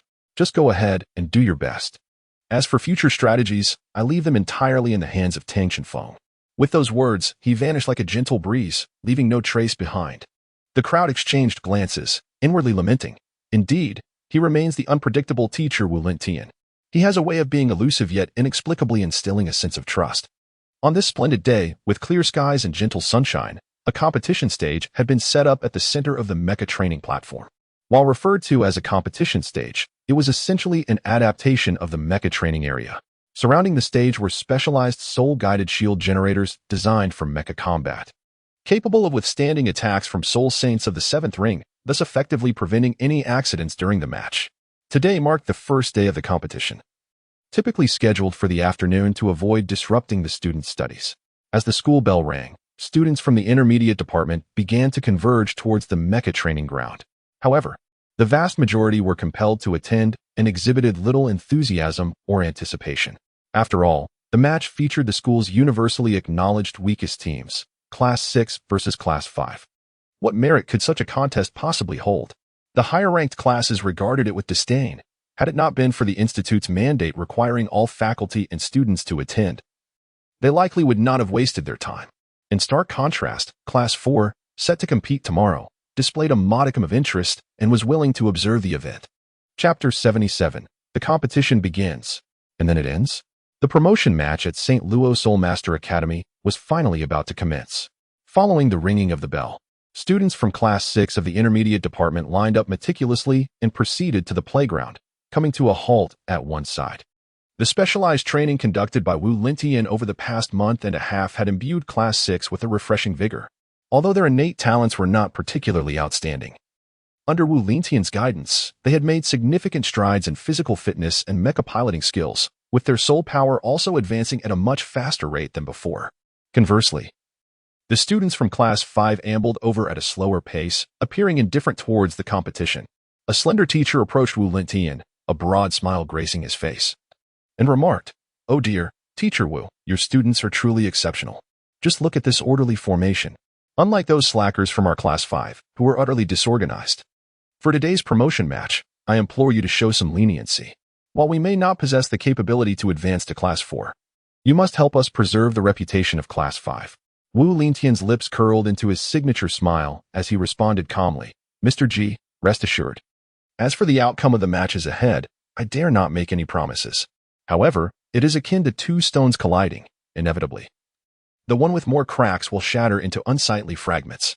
As he spoke, he cast a contemplative glance towards Class 5, witnessing Wu Lintian's sardonic taunts directed at him. Class 5's head instructor, Ji Yinji, was consumed with fury, his anger boiling over. This fellow was insufferably arrogant and utterly dismissive of others. In truth, Wu Lintian's reputation within the academy was rather dismal. Ji Yinji, having served as an educator for nearly 2 decades, was considered a veteran at the sacred Luo Soul Master Academy. In his recollection, it was approximately a decade ago, when Ziyun had just assumed the role of the academy's principal, that Wu Lintian emerged from obscurity, entering the sacred Luo Soul Master Academy as a teacher. However, he neither instructed students nor conducted lectures, choosing instead to lead an isolated and unconventional existence, frequently making bizarre requests. What was even more intolerable was that the majority of these unreasonable demands were, astonishingly, granted. Thus, he lingered at the academy for a full decade, only recently beginning to engage in teaching this semester. Fortunately, he was assigned to the least competent Class 6. Otherwise, one might be compelled to suspect an inappropriate secret relationship between him and Principal Ziyun. It appears that Teacher Wu is quite confident. We shall meet on the competition field. With that oddly sardonic remark, Ji Yinji strode back towards his own class. Wu Lintian merely patted Tang Qinfeng's shoulder lightly and calmly remarked, "Good luck in the competition. I shall take my leave now." Upon hearing this, Tang Qinfeng could not help but feel a twinge of surprise and promptly inquired, "Teacher, where are you headed?" Without turning his head, Wu Lintian replied, "Is that even a question? Naturally, I am off to the viewing platform. Did I not inform you earlier that all upcoming strategic decisions would be entrusted to you?" With that, he strode purposefully towards the viewing area. As he watched Wu Lintian's receding figure, Tang Qinfeng could not suppress his inner murmurs. "Oh, teacher, could you at least offer me some constructive advice? Simply handing over all the responsibility to me is truly overwhelming." He shook his head in resignation, reflecting on how uniquely unconventional his teacher's approach truly was. At that moment, the academy's principal, Ziyun, gracefully ascended to the viewing platform, accompanied by a diminutive elderly man. Despite his small stature, the old man emanated an aura of reverence. This man was none other than Ziyun's father, the former principal Zaihenjai. Curiously, he had retired a decade prior. What, then, had prompted his sudden appearance today? Typically, the lower-grade promotion matches garnered little attention, and as the presiding judge, Ziyun's sole interest lay in observing the disciples Wu Lintian had cultivated over the past month and a half, especially since he had previously acknowledged a mistake and requested a personal participant. Wu Lintian nodded, indicating that 3 students from their class would compete. Ziyun turned to Jian Jiji, the head of Class 4, stating, "Class 6 has 3 participants. Mr. Ji, you have 5 minutes to allocate your competitors." Jian Jiji, shedding the amiable demeanor he had displayed before Wu Changkong, scoffed, "Competing against Class 6, any of our students would suffice. Weiyan, Maoshi, Xuanjua, you 3 will participate. Remember, you represent the honor of Class 5. It is imperative to showcase our class's spirit." With a mere wave of his hand, Wu Lintian signaled for Tang Qifeng, Yi Hongling, and Gu Xinran to step onto the competition stage. Meanwhile, Zaihenjai observed the composition of Class 6 and glanced at Wu Lintian by the viewing platform. Suddenly, he addressed Ziyun. "Little Ziyun, typically, due to their overall weaker strength, Class 6 would opt for mecha battles when challenging upwards, and even in Soul Master matches. They would usually send the fewest participants possible, selecting only the most exceptional 2. Yet, this teacher Wu has chosen to field 3 competitors.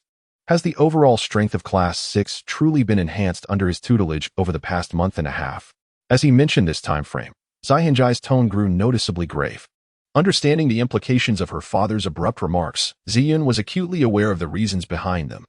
She recognized that her unilateral decision to postpone the academy's competition by half a month, coupled with her apparent favoritism towards Wu Lintian, had likely led to her father's disappointment in her actions. However, all of this is not without reason. Yet, in order to safeguard that secret, she cannot easily divulge the truth, and this feeling of being unable to express her suffering is truly distressing. As she gazed at the members of Class 6 who had taken the stage, Ziyun suddenly realized that the 3 individuals up there were the original students of Class 6. With no sign of the transfer students mentioned by Wu Lintian, could it be a strategy to conserve their strength? Was this arrangement orchestrated by Wu Lintian? Turning her attention to the few students from Class 5, led by Wu Yaoen, she noted that Wu Yaoen was notably tall and robust, evidently a power-type contender. Maoshi appeared somewhat slender, while Sunjua had a medium build, exuding an eagerness to participate. Tang Qinfeng and Gu Xinran stood side by side at the forefront, while Yi Hongling occupied a position slightly behind them in the center. As for why Guxinran took the stage instead of Bai Loi, it is similar to the intentions of Ding Ziyun. They aimed to conserve their strength and conceal their trump cards. However, these plans had little to do with Wu Lentian, as he previously stated that all strategies and tactics were left to Tang Chenfeng to decide. Prepare. With a distance of 50 meters separating the two sides, Ziyun raised her right hand high. The first match of the new academic year's promotion tournament between Class 6 and Class 5 of the Intermediate Division commenced. At Ziyun's commanding shout, the 3 students from Class 4 of the first year simultaneously unleashed their soul rings. 2 circles of soul rings rose from beneath their feet, and the foremost, Wu Yaoan, took a sudden step forward. 2 yellow soul rings slowly ascended, causing his body to swell, and he emitted a low roar as his arms visibly thickened, sprouting tufts of yellow fur. He charged towards Tang Chenfeng and his companions. Mao Shi's feet were adorned with 1 white and 1 yellow soul ring. He raised his right hand, and a delicate disc materialized in his grasp. A flash from the white soul ring beneath him sent a beam of azure light shooting from the disc, landing on Wu Yaoyan and Sun Jue. Sun Jue swiftly darted behind Wu Yaoyan. Their rapid and harmonious movements revealed their extensive training, contrasting sharply with their class instructor Ji Yanji's earlier claim of randomly selecting a few individuals. Wu Yaoyan was a powerful assault-type soul master, seemingly embodying a bear-like martial spirit. Sun Jue, noted for his remarkable speed, was an agile attack-type soul master, though his martial spirit remained undisclosed. Meanwhile, Mao Shi functioned as a support-type soul master, with his first soul skill focused on acceleration. The combination of 1 assault, 1 agility, and 1 enhancement soul master proved to be quite effective. On Class 6's side, only Guxinran and Yi Hongling unleashed their martial spirits. 2 bright yellow soul rings ascended gracefully from beneath their feet, emanating a formidable aura. Guxinran's 2 soul rings began to flicker incessantly as she simultaneously activated her first soul skill, metallization, and her second, flower manipulation. Meanwhile, the purple Ziqing flowers around her bloomed resplendently, glimmering with a dazzling metallic sheen. On the other side, Yi Hongling did not yield. Her second soul ring illuminated instantaneously, causing emerald green vines to swiftly entwine around Guxinran's waist. In that moment, something extraordinary occurred. The originally resplendent purple-green flowers, nurtured by the emerald vines, became increasingly vibrant, growing wildly like a surging tide. With a graceful gesture, Guxinran summoned forth a dazzling array of shimmering purple-green flowers, encircling both Yi Hongling and herself, forming an indomitable barrier of purple metal. Meanwhile, Tang Chenfeng did not unleash his martial spirit. Instead, he charged directly towards his opponent, closing the distance to Wu Yaoyan's side in the blink of an eye. Just as the two drew near, Sun Jue leapt unexpectedly from behind Wu Yaoyan, ignoring Tang Chenfeng and heading straight towards Yi Hongling and the others. In this close proximity, Tang Chenfeng noticed that Sun Jue appeared to be wielding several throwing knives, which must have been his martial spirit. This was one of their strategies, allowing an agile attack-type spirit master to get close to a support-type spirit master, who would be swiftly incapacitated. The gap between Tang Chenfeng and Wu Yaoyan had diminished significantly. Yet Wu Yaoyan found it puzzling that this challenger dared to confront him head-on, without even releasing his martial spirit. Soon, he would understand why. At that moment, he saw Tang Chenfeng's fist swing towards him. This punch seemed unremarkable, plain and unadorned, lacking any enhancement from spirit techniques or fluctuations of soul power. As a formidable attack-type spirit master, Wu Yaoyan held absolute confidence in his own strength. He swiftly extended his right hand, attempting to grasp Tang Chenfeng's fist. However, when their fists made contact, Wu Yaoyan was astonished to discover that he could not catch this seemingly mundane punch. He felt as if Tang Chenfeng's fist contained an inexhaustible force akin to a speeding bulldozer that forcefully propelled his hand back. Moreover, he found himself utterly unable to withstand this overwhelming impact. With a resounding thud, Tang Chenfeng's fist, along with Wu Yaoyan's palm, struck his face like a heavy hammer. Wu Yaoyan's body was sent flying backward as if severed from its strings, hurtling 7 or 8 meters before landing in a disheveled heap on the ground. Simultaneously, the battle on the other side came to an abrupt conclusion. After bypassing Tang Chenfeng, Sun Jue relentlessly launched an assault against Yi Hongling and her companions, completely disregarding the floral barriers set by Guxinran. In a flurry of swift sounds, several throwing knives sped towards them like lightning, yet unexpectedly. When these knives struck the purple-green flowers, they displayed no indication of penetrating through. Instead, they were forcefully deflected. But that was not the end. In the blink of an eye, several metallic thorns shot forth from the floral thicket, swiftly ensnaring Sunjua like arrows released from a bow, binding him tightly. At this moment, Sunjua found himself paralyzed with trepidation, hesitant to move even the slightest bit, for any misstep could result in being pierced by the razor-sharp thorns, leaving him battered and bruised. As an auxiliary soul master, Maoshi possessed no combat prowess, rendering the outcome of this match utterly predictable. Class 6 was destined to lose. Or rather, they had already become Class 5. Gigi stared blankly at the scene before him, within a mere 10 seconds of the match commencing. The 3 members of Class 5 had been decisively subdued by Tang Chenfeng and his companions, resulting in a victory that was nothing short of overwhelming. Was this truly the caliber of Class 6 that he recalled, so dismal in its capabilities? Victory for Class 6 of the Intermediate Division, announced Zi Yun from the observation platform, her voice resounding with clarity and vigor. Her gaze swept across the audience before finally settling on Tang Chenfeng, Yi Hongling, and Gu Xinran upon the stage. She continued, "Until the conclusion of the promotion matches, you shall remain classified as Class 6. After the matches conclude, we will reorder based on performance. Tomorrow, you will continue your challenge against Class 4 of the Intermediate Division."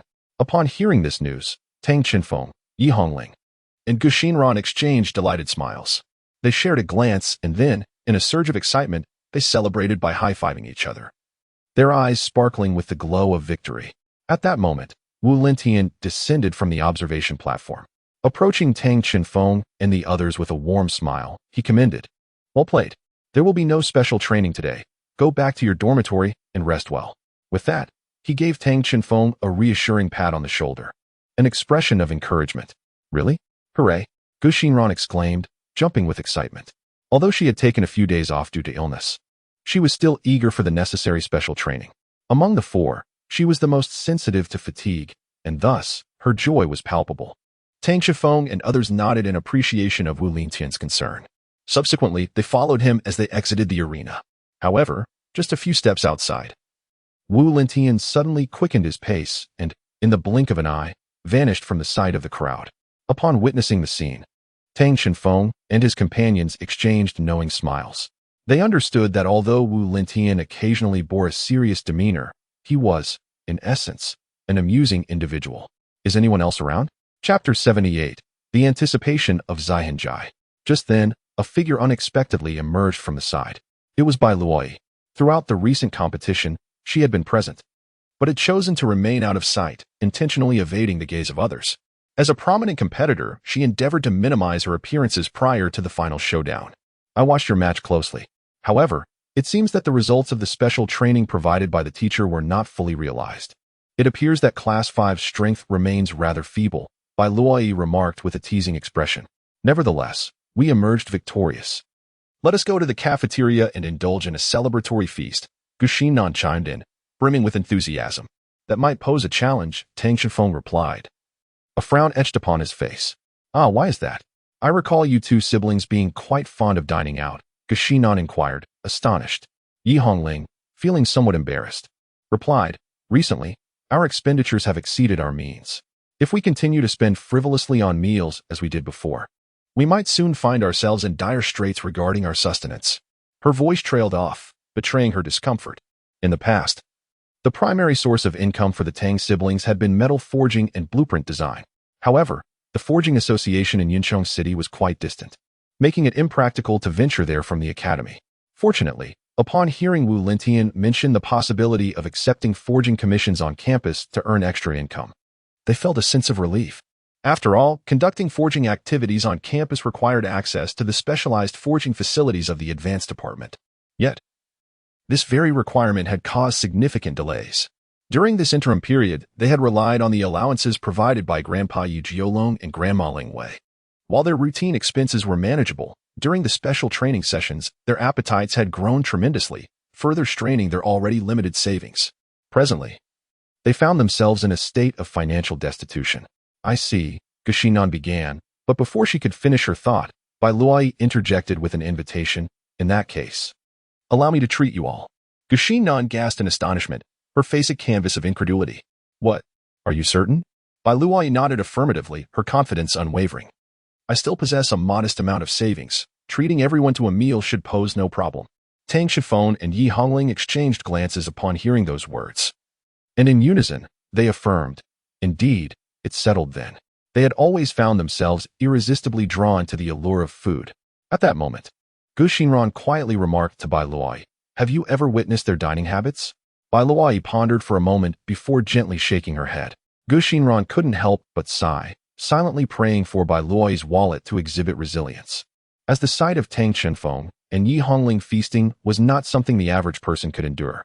Alas, at this juncture, one could only hope that this meal would not overly deplete Bai Luai's finances.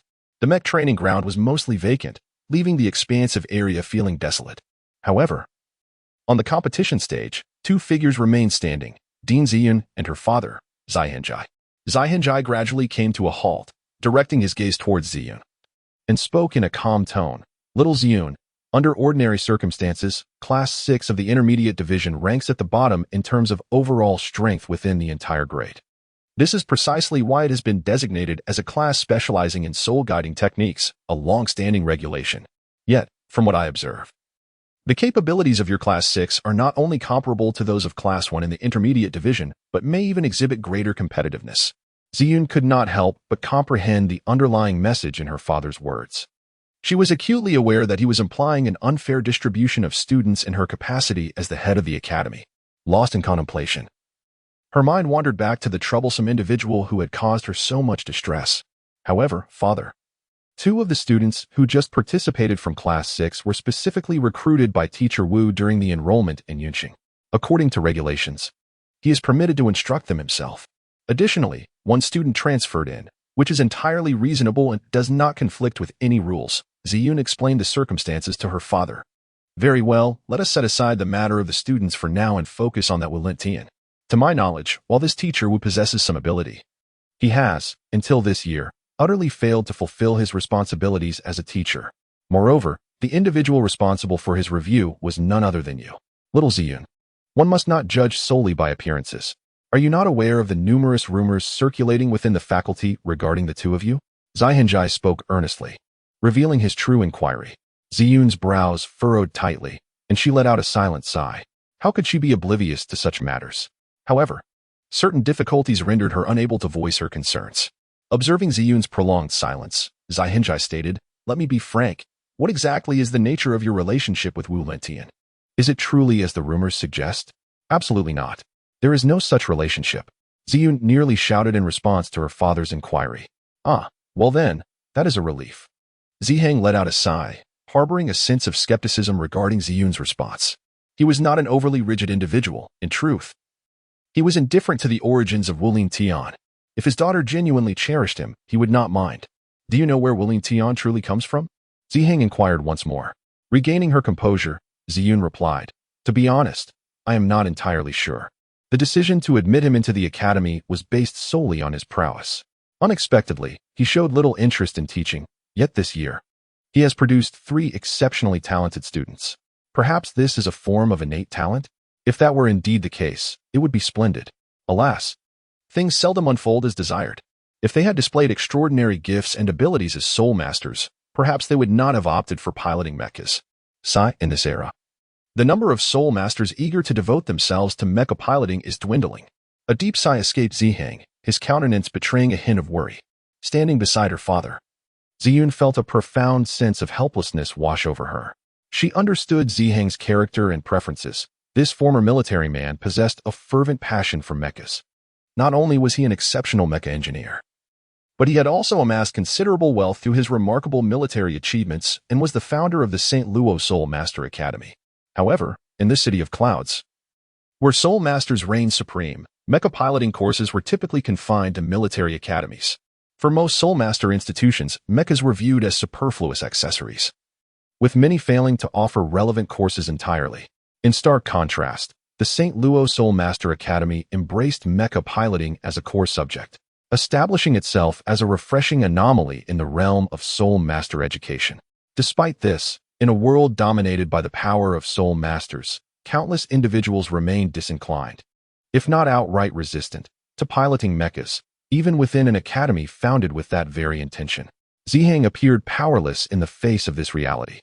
Ziyun empathized with her father's sentiments. She understood the feeling of disappointment when something one holds dear is dismissed by others. Perhaps I could speak with that fellow. As someone from the soul-guided mecha department, he should not easily decline, especially since he promised to consider our opinions moving forward. Chapter 79. From the past to the present at the Academy's dining hall. The mealtime was still a while away. Tang Shenfeng, Yi Hongling, Bai Luai, and Gu Xinran were already indulging in the culinary delights. To be precise, it was primarily the Tang siblings who were enjoying their meal. Previously, Bai Luai had promised to treat everyone, so they had all gathered at the dining hall. At this moment, the siblings were devouring their food at an astonishing pace. The staff and chefs at the academy had long grown accustomed to such scenes. Concerned about drawing unwanted glances from other students, the siblings always arrived early to dine. However, it was a first for them to bring along other friends today.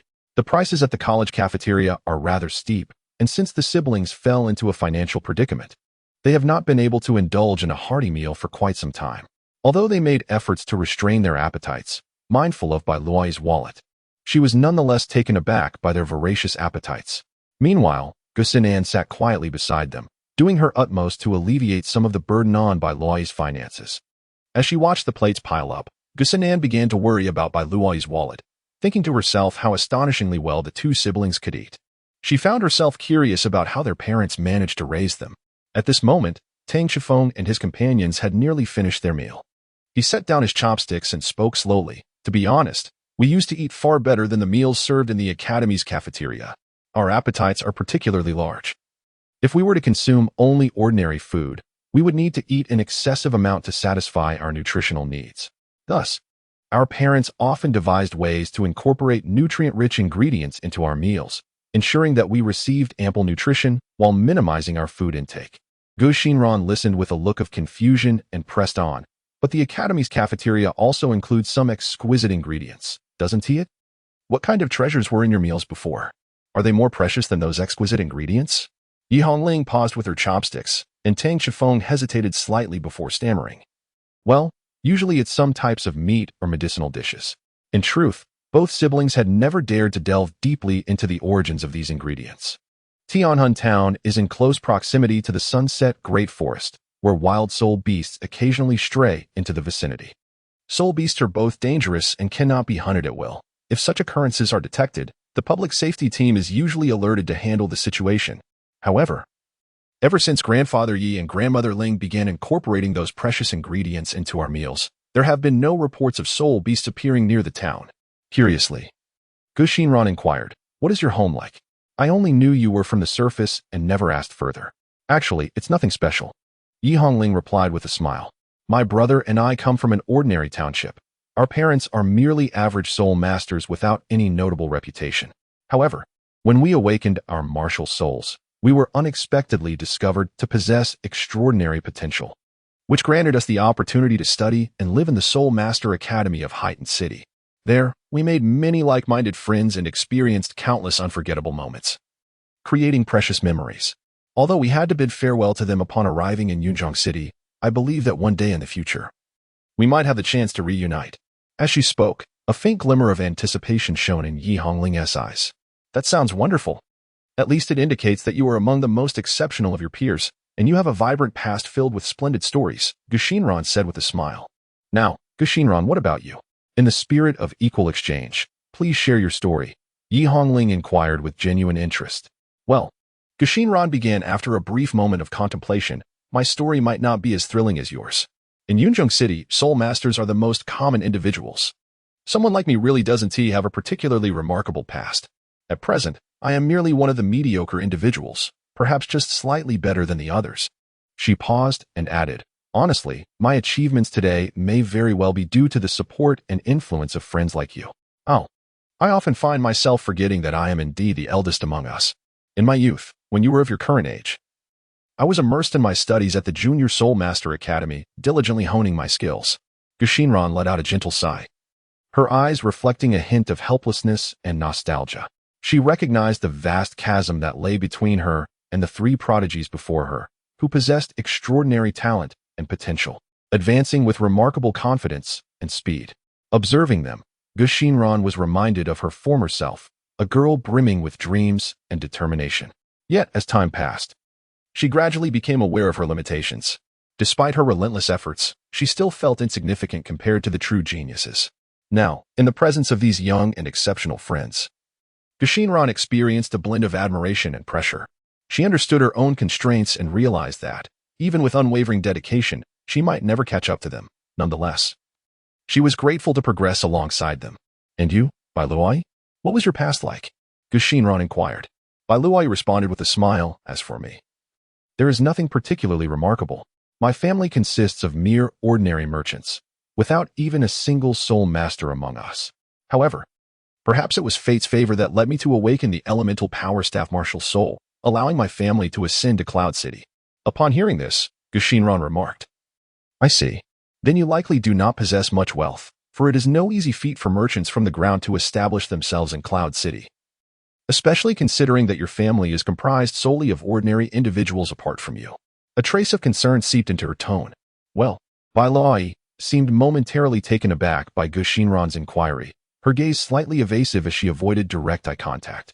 Noticing this, Gushinran pressed on, Luai, does that mean you truly have little money? Yet you treated us to such a lavish meal. Yi Hongling chimed in, her expression one of confusion as she looked at Bai Luai, adding, yes, Luai, why didn't you tell us? Had we known you were short on funds, we wouldn't have let you spend so much. Bai Luai smiled faintly and replied, what's done is done. After all, it was my invitation to treat. As long as everyone enjoys themselves, there is no need to worry about the expenses. Tang Chunfeng interjected, at the very least, you should inform us of your circumstances. How much does this meal cost? I shall reimburse you afterward. His demeanor was notably earnest, indicating he was not jesting. It must be quite substantial. Gushinran remarked, glancing at the towering stacks of plates on the table, unable to suppress her criticism. The cafeteria's meals were already rather expensive, and Tang Chunfeng and his companions had indulged considerably. Tang Chunfeng patted his chest reassuringly, saying, it's all right, Bai Luai, do not worry too much. I am studying forging, and when the opportunity arises, I should be able to earn a considerable amount of money. Perhaps then I could craft a suit of battle armor for you. His words revealed a sense of confidence and anticipation for the future. By forging, do you mean a blacksmith? The kind who creates powerful battle armor through the manipulation of metal? Do you possess the corresponding vocational badge? Gushinran suddenly became exceptionally enthusiastic, her eyes widening as she eagerly inquired. Tang Chunfeng was momentarily taken aback by Gushinran's sudden excitement, yet he responded earnestly, yes, what's the matter? Really? That is wonderful. You truly are a forge master. Gushinran's voice quivered slightly with enthusiasm as she inquired, do you have your badge on you? May I take a look at it? As she spoke, her eyes sparkled with anticipation. Although Tang Chunfeng was perplexed by the reason behind Gushinran's fervor, he did not hesitate to retrieve his Forge Master badge from his pocket. This badge held profound significance for him, despite the limited opportunities for forging work at the academy. He always kept it close. The badge, issued specially by the Forge Master Association, was adorned with 4 gleaming metal stars, clearly signifying Tang Chunfeng's status as a level 4 Forge Master. Each star represented an accomplishment and recognition he had attained in his craft. Forge Masters are categorized into 9 levels based on their skills. Levels 1 and 2 are designated as Apprentice, levels 3 and 4 as Master, levels 5 and 6 as Grandmaster. Levels 7 and 8 is Saint Artisan, while the highest level, level 9, is revered as Divine Artisan. Tang Chunfeng initially earned the badge of a level 2 blacksmith. However, through relentless effort and perseverance, he has successfully ascended to the level 4 blacksmith badge. It is noteworthy that a level 4 blacksmith has indeed entered the ranks of masters, capable of executing astonishing forging techniques. Most importantly, Tang Chunfeng is now able to craft battle armor. Chunfeng, oh no, class leader, should the opportunity arise in the future, I kindly request that you forge a set of battle armor for me as well. My secondary profession is that of a designer, but alas, I remain at the initial stage and have yet to find an ideal blacksmith. Perhaps we could collaborate in the future? Ahem. Just as Gusinyan was eloquently speaking, Yi Hongling unexpectedly produced a 4-star badge from her bosom, remarkably similar to Tang Chunfeng's blacksmith badge. This is a specially crafted level 4 designer badge from the association. The implication was unmistakable. Tang Chunfeng had indeed found a suitable partner in design. Gusinyan was once again rendered speechless, instinctively leaning closer to examine it intently. After a considerable pause, she finally managed to utter, you two, could you possibly be monsters? In that moment, Bai Luai suddenly recalled something and inquired, "So, the war hammer you have been wielding, could it possibly be your forging hammer?" Upon hearing this, Tang Qinfeng nodded. "Indeed, while my forging hammer is not a weapon, it is quite effective." His revelation prompted the others to reflect. Indeed, Tang Qinfeng's forging hammer had made multiple appearances before them, recalling past encounters. It seemed that whenever Tang Qinfeng faced formidable foes in the virtual realm, he was wielding that very hammer. Moreover, each time he used it, he displayed immense power and skill. Yet, they had not anticipated that this seemingly formidable hammer was also Tang Qinfeng's tool for crafting weapons. Upon this realization, the crowd could not help but exclaim, "So that is how it is." Nonetheless, it must be said, Tang Qinfeng's use of this hammer in battle is truly unique. Someone remarked with a smile. At this juncture, Bai Luai curiously asked, "So, Tang Qinfeng, have you crafted a weapon specifically suited for yourself?" Tang Qinfeng shook his head and replied, "No, but my forging hammer possesses several other functions, which I shall not disclose for now, as it remains one of my trump cards."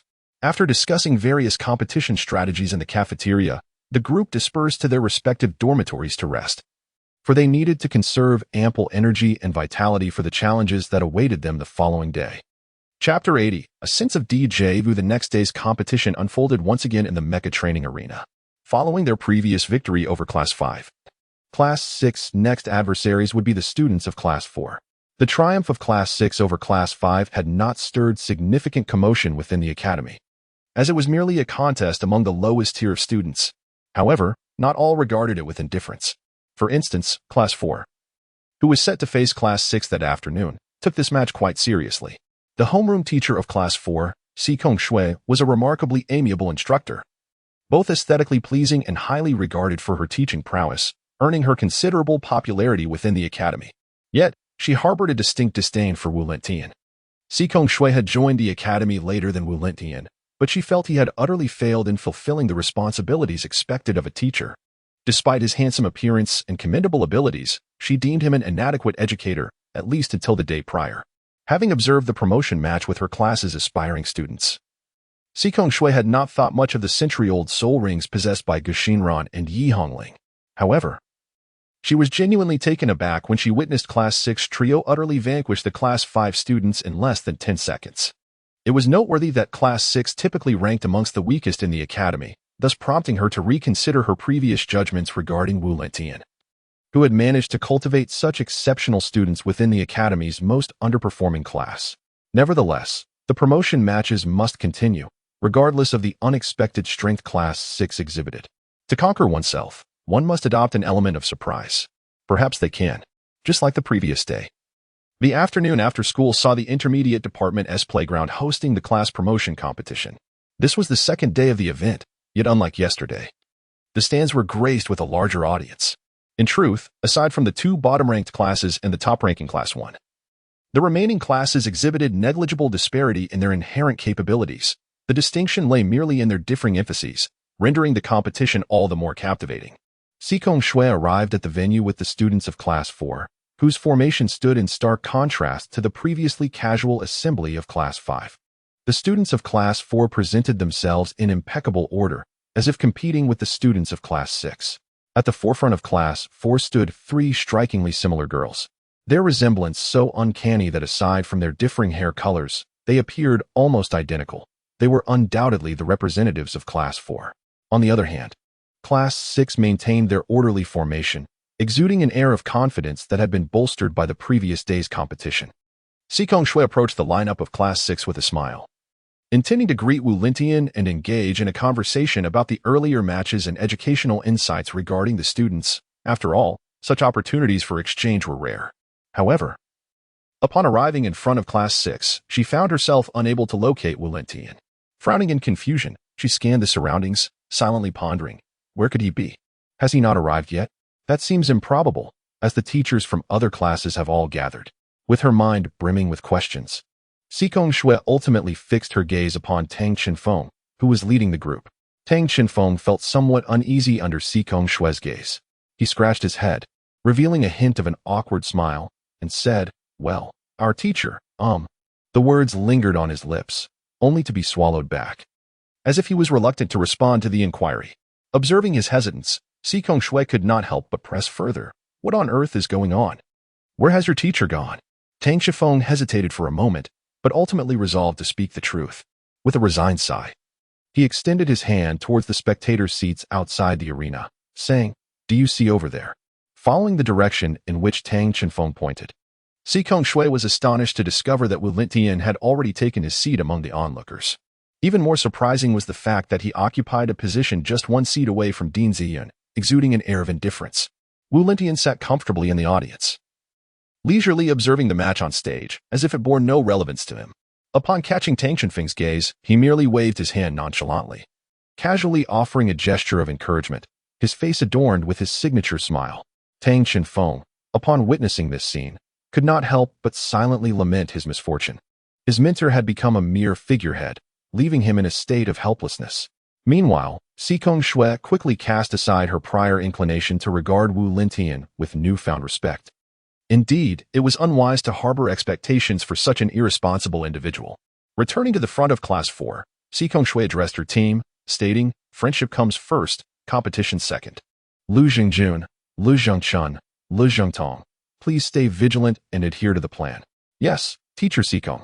The trio responded in unison, their voices harmonizing as though they were a single entity. Tang Shifeng and his companions were drawn to the sight before them. Their similar appearances and shared surname revealed them to be triplets. Even if their martial souls and spirit abilities were not particularly remarkable, they often exhibited an astonishing level of synergy during combat. This harmony allowed them to unleash power beyond their inherent capabilities. Thus, encountering such adversaries should never be taken lightly. After all, the enhancement in combat prowess that arises from seamless coordination can be even more formidable than the martial souls and spirit abilities themselves. As the director, Ziyin observed that both sides were nearly prepared, she rose, cleared her throat, and proclaimed with authority, "The second match of the promotion competition is about to commence. Participants from both classes, please prepare to take the stage." With her declaration, Tang Shifeng, Yi Hongling, and Gu Xinran from Class 6 entered the arena, stepping into the center of the competition ground. Meanwhile, on the side of Class 4, Si Kongshui glanced at her three students, nodded slightly, and softly encouraged, "You may proceed." Once in the arena, Tang Shifeng and his team maintained their formation from the previous day, with Tang Shifeng in front, Gu Xinran slightly behind, and Yi Hongling positioned behind Gu Xinran. The Lejing triplets formed a triangular formation, with the eldest, Lejing Jun, standing at the center, likely the most skilled among them. The second sister, Lejing Chun, was on the right, while the youngest, Lejing Tong, took her place on the left. "Ready, begin." With the authoritative voice of Director Ziyun resonating, she waved her hand, officially announcing the commencement of the second match of the promotion competition. At this moment, Tang Shifeng and his companions were already fully prepared, standing ready for action. As in the previous match, Tang Shifeng chose to take the initiative. He darted forward like a flash of lightning. Meanwhile, Yi Hongling stood back, unleashing her martial soul to provide formidable support for Gu Xinran.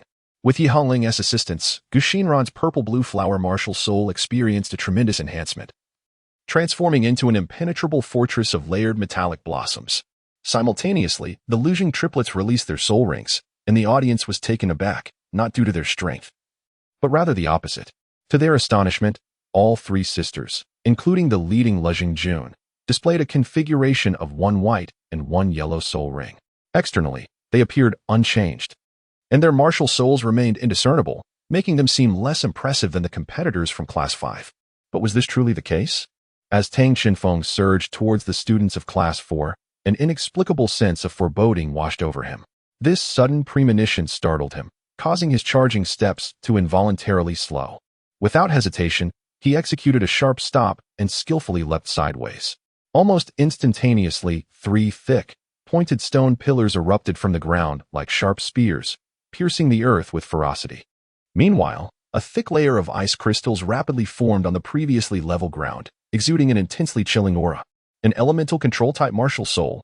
The three members of Class 6 marveled internally, recognizing the rarity of such a martial soul, whose bearers often become distinguished figures in the realm of soul masters.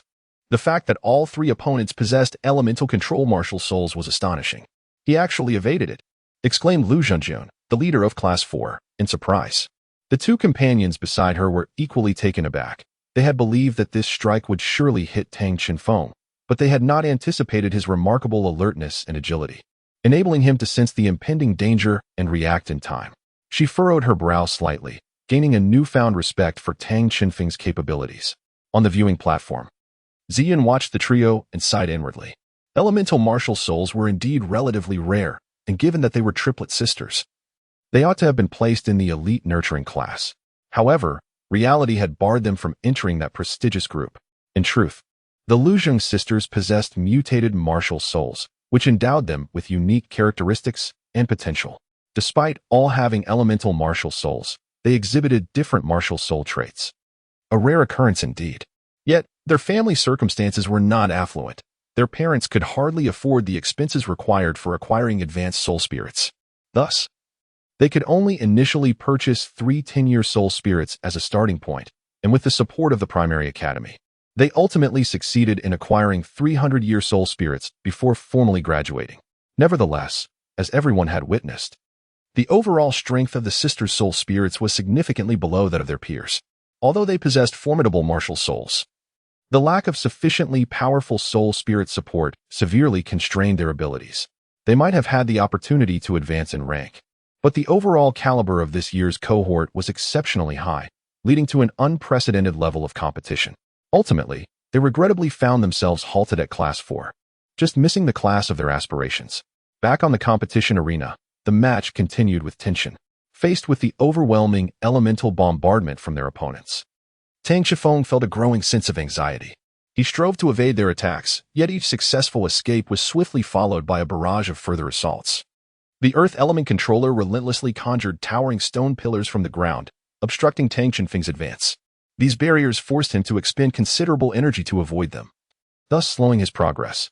Simultaneously, ice shards and fireballs hurtled towards him mercilessly, adding immense pressure. Each attack felt as though it were a meticulously crafted trap, rendering Tang Qinfeng reactive. He needed to remain vigilant at all times while seeking an opportunity to counterattack. However, the seamless coordination of his adversaries made it exceedingly difficult to find a flaw. What now? Tang Qinfeng pondered anxiously. Stay calm. You've encountered this type of situation before.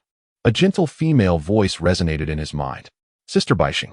Tang Qinfeng exclaimed joyfully, recalling the familiarity of this scenario. In Tang Qinfeng's mind, the White Star spoke, reflecting on the striking resemblance to a past encounter. The current scene was eerily reminiscent of the confrontation with Bai Luai. Indeed, the incessant evasion was not characteristic of his usual combat style.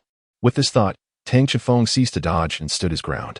Had he relinquished his resistance? Observing Tang Qinfeng's halt, his adversary appeared perplexed, yet the onslaught would not abate. With a sharp command, robust stone pillars erupted from the ground, encircling Tang Qinfeng and forming a formidable barricade. These pillars ascended in layers, gradually constructing an enclosed stone prison, akin to an impregnable fortress that ensnared him completely. However, this was not the end. As the stone prison took shape, a thick layer of ice silently emerged atop its surface. Clearly, his opponents were not taking any chances. They were not only confining Tang Qinfeng within the stone prison, but also aimed to utilize the icy veneer to eliminate any chance of his escape. If they successfully contained the most formidable Tang Qinfeng, the remaining two would pose little threat. Thus, their prospects of victory were significantly enhanced. Yet, with a resounding boom, a massive breach suddenly appeared in the sturdy stone prison, and a figure burst forth like a meteor. Tang Qifeng firmly grasped his Star God hammer, rendering Lu Zhongjun's stone prison utterly feeble in the face of such a forging tool capable of shaping rare metals. The Luzheng sisters had initially anticipated that Tang Qinfeng would continue to evade, as was his customary combat style. However, to their astonishment, he chose to withstand the onslaught head-on this time. With the Star God hammer in hand, he surged toward them like a high-velocity spinning top. As he twirled, he relentlessly swung the hammer, dispersing the ice spikes and fireballs launched by the Luzheng sisters. Simultaneously, he unleashed powerful strikes, shattering the stone pillars that sought to impede his advance. Witnessing Tang Qinfeng's ferocious assault, the sisters found themselves taken aback. They had perceived him as an opportunist, a foe skilled in delivering decisive blows, but it became evident that his prowess extended far beyond that. Undeterred by Tang Qinfeng's aggressive onslaught, the Luzheng sisters swiftly recalibrated their tactics, determined to continue their offensive. Yet, Tang Qinfeng's speed was astonishing, and his relentless assault proved nearly insurmountable. In an instant, He approached them with the swiftness of a specter. The heavy hammer in his grasp seemed to embody an immense force, descending with the might of thunder. At that critical moment, the three sisters exhibited remarkable reflexes and synergy. Without hesitation, they abandoned their attack and swiftly dispersed in three different directions. Just as the words left their lips, Tang Shenfeng's hammer crashed down onto the arena, producing a resounding boom as the ground was thrust into a deep crater measuring several inches. It is worth noting that this arena was specifically designed to withstand the weight of formidable mechas during combat training, a testament to its sturdiness. Yet, it was effortlessly shattered by Tang Shenfeng's might, showcasing the terrifying nature of his power. The sisters silently rejoiced at their timely evasion, having narrowly escaped Tang Shenfeng's lethal strike. Otherwise, they would have surely been reduced to mere pulp. The outcome affirmed that their decision to dodge Tang Shenfeng's assault was indeed sagacious. However, the instructors in the audience were far from composed, particularly Si Kong Shui, the homeroom teacher of Class 4, who felt a surge of panic, considering that it was her student who had nearly been turned to mush. Dean, this cannot be right. The rules explicitly prohibit the use of lethal weapons, and the student from Class 6 has clearly violated this. Si Kong Shui exclaimed to Dean Ziyun. Just as Dean Ziyun was about to respond, Wu Lintian interjected calmly, "No, my student has not broken any rules." Upon hearing this, Si Kong Shui's eyes widened in disbelief as she gazed at Wu Lintian, inwardly questioning. Has he lost his mind? How dare he speak such falsehoods in front of so many? Wu Lintian continued, "The rules indeed prohibit lethal weapons, but that pertains to armed soul-guiding devices. My student merely utilized an ordinary forging hammer, thus not contravening any regulations. An inspection can be conducted post-match. What say you?" Dean Zaihanjai?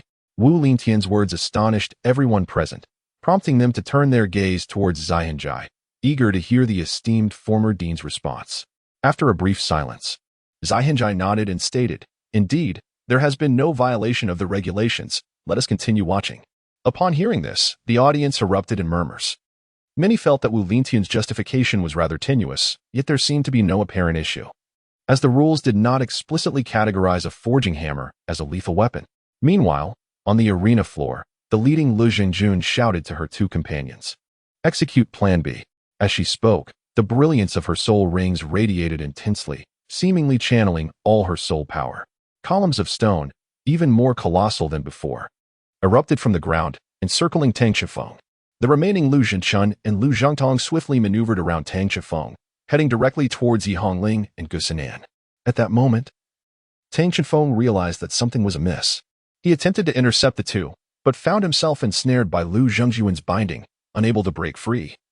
Forced to watch as Lu Zhengchun and Lu Zhengdong charged towards Yi Hongling and Gu Sinan. On the other side, Yi Hongling and Gu Sinan were equally taken aback. They had not anticipated such a direct assault. However, the fortress formed by the metallic floral cluster was not easily breached, though the ensuing developments were unexpected. As Lu Zhengchun and Lu Zhengtong sprinted, their steps, breaths, and heartbeats gradually synchronized. Even the flickering of their soul rings began to align.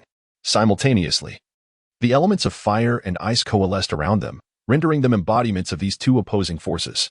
Almost in unison, they unleashed their second soul skills. But this time was different. Lu Zhengtong infused her ice with a potent fire element courtesy of Lu Zhengchun. The previously frigid aura transformed into something searingly hot. As the two contrasting elements merged flawlessly to form a massive crimson ice pillar.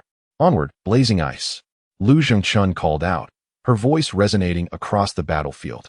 Lu Zhengtong promptly hurled the newly formed ice pillar towards Gu Sinan and her companion, the tail of the pillar erupting in fierce flames, resembling a perilous missile hurtling towards them. The teachers observing from the sidelines displayed expressions of shock. What? Is it truly possible to achieve such a level? What kind of skill is this? It is astonishingly powerful. Could it be a martial soul fusion technique? Hearing these speculations, Wu Lintian smiled gently and shook his head, saying, "No, it is not a martial soul fusion technique. Their martial souls have not genuinely fused. Rather, through their profound synergy, they have combined their powers to create an even more formidable attack. This is a martial soul combination skill." Upon hearing Wu Lintian's explanation, the teachers in the viewing area were struck with enlightenment. Although the martial soul combination technique may not rival the martial soul fusion technique, witnessing such a flawless synergy and formidable assault manifest among the students left them utterly astounded. Class 6 was likely facing defeat. Conversely, The situation for Guxinran and her companions was far from pleasant. Though they were aware of the prowess of this skill, the sight of it hurtling towards them was an overwhelming force to reckon with. The fortress constructed from metallic purple-blue flowers grew even sturdier, seemingly eager to fortify its defenses before the impending onslaught. With a resounding crash, the crimson ice pillar plunged violently into the cluster of metallic flowers, culminating in a thunderous explosion. Ice and fire, being entirely opposing elements, reacted with heightened ferocity when combined. The fiery ice technique, forged by the three sisters based on this principle, utilized the ice element to form a robust exterior, while the fire element served as a propellant, endowing the ice pillar with kinetic energy sufficient to breach the opponent's defenses. Ultimately, the fire element, compressed to its limits within, triggered a violent explosion to vanquish the foe. The ice pillar pierced through the metallic flower cluster, resulting in a cataclysmic blast. The smoke and shockwave generated by the explosion enveloped Guxinran and her companions, obscuring their visibility entirely. Had they succeeded? The Lejing sisters were now slumped on the ground, gasping for breath. The martial soul combination technique had required a significant expenditure of soul power. Despite this, they were convinced that their assault must have shattered the enemy's defenses. After all, it was their all-out strike. If they could overpower the two adversaries, the ensuing battle would be 3 against 1. But had they truly triumphed? Suddenly, a resplendent emerald light erupted from the swirling dust, radiating a vibrant essence of life that spread throughout the air, flowing like a crystalline spring, nurturing every corner around it. Even the exhausted Lejing sisters felt rejuvenated by this surge of vitality, as their weary bodies seemed to be infused with renewed energy, alleviating much of their fatigue. However, just as they basked in this rare comfort, gradually lowering their guard, a piercing sound of slicing air abruptly rang out. The sound was akin to a blade cleaving through the atmosphere, imbued with a disquieting sharpness. The two women felt a tightening in their chests, and before they could react, an excruciating pain coursed through their bodies. Instinctively, they glanced down and found themselves ensconced in a dense array of metallic purple-blue flower petals. These petals were like razor-sharp blades, embedding deeply into their skin and inflicting unbearable agony. The sisters cried out in terror, their screams echoing hauntingly through the air, chilling to the bone. A few petals might have been bearable, but the simultaneous assault of dozens, even hundreds, plunging into their bodies rendered the torment indescribable. The two women clenched their jaws tightly, striving to resist the excruciating pain with their soul energy, yet their bodies trembled involuntarily. Meanwhile, the dust on the battlefield began to settle, revealing that the once formidable metallic fortress had vanished, leaving only scattered fragments of metal. However, Guxinran and Yi Hongling remained, albeit Guxinran's attire was severely tattered, stained with blood in multiple places. Most astonishingly, her original 2-century-old soul rings had inexplicably disappeared, replaced by 2 resplendent purple soul rings radiating a mysterious glow. What could this signify?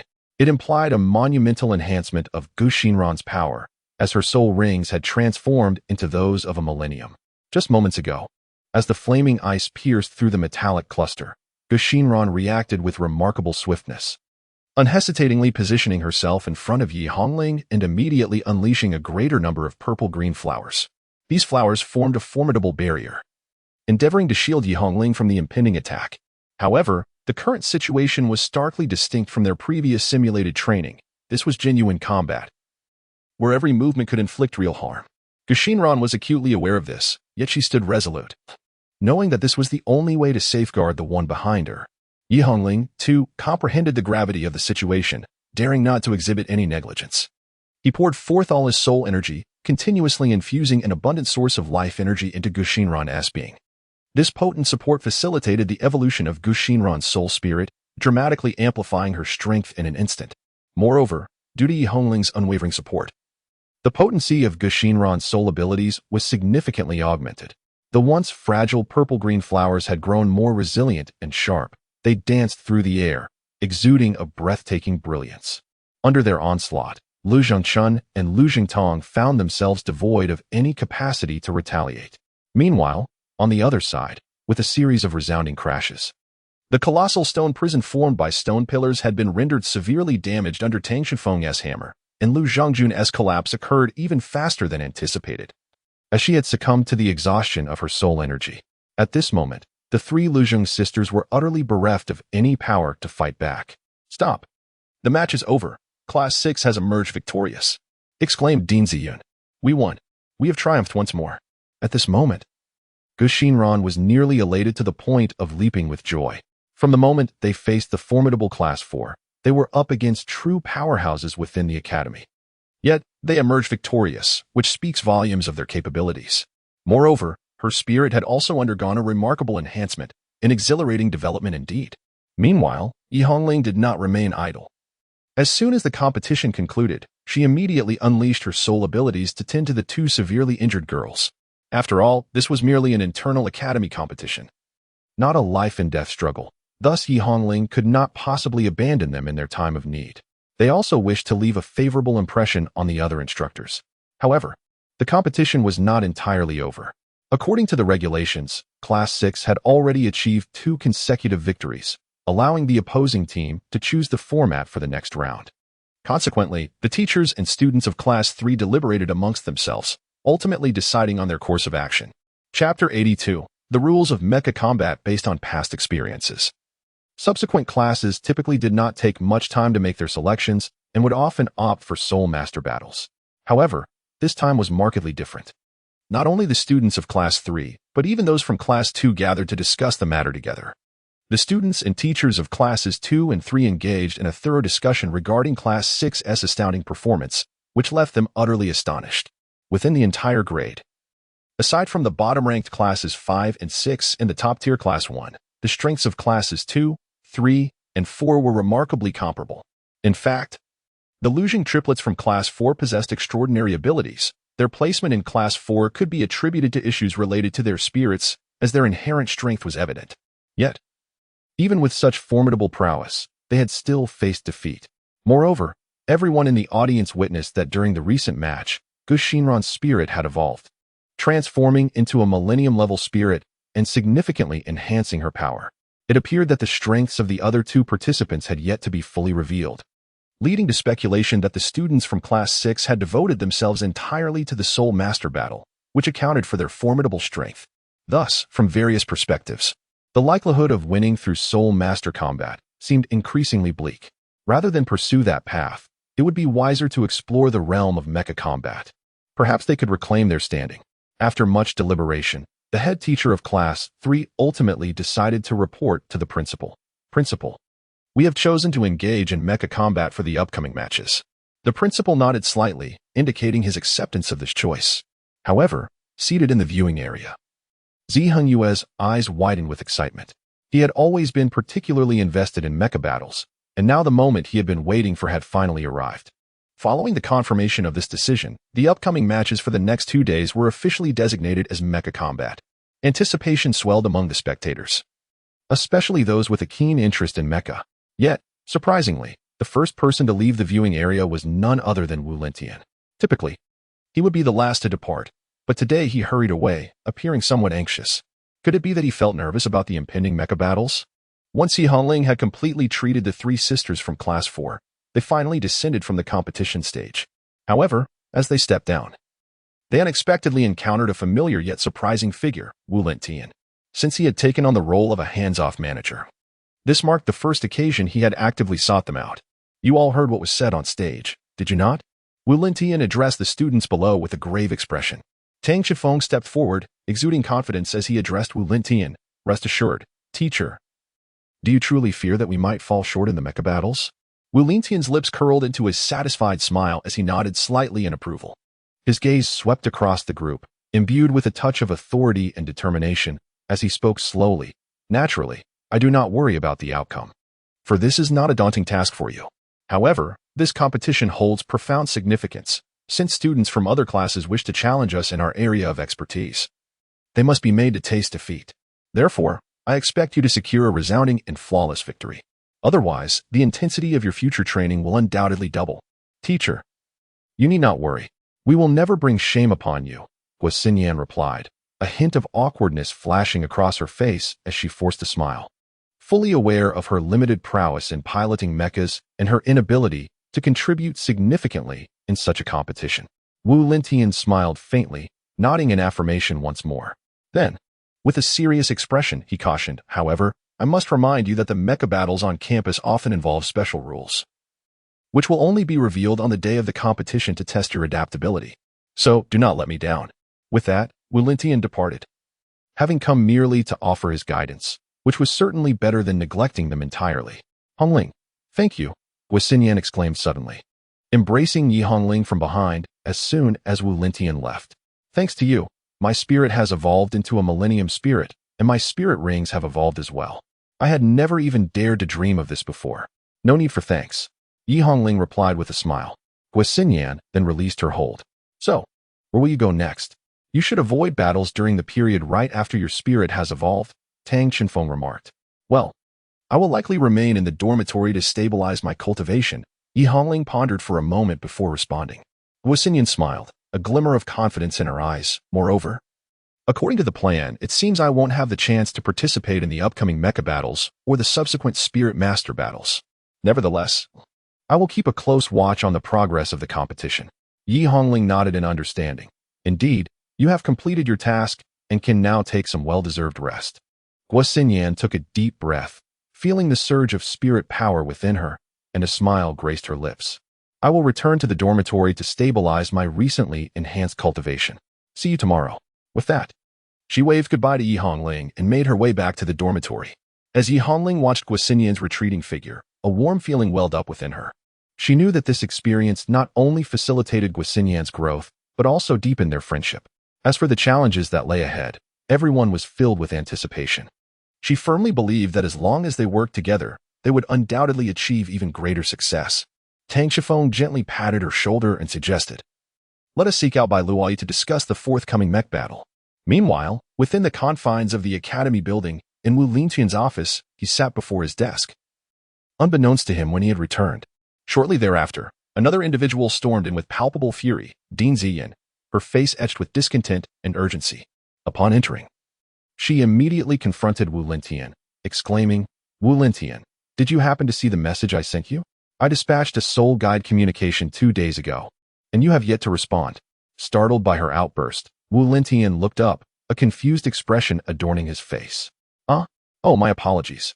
My soul guide communication is typically set to silent mode. Has something occurred?" After uttering these words, he finally retrieved his soul guide device and began to scroll through it. Ziyan regarded him with a look of exasperation, sighing as she clarified, "Of course, it pertains to your students. It concerns their recent island assessment." As Wu Lintian continued to peruse the soul guide messages, he eventually located Ziyun's correspondence. Upon reading it, he shrugged nonchalantly and remarked, "Oh, I see. Their retest has been cancelled? Surely, this is a fortuitous development, alleviating much of the hassle."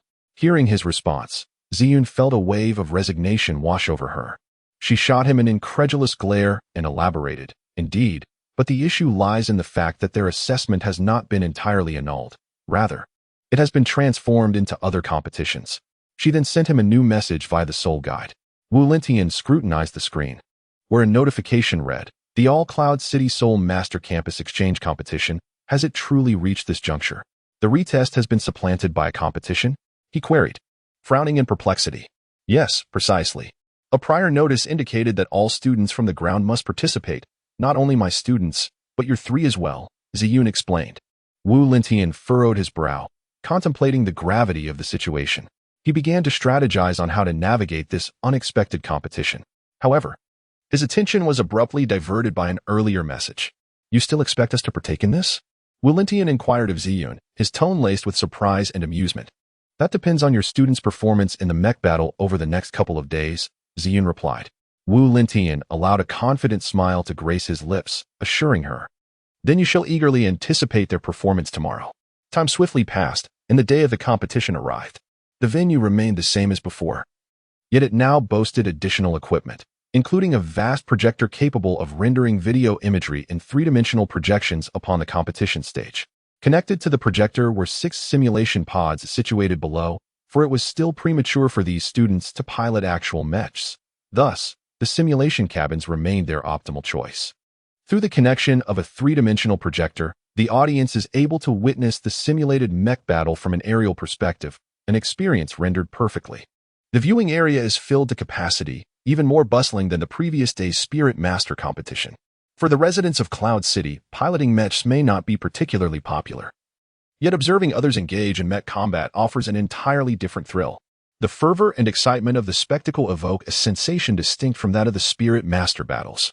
Meanwhile, the students from Class 6 and Class 3 are poised, brimming with anticipation for the imminent fierce confrontation. On the teacher's viewing stand, all faculty members have gathered. But this time the position of the dean is occupied not by Ziyin, but by the former dean, Zaihenjai, indicating that he will serve as the judge for the mech battle. Clearing his throat, Zaihenjai addressed the students, saying, "Greetings, students. I am Zaihenjai, the judge for this mech battle. Allow me to introduce the rules of this competition." After a brief pause, he continued, "This mech battle will primarily focus on base defense. Class 6 will serve as the attacking side, while Class 3 will take on the role of the defenders. Class 6 must devise strategies to either breach the defenses of Class 3's base or annihilate all opposing mechs to claim victory. Conversely, Class 3 must protect their base while destroying the mechs of the attacking side, achieving total destruction for a win." Upon hearing this, murmurs of discussion arose from the audience. "A battle of offense and defense shouldn't be too difficult," remarked a student from Class 6.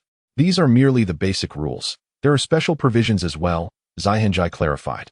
"The defending side can obtain supplies from the base, granting them double the usual energy reserves, while the attacking side's energy reserves are limited to 60% of the normal capacity. Additionally, the battlefield will be entirely random." What? This announcement sparked an uproar among the students, who began to whisper amongst themselves. How can this be? With such limited energy, doesn't that mean we cannot utilize high-output weapons? The opposing side could even equip weapons that we usually cannot access. One student from Class 6 complained. "This is going to be a dilemma," another student concurred. Silence. Zaihenjai raised his voice, asserting, "These are the rules of the competition, and you must adhere to them. If you find them unfair, you may choose to withdraw. However, I believe that you are all brave warriors who will not easily back down." Little do the students from Class 6 know that these competition rules were not initially established as they are now. In truth, the original guidelines were devised by Zaihenjai, encompassing only the fundamental aspects of base offense and defense. The additional, challenging provisions that now left the students perturbed were suggested by the beloved Wu Lentian. When this proposal was presented to Zaihenjai, he was immediately captivated. Following further discussions and modifications of the details with Wu Lentian, they fine-tuned the proposal to enhance its robustness. Ultimately, this meticulously crafted set of rules was adopted for the event. With that, Zaihenjai turned his gaze towards the students and, with a smile, inquired, "Class 3, Class 6. Are you prepared?" The students replied in unison, "We are ready." "Excellent. Let us commence this mech battle," announced Ziheng Yu with great fervor. As his words resonated, the entire arena buzzed with excitement. The participants entered the simulation capsules, boarding their respective mechs, poised for the impending confrontation. Chapter 83. Overwhelming victory. While Ziheng Yu elucidated the rules of the mech battle, the attention of Dean Ziyun was drawn to the students. She noticed that the original contestant from Class 6, Gashinran, was conspicuously absent, replaced by a female student with long sky-blue hair, who appeared to be of a similar age to Yi Hongling and her peers. This must be the transfer student Wu Lentian had previously mentioned. How enigmatic this transfer student is. I wonder what her capabilities are, Dean Ziyun mused silently. At that moment, the mech battle officially commenced, and a mechanical voice resonated within the simulation chamber. All connections confirmed. The mech level is restricted to white grade. Selection of the battlefield will now begin. Location, Island 18. This announcement acted as a command, and with it, the once tranquil virtual environment swiftly transitioned to reveal a modest island. The landscape was characterized by rugged mountain paths and a tumultuous coastline, with the defending side's port base situated on a beach beneath a cliff. Competitors now have 10 minutes to select and modify their mech components. After 10 minutes, combat mode will be activated, the electronic voice indicated. As the announcement concluded, the atmosphere within the arena grew tense. The participants rapidly began selecting and equipping their mechs. However, Class 6 faced an inherent disadvantage due to a lack of energy, resulting in diminished mech output and the inability to equip numerous weapons. What shall we do? Our mech can only accommodate a maximum of 3 light weapons or 1 heavy armament, but with just these, it is utterly insufficient to destroy the opponent's base facilities. Bai Luai exclaimed, her expression fraught with anxiety as she gazed at her teammates. Tang Shenfeng stroked his chin. Pondering for a moment before he spoke, I have conceived a plan. While I am unsure of its viability, if it succeeds, victory should be within our grasp." He lowered his voice and elaborated on his strategy to the group. Time flew by, and in the blink of an eye, 10 minutes had elapsed. With the referee's command, the match begins. The entire arena erupted in fervor, the atmosphere reaching a peak of tension. Simultaneously, the three-dimensional projection screen illuminated with images. On the screen, the mechs of Class 3 sprang into action, while the students opted to defend their base. One must commend the strategic location of this island port base. Nestled beneath cliffs and flanked by mountains on 3 sides, with only one side facing the sea. Such terrain rendered the base formidable to assault, bestowing a significant advantage upon the Class 3 students. The mechs of Class 3 soon came into view, showcasing unique designs that were striking and visually captivating. Their aesthetics exuded a sense of advanced technology and futurism, characterized by smooth lines and distinctive forms, as if they had emerged from the realms of a science fiction film. The moment these mechs appeared, they captured the undivided attention of all present. Each was a standard medium-sized humanoid mech, predominantly white, accented by fluid contours and meticulous detailing, presenting an imposing and striking appearance. Upon closer inspection, observers would discern that these mechs were not merely visually appealing. They radiated an aura of martial prowess. Notably, the first and second mechs stood out, equipped with an array of underwater gear, including underwater thrusters, sonar systems, and diving apparatuses. These enhancements granted them the capability to maneuver freely beneath the waves, posing a significant threat to adversaries. Conversely, the third mech was outfitted with a Gatling cannon mounted on its right arm, a weapon of formidable firepower capable of unleashing a torrent of bullets in an instant, inflicting immense damage upon foes. However, the energy consumption of this armament was exceedingly high. Without the defenders' access to double the usual energy supply, such weaponry would remain unfeasible. As the accolades flowed, Ziheng, observing the Class 3 mechs, wore a faintly bitter expression, internally lamenting, alas, they seem to have committed nearly every possible error.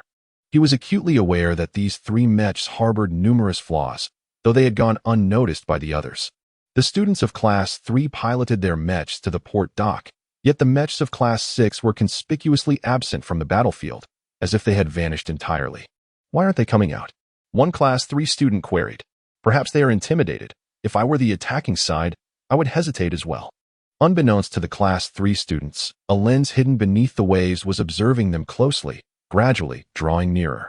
This lens, concealed within the undulating surf, remained elusive and silent, scrutinizing every move of the Class 3 students, akin to a pair of enigmatic eyes fixated on the impending clash. Suddenly, the once calm surface of the sea began to stir restlessly. Drawn by the sound, the trio swiftly directed their gaze towards its origin. Before them, several tactical missiles rose slowly from the sea, resembling burning meteors carving deadly arcs through the air as they raced towards the base. Such things are utterly useless," the pilot of the heavy artillery mech remarked, a hint of disdain curling his lips. Skillfully maneuvering his mech, he raised the composite Gatling armament, akin to a ferocious beast unfurling its fangs.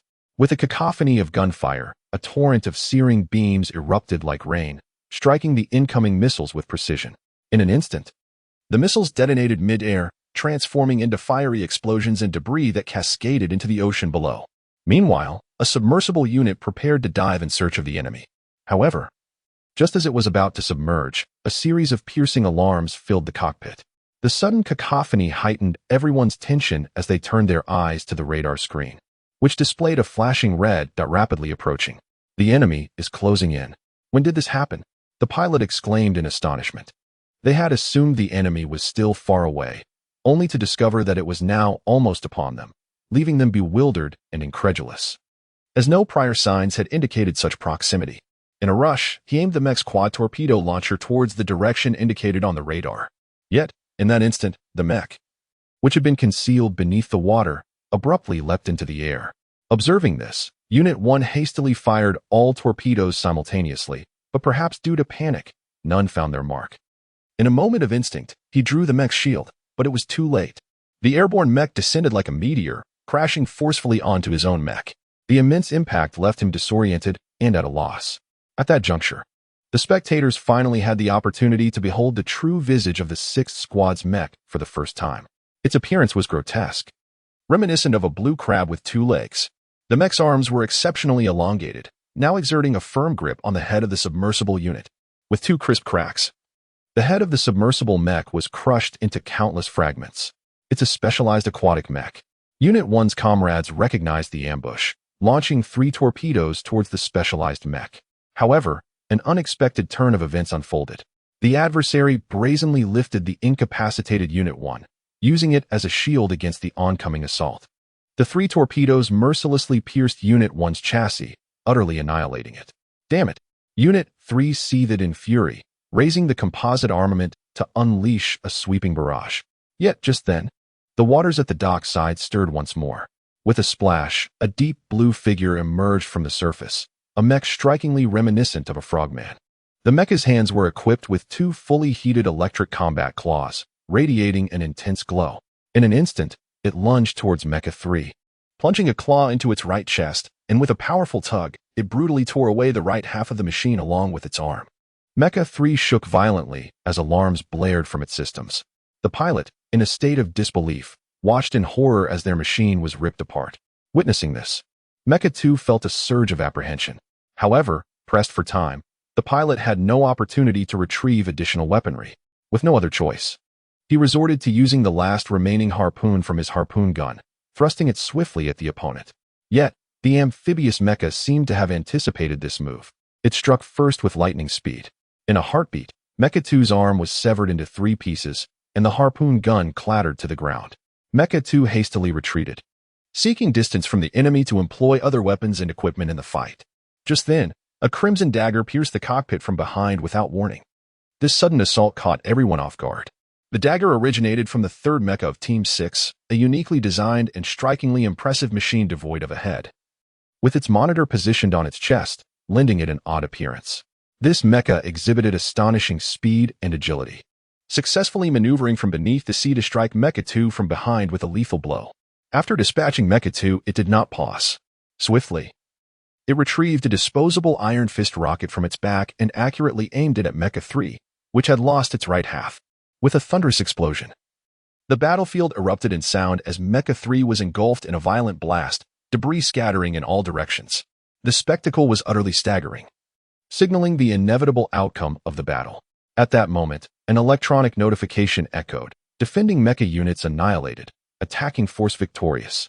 Everyone stood in disbelief at the unfolding events.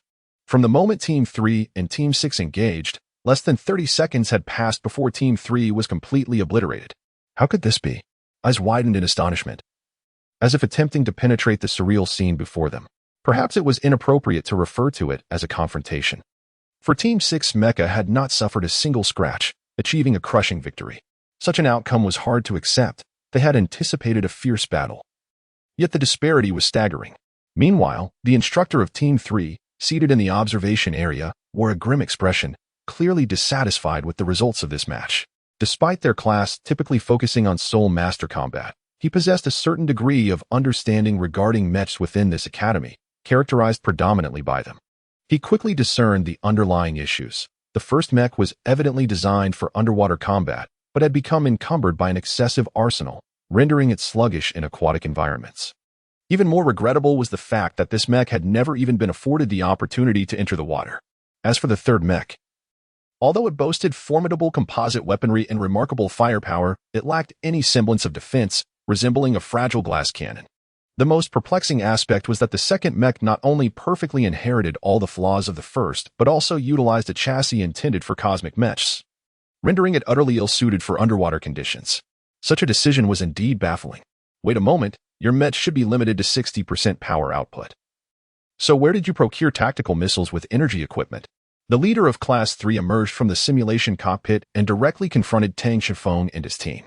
At that moment, Yi Hongling stepped forward and remarked, "You all must not have thoroughly examined the competition rules. It does not stipulate that energy must be allocated in a specific manner. Such adjustments should definitely be made prior to deployment." In truth, this was not their first encounter with such a scenario. Long before, on the simulated battlefield set by Wu Lintian, they had already faced a myriad of bizarre challenges, including the task of efficiently utilizing resources amid energy shortages.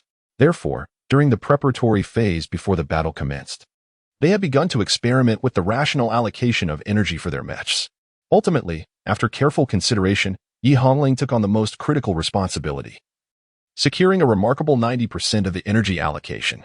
She would be tasked with deploying the tactical missiles and diverting the enemy's attention, striving to eliminate one opponent during the engagement. Meanwhile, Tang Shenfeng and Bai Luoyi received 40 and 50% of the energy, respectively. Tang Shenfeng's mission was to incapacitate the enemy, while Bai Luoyi would capitalize on the weakened foes to secure victory for their team. Chapter 84. The Air Cushion Hovering System. In summary, the competition concluded with a resounding victory for Class 6. Zhihengyu in the spectators' area was wide-eyed with excitement, his heart swelling with exhilaration. Although Class 3's performance was dismal, it did not tarnish his assessment of the match. What thrilled him most was Class 6's exceptional display. They exhibited remarkable skill, seamless coordination, and outstanding teamwork, their prowess truly commendable. Zhihengyu recognized that such students were the true geniuses he sought. As today's competition finally drew to a close, the anticipation of the penultimate match tomorrow loomed large. When the event concluded, spectators began to depart, engaging in lively discussions about the thrilling confrontations they had witnessed. However, in stark contrast to other classes, the students of Class 2 hastily vacated the arena, seemingly eager to flee the scene.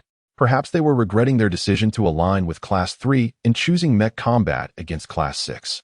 After all, in the realm of soul master combat, they seemed to harbor a flicker of hope, but in the field of mecha warfare, the disparity between them and Class 6 was glaringly apparent. Unlike previous occasions, as the venue emptied, Wu Lintian, who would typically exit immediately, chose to remain, accompanied by Dean Ziyun and the former Academy Dean, Zaihenjai. Is there something you wish to discuss, Dean? Wu Lintian inquired of Zaihenjai. Well, to put it succinctly, this is somewhat of a personal interest of mine.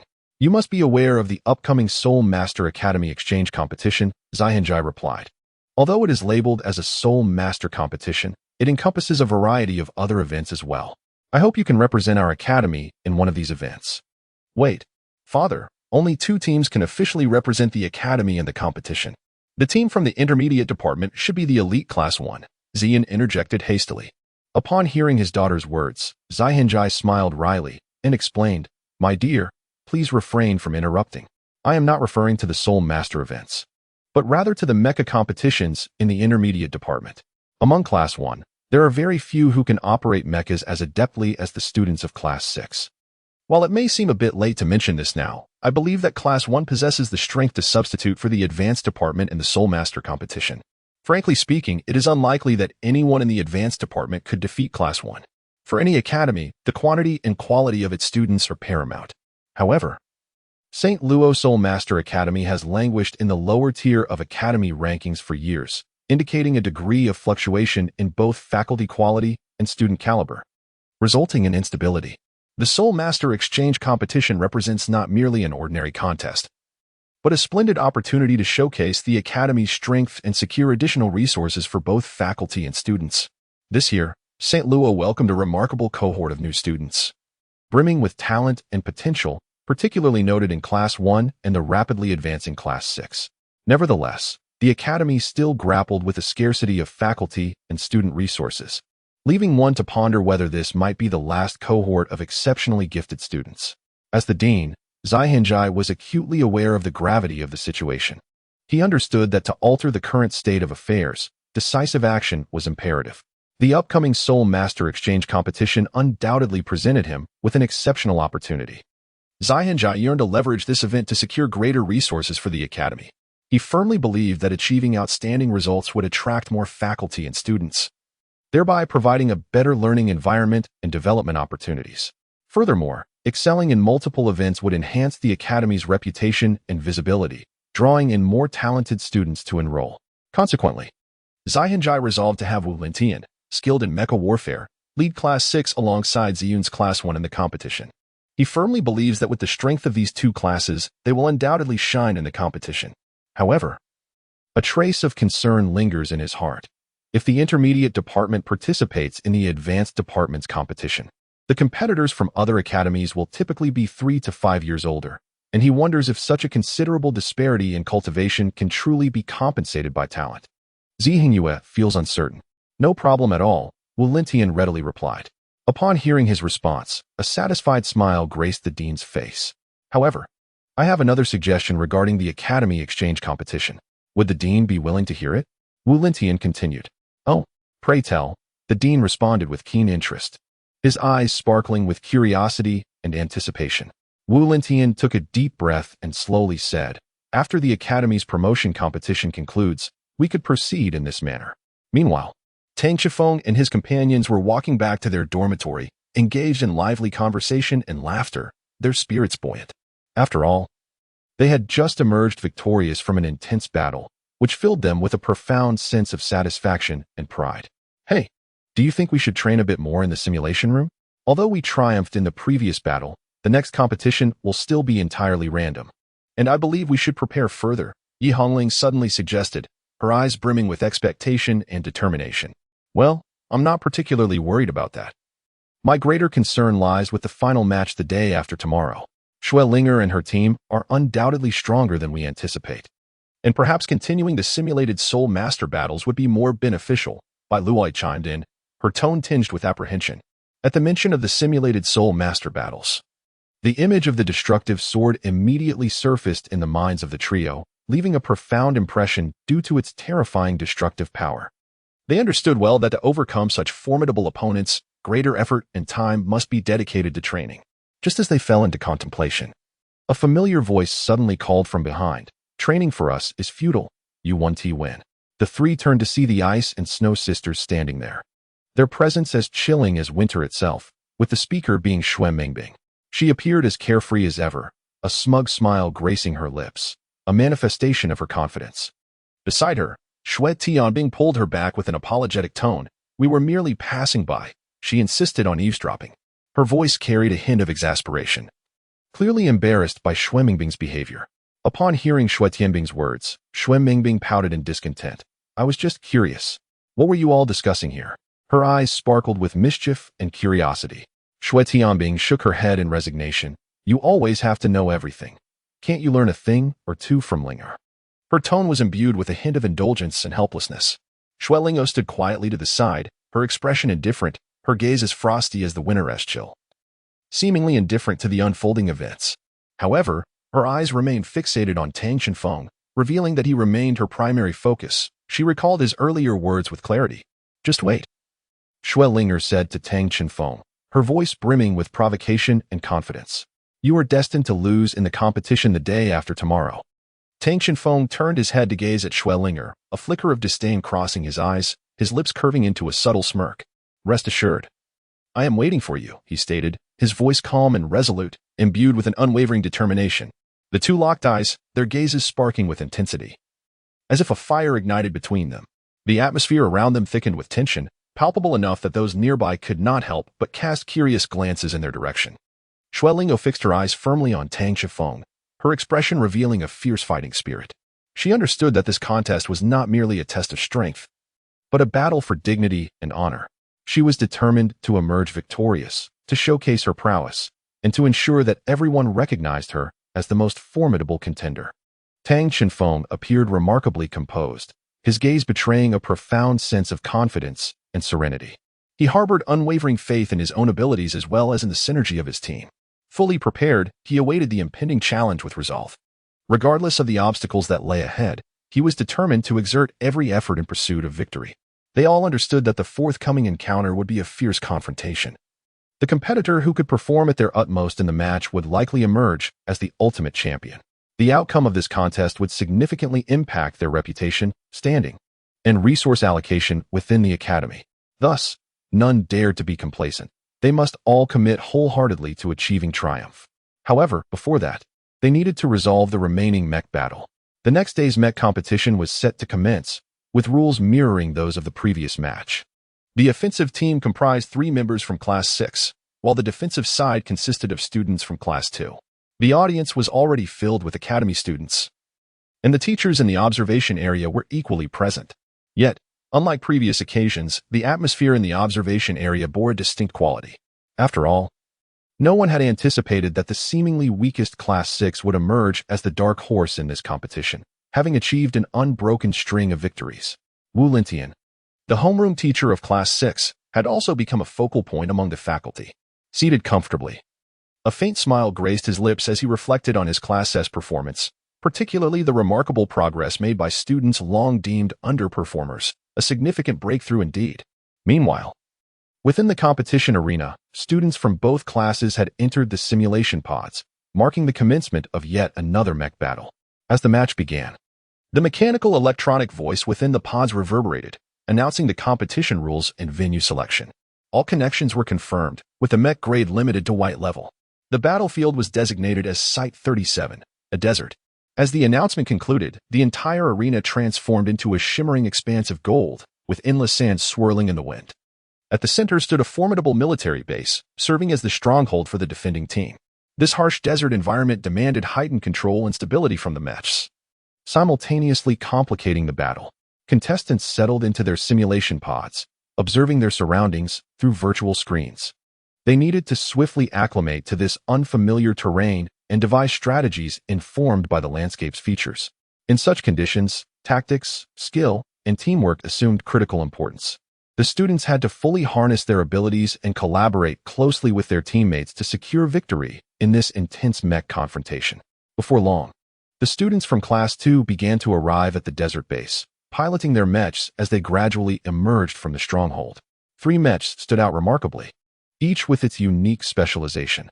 One was a cannon-focused mech, equipped with formidable artillery capable of inflicting immense damage upon adversaries. Another was a versatile mech armed with a cannon, renowned for its exceptional adaptability and combat prowess, able to confront various battle scenarios. The last was a humanoid heavy tank, its upper body resembling a mech while its lower half was akin to a tank, boasting robust armor and formidable firepower, akin to a mobile fortress. In comparison to the previous configurations of Team 3, this array represented a significant enhancement. However, what challenges awaited them from their impending foes? Suddenly, a shrill alarm pierced the air, reverberating throughout the entire space. The members of Team 2 detected through their radar system that enemy signals were rapidly approaching from the distance at an astonishing speed. Utilizing the magnification feature of the mech monitor, they were astonished to discover that 3 identical heavy mechs were advancing, their mobility utterly breathtaking, stirring up clouds of dust as they traversed the ground. "Captain, what should we do?" one anxious team member implored. "Forget the details, initiate the attack," the captain decisively commanded. In an instant, all weapons of Team 2 were activated, unleashing a relentless barrage of concentrated beam fire upon the mechs of Team 3. Yet, the mechs of Team 3 exhibited an unexpected agility. Their movements were light and nimble, unfettered by their seemingly cumbersome exterior. Astonishingly, these mechs glided effortlessly amidst the dense hail of fire, skillfully evading the majority of the assaults. The members of Team 2 stood in awe, unable to comprehend how these seemingly ponderous machines could maneuver with such grace. Logically, under gravitational conditions, one would expect heavier mechs to be slower. Yet, the scene before them shattered their preconceived notions. The squad leader of Team 2 wiped the beads of sweat from his brow, exclaiming, "What is happening? How can they move so swiftly? Their movements are peculiar, almost as if they are floating through the air." At that moment, a voice from the observation seats chimed in. "The air cushion levitation system. It's impressive they managed to resurrect such an antique." The speaker was Zihang Yu, his gaze fixed intently on the mechs of Team 3, his face betraying a mix of surprise and admiration. The air cushion levitation system was a specialized equipment that emerged prior to the advent of independent flight capabilities in mechs. It enabled the mech to hover by employing air cushion jet engines at the feet, complemented by rear thrusters for rapid movement. This system adeptly adapted to a vast array of terrains, characterized by speed, agility, and maneuverability, representing the pinnacle of design in its era. However, as mechs evolved, more advanced flight systems became prevalent, rendering the air cushion levitation system a relic of the past. Yet, in this particular contest, it proved to be exceptionally suitable, as it utilized additional fuel cells without depleting the mech's inherent energy reserves. Chapter 85, The Chaotic Jetstream Tactics. How long can the air cushion levitation system endure? The voice of Tang Chifeng echoed through the communication device of Yi Hongling. The fuel consumption was depleting more rapidly than anticipated, and they could only sustain operations for approximately 5 more minutes. Yi Hongling replied with a somber tone, "So soon we are reaching the end?" Bai Luai remarked. Their original plan had been to utilize the air cushion hover system to counter the enemy's attacks, specifically selecting high-powered heavy mechs to equip the jet engines of the hover system. Additionally, They had installed extra fuel tanks to ensure the hover system could operate for an extended duration. However, the actual situation astonished them, as the consumption rate of the hover system exceeded their expectations significantly. Nevertheless, they remained confident in their ability to defeat the enemy within this limited time frame. After all, 5 minutes was ample time in the midst of an intense battle. We must act swiftly, Tang Chenfeng asserted with determination. Agreed. The other two replied in unison. Amidst the gunfire of Class 2, Tang Chenfeng led by Luoyi and Yi Hongling into a formation. Yi Hongling's mech occupied the rear, tasked with defense. Bai Luoyi brandished an unusually designed large gun, ever ready to fire, while Tang Chenfeng positioned himself at the forefront. His mech equipped with 3 uniquely shaped grenades that had mysteriously appeared in his hands. With a swift motion, Tang Chenfeng hurled the grenades into the air, which swiftly unleashed a barrage of miniature missiles, raining down upon the mechs of Class 2. The dense cluster of missiles accurately struck Class 2's mechs, igniting a series of small explosions. Although the blasts were not particularly powerful, the resultant smoke was thick, enveloping the battlefield in a haze. These missiles were not intended for direct assault but were specifically designed to obscure the enemy's line of sight. At that moment, a faint soul-guiding light beam suddenly pierced through the smoke, directly hitting the humanoid tank adjacent to the artillery mech. Not good. They are targeting the shells, someone exclaimed. Immediately thereafter, a resounding boom echoed as the shell compartment of the humanoid tank detonated, sending flames soaring into the sky. The members of Class 6 successfully employed tactics and skill, first defeating an opponent and gaining the upper hand. The captain of Class 2 stared in disbelief at the orange light that had obliterated their mech, filled with confusion and perplexity. He could not fathom how the enemy could wield such an advanced and formidable beam weapon. However, his astonishment grew when he realized that the source of the orange beam was none other than the unusually shaped large gun that Bai Luoyi had brandished earlier. It turned out that this gun was not an ordinary weapon but a one-time secret weapon, rendered useless after a single use. As the smoke from the interference projectiles gradually dissipated, Tang Chenfeng's mech swiftly maneuvered past the captain's mech of Class 2. Meanwhile, the captain, piloting the artillery-specialized mech, had yet to fully recover from his shock when suddenly, a crimson battle axe appeared before him, instantly severing the head of the mech. In quick succession, a barrage of artillery shells rained down, and the cockpit of the second squad leader's mech was immediately filled with piercing alarm sounds. The mech, now in tatters, had entirely lost its mobility. Helplessly, he could only watch as 2 mechs sped past him. Meanwhile, within the defensive base, there remained a solitary mech, its pilot anxiously fixated on Tang Chenfeng. With a fierce demeanor, Tang Chenfeng brandished his electric knife and charged toward him. The cannon in his mech's grasp fired relentlessly. Yet due to overwhelming panic, none of these attacks found their mark, rendering them incapable of posing any threat to Tang Chenfeng. Tang Chenfeng's mech swiftly approached, and with a single hand raised, he wielded an electric heat knife, delivering a powerful sweep that severed the opponent's mech left arm in an instant. Simultaneously, Bai Luoyi and Yi Hongling charged from the rear. Yi Hongling commanded her mech to launch 2 missiles, the tremendous force propelling their adversary backward repeatedly. Seizing the moment, Bai Luoyi advanced, raising her axe with vigor, and with one decisive strike, she cleaved through the opponent's mech legs. The last mech of Class 2 lost its balance, crashing to the ground with a thunderous thud. Subsequently, a large surrender signal appeared on the screen, indicating that the captain of Class 2 had realized the futility of their situation, with no hope of recovery remaining. The match concluded, the defending side conceded, and the attacking side emerged victorious. An electronic prompt echoed, announcing that Class 6 had triumphed in this battle with absolute superiority. At the viewing platform, Zihunyue was utterly immersed in the exhilarating battle, his eyes shimmering with excitement. Just moments ago, Class 6 had exhibited a breathtaking tactical maneuver known as the turbulent jet stream tactic.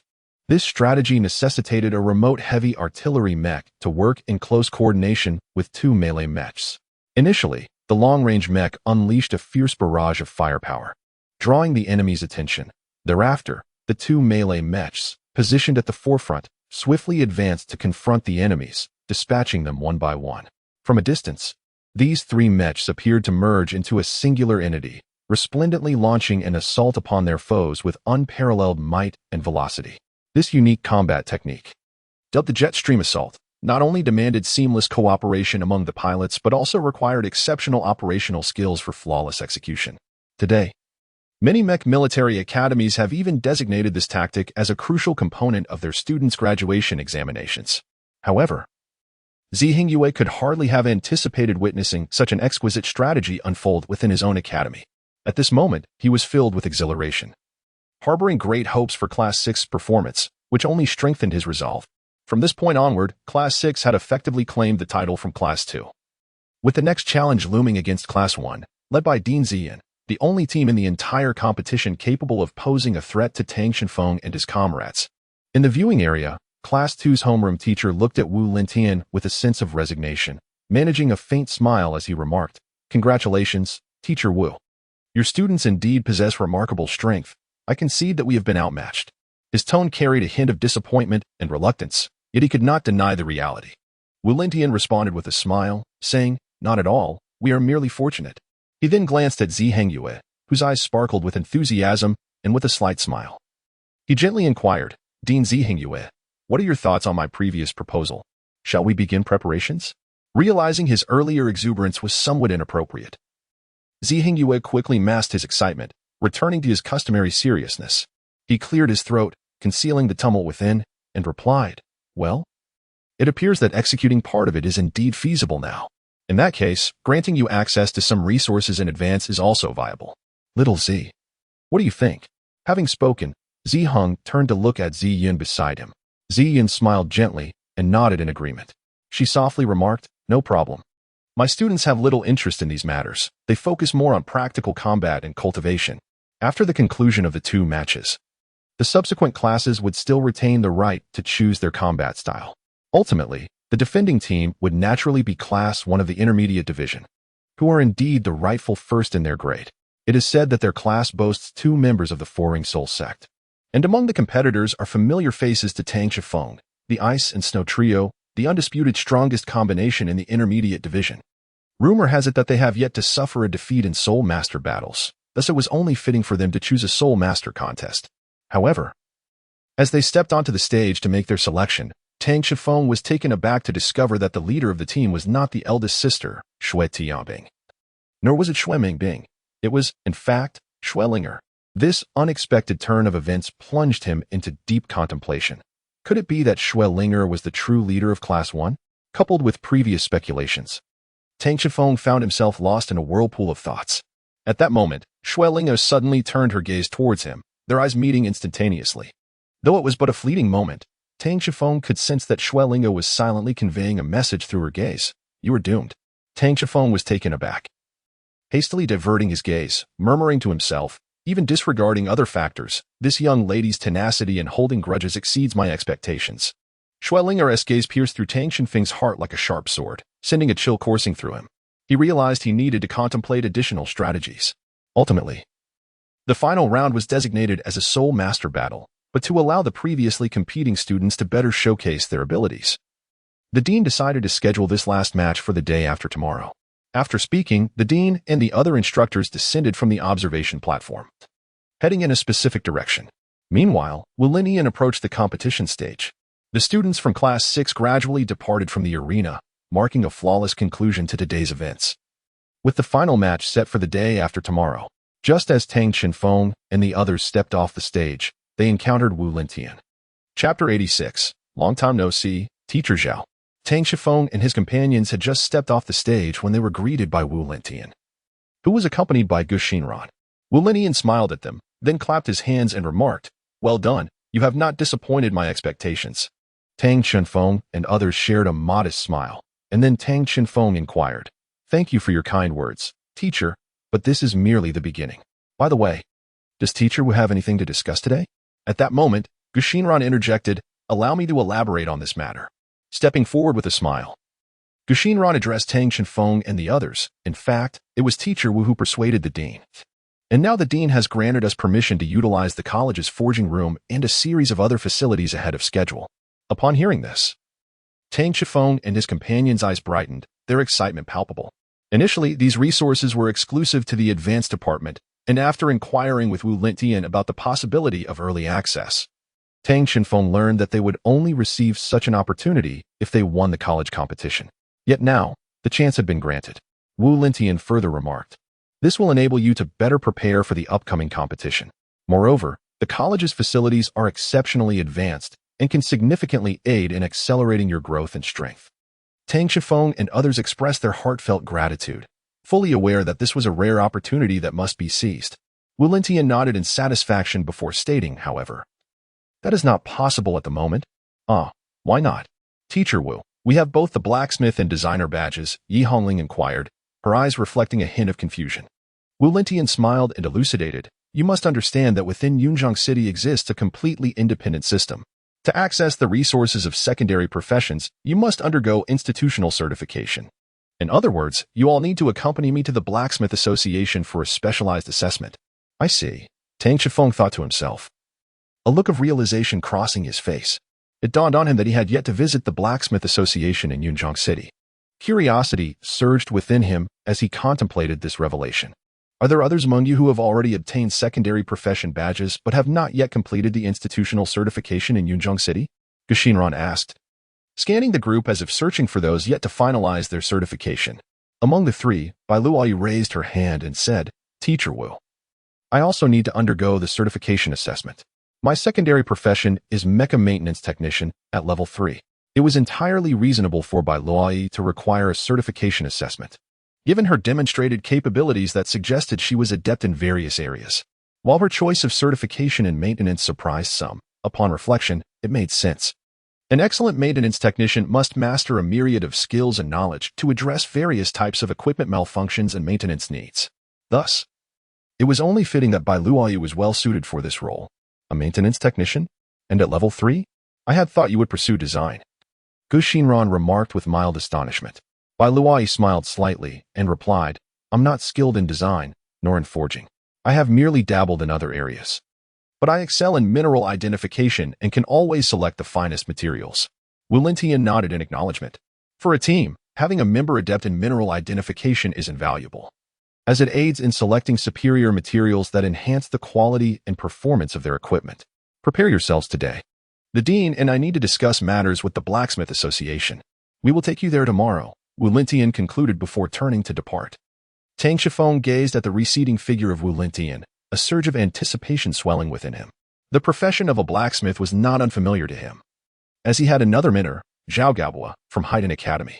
Zhao Gabua had been the guiding light on Tang Shifeng's path to becoming a blacksmith, imparting a wealth of knowledge and skills essential to his craft. It had been quite a while since he last contacted his esteemed teacher. He wondered how Zhao was faring now. He recalled the invaluable teachings and encouragement bestowed upon him by Zhao Gabua. It was precisely due to Zhao's guidance that Tang Shifeng had been able to grow continuously, ultimately blossoming into an accomplished blacksmith.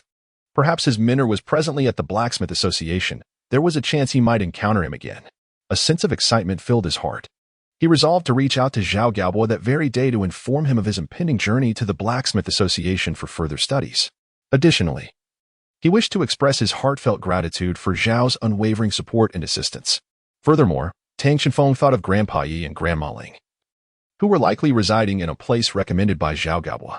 He decided to share his itinerary with them, assuring them of his well-being in hopes of possibly reuniting the following day. With these thoughts in mind, Tang Shifeng felt a wave of joy wash over him. He believed that this experience at the Blacksmith Association would yield greater rewards and personal growth. Moreover, the interactions with Zhao Gabua, Grandpa Yi, and Grandma Ling would envelop him in the warmth and care of family. Subsequently, Tang Shifeng and Yi Hongling eagerly contacted Zhao Gabua using their sole communication device. However, upon hearing Zhao's voice, they were met with an unexpected response. "Ah, you two still remember that you have a teacher. It's been quite a while since you arrived in Yunzong City and contacted me." Instantly, their faces turned crimson with embarrassment, as they realized they had indeed neglected to maintain regular correspondence with Zhao Gabua. Tang Shifeng hurriedly explained, "Teacher Zhao, it was never our intention to neglect contacting you. We have simply been exceedingly busy of late." Yi Hongling echoed, "Indeed, Teacher Zhao, we have been diligently devoted to our training." Upon hearing their words, Zhao Gaobua's tone softened somewhat, though it still bore a hint of reproach. "No matter how busy you are, you must remember to keep me updated," he remarked. "By the way, how are you faring now? Have you encountered any difficulties?" Tang Shifeng replied with a smile, "Teacher Zhao, rest assured, we are all doing splendidly. The environment in Cloud City is exquisite, and the resources abundant. making it an ideal place for cultivation. Moreover, we have made many new friends and acquired a wealth of knowledge. Yi Hongling added, "Indeed, Teacher Zhao, our time here has been immensely fulfilling, and we have significantly enhanced our strength." Zhao Gaobo nodded with satisfaction and remarked, "That is excellent. You must continue to strive diligently and not disappoint my expectations. By the way, in a few days, you should request a leave from the academy. The Cloud City Academy is unlikely to readily release the resources for secondary professions. But when you come to the Blacksmith Association, I shall personally provide you with special guidance." Teacher Zhao, in fact, we were just about to inform you that we plan to visit the Blacksmith Association tomorrow. The Academy has granted us access to the secondary profession qualification, and we are preparing to go for the certification assessment. Tang Shifeng responded with a smile. "Oh, is that so? Your academy seems quite progressive. No problem. I will personally oversee your assessment tomorrow," Zhao Gaobo said with satisfaction. They then chatted for a while about recent daily life matters. Finally, Zhao Gaobo advised, "All right. I have no further matters for now, so I shall end the call. Remember, feel free to reach out to me with any issues." With that, he terminated the sole communication. Now, they awaited the arrival of Teacher Wu and Dean Ziyun the next day to accompany them to the Blacksmith Association for their certification assessment. On this day, they did not engage in training but rather meditated and cultivated in their dormitory. Time passed more swiftly than anticipated, and soon the following day arrived. In the early morning, sunlight streamed through the window, awakening Tang Shifeng from his meditation. As he slowly opened his eyes, he felt the soul power within him becoming increasingly refined and potent. Tang Shifeng descended from his bed, stretching his body and attuning himself to its transformations. He was aware that after a night of meditative practice, his soul power should have strengthened. However, he remained ensnared at the bottleneck of the 29th level. To transcend this limitation, he realized that he must seek an opportune moment. It seemed that meditation had become less beneficial for him at this stage. He mused to himself. The other students, who also needed to attend the association for certification assessments, began to rise, preparing for the new day. They engaged in discussions about the fruits of their training from the previous day, exchanging experiences and insights. After breakfast, everyone gathered in front of the college building. Tang Shifeng and his roommates spotted the dean and the instructors, who had been waiting there for some time. "Today, we will proceed to the Blacksmith Association for certification and advancement assessments," Dean Ziyun announced. "I hope you all can perform at your utmost level and achieve commendable results." Tang Shifeng and his companions nodded in understanding. They were acutely aware that this assessment held immense significance for them, as it not only pertained to their access to resources but could also profoundly impact their future development. Shortly thereafter, a soul-guided school bus came to a halt in front of the academy building. This vehicle appeared to be the very same one that had previously transported Tang Shifeng and his group during their initial island assessment. And now it served as the academy's designated transport for students en route to the Craftsman Association. Tang Shifeng and his companions boarded the school bus amidst the throng, settling into their seats with ease. The bus was reasonably spacious and comfortable, with ample room between each row of seats. They sat in silence, awaiting the moment of departure. During this interlude, Tang Shifeng surveyed his surroundings and noticed numerous familiar faces among the passengers. He spotted other students and instructors from the academy, some wearing expressions of excitement and anticipation, while others displayed signs of tension or seriousness. Additionally, he observed the Ice and Snow sisters aboard the bus, prompting him to reflect. It seems that some among them possess a higher vocational rank. Aside from the Ice and Snow sisters, Tang Shifeng also recognized a few students from different grades, though overall, their numbers appeared rather sparse. Why does it feel like so few are participating in the assessment? Tang Shifeng mused quietly to those nearby. Not everyone possesses the courage and capability to confront the challenges posed by Yunzong City's evaluations. Turning to the source of the voice, Tang Shifeng found it was Gu Xinran, who sighed softly and remarked, "The assessment standards within Yunzong City are approximately 3 times more demanding than those on the ground. Even many of those born in Yunzong City, like myself, have only managed to pass the first level assessment, and I am uncertain if I will succeed in the second level." Indeed, it is precisely for this reason that those who can pass the assessments are the true elite. The process of survival of the fittest has already commenced here. At that moment, a voice suddenly pierced the air, and as everyone turned to look, they discovered that Wu Lintian had appeared at their side without their notice. Tang Shifeng nodded slightly, signifying his agreement. He secretly rejoiced in the endeavors he had undertaken in this regard. Although becoming an exceptional forger is no simple feat, he firmly believed that he was well prepared. After all, He had once crafted spirit-forged metals with his own hands, and he harbored a certain confidence regarding the assessments of Cloud City, despite the challenges potentially exceeding his expectations. He was convinced that as long as he showcased his true abilities, he would adeptly navigate through them. With a crisp blast of a horn, the school bus gradually exited the academy gates, smoothly traversing the expansive road. Seated by the window, Tang Chenfeng gazed quietly at the scenery outside. Chapter 87. The malevolent soul master. The school bus gradually accelerated, heading towards the Forgers Association. Along the way, Tang Chenfeng beheld towering, cloud-piercing high-tech buildings. Standing majestically amidst the clouds, emanating an aura of futuristic technology. Each edifice was enveloped in a layer of silvery gray metallic shell, exuding an air of formidable strength. Interspersed among these structures were suspended spirit-guided vehicle tracks, weaving through the air, creating a magnificent tableau. Tang Chenfeng's gaze traversed the towering edifices, ultimately resting upon a distant mountain. This mountain appeared boundless, majestic, and awe-inspiring, evoking a sense of solemn grandeur. Its summit was shrouded in swirling mists, resembling a celestial paradise. Tang Chenfeng recalled that upon his arrival in Yunzong, he had been deeply captivated by this mountain. Although Yunzong itself floated above a sea of clouds, the mists enveloping this mountain seemed denser than the surrounding layers, and what astonished him even more was the palpable aura of spiritual energy emanating from the peak, conveying a powerful wave of vitality. Tang Chenfeng found himself lost in contemplation. What was the origin of this towering mountain? Why did it emanate such profound spiritual energy? These questions incessantly spiraled in his mind, filling him with an insatiable curiosity about the enigmatic peak. Beside him, Yi Hongling was also gazing at the scenery outside, her gaze inadvertently drawn to the majestic mountain. A strong sense of curiosity surged within her as well, compelling her to uncover more secrets surrounding this mountain. Meanwhile, Bai Luai remained in a state of tranquil meditation, seemingly indifferent to the world around her. This mountain, known as Yutian Peak, was reputed to be the original land of Yunzong City, the very pinnacle of the entire city. Guxinran, observing the intrigue on Tang Chenfeng and Yi Hongling's faces, began to elaborate. Upon hearing Guxinran's words, both Tang Chenfeng and Yi Hongling displayed expressions of astonishment. They had not anticipated that this towering mountain was the very birthplace of Yunzong City.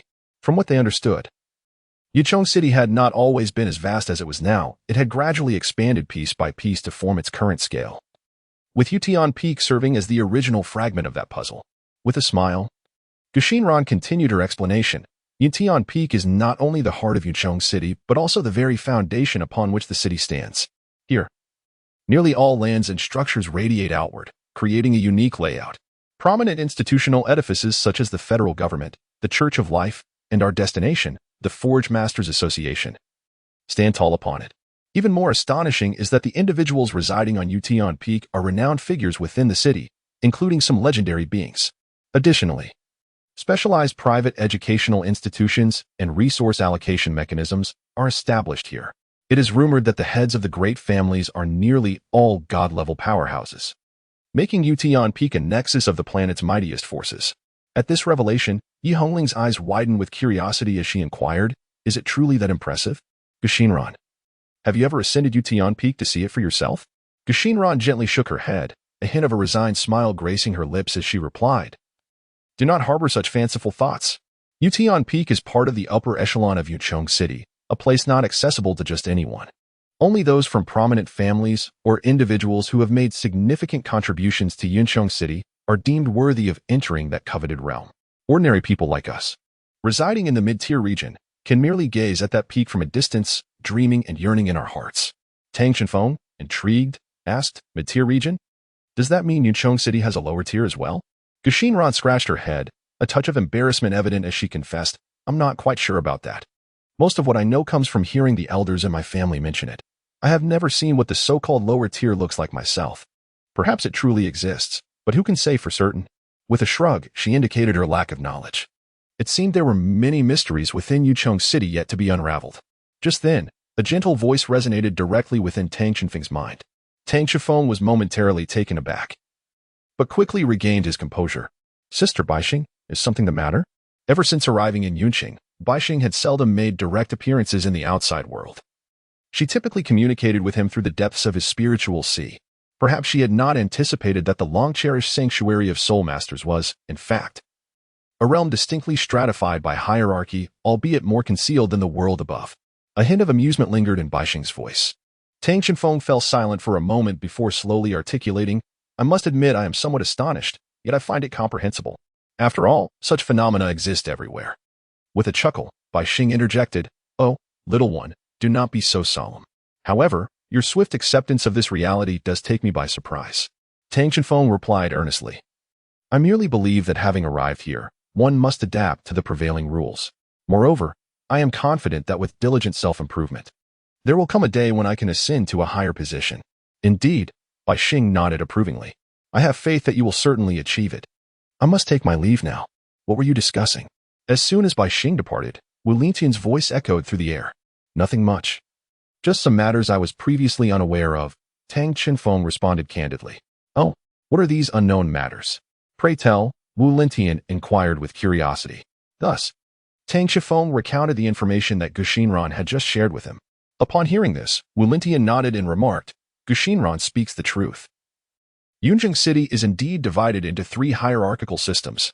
However, there is fundamentally no injustice, as they all form an indispensable part of Yunzong City. As long as one possesses sufficient strength, they may venture anywhere they wish. Oh, I see.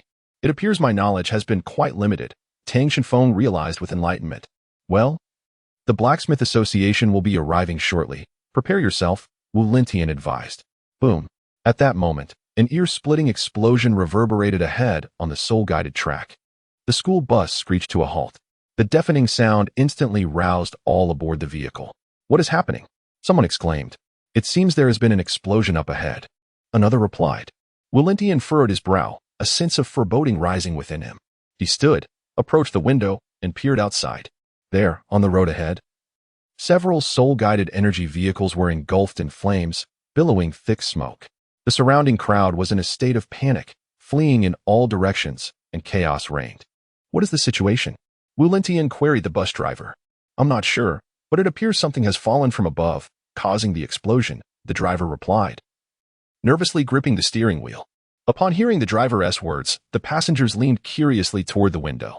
They beheld the inferno ahead, where all vehicles had been thrown into disarray due to the explosion, which had been triggered by a mech that had plummeted from the sky, now utterly wrecked. Look above. There are numerous mechs. Suddenly, someone inside the bus pointed skyward. The crowd collectively gazed upward, discovering 5 mechs hovering in the air, 4 of which were yellow-grade mechs, while one was a purple-grade mech. The mechs seemed to be obstructing someone. Soon, the onlookers discerned the individuals being hindered, 3 people. Indeed, these 5 mechs were solely intended to impede 3 individuals. However, as the crowd beheld the trio, a collective gasp echoed through the air. Dressed in dark robes, they exuded an overwhelming aura that sent chills down the spine. Beneath each of them floated 7 resplendent rings of light, soul rings. Their rings boasted the optimal configuration of 2 yellow, 2 purple, and 3 black, revealing that these 3 individuals were soul saints. Yet, curiously, the surface of their soul rings appeared to be veiled in a faint gray hue. Trouble loomed, an encounter with evil soul masters. Dean Ziyun's complexion turned ashen. She had not anticipated confronting such perilous foes in this location. Well aware of the horrific and malevolent nature of evil soul masters, who thrived on devouring souls with merciless and formidable tactics, she recognized the challenge posed by such adversaries would be formidable for the Academy's instructors. Without hesitation, Dean Ziyun shouted to the school bus driver, urging him to retreat swiftly and distance themselves from the area. She hoped to safeguard the students. Yet chaos reigned on the road. Vehicles and pedestrians were jumbled together, leaving no room for retreat.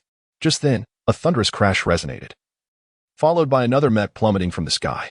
Clearly, a mere handful of mechs could not withstand the might of 3 soul saint-level evil soul masters. A sense of dread settled in Dean Ziyun's heart as she realized the gravity of the situation was escalating. Meanwhile, the 3 evil soul masters engaged in aerial combat sensed that something was amiss. They were eager to evacuate the area. One of them spoke urgently, Elder brother. These mechs are delaying us. What should we do now? The leader of the evil soul masters clicked his tongue, his expression darkening as he replied, Forget about that.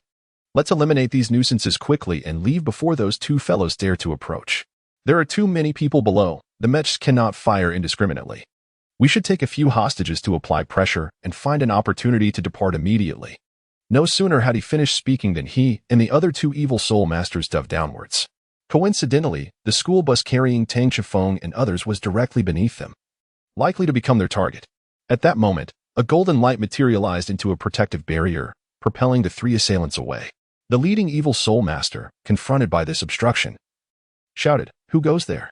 Emerging from the side, Wu Lintian calmly replied, "I am merely a passing academy instructor, and I advise you to surrender without resistance." With that, Wu Lintian revealed his 8 soul rings, 4 purple and 4 black, surpassing their strength. A soul Douluo. But we have greater numbers.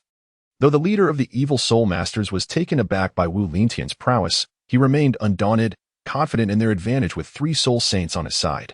Thus, he boldly commanded, "Brothers, attack together. Eliminate this troublesome individual." Upon finishing his words, he charged forward, wielding his gleaming scythe, aimed directly at Wu Lintian. With a cold snort, Wu Lintian activated his soul rings, unleashing a formidable and weighty aura. Instantly, the golden shield in his hand transformed into a shimmering barrier, effortlessly deflecting the incoming assault. Meanwhile, the 2 other malevolent soul masters advanced from either side. One brandished a blood-red vine that struck towards Wu Lintian like a venomous serpent, while the other lunged forward with a black dagger, exuding a fierce momentum. Wu Lintian smiled subtly and remarked, "Such tactics hold no significance against me." At that moment, his second soul ring began to radiate with light. With a thunderous roar, he slammed his shield into the ground. In an instant, a violent tremor erupted from his center, radiating outward as if an earthquake had struck. The terrifying shockwave sent everything in its vicinity, including the 3 malevolent soul masters and the vehicles behind them, soaring into the air. The 3 soul masters, caught off guard by the force, were instantly bloodied from their mouths and noses, their bodies uncontrollably propelled backward, nearly losing consciousness. Observing the school bus that was also swept away by the force, Wu Lintian shook his head helplessly and sighed, "Alas, I failed to control my strength. Could you not exercise a bit more restraint?" "The students are right behind you," came Ziyun's voice from behind, laced with reproach and concern. Upon hearing her, Wu Lintian instinctively turned to look, finding Ziyun standing gracefully behind him, enveloped in a silvery glow. Simultaneously, the students within the bus appeared bewildered, clearly unaware of the unfolding chaos. Wu Lintian smiled gently and replied, "With a soul emperor-level space element soul master present, I am certainly at ease." He understood the formidable nature of Ziyun's abilities. Not only was she a 6-ring soul emperor, but her soul was also a rare space element control type. This extraordinary power granted her a unique advantage in combat. "All right, given your prowess, you should easily handle these foes," Ziyun said to Wu Lintian, her tone a blend of trust and anticipation. She recognized that his capabilities extended far beyond what he had demonstrated, yet in the face of such circumstances, she still hoped for a swift resolution to ensure the students' safety. At that moment, the mechs in the sky began to descend, indicating the battle was nearing its conclusion. Chapter 88. The resurgence of the Seraph. As the mechs fell from the sky, the battle seemed to have reached its climax. However, at that instant, the lead malevolent soul master issued a cold snort and arrogantly declared, "No matter how strong you are, you must consider the hostages we hold." His words were thick with menace. "Hostages? You possess none," Wu Lintian retorted disdainfully, unimpressed by the threat. Yet, before he could finish his statement, a sudden scream erupted from behind. The piercing scream sent a shiver down everyone's spine, prompting them to turn in unison. At that moment, a shadowy figure darted through the crowd of students like a bolt of lightning, swiftly seizing one individual. As the onlookers focused, they realized with shock that the captured person was Yi Hongling. Meanwhile, the malevolent soul master, whose martial spirit manifested as a black dagger, began to fade into the shadows. My soul skill allows me to create a doppelganger identical to myself. Few have managed to see through it," the figure cackled, a nauseating laughter escaping his lips as he pressed the cold blade of the black dagger against Yi Hongling's neck. Ziyun felt a surge of dread. She recognized that at this distance, she could not rescue Yi Hongling. Moreover, that fiend was now perilously close to all the students, effectively turning them into hostages. Gritting her teeth in frustration, Ziyun understood that any rash move on her part would not only jeopardize Yi Hongling but also endanger the other students. Her fists clenched tightly, her nails digging into her palms, as she was overwhelmed by helplessness and fury. On the other side, Yi Hongling found herself under the control of the Dark Soul Master. Her complexion as pale as parchment, her forehead and nose glistening with cold sweat. Her eyes widened, fixated on the face of her captor, which appeared gaunt and devoid of color, resembling a reanimated corpse. His skin was ghostly pale, almost translucent, and exuded an unsettling chill, lacking any warmth. The cold indifference and cruelty in his eyes sent a wave of terror through her. A chill rose from the depths of her heart, as though she were trapped in an ice cellar. She struggled to maintain her composure, yet her body trembled uncontrollably. The Dark Soul Master gazed at Yi Hongling with a sense of triumph, his eyes shimmering with sadistic delight. Slowly, he raised his hand, gripping a sharp dagger. He lightly dragged the blade across Yi Hongling's cheek, leaving a faint trail of blood in its wake. Crimson droplets cascaded down her face and splattered onto the ground. Hee. This girl possesses such vibrant life force. Perhaps she would make an excellent tonic. The voice of the Dark Soul Master was laced with malevolence and greed. The foul practices of Dark Soul Masters often necessitate the consumption of innocent souls or life forces to bolster their own power, actions that violate ethical and moral standards, rendering them pariahs within the realm of Soul Masters, hunted and despised. Release her. Just as the Dark Soul Master's attention was fully ensnared by Yi Hongling, an indignant voice erupted, reverberating with fury. Simultaneously, a fist engulfed in azure flames shot through the air like a meteor, propelled by an unstoppable momentum towards him. This powerful strike was none other than the work of Tang Shifeng. How could he stand idly by while Yi Hongling was harmed? Thus, the moment the Dark Soul Master intended to strike, he unleashed his most formidable attack without hesitation. In Tang Shifeng's eyes gleamed a resolute determination, as if he were poised to utterly obliterate the adversary before him. He understood the imperative to safeguard Yi Hongling, vowing to shield her from any harm. Consequently, he summoned every ounce of his strength to deliver a formidable punch. The malevolent Soul Master sneered, raising his dagger to strike at Tang Shifeng's fist. Observing that Tang Shifeng possessed but 2 soul rings, he dismissed the notion of a mere great Soul Master posing any threat to him, a 7-ring Soul Sage. He was confident that his prowess would easily vanquish Tang Shifeng. However, as the dagger met Tang Shifeng's fist, the malevolent Soul Master was suddenly engulfed by an overwhelming force emanating from that very fist. This power was astonishing, defying the capabilities one would expect from a mere 2nd-ring Soul Master. Yet, he consoled himself with the thought that he was a Soul Sage. Such a disparity was indeed monumental. Thus, he reassured himself that he would effortlessly tear Tang Shifeng apart in the next moment. With a clang, the dagger collided with Tang Shifeng's fist. To his astonishment, the black dagger shattered into countless fragments upon impact. In the blink of an eye, Tang Shifeng's fist struck his chest with the swiftness of lightning. The malevolent Soul Master was sent reeling backwards, and Yi Hongling was likewise thrown aside. He gazed at Tang Shifeng in disbelief, his heart brimming with shock. He could scarcely fathom that this seemingly frail Great Soul Master harbored such immense strength. Tang Shifeng swiftly caught Yi Hongling, relieved to find she was unharmed, merely shaken. However, just as he began to relax, an overwhelming weakness suddenly washed over him, causing him to stumble precariously, nearly collapsing to the ground.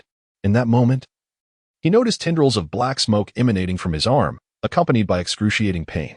Although the cosmic divine light could pierce through any defense and obliterate any object, it possessed no defenses of its own and could be easily bypassed. It seemed he had been grazed by the dagger, which was likely laced with poison. This was a dire oversight. Tang Shifeng cursed inwardly. The expression of the malevolent Soul Master swiftly morphed from shock to a sinister sneer, clearly indicating he had been thoroughly enraged. "You little brat, just watch me as I take your life," the malevolent Soul Master bellowed, advancing towards Tang Shifeng. With wisps of black smoke slowly rising from the dagger, Tang Shifeng felt a tightening in his chest. Realizing he could no longer allow this malevolent black smoke to taint him, he endured the discomfort coursing through his body, attempting to shift away from the assault of the malevolent Soul Master, only to find his movements agonizingly sluggish, as if his body had succumbed to a loss of control. In that moment, he was engulfed by a fervent anxiety, for the malevolent Soul Master drew ever closer, the palpable sin of death emanating from him. Yet, just as despair threatened to overwhelm him, a flash of icy blue light darted through the air like a bolt of lightning, erupting in a brilliant explosion upon the malevolent Soul Master. Tang Shifeng glanced back and saw 2 figures among the group of trainees, their ages reminiscent of his sisteress, who had already unleashed their martial souls. It was none other than Bai Luoyi and Xuelinger. To his astonishment, the one who had rushed to his rescue was Xuelinger, employing what appeared to be a formidable soul technique. The evil Soul Master let out a piercing scream of agony. As the icy mist dissipated, much of his body was encased in a thick layer of ice, with one arm entirely frozen into an ice block. "Hey, second brother, what on earth are you doing? Just a few kids, and you still haven't dealt with them?" The 2 other evil Soul Masters grew anxious as their companion had yet to return. However, Wu Lintian and Ziyun firmly obstructed them, rendering them incapable of lending assistance to their beleaguered comrade. Damn it! I will tear you to shreds. The injured evil soul master roared in fury, his face contorted in an expression of extreme rage and malice. As he bellowed, the dark aura surrounding him thickened ominously. At that moment, he had succumbed to madness. Entirely bereft of reason, grasping a razor-sharp dagger, he aimed a vicious slash towards Bai Luoyi and her companions. Instantly, a jet-black, fierce sword energy surged forth, racing towards them with blinding speed. Faced with such a ferocious assault, Bai Luoyi and Xue Ling dared not delay. Almost simultaneously, Bai Luoyi brandished her staff, imbued with potent elemental power, and forcefully thrust it into the ground. In an instant, massive, solid stone walls erupted from the earth. At the same time, Xue Ling, not to be outdone, summoned the raging ice element energy within her, rapidly forming a thick layer of solid ice atop the stone walls. Yet, despite their utmost efforts to defend themselves, the disparity in strength was simply too great. The overwhelming black sword energy, after a brief moment of being momentarily hindered by the stone walls, effortlessly shattered the ice layer and continued its relentless advance. Danger! With that exclamation, the hearts of those present leapt into their throats. Just as time seemed to slow, a shield gleaming with golden light hurtled from behind like a bolt of lightning, intercepting the deadly sword energy with astonishing swiftness. Upon closer inspection, it was revealed that the shield was the martial soul summoned by Wu Lintian. It stood like an impenetrable fortress before Bai Luoyi and her companions, successfully averting this sudden crisis. However, at that very moment, Wu Lintian found himself in a predicament. While his martial soul could temporarily detach from his body, it could not be summoned back instantly. By using his shield martial soul to protect others, he had unwittingly forfeited his own means of defense. What an opportunity! Accompanied by a thunderous shout, the eyes of the two malevolent soul masters sparkled with a frenzied light. The blood-red scythe, resembling a vengeful specter, surged forward with a fierce gale, lunging at Wu Lintian with a speed that was almost imperceptible. Concurrently, numerous thick vines twisted and coiled like venomous serpents, clawing and snapping as they pursued him, seemingly intent on completely engulfing Wu Lintian. However, in the face of such a ferocious onslaught, Wu Lintian remained remarkably composed, just as he prepared to raise his other hand. An unexpected scene unfolded. A dazzling white light abruptly erupted, instantaneously forming a colossal void in the air. In the blink of an eye, when the malevolent soul master's attack made contact with this enigmatic void, it was as if an invisible force had ensnared it, causing the assault to vanish without a trace. Almost immediately, the golden shield that had been cast away automatically returned to Wu Lintian's grasp. "Thank you," Wu Lintian said as he turned to his side, glancing at Ziyun. "Be cautious. I have not utilized many offensive techniques." Ziyun softly reminded him, aware that the battle was far from over, and she needed to ensure the safety of the students, yet they were unable to extricate themselves from the fray. Meanwhile, the other malevolent soul master, witnessing his attack fail, hastily lunged toward the nearest Tang Chiffon and Yi Hongling. The soul master's eyes gleamed with a chilling ferocity, while a series of sharp, eerie, and ghastly cackles echoed from his lips, as if he intended to devour the two children alive and dismember them without mercy. Faced with such a horrifying scene, Tang Chiffon and Yi Hongling felt a wave of despair wash over them, silently lamenting their inability to contend with such a formidable seven-ringed malevolent soul master. Just as they succumbed to hopelessness, a brilliant emerald light suddenly cascaded from the heavens. This mysterious green luminescence resembled the gentle warmth of the sun in spring, imbued with boundless vitality and exuberance. In an instant, this green light enveloped the oncoming malevolent soul master like an immense celestial net. Taken by surprise, the soul master was ensnared by the sudden green radiance, unleashing a heart-wrenching scream as he rapidly retreated. The moment his body made contact with the green light, he writhed in agony, as if scorched by flames. Then, a crisp and authoritative voice echoed from above, akin to a celestial melody. "You cannot escape. Surrender at once." Upon hearing this voice, Tang Chiffon, Yi Hongling, and the other children displayed expressions of astonishment.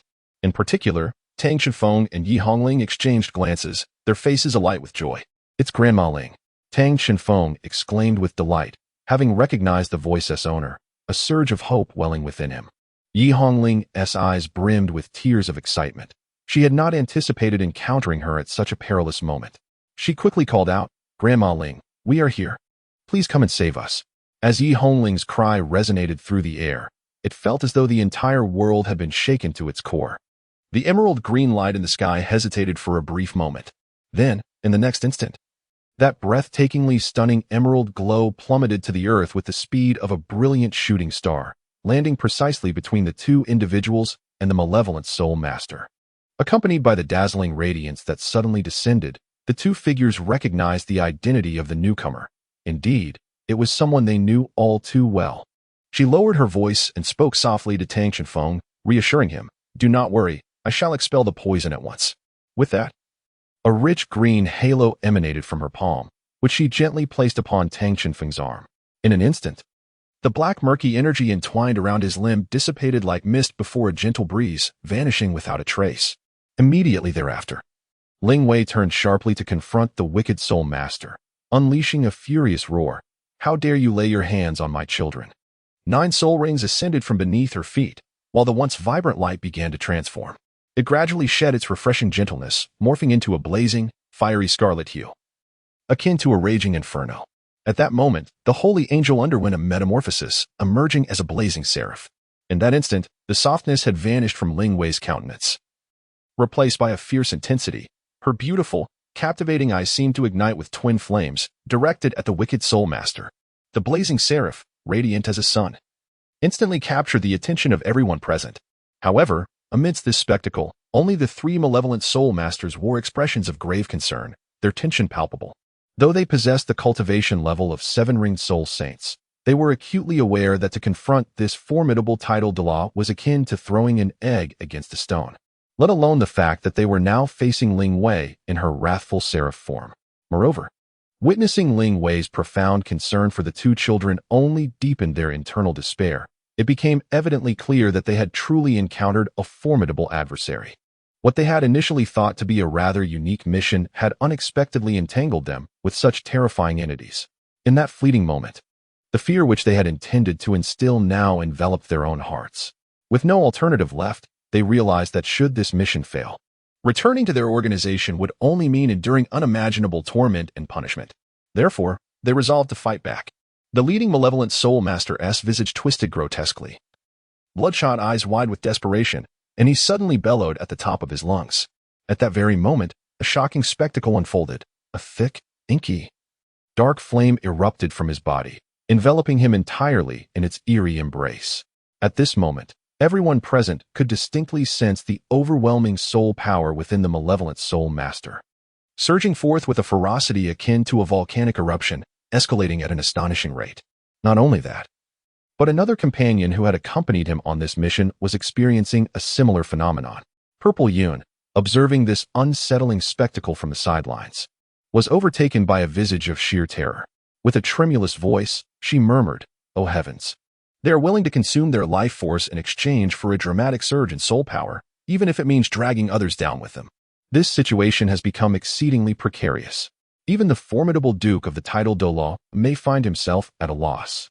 Just as Purple Yun was engulfed in anxiety, a sudden and powerful tremor resonated beneath their feet.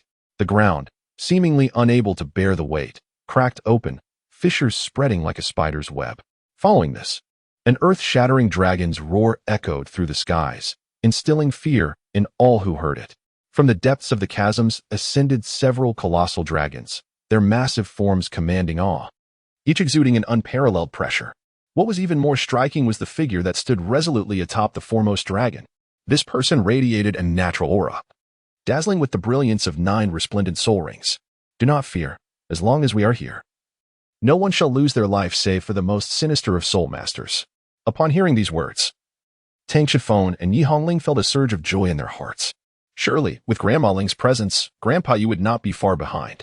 This revelation provided them with a sense of reassurance, soothing their previously anxious spirits.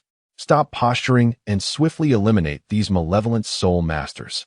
Ling Wei's furious cry thundered into Yi Jiolong's ears like a bolt of lightning. Startled by the sudden outburst, Yi Jiolong instinctively covered his ears, muttering, "All right, dear. They are merely 3 7-ringed soul masters. We will easily handle them soon."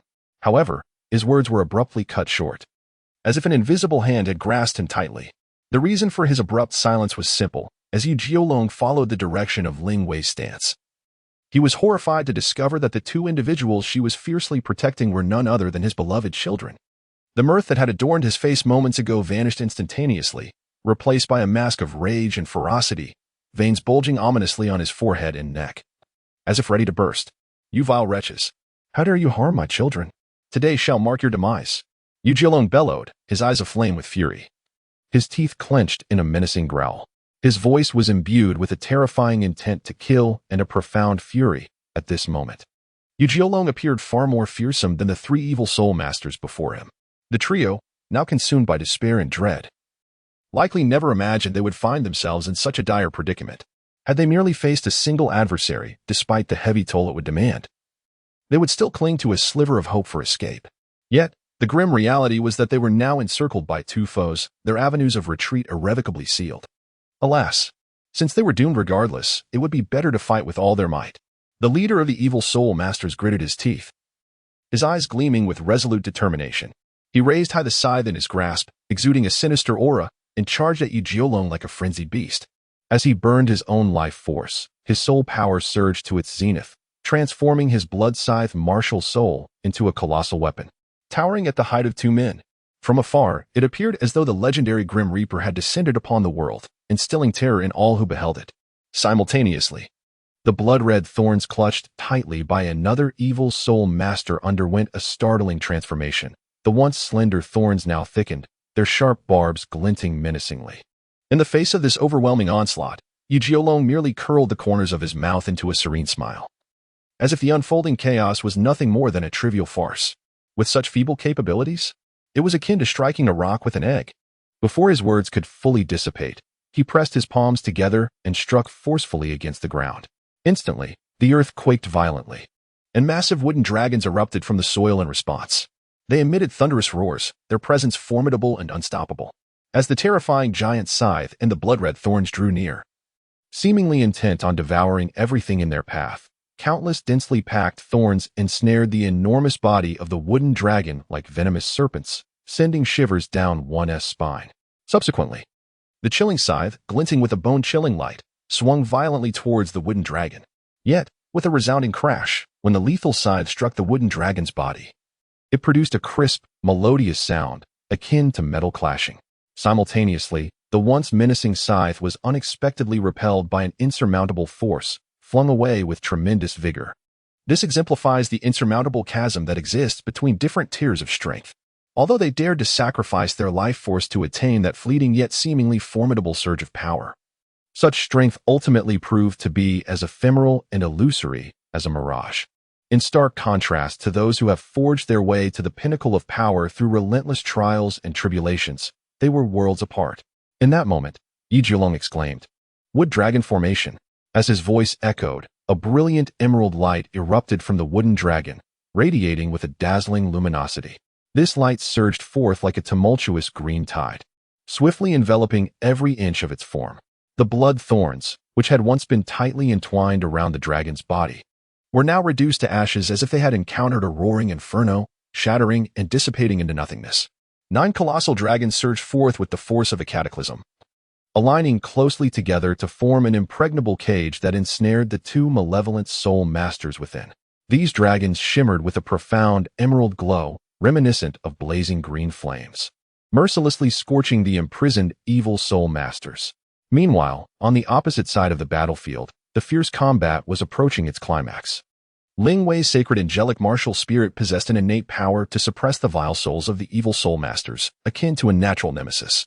Now, after its fiery evolution, the seraphic martial spirit exhibited even greater potency. At this moment, the incandescent long sword, once wielded against the vice master of the spirit transmission tower, re-emerged in Ling Wei's grasp. This time, the astonished Tang Chenfeng, standing in closer proximity, discovered that along with the mysterious sword, her arm was adorned with radiant white armor. Could it be? This was the battle armor of Grandmother Ling? He marveled internally, realizing that the sword was merely a component of the armor. Under the dazzling light, this soul master, renowned for his astonishing speed and elusive nature, found himself utterly without refuge. It was as if the resplendent holy light had transformed into a raging flame, mercilessly searing his body, inflicting unbearable torment. Then, Ling Wei raised the sword of the seraphic angel, gleaming with divine radiance, like a pillar of sanctity. With a gentle sweep, the sacred light cascaded down like a waterfall, imbued with overwhelming pressure and majesty. However, at this critical juncture, the evil soul master wielding a black dagger as his martial spirit suddenly erupted with a disquieting black-gray flame. It turned out that he was the most cowardly among the trio, resolutely clinging to his life and unwilling to expend his precious vitality lightly. Instead, he had tirelessly sought an opportunity to escape, yearning for survival. Yet, the recent strike made him acutely aware that if he did not unleash his ultimate gambit, his chances of survival would be extinguished. In utter desperation, he gritted his teeth and ignited his life force. However, the painful price of his hesitation was that Ling Wei's swift blow severed one of his arms with ruthless precision, seeing her previous strike narrowly avoided. A surge of anger welled up within Ling Wei. Her beautiful eyes narrowed, and she swung the holy sword once more, unleashing a fierce sword aura aimed directly at him. This strike was executed with lightning speed, slicing through the air as it descended forcefully towards his waist. A muffled sound echoed as the brilliantly radiant holy sword effortlessly cleaved through his midsection, decisively severing him in two. However, an unexpected event unfolded. The severed body did not erupt in a fountain of blood as one would ordinarily anticipate, but dissipated like a wisp of smoke, vanishing without a trace in the blink of an eye. Witnessing such a bizarre spectacle, Ling Wei could not help but feel astonished. This individual managed to escape. After all, it is unprecedented for a malevolent soul master to successfully flee from the overwhelming pressure of a seraph. Even if today marks my demise, I shall ensure that I take a few souls with me. This roar echoed through the space, reminiscent of a demon's howl from the depths of hell. Imbued with boundless resentment and a hint of despair, a shiver ran down Ling Wei's spine, as an ominous premonition surged within her. She had no time to ponder further and hastily turned away. To her astonishment, the malevolent soul master, previously thought to be fleeing in panic, had now positioned himself behind Ling Wei. His bloodshot eyes fixated intently on the nearby students, glinting with madness and murderous intent. Clearly, this wretch realized he had no escape. Yet he was unwilling to perish alone. Hence, he resolved to drag a few innocent souls down with him. As the onlookers stood agape, the soul master suddenly lunged forward, akin to a ferocious beast pouncing on its unsuspecting prey. At that critical moment, a blinding red light erupted, as if a crimson sun had risen. Following this, a massive hammer, glowing a fiery red and seemingly engulfed in flames, descended from the heavens with the force to annihilate all. In a flash, it struck the malevolent soul master squarely in the face. A deafening crash reverberated through the air, sparks flew, and a scorching wave engulfed the surroundings, igniting the very atmosphere. Every individual present distinctly heard the chilling sound of bones shattering, a crisp and resounding noise akin to the tolling of a death knell. The malevolent soul master, now utterly disfigured and drenched in blood, was sent hurtling through the air like a severed kite, soaring dozens of meters before crashing to the ground, lifeless and still. Undoubtedly, this wretched soul master had met his just end, having concluded a life steeped in malevolence. Such scum deserves no better fate. Accompanied by a cold snort, a towering figure, exuding an air of authority, emerged before the crowd. This formidable elder was none other than Zhao Gabua, the vice president of the Forge Master Association's headquarters. Chapter 90. Please do not speak of this. Thus, Yi Jiulong, Ling Wei, and Zhao Gabua, three titled Douluo, gathered here and dealt with the three nefarious soul masters. The danger had been entirely averted. The holy flames that engulfed Ling Wei gradually extinguished, her martial spirit retracted, returning her to the familiar visage of Tang Xinfeng and Yi Hongling. "Oh, mother, I thought I was doomed," Yi Hongling exclaimed, throwing herself into Ling Wei's embrace, her voice trembling with suppressed tears. In the presence of outsiders, Tang Xinfeng and his companions instinctively referred to Ling Wei and Yi Jiulong as their parents. Ling Wei comforted Yi Hongling, saying, "It's all right, it's all over now." Her gaze was filled with love and concern, as she endeavored to soothe the fear and anxiety lingering in Yi Hongling's heart with warm words. In that moment, even without wielding her martial soul, Ling Wei embodied the essence of a guardian angel.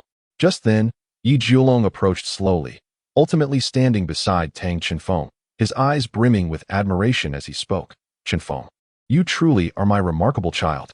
In a critical moment, you stepped forward without hesitation to protect your sister, proving that you have matured into a true man."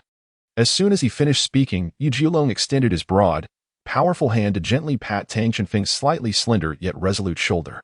However, unexpectedly, Tang Chinfeng let out a sudden cry. Ouch. That hurts. Father, could you be a bit gentler? It turned out that although Ling Wei had successfully neutralized the poison earlier, it was merely an emergency measure and could not instantly erase all suffering. At that moment, the excruciating pain still lingered within him. Upon hearing Tang Chinfeng's exclamation, Yi Jiulong quickly withdrew his hand, a trace of undeniable guilt washing over his face. Following that, he turned and approached Zhao Gabua, teasingly remarking, "Old Gabua, your movements are indeed rather slow. Look, just as we are about to achieve success here, you finally arrive." In response to Yi Jiulong's words, Zhao Gabua, not one to back down, retorted, "Humph. If we are talking about speed, Ling Wei is the one to beat. As for you, old Jiulong, you don't fare much better in comparison." Clearly, in this verbal sparring, Zhao Gaobua held his own, showing no signs of conceding. Observing the two elders, who, despite their harmonious relationship, often engaged in playful banter, Tang Chinfeng could not help but display a complex expression of both helplessness and appreciation. At that moment, Bai Luai had somehow arrived beside Tang Chinfeng. Grasping her martial soul elemental staff, she gently waved it, causing a pure and profound blue light of water elements to cascade like a clear spring, accurately landing upon Tang Chinfeng's wounded arm. In an instant, it felt as if a refreshing breeze swept through, and the intense pain that had lingered on Tang Chinfeng's arm receded like a tide, replaced by an indescribable sense of comfort and ease. "Do you feel better?" Bai Luai asked softly, concern flickering in her beautiful eyes. "Yes, I feel much improved, thank you," Tang Chinfeng replied, a slight smile gracing his lips. However, he suddenly turned his head as if sensing something. Unbeknownst to him, Ling Wei had brought Yi Hongling to stand nearby, having watched them for an unknown duration. A fleeting expression of embarrassment crossed Tang Chinfeng's face, but he quickly regained his composure. He hastily introduced his mother, saying, "Mom, this is Bai Luai. She is not only a dear friend of Linger and me, but also a member of our team." A glimmer of appreciation sparkled in Ling Wei's eyes as she smiled at Bai Luai, exclaiming, "Bai Luai, what a melodious name. From now on, my Chinfeng and Linger will be counting on you for support." In response to Ling Wei's warm praise, Bai Luai remained remarkably composed, replying, "You are too kind, Auntie. We are all here to help one another. Haha, you youngsters should indeed unite, support each other, and progress together." Ling Wei's smile radiated like a gentle spring breeze, capable of dispelling any gloom. She then slightly turned her head, her gaze settling on Tang Chinfeng as she softly advised, "However, Chinfeng, while you are away, you must support and look after one another. You must ensure that the charming young lady does not suffer any distress. Of course, you should also be mindful of Linger's feelings and emotions." Upon hearing his mother's heartfelt words, Tang Chinfeng promptly reassured her, "Mom, you needn't worry. We will take good care of ourselves. Moreover, I have always looked after Linger." As he spoke, Tang Chinfeng mischievously winked at Yi Hongling, who stood beside Ling Wei, seemingly conveying a secret message understood only by the two of them. Yi Hongling immediately grasped the unspoken cue, smiling as she nodded lightly at Ling Wei before swiftly moving to Tang Chinfeng's side, naturally linking her arm with his. Ling Wei observed all of this with keen interest, casting several glances at Yi Hongling before her gaze shifted to Bai Luai, a playful glimmer in her eyes as she jested, "Wow. I never expected there would be so many girls around Chinfeng." Both Bai Luai and Tang Chinfeng's faces flushed crimson as they instinctively distanced themselves from one another. Despite Tang Chinfeng's evident attempt to avoid Bai Luai, he showed no sign of discomfort regarding Yi Hongling linking her arm with him. On the other hand, Ziyun appeared rather awkward and distressed. She glanced around and realized that, aside from the other students, her cultivation level was the lowest among everyone present. Although she had saved all the students, her contributions felt rather insignificant. In light of this situation, Ziyun couldn't help but sigh, pondering, "How am I to interject in this conversation? It truly is quite embarrassing," she reflected quietly, just as Ziyun found herself ensnared in her own turmoil. Yu Jiolong and Zhao Gaobo approached her. Yu Jiolong was the first to speak, earnestly addressing Ziyun. "You must be the esteemed head of this academy. I am Yu Jiolong. And on behalf of myself, I would like to express my heartfelt gratitude to all the esteemed teachers of your institution. Thanks to their bravery in standing firm against that malevolent soul master, my children were safeguarded. This kindness is beyond repayment, and I am truly grateful." Having spoken, he deeply bowed to express his respect. Standing beside him, Zhao Gaobo echoed, "Indeed, I also wish to extend my heartfelt gratitude on behalf of myself to the esteemed faculty of your institution. The two students I am most proud of are here. And had it not been for the valiant protection of your teachers, the consequences would be utterly unimaginable. Should our Forge Masters Association ever be of assistance, do not hesitate to speak. I shall do my utmost within my capacity to lend my support. His words were imbued with sincerity. Ziyun felt a stir in her heart. Instantly comprehending who they were referring to, she could not help but feel a mixture of surprise and disbelief, never having imagined that within her institution, which ranked modestly in the lower tier of Yunzong City, there existed such illustrious gems. This revelation was truly beyond her expectations. Such prominent disciples and progeny typically graced only the halls of top-tier academies or formidable powers, and yet here they were in her unremarkable place, evoking admiration. Please, please. We truly cannot accept such a generous gift, Ziyin said, a hint of awkwardness crossing her face as her hands waved like a rattledrum, eager to decline this heavy offering.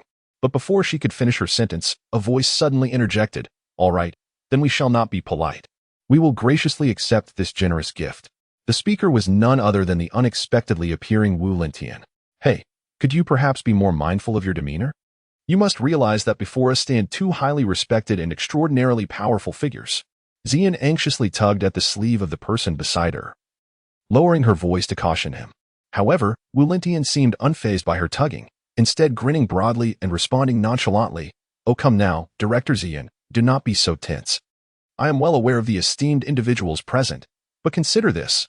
Having the support of the Forge Masters Association is a remarkable boon for our academy and its students. If we do not seize this opportunity now, who knows when we might encounter such a favorable circumstance again. As the saying goes, opportunity knocks but once. Ziyun covered her forehead. She indeed could not refute the point regarding the academy's development. Meanwhile, Ling Wei approached with Tang Chenfeng and Yi Hongling, making their way directly towards Ziyun. Seeing another esteemed figure approaching, Ziyun felt a twinge of nervousness. What could the titled Douluo want? There is no need for excessive formality, Director. I am the mother of these two children. You may simply call me Ling Wei. In truth, I wish to entrust you with a matter. Ziyun thought to herself. How could a titled Douluo possibly seek my assistance? A mere six-ring soul emperor. What could this entail? If officials arrive for an investigation, I hope you can publicly state that it was the Academy's teachers and the Soul Forgers Association's soul masters who defeated these evil soul masters, rather than the two of us, Ling Wei remarked. Why? This is clearly your accomplishment, Ziyun questioned. Yu Jiulong replied. Our reputation as a couple is of little consequence, but if our children were to be implicated, it would leave us with lifelong regrets. We do not wish to endure a similar ordeal again. A second time? Ziyun suddenly realized that this family must harbor an unimaginable past. Zhao Gaobo gazed solemnly at everyone and slowly spoke. In my view, your school bus may not be operational for the foreseeable future.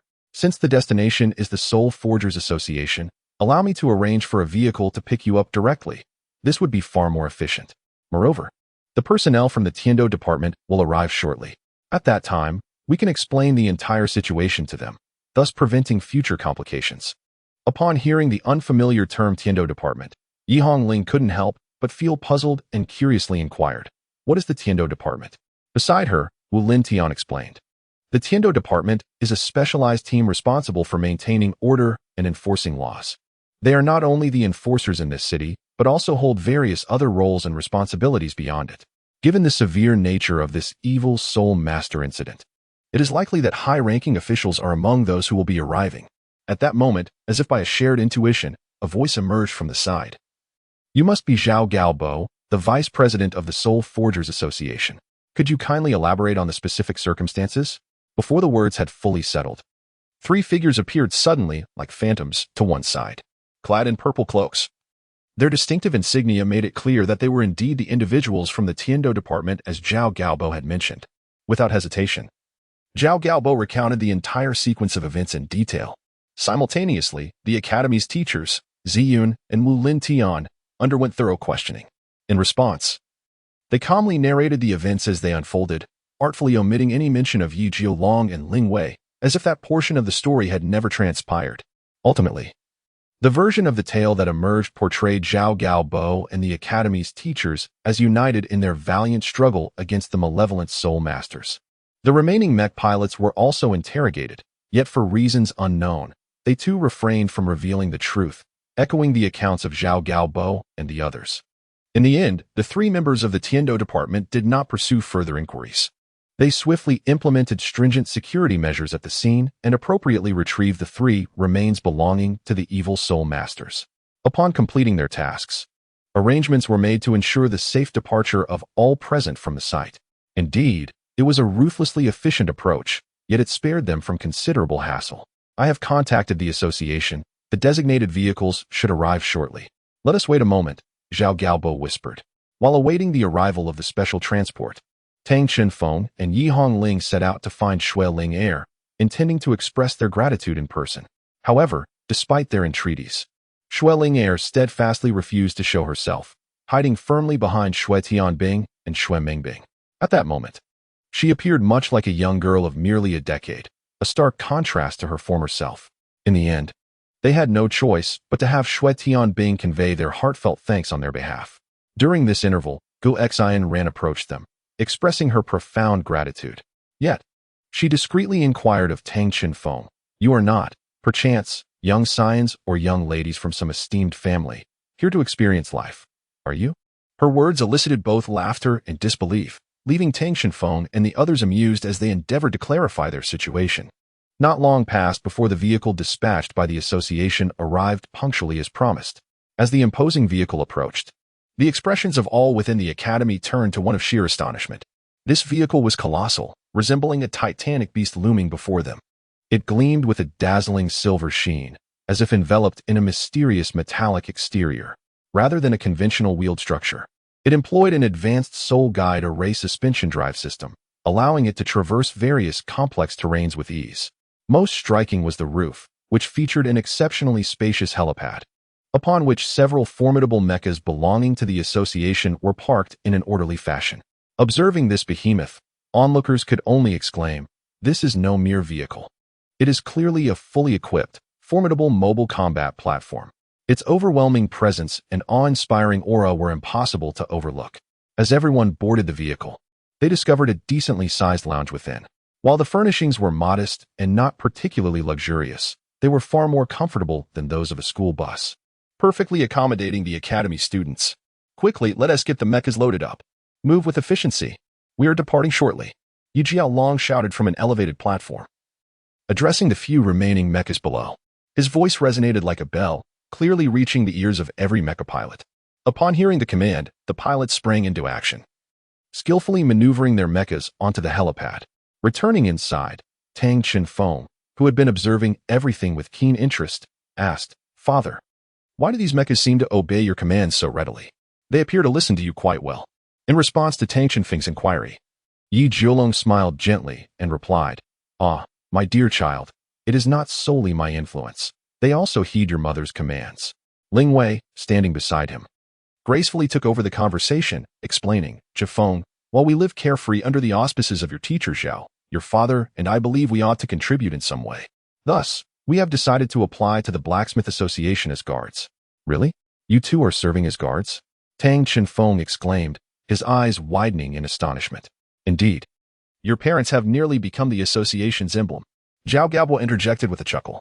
"You should know, they were promoted to captains merely a month after joining, owing to their formidable prowess. With such extraordinary soul Douluos at the helm, the association's defenses are virtually impregnable. Had it not been for that despicable group of evil soul masters having an insider, they would never have breached our premises." "What then is the purpose of those evil soul masters?" Wu Lintian murmured with a frown, pondering aloud. "There can't be much within the Blacksmith Association that would attract them. Furthermore, as the vice president mentioned, this couple is quite renowned, so it seems illogical for them to risk so much unless something extraordinary entices them." Zhao Gaobo smiled knowingly and spoke leisurely. "I trust you are all aware that our association holds regular auctions. Today's auction features a centerpiece item that is, without a doubt, a once-in-a-lifetime treasure, crafted by none other than my esteemed mentor." With just a few words, Zhao Gaobo captured the undivided attention of everyone present. After all, as a master blacksmith of unparalleled skill, it was only reasonable to assume that his mentor could very well be the president of the Blacksmith Association. This realization sent a ripple of excitement through the crowd, deepening their curiosity about this enigmatic auction item. Now, old Galbois, Yi Jiulong interjected with a smile. Do not keep us in suspense any longer. Please enlighten the children and broaden everyone's horizons. Humph. What I refer to is an exceptionally rare and invaluable set of 4-character battle armor prototypes. Zhao Galbo declared. This armor is unlike any ordinary battle gear.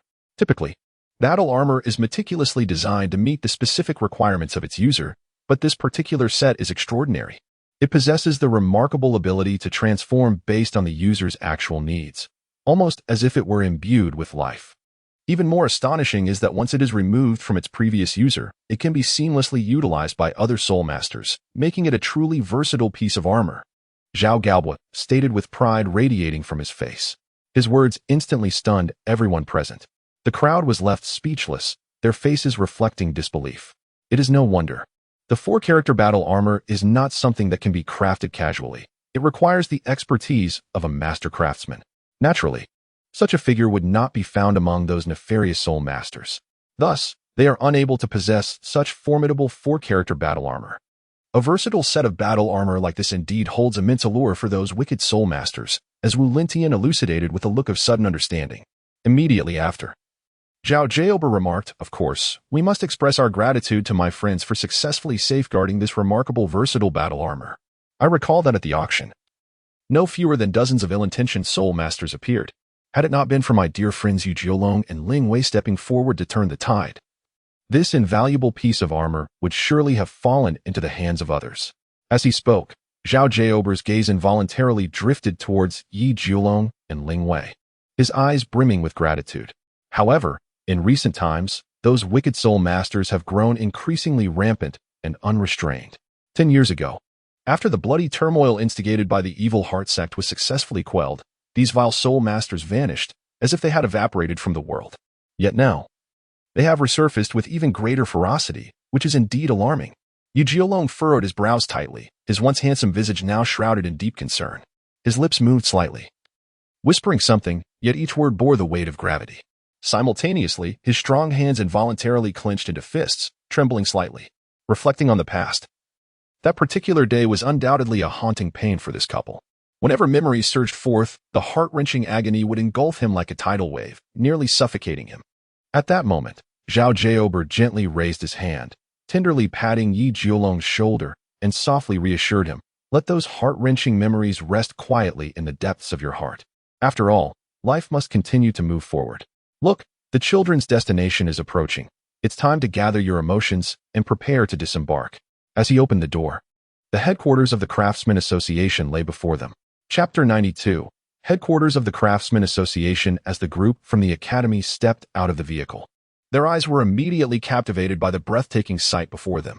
The magnificent Craftsman Association stood at the foot of the towering cloud sky peak, resembling a dazzling jewel embedded in the earth.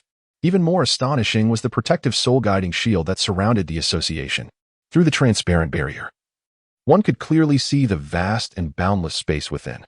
It was akin to a bustling town, the scale of which surpassed all imagination. The streets are devoid of the towering skyscrapers typical of the outside world. In contrast to the futuristic high-tech buildings beyond, these structures emanate a unique charm, seamlessly blending ancient elegance with modern elements, thereby creating an architectural style that is distinctly captivating. At the very heart of this array of edifices lies the unequivocal core of the association, the headquarters. It stands like a magnificent tower, soaring into the clouds with an imposing grandeur. The exquisite design of its exterior showcases the architect's ingenious craftsmanship, with every detail reflecting their artistry. Bathed in sunlight, the entire building sparkles, radiating a dazzling brilliance that captivates all who behold it.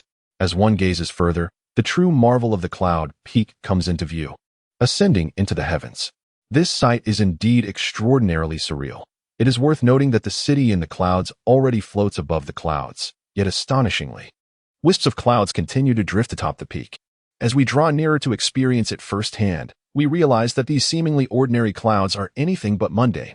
They are, in fact, composed entirely of pure and potent spiritual energy. If one could ascend to the summit and immerse oneself in this ethereal mist for cultivation, the advancement in one's practice would be nothing short of remarkable, almost beyond imagination. Such an unparalleled environment for cultivation is undoubtedly coveted by every soul master. However, These clouds are not naturally formed. They are artificially created, and there exists a significant disparity between them and the true elemental spiritual clouds or the spiritual energy of the divine realm. Nonetheless, they are capable of nurturing exceedingly rare treasures. Suddenly, a voice pierces through the air. It's Bai Xing, who has unexpectedly appeared beside Tang Qinfeng. Sister Bai Xing, what brings you out here so suddenly? He inquires, taken aback, as Bai Xing typically does not manifest in such a manner. Bai Xing explains, initially, I sensed an immense surge of spiritual energy, prompting me to investigate. Moreover, I must alert you to something important. From that mountain, I can detect at least 3 different types of divine consciousness, numerous in number. While the most powerful among them are akin to Tier 3 deities, they nonetheless exist within the realm of the divine. Upon entering the Smithing Association, you must not reveal your own consciousness. I suspect that the president of the association, your teacher's mentor, is a being of divine strength. At this revelation, Tang Qinfeng cannot help but gasp in astonishment, silently grateful for Bai Xing's presence. He expresses his gratitude, saying, "Thank you for the timely warning, sister. Had you not discovered and informed me of this, the consequences could have been dire." Bai Xing gazes at him, a smile gracing her face, and replies, "There's no need for thanks. It is my duty. However, we must remain vigilant. After all, even against divine beings, your consciousness could still be detected. I would hate for you to become a mere specimen for others to observe. That would be disastrous. Therefore, it is imperative to stay alert." Tang Qinfeng nodded in acknowledgement, expressing his gratitude to Bai Xing. Bai Xing then remarked, "If the opportunity arises, it would be worthwhile to visit that place. One might encounter unexpected rewards and opportunities." Just then, as Tang Qinfeng and Bai Xing engaged in their conversation, Guxinran suddenly appeared from the side, startling him quite a bit. Tang Qinfeng turned his head and glanced at Guxinran, who wore an innocent expression, and smiled helplessly. "Sister Xinran, how did you suddenly appear beside me? You startled me." Guxinran replied with a smile, "I apologize. I initially intended to tell you that we should head to the association. However, seeing you so captivated by Tianyun Peak, I figured you were lost in thought. It is indeed breathtaking when viewed up close. When I first visited, I felt much the same as you do now." Tang Qinfeng scratched his head, a hint of an awkward smile gracing his face as he sheepishly remarked, "I apologize. I simply find the Tianyun Peak to be extraordinarily magnificent, which compelled me to gaze upon it a bit longer than intended. But fear not, let us proceed inside now." With that, he turned and made his way toward the Blacksmith Association. Gu Xinran observed Tang Qinfeng's departing figure, a slight smile curling at the corners of her mouth as she mused to herself, "It seems this fellow can occasionally display a childlike demeanor." She closely followed the throng into the city surrounding the association. Everywhere her gaze fell, she noticed houses adorned with the signs of blacksmith shops, creating a dazzling spectacle. The storefronts lining the streets were either blacksmiths or establishments selling rare metals and metal components, a veritable treasure trove. The rhythmic clanging of forging echoed from nearly every building, a continuous symphony that filled the air. Indeed, it was no surprise that this district, built around the Blacksmith Association, thrived in such a manner. Almost everyone was a blacksmith, infusing their passion and craftsmanship into the very essence of the city. Each blacksmith shop emanated a distinctive aura, allowing one to truly appreciate the allure and vitality of this noble profession. Tang Qinfeng's eyes sparkled with vibrant colors as he surveyed the dazzling array of metal materials and an assortment of tools within the shop. His heart brimmed with excitement and anticipation. For an ardent lover of forging, this place was undoubtedly a paradise. Indeed, I share a fondness for this locale as well.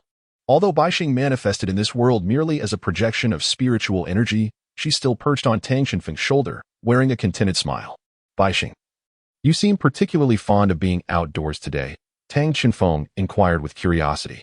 "Because here, I am enveloped by a sensation I cherish deeply. The air is thick with the essence of creation," Bai Xing replied, inhaling deeply as if savoring the fresh aroma. "Ah, I see," Tang Qinfeng nodded slightly, expressing his understanding. He was aware of Bai Xing's profound appreciation and pursuit of creation, and here, she sensed a unique vitality. Tang Qinfeng smiled gently, reminiscing about the days spent honing his craft as a blacksmith. As a master of this ancient art, his vocation transcended mere metal manipulation. He infused each creation with a soul, transforming raw materials into vibrant masterpieces.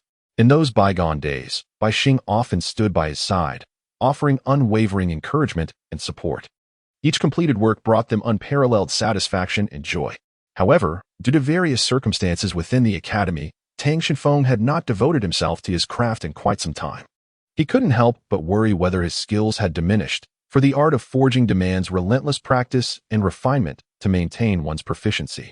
Tang Shenfeng, while admiring the scenery along the street, followed the throng and had unknowingly traversed a considerable distance. At that moment, Zhao Gaobo suddenly spoke, announcing, "Ahead lies the headquarters of the Forgemaster Association." Although the grandeur of the edifice was visible from the outside, standing before the headquarters left them utterly awestruck. Even when they craned their necks to gaze at the rooftop, it seemed to vanish into infinity. The crowd hastened their pace, eager to step through the association's grand entrance. Upon crossing the threshold, the sight that greeted the newcomers was nothing short of astonishing. It was not due to lavish decor, but rather because it deviated entirely from ordinary expectations. The expansive lobby was remarkably spacious, with only a few colossal columns supporting the structure, allowing the entire space to feel exceptionally open. Yet, it was this simplicity and elegance that imparted a sense of solemnity and reverence. Along the outer perimeter, adjacent to the walls, there was a large circle of display counters, each showcasing the meticulously crafted works of masters. The array of exhibits was diverse, featuring not only exquisite soul-guided weaponry but also mechas, aircraft, and battle armors. Each piece radiated a unique allure, captivating the gaze of all who beheld them. Tang Shifeng and his companions were undeniably struck by the spectacle before them, a surge of reverence for the Forge Master Association swelling within their hearts. This place was a confluence of countless exceptional artisans, each exhibit a testament to their diligence and ingenuity. Just as Zhao Gaobo was about to speak, Yi Jiolong preemptively interjected, stating, "The first floor of the Forge Master Association is primarily divided into two areas. To the right lies the metal trading zone and the association's auction house, though one must pay a fee to enter. To the left is the exhibition area where master forgers showcase their various creations, should someone find a piece to their liking. They may negotiate directly with the creator for purchase." However, Zhao Gaobo showed no regard for Yi Jiolong's words and, with a shove, pushed him aside. He muttered with mild dissatisfaction, always showing off. "What do you know about the other 4 floors aside from this one?" His tone was laced with a hint of displeasure and provocation. Yi Jiolong, feigning innocence, chuckled and retorted, "Oh, the rest is for you to explain. I was merely trying to give you a moment in the spotlight." His words carried a playful jest, exuding a lightheartedness that seemed to disregard Zhao Gaobo's demeanor. "Humph, fine. I'll handle the rest. Just ensure you return the teacher's works," Zhao Gaobo huffed, still harboring a trace of irritation. Yet he recognized the importance of conducting the assessment for the academy students. Chapter 93, Teacher Wu's Inquiry. The assessment will take place on the 3rd floor. "Allow me to reserve a forging room for you," Zhao Gaobo addressed Dean Ziyun. He understood the significance of this assessment for the young individuals and thus aimed to prepare thoroughly in advance. "Understood. I shall accompany you to prevent any unforeseen circumstances." Ziyun replied respectfully. She recognized the senior's wealth of experience, yet felt the need to assist her own students. Then Wu Lentian intended to offer his help but was interrupted by Ziyun. "As for you, remain here and supervise the students," she warned, her gaze stern, seemingly cautioning him against any unnecessary actions. "Very well," Wu Lentian sighed in resignation, rubbing his head, internally lamenting his exclusion from contributing. "Is my reliability truly so questionable?" he mused. Thus, Zhao Gaobo proceeded to prepare for the assessment while Yi Jiolong and Ling Wei bid farewell to Tang Shenfeng and his sister. They had another task at hand, to return the versatile battle armor belonging to the association's president. Now, only Wu Lentian and the students remained together. Alas, managing people is not my forte. Very well, until our esteemed dean returns, all students are free to engage in activities, but do refrain from causing any trouble. Wu Lentian commanded, prompting the students to disperse immediately. Tang Shifeng, Yi Hongling, and Bai Luai instinctively gathered together. Their gazes occasionally swept over the surrounding crowd, seemingly filled with curiosity about everything here. In the grand hall on the 1st floor, the most captivating aspect was undoubtedly the exquisite masterpieces displayed in the showcase. Originally, Tang Shenfeng had intended to explore the rare metal trading area to see if any special metals were available. But Zhao Gaobo had already informed them that the metal trading zone was connected to the auction venue, thus inaccessible. Left with no choice, they opted to visit the exhibition area to admire the showcased masterpieces.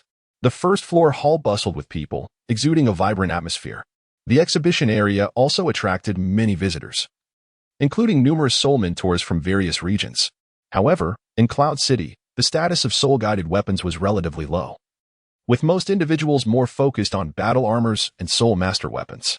Compared to the other lively display stands, the mecha display before Tang Chenfeng appeared somewhat desolate, with hardly anyone willing to linger. Yet, this could not overshadow its exceptional quality as an outstanding piece. This mecha, adorned in striking blue and white hues, evoked a sense of tranquility and mystery. Standing approximately 10 meters tall, it was imposing and left a lasting impression. A closer inspection revealed that the entire body of the mecha was crafted from forged alloy, showcasing its robust and durable nature. More notably, the overall structure of this mecha diverged significantly from traditional designs, particularly with its unique winged configuration on the back, immediately indicating it as a transformable mecha. However, compared to the transformable mecha they had previously encountered, Wulin Tian's design exhibited subtle structural differences. Its lines flowed more gracefully, and the joints appeared intricately designed, as if every detail had been meticulously honed.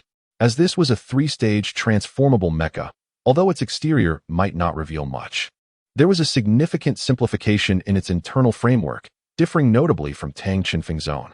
Suddenly, Wulin Tian appeared behind them, his voice carrying the same cheerful tone as always. "Teacher Wu." Tang Chenfeng turned around and, upon seeing Wulin Tian, instinctively glanced at the white star on his shoulder. Noticing that she was not hiding as she used to, but was instead attentively listening to Wulin Tian's explanations about mecha knowledge, Wulin Tian smiled slightly, stepping forward to address Tang Chenfeng and the others. "What?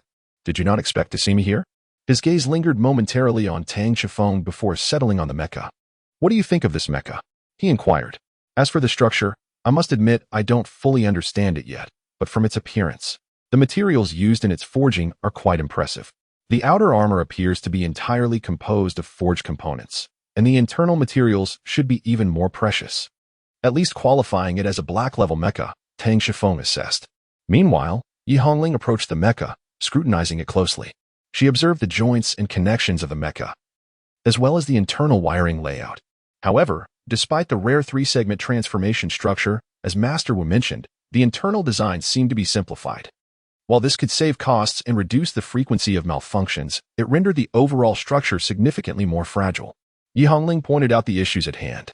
Bai Luoyi, standing nearby, pondered for a moment before remarking that even with a simplified internal structure, the transformation design remained more complex than that of a conventional mecha, which would certainly pose challenges for the maintenance personnel. As a technician, her greatest concern was likely the potential for mechanical failures, necessitating extensive maintenance work. The three gathered together to discuss their perspectives on the mecha. Wu Lintian suddenly spoke with a grave expression, stating that their assessments of the mecha were remarkably astute, particularly Yi Hongling's. The structural design of mechas has always presented a formidable challenge. To achieve peak performance and combat capability, the structural design must be sufficiently precise to elevate its upper limits. Yet, if it becomes overly complex, it is prone to malfunctions and maintenance difficulties. Conversely, opting for a simplified design, while it may reduce costs and ease of maintenance, also diminishes the mecha's lower limits, preventing it from realizing its maximum potential. Therefore, when designing a mecha, one must strike a balance between the two, ensuring stability and reliability while fully harnessing its performance advantages. Only in this manner can one create a truly exceptional mecha. Ultimately, balance is the most crucial aspect of a mecha. In any domain, one must avoid excessively pursuing one facet at the expense of others. Only by excelling in all areas can a mecha demonstrate its utmost strength in battle. He hoped they would remember the summary of the day. Having said that, he turned and departed the scene. The three were left in bewilderment, unsure why he had suddenly chosen to enlighten them about mecha knowledge. "Your teacher speaks incredibly well. I feel a complete design concept forming in my mind," Tang Chenfeng remarked. Upon hearing this, he couldn't help but turn to her, curious to ask, Sister Baixing, I recall you used to avoid Master Wu. Why are you completely ignoring him now?" Baixing did not respond immediately. After a moment of silence, she slowly replied, "Some things, others have long since known. But since he chooses to turn a blind eye, there is no need for me to hide any longer." Tang Chenfeng furrowed his brows upon hearing the words. Appearing quite perplexed by Baixing's statement, he scratched his head and inquired, "Huh? It seems I didn't quite grasp what you meant." Tang Chenfeng was about to pursue his inquiries further when, suddenly, He heard the voice of Zhao Gaobo echoing from afar. Is everyone prepared? The assessment venue has been arranged. We must depart for there now. It is time to assemble. This unexpected announcement interrupted Tang Qinfeng's thoughts, reminding him of the urgency of time. Leaving him no choice but to temporarily set aside his lingering questions. He swiftly joined his fellow students in gathering at the designated location, bracing themselves for the impending evaluative challenge. Chapter 94. Assessment content. Between the floors of the Forge Masters Association, there were no conventional staircases. Instead, they employed advanced soul-guided floating elevators to facilitate vertical movement. These technologically sophisticated installations were ingeniously designed to automatically adjust height and speed as needed, ensuring safe and efficient transportation of individuals. Each elevator's interior was remarkably spacious, capable of accommodating multiple mechas simultaneously, thus facilitating the transportation of substantial equipment or forging materials, easily accommodating dozens of students from the academy, and even more if necessary. As the elevator gradually ceased its ascent, the group finally arrived at the third floor of the Forge Masters Association. When the elevator doors slowly opened, they were greeted by an exceptionally long corridor. This corridor was bright and spacious, with a series of forging rooms neatly lined along either side. Each room was clearly marked with a number, making it immediately apparent which room was which. Meanwhile, the assessors had long awaited their arrival. Dressed in uniform attire, they presented a picture of discipline and rigor. Each individual's countenance was serious and solemn, exuding an air of authority and professionalism. Their gazes were piercing, as if capable of penetrating through facades, evoking a sense of reverence among the students. As the students arrived in succession, the assessors remained composed, their expressions as tranquil as still water, betraying no hint of emotion. They had encountered countless students before, witnessing a range of emotions from anxiety to confidence and apprehension. It was all a familiar sight to them. They understood that only those possessing genuine skill and potential could succeed in this evaluation. Hence, they remained unperturbed by superficial sentiments, treating each student with an objective and impartial demeanor. Zhao Gaobo then announced the assessment's content. From this moment on, each of you will be granted full access to a forging room. Those registered for assessment must complete a work that aligns with the requirements of their respective level badges within the forging room. For those aspiring to advance, you must participate in the next stage of testing according to your current vocational level. Now, I ask the academy instructors to wait outside temporarily, while those whose names have been called will follow the assessors to their respective forging rooms for evaluation. Zhao Gaobo's voice resonated throughout the venue, instilling both tension and anticipation among all the students. The full access to the forging rooms signified an opportunity for them to unleash their creativity and skills, showcasing their true capabilities. This challenge not only tested their technical proficiency, but also assessed their familiarity with materials, tools, and techniques. Those registered for the assessment began to ponder how to forge a piece that would befit the standards of their level badges. They are aware that this endeavor will serve as a significant testament to their future careers, and it is only through this assessment that they can shine in the City of Clouds. Therefore, they must exert their utmost efforts to present their best selves. For those aspiring to elevate their evaluations, even greater challenges await. They will need to partake in the next phase of testing according to their current professional tiers, which may entail more advanced technical requisites or more intricate design tasks. Yet, they also comprehend that only by overcoming such trials can they ascend to higher echelons of their professions.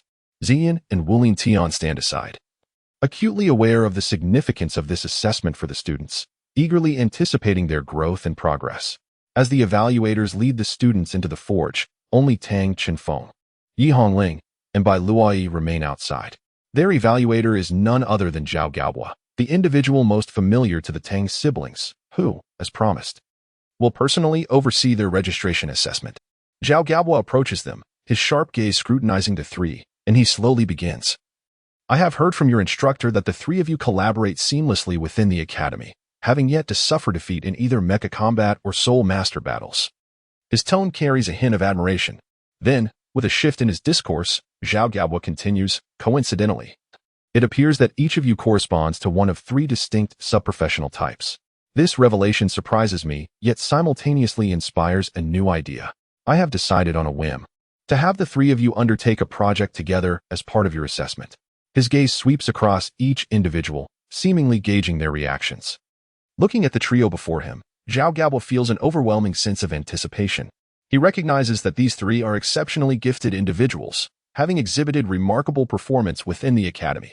Thus, he aims to stimulate their latent potential through this unique evaluative approach.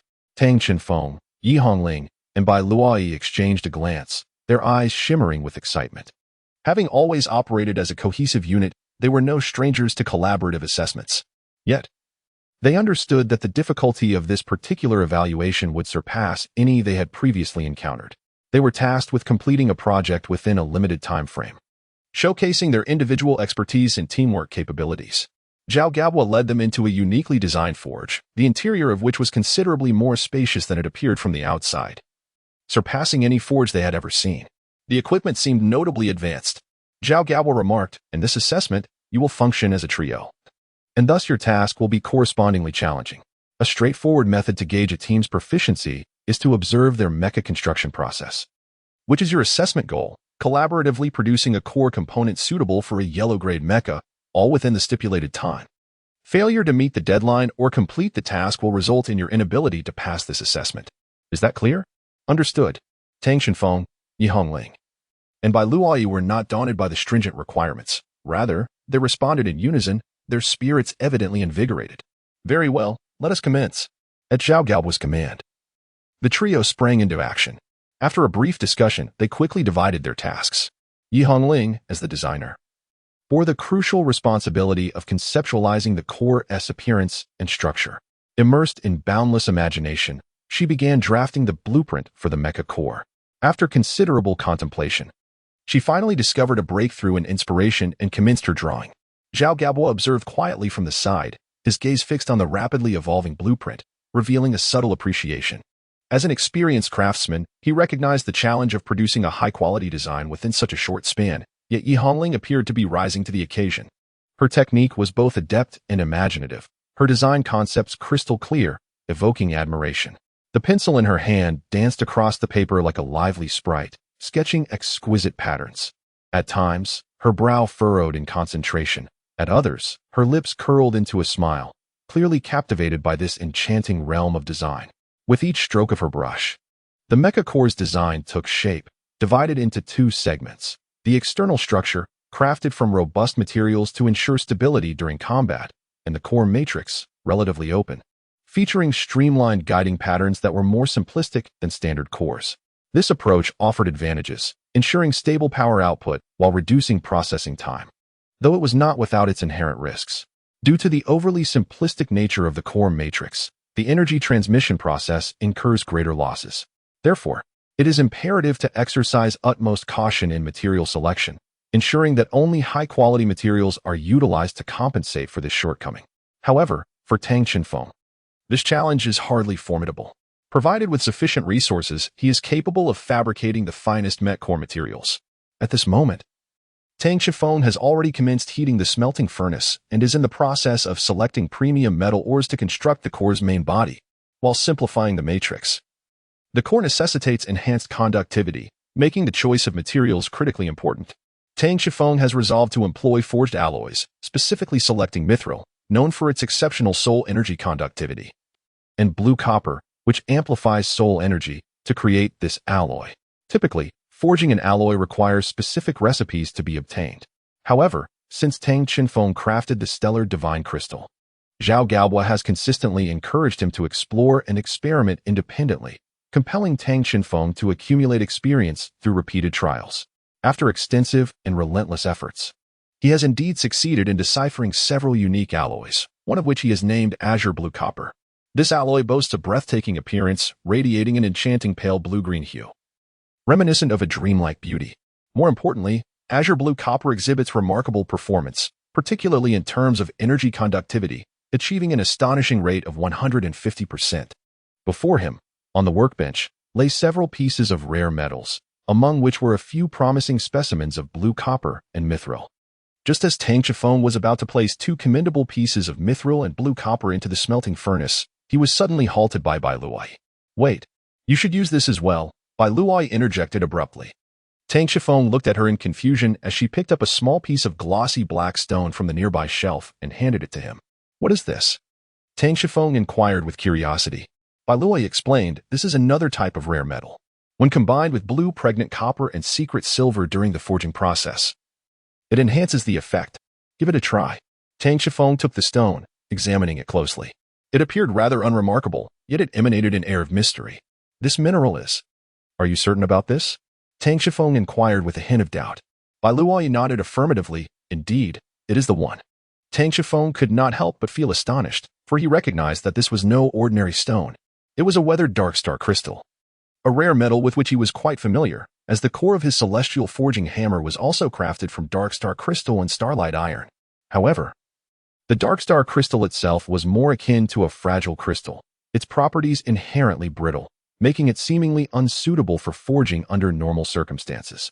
Bai Luoyi offered a slight smile, assuring him, "Do not worry, let us not forget that my family is in the mining business. This is our exclusive formula. By using a small amount of dark star crystal as a medium, we can elevate the quality of the alloy to new heights." Tang Qinfeng's eyes brightened upon hearing these words, and he exclaimed with excitement, "Is that true? I shall give it a try. Thank you so much, Bai Luoyi." He cast a grateful glance at Bai Luoyi. "No need to be so polite. I merely wish to assist you in creating the finest soul-guiding core, so that you may pass the assessment." Bai Luoyi replied with a smile. Consequently, Tang Shifeng placed the other two pieces of metal along with the dark star crystal into the furnace, commencing the forging process. As time elapsed, the surfaces of the three rare metals were suffused with a crimson hue, indicating that they had reached the requisite temperature for forging.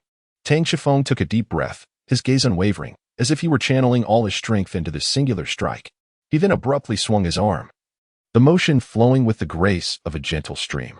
A brilliant azure light erupted from his arm, akin to the most resplendent star in the night sky. This luminescence gradually coalesced, ultimately transforming into the celestial forging hammer in Tang Qinfeng's grasp, radiating a mesmerizing brilliance. However, he did not commence forging immediately. Instead, he skillfully wielded the hammer to carefully stack three precious and rare metals, forming a stable structure. Though this action may seem superfluous, it was, in fact, a forging technique uniquely conceived by Tang Qinfeng himself. Tang Qinfeng took a deep breath once more, then awakened his martial soul. In an instant, his body swelled with an almost palpable vigor, the contours of his muscles becoming sharply defined, brimming with explosive power. At that moment, he effortlessly lifted the star god forging hammer, which weighed no less than 600 pounds, as if it were merely a delicate toy. Tang Qifeng raised the forging hammer high above his head, a glimmer of blue light flashing in his eyes. With a powerful swing of his arm, he brought the hammer crashing down upon three pieces of metal. A resounding boom echoed as the three metal pieces instantly fused into a solid block under the hammer's mighty impact. Immediately, the special shaping effect of the star god forging hammer activated, causing the metals to envelop each other like pliable modeling clay. This extraordinary transformation enabled a swifter amalgamation, significantly enhancing the forging efficiency. Remarkably, Tang Qinfeng's single strike yielded the effect equivalent to dozens of blows. Beside him, Zhao Jiaober observed Tang Qinfeng's adept maneuvers, a satisfied smile gracing his face as he nodded in appreciation. Tang Qinfeng's actions were astute. He skillfully capitalized on his advantages and abilities to successfully initiate the fusion of the rare metals. Typically, fusing alloys necessitates repeated hammering to achieve a preliminary amalgamation of two rare metals. However, the star god forging hammer in Tang Qinfeng's grasp possessed a unique shaping effect that facilitated this process with ease. Furthermore, Tang Qinfeng's martial soul was inherently powerful, allowing him to wield the hammer with greater might. Thus, with just a single strike, he was able to accomplish the initial fusion seamlessly. Zhao Jiaober regarded Tang Qinfeng, inwardly marveling at the young man's talent. He recognized that mastering such advanced forging techniques at a tender age was indeed a rarity. This level of aptitude and skill ignited a profound anticipation for Tang Qinfeng's future. Zhao Jiaober was confident that as long as Tang Qinfeng remained diligent in his studies and relentless in honing his craft, he would undoubtedly ascend to become a prominent master of forging in due time. After all, Tang Qinfeng was still young, brimming with limitless potential waiting to be unearthed. Just then, a thought struck Zhao Jiaober. If his notoriously unreasonable mentor were to witness Tang Qinfeng's performance, he would likely rush over without hesitation to vie for the young apprentice. Amused by this notion, Zhao Jiaober chuckled to himself. After all, he had never mentioned to his mentor that he had taken on a disciple, so there was no need for concern. Meanwhile, outside the forging chamber, Dean Ziyan and Wu Lintian were still awaiting the students to complete their assessments, yet they found themselves at a loss for how to pass the time. Suddenly, Wu Lintian turned to Ziyun and said, "Dean, this is dreadfully dull. I wish to venture out and see if there are any treasures to be found." Ziyun shot him an exasperated glance, questioning his intentions. "What are you up to this time? If you seek to be productive, it's bound to lead to mischief." Scratching his head, Wu Lintian grinned. "Ah, Dean, you truly understand me. But fret not, perhaps this time I might even garner some support for the academy." "Fine, fine. Off you go then. No one will stop you, but do be cautious. If anything goes awry while you're out, our academy might just be doomed." With a hint of helplessness, Ziyun remarked. Wu Lintian gestured an okay sign and then vanished in an instant. Watching the spot where Wu Lintian had disappeared, Ziyun felt a twinge of concern. However, there was nothing he could do to prevent whatever actions Wu might undertake. So he could only silently pray that he would not create any trouble. Chapter 95, merely a valuable failure at that moment, at the pinnacle of the Blacksmith Association headquarters. Yi Jiolong and Ling Wei were nearing the entrance of the president's forging chamber. In stark contrast to the lower levels, the corridors here were devoid of any embellishments. Surrounded by cold metallic walls that imparted a sense of severity and solemnity, only a few bright lamps cast their glow, illuminating the path ahead, signaling that this was no abandoned estate. Simultaneously, an older blacksmith, who appeared somewhat seasoned, closely followed them. His identity was not to be underestimated. He was Luo Hao, a master of the Saint Craftsman level. Had he not reached such heights, he would never have been granted access to the upper echelons of the association. Nevertheless, despite his elevated status, Master Luo intentionally lagged half a step behind Yi Jiolong and Ling Wei. After all, compared to these two, there existed a chasm in both cultivation and lineage. "Master, this is our first time at the top of the association. But why does it feel so austere for the highest facility?" Yi Jiolong inquired, furrowing his brow as he surveyed the surroundings, questioning Luo Hao beside him. The absence of opulent decorations, coupled with the simplistic layout and metallic walls, rendered the place particularly stark. Yet, this simplicity instilled in Yi Jiolong a sense of unease. After all, why would such a critical organization as Core Area be so unadorned? Meeting his gaze, Luo Hao explained, "This is, in fact, a request from the president. Aside from forging, he has little interest in other matters. This entire floor was specifically remodeled to enhance the furnace's efficiency. Moreover, the president often isolates himself in the forging chamber, dedicated to researching and creating new products, naturally neglecting the outside. In his own words, everything should prioritize functionality. Once the essence is achieved, one can then refine the exterior." Upon hearing this explanation, Yi Jiolong could not help but feel a wave of admiration swell within him. He understood the president's dedication and focus on the craft of forging, yet he also recognized that such an attitude might lead to negligence in other areas. Nonetheless, it was precisely this commitment and passion that rendered the president a true masterful figure.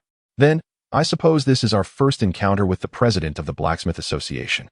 What sort of person might he be?" Ling Wei suddenly inquired. At her question, Luo Hao furrowed his brow, seemingly struggling to respond. After a moment of silence, he slowly said, "If we regard him as a blacksmith, he is indeed a perfect craftsman. His profound mastery of forging techniques and unique insights are truly astonishing. However, when viewed from another perspective, Luo Hao paused briefly, a complex expression crossing his face. He continued, stating that the individual in question possessed an eccentric personality and an unusually peculiar manner of conduct, being an extreme perfectionist. His actions often left others bewildered, at times even giving one the impression of madness." Listening to Luo Hao's description, Ling Wei felt a surge of intense curiosity. Who, she wondered, was this president of the Forging Master Association? Eagerly, she pressed on, inquiring about his prowess. After all, one must possess extraordinary abilities to assume the presidency of such an esteemed association, wouldn't one? Luo Hao smiled and nodded, affirming, "This is undoubtedly true. His strength is certainly not to be underestimated. Although I have yet to witness his capabilities firsthand, I can deduce, from the president's remarkable achievements in the field of forging, that his power is formidable. Furthermore, he is a divine master artisan. As the president of the Forging Master Association, the resources and connections at his disposal are indeed astonishing." At the mention of the term divine, both Yi Jiolong and Ling Wei were momentarily taken aback. They exchanged glances, each reflecting the astonishment mirrored in the other's eyes. The term divine signifies boundless power and authority, embodying the aspirations of countless soul masters throughout their lives. The fact that the president of the Forging Master Association possesses such strength is truly beyond imagination. Ling Wei marveled inwardly, filled with anticipation towards this enigmatic leader. She yearned to learn more about him, particularly the extent of his abilities. Unable to contain her curiosity, she asked, has his strength surpassed that of ordinary masters? Luo Hao explained, the reason divine masters are deemed divine is that their power transcends that of ordinary strong individuals. They wield greater strength, possessing more profound skills and wisdom. As a divine master artisan, the president's forging skills are exceptionally high, yet I have never witnessed his capabilities in other realms. The two understood that attaining such a prominent position within the soul master community requires not only extraordinary talent, but also formidable strength to back it up. Clearly, this president of the Forging Master Association possessed both attributes. With this thought in mind, they were filled with eager anticipation for the forthcoming meeting. The trio continued onward. And after a few minutes, they finally arrived at the door of a room. This door was remarkably thick and appeared to be crafted from black metal, suggesting excellent soundproofing. Engraved upon it were the words "No disturbance, please stay away," imparting an air of mystery. Luo Hao stepped forward and knocked rhythmically on the door. Addressing the soul guide matrix beside him, "Dean, it is Luo Hao, please open the door." No sooner had he spoken than the soul guide matrix illuminated, and an impatient voice emerged from within. "Did I not say that unless there was something of great importance, you should not seek me out?" The voice, though somewhat aged, carried an unmistakable authority. Outside the door, Luo Hao replied, "Master, we have come to return the stolen universal battle armor." The voice from within the door fell silent for a moment before saying, "Come in." As the words resonated, the grand door slowly creaked open, allowing Luo Hao and the others to step into the room. The instant they entered the president's forge chamber, Yi Jiolong and Ling Wei were utterly astonished, for the scene before them diverged drastically from their expectations. They had envisioned the president's forge as a pristine, orderly space brimming with advanced technology. Yet the reality starkly contradicted this notion. The forge's interior was expansive, indeed quite spacious, but chaos reigned within. Not a single corner was tidy, an array of forging tools, various rare metals, and what appeared to be soul-guiding devices lay haphazardly strewn about, some even scattered across the floor. The entire forge exuded an air of disarray, as though it had just endured a tumultuous battle. The only semblance of order was found before the forge table, where a solitary figure stood, intently focused on the task at hand. This individual seemed entirely oblivious to the surrounding chaos, wholly immersed in his work. This person was none other than the president, the very figure they had come to visit. Although they could only see his back from the doorway, it was apparent that the president possessed a rather stout physique, standing just over 1.70 meters. However, his robust build rendered him short and stocky, quite unlike the tall and imposing image of a blacksmith they had envisioned. Without turning around, the president remained fixed on the forge table and remarked, "Just place the items on the right-hand shelf, tidy up and leave. Do not disturb me again." With that, he resumed his work, seemingly indifferent to the presence of the two visitors. Following his instructions, Yi Jiolong and the others placed the square storage soul-guiding container containing the universal battle armor onto the cluttered shelf and quietly exited the forge chamber. As Yi Jiolong departed, he couldn't help but reflect, is this truly the legendary president of the Blacksmith Association? He appears quite different from what we imagined. Unable to suppress his curiosity, he turned to Luo Hao and inquired, is he really the president of the association? Luo Hao nodded affirmatively, responding, though it may be hard for you to believe. He is indeed the president, without a doubt. Yi Jiolong and Ling Wei exchanged astonished glances, unable to reconcile the stark contrast between their preconceived notions and the eccentric figure before them, who was unexpectedly the president of the Blacksmith Association. Yi Jiolong mused inwardly. It seems one should not judge by appearances. This president may possess facets we do not yet comprehend. Once their group exited the forge chamber, the president finally set down his tools and ambled slowly toward the shelf. He reached out, gingerly grasping the soul-guiding device containing the universal battle armor. His movements were marked by hesitation and caution, as if he feared damaging this precious item. The president's gaze lingered on the soul-guiding device, his eyes reflecting a complex array of emotions. He scrutinized the device intently, seemingly in search of answers or clues hidden within. Ultimately, he gently returned the soul guide device to the shelf and slowly turned away. Sighing, the president shook his head in resignation, a trace of regret flickering in his eyes. He understood that, despite the apparent value of this universal battle armor's soul guide device, its capabilities were entirely misaligned with the original intent behind its creation. It had failed to meet his expectations. To the president, it resembled a valuable, yet unsuccessful endeavor. He let out a soft sigh, his heart heavy with disappointment and longing. He had initially hoped that crafting this universal battle armor would unlock a wellspring of inspiration to resolve certain issues, but it seemed that this avenue was also futile. He realized the necessity of exploring alternative methods to confront the impending challenges. After placing the soul guide device containing the universal battle armor back on the shelf, the president returned to the forge, once again lost in contemplation. A wave of frustration washed over him. How many times had he failed? Each time he believed he had discovered a breakthrough, yet crucial moments always eluded him. Nevertheless, he was not ready to surrender. He would persist, tirelessly seeking new possibilities. The president understood that success demanded greater effort and time.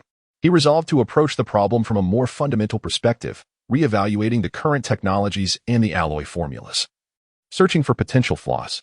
Perhaps adjustments were needed in the selection of materials, processing methods, and intricate details of the craftsmanship to enhance the quality and performance of the battle armor.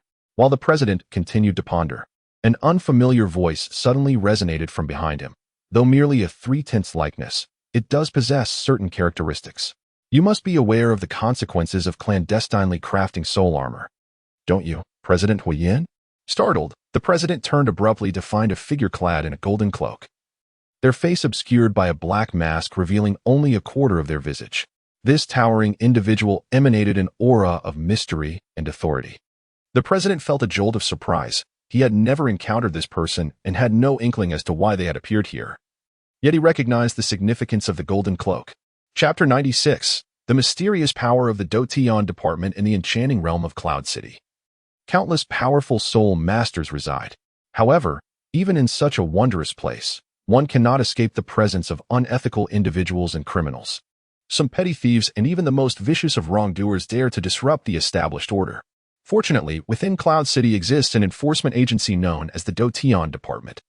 Members of the Douluo Department, referred to as Douluo, adhere to a strict hierarchy distinguished by the color of their cloaks, ranging from white to yellow, purple, black, red, orange, and ultimately gold. Each tier signifies varying levels of strength and status. The mysterious figures standing before President Huiyin donned a cloak that glimmered with golden radiance, their identity and power unmistakably evident. The enigmatic individual approached the president, firmly grasping the soul guide device containing the universal battle armor, scrutinizing it intently.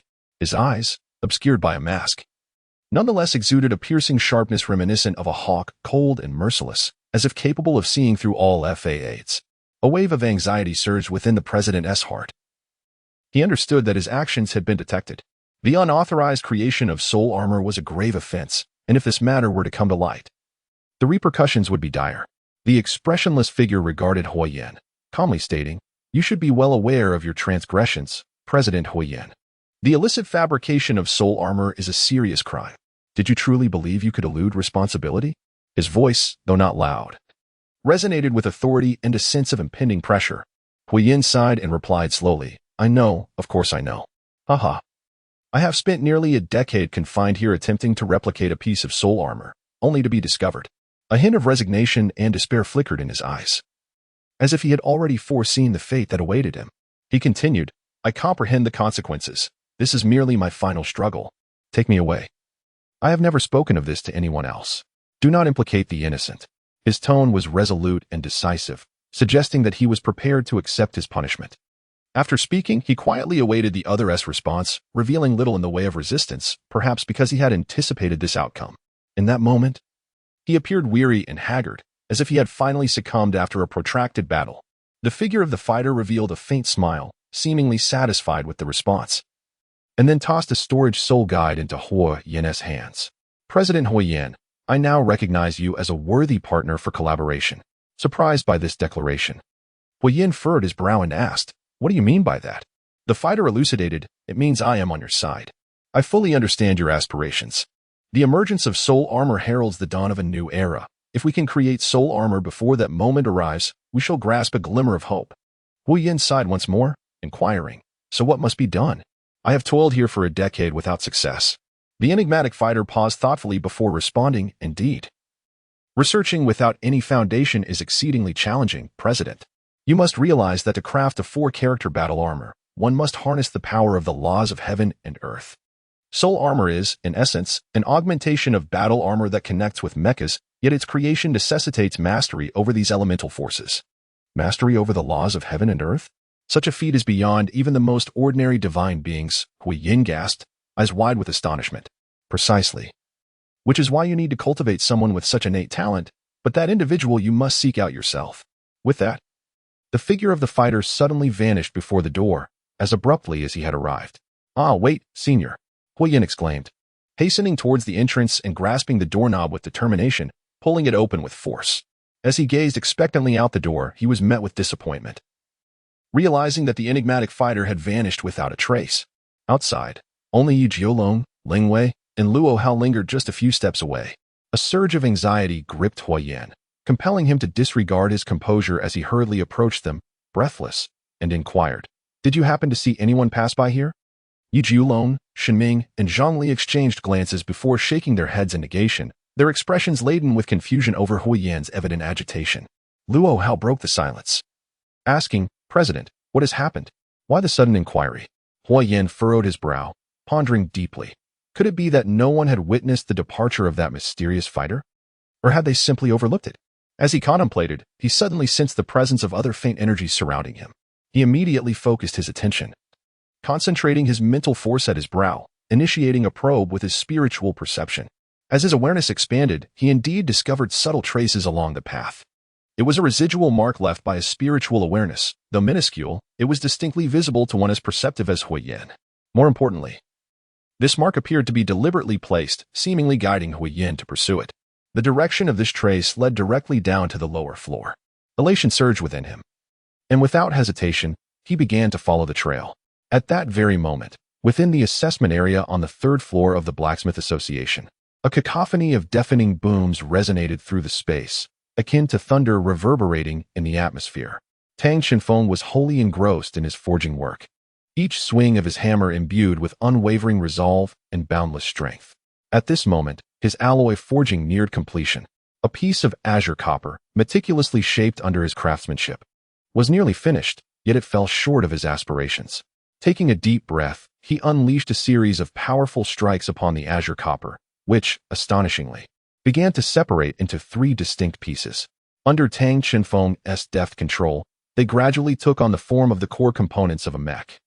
With the final hammer strike, the three core components were flawlessly forged. However, this was not the culmination, for an even more significant task awaited their attention. "Lingo, is the schematic for the core matrix ready?" Tang Xinfeng turned to inquire of Yi Hongling. "I was waiting for you to ask." Yi Hongling smiled gently, her eyes sparkling with confidence. She swiftly retrieved the completed design from her bosom and carefully handed it to Tang Xinfeng. The blueprint illustrated every contour and detail of the mech's core with remarkable clarity, astonishingly crafted in a mere 20 minutes. Now comes the crucial part. Luo Yi, Linger. The outer framework of the mech core is entrusted to you. I shall tackle the more complex core. Tang Xinfeng's voice resonated with a hint of excitement.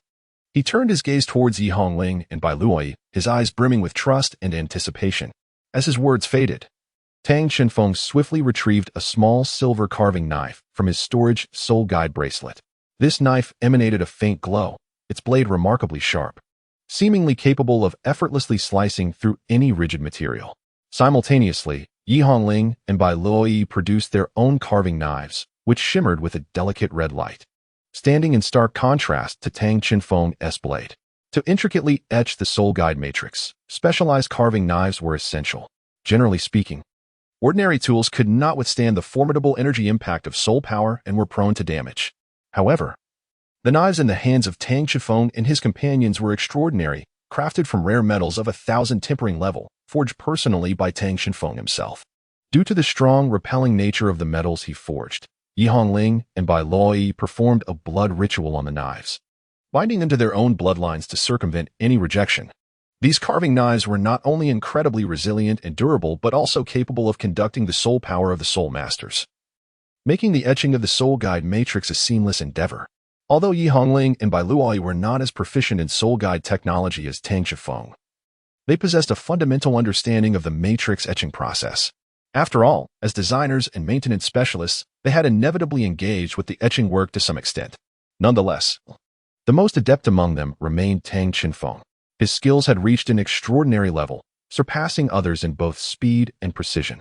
The trio wasted no time and immediately immersed themselves in the etching of the core soul guide matrix. Their roles were clearly defined.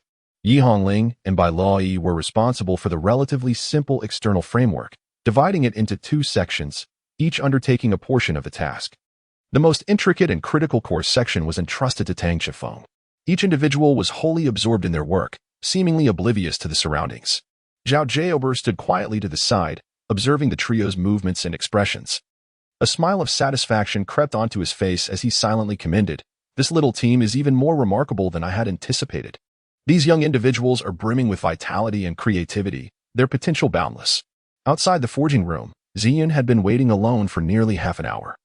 Her heart was filled with worry, not due to concern for Wu Lingtian, but because she knew he often found himself embroiled in various troubles. Although he always claimed it was for the academy, Ziyun was aware he had personal matters to attend to as well. Just as she was lost in thought, a bucket of popcorn suddenly appeared before her. "Would you like some?" It was Wu Lingtian who had presented the popcorn. Ziyun instinctively took the popcorn, surprised as she inquired, "Huh, did you go out for so long just to buy this?" Wu Lingtian explained with a smile. "I have mentioned that I am here to solicit sponsorship for the academy. However, the headquarters of the Blacksmith Association is truly vast. It took me a full 5 minutes just to locate a vendor selling popcorn." Ziyun gazed at Wu Lingtian in disbelief and pressed on. "And what you referred to as securing support for the academy, is this what you consider support?" Unperturbed, Wu Lingtian took a seat and replied, "Rest assured. Everything is already taken care of. Now, all we need to do is sit here and await the good news." Chapter 97, President of the Blacksmith Association. "Divine craftsman, just wait and see," Wu Lingtian assured Ziyun. At that moment, Tang Qifeng, Yi Hongling, and Bai Luoyi had nearly completed the engraving of the core matrix. Satisfied smiles adorned their faces, for this signified that the entire process was approaching its conclusion. Now, they merely needed to reassemble these three components to achieve success. Naturally, this pivotal task was entrusted to Tang Qifeng. He was acutely aware of the gravity of the responsibility yet brimmed with confidence. After all, he possessed a profound understanding of his capabilities, and through extensive effort and practice, he had amassed sufficient experience to tackle various challenges. Tang Qifeng took a deep breath, allowing himself to achieve a state of tranquility, then concentrated his mind, fully prepared to face the final challenge. He understood that this was a pivotal moment, where even the slightest lapse in attention could lead to the collapse of all his efforts. A glimmer of deep blue light flickered in his eyes as he cautiously extended his hand, delicately grasping each component of the core matrix, as if handling a priceless treasure. Tang Qifeng began to meticulously observe the intricate patterns of the matrix, which resembled the veins of life, complex yet orderly. He had to connect the matrix's lines with precision to ensure the smooth transmission of energy within, forming a flawless whole. His movements were marked by utmost care, as he feared that even the slightest misstep could jeopardize the matrix's structure. Every detail was of paramount importance. Even a minuscule deviation could lead to irrevocable consequences. He understood that this core matrix resembled not merely a sophisticated machine, but rather an unborn life, with him serving as the one to breathe life into it. As time passed, Tang Qifeng immersed himself in his work, oblivious to everything around him. His mind was solely occupied with the patterns and lines of the matrix, and how to fit them together with precision. Sweat trickled down his forehead, yet he remained unaware, wholly engrossed in this critical task. He gradually assembled the three sections, ensuring that each connection aligned perfectly. Every step required extreme patience and focus, with no room for carelessness. Minutes turned into hours as Tang Qifeng remained utterly concentrated, leaving no detail overlooked. After a long, intense wait, at last, when the final connection point was installed flawlessly, the previously dull azure core matrix erupted into a dazzling brilliance. This radiance flowed like a clear stream through the complex patterns of the core matrix, forming mysterious and potent soul power circuits. Perhaps due to the infusion of the dark star crystal, these circuits sparkled with points of light never seen before, akin to the resplendent stars in the night sky, beautiful and enchanting. Tang Qifeng's taut nerves finally relaxed as he exhaled deeply, a look of contentment gracing his face. For he understood the significance of this moment, the successful assembly of the core matrix. They had completed the assessment. At that moment, the soul-guided elevator at the end of the corridor was suddenly thrust open with a loud bang. Subsequently, a figure emerged. It was President Huoyan. His expression was grave, his eyes shimmering with urgency, clearly indicating that something important required his attention. Simultaneously, Luo Hao and other staff members followed closely behind President Hua as they exited the elevator. Their faces reflected surprise and confusion, as they could not fathom why the president had come here. "President, there are still many personnel undergoing assessment on the third floor. Your abrupt entrance may affect their performance." Luo Hao could not help but voice his concern, his tone laced with worry. After all, any disruption in the association's assessment venue could tarnish its reputation if word got out. However, President Hua showed no hesitation. With a resolute expression, he replied, "I am well aware of that, but the situation is somewhat exceptional. If my presence disturbs the assessors, I will personally compensate them." His voice was imbued with an unwavering determination that left no room for rebuttal.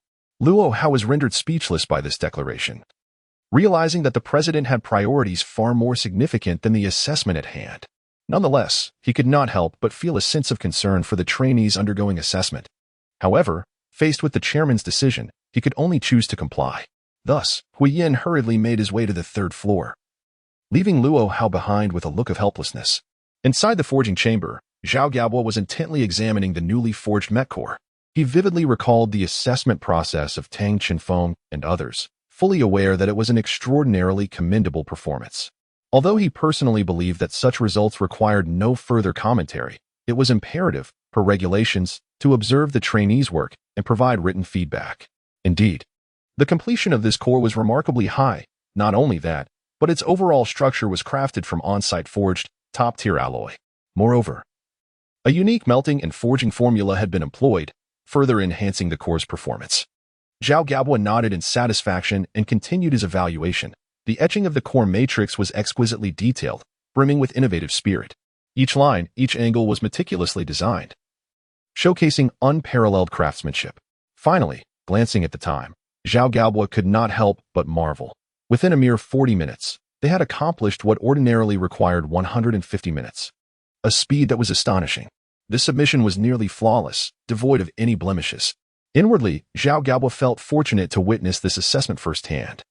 Well aware that these three trainees possessed unparalleled talent and potential, destined for a brilliant future. He could not help but reflect on his good fortune to observe the growth of these prodigies, nurturing them into exceptional craftsmen. At this moment, he eagerly anticipated the future performances of Tang Chenfeng and his peers, and as their mentor, he would spare no effort in guiding them forward. Just as the assessment concluded and Zhao Gaobo was speaking, a resounding bang echoed through the chamber as the door was forcefully kicked open. Everyone turned in astonishment to see a disheveled old man with a scruffy beard, unkempt hair, and a ruddy complexion striding in. His physique was robust, with a broad waist and a stocky build, yet his limbs were extraordinarily strong, particularly the muscles in his arms, which appeared exceptionally thick. This elder exuded a somewhat uncouth and unruly demeanor, seemingly indifferent to his surroundings.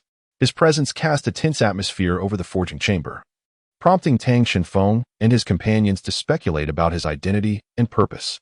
Zhao Gaobo furrowed his brow, casting a disapproving glance at this uninvited guest. "Oh, so it's you. Zhao Gaobo, presiding over the assessments here," Huiyin remarked, somewhat surprised to see Zhao Gaobo as the examiner. Upon hearing the voice, Zhao Gaobo turned, his face betraying a hint of displeasure. "What brings you here? Do you not know that entry into the forging chamber is prohibited during assessments?" Huiyin cleared his throat and replied, "Well, I was actually searching for something and happened upon this place." As he spoke, he strode into the forge. Zhao Gaobo furrowed his brow, clearly dissatisfied. Was it truly necessary to bring an item into the forge designated for assessment? Suddenly, an unsettling thought crossed Zhao Gaobo's mind. Could it be that Tang Chenfeng's talent had been revealed? After all, he had not mentioned it to anyone.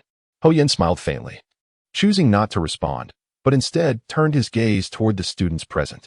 His eyes swept over each student, finally lingering slightly on Tang Chenfeng and his companions. Indeed, these students appeared quite spirited. Huiyin nodded in acknowledgement. In Tang Chenfeng's mind, alarm bells rang as Bai Xing's voice echoed, declaring his divine status, an authentic deity. "I shall temporarily retreat. Do exercise caution." Upon uttering those words, Tang Chenfeng sensed as if something within his mind had been firmly anchored, rendering Bai Xing's presence as if it had vanished completely. Huiyin surveyed his surroundings until his gaze landed upon the soul-guided mecha core crafted by Tang Chenfeng and his companions. His eyes widened in astonishment. Who forged this? My apprentice forged it. What of it? Zhao Gaobo interjected bluntly. Huayan promptly grasped the newly completed mecha core and turned, exclaiming, "What a waste of resources. This alloy material is on the verge of reaching the level of spiritual forging, yet it remains stagnant at the thousand-fold refinement stage. This is merely their assessment for a third-level secondary profession. Achieving the thousand-fold refinement is already commendable, and anything beyond that falls into the realm of fusion forging, which is simply unattainable," Zhao Gaobo remarked with apparent nonchalance. "Huiyin, I am not yet so blind as to overlook such matters. Any competent forger would discern that there was a distinct lack of effort in the forging of this alloy." To Huiyan's boastful statement, Tang Chenfeng silently acknowledged that, given just a glance, he would certainly have been unable to perceive such nuances. "Regardless, this is none of your concern. Kindly take your leave." Zhao Gaobo appeared somewhat anxious. Huiyin retorted, "Regardless of the situation, I am still your master. Do you truly intend to issue me an eviction notice?" His words startled everyone present. Zhao Gaobo's mentor, previously mentioned in the vehicle, was none other than the president of the Forging Association. This meant that the scruffy old man, with his disheveled hair and robust stature, was indeed a divine craftsman, the president of the association. Chapter 98. The impossible fusion forging. No one could have anticipated that the president of the Forging Association would possess such a robust physique. However, I truly did not expect you to take on an apprentice who forged the alloy of this mecha core. Allow me to witness their skill," Huiyin proclaimed, raising the core high and calling out to Tang Chenfeng and the others. Tang Chenfeng felt a tightening in his chest, as if President Huiyin was addressing him directly. Had a secret been discovered? With this thought racing through his mind, he nervously swallowed but ultimately summoned the courage to step forward from the crowd. "It was I who forged it," he declared, his voice not loud, yet imbued with a resolute tone. President Huiyin turned his gaze towards Tang Chenfeng, scrutinizing him from head to toe before revealing a look of satisfaction. Young and robust, he indeed appeared well suited for the art of forging. "Furthermore, your soul power seems to have reached the 29th level, which, to be frank, is somewhat lacking. Nevertheless, it matters not. With diligence and effort, you are bound to achieve great things in the future. From this day forth, you shall be my disciple," Huiyin said with a smile. Upon hearing these words, the crowd was taken aback, especially Zhao Gaobo, who widened his eyes in disbelief. "What is this? How has my disciple suddenly become yours?" Zhao Gaobo exclaimed, leaping to his feet, his face flushed with indignation. "Chenfeng, do not agree to him. This man is not a good teacher. If I had the chance to choose again, I would never have taken him as my master." Zhao Gaobo's eyes were wide with fury as he spoke. "Gaobo, one must not speak so hastily. After all, it was you who sought to become my disciple back then, and I have always adhered to the principle that the master opens the door, but the student must walk the path alone," Huiyin replied nonchalantly. Upon hearing this, Gaobo was infuriated and retorted, "But the issue is, since you welcomed me into the fold, what have you done? Nothing at all. You taught me nothing, and I haven't laid eyes on you since. I had to struggle for 50 long years in the Forge Association, a place where I was a stranger. Do you have any idea how I have endured these past 50 years?" Tang Chenfeng and the others were left in astonishment, unable to fathom that teacher Zhao had such a past. "Indeed, there was a reason for my actions back then. I owe you an apology," Huiyin expressed with a hint of remorse. Zhao Gaobo was taken aback. It was unexpected for this fellow to offer an apology. "Then I shall not compete with you for the apprentice. However, this student must be taught by me. Otherwise, such a promising talent would be squandered," Huiyin insisted. What do you mean by that?" Zhao Gaobo gradually calmed himself. Huiyin replied, "How much more can you teach him? Or rather, how much are you capable of teaching him? What does that imply?" Tang Chenfeng questioned. Though surprisingly, Zhao Gaobo did not retort, but instead remained silent. After a moment, he finally spoke. "Aside from the final heavenly forging, I truly have nothing more to impart." "So it is indeed the case," Huiyin remarked, turning to Tang Chenfeng. "Young man, may I have a look at your forging hammer?" Tang Chenfeng nodded slightly, and then produced his star god forging hammer. As the radiant light coalesced into a hammer, Huiyin's gaze was irresistibly drawn to it, as if magnetized, unable to divert his attention. He fixated intently on everything before him, fearful of missing even the slightest detail. With utmost care, Huiyin accepted the star god forging hammer from Tang Chenfeng, his heart swelling with excitement. At the moment he grasped it, the luminous glow of the hammer suddenly dimmed, seemingly sensing the presence of an unfamiliar individual. The soul forging level of the hammer was highly exclusive, and being an alloy, its composite materials were dark star crystal and starlight sand. Indeed, he thought to himself in a hushed whisper, his eyes sparkling with awe. He scrutinized the hammer's material, marveling at its exquisite craftsmanship. After a brief pause, Huayin returned the star god forging hammer to Tang Qinfeng, remarking, "This child is indeed challenging to teach." He gently shook his head, a hint of helplessness gracing his features. "Teacher Zhao, along with the president, could you refrain from being so cryptic and speak in terms we can comprehend?" Yi Hongling interjected. Unable to contain herself, Zhao Gabua earnestly explained, "What I mean is that I truly have nothing more to teach your brother, while you may have grown accustomed to it. The truth is that you are still not yet 16, an age at which one cannot even participate in the youth competitions. Yet your brother? Without delving into soul forging or spirit forging, even the most common first-grade forging is exceedingly rare. And yet he has already successfully completed a soul forging at the highest difficulty level of alloy soul forging. Although it was somewhat forced, it signifies that as long as he desires, he can successfully undertake a second or third soul forging. Even the notoriously challenging fusion forging, which most forgers find daunting, seems effortless in his hands. Thus, aside from the final celestial forging, I genuinely have nothing left to impart to him. However, I firmly believe that with his innate talent, he is destined to become a master-level forger. Moreover, his aptitude in fusion forging is unprecedented. For instance, the Met core before us is astonishingly crafted from blue birth copper and secret silver, with dark star crystal incorporated as a medium. Conventionally, these three rare metals cannot be fused together, as they possess similar characteristics, yet fundamentally different properties, leading to mutual repulsion upon fusion. Even if fused, the compatibility would not exceed 40%.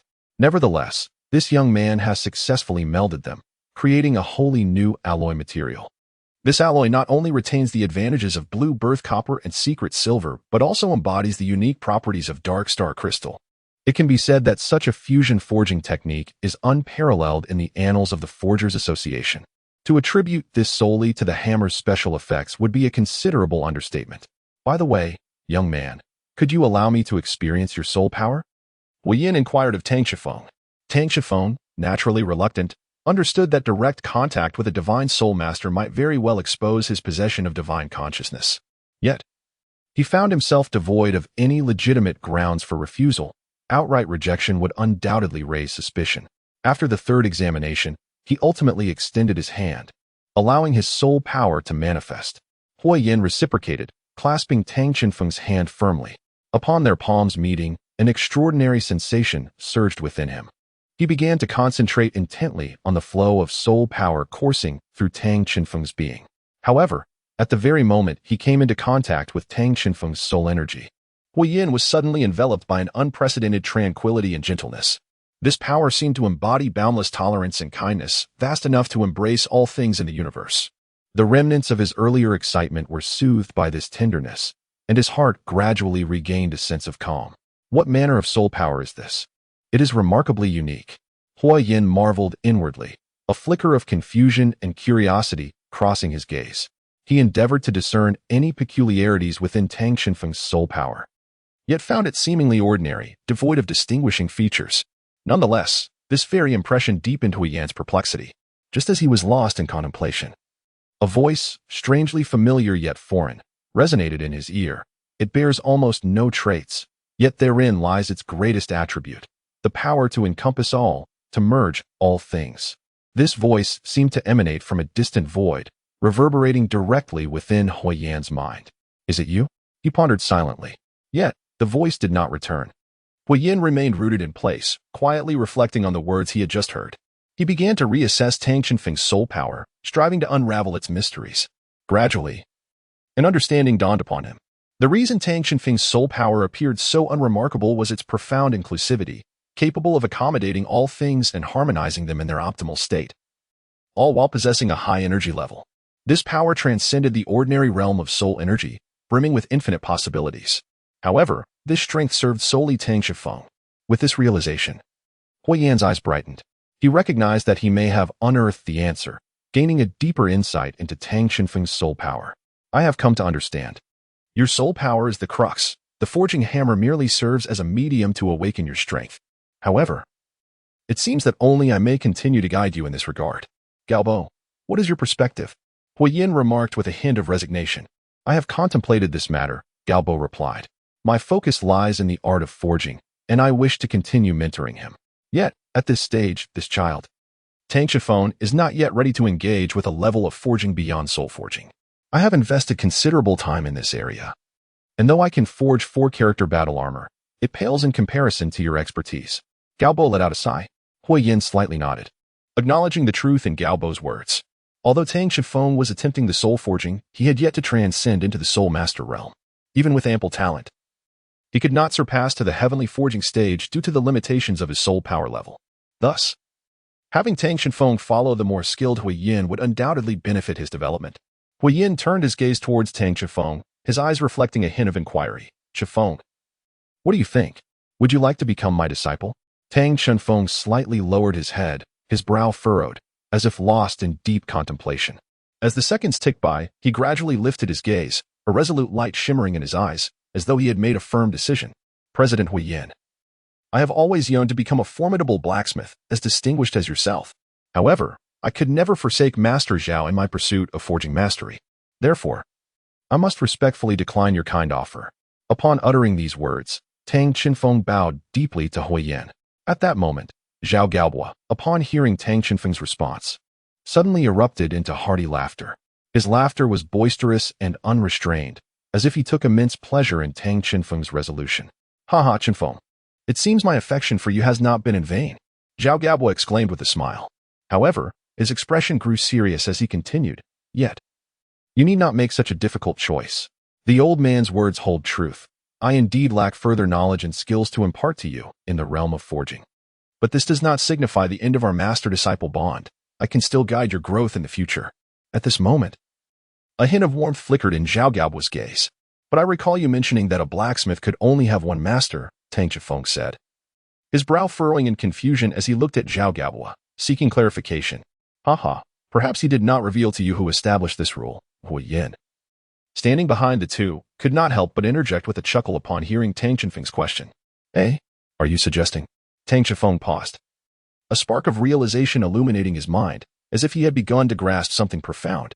In reality, Huiyin's true age far exceeded Tang Shifeng's comprehension, of which the latter was completely unaware. If one were to strip the identity of Huiyin as president from the context of a blacksmith and view it from the perspective of a soul master, the name Huiyin would often only be mentioned in the pages of ancient historical texts. A smile graced Huiyin's face as he spoke slowly. When this rule was established, there was little thought given to it. However, as times have changed, so too must traditions evolve. Would you now be willing to accept both myself and Zhao Galbo as your mentors? Tang Shifeng listened intently to Huiyin's words, a surge of excitement swelling within him. He turned to gaze at Zhao Galbo, his eyes brimming with anticipation and gratitude. Zhao Galbo merely smiled and nodded in agreement. Tang Shifeng took a deep breath, calming the surging emotions within him, and then earnestly stated, I am willing, of course. It is truly an honor to have two esteemed teachers guiding me. After speaking, he respectfully bowed in gratitude to his mentors. Chapter 99. The true face. The tradition of the blacksmithing masters being passed down through a single lineage has endured for nearly a millennium. And the very person who established this rule stood before Tang Shifeng, now prepared to amend it for his sake. This revelation was indeed astonishing. Since you have become my disciple, let me assist you in addressing some educational challenges. In fact, our blacksmithing association also boasts its own Soul Master Academy, equipped with the most advanced facilities in Cloud City. Would you and your team be interested in transferring here? Huiyin extended an invitation to Tang Shifeng and his companions. That may not be feasible. These 3 students are among the most vital assets of our academy, Willintian remarked from outside the blacksmithing chamber. Meanwhile, outside the chamber, Ziyun was utterly astonished. Her eyes widened in disbelief as she witnessed the unfolding events. She could surmise why Huiyin had suddenly appeared, but she never anticipated that Tang Shifeng would earn the favor of the master blacksmith and be accepted as his apprentice. Moreover, the master blacksmith himself had personally invited them to join the Soul Master Academy of the Blacksmithing Association. A tumult of complex emotions surged within Ziyun. On one hand, she felt joy and pride for her students. On the other hand, a sense of anxiety crept in. After all, If Tang Chenfeng truly agreed to transfer to the Blacksmithing Association's Soul Master Academy, it would spell significant loss for their St. Luo Soul Master Academy. At that moment, Tang Chenfeng and the others found themselves in a dilemma. They recognized the truth in Wu Lintian's words as essential students of the academy. They bore the hopes and honors of their institution. Yet, they were equally tempted by Hui Yan's proposition. After all, gaining entry to the most advanced Soul Master Academy in Cloud City for their studies was undoubtedly a remarkable opportunity for their growth. Tang Chenfeng glanced at his two companions, who also wore expressions of distress. Finally, he took a deep breath and resolved to explain the situation to Hui Yan. Master, we truly appreciate your kind offer, but we are unable to leave our original academy at this moment. Nevertheless, we are immensely grateful for your invitation and hope to continue learning from you in the art of forging. Upon hearing this, Hui Yan nodded slightly in understanding. With a smile, he replied, no worries. As long as you continue to study under my guidance, you can become exceptional blacksmiths, regardless of your location. After saying this, he patted Tang Chenfeng on the shoulder, his eyes brimming with anticipation. Oh, by the way, you are the principal of Tang Chenfeng's academy, correct? Hui Yan squinted slightly, a flicker of curiosity passing through his gaze, before turning to Ziyun with a gentle smile that, while seemingly amiable, exuded an elusive undertone. Why yes, that is correct, Ziyun stammered, a wave of anxiety washing over her. Having never encountered someone with such an imposing presence, her voice faltered, rendering her somewhat flustered. I wish to provide my disciples with a superior training environment and equipment. I wonder if your academy possesses specialized forging facilities. If not, I can arrange for personnel to prepare them immediately. Hui Yan's tone remained calm, akin to casual conversation. However, the conviction in his words was undeniable, each syllable striking Ziyun's heart like a hammer, leaving her feeling as though she were being scrutinized by some predatory beast, her mind swirling in confusion. Unsure of how to respond. Rest assured, we have made preparations in advance. While our facilities may not yet compare to the top-tier equipment of the Blacksmith Association, they are indeed the finest available, Wu Lintian interjected quickly, stepping forward to alleviate the tension. He gently patted Ziyun's shoulder, signaling her to relax, and then smiled confidently at Hui Yan, his demeanor exuding assurance and composure, as though to convey that their academy's capabilities should not be underestimated. Hui Yan furrowed his brow slightly, stroking his chin thoughtfully while scratching his head, a contemplative expression gracing his features. He then spoke slowly, very well. After all, this matter cannot be delayed for too long. I will arrange for personnel to examine the facilities as swiftly as possible. Rare metals and precious resources are not easily obtained. If any of you urgently require such materials, do not hesitate to seek me out. I will undoubtedly assist you with unwavering commitment. After this declaration, he paused momentarily, a sharp glimmer flashing in his eyes, before redirecting his serious gaze toward Tang Chenfeng and the others. An involuntary hint of sternness creeping into his tone. You three must be siblings. However, Tang Chenfeng, as the eldest brother, you ought to lead by example and demonstrate greater strength. Yet, your soul power level is surprisingly low, and your martial soul lacks distinction compared to the others. Only your mental fortitude holds some merit. I must admit, I find this somewhat disappointing. It is crucial to understand that in our profession as blacksmiths, insufficient soul power severely hampers one's ability to undertake complex and arduous forging tasks. If one does not promptly return to the academy to engage in systematic training and elevate their soul power level, the consequences of facing advanced forging repeatedly in the future may inflict irreparable harm upon one's body, potentially jeopardizing one's entire life trajectory. Thus, it is imperative to take this matter seriously and expedite the enhancement of your soul power level. It is evident that President Hui Yan has mistakenly perceived Bai Luoyi as Tang Chenfeng's other sister, while Yi Hongling's gaze, sharp as two blades, silently directed itself towards Bai Luoyi and him. In that fleeting moment, a chill crept slowly up Tang Chenfeng's spine, causing him to involuntarily shudder, a sense of unease swelling within him. President Hui Yan's standards are indeed exceedingly high, renowned for his discerning eye and meticulous approach. His imposition of such demands signifies the gravity with which he regards the matter.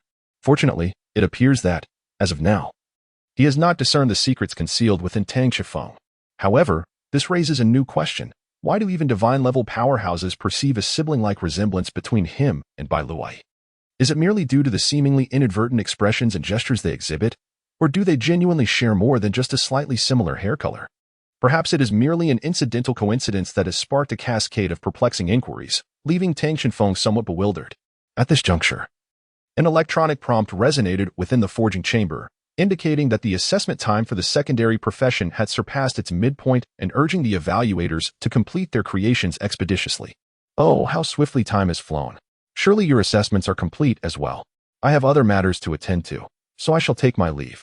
Once you have collected your secondary profession level badges from Yunzong City, be sure to return to the academy without delay. With that, Huiyan departed, leaving an impression of hasty arrivals and farewells, almost unnaturally so.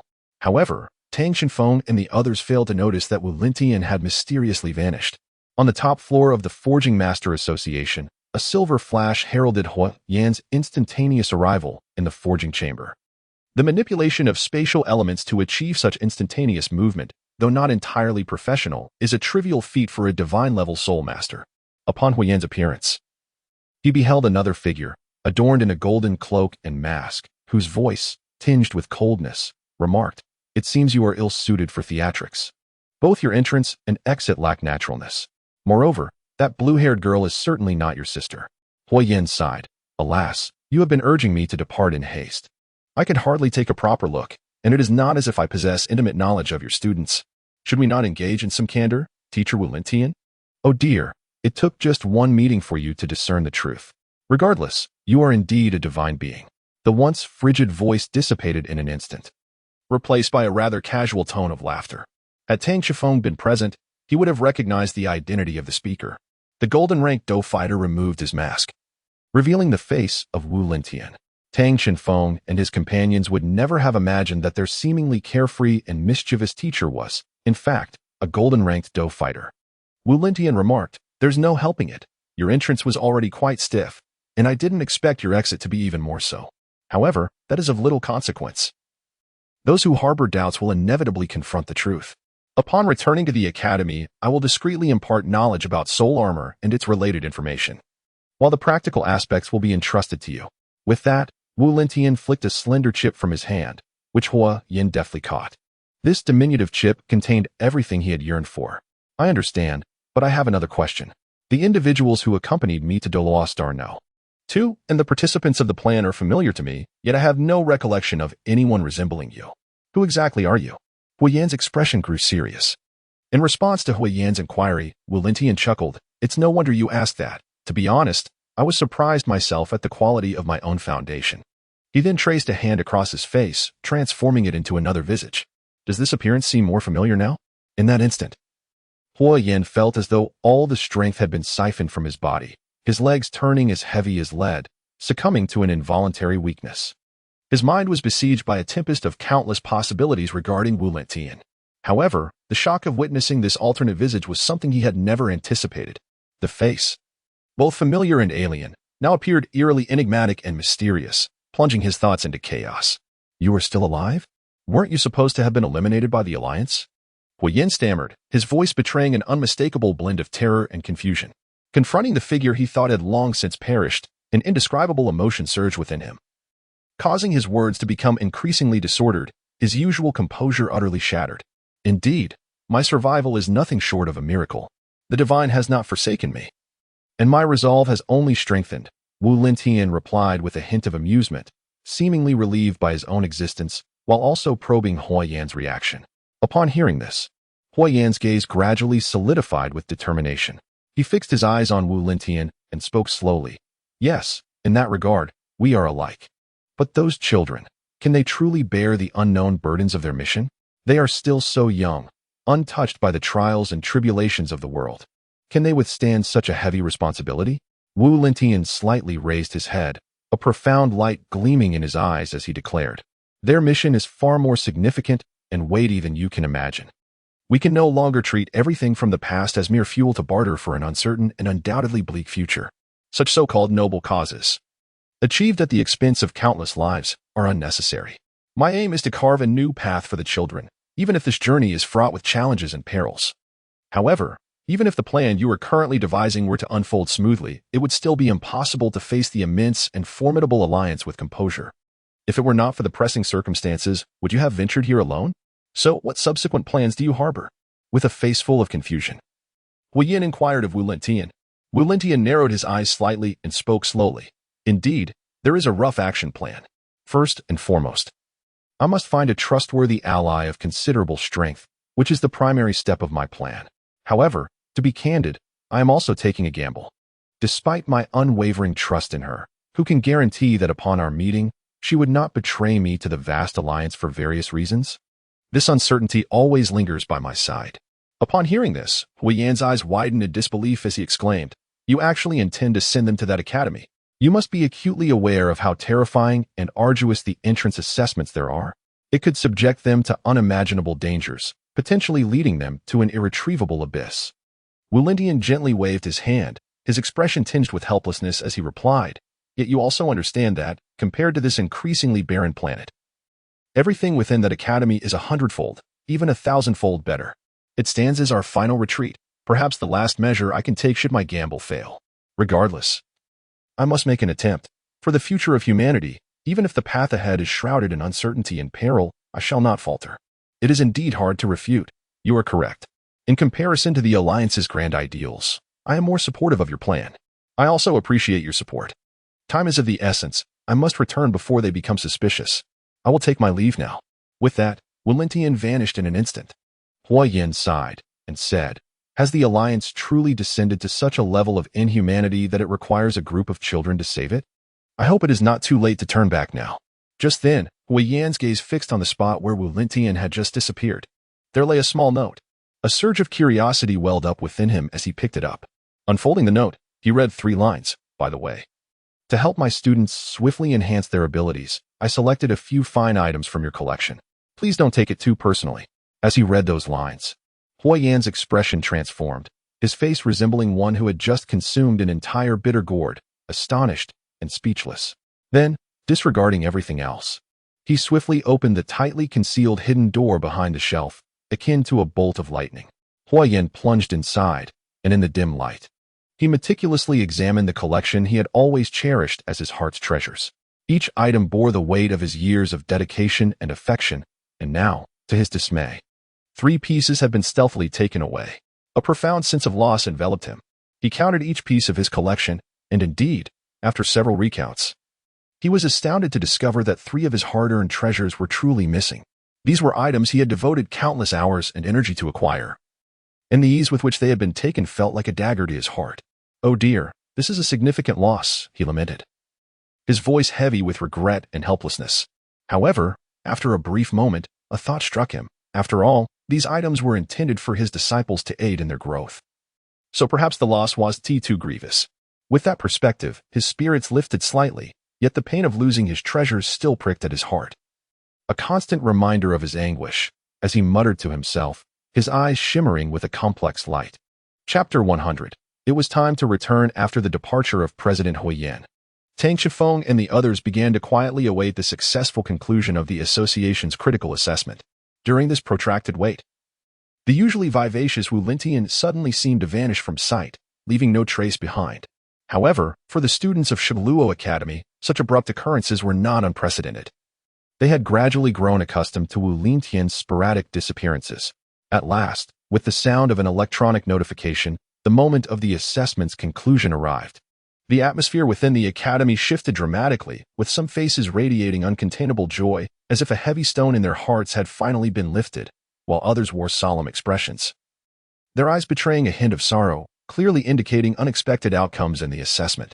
Nonetheless, it was undeniable that the majority of the students had successfully passed this rigorous evaluation. And from this moment onwards, they could openly utilize the advanced forging facilities within the academy, a cause for immense exhilaration. Notably, the outstanding students by Luoyi and Yi Hongling. Through their exceptional performances, both successfully obtained their Level 3 subprofession badges, establishing themselves as paragons within the academy. Furthermore, Tang Qinfeng was particularly fortunate. Not only did he elevate his original Level 2 Forger badge to Level 3, but he unexpectedly acquired the Level 3 Craftsman badge that had frequently appeared in his dreams, marking a substantial surprise and compensating for past regrets. It is worth noting that given the formidable prowess they each displayed, even attaining a Level 5 subprofession badge would have been a mere trifle. However, as the adage goes, a towering tree attracts the wind. a truth they have grasped with profound understanding. They are acutely aware that an excessively brilliant light often draws unnecessary troubles and envy. Thus, with the assistance of the seasoned examiner Zhao Gaohua, they have deliberately disguised this assessment as an exceedingly mundane upgrading examination, striving to evade excessive attention and suspicion, all in pursuit of a steady progression in this fiercely competitive realm. Meanwhile, Bai Xing once again emerged from Tang Qinfeng's sea of consciousness. It appears, dear Bai Xing, that you have managed to evade detection by President Hui Yan, Tang Qifeng thought to himself. Fortunately, Hui Yan's prowess is rather lacking, unable to perceive my presence. This endeavor has yielded favorable results. Also, do exercise caution behind you. Tang Qifeng had yet to grasp the essence of the White Star when, quite unexpectedly, a warm embrace enveloped him from behind. He paused momentarily, and without needing to turn around, he instinctively recognized the familiar presence, Gu Sinan, his senior. Oh, how delightful! Gu Sinan's cheerful voice reverberated in the air. Qinfeng, Hongling, and Luai, how did your assessment go? Did you encounter anything extraordinary? The sparkle of anticipation danced in her lively eyes, and in that moment, she resembled a spirited little bird, eagerly greeting the trio. Her expression radiated joy, and her buoyant tone suggested that she had performed exceptionally well in the assessment, likely achieving commendable results. Gu Sinan continued with infectious enthusiasm. I passed the assessment with flying colors. Moreover, I was fortunate enough to obtain the coveted Level 2 sub-profession badge. It's absolutely thrilling. Now I can finally unleash my creativity and design those dazzling mechas with full freedom. Just thinking about it fills me with excitement. As she spoke, she could not help but flutter her hands, her eyes shimmering with dreams and aspirations. We, on the other hand, merely passed the assessment in a straightforward manner. My brother even earned his second sub-profession badge, Yi Hongling interjected. Some matters are best kept confidential. Yet even the information they were willing to share slightly tempered Gu Sinan's enthusiasm. You mean to say you all are at level 3 now? It seems you've distanced yourselves from me again. But, Tang Qinfeng, I had no idea you were still a dual professionist. Well, that is a rather complicated story. Hey, come over here and take a look. The school bus is fixed. At that moment, Bai Luai's call provided Tang Qinfeng with a timely escape. As everyone turned their gaze, they realized the group had nearly reached the entrance of the association, where the repaired school bus awaited them. One must commend the renowned Forging Association. The vehicle, once severely damaged, now resembled a miraculous transformation, as if it had just emerged pristine from the forge. The gleaming paintwork and exquisite window glass shone with a dazzling brilliance. All right, everyone, it's time to board. Instructor Wu Lintian, having seemingly appeared from nowhere, was now at the side of the bus, directing the students to get on. Upon entering the bus, they were greeted by a refreshing sight. The interior had been completely revamped, with seats that felt softer and more comfortable, as if they could instantly erase the weariness of the day. The various facilities within had undergone comprehensive upgrades. The lighting system, ventilation system, and even an entertainment system previously non-existent had been added. All of this showcased an unprecedented level of quality and convenience. Every detail was impeccably attended to, prompting one to marvel that this was no longer the old school bus, but rather a luxurious vehicle of grand proportions. Oh my, this bus is far more comfortable than the one we came in. Seated within the vehicle, an individual could not help but express a sentiment, their visage radiating satisfaction as if they had just indulged in the most opulent of luxuries. At that moment, a voice suddenly pierced the air.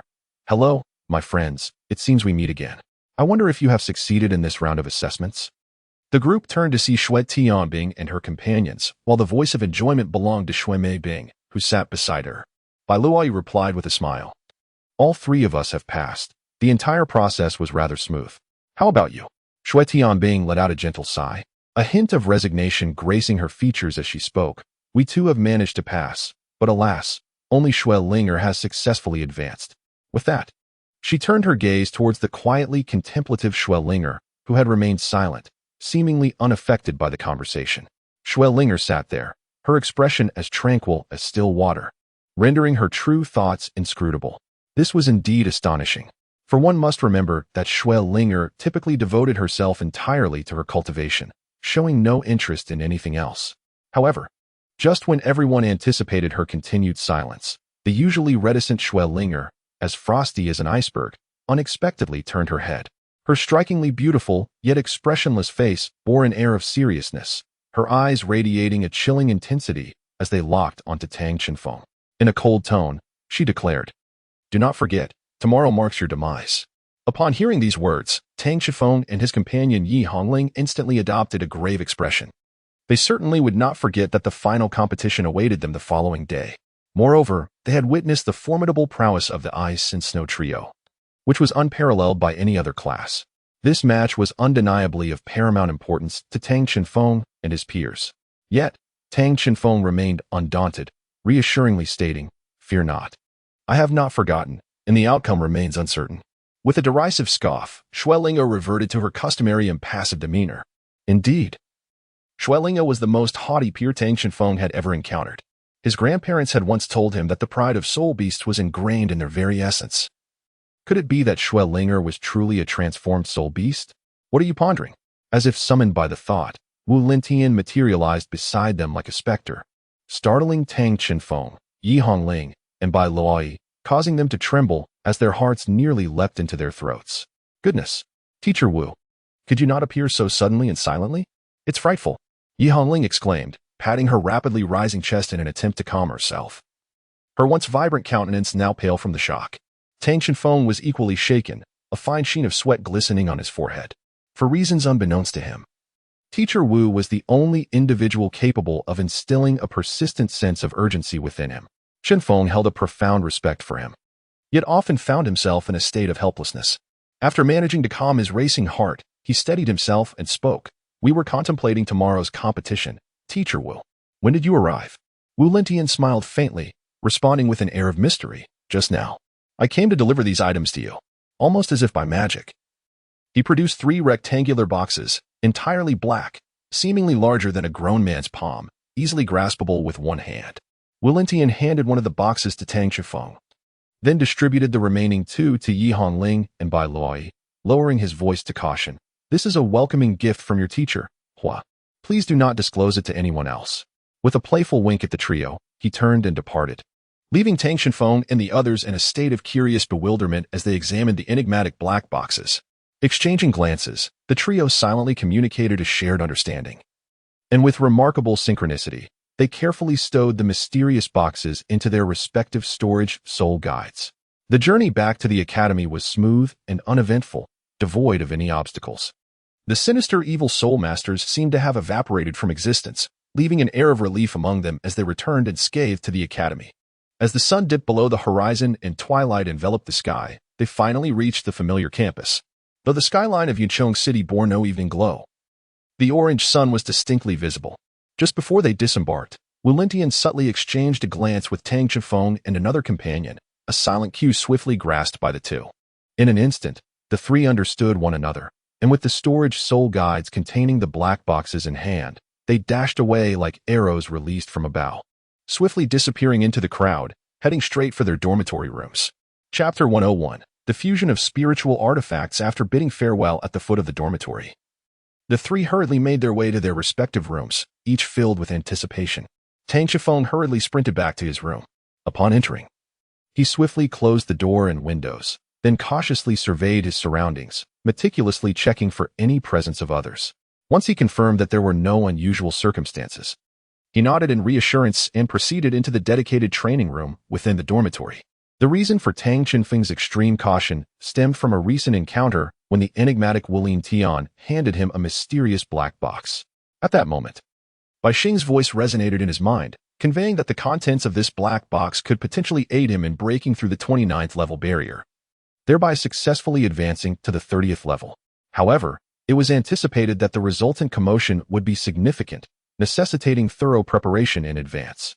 It is worth noting that immersing oneself in training within a specialized training room is a highly effective method for soul masters to enhance their strength.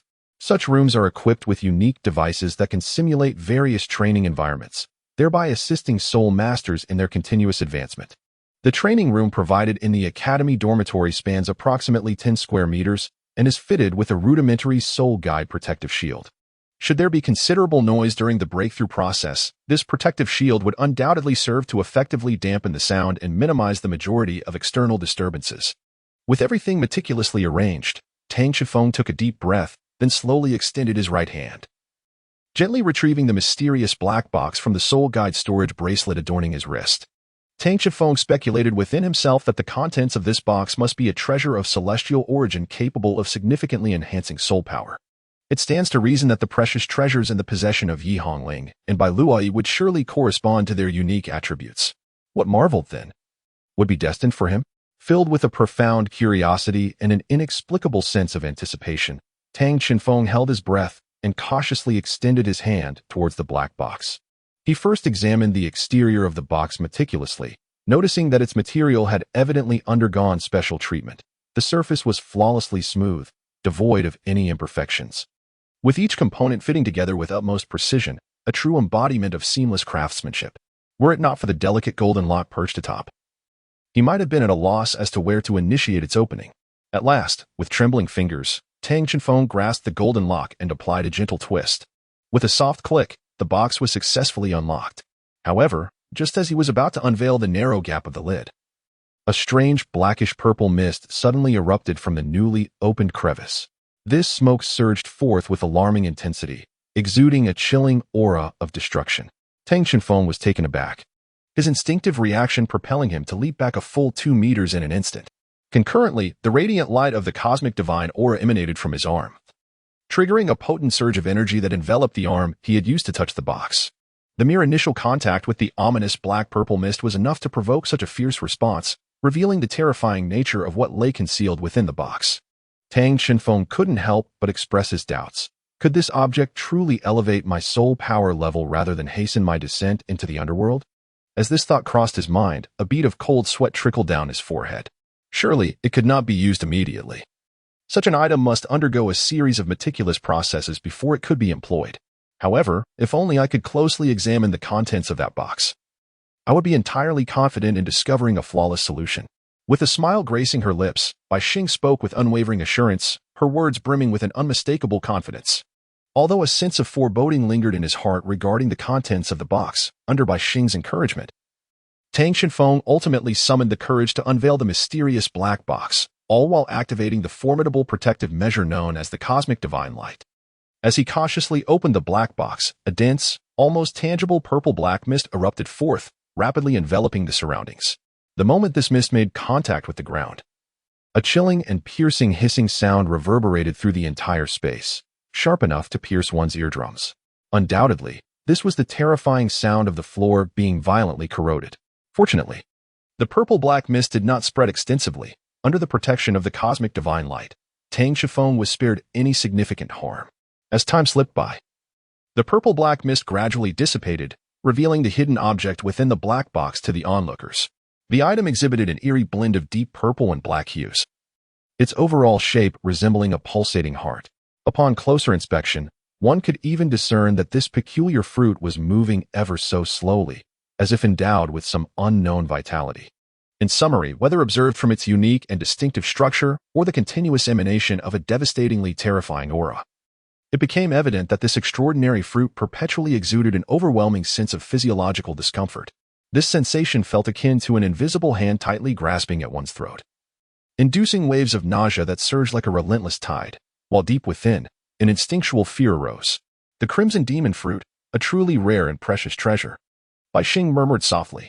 In stark contrast to Tang Shifeng, whose expression reflected intense discomfort, Bai Xing appeared remarkably composed, as if the fearsome crimson demon fruit before her had no effect whatsoever.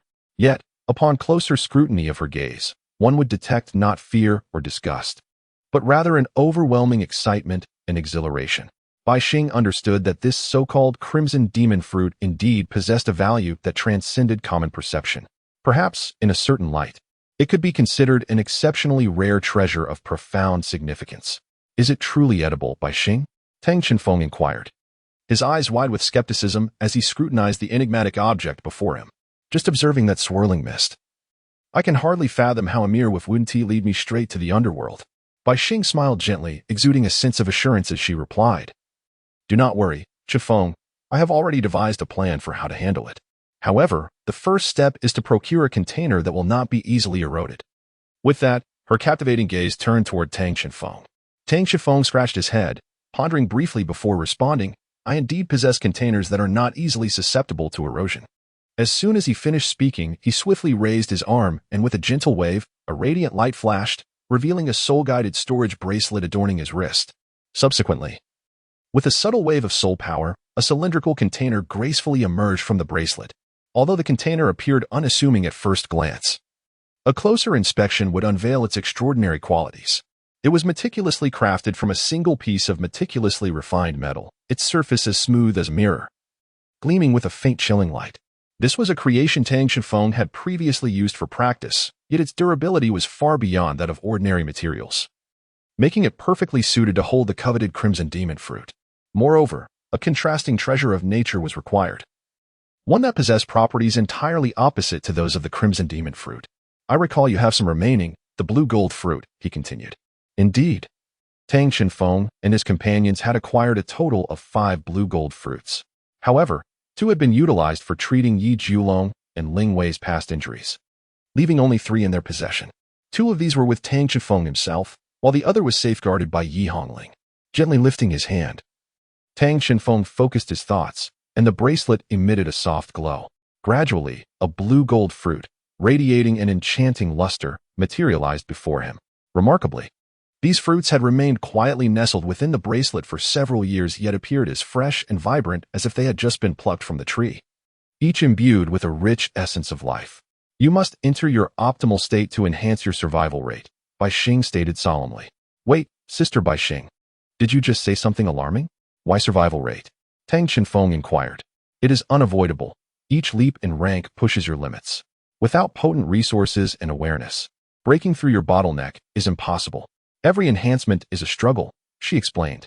Haunting memories surged in Tang Shifeng's mind, vividly recalling the last time he had ascended. Yet, for the sake of his dreams and future, he resolved to persevere. Without further contemplation, he settled into a meditative stance, adjusting his internal state. Before long, he had completed his preparations. Now, let us proceed to the specifics of the production method. First, place the blue gold fruit and the crimson demon fruit into the container. Afterward, it is essential to shake it continuously until a distinct sound resonates from within. However, be warned, even the slightest leakage is absolutely forbidden. Under the meticulous and patient guidance of Bai Xing, Tang Shifeng deftly secured the blue gold fruit into the container, followed swiftly by the red demon fruit. Without a moment's hesitation, he promptly sealed the container with great urgency and began to shake it vigorously. At first, the only sound emanating from within was the crisp clinking of the 2 items colliding with the walls of the vessel. However, as moments ticked by, the nature of the sound began to transform. The initially gentle impacts gradually intensified, becoming heavier and louder. Before long, the reaction within escalated dramatically, evolving into a series of explosive crackles reminiscent of firecrackers. It is worth noting that the blue gold fruit and the red demon fruit embody 2 diametrically opposed attributes. One exudes the essence of life, while the other embodies destruction, existing at polar extremes. Now confined within such a narrow and constricted space, their mutual repulsion naturally intensified. Just then, Bai Xing, who had been closely monitoring the entire process, suddenly called out, "All right, you can cease your actions. Now infuse your soul power. And once everything inside settles and there is complete silence, it should be ready for use." Tang Shifeng abruptly halted his actions, his hands firmly clasping the lid of the container, unwilling to exhibit even the slightest relaxation, fearing that the potent energy within might escape. At that moment, beads of sweat rolled down his forehead, yet he paid them no heed, wholly focused on channeling a portion of his soul power continuously into the vessel. This soul power flowed like animated threads, deftly weaving through the interior of the container, performing a crucial role in regulation and fusion. As time progressed, the reactions within the vessel intensified. Tang Shifeng could distinctly feel the once cold container heating up at an astonishing rate, as if subjected to the embrace of roaring flames. However, this temperature remained within the bounds of his tolerance. After a considerable period, the explosive sounds emanating from within the container gradually subsided, eventually calming to a gentle hush. A sense of joy welled up in Tang Shifeng's heart, for this indicated that the 2 fruits inside had, after enduring considerable trials, finally merged into one cohesive entity. Perhaps it would be fine, he mused inwardly, allowing his taut nerves to relax slightly. Just then, he took a deep breath, cautiously reached out, and gently lifted the lid of the container. In an instant, a plume of white smoke billowed forth, accompanied by a burnt odor that stung the nostrils. Inside the container, The once intact fruits had entirely transformed into a somewhat viscous liquid, exhibiting a unique and mysterious deep purple hue, with faint blue-white particles scattered throughout. Strangely, the surface appeared to be covered with a thin, shimmering oily film, rendering the entire liquid reminiscent of an unknown chemical concoction, making it difficult to associate with any drinkable substance. Faced with the intimidating appearance of this liquid, Bai Xing encouraged him, stating, though its presentation is far from appealing, one must still give it a try, right? Moreover, I estimate that if you use it to break through, you could directly elevate to level 35 or higher.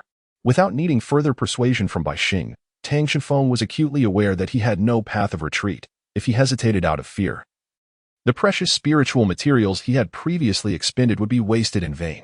Resolving himself, he closed his eyes decisively, held his breath, and raised the container filled with the enigmatic liquid high, then tilted his head back and drank deeply. Chapter 102. The taste of suffering as Tang Shenfeng swallowed. An indescribable flavor and unique texture surged forth, overwhelming his entire mouth like a flood breaking through a dam. The sensations occurring within his mouth perfectly validated Tang Shenfeng's conjecture. The taste of this liquid and the tactile experience it provided were as peculiar as its appearance, defying precise verbal description. As this viscous liquid initially slid into Tang Shenfeng's mouth, he first felt a warm, gentle sensation, akin to the soft caress of the winter sun upon his taste buds. However, this pleasant experience was fleeting, as a sudden surge of intense sourness and bitterness erupted from the root of his tongue, overwhelming his taste nerves with a force akin to a tidal wave. Almost immediately, the previous warmth was replaced by a sharp, stinging sensation, as if countless tiny needles were simultaneously piercing the interior of his mouth, inflicting waves of pain and burning heat.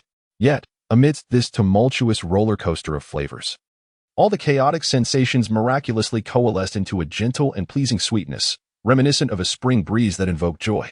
Although his mouth felt somewhat more at ease, Tang Shenfeng could distinctly sense that something was transpiring within his body. Before this reaction intensified further, he promptly settled into a cross-legged position, calming his mind and directing his spirit energy to prepare for the forthcoming challenges. The medicine had been consumed. Now, the trial of his own limits awaited. What would transpire next, he pondered. In that fleeting moment, an indescribable sensation surged forth like a tidal wave from every corner of his being. It felt as though countless mysterious and enigmatic entities were silently burrowing through his limbs and bones, gradually crawling deeper into his body. Suddenly, an excruciating pain erupted, akin to a volcanic eruption, engulfing him entirely. Tang Shenfeng's vision darkened as his facial muscles contorted in agony, his previously upright form teetering precariously as if on the brink of collapse. However, a semblance of relief came when, after a brief interval, the excruciating pain seemed to abate slightly. Yet, this was merely a fleeting respite, for soon, even more terrifying torment followed.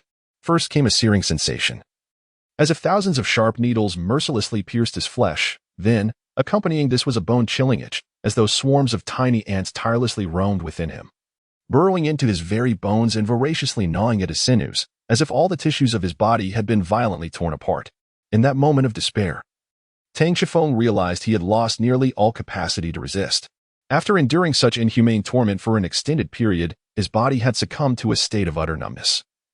Even the simplest act of moving a finger had become an unattainable luxury. In stark contrast, his consciousness remained remarkably lucid, rendering the incessant waves of anguish increasingly vivid and intense, as if they sought to utterly rend and consume his very soul. Tang Shenfeng felt that if this torment continued, he might truly meet his demise. Even the agony he endured when afflicted by the poisonous essence of the evil soul master seemed trivial in comparison to his current suffering. He silently lamented within, "This pain is unbearable. I feel as though I am on the brink of collapse." At that moment, a familiar yet somewhat weighty voice reached his ears. It was the call of Bai Xing. She urged him, "Hold on, Tang Shenfeng. The anguish you face is merely temporary. Only by transcending your limits and overcoming the threats of death can you forge ahead and surpass your current boundaries." Indeed, he realized he could not surrender. If he could not endure this modicum of pain, how could he aspire to become the world's most formidable soul master, protect his cherished family, or seek out his mother? As if responding to Tang Shenfeng's innermost desires, a remarkable scene unfolded. Suddenly, a brilliant blue flame, reminiscent of a gem, ignited upon his left arm. It was the universal divine light, his indomitable force. Yet, unlike before, The universe of divine light was now more vivid and intense, burning fiercely, even wavering slightly. Strangely, this blazing light began to spread across Tang Qinfeng's body at an astonishing pace, as if intent on engulfing him entirely. However, as the universe of divine light continued to expand, Tang Qinfeng felt the excruciating pain, akin to being gnawed by a myriad of ants, gradually begin to subside. This unexpected change brought a subtle relief to his once contorted visage, alleviating some of the agony etched upon his face. Tang Qinfeng summoned all his strength and slowly opened his eyes with great difficulty.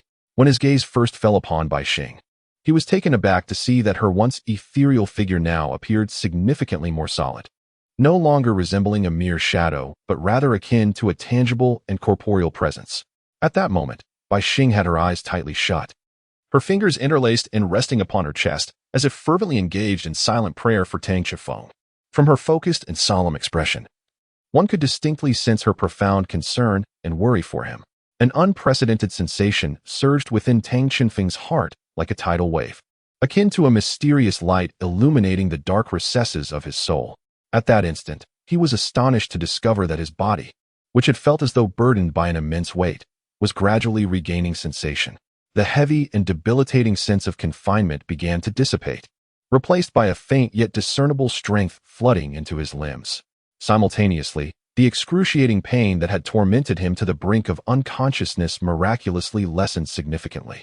Though remnants of discomfort lingered, it was no longer insufferable. Could it be? Have I truly succeeded? Have I finally overcome this long-standing obstacle?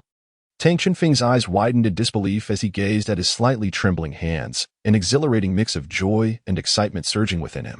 Unable to contain his impulse, he yearned to rise from the ground to personally validate this astonishing conjecture. However, just as he prepared to stand, Bai Xing, who had been fervently praying nearby, suddenly exclaimed, "Don't move. Whatever you do, stay still. Prepare yourself. The next round of rebirth is about to commence." The next round?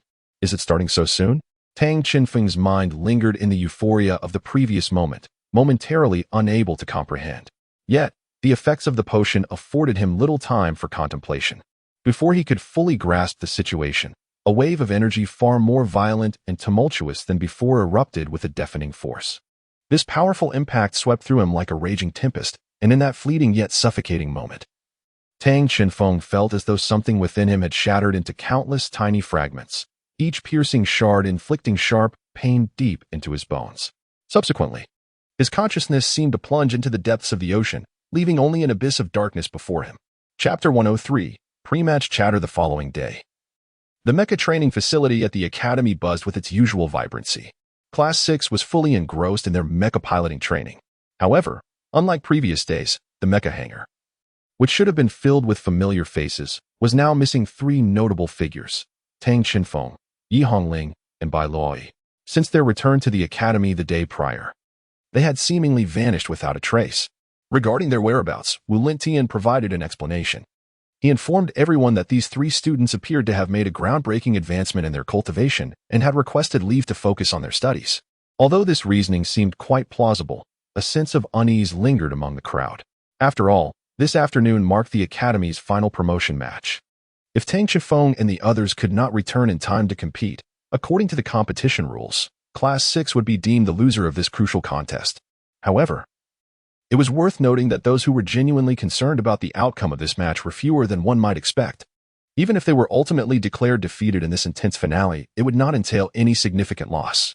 For, as per the competition regulations, even in defeat, they would still smoothly ascend to Class 2 of the Intermediate Division. This represented a significant advancement compared to their previous standing in Class 6.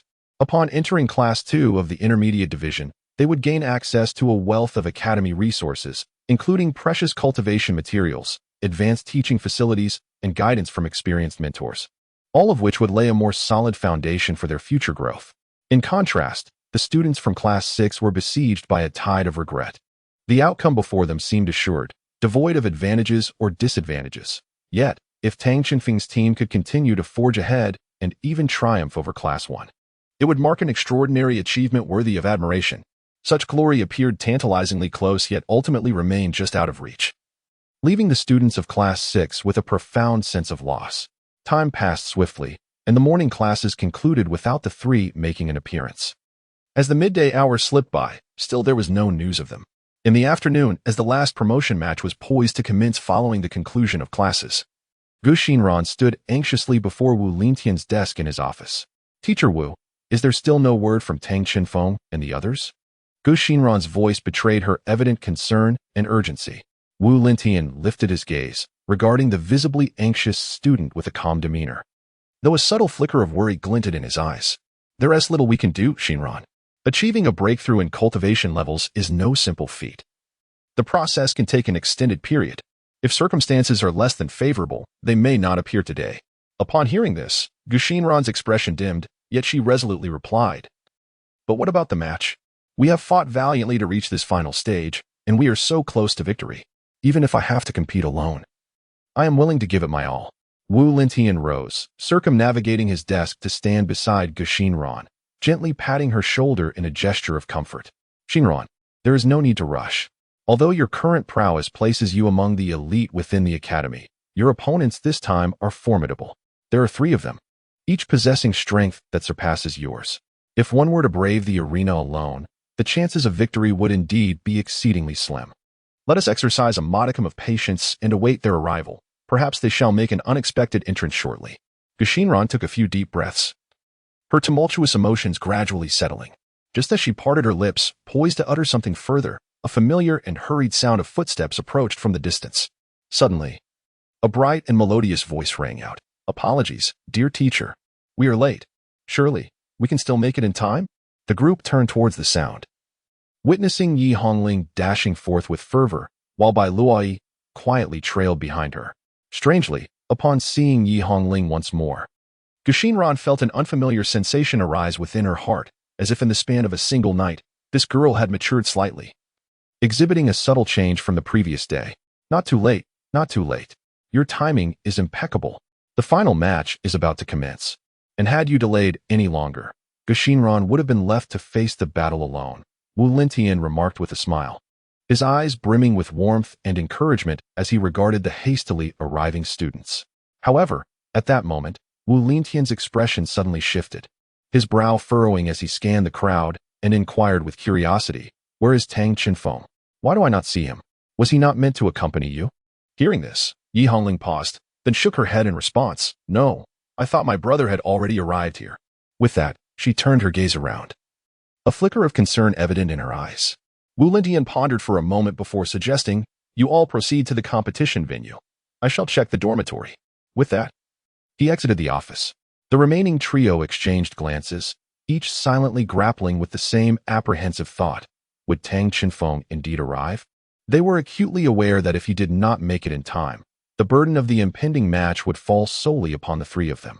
The weight of this realization brought a surge of pressure upon them. After all, Tang Qinfeng had always been the cornerstone of their team, a stabilizing force amidst uncertainty. His exceptional aptitude in tactical planning, adaptability under pressure, and prowess in direct combat rendered him indispensable. The efficacy of their entire team was significantly reliant on his contributions. In the face of the formidable trio of ice and snow, it is difficult to envision their chances of success without the steadfast support of Tang Qinfeng. After the afternoon classes concluded, the competition arena of the academy was already brimming with students from various grades, along with all the faculty members, eagerly anticipating the final promotion match of the year. This year's contest was undoubtedly the most spirited promotion event the St. Luo Soul Master Academy had witnessed in recent years, with Class 6 capturing the majority of attention. Originally perceived as the underdogs, they had surged forth with unparalleled momentum, achieving 4 consecutive victories and emerging as the most surprising dark horse of the tournament. Everyone was eager to see if this dark horse could maintain its winning streak. However, there were dissenting opinions. After all, the students of Intermediate Class 1 were unprecedentedly formidable, hailed as the strongest cohort in decades. This class boasted 2 Soul Sovereigns of the 3rd Ring and 2 Soul Lords of the 4th Ring, each with exceptionally powerful martial souls. It was said that even students from the Advanced Division might struggle to surpass them. Although Class 6 had fought valiantly, their ranks primarily consisted of 2nd Ring students, which presented a significant disparity in both level and quality. Thus, many believed Class 6 was destined for defeat, and rumors circulated that advanced students were already preparing for their encounter with Intermediate Class 1. At this moment, the academy was alive with excitement. As students trickled into the arena, their faces radiating enthusiasm and anticipation. Simultaneously, the faculty members in the audience were taking their seats, yet, in a rare turn of events, the ever-smiling teacher Wu Lintian was conspicuously absent. Where could teacher Wu be? He typically appeared like a specter, always arriving earlier than anyone else for the matches. Why was he tardy today? Was he with his class? Ziyun couldn't help but feel perplexed, muttering to herself. At that moment, teacher Jianjiji, standing nearby, interjected with a sardonic tone. In my opinion, he likely knows that the class he leads is doomed to lose this match.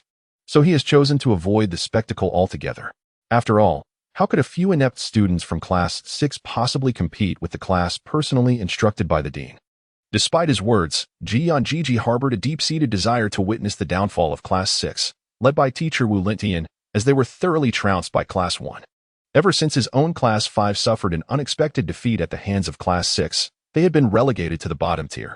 For Jianjiji, who prided himself on being the most seasoned teacher, this was an indelible stain on his career as a sole master educator.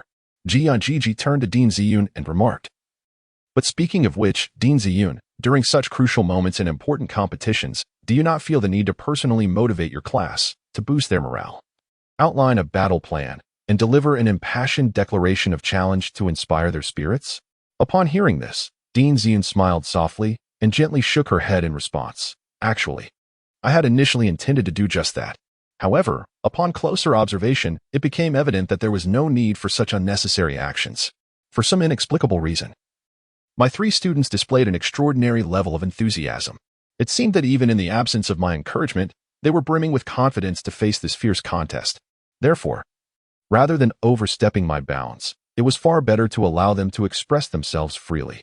Just then, a teacher, visibly puzzled, spoke up. "Wait, look over there at Class 6. Something seems amiss." I distinctly recalled that the captain stationed there was a notably tall and robust boy. Yet now it appeared that 3 girls had taken his place, and he was nowhere to be seen. What could have possibly transpired? Even the homeroom teacher, Wu Lintian, seemed to have vanished, which was indeed quite strange. Could it be that they had devised some alternative strategy? At that moment, another teacher nearby suddenly chimed in. "Oh dear. Speak of the devil, and he shall appear.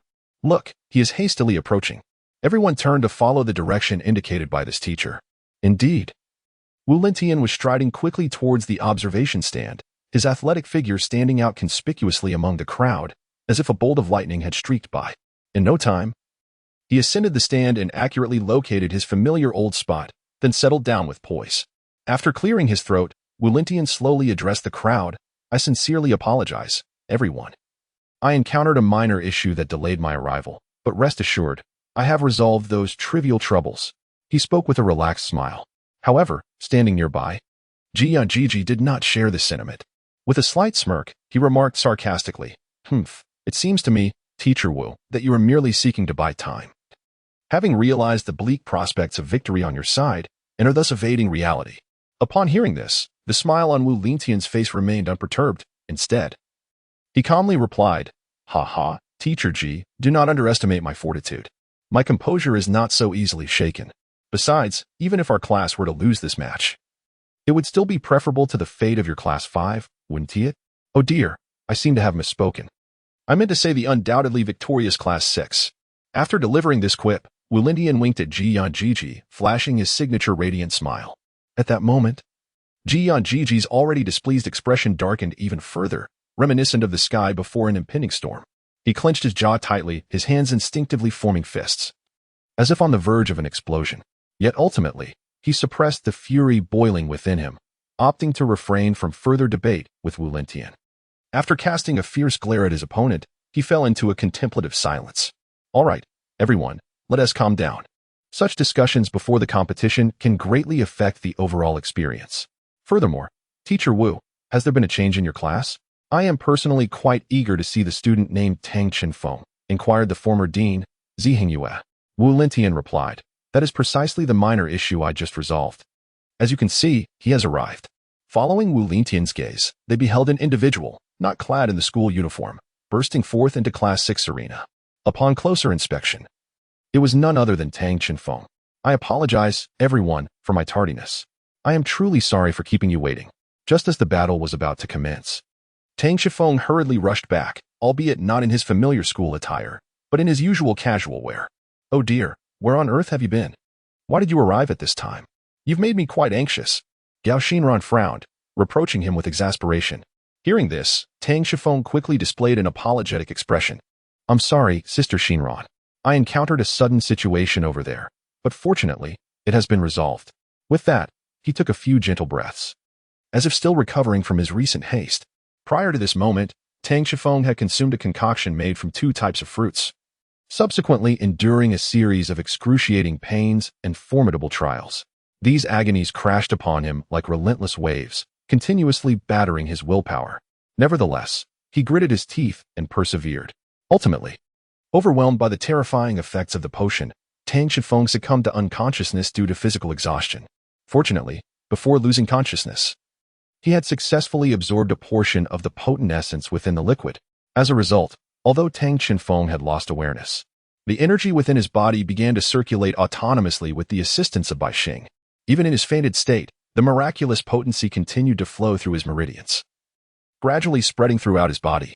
Thus, through the combined forces of the medicinal effects and his inherent energy, Tang Chunfeng finally shattered the long-standing shackles that had confined him to his limits. However, as he gradually awakened, he was startled to discover that his once pristine and tailored school uniform had become tattered and riddled with tears. Upon reflection, it was clear that during his fervent breakthrough, the surging power within had explosively torn apart his uniform. Left with no choice, he hastily changed into his everyday clothing to avoid appearing too disheveled. In his rush down the stairs, he unexpectedly crossed paths with Wu Lentian, who had come in search of him. After exchanging a glance, the two of them, without uttering a word, swiftly made their way towards the competition venue. Upon finally reaching their destination, Gu Xinyan let out a long sigh of relief and said, "All right. The fierce contest ahead is entirely entrusted to the 3 of you. I shall return to the sidelines to cheer you on." With that, she turned gracefully and soon blended into the bustling crowd of spectators. Curiously, Tang Shifeng blinked his eyes and inquired of Yi Hongling and Bai Luoyi, "What rare treasure did Teacher Wu bestow upon you?" Yi Hongling smiled slightly, revealing 2 faint dimples, and softly replied, "It is a crystal brimming with life energy. Once I fully absorb its energy, I feel as if my soul power has experienced a tremendous surge, rising dramatically. Moreover, it seems my martial spirit and soul have also benefited, growing significantly."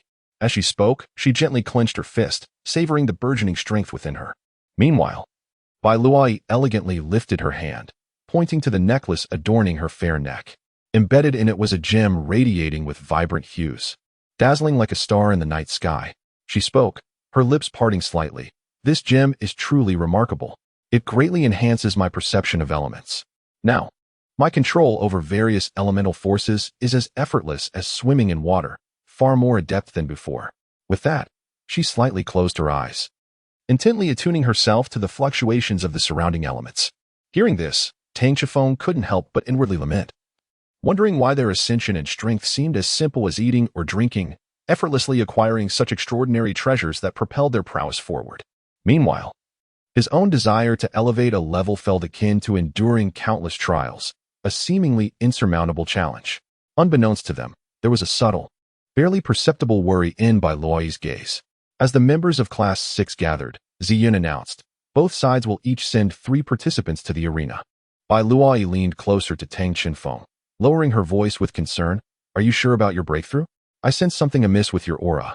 Her lively eyes fixed on him, as if trying to penetrate his exterior to discern the internal changes. With a keen sense, Bai Luoyi vaguely perceived that Tang Qinfeng's aura was markedly different from usual.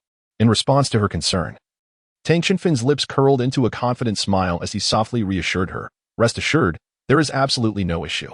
This breakthrough has advanced my strength further. Victory in this competition is within my grasp." His words brimmed with determination and confidence, igniting anticipation for the prowess he was about to unveil. Yi Hongling could hardly conceal her excitement. "At last, we have reached this final match. Let us strive together, with unity in our efforts. The championship prize shall surely belong to us." Having spoken, she clenched her fist with determination, rallying both herself and her teammates. At that moment, the formation of their trio on the battlefield underwent a transformation. Tang Shifeng remained steadfastly at the forefront, while Bai Luoyi followed closely behind. maintaining a slight distance that allowed them to support one another seamlessly. Yi Hongling trailed slightly behind in the middle, ever ready to provide assistance or strategy. As the audience was engrossed in the match, a murmur arose from the stands. A teacher had noticed a student unfamiliar to them, a girl with azure hair, who had unexpectedly appeared on the battlefield of the Soul Master competition. In the previous mecha battle, Luo had shone brightly as the pilot, leading many teachers to assume she was a specialist in mecha. Zihengyu, with a puzzled expression, muttered to himself, "Isn't that girl with the azure hair the pilot from the earlier mecha contest? What brings her to the Soul Master battle now?" Upon hearing the teacher's inquiry, Wu Lintian, seated nearby, smiled knowingly and explained, but you see, a surprise move should always be saved for a pivotal moment. I made the decision to involve her in the Soul Master competition based on her capabilities." As Wu Lintian's words echoed, skepticism rippled through the crowd, drawing their attention to the girl who seemed more adept at mecha control. Simultaneously, 3 figures from the intermediate class approached with grace. Upon closer inspection, they were the renowned sisters, Xue Tianbing, Xue Mingbing, and Xue Linger. For Tang Xinfeng and his companions, these faces were exceedingly familiar. Each sister exuded elegance. The eldest, Xue Tianbing, radiated warmth and charm, evoking a feeling akin to a gentle spring breeze. The second sister, Xue Mingbing, was playful and adorable, her lively eyes sparkling with intelligence, while the youngest, Xue Linger, possessed a cool demeanor, resembling a beautiful ice mountain. Most striking of all were their ice and snow attribute martial souls. As the 3 sisters took the stage, the previously lively atmosphere fell silent, enveloped by an invisible chill.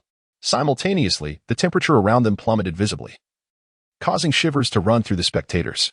Clearly, their formidable martial souls had begun to influence the surrounding environment. This development heightened the anticipation for the match, as this was widely recognized as the strongest combination within the academy. Facing such formidable opponents, one could only wonder how the trio from Class 6 would respond. Though we may be old acquaintances, this formal and earnest contest is indeed a first for us, Xue Tianbing remarked with a smile towards Tang Xinfeng. Upon hearing these words, Tang Xinfeng's face also revealed a faint smile. He gently nodded in agreement and remarked, "Indeed, upon careful reflection, it appears that our teams have known each other for quite some time.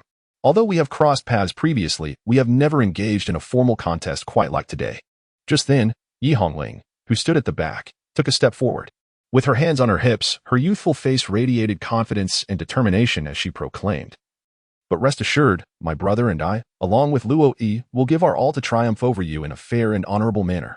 Upon hearing this, Xue Mingbing let out a tinkling laugh, akin to the chime of silver bells. She playfully blinked her lively eyes and cheekily replied, "Very well. We shall keep our eyes peeled and eagerly anticipate the outcome." With her words barely spoken, she mischievously stuck out a small, rosy tongue. On the other side, Xue Linger shed her icy demeanor and shot a fierce glare at Tang Xinfeng, gritting her teeth as she declared, "Humph, Tang Xinfeng, I have long made my intentions clear. I vow to turn you into a mere ice sculpture here." It appeared that Xue Linger's resentment towards Tang Xinfeng ran even deeper than he had anticipated. It was from the onset of the preliminary rounds in Yunzong City that their fateful encounter began, which ultimately led to the intricate bond they now shared. Subsequently, both were admitted to Xingluo Academy, where their bickering only deepened their understanding of one another.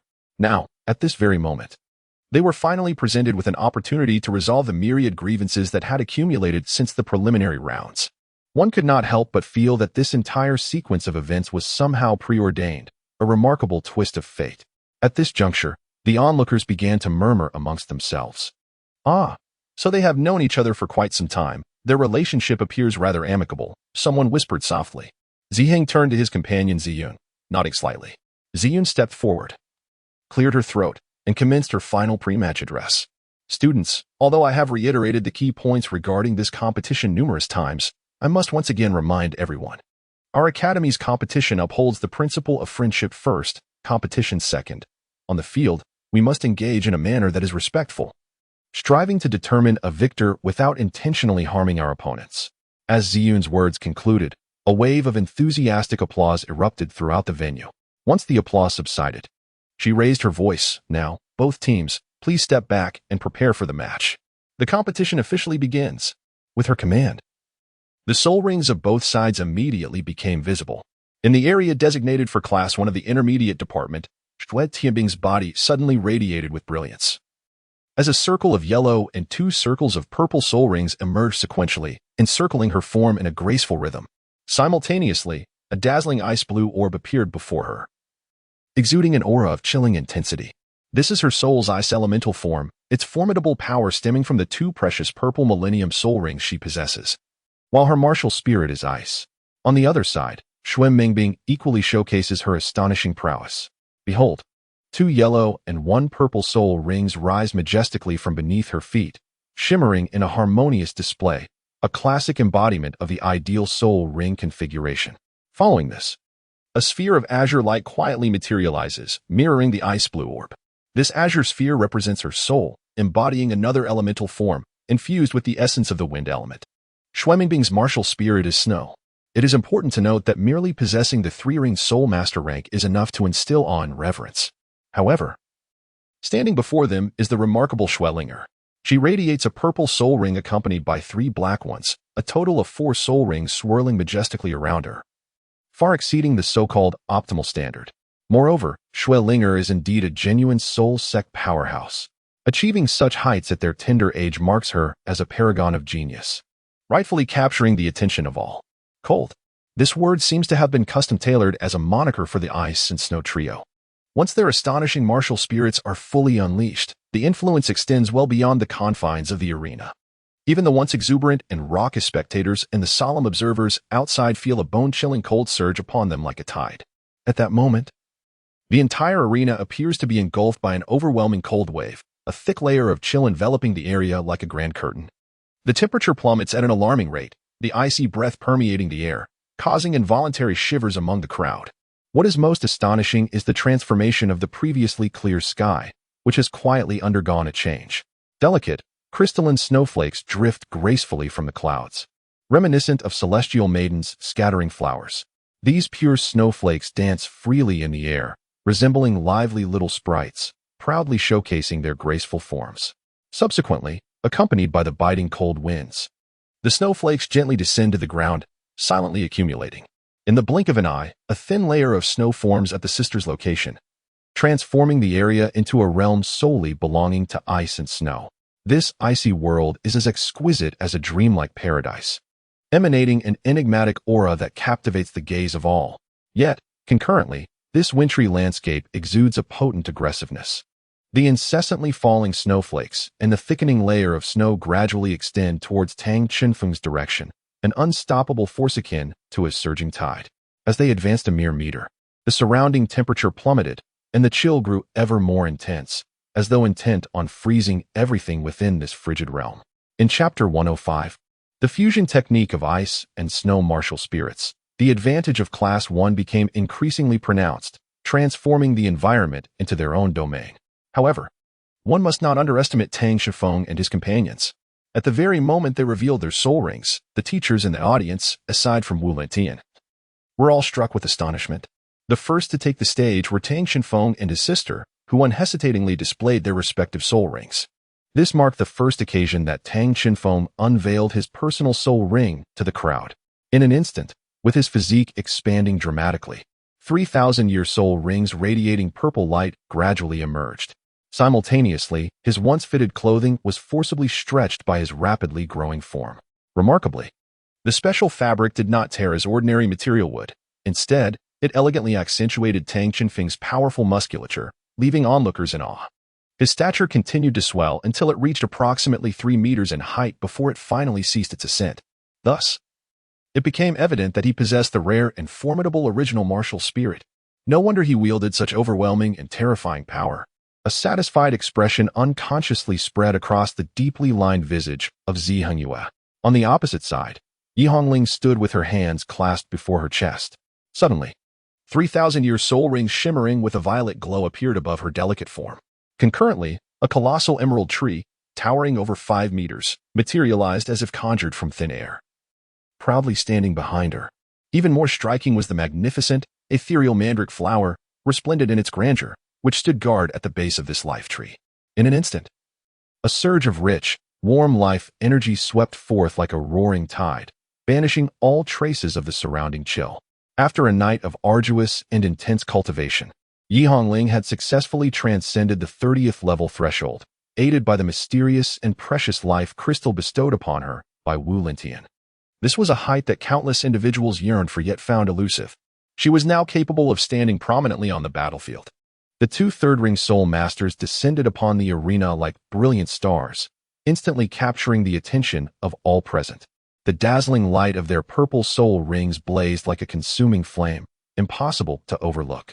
Their soul ring configurations astounded the crowd, for they exceeded those of two individuals within Class 1. This development rendered the previously boisterous arena abruptly silent, only to erupt into waves of gasps and murmurs. At that moment, the teachers in the audience cast incredulous glances toward Wu Lintian. The mentor, long regarded as the instructor of the lowest-ranked class in the school, has seemingly employed some extraordinary methods to elicit such a remarkable transformation in Class 6 within a short span of time. In the past, the prowess exhibited by the two third-ring spirit masters would undoubtedly have secured them a position in Class 1. However, the present circumstances differ significantly. Class 1 is fortified by the presence of Xuelinger, a formidable fourth-ring spirit master, whose existence remains a formidable challenge for Class 6. Moreover, she possesses a rare and powerful spirit, which is among the reasons for their stability within the academy. In stark contrast to Tang Qinfeng and Yi Hongling, an astonishing event unfolded when the elemental staff materialized in Bai Luoyi's grasp. To everyone's surprise, there was no dazzling display of spirit rings, nor did any peculiar phenomena emerge. At first glance, the scene appeared rather mundane compared to the previous two. Yet, in that instant, the expressions of the ice and snow sisters opposite her underwent a dramatic change. Their frosty visages revealed an unmistakable look of astonishment. Through their acute sensitivity to the elements, they were astonished to discover that the once tranquil and freely drifting elements around them had begun to gather, unbeknownst to them, towards Bai Luoyi's position. This bizarre occurrence was strikingly evident. The elements flowed towards Bai Luoyi as if manipulated by an unseen hand, with a systematic and unwavering determination. Even more astonishingly, Xuelinger, who had mastered the control of ice elements to perfection, found herself unable to resist this powerful attraction as the ice elements surged uncontrollably towards Bai Luoyi. Faced with such an extraordinary situation, Xuelinger dared not delay. She quickly summoned her full spirit power and concentrated intensely to regain control over the ice elements. Her delicate form shivered slightly as her spirit energy surged, gradually halting the flow of the ice elements towards Bai Luoyi and allowing them to slowly return under her dominion. Though neither side had yet engaged in earnest combat, an unvoiced yet thrilling contest had quietly commenced across various dimensions, including spirit power, martial spirits, and their unique abilities. Although this clandestine struggle did not provoke earth-shattering upheaval, its intensity rivaled that of any fierce confrontation. In that moment, Tang Qinfeng surged forth like an arrow released from a bow. His form was agile, moving faster than before he had awakened his martial spirit. Meanwhile, Xue Tianbing of Class 1 darted forward with ghostly swiftness. In that instant, the first and second spirit rings on her body shone brightly, and her once delicate, pale hands began to transform into a crystalline transparency, radiating an enchanting ice-blue hue. Meanwhile, the air surrounding her appeared to be influenced by this chill. As the temperature plummeted sharply and countless minute ice crystals began to coalesce in the atmosphere. In the blink of an eye, these crystals converged into a myriad of ice arrows, each glimmering with a frigid light, yet all pointed unwaveringly towards Yi Hongling, standing not far away. Rather than at the advancing Tang Qinfeng, the sheer number of these ice arrows resembled a dense meteor shower, hurtling towards Yi Hongling with fierce momentum. The two soul techniques employed by Xue Tianbing were in play. The first, known as the ice arrow barrage, not only allowed her to manipulate the direction and speed of the ice arrows at will, but also enhanced their penetrating power. The second, the ice god technique, significantly amplified the potency of all her soul skills, rendering her attacks more formidable. It was abundantly clear that Xue Tianbing had chosen Yi Hongling as her primary target, a decision she understood all too well. Yi Hongling possessed an exceedingly rare domain-type soul skill, which not only boasted astonishing healing abilities but, more crucially, had the power to resist the encroachment of ice and snow. If she could not swiftly defeat Yi Hongling within a short time frame, the ensuing battle could very well descend into a particularly dire predicament. Thus, Xue Tianbing unleashed her full might from the outset, intent on overwhelming Yi Hongling in a single, thunderous strike to create a favorable situation for herself. However, Yi Hongling was hardly foolish enough to remain stationary, allowing herself to be struck. At that moment, the mandragora flower, which had been quietly guarding beneath the ancient and mystical tree of life, suddenly bloomed, resembling a stunningly beautiful flower in full bloom, it exuding an unsettling aura. To everyone's astonishment, a humanoid flower stamen emerged from the heart of the mandragora flower. Its arms coiled around two sharp thorns, shimmering with a ghostly purple light. Swinging back and forth with lightning speed, a series of crisp sounds echoed as the ice arrows, raining down upon Yihongling, were forcefully knocked down by the razor-sharp thorns. Simultaneously, the mandragora flower emitted an eerie laughter, sending chills down the spines of the three sisters, who were adept in manipulating ice and snow. As they recalled their previous misfortunes with the flower, Shui Tianbing's assault had yielded no effect. Just as swiftly, Tang Qinfeng's figure flickered, darting like lightning into the fray. Onlookers beheld him, fists clenched with iron resolve, each movement imbued with unparalleled strength and momentum, exuding an indomitable aura. As Tang Qinfeng charged forward with unstoppable force, it was evident that the adversaries before him were not to be underestimated. A resounding crash echoed through the air, deafening in its intensity, as a chilling ice spear abruptly materialized before him, resolutely intercepting Tang Qinfeng's formidable fist. Upon closer inspection, the wielder of the ice spear was none other than Shui Linger. She possessed an elegant figure and breathtaking beauty, yet at that moment, her countenance was marred by frost, and her enchanting eyes sparkled with a frigid murderous intent. In an instant, a powerful surge of soul power radiated from the two, creating a tempest that sent snowflakes swirling around them. Shui Linger let out a muffled groan as she involuntarily staggered backwards several steps before managing to steady herself. Shock coursed through her as she narrowly avoided collapsing to the ground, relying on her spear for support. In contrast, Tang Qinfeng was also pushed back by the force of the impact, but he quickly regained his footing after a mere few steps, his expression unwavering and calm, as if the fierce clash had been but a trivial matter to him. Shui Linger wore an expression of disbelief. It was evident that although this was their first direct confrontation, she held a significant advantage in soul power over Tang Qinfeng. Yet the reality before her compelled her to acknowledge that he was able to match her, and even seemed to gain the upper hand. At that moment, Shui Meibing, who had remained silent until now, issued a sharp command, causing the first soul ring around her to blaze with brilliant light. Instantly, a dense snow mist emanated from her being, expanding rapidly like a surging tide. In the blink of an eye, the vast snow fog enveloped both Tang Qinfeng and Shui Linger entirely. This snow mist represented Shui Meibing's first soul skill. Although her martial spirit was related to snow, which inherently lacked an offensive power, Shui Meibing did not falter. Instead, she ventured down the path of becoming a control and support type soul master. When her adversaries found themselves ensnared by her snow mist, their visibility would plummet to less than a meter. Remarkably, however, Shui Meibing herself remained unaffected, able to discern all movements around her with clarity. Recognizing her sister's soul skill, Shui Linger prudently retreated, her petite and graceful silhouette vanishing like a specter into the depths of the dense snow fog, leaving no trace behind.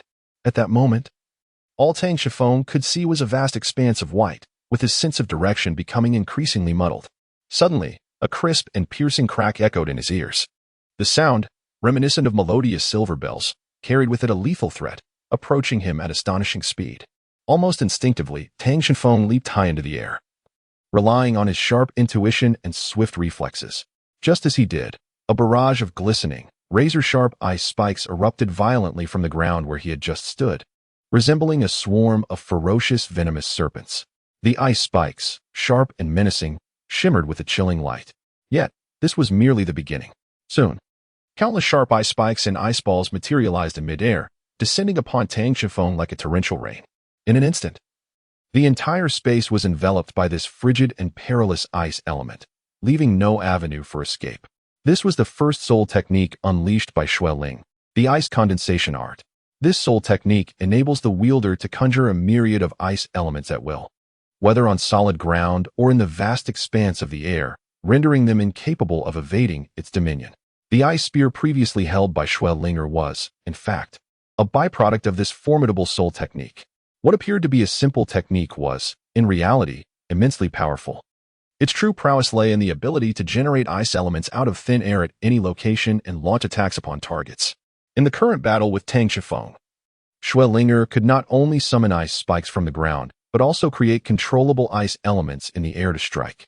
Theoretically, if Xue Linger desired, she could even generate ice elements within her enemies, achieving a terrifying effect of killing in silence. Of course, it was unlikely that Xue Linger would resort to such cruelty. The ability to create and manipulate ice elements at will. Tang Qinfeng's eyes widened in astonishment as he marveled inwardly. At this moment, he was shrouded in dense snow mist, severely limiting his visibility and making it nearly impossible to discern his surroundings. This ability was akin to cheating. He could not help but grumble. However, Tang Qifeng did not succumb to panic. Having faced numerous battles, he understood that maintaining composure was the key to victory against a formidable opponent. He took a deep breath, steadying his mind, and began to contemplate his strategy. Yet, I shall not concede so easily. A confident smile crept upon Tang Qinfeng's lips. Suddenly, a brilliant blue light ignited in his eyes, activating his future perception domain. In tandem, he swiftly extended his right hand, a beam of blue light erupting from his arm, coalescing in his palm into the Star God Forging Hammer. With the aid of the future perception domain, Tang Qifeng could distinctly sense where the ice elements would converge. Leveraging this advantage, he wielded the Star God Forging Hammer without hesitation. In an instant, a crisp shattering sound echoed, as countless constructs formed from the ice elements were obliterated into shards, scattering in all directions, even as they attempted to regroup. They would be crushed again by Tang Qinfeng's whirlwind-like hammering technique, seemingly attuned to the depths of Tang Qinfeng's thoughts. The previously frenzied and relentless ice elements suddenly ceased their assault, as if receiving a mysterious command. They swiftly coalesced, intertwining and merging, creating layer upon layer of thick, solid ice walls rising from the ground, like an impenetrable fortress poised to thwart Tang Qinfeng's advance. Tang Qinfeng's eyes blazed like burning torches, fixating on the expanse completely shrouded in ice and snow before him. He inhaled deeply, and the surging soul power within him surged forth, converging towards his hands with astonishing speed. In the blink of an eye, his palms were enveloped in an intense concentration of soul energy, radiating a brilliant luminosity. Without hesitation, Tang Qinfeng swung the immensely heavy forging hammer in his grasp, and in that instant, a cataclysmic force erupted from the hammer, akin to a volcano on the brink of eruption, descending with unparalleled might upon the opposing ice wall. A thunderous roar resonated, shaking the very earth beneath. As the formidable ice wall could not withstand such ferocious power, fracturing violently and revealing a shocking gash through which the three members of Class 2 could be seen. However, as Tang Qifeng unleashed his full might in attack, the two women, Xue Tianbing and Xue Mingbing, positioned opposite him, displayed no fear. In unison, the soul rings adorning their forms shimmered with brilliant light, intertwining and overlapping to create a dazzling yet alarming web of colors. Concurrently, an immensely potent and fierce wave of soul power erupted from their delicate figures, spreading outward like a tumultuous tide. The martial soul fusion technique, Ice and Snowstorm. As the two women cried out in harmony, the heavens shifted and the winds changed dramatically. A tempestuous gale, laden with countless shards of ice, roared forth unexpectedly, its might surpassing imagination, akin to a ferocious dragon, howling as it surged toward Tang Qinfeng. This wild wind acted like an elastic net, forcefully repelling him. With a resounding crash, Tang Qinfeng was abruptly swept away by this violent force, tracing an arc through the air before crashing heavily onto the distant snow-covered ground, sending a flurry of snowflakes soaring into the air. Tang Qinfeng rose from the ground, gently shaking his head to dislodge the snowflakes clinging to him. His gaze fixated on the two individuals before him who had just executed a skill, and he pondered internally, is this a martial soul fusion technique? How could they utilize it so swiftly? After a brief moment of contemplation, it dawned on him that Xue Tianbing and Xue Mingbing were sisters.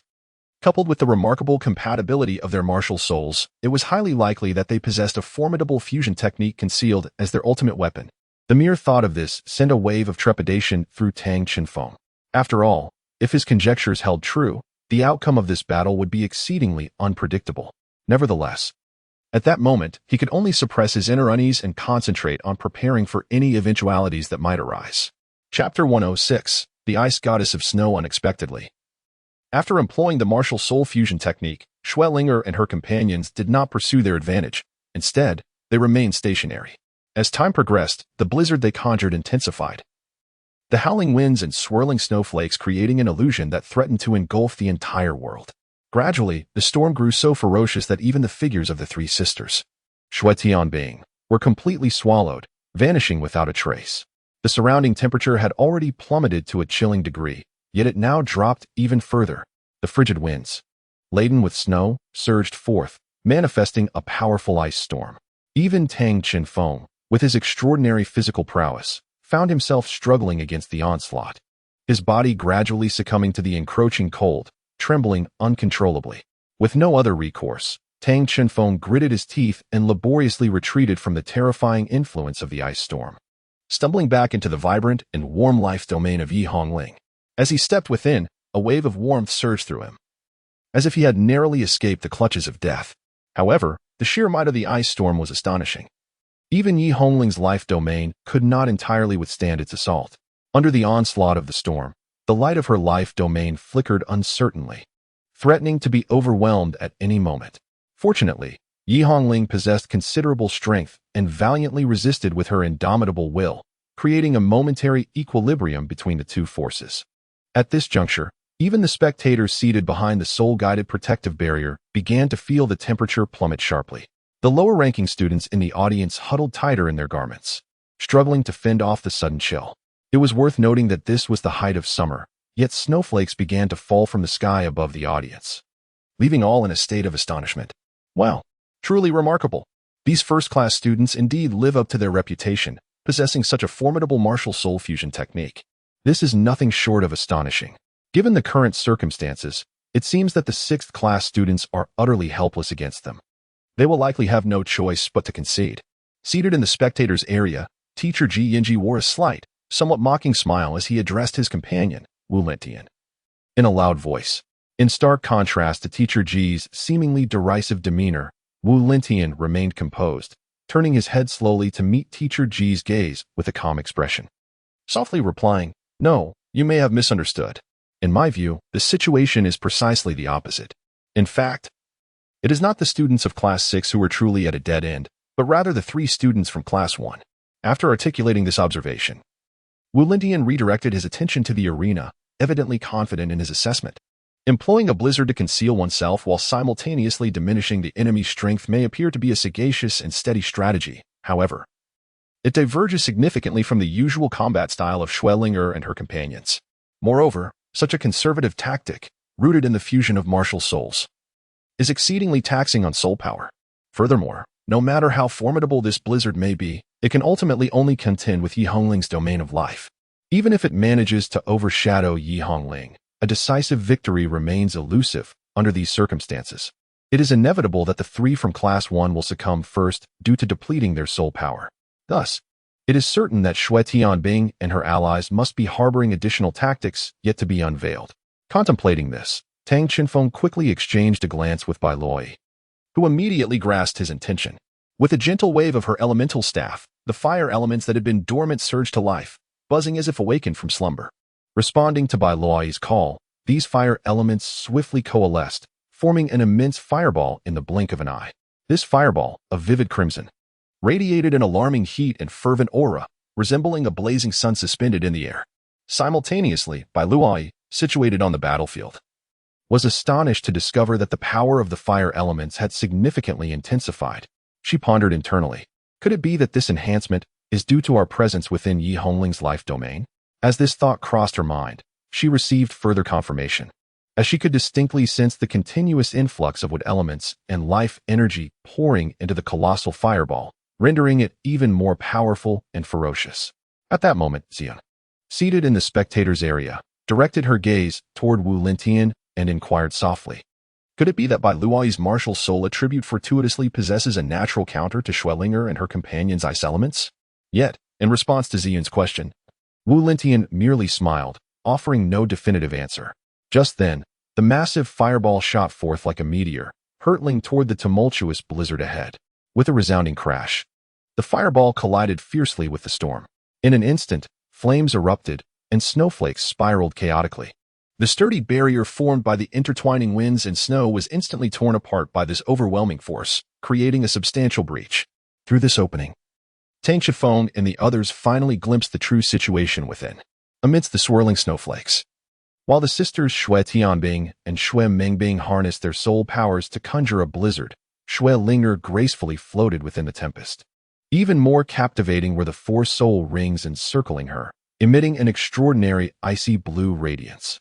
Witnessing the impressive effectiveness of the fire elements, Bai Luai seized the moment and, without hesitation, allowed the fire elements on her elemental staff to coalesce at an unprecedented speed, launching a series of fireballs towards the heart of the storm. Tang Shifeng did not slack off. He reorganized his offensive and launched a fierce assault through the fissures of the snowstorm. In order to maintain this martial soul fusion skill, both Xue Tianbing and Xue Meibing found themselves utterly powerless. Even if they possessed trump cards, they were absolutely forbidden from deploying them. Without a moment's hesitation, Tang Qinfeng grasped the star god forging hammer, which shimmered with resplendent light. With a mere thought, the hammer swiftly transformed. In the blink of an eye, morphing into a piece of star god armor that snugly adhered to his right arm. Tang Qinfeng bellowed. And with a fierce sweep of his right arm, the star god armor, imbued with a cutting gale, hurtled towards Xuelinga with great force. Yet, at that critical moment, Xuelinga, who had kept her eyes firmly shut, gradually opened her eyes.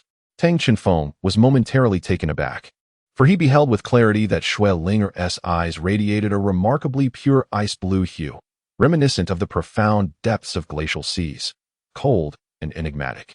What left him even more astounded was the unparalleled aura of sovereignty emanating from those eyes, as if she were gazing down upon all existence from an elevated pedestal, while the surrounding ice elements converged at an alarming velocity. Almost simultaneously, the four soul rings adorning Xuelinga suddenly blazed to life, akin to four resplendent stars illuminating the night sky. In the next instant, an overwhelming force, as suffocating as a volcanic eruption, surged forth. Tang Qinfeng felt as though he had been violently thrust by an invisible giant hand, causing him to lose his balance and be propelled backward. His body collided with the distant soul-guided protective shield like a cannonball, producing a resounding thud. The immense impact sent ripples across the shield, which then rebounded him forcefully to the ground, where he landed heavily. Simultaneously, a barely perceptible emerald glow shattered around him. Yi Hongling's recently acquired third soul skill, the Spirit Shield, harnesses her soul power as its core, continuously generating a robust shield composed of concentrated life energy. In theory, as long as there exists even a trace of soul power within Yi Hongling, this seemingly fragile shield remains as solid as a rock, difficult to breach. However, in that fleeting moment, Xueling's sudden and full-force strike evidently exceeded the shield's capacity to withstand instantaneous pressure. Nonetheless, the shield fulfilled its purpose by successfully deflecting the majority of the impact, preventing Tang Qinfeng from suffering significant harm. Yet, upon closer inspection, one could clearly see that his previously intact clothing had been ruthlessly torn apart by the relentless aftermath of the storm, leaving behind wide, alarming gashes. Through the tattered seams, faint traces of crimson scars could be glimpsed, hinting at the injuries beneath. Tang Qinfeng gradually rose to his feet. To him, the trivial injuries he sustained were merely commonplace scrapes. However, the formidable power displayed by Xuelinga sent a shiver down his spine, evoking an ominous premonition. The aura she emanated was reminiscent of the terrifying ice attribute Soul Beast, the Ice Empress, as described by his grandfather, Yi Jiolong, in their tales of old. Could it be that the Xuelinga they faced at this moment bore a connection to the legendary Ice Empress? Or were they, in fact, confronting the very embodiment of that legend? Simultaneously, the life domain, which had managed to withstand the onslaught of the blizzard, began to crumble under the weight of her overwhelming presence. The raging storm surged forth like a furious tide, engulfing the entire life domain in its icy grasp. The fragile barrier trembled precariously against the relentless winds and snow, on the verge of total annihilation. Should we pause the match?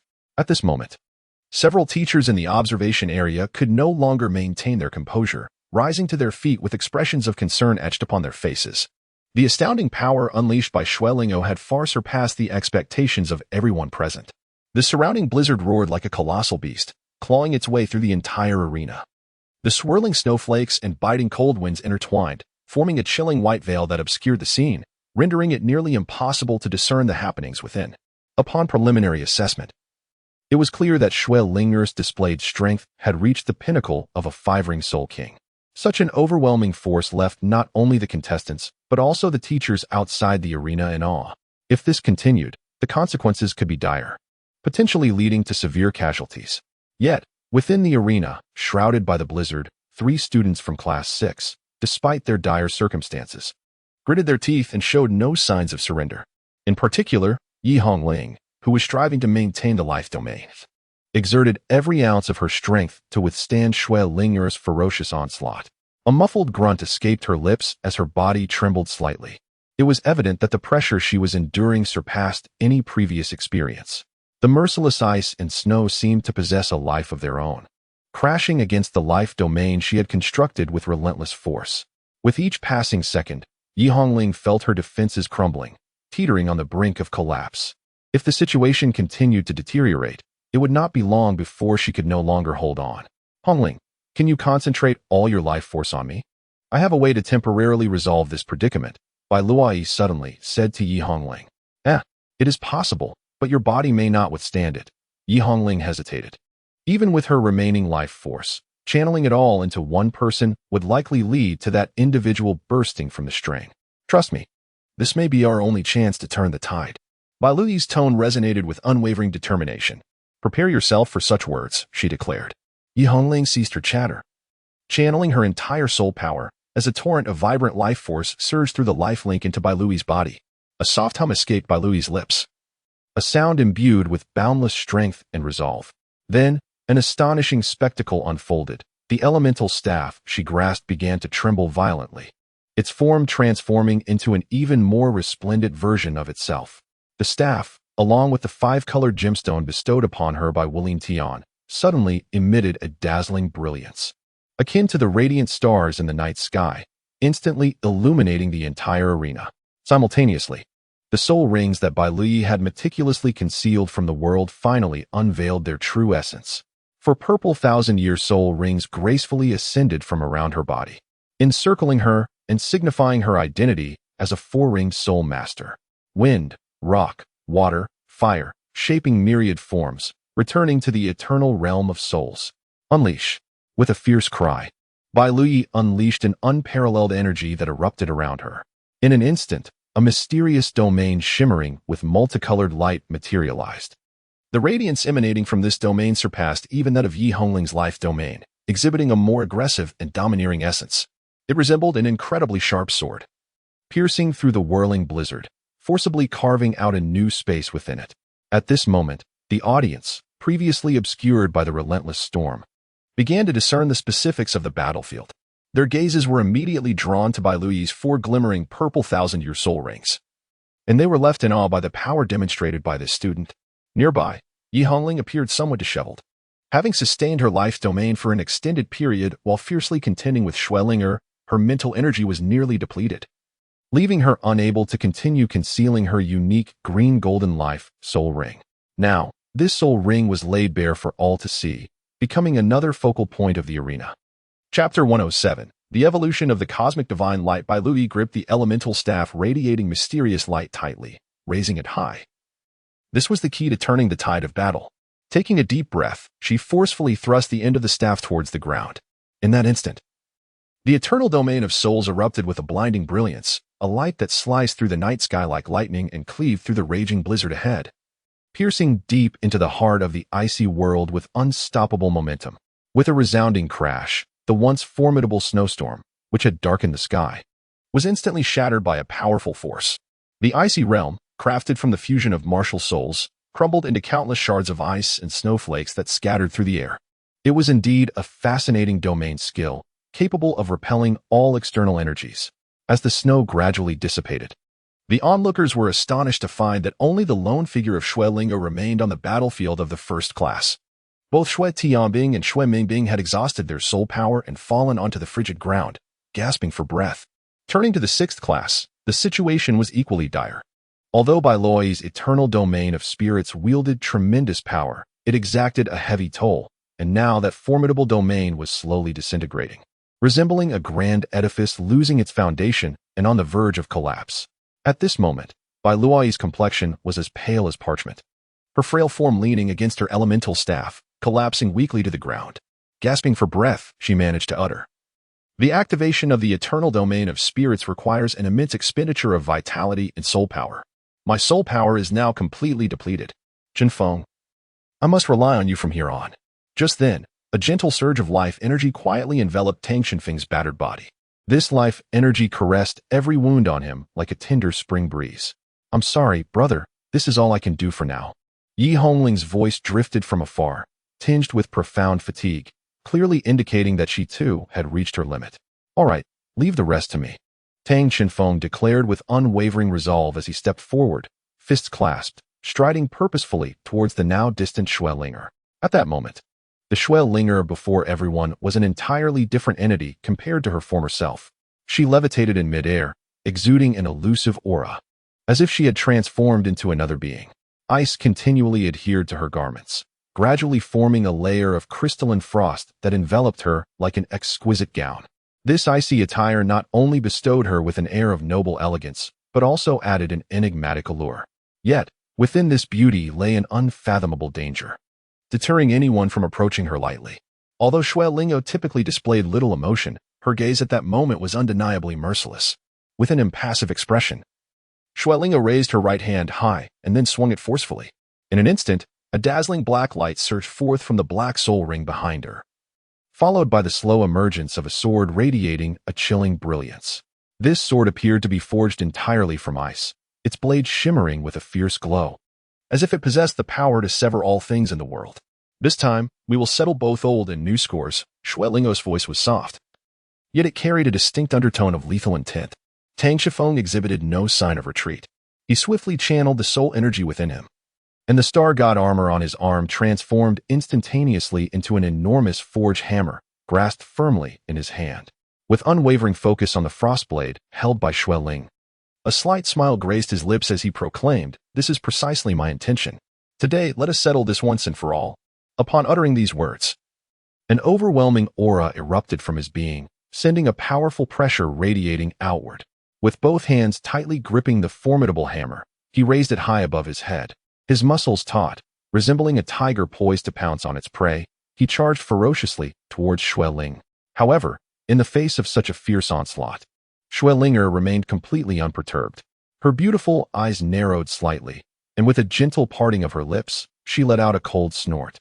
Rather than retreating, she elegantly raised the seemingly fragile ice sword in her hand, steadfastly meeting Tang Qinfeng's formidable hammer strike.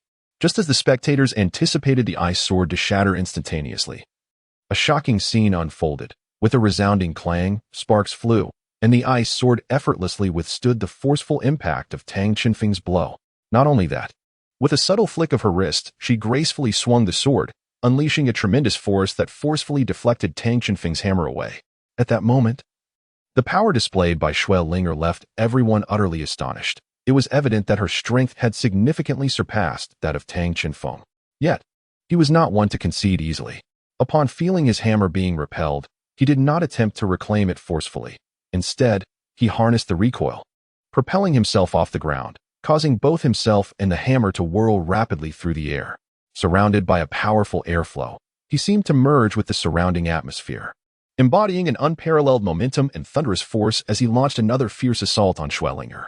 Despite each of his relentless attacks being effortlessly parried by her, he remained undaunted, persistently pressing on. As time passed, his spinning velocity increased exponentially, resembling a whirlwind that dazzled the eyes. This was indeed the unique hammer technique of his brother. Each rotation of this technique imbued greater strength than the last, a true masterpiece born for combat.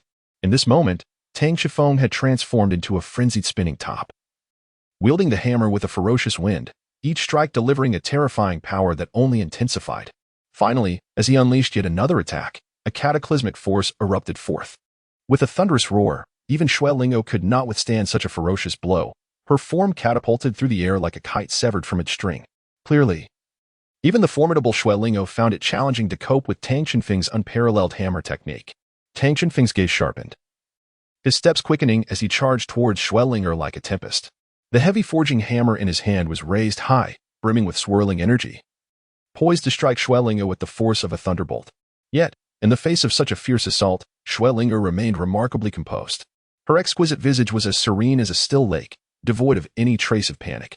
Instead, a subtle, icy smile crept upon her lips. With a graceful flick of her wrist, she elevated her ice sword once more, the blade now suffused with a potent surge of soul power.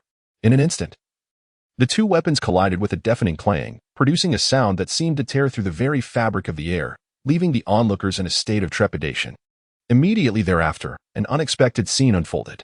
The forging hammer in Tang Qinfeng's grasp appeared to lose control, tracing a long arc through the air before crashing heavily onto the distant ground, sending dust swirling into the air. Yi Hongling, who had been watching from the sidelines, was rendered speechless by the spectacle. Her eyes widened in disbelief as she beheld the scene before her. Xuelinger had managed to triumph in a direct confrontation with Tang Qinfeng, and she did so with such decisive clarity that it had never occurred before. Xiaozi announced the results, stated Ziheng, who presided over the spectators' area. A power-type soul master losing in a contest of strength effectively signifies a total defeat. There is no need for this match to continue. It is already commendable for the Academy's underperforming class to have come this far. Not yet. It is not over. Wu Lingtian interjected suddenly. Just watch. His potential will undoubtedly exceed your imagination. On the arena, Xuelingo brandished her gleaming ice sword. Its tip pointed directly at the kneeling Tang Qinfeng. With an air of pride, she declared, "It is over. You have lost. It is still not too late to apologize to me." However, in response to Xuelinger's taunt and threat, Tang Qinfeng maintained his silence, his head bowed, obscuring his expression from view. Observing this, Xuelinger scoffed. "Very well. Let us see how long you can maintain this facade." Before her words had fully left her lips, she swung her arm, bringing the ice sword down mercilessly towards Tang Qinfeng. Instantly, the air seemed to be rent asunder by the fierce sword qi, emitting a series of howling sounds. All present held their breath, anticipating Tang Qinfeng's plea for mercy or his collapse. Yet, an unforeseen event transpired once more. At the moment the icy sword was about to strike Tang Qinfeng, a resounding crash echoed through the air. Contrary to expectations, no cries for mercy emerged. As the onlookers focused their gaze, they were astonished to see a pair of azure armors, shimmering with starlight like the brilliant constellations of the night sky, materialize around Tang Qinfeng's arms. He had, against all odds, caught the full force of Xuelinger's descending icy blade, standing resolutely in place, as immovable as an indomitable mountain. Witnessing this spectacle, Xuelinger's eyes widened in disbelief, her face reflecting utter astonishment as she exclaimed, "What? It seems the one ensnared is you." Tang Qinfeng replied with a sense of pride. Before Xuelinger could process this revelation, Tang Qinfeng suddenly exerted his strength, gripping the sword's blade tightly before twisting it violently. A sharp crack resonated through the air as the once unyielding icy sword shattered under his immense power, its broken fragments scattering like a flurry of crystalline ice. Startled, Xuelinger stumbled back a couple of steps, while Tang Qinfeng slowly rose to his feet. In this moment, the crowd beheld Tang Qinfeng in his entirety. His arms were adorned with a pair of crystalline blue armors, translucent and deep, radiating a dazzling glow enhanced by intricate patterns that added an air of mystery and majesty. Furthermore, his chest and back were encased in an armor that appeared as delicate as gossamer yet was, in fact, indestructible. This armor conformed seamlessly to his physique, akin to a second skin. With awe, Xuelinger remarked, "Is this the transformation that occurred after your breakthrough to the third ring?" The answer was evidently affirmative. Since Tang Qinfeng successfully transcended to the third ring, the cosmic light within him had undergone a monumental transformation. Initially, this power manifested as an unstable and elusive energy akin to flames. However, it had now stabilized into a tangible form. Its coverage significantly expanded to envelop his upper body in a robust set of armor. At that moment, an unseen figure, Bai Xing, quietly emerged from the depths of Tang Qinfeng's spiritual sea. Her form had solidified considerably compared to before. In a soft voice, Bai Xing cautioned, "Remember, you only have a fleeting minute. I sense that the woman opposite you won't last much longer either. Thus, ensure a swift resolution. Every endeavor bears a cost." The evolution of the cosmic light had intensified the drain on Tang Qinfeng's soul power, which could now sustain him for merely a minute, down from the previous 2. This was why he had been reluctant to expend his soul power earlier, as doing so would have further curtailed his remaining time. With a fierce cry, Xuelinger summoned the vast reservoir of her soul power, surging forth like a tumultuous tide. With her hands continuously forming intricate seals, the first soul ring shimmered. And in an instant, it seemed as though the very fabric of space had been frozen, an endless chill permeating the air. Countless ice elements, radiating a frigid luminescence, cascaded down like a torrential rain of arrows, sweeping relentlessly towards Tang Qinfeng. These ice elements harbored immense power, Wherever they passed, the air crackled with a sharp sound, as if everything were destined to be encased in ice. Nonetheless, in the face of this terrifying onslaught, Tang Chenfeng remained utterly unperturbed. A resolute glint flickered in his eyes as he forcefully struck the ground with his feet, propelling himself forward like an arrow released from its bow. Simultaneously, his fists clenched tightly, and an intangible aura began to rise from his being.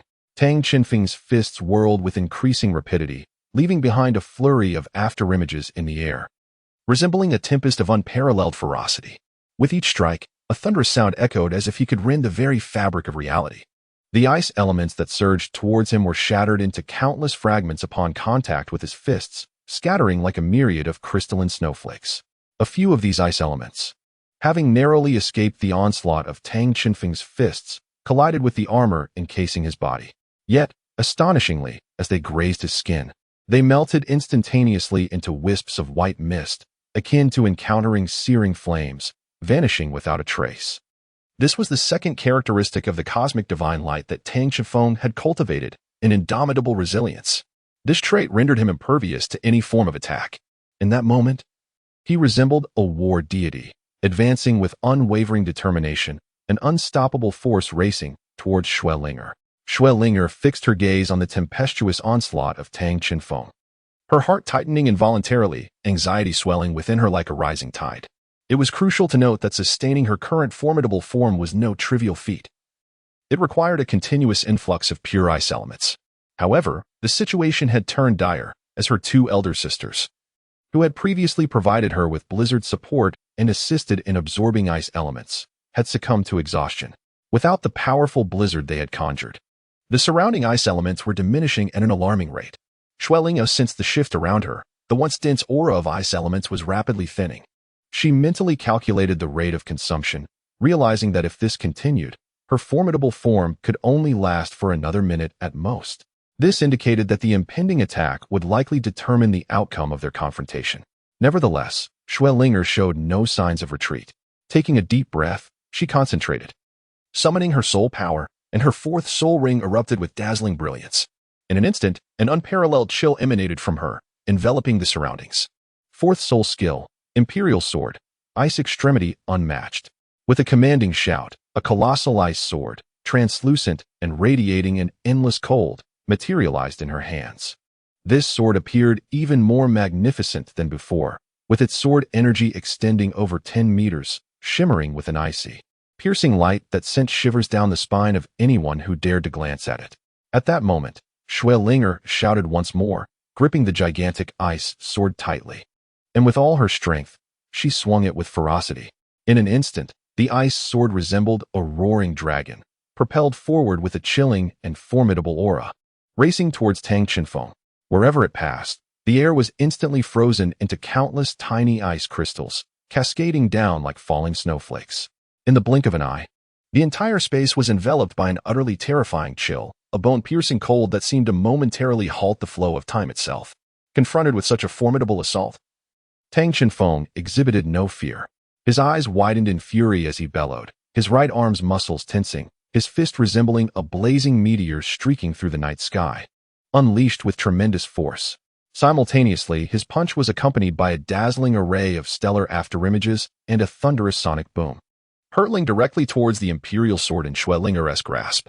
A resounding crash echoed, akin to the sudden eruption of thunder from the heavens, deafening in its intensity. The ice sword and the starlit fist collided with cataclysmic force, and in that instant, a blinding radiance erupted where they met, while a tempestuous surge of energy radiated outward like tumultuous waves, spreading wildly in all directions. Tang Chenfeng felt an overwhelming and irresistible force surging down his arm. His body was utterly beyond his control, involuntarily retreating rapidly, leaving a trail of marks on the ground. At that moment, the onlookers were astonished to observe that the metallic arena, capable of bearing the weight of mechas, was now struggling to withstand the impact of this formidable power. Visible fissures, reminiscent of a spider's web, began to spread across the surface, expanding relentlessly. With the intense confrontation between the two, a crisp sound of shattering resonated through the air, capturing the attention of everyone present. Upon closer inspection, they realized that it was not Tang Chenfeng's fist that was fracturing, but rather the seemingly invincible Emperor's sword held by Linger. The vast ice blade began to exhibit fine cracks on its surface, akin to porcelain struck by a heavy blow. Ultimately, after yet another violent collision, accompanied by a thunderous crack, the once mighty ice sword could no longer endure and shattered with a resounding break. The fragmented blade erupted into countless ice shards, resembling translucent meteors streaking across the sky. For the first time, an expression of astonishment appeared on Linger's exquisite face. Meanwhile, Tang Qinfeng showed no signs of relenting. He suddenly leapt into the air. His iron fist, imbued with the radiance of the universe, surged toward Linger's face like a bolt of lightning. However, beneath the ferocity of this strike lay a concealed intention, for Tang Qinfeng had no intention of truly striking a girl. Thus, the punch would come to an abrupt halt just before it reached her visage. Yet at that moment, in Linger's eyes, the approaching fist appeared to grow larger and larger, resembling a towering mountain descending upon her with catastrophic force. Confronted with such a terrifying assault, a wave of intense fear and despair surged within her heart. Just then, a dreadful thought struck her mind like a flash of lightning. Would I perish here today? Chapter 108. The Eruption of the Universe. As she faced Tang Qinfeng's attack, a terrifying notion suddenly flashed in Linger's mind. Would I meet my end here? Accompanied by an ear-piercing scream, an unexpected occurrence unfolded. The soul power that had been utterly depleted surged forth in an instant, akin to a long-dormant volcano erupting violently. An immensely terrifying soul force erupted from Linger's petite frame, its potency surpassing all imagination. Tang Qinfeng, who had previously held an absolute advantage in the battle, was suddenly met with an overwhelming and tumultuous surge of soul power. In that fleeting moment, he was as powerless as a kite severed from its string, violently tossed aside without resistance. However, this time, Tang Qinfeng landed steadily among his own squad. Meanwhile, on the other side, Linger appeared to be in an exceptionally alarming state. She was kneeling on the ground, clutching her head tightly with both hands. Occasional agonized moans escaped her lips, as though she were enduring immense torment and suffering. More astonishingly, despite her evident distress, the soul power within her surged forth like a flood that had burst its banks, flowing ceaselessly without any sign of abating. Furthermore, the soul rings adorning her body began to undergo a breathtaking transformations, gradually morphing into a profound ice blue hue at a visibly rapid pace. Observing this scene, Xue Tianbing and Xue Meibing, who had just regained a modicum of strength, turned pale with concern, silently exclaiming in their hearts, "This is bad. Linger is on the verge of losing control over her power." At last, Linger's soul rings completed their transformation into ice blue. She stood up once more, yet she seemed even colder than usual. Her once clear and bright eyes were now replaced by an expression of merciless chill, emanating an aura as if it had originated from the depths of eternal frost. Bone-chilling and terrifying. As she rose, a colossal human-shaped shadow materialized behind her, resembling a human figure with flowing white hair cascading down to the ground. An exquisitely flawless silhouette clad in a simple white gown that exuded an air of purity and elegance. This was Linger's martial spirit, the Ice Empress. The only dissonance lay in the chilling murderous intent that radiated from her ethereal eyes. This aura of death seemed to coalesce into a tangible force, manifesting as sharp blades that pierced the air ahead. With her crimson lips parting, she coldly uttered 4 words. "Humans, perish." Her voice was soft yet resonated throughout the space, causing the 3 members of Class 6 to feel as if their blood and spirits had been momentarily frozen. Such a terrifying presence was beyond the realm of humanity. Yet, for reasons unknown, Tang Qinfeng sensed an emotional fluctuation within it, a blend of anger, sadness, and unease. Whether it was an illusion or not, the more solid the Ice Empress's shadow became, the more ephemeral Linger's existence appeared, as if she were being assimilated by her own martial spirit. Linger's right hand slowly rose once again. Simultaneously, the enormous shadow of the Ice Empress mirrored her movement, lifting its right arm in unison. In an instant, a dazzling and formidable sword light shot forth like lightning, soaring into the heavens. The momentum of this sword light was overwhelming, as if it sought to rend the very sky asunder. Following this, an enormous ice sword, magnitudes larger than before, materialized in the hand of the Ice Empress's shadow. This ice sword was entirely transparent, radiating a heart-stopping chill, with tendrils of frosty mist swirling around its blade. With the emergence of the ice sword, An overwhelmingly powerful aura erupted suddenly, sweeping outward like tumultuous ocean waves. Such a terrifying presence would surely cause even a sixth-ring soul master to pale and tremble in fear at this moment. This is dire. We must urgently terminate this match. At that moment, the anxious voice of Dean Ziyun resonated from the spectators' seats. Her face turned pale, and her voice betrayed a hint of panic. Nevertheless, as the head of the academy, she remarkably maintained her composure in this critical moment and decisively issued commands. In response to Dean Ziyun's directive, several formidable teachers swiftly summoned their martial spirits and darted toward the arena like arrows released from a bowstring. Each bore a grave expression, unwilling to show any sign of laxity. Unfortunately, despite their impressive speed, the considerable distance between the arena and the spectator seats rendered their efforts insufficient. Even Dean Ziyun, adept at short-distance teleportation, found herself somewhat powerless to reach the scene in time to avert the impending danger. Meanwhile, as everyone exerted themselves to provide aid, Linger on the arena showed no hesitation as she swung the massive ice sword in her grasp, bringing it down with the force of a mountain upon Tang Chenfeng and his trio. Fortunately, due to the formidable defense of the celestial light, Tang Chenfeng suffered no harm. However, his soul power was nearly depleted, akin to a candle flame on the verge of extinguishment. Worse still, the ferocious assault from Linger loomed ominously, threatening to crush everything in its path. While he might escape unscathed, his companions, Yi Hongling and Bai Luoyi, stood in peril. Faced with such an urgent situation, it seemed that all conventional measures had become futile. Tang Chenfeng furrowed his brow, his mind racing as he sought a solution. At last, he recalled what might be the only viable option. Sister Baixing, I must rely on you. Please invoke that trump card you mentioned earlier. Tang Chenfeng spoke urgently. Chenfeng, you must consider this carefully. Invoking that card comes at a troublesome cost. Sister Baixing's voice echoed in his mind, tinged with seriousness. I understand, but at this point, I can think of nothing else. As long as I can protect both of them, I am willing to bear any price. Tang Chenfeng replied resolutely. Upon hearing his unwavering words, Sister Baixing sighed softly. Very well, since you are determined, I shall not stand in your way. However, you must relinquish complete control of your body to me from this moment on. Tang Chenfeng's gaze was resolute, devoid of the slightest hint of hesitation. Allowing the will of Star Sister to take control of his body, he gradually rose from the ground, and in that moment, time seemed to slow to a crawl. As if the entire space had been frozen, he slowly lifted his right arm. This seemingly simple and casual motion exuded an undeniable, intangible pressure. In an instant, the cosmic light illuminating his body and left arm shone brilliantly, only to shatter suddenly like glass. These fragments of light did not dissipate into the air, but surged forth toward his right arm like a tidal wave, swiftly merging into its radiance. At this moment, the cosmic light on Tang Chenfeng's right arm blazed forth, its brightness rivaling the most resplendent stars in the night sky. The armor, which had initially appeared exceedingly light, began to undergo a remarkable transformation, gradually becoming dense and substantial, with each plate glimmering with mysterious runes and radiance, as if imbued with boundless power. Yet, this metamorphosis did not cease.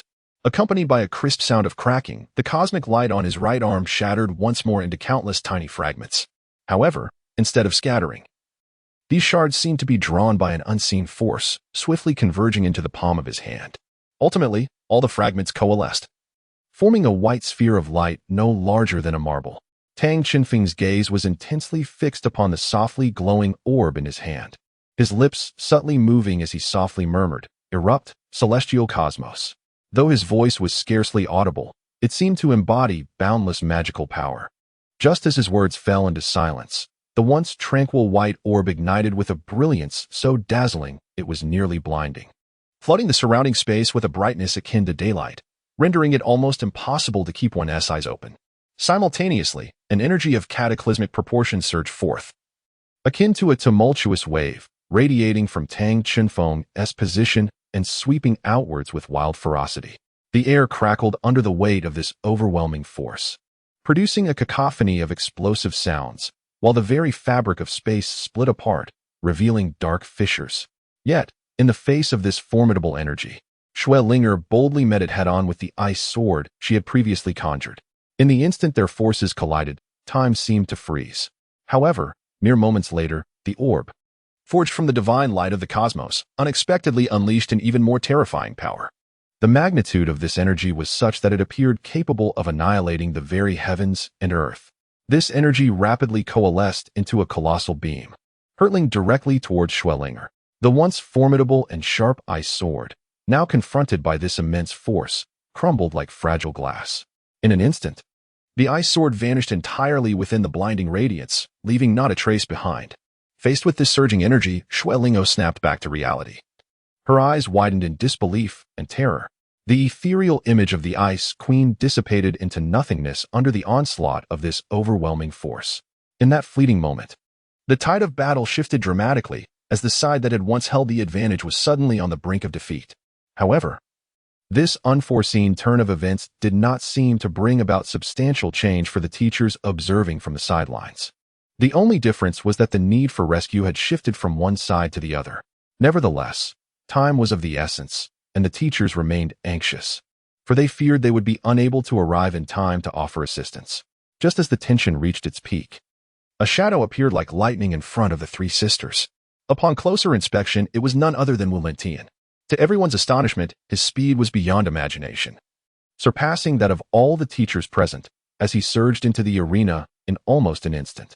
The normally laid-back Wu Lingtian now appeared transformed, his handsome visage devoid of any previous ease or nonchalance, replaced instead by a solemn and grave expression. He slowly raised his left hand, his gaze fixed intently ahead, whispering incantations under his breath. Divine Light Shield.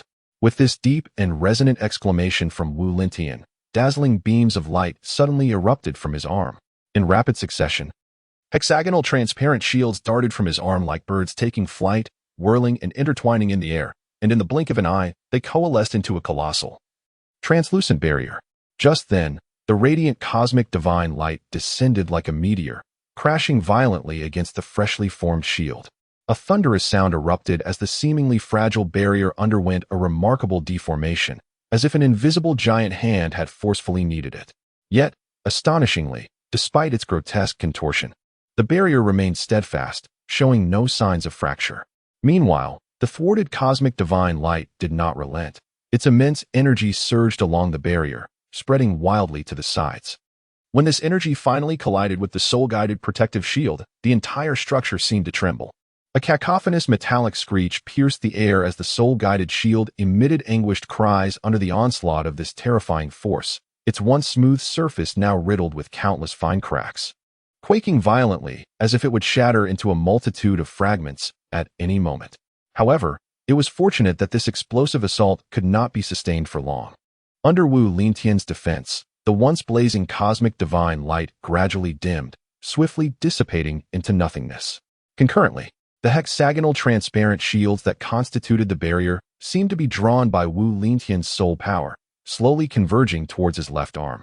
As they fused and reformed, they ultimately transformed into a resplendent amber-hued transparent shield. This shield stood in stark contrast to the martial spirit that Wu Lingtian typically displayed, emanating a formidable aura that commanded attention. As the cosmic divine light completely vanished, onlookers finally beheld the scene before them.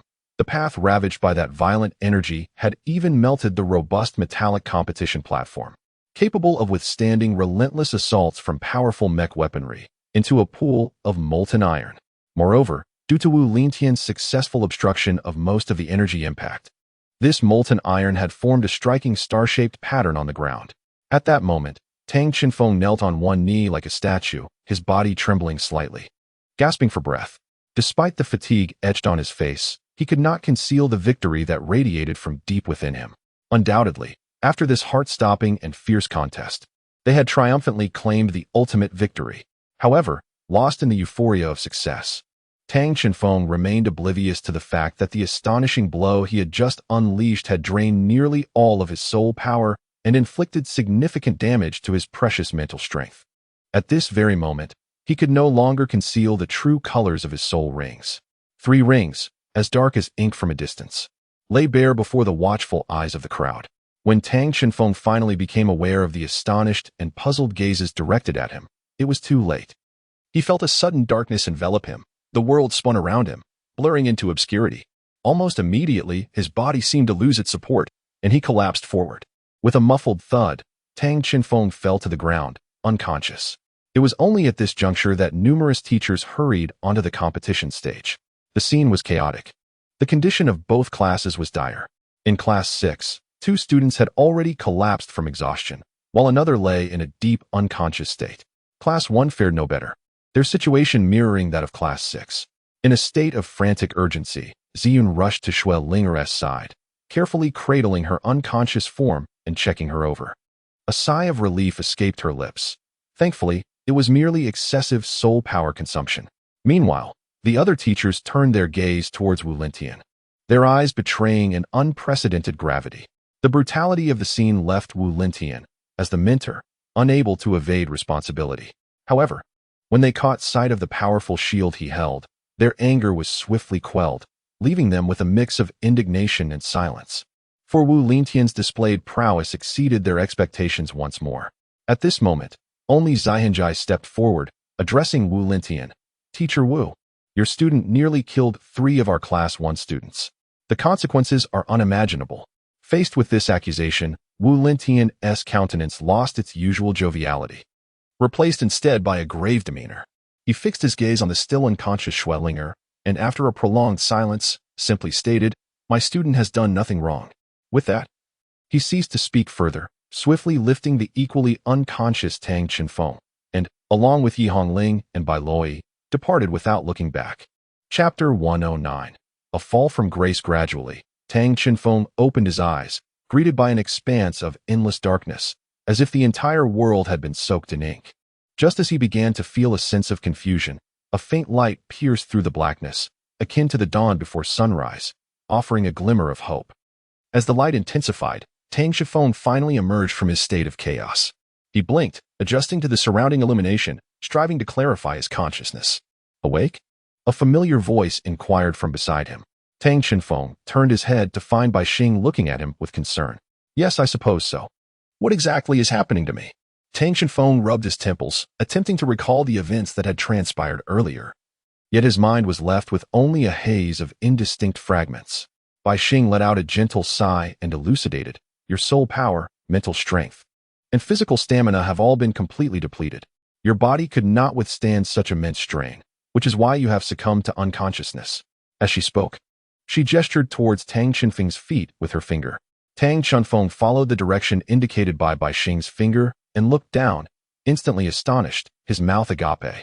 The once vast and tumultuous sea of consciousness had now shrunk to a mere pond, a stark contrast to its former grandeur. At that moment, Tang Qinfeng suddenly recalled that in a desperate situation, he had been compelled to reveal his trump card and had displayed his original soul ring. A wave of dismay washed over him as he lamented inwardly, "Well, there goes another secret I had long concealed. What about the others? Were they in danger?" A look of anxiety etched across his face as he fixed his gaze on Bai Xing, urgently inquiring. Bai Xing gently shook her head, a trace of helplessness crossing her features as she replied slowly, "I truly can't say for certain. You must remember, we share our senses. Ever since you fell unconscious, it has become increasingly difficult for me to perceive the specifics of the outside world. However, do not fret excessively. For some inexplicable reason, I have a strong premonition that you will awaken completely before long, and at that time, you will naturally understand the circumstances beyond." Upon hearing Bai Xing's words, Tang Qinfeng felt a measure of relief. Yet, for reasons unknown, an intense unease surged within him at that moment. Before he could ponder the implications of this ominous feeling, an overwhelming force suddenly emanated from his chest. Caught off guard, Tang Qinfeng was jolted awake, his eyes snapping open. With a gasp, he found himself no longer in the familiar surroundings but staring at an unfamiliar ceiling. To his astonishment, sitting squarely upon his chest was none other than his sister, Yi Hongling. Furthermore, standing nearby were Bai Loi and Gu Xinran, both wearing expressions of shock, evidently taken aback by the current situation. "Brother, you finally awakened. This is wonderful.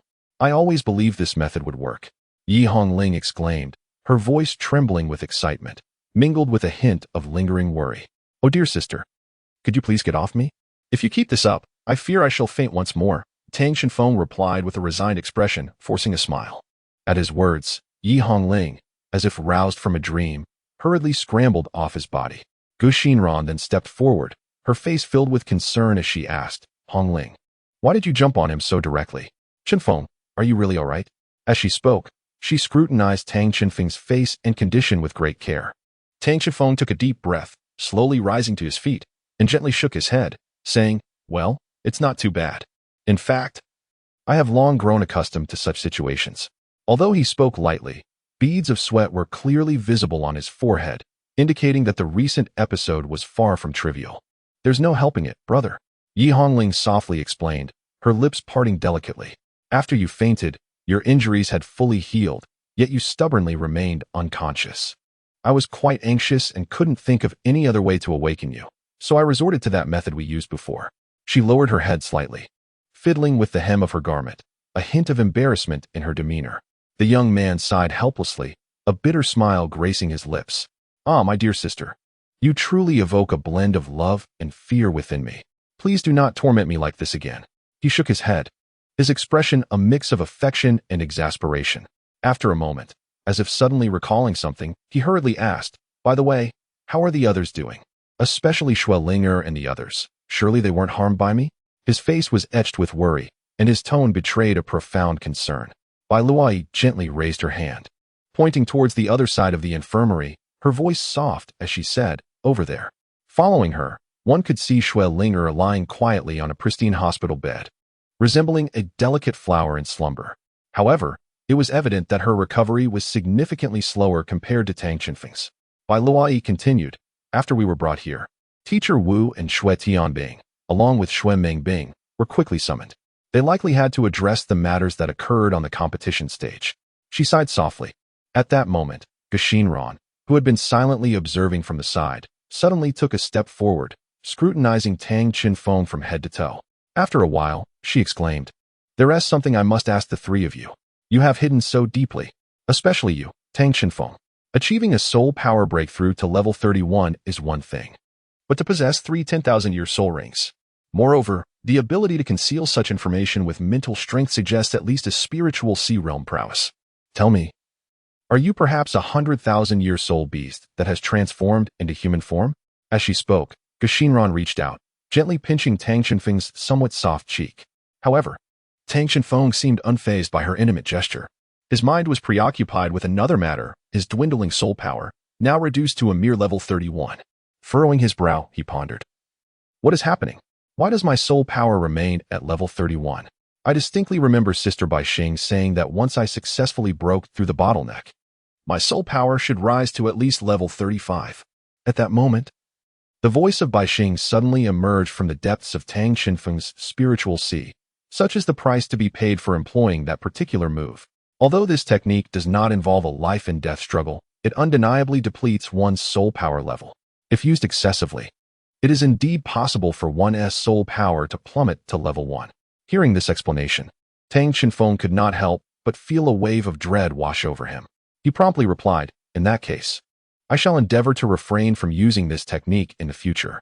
Meanwhile, in reality, Bai Luai remarked, that seems unlikely. After all, Tang Chinfeng's martial soul is not a beast martial soul.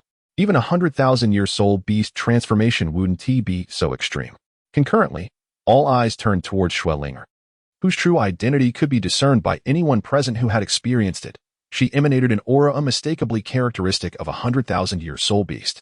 On the other side of the academy, in the solemn and dignified office of the dean, Wu Lintian sat upright at an antique wooden desk, facing the visibly displeased Dean Ziyun. Suddenly, Ziyun leapt to her feet, slamming her palm against the desk with a sharp crack. Her beautiful eyes widened as she fixed an intense gaze upon Wu Lintian and exclaimed, how many more secrets do you still conceal from me? You possess dual martial souls. Such a significant matter. Why have you never mentioned it before? In response to Ziyun's interrogation, Wu Lintian wore an expression of innocence, spreading his hands as he replied, Dean, you never inquired about the specifics of my martial soul before. Upon hearing this, Ziyun felt a wave of helplessness wash over her, slowly returning to her seat while letting out a heavy sigh. Very well, at least this competition did not result in severe casualties. However, I fear it may be difficult to explain to my father. You shall have to find a way to resolve this matter yourself. Wu Lintian nodded confidently, smiling as he assured her, rest assured, Dean Ziyun, I am quite capable of handling this. Just then, footsteps echoed from outside the door. followed by the gentle creaking of the door as it opened. It was Vice-Dean Zaihenjai, accompanied by students Shui Tianbing and Shui Meibing. Judging by their expressions, they had likely settled the relevant matters. Seeing this, Ziyun quickly waved them over, signaling the trio to approach the desk. Shui Tianbing and Shui Meibing exchanged glances before swiftly making their way to the front, taking their seats in succession. Thus, the previous standoff shifted into a scenario of 3 teachers facing 2 students, and the atmosphere became somewhat delicate. Dean Ziyun, we sincerely apologize. We should not have concealed this matter from you. Shui Tianbing broke the silence, his face revealing a hint of guilt as he spoke softly. At that moment, Zaihenjai, standing beside him, took over the conversation. As for the situation, after some investigation, we have gathered a general understanding. Although the current era is relatively tolerant towards soul beasts, you still need to adequately explain why you chose to conceal the fact that Shui Linger is, in fact, a 100,000-year transformed soul beast. After all, as long as one truthfully registers with the Federation, they can apply for a special identification, thereby leading a life indistinguishable from that of ordinary individuals. Upon hearing this, Shui Tianbing nodded earnestly, responding, "We are certainly aware of this. However, Linger's situation is rather unique. You may find it hard to believe, but she is entirely oblivious to her identity as a soul beast." What? She is unaware that she is a soul beast? How is that possible? Ziheng exclaimed, astonished and pressing for clarification. In response to his skepticism, Shui Tianbing nodded solemnly, affirming, "It is indeed true. Shui Linger is completely unaware of this fact. To understand this, we must delve into an event that transpired a decade ago." Shui Tianbing took a deep breath and slowly began to unravel the long-concealed, enigmatic narrative of their past experiences. Chapter 110. The Past of Shui Linger. Shui Tianbing gently exhaled a puff of white vapor and began to recount the distant memories. Our family resides on the fringes of the extreme northern region of Douluo, in a small, inconspicuous city. While it may appear unremarkable, it holds immense significance for us, as it has been our ancestral home for generations. She tilted her head slightly, her gaze seemingly traversing the corridors of time, returning to a homeland blanketed in pristine snow. Our family is regarded as a unique entity in the area, with our ancestors deeply rooted in this land. The harsh environment of the extreme north is daunting, with temperatures plummeting to terrifying lows, remaining below freezing for the entirety of the year.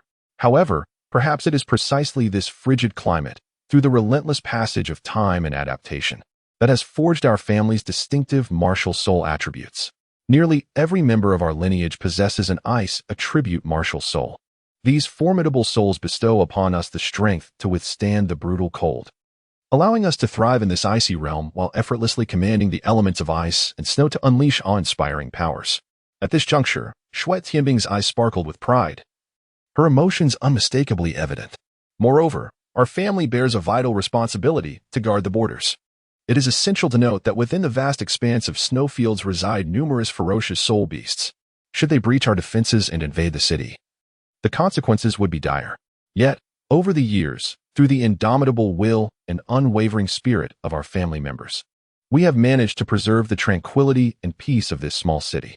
Consequently, our family has gained a measure of renown locally and is held in high regard. However, as she continued, Shui Tianbing furrowed her brow slightly, a hint of hesitation and uncertainty flickering in her eyes. She paused momentarily, as if the weight of her forthcoming words bore heavily upon her. Shui Linger is not, in fact, a blood descendant of our family. She was brought back to the city by our current matriarch, our esteemed mother, from the icy wilderness. On a snowy day, with deep breaths, Shui Tianbing continued recounting that chapter from the past. I recall the first time I laid eyes on her. She appeared to be no more than 3 or 4 years old, her petite frame enveloped in a thick cotton garment, rendering her particularly endearing. At that time, my mother informed us that Shui Linger had suffered an injury to her head, which resulted in her loss of memory regarding her origins. Nevertheless, the compassionate members of our family embraced this unfortunate child without hesitation. Astonishingly, Shui Linger adapted to her new environment with remarkable speed, her capacity for learning surpassing that of ordinary children. Before long, she had seamlessly integrated into our family, becoming an indispensable part of it. Each member of the household deeply cherished this clever, obedient little girl. Time flew by, and in the blink of an eye, 3 years had passed since Shui Linger joined our family. That year marked a significant moment in her life, the day of her martial soul awakening. However, none could foresee that the events of that day would etch an indelible memory within the family. Shui Tianbing's voice unconsciously lowered, a serious expression crossing his face. When Shui Linger stood upon the martial soul awakening platform, a powerful and tumultuous force suddenly erupted from within her. Without warning, the scene bore an uncanny resemblance to the previous occurrences on the competition stage. In the aftermath, Shui Linger was finally subdued by the family's formidable members. Although there were no casualties, the awakening platform lay in ruins, and surrounding houses crumbled, leaving chaos in their wake. This unforeseen incident profoundly impacted the entire family. Over half of the family's assets were obliterated in this calamity, delivering a heavy blow. What was even more shocking was that the family members with profound cultivation sensed a terrifying aura emanating from Shui Linger in her berserk state. After careful analysis and study, they were horrified to discover that this aura was only possessed by soul beasts of legendary status, aged over 100,000 years. However, when Shui Linger awakened once more, she remained unchanged, her lost memories still absent. In the eyes of everyone, she was still that lovable little sister. In light of this situation, a significant rift emerged within the family. Some believed Shui Linger should be expelled to avert potential danger. Others advocated for her protection, as she was still one of them. Ultimately, my mother, against the tide of opinion, successfully safeguarded Shui Linger. Despite this, the internal discord within the family was not entirely resolved. After all, for every soul master, the allure of a weakened 100,000-year soul beast was irresistible. Perhaps, for Shui Linger, accompanying us to Yunzong would afford her greater security, temporarily distancing her from the dangers and conflicts within the family, a secret that both I and Shui Mengbing had kept from her. The answer provided by Shui Tianbing fell like a thunderclap, rendering everyone present utterly silent. They envisioned countless possibilities. Yet they could never have anticipated that events would unfold in such a manner. In other words, Snow Linger was utterly unaware of her true identity as a soul beast. And you had never revealed even a sliver of the truth to her? Wu Lintian inquired, his face a mask of astonishment. Shui Tianbing nodded, his movements gentle as if fearing to disturb something fragile. Upon receiving confirmation, Wu Lintian furrowed his brow, contemplating before he spoke. I believe I grasped the underlying reasons. Dean, I intend to investigate the current state of my students. Dean Ziyu nodded slightly in acquiescence, gently gesturing for Wu Lintian to proceed freely. Wu Lintian turned and stepped out of the room, closing the door behind him. Yet, at the very moment the door clicked shut, the astonishment etched on his face evaporated, and his thoughts surged in his mind like a tempest. If Snow Linger remained in a state of amnesia, it might not pose a significant threat to his meticulously crafted plans. However, one cannot disregard potential risks to ensure absolute certainty. It would be prudent for him to inspect the situation personally. Meanwhile, in the serene infirmary, Yi Hongling, Bai Luoyi, and the others had already departed quietly, leaving Tang Chenfeng alone on the bed. His strength had not yet fully returned, and resting quietly now was undoubtedly the wisest choice for his recovery. At this moment, aside from Tang Chenfeng, only Snow Linger lay peacefully on another bed, her breathing somewhat rapid. Occasionally, she furrowed her brow and shifted restlessly, likely haunted by a troubling dream. Tang Chenfeng did not pay much attention. He gently closed his eyes, and a wave of fatigue washed over him. Before long, he found himself enveloped in slumber once again. However, as he slipped into this state of sleep, something peculiar occurred. His consciousness did not fade away as it typically would, but instead grew increasingly lucid. According to his past experiences, whenever he found himself in such a peculiar state, Sister Bai Xing would invariably appear. Yet, this time, the situation was starkly different. His body remained as it always had, an amorphous consciousness lacking a definitive form, while the surroundings were engulfed in a dense, white mist, rendering all sights exceedingly indistinct. Tang Chenfeng, filled with bewilderment, surveyed the peculiar white world around him, pondering the events that had transpired. At that moment, he suddenly noticed that certain elements within the originally blindingly white scene began to gradually clarify. It was then that he could finally discern the vast expanse of the snowy landscape beneath him as he floated in midair, surrounded by a dreamlike realm of ice and snow. At the center of this ethereal spectacle, directly below him, stood countless figures, undoubtedly soul masters, each adorned with soul rings of various hues and shapes, their brilliance dazzling and mesmerizing. From their poised stances, it appeared they were engaged in a tense standoff with some enigmatic entity. Following the direction of their gazes, a shadow could be faintly discerned amidst the swirling snowstorm. This figure was neither towering nor overwhelmingly large. Rather, it exuded a somewhat delicate presence. However, as Tang Shifeng drew closer for a closer examination, he was astonished to discover that it was a girl with skin as white as snow. Upon a more careful inspection, he recognized her features as strikingly familiar. This was none other than Xue Ling. Although she appeared somewhat more mature than he remembered, Tang Xinfeng was entirely convinced that the person before him was indeed her. Yet, the question lingered. What had transpired in this place? What could have caused such a bizarre spectacle? Just as Tang Shifeng wrestled with these perplexities, a white figure suddenly appeared beside him without warning. Upon closer observation, he recognized it to be Bai Xing. She spoke slowly. In my view, it is likely that your spiritual energy is currently in a phase of recovery. And perhaps by mere coincidence, it has formed a subtle link with this child's spiritual essence. Consequently, the scene unfolding before you is most likely a fragment of this child's dream. While Tang Xinfeng immersed himself in the profound possibilities presented by Bai Xing, a tempestuous upheaval erupted in the dreamlike world of Xue Ling. The soul masters, who had been waiting in place, suddenly surged towards Xue Linger in a frenzied tide. Their gazes filled with madness and determination, as if intent on tearing her apart. Yet, in the face of such a tumultuous assault, Xue Linger's beautiful eyes reflected no fear. Instead, they radiated a sense of disdain. With an elegant and composed motion, she gracefully lifted her right arm, and in an instant, a long sword forged from crystalline ice materialized firmly in her grasp. This icy blade emanated an ominous chill, wreathed in tendrils of white mist, resembling a serpentine white dragon swirling gracefully in the air. As Xue Linger gently waved her arm, an immense sword chi surged skyward, its formidable presence reminiscent of a thunderous force that reverberated through the heavens and earth. When this earth-shattering giant sword was abruptly unleashed from her grasp, the once tranquil icy expanse trembled violently. Following a thunderous crack, a gaping chasm, unfathomably deep and spanning dozens of yards, suddenly split the ground, resembling a monstrous maw of the earth eager to devour all in its path.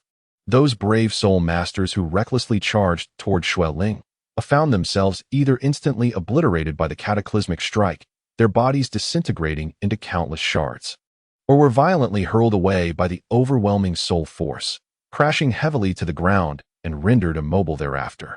Witnessing this scene, Tang Xinfeng was engulfed by an indescribable shock and terror.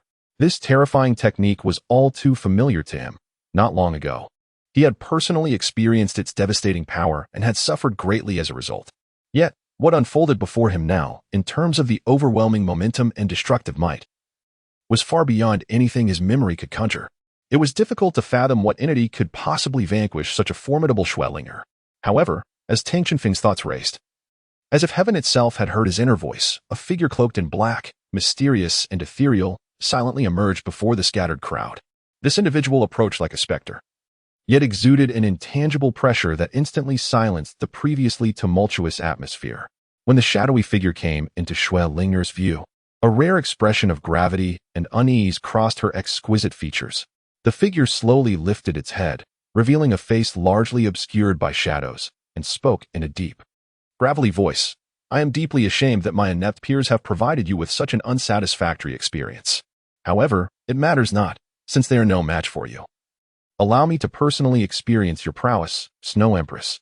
Unfazed by the black-cloaked figure's calm provocation, Xue Linger tightened her grip on her sword, her beautiful eyes gleaming with a piercing cold light as she declared, Very well. Let me see just how formidable you truly are, Hunter. Without delay, she raised her sword high once more, unleashing a torrent of sword chi that radiated with chilling brilliance. Chapter 111, Snow Empress. Hunter Tang Xinfeng silently repeated these two names in his mind. He was not particularly familiar with the Snow Empress, having only heard whispers of her legends and tales on rare occasions. It was said that she was an ice goddess who had lived for 60,000 years. Yet her cultivation had reached a staggering 100,000 years. Renowned in the extreme northern regions, she was a figure of great notoriety. Yet for Tang Xinfeng, who resided inland, she remained a mere echo of distant rumors. Conversely, the mention of the hunter was a completely different matter. The term hunter has become widely circulated among the populace, albeit with a derogatory connotation. The Federal Soul Beast Protection Act explicitly permits soul masters to hunt soul beasts for the acquisition of soul rings, yet such actions are restricted to certain designated areas. Furthermore, the law categorically prohibits the hunting of soul beasts that have lived for over 10,000 years. Nevertheless, the rare soul rings and invaluable soul bones produced by advanced soul beasts remain coveted commodities shrouded in darkness. Consequently, a series of gray industries have emerged, with soul beast hunters undoubtedly being among the most notorious figures within this realm. Driven by immense financial gain or unique cultivation resources, these hunters recklessly pursue those soul beasts that are meant to be strictly protected by law. Even the formidable 10,000-year soul beasts may fall prey to their ambitions. At this moment, Xueling finds herself potentially confronting a formidable soul beast hunter. Suddenly, a hunter clad in a dark robe emanates an overwhelming aura. In an instant, amidst flickering light, he unhesitatingly releases his unique martial spirit along with the surrounding soul rings. To the astonishment of all, the soul rings appear in a uniform, profound black. 1, 2, up to the 8th soul ring, without exception, all radiated dark luminescence, each being a soul ring of 10,000 years. Yet, this is not the most astonishing sight.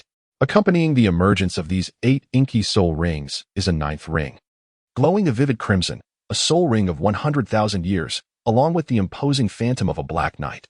This knight is fully clad in heavy, robust black armor, revealing only a pair of void-like eyes that exude coldness and authority. Gripped tightly in his hand is a long, black spear, its tip glinting ominously, as if it could effortlessly pierce through any adversary's defenses. Beneath him stands a magnificent warhorse, similarly glossy and black, its hooves striking the ground with a resounding thud, reminiscent of a war drum echoing through the air. Undoubtedly, this fully armed black knight is the hunter's martial spirit. Simultaneously, Xuedi does not shy away from showcasing her formidable strength. The surrounding ice and snow seem to respond to some mysterious summons, converging towards her like a tidal wave. As these elements continuously merge with her being, the power within Xuedi intensifies. However, even so, she remains somewhat inferior in comparison to the hunter. At that moment, Xuedi decisively opts for a preemptive strike. In an instant, an extreme cold rushes forth like a roaring dragon, embodying the unique and potent icy attributes of the ice goddess. With this terrifying cold surge, a domain rapidly unfolds centered around Xuedi's feet. In an instant, the surrounding blizzards intensify, as if striving to engulf the entire world in this white tempest. As a spirit observing from the sidelines, Tang Chifeng pondered quietly, contemplating that if they encountered Xuelinger in such a formidable state during the match, they would likely struggle to endure even a minute. However, in the face of the Snow Emperor's fierce onslaught, the hunter's martial soul exhibited no semblance of retreat. Instead, a black flame suddenly ignited around him, emanating an aura that was both frigid and dark, infused with an endless sense of the uncanny. Even more astonishingly, this black flame acted like an impregnable fortress, effectively isolating the Snow Emperor's domain and the swirling snowstorm beyond.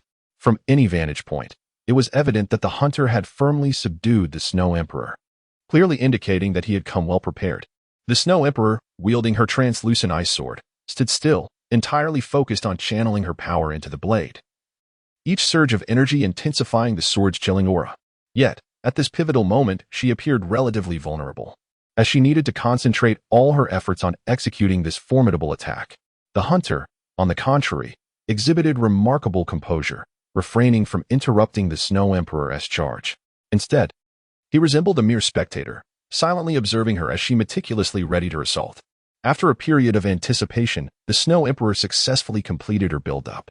The power contained within the ice sword had now reached its zenith, releasing an aura of cold that seemed capable of freezing anything in its vicinity.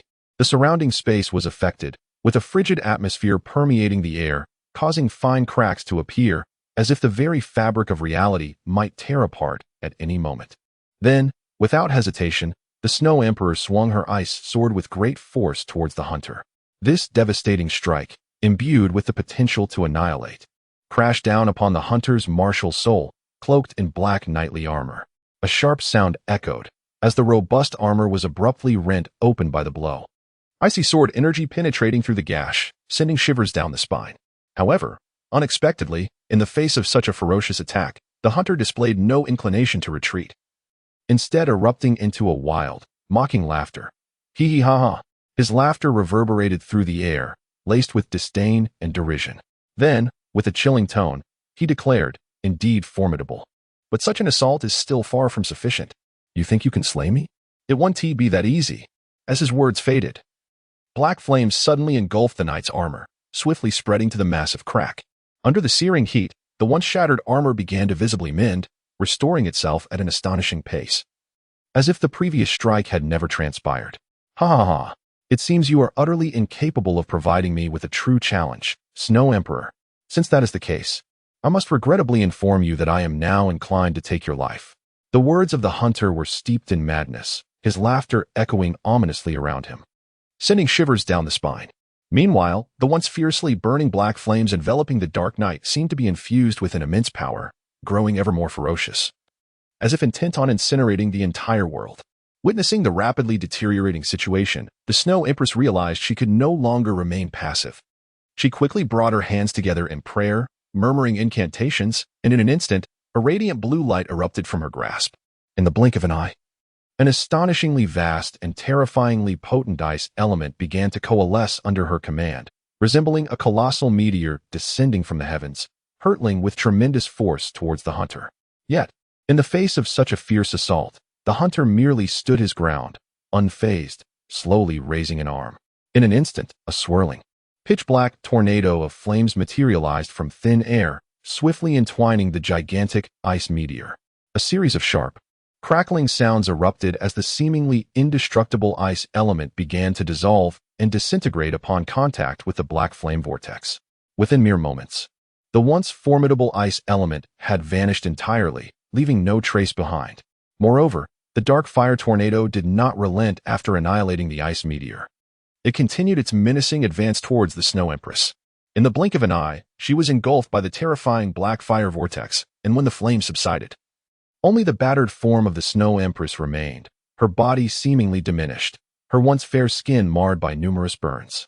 This powerful Snow Empress, known to many as Schwellinger, possessed a cultivation level of approximately 100,000 years. However, even with such profound mastery, she fell significantly short when compared to the peak powers of the titled Douluo. In that heart-stopping confrontation, Schwellinger had no chance of victory. She was struck down before she could unleash her ultimate technique, overwhelmed by the hunter's thunderous onslaught. When the storm of the hunter's relentless attack finally abated, a startling transformation occurred. The frenzied aura that had once enveloped him dissipated into nothingness, as though it had never existed. In an instant, he reverted to his original, cold, and indifferent demeanor, as if the fierce battle had never transpired. He approached the severely wounded and barely breathing Snow Empress, towering over her with a gaze devoid of emotion, and spoke in a tone stripped of any warmth. "I regret the immense suffering you have endured, but this is the design of fate. May the Lord of the Underworld show mercy and guide you to a realm of purity." Yet, in response to the hunter's seemingly compassionate words, the Snow Empress merely scoffed icily. "Humph, human, do not think this will easily defeat me. I must tell you, I have not yet conceded defeat. Rather than having my soul ring and soul bone cruelly stripped away by you, I would prefer that we both perish together, a complete annihilation." Upon hearing the resolute words of the Snow Emperor, Tang Shifeng, who stood a short distance away, felt a sudden heaviness in his heart. He instantly realized what Schwellinger intended to do next. It is known that soul beasts are inherently proud beings, and those as formidable as the Snow Emperor exemplify this trait. To them, a death devoid of dignity is far more terrifying. Therefore, when confronted with the dire prospect of having everything taken by humans, they would rather choose self-destruction than become mere trophies of others. Chapter 112. Assistance. As Schwellinger faced the imminent threat of death, a complex emotion, indescribable in words, surged within Tang Shifeng. He understood precisely what thoughts occupied his mind at that moment, even if he was aware that such actions might yield no tangible results or significance. "I want to help her, Sister Baixing, may I?" Tang Shifeng asked, his gaze fixed on Schwellinger's pale visage, his voice quivering slightly as he sought Baixing's counsel. Baixing gently shook her head, her tone calm yet tinged with a hint of helplessness as she replied, "Of course, you may. However, you must understand that all you see before you is merely her dream. Even if you exert every ounce of your strength to assist her, you ultimately cannot alter this predetermined reality." Nevertheless, Tang Shifeng was undeterred by Baixing's words. He gritted his teeth and resolutely responded, "I am acutely aware of this fact, but I cannot bear to watch her lose her life right before my eyes. Even if it holds little meaning, I must at least try. Upon hearing Tang Qinfeng's unwavering declaration, Bai Xing sighed softly and earnestly cautioned, "Very well, since you are so determined, go ahead. But do exercise great caution. Your mental strength has not fully recovered, and be careful not to leave any strange impressions in her subconscious. After all, memories that are deeply etched into the subconscious are often exceedingly difficult to erase." As her words fell, Bai Xing snapped her fingers lightly, and in that instant, Tang Qifeng felt as though an invisible force had firmly seized his body, erasing the weightless state he had previously enjoyed. He became acutely aware of his body growing increasingly heavy, as if he had abruptly transformed from an ethereal consciousness into a tangible entity. Moreover, a profound sense of pressure accompanied this transformation, gravity. Prior to this moment, Tang Qinfeng's consciousness had floated freely in midair, unencumbered by weight. Yet now, with a corporeal form, his body inevitably began to plummet rapidly, bereft of buoyant support. Initially, a flicker of panic surged within him, for this sudden shift had caught him off guard. However, he was no ordinary individual. He quickly regained his composure and adapted to the sensation of descending from great heights. The sensation was utterly peculiar, akin to observing oneself plummet from a vantage point, as if through a third eye. Gazing downward, he noticed the figures of Schwellinger and the hunter drawing increasingly nearer. In a heartbeat, Tang Qinfeng resolutely unleashed his ultimate technique, the cosmic divine light. In an instant, a resplendent armor, seemingly crafted from crystal, enveloped his upper body. Beneath this formidable protection, Tang Qifeng descended towards the earth like a meteor. With a thunderous crash, he landed heavily between Schwellinger and the hunter. The tremendous force of impact sent a flurry of pure white snowflakes spiraling into the air, creating a mesmerizing spectacle. Neither Schwellinger nor the hunter appeared prepared for such an unforeseen turn of events.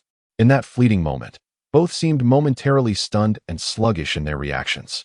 Yet, at that very instant, a fist, aglow and encased in crystalline armor, struck mercilessly towards the hunter's face with the fury of a tempest. Another dull thud reverberated through the air. The hunter had no time to mount any defense before being sent sprawling backward like a kite severed from its string, crashing heavily into the distant snow. After delivering that earth-shattering blow, Tang Qifeng found himself momentarily dazed, his eyes wide with disbelief as he stared at his own fist. He was acutely aware that his current strength was far from sufficient to confront a being of tidal Douluo caliber. Perhaps all of this was merely an illusion born from being within Schwellinger's dream, where reality had become ethereal and insubstantial. Regardless, the pressing matter was to escape this perilous place. With that thought, Tang Qinfeng turned without hesitation and dashed toward the prostrate Schwelling. At that moment, she had just begun to regain her senses from the shock, struggling to lift her head to discern the identity of this enigmatic savior who had appeared in her hour of need. However, before she could utter the name of her rescuer, Tang Qinfeng had already enveloped her in a tight embrace and swept away like the wind. They sprinted forward, the ground beneath them seemingly alive, as if countless malevolent spirits were in pursuit. Despite their frantic dash, fatigue was a distant notion. After what felt like an eternity, he glanced back and discovered that their fierce adversaries had not followed. At that moment, Schwellinger, who had been clinging to his back, seized the perfect opportunity to voice her bewilderment and emotions. "How did you manage to breach into my mental realm?" Her tone was laced with a palpable astonishment, yet, upon closer inspection, one might detect a fleeting glimmer of joy intertwined within her words. However, that joy quickly waned as she added, "Why did it have to be you who appeared in my dream?" With that, she playfully nudged Tang Qinfeng. Upon hearing these words, Tang Qinfeng was momentarily taken aback. Could it be that Schwellinger was aware that she was within a dream, and moreover, believed that he was merely a creation of her imagination? This situation might indeed facilitate the earning of her trust. Perhaps he should go along with the current, play along for a while, and see if he could delve into the depths of her consciousness. A look of confusion then crossed his face as he softly replied, "I seemed to be on the competition stage just moments ago, and in the blink of an eye, I found myself in this place. Upon arrival, I noticed you were gravely injured and seized the opportunity to rescue you. By the way, may I inquire where this is?" Schwellinger gently bit her lower lip, her beautiful eyes shimmering as if she were lost in contemplation of past experiences. After a brief moment, she slowly lifted her head, fixing her gaze upon him, and spoke in a soft voice, "This is my nightmare. I am exceedingly familiar with this dreamscape. Throughout countless cycles of the same scene, There has never been any other presence until now, when you unexpectedly appeared as an uninvited guest. Tang Shifeng furrowed his brow slightly, his eyes shimmering with the light of contemplation, as if a tempest of thought had erupted within his mind, with countless possibilities streaking by like meteors. He intertwined the details he had previously observed, the clues he had gathered, and his own experiences and knowledge, endeavoring to assemble a complete puzzle. After much deliberation, Tang Shifeng finally formulated a rough understanding of the entire sequence of events. Firstly, the formidable Xuelinger was, in fact, the Snow Emperor, a soul beast of 100,000 years hailing from the extreme northern regions, having fallen victim to the pursuit of a fearsome soul beast hunter. The Snow Emperor sustained grave injuries and, in a state of desperation, was forced to abandon her once thriving territory.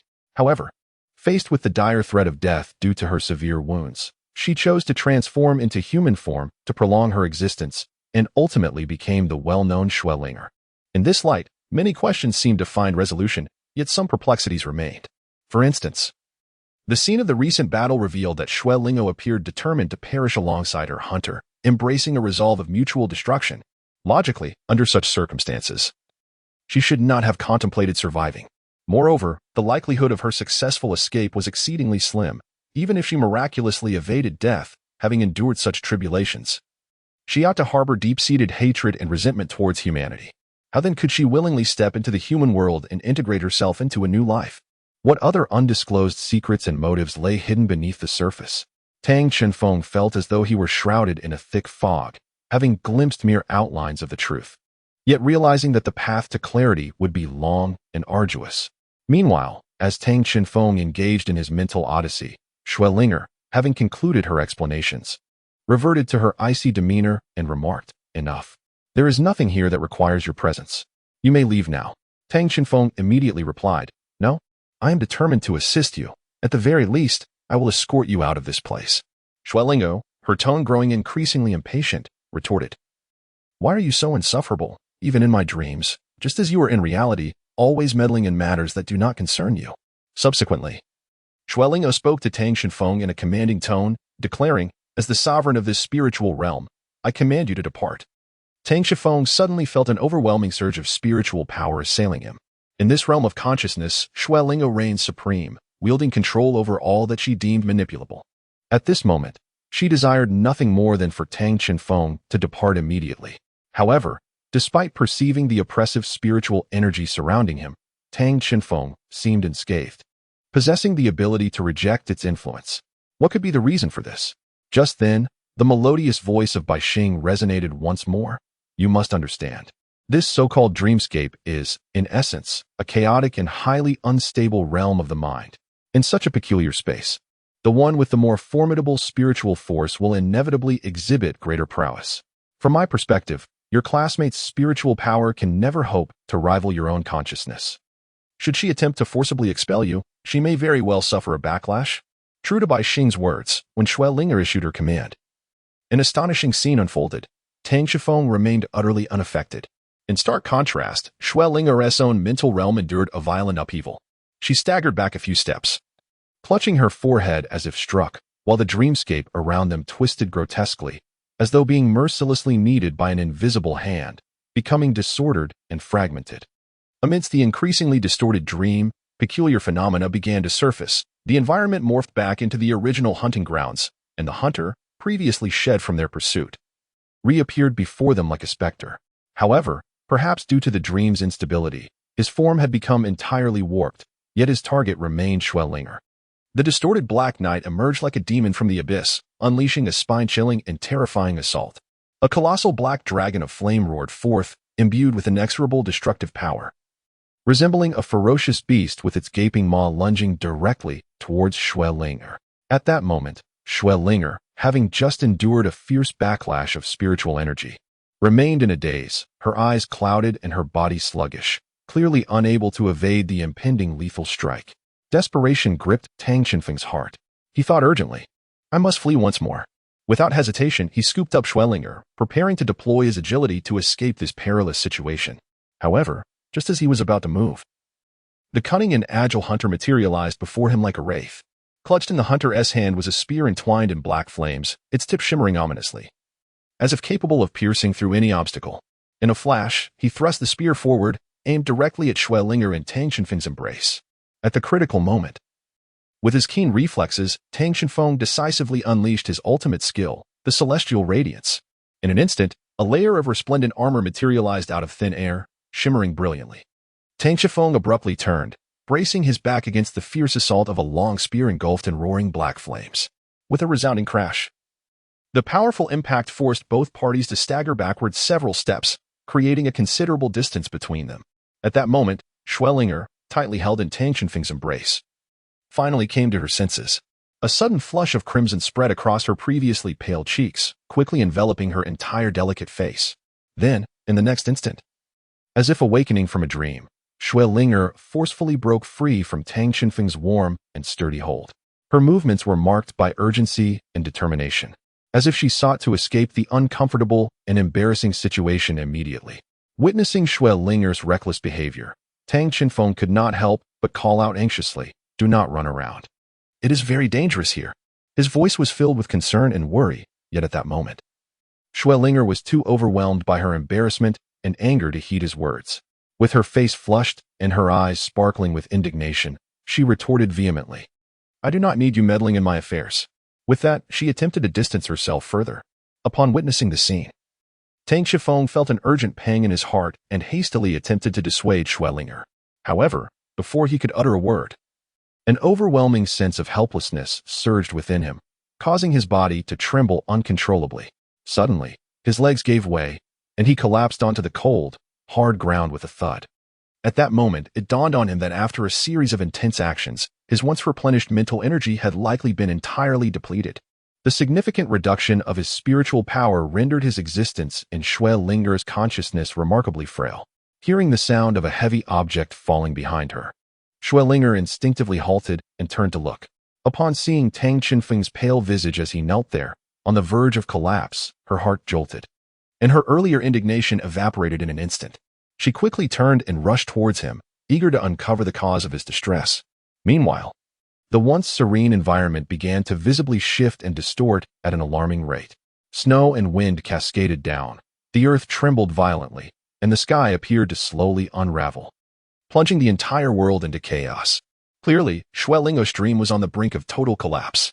Yet, in this heart-stopping, life-threatening moment, the relentless hunter showed no signs of fear, revealing not a trace of hesitation.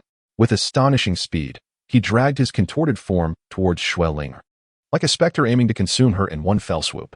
In the blink of an eye, he was upon her, launching a final, lethal strike without a moment's pause.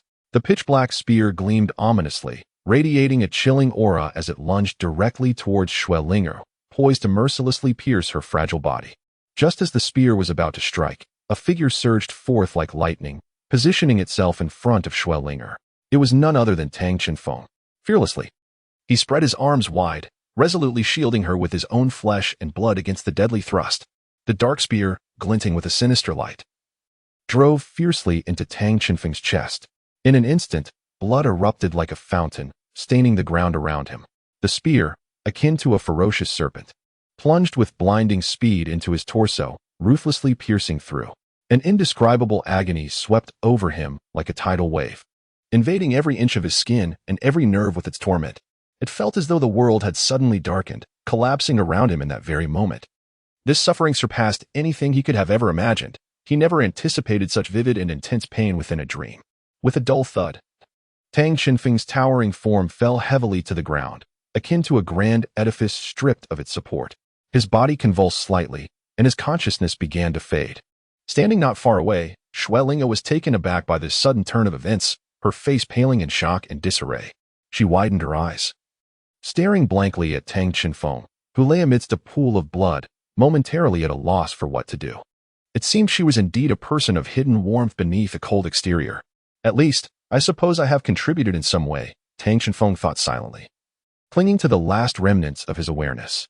Soon, everything before him dissolved into an endless darkness, all sensations and thoughts gradually slipping away. The dreamscape became increasingly unstable. Chapter 113, Awakening from the Dream. Tang Shenfeng was struck with a heavy blow in his slumber, his consciousness plunging into a state of oblivion. However, this condition did not endure for long. Just as his awareness began to fade, The boundless darkness before him was suddenly illuminated by a brilliant beam of light. Tang Qinfeng instinctively turned his head, only to see a familiar figure standing there. Bai Xing. What does it feel like to die once? Bai Xing asked softly, a smile gracing her lips. Upon hearing this, Tang Qinfeng was momentarily taken aback, his face a picture of astonishment as he stammered, have I already died once? As he spoke, he nervously reached out to touch his own body. When he felt the ethereal, almost insubstantial sensation, he finally realized that his physical form had reverted to the spiritual state he possessed upon first entering this realm, albeit now appearing somewhat more translucent than before. Observing Tang Qinfeng's bewildered expression, Bai Xing shook her head in exasperation and explained, you mustn't act so recklessly in the future. Venturing into another's spiritual world carelessly can result in perilous outcomes. If one were to perish within another's psyche, they might become eternally lost, unable to escape. Fortunately, I was here to serve as your safeguard. Otherwise, the consequences would have been dire, and you might have completely vanished. After listening to Bai Xing's words, Tang Qinfeng couldn't help but gasp, a chill of fear washing over him. It was only then that he truly comprehended the perilous nature of his recent actions, realizing that a moment's carelessness could lead to irrevocable consequences. I am truly sorry for causing you such concern. By the way, have you noticed that the scenery here seems to have changed again? As he spoke, he began to scrutinize his surroundings. To his surprise, the once raging snowstorm had significantly diminished since he had lost consciousness. Bai Xing nodded in affirmation, responding, indeed, this dreamscape has become increasingly unstable. Yet, it continues to unfold even after your unfortunate demise within it. So, have I managed to assist you in any way? Perhaps not, Bai Xing replied. During your unconsciousness, I have been observing the trajectory of the dream, and it appears the storyline has not undergone substantial changes. Upon hearing this, a wave of disappointment washed over Tang Qinfeng as he mused, alas, I never anticipated that my arduous efforts would ultimately yield such an empty outcome. However, what Bai Xing did not reveal was that Tang Qinfeng had likely left behind some unique imprints within Xueling's spiritual world. Bai Xing continued, as it turns out, Xuelinger still intended to self-destruct, but she was ambushed by a hunter and severely wounded, which interrupted her self-detonation. Despite this interruption, a significant portion of her formidable power still managed to spill forth. Although the hunter sustained no injuries, it at least afforded Xueling a fleeting opportunity. It seems she utilized some spatial artifacts to teleport away in an instant. From the clues we have gathered thus far, it appears she is currently in a state of unconsciousness, located at the outer edge of the far northern region. Upon hearing this, Tang Qinfeng hastily followed the direction indicated by Bai Xing's finger. To his astonishment, a dazzling radiance, reminiscent of a resplendent rainbow, shimmered across the vast expanse of white snow. At the heart of this luminous spectacle lay a sphere, pure and crystalline like white jade, perfectly round and smooth. What on earth could that be? Tang Qinfeng gazed at the enigmatic orb with a puzzled expression, utterly ignorant of its nature. Observing his bewilderment, Bai Xing promptly elucidated, that is, in fact, the embryo of a soul beast. When a soul beast is on the verge of transforming into human form, it must inevitably undergo this crucial process. Upon hearing these words, Tang Qinfeng suddenly awakened as if from a dream, exclaiming, could it be that this is? His speech abruptly halted, as if he had realized something of utmost significance. At that moment, Bai Xing promptly elaborated, indeed, perhaps it is driven by an intense instinct for survival. Although she remains in a state of unconsciousness, it seems that she has subconsciously initiated the transformation process. In her severely injured condition, transforming into human form has become the sole means of preserving her life. While the two engaged in fervent conversation, the precious soul beast embryo of the Snow Empress quietly underwent astonishing changes. Initially, the embryo merely quivered slightly, but soon its shape began to transform as if molded by an invisible hand, gradually shifting toward a human form. Time elapsed, and after a full half hour, the once crystalline and jade-like embryo had completed its metamorphosis. What now lay before them was a charming little girl, seemingly no more than 3 or 4 years of age. Her skin was as white as snow, as if sculpted from mutton-fat jade. Her long, snow-white hair cascaded naturally to her waist, shimmering with a hint of cold light. Her large eyes, though somewhat vacant, were clear as water, as if they could perceive the essence of all things. Standing nearby, Tang Qinfeng could not help but widen his eyes upon seeing the little girl. To him, she was nothing short of a miniature version of Xuelinger. Every detail, From her exquisite facial contours to her innate aura, mirrored that of Xuelinger. Yet at that moment, her frail body trembled slightly, as though a mere gust of wind could topple her. The powerful presence that should have emanated from her was utterly absent, devoid of the majesty and dominance befitting a 100,000-year soul beast. It was hard to believe that this seemingly fragile girl was, in truth, a being of such terrifying existence. Looking into her eyes, one could see a hollow and bewildered gaze, laced with profound unease. The clarity that once shone in her eyes had faded, leaving her as helpless as a lost lamb. She stood there quietly, her petite figure appearing both lonely and desolate, a pitiful girl forgotten by the world, abandoned in this remote land. While she had successfully completed her transformation and preserved her life, it seemed that she had sustained a head injury during the previous fierce battle, resulting in the loss of her memory. Bai Xing sighed softly. Does that mean Xuelinger remembers nothing at all now? Tang Shenfeng inquired of Bai Xing. Pretty much. Although her current state resembles that of a person dreaming, a state where one can see but cannot control, Bai Xing replied. The two continued to observe the enigmatic dreamscape of Xuelinger. At that moment, the still very weak Xuelinger was laboriously traversing the vast, gleaming expanse of snow, illuminated by an endless radiance. Now, she no longer possesses the formidable and resilient physique of a soul beast. In this bone-chilling, icy expanse, the absence of protection poses an undoubtedly lethal threat to her. Tang Shenfeng is filled with an intense desire to rush forward and assist her. Yet his remaining mental energy is all but depleted, rendering him incapable of conjuring a new entity to aid Xuelinger. As he watches Xuelinger teeter on the brink of collapse, as if she could be engulfed by this merciless snowfield at any moment, Tang Shenfeng's heart is filled with an overwhelming sense of urgency. Tang Shenfeng cast a gaze filled with hope and yearning towards Bai Xing. Observing this, Bai Xing let out a gentle sigh and spoke softly. If you are willing to relinquish a portion of your spiritual energy, it should alleviate, albeit slightly, the immense pressure and suffering she endures. Upon hearing these words, Tang Shenfeng nodded in agreement without hesitation. Bai Xing waved his arm lightly, and in an instant, Tang Shenfeng felt a peculiar force envelop him, rendering his spiritual essence involuntarily weaker. However, to his surprise, the frail Xuelinger, who had appeared utterly desolate on the snowy expanse, suddenly seemed to be infused with newfound vitality, her demeanor brightening ever so slightly. Bai Xing couldn't help but exclaim, being a good person is not as simple as it seems. However, if you are willingly inclined, then I have no further objections. Time swiftly passed, and soon, amidst the vast snowy field, a fierce wind howled, swirling a flurry of snowflakes. Within this blizzard, a figure began to materialize, initially indistinct, but as it drew closer, Tang Shenfeng discerned that it was a woman. Upon her approach, he realized he did not recognize her. She resembled a younger version of Grandma Ling. Draped in a thick white cloak to fend off the biting cold, she gazed tenderly at the shivering, homeless Xuelinger. The woman knelt gently, extending her hands to softly caress Xuelinger's hair, whispering soothing words of comfort. Yet, despite her inquiries, Xuelinger remained mute, as if stripped of her capacity for speech. Nevertheless, the woman persisted, patiently attempting to engage with Xuelinger.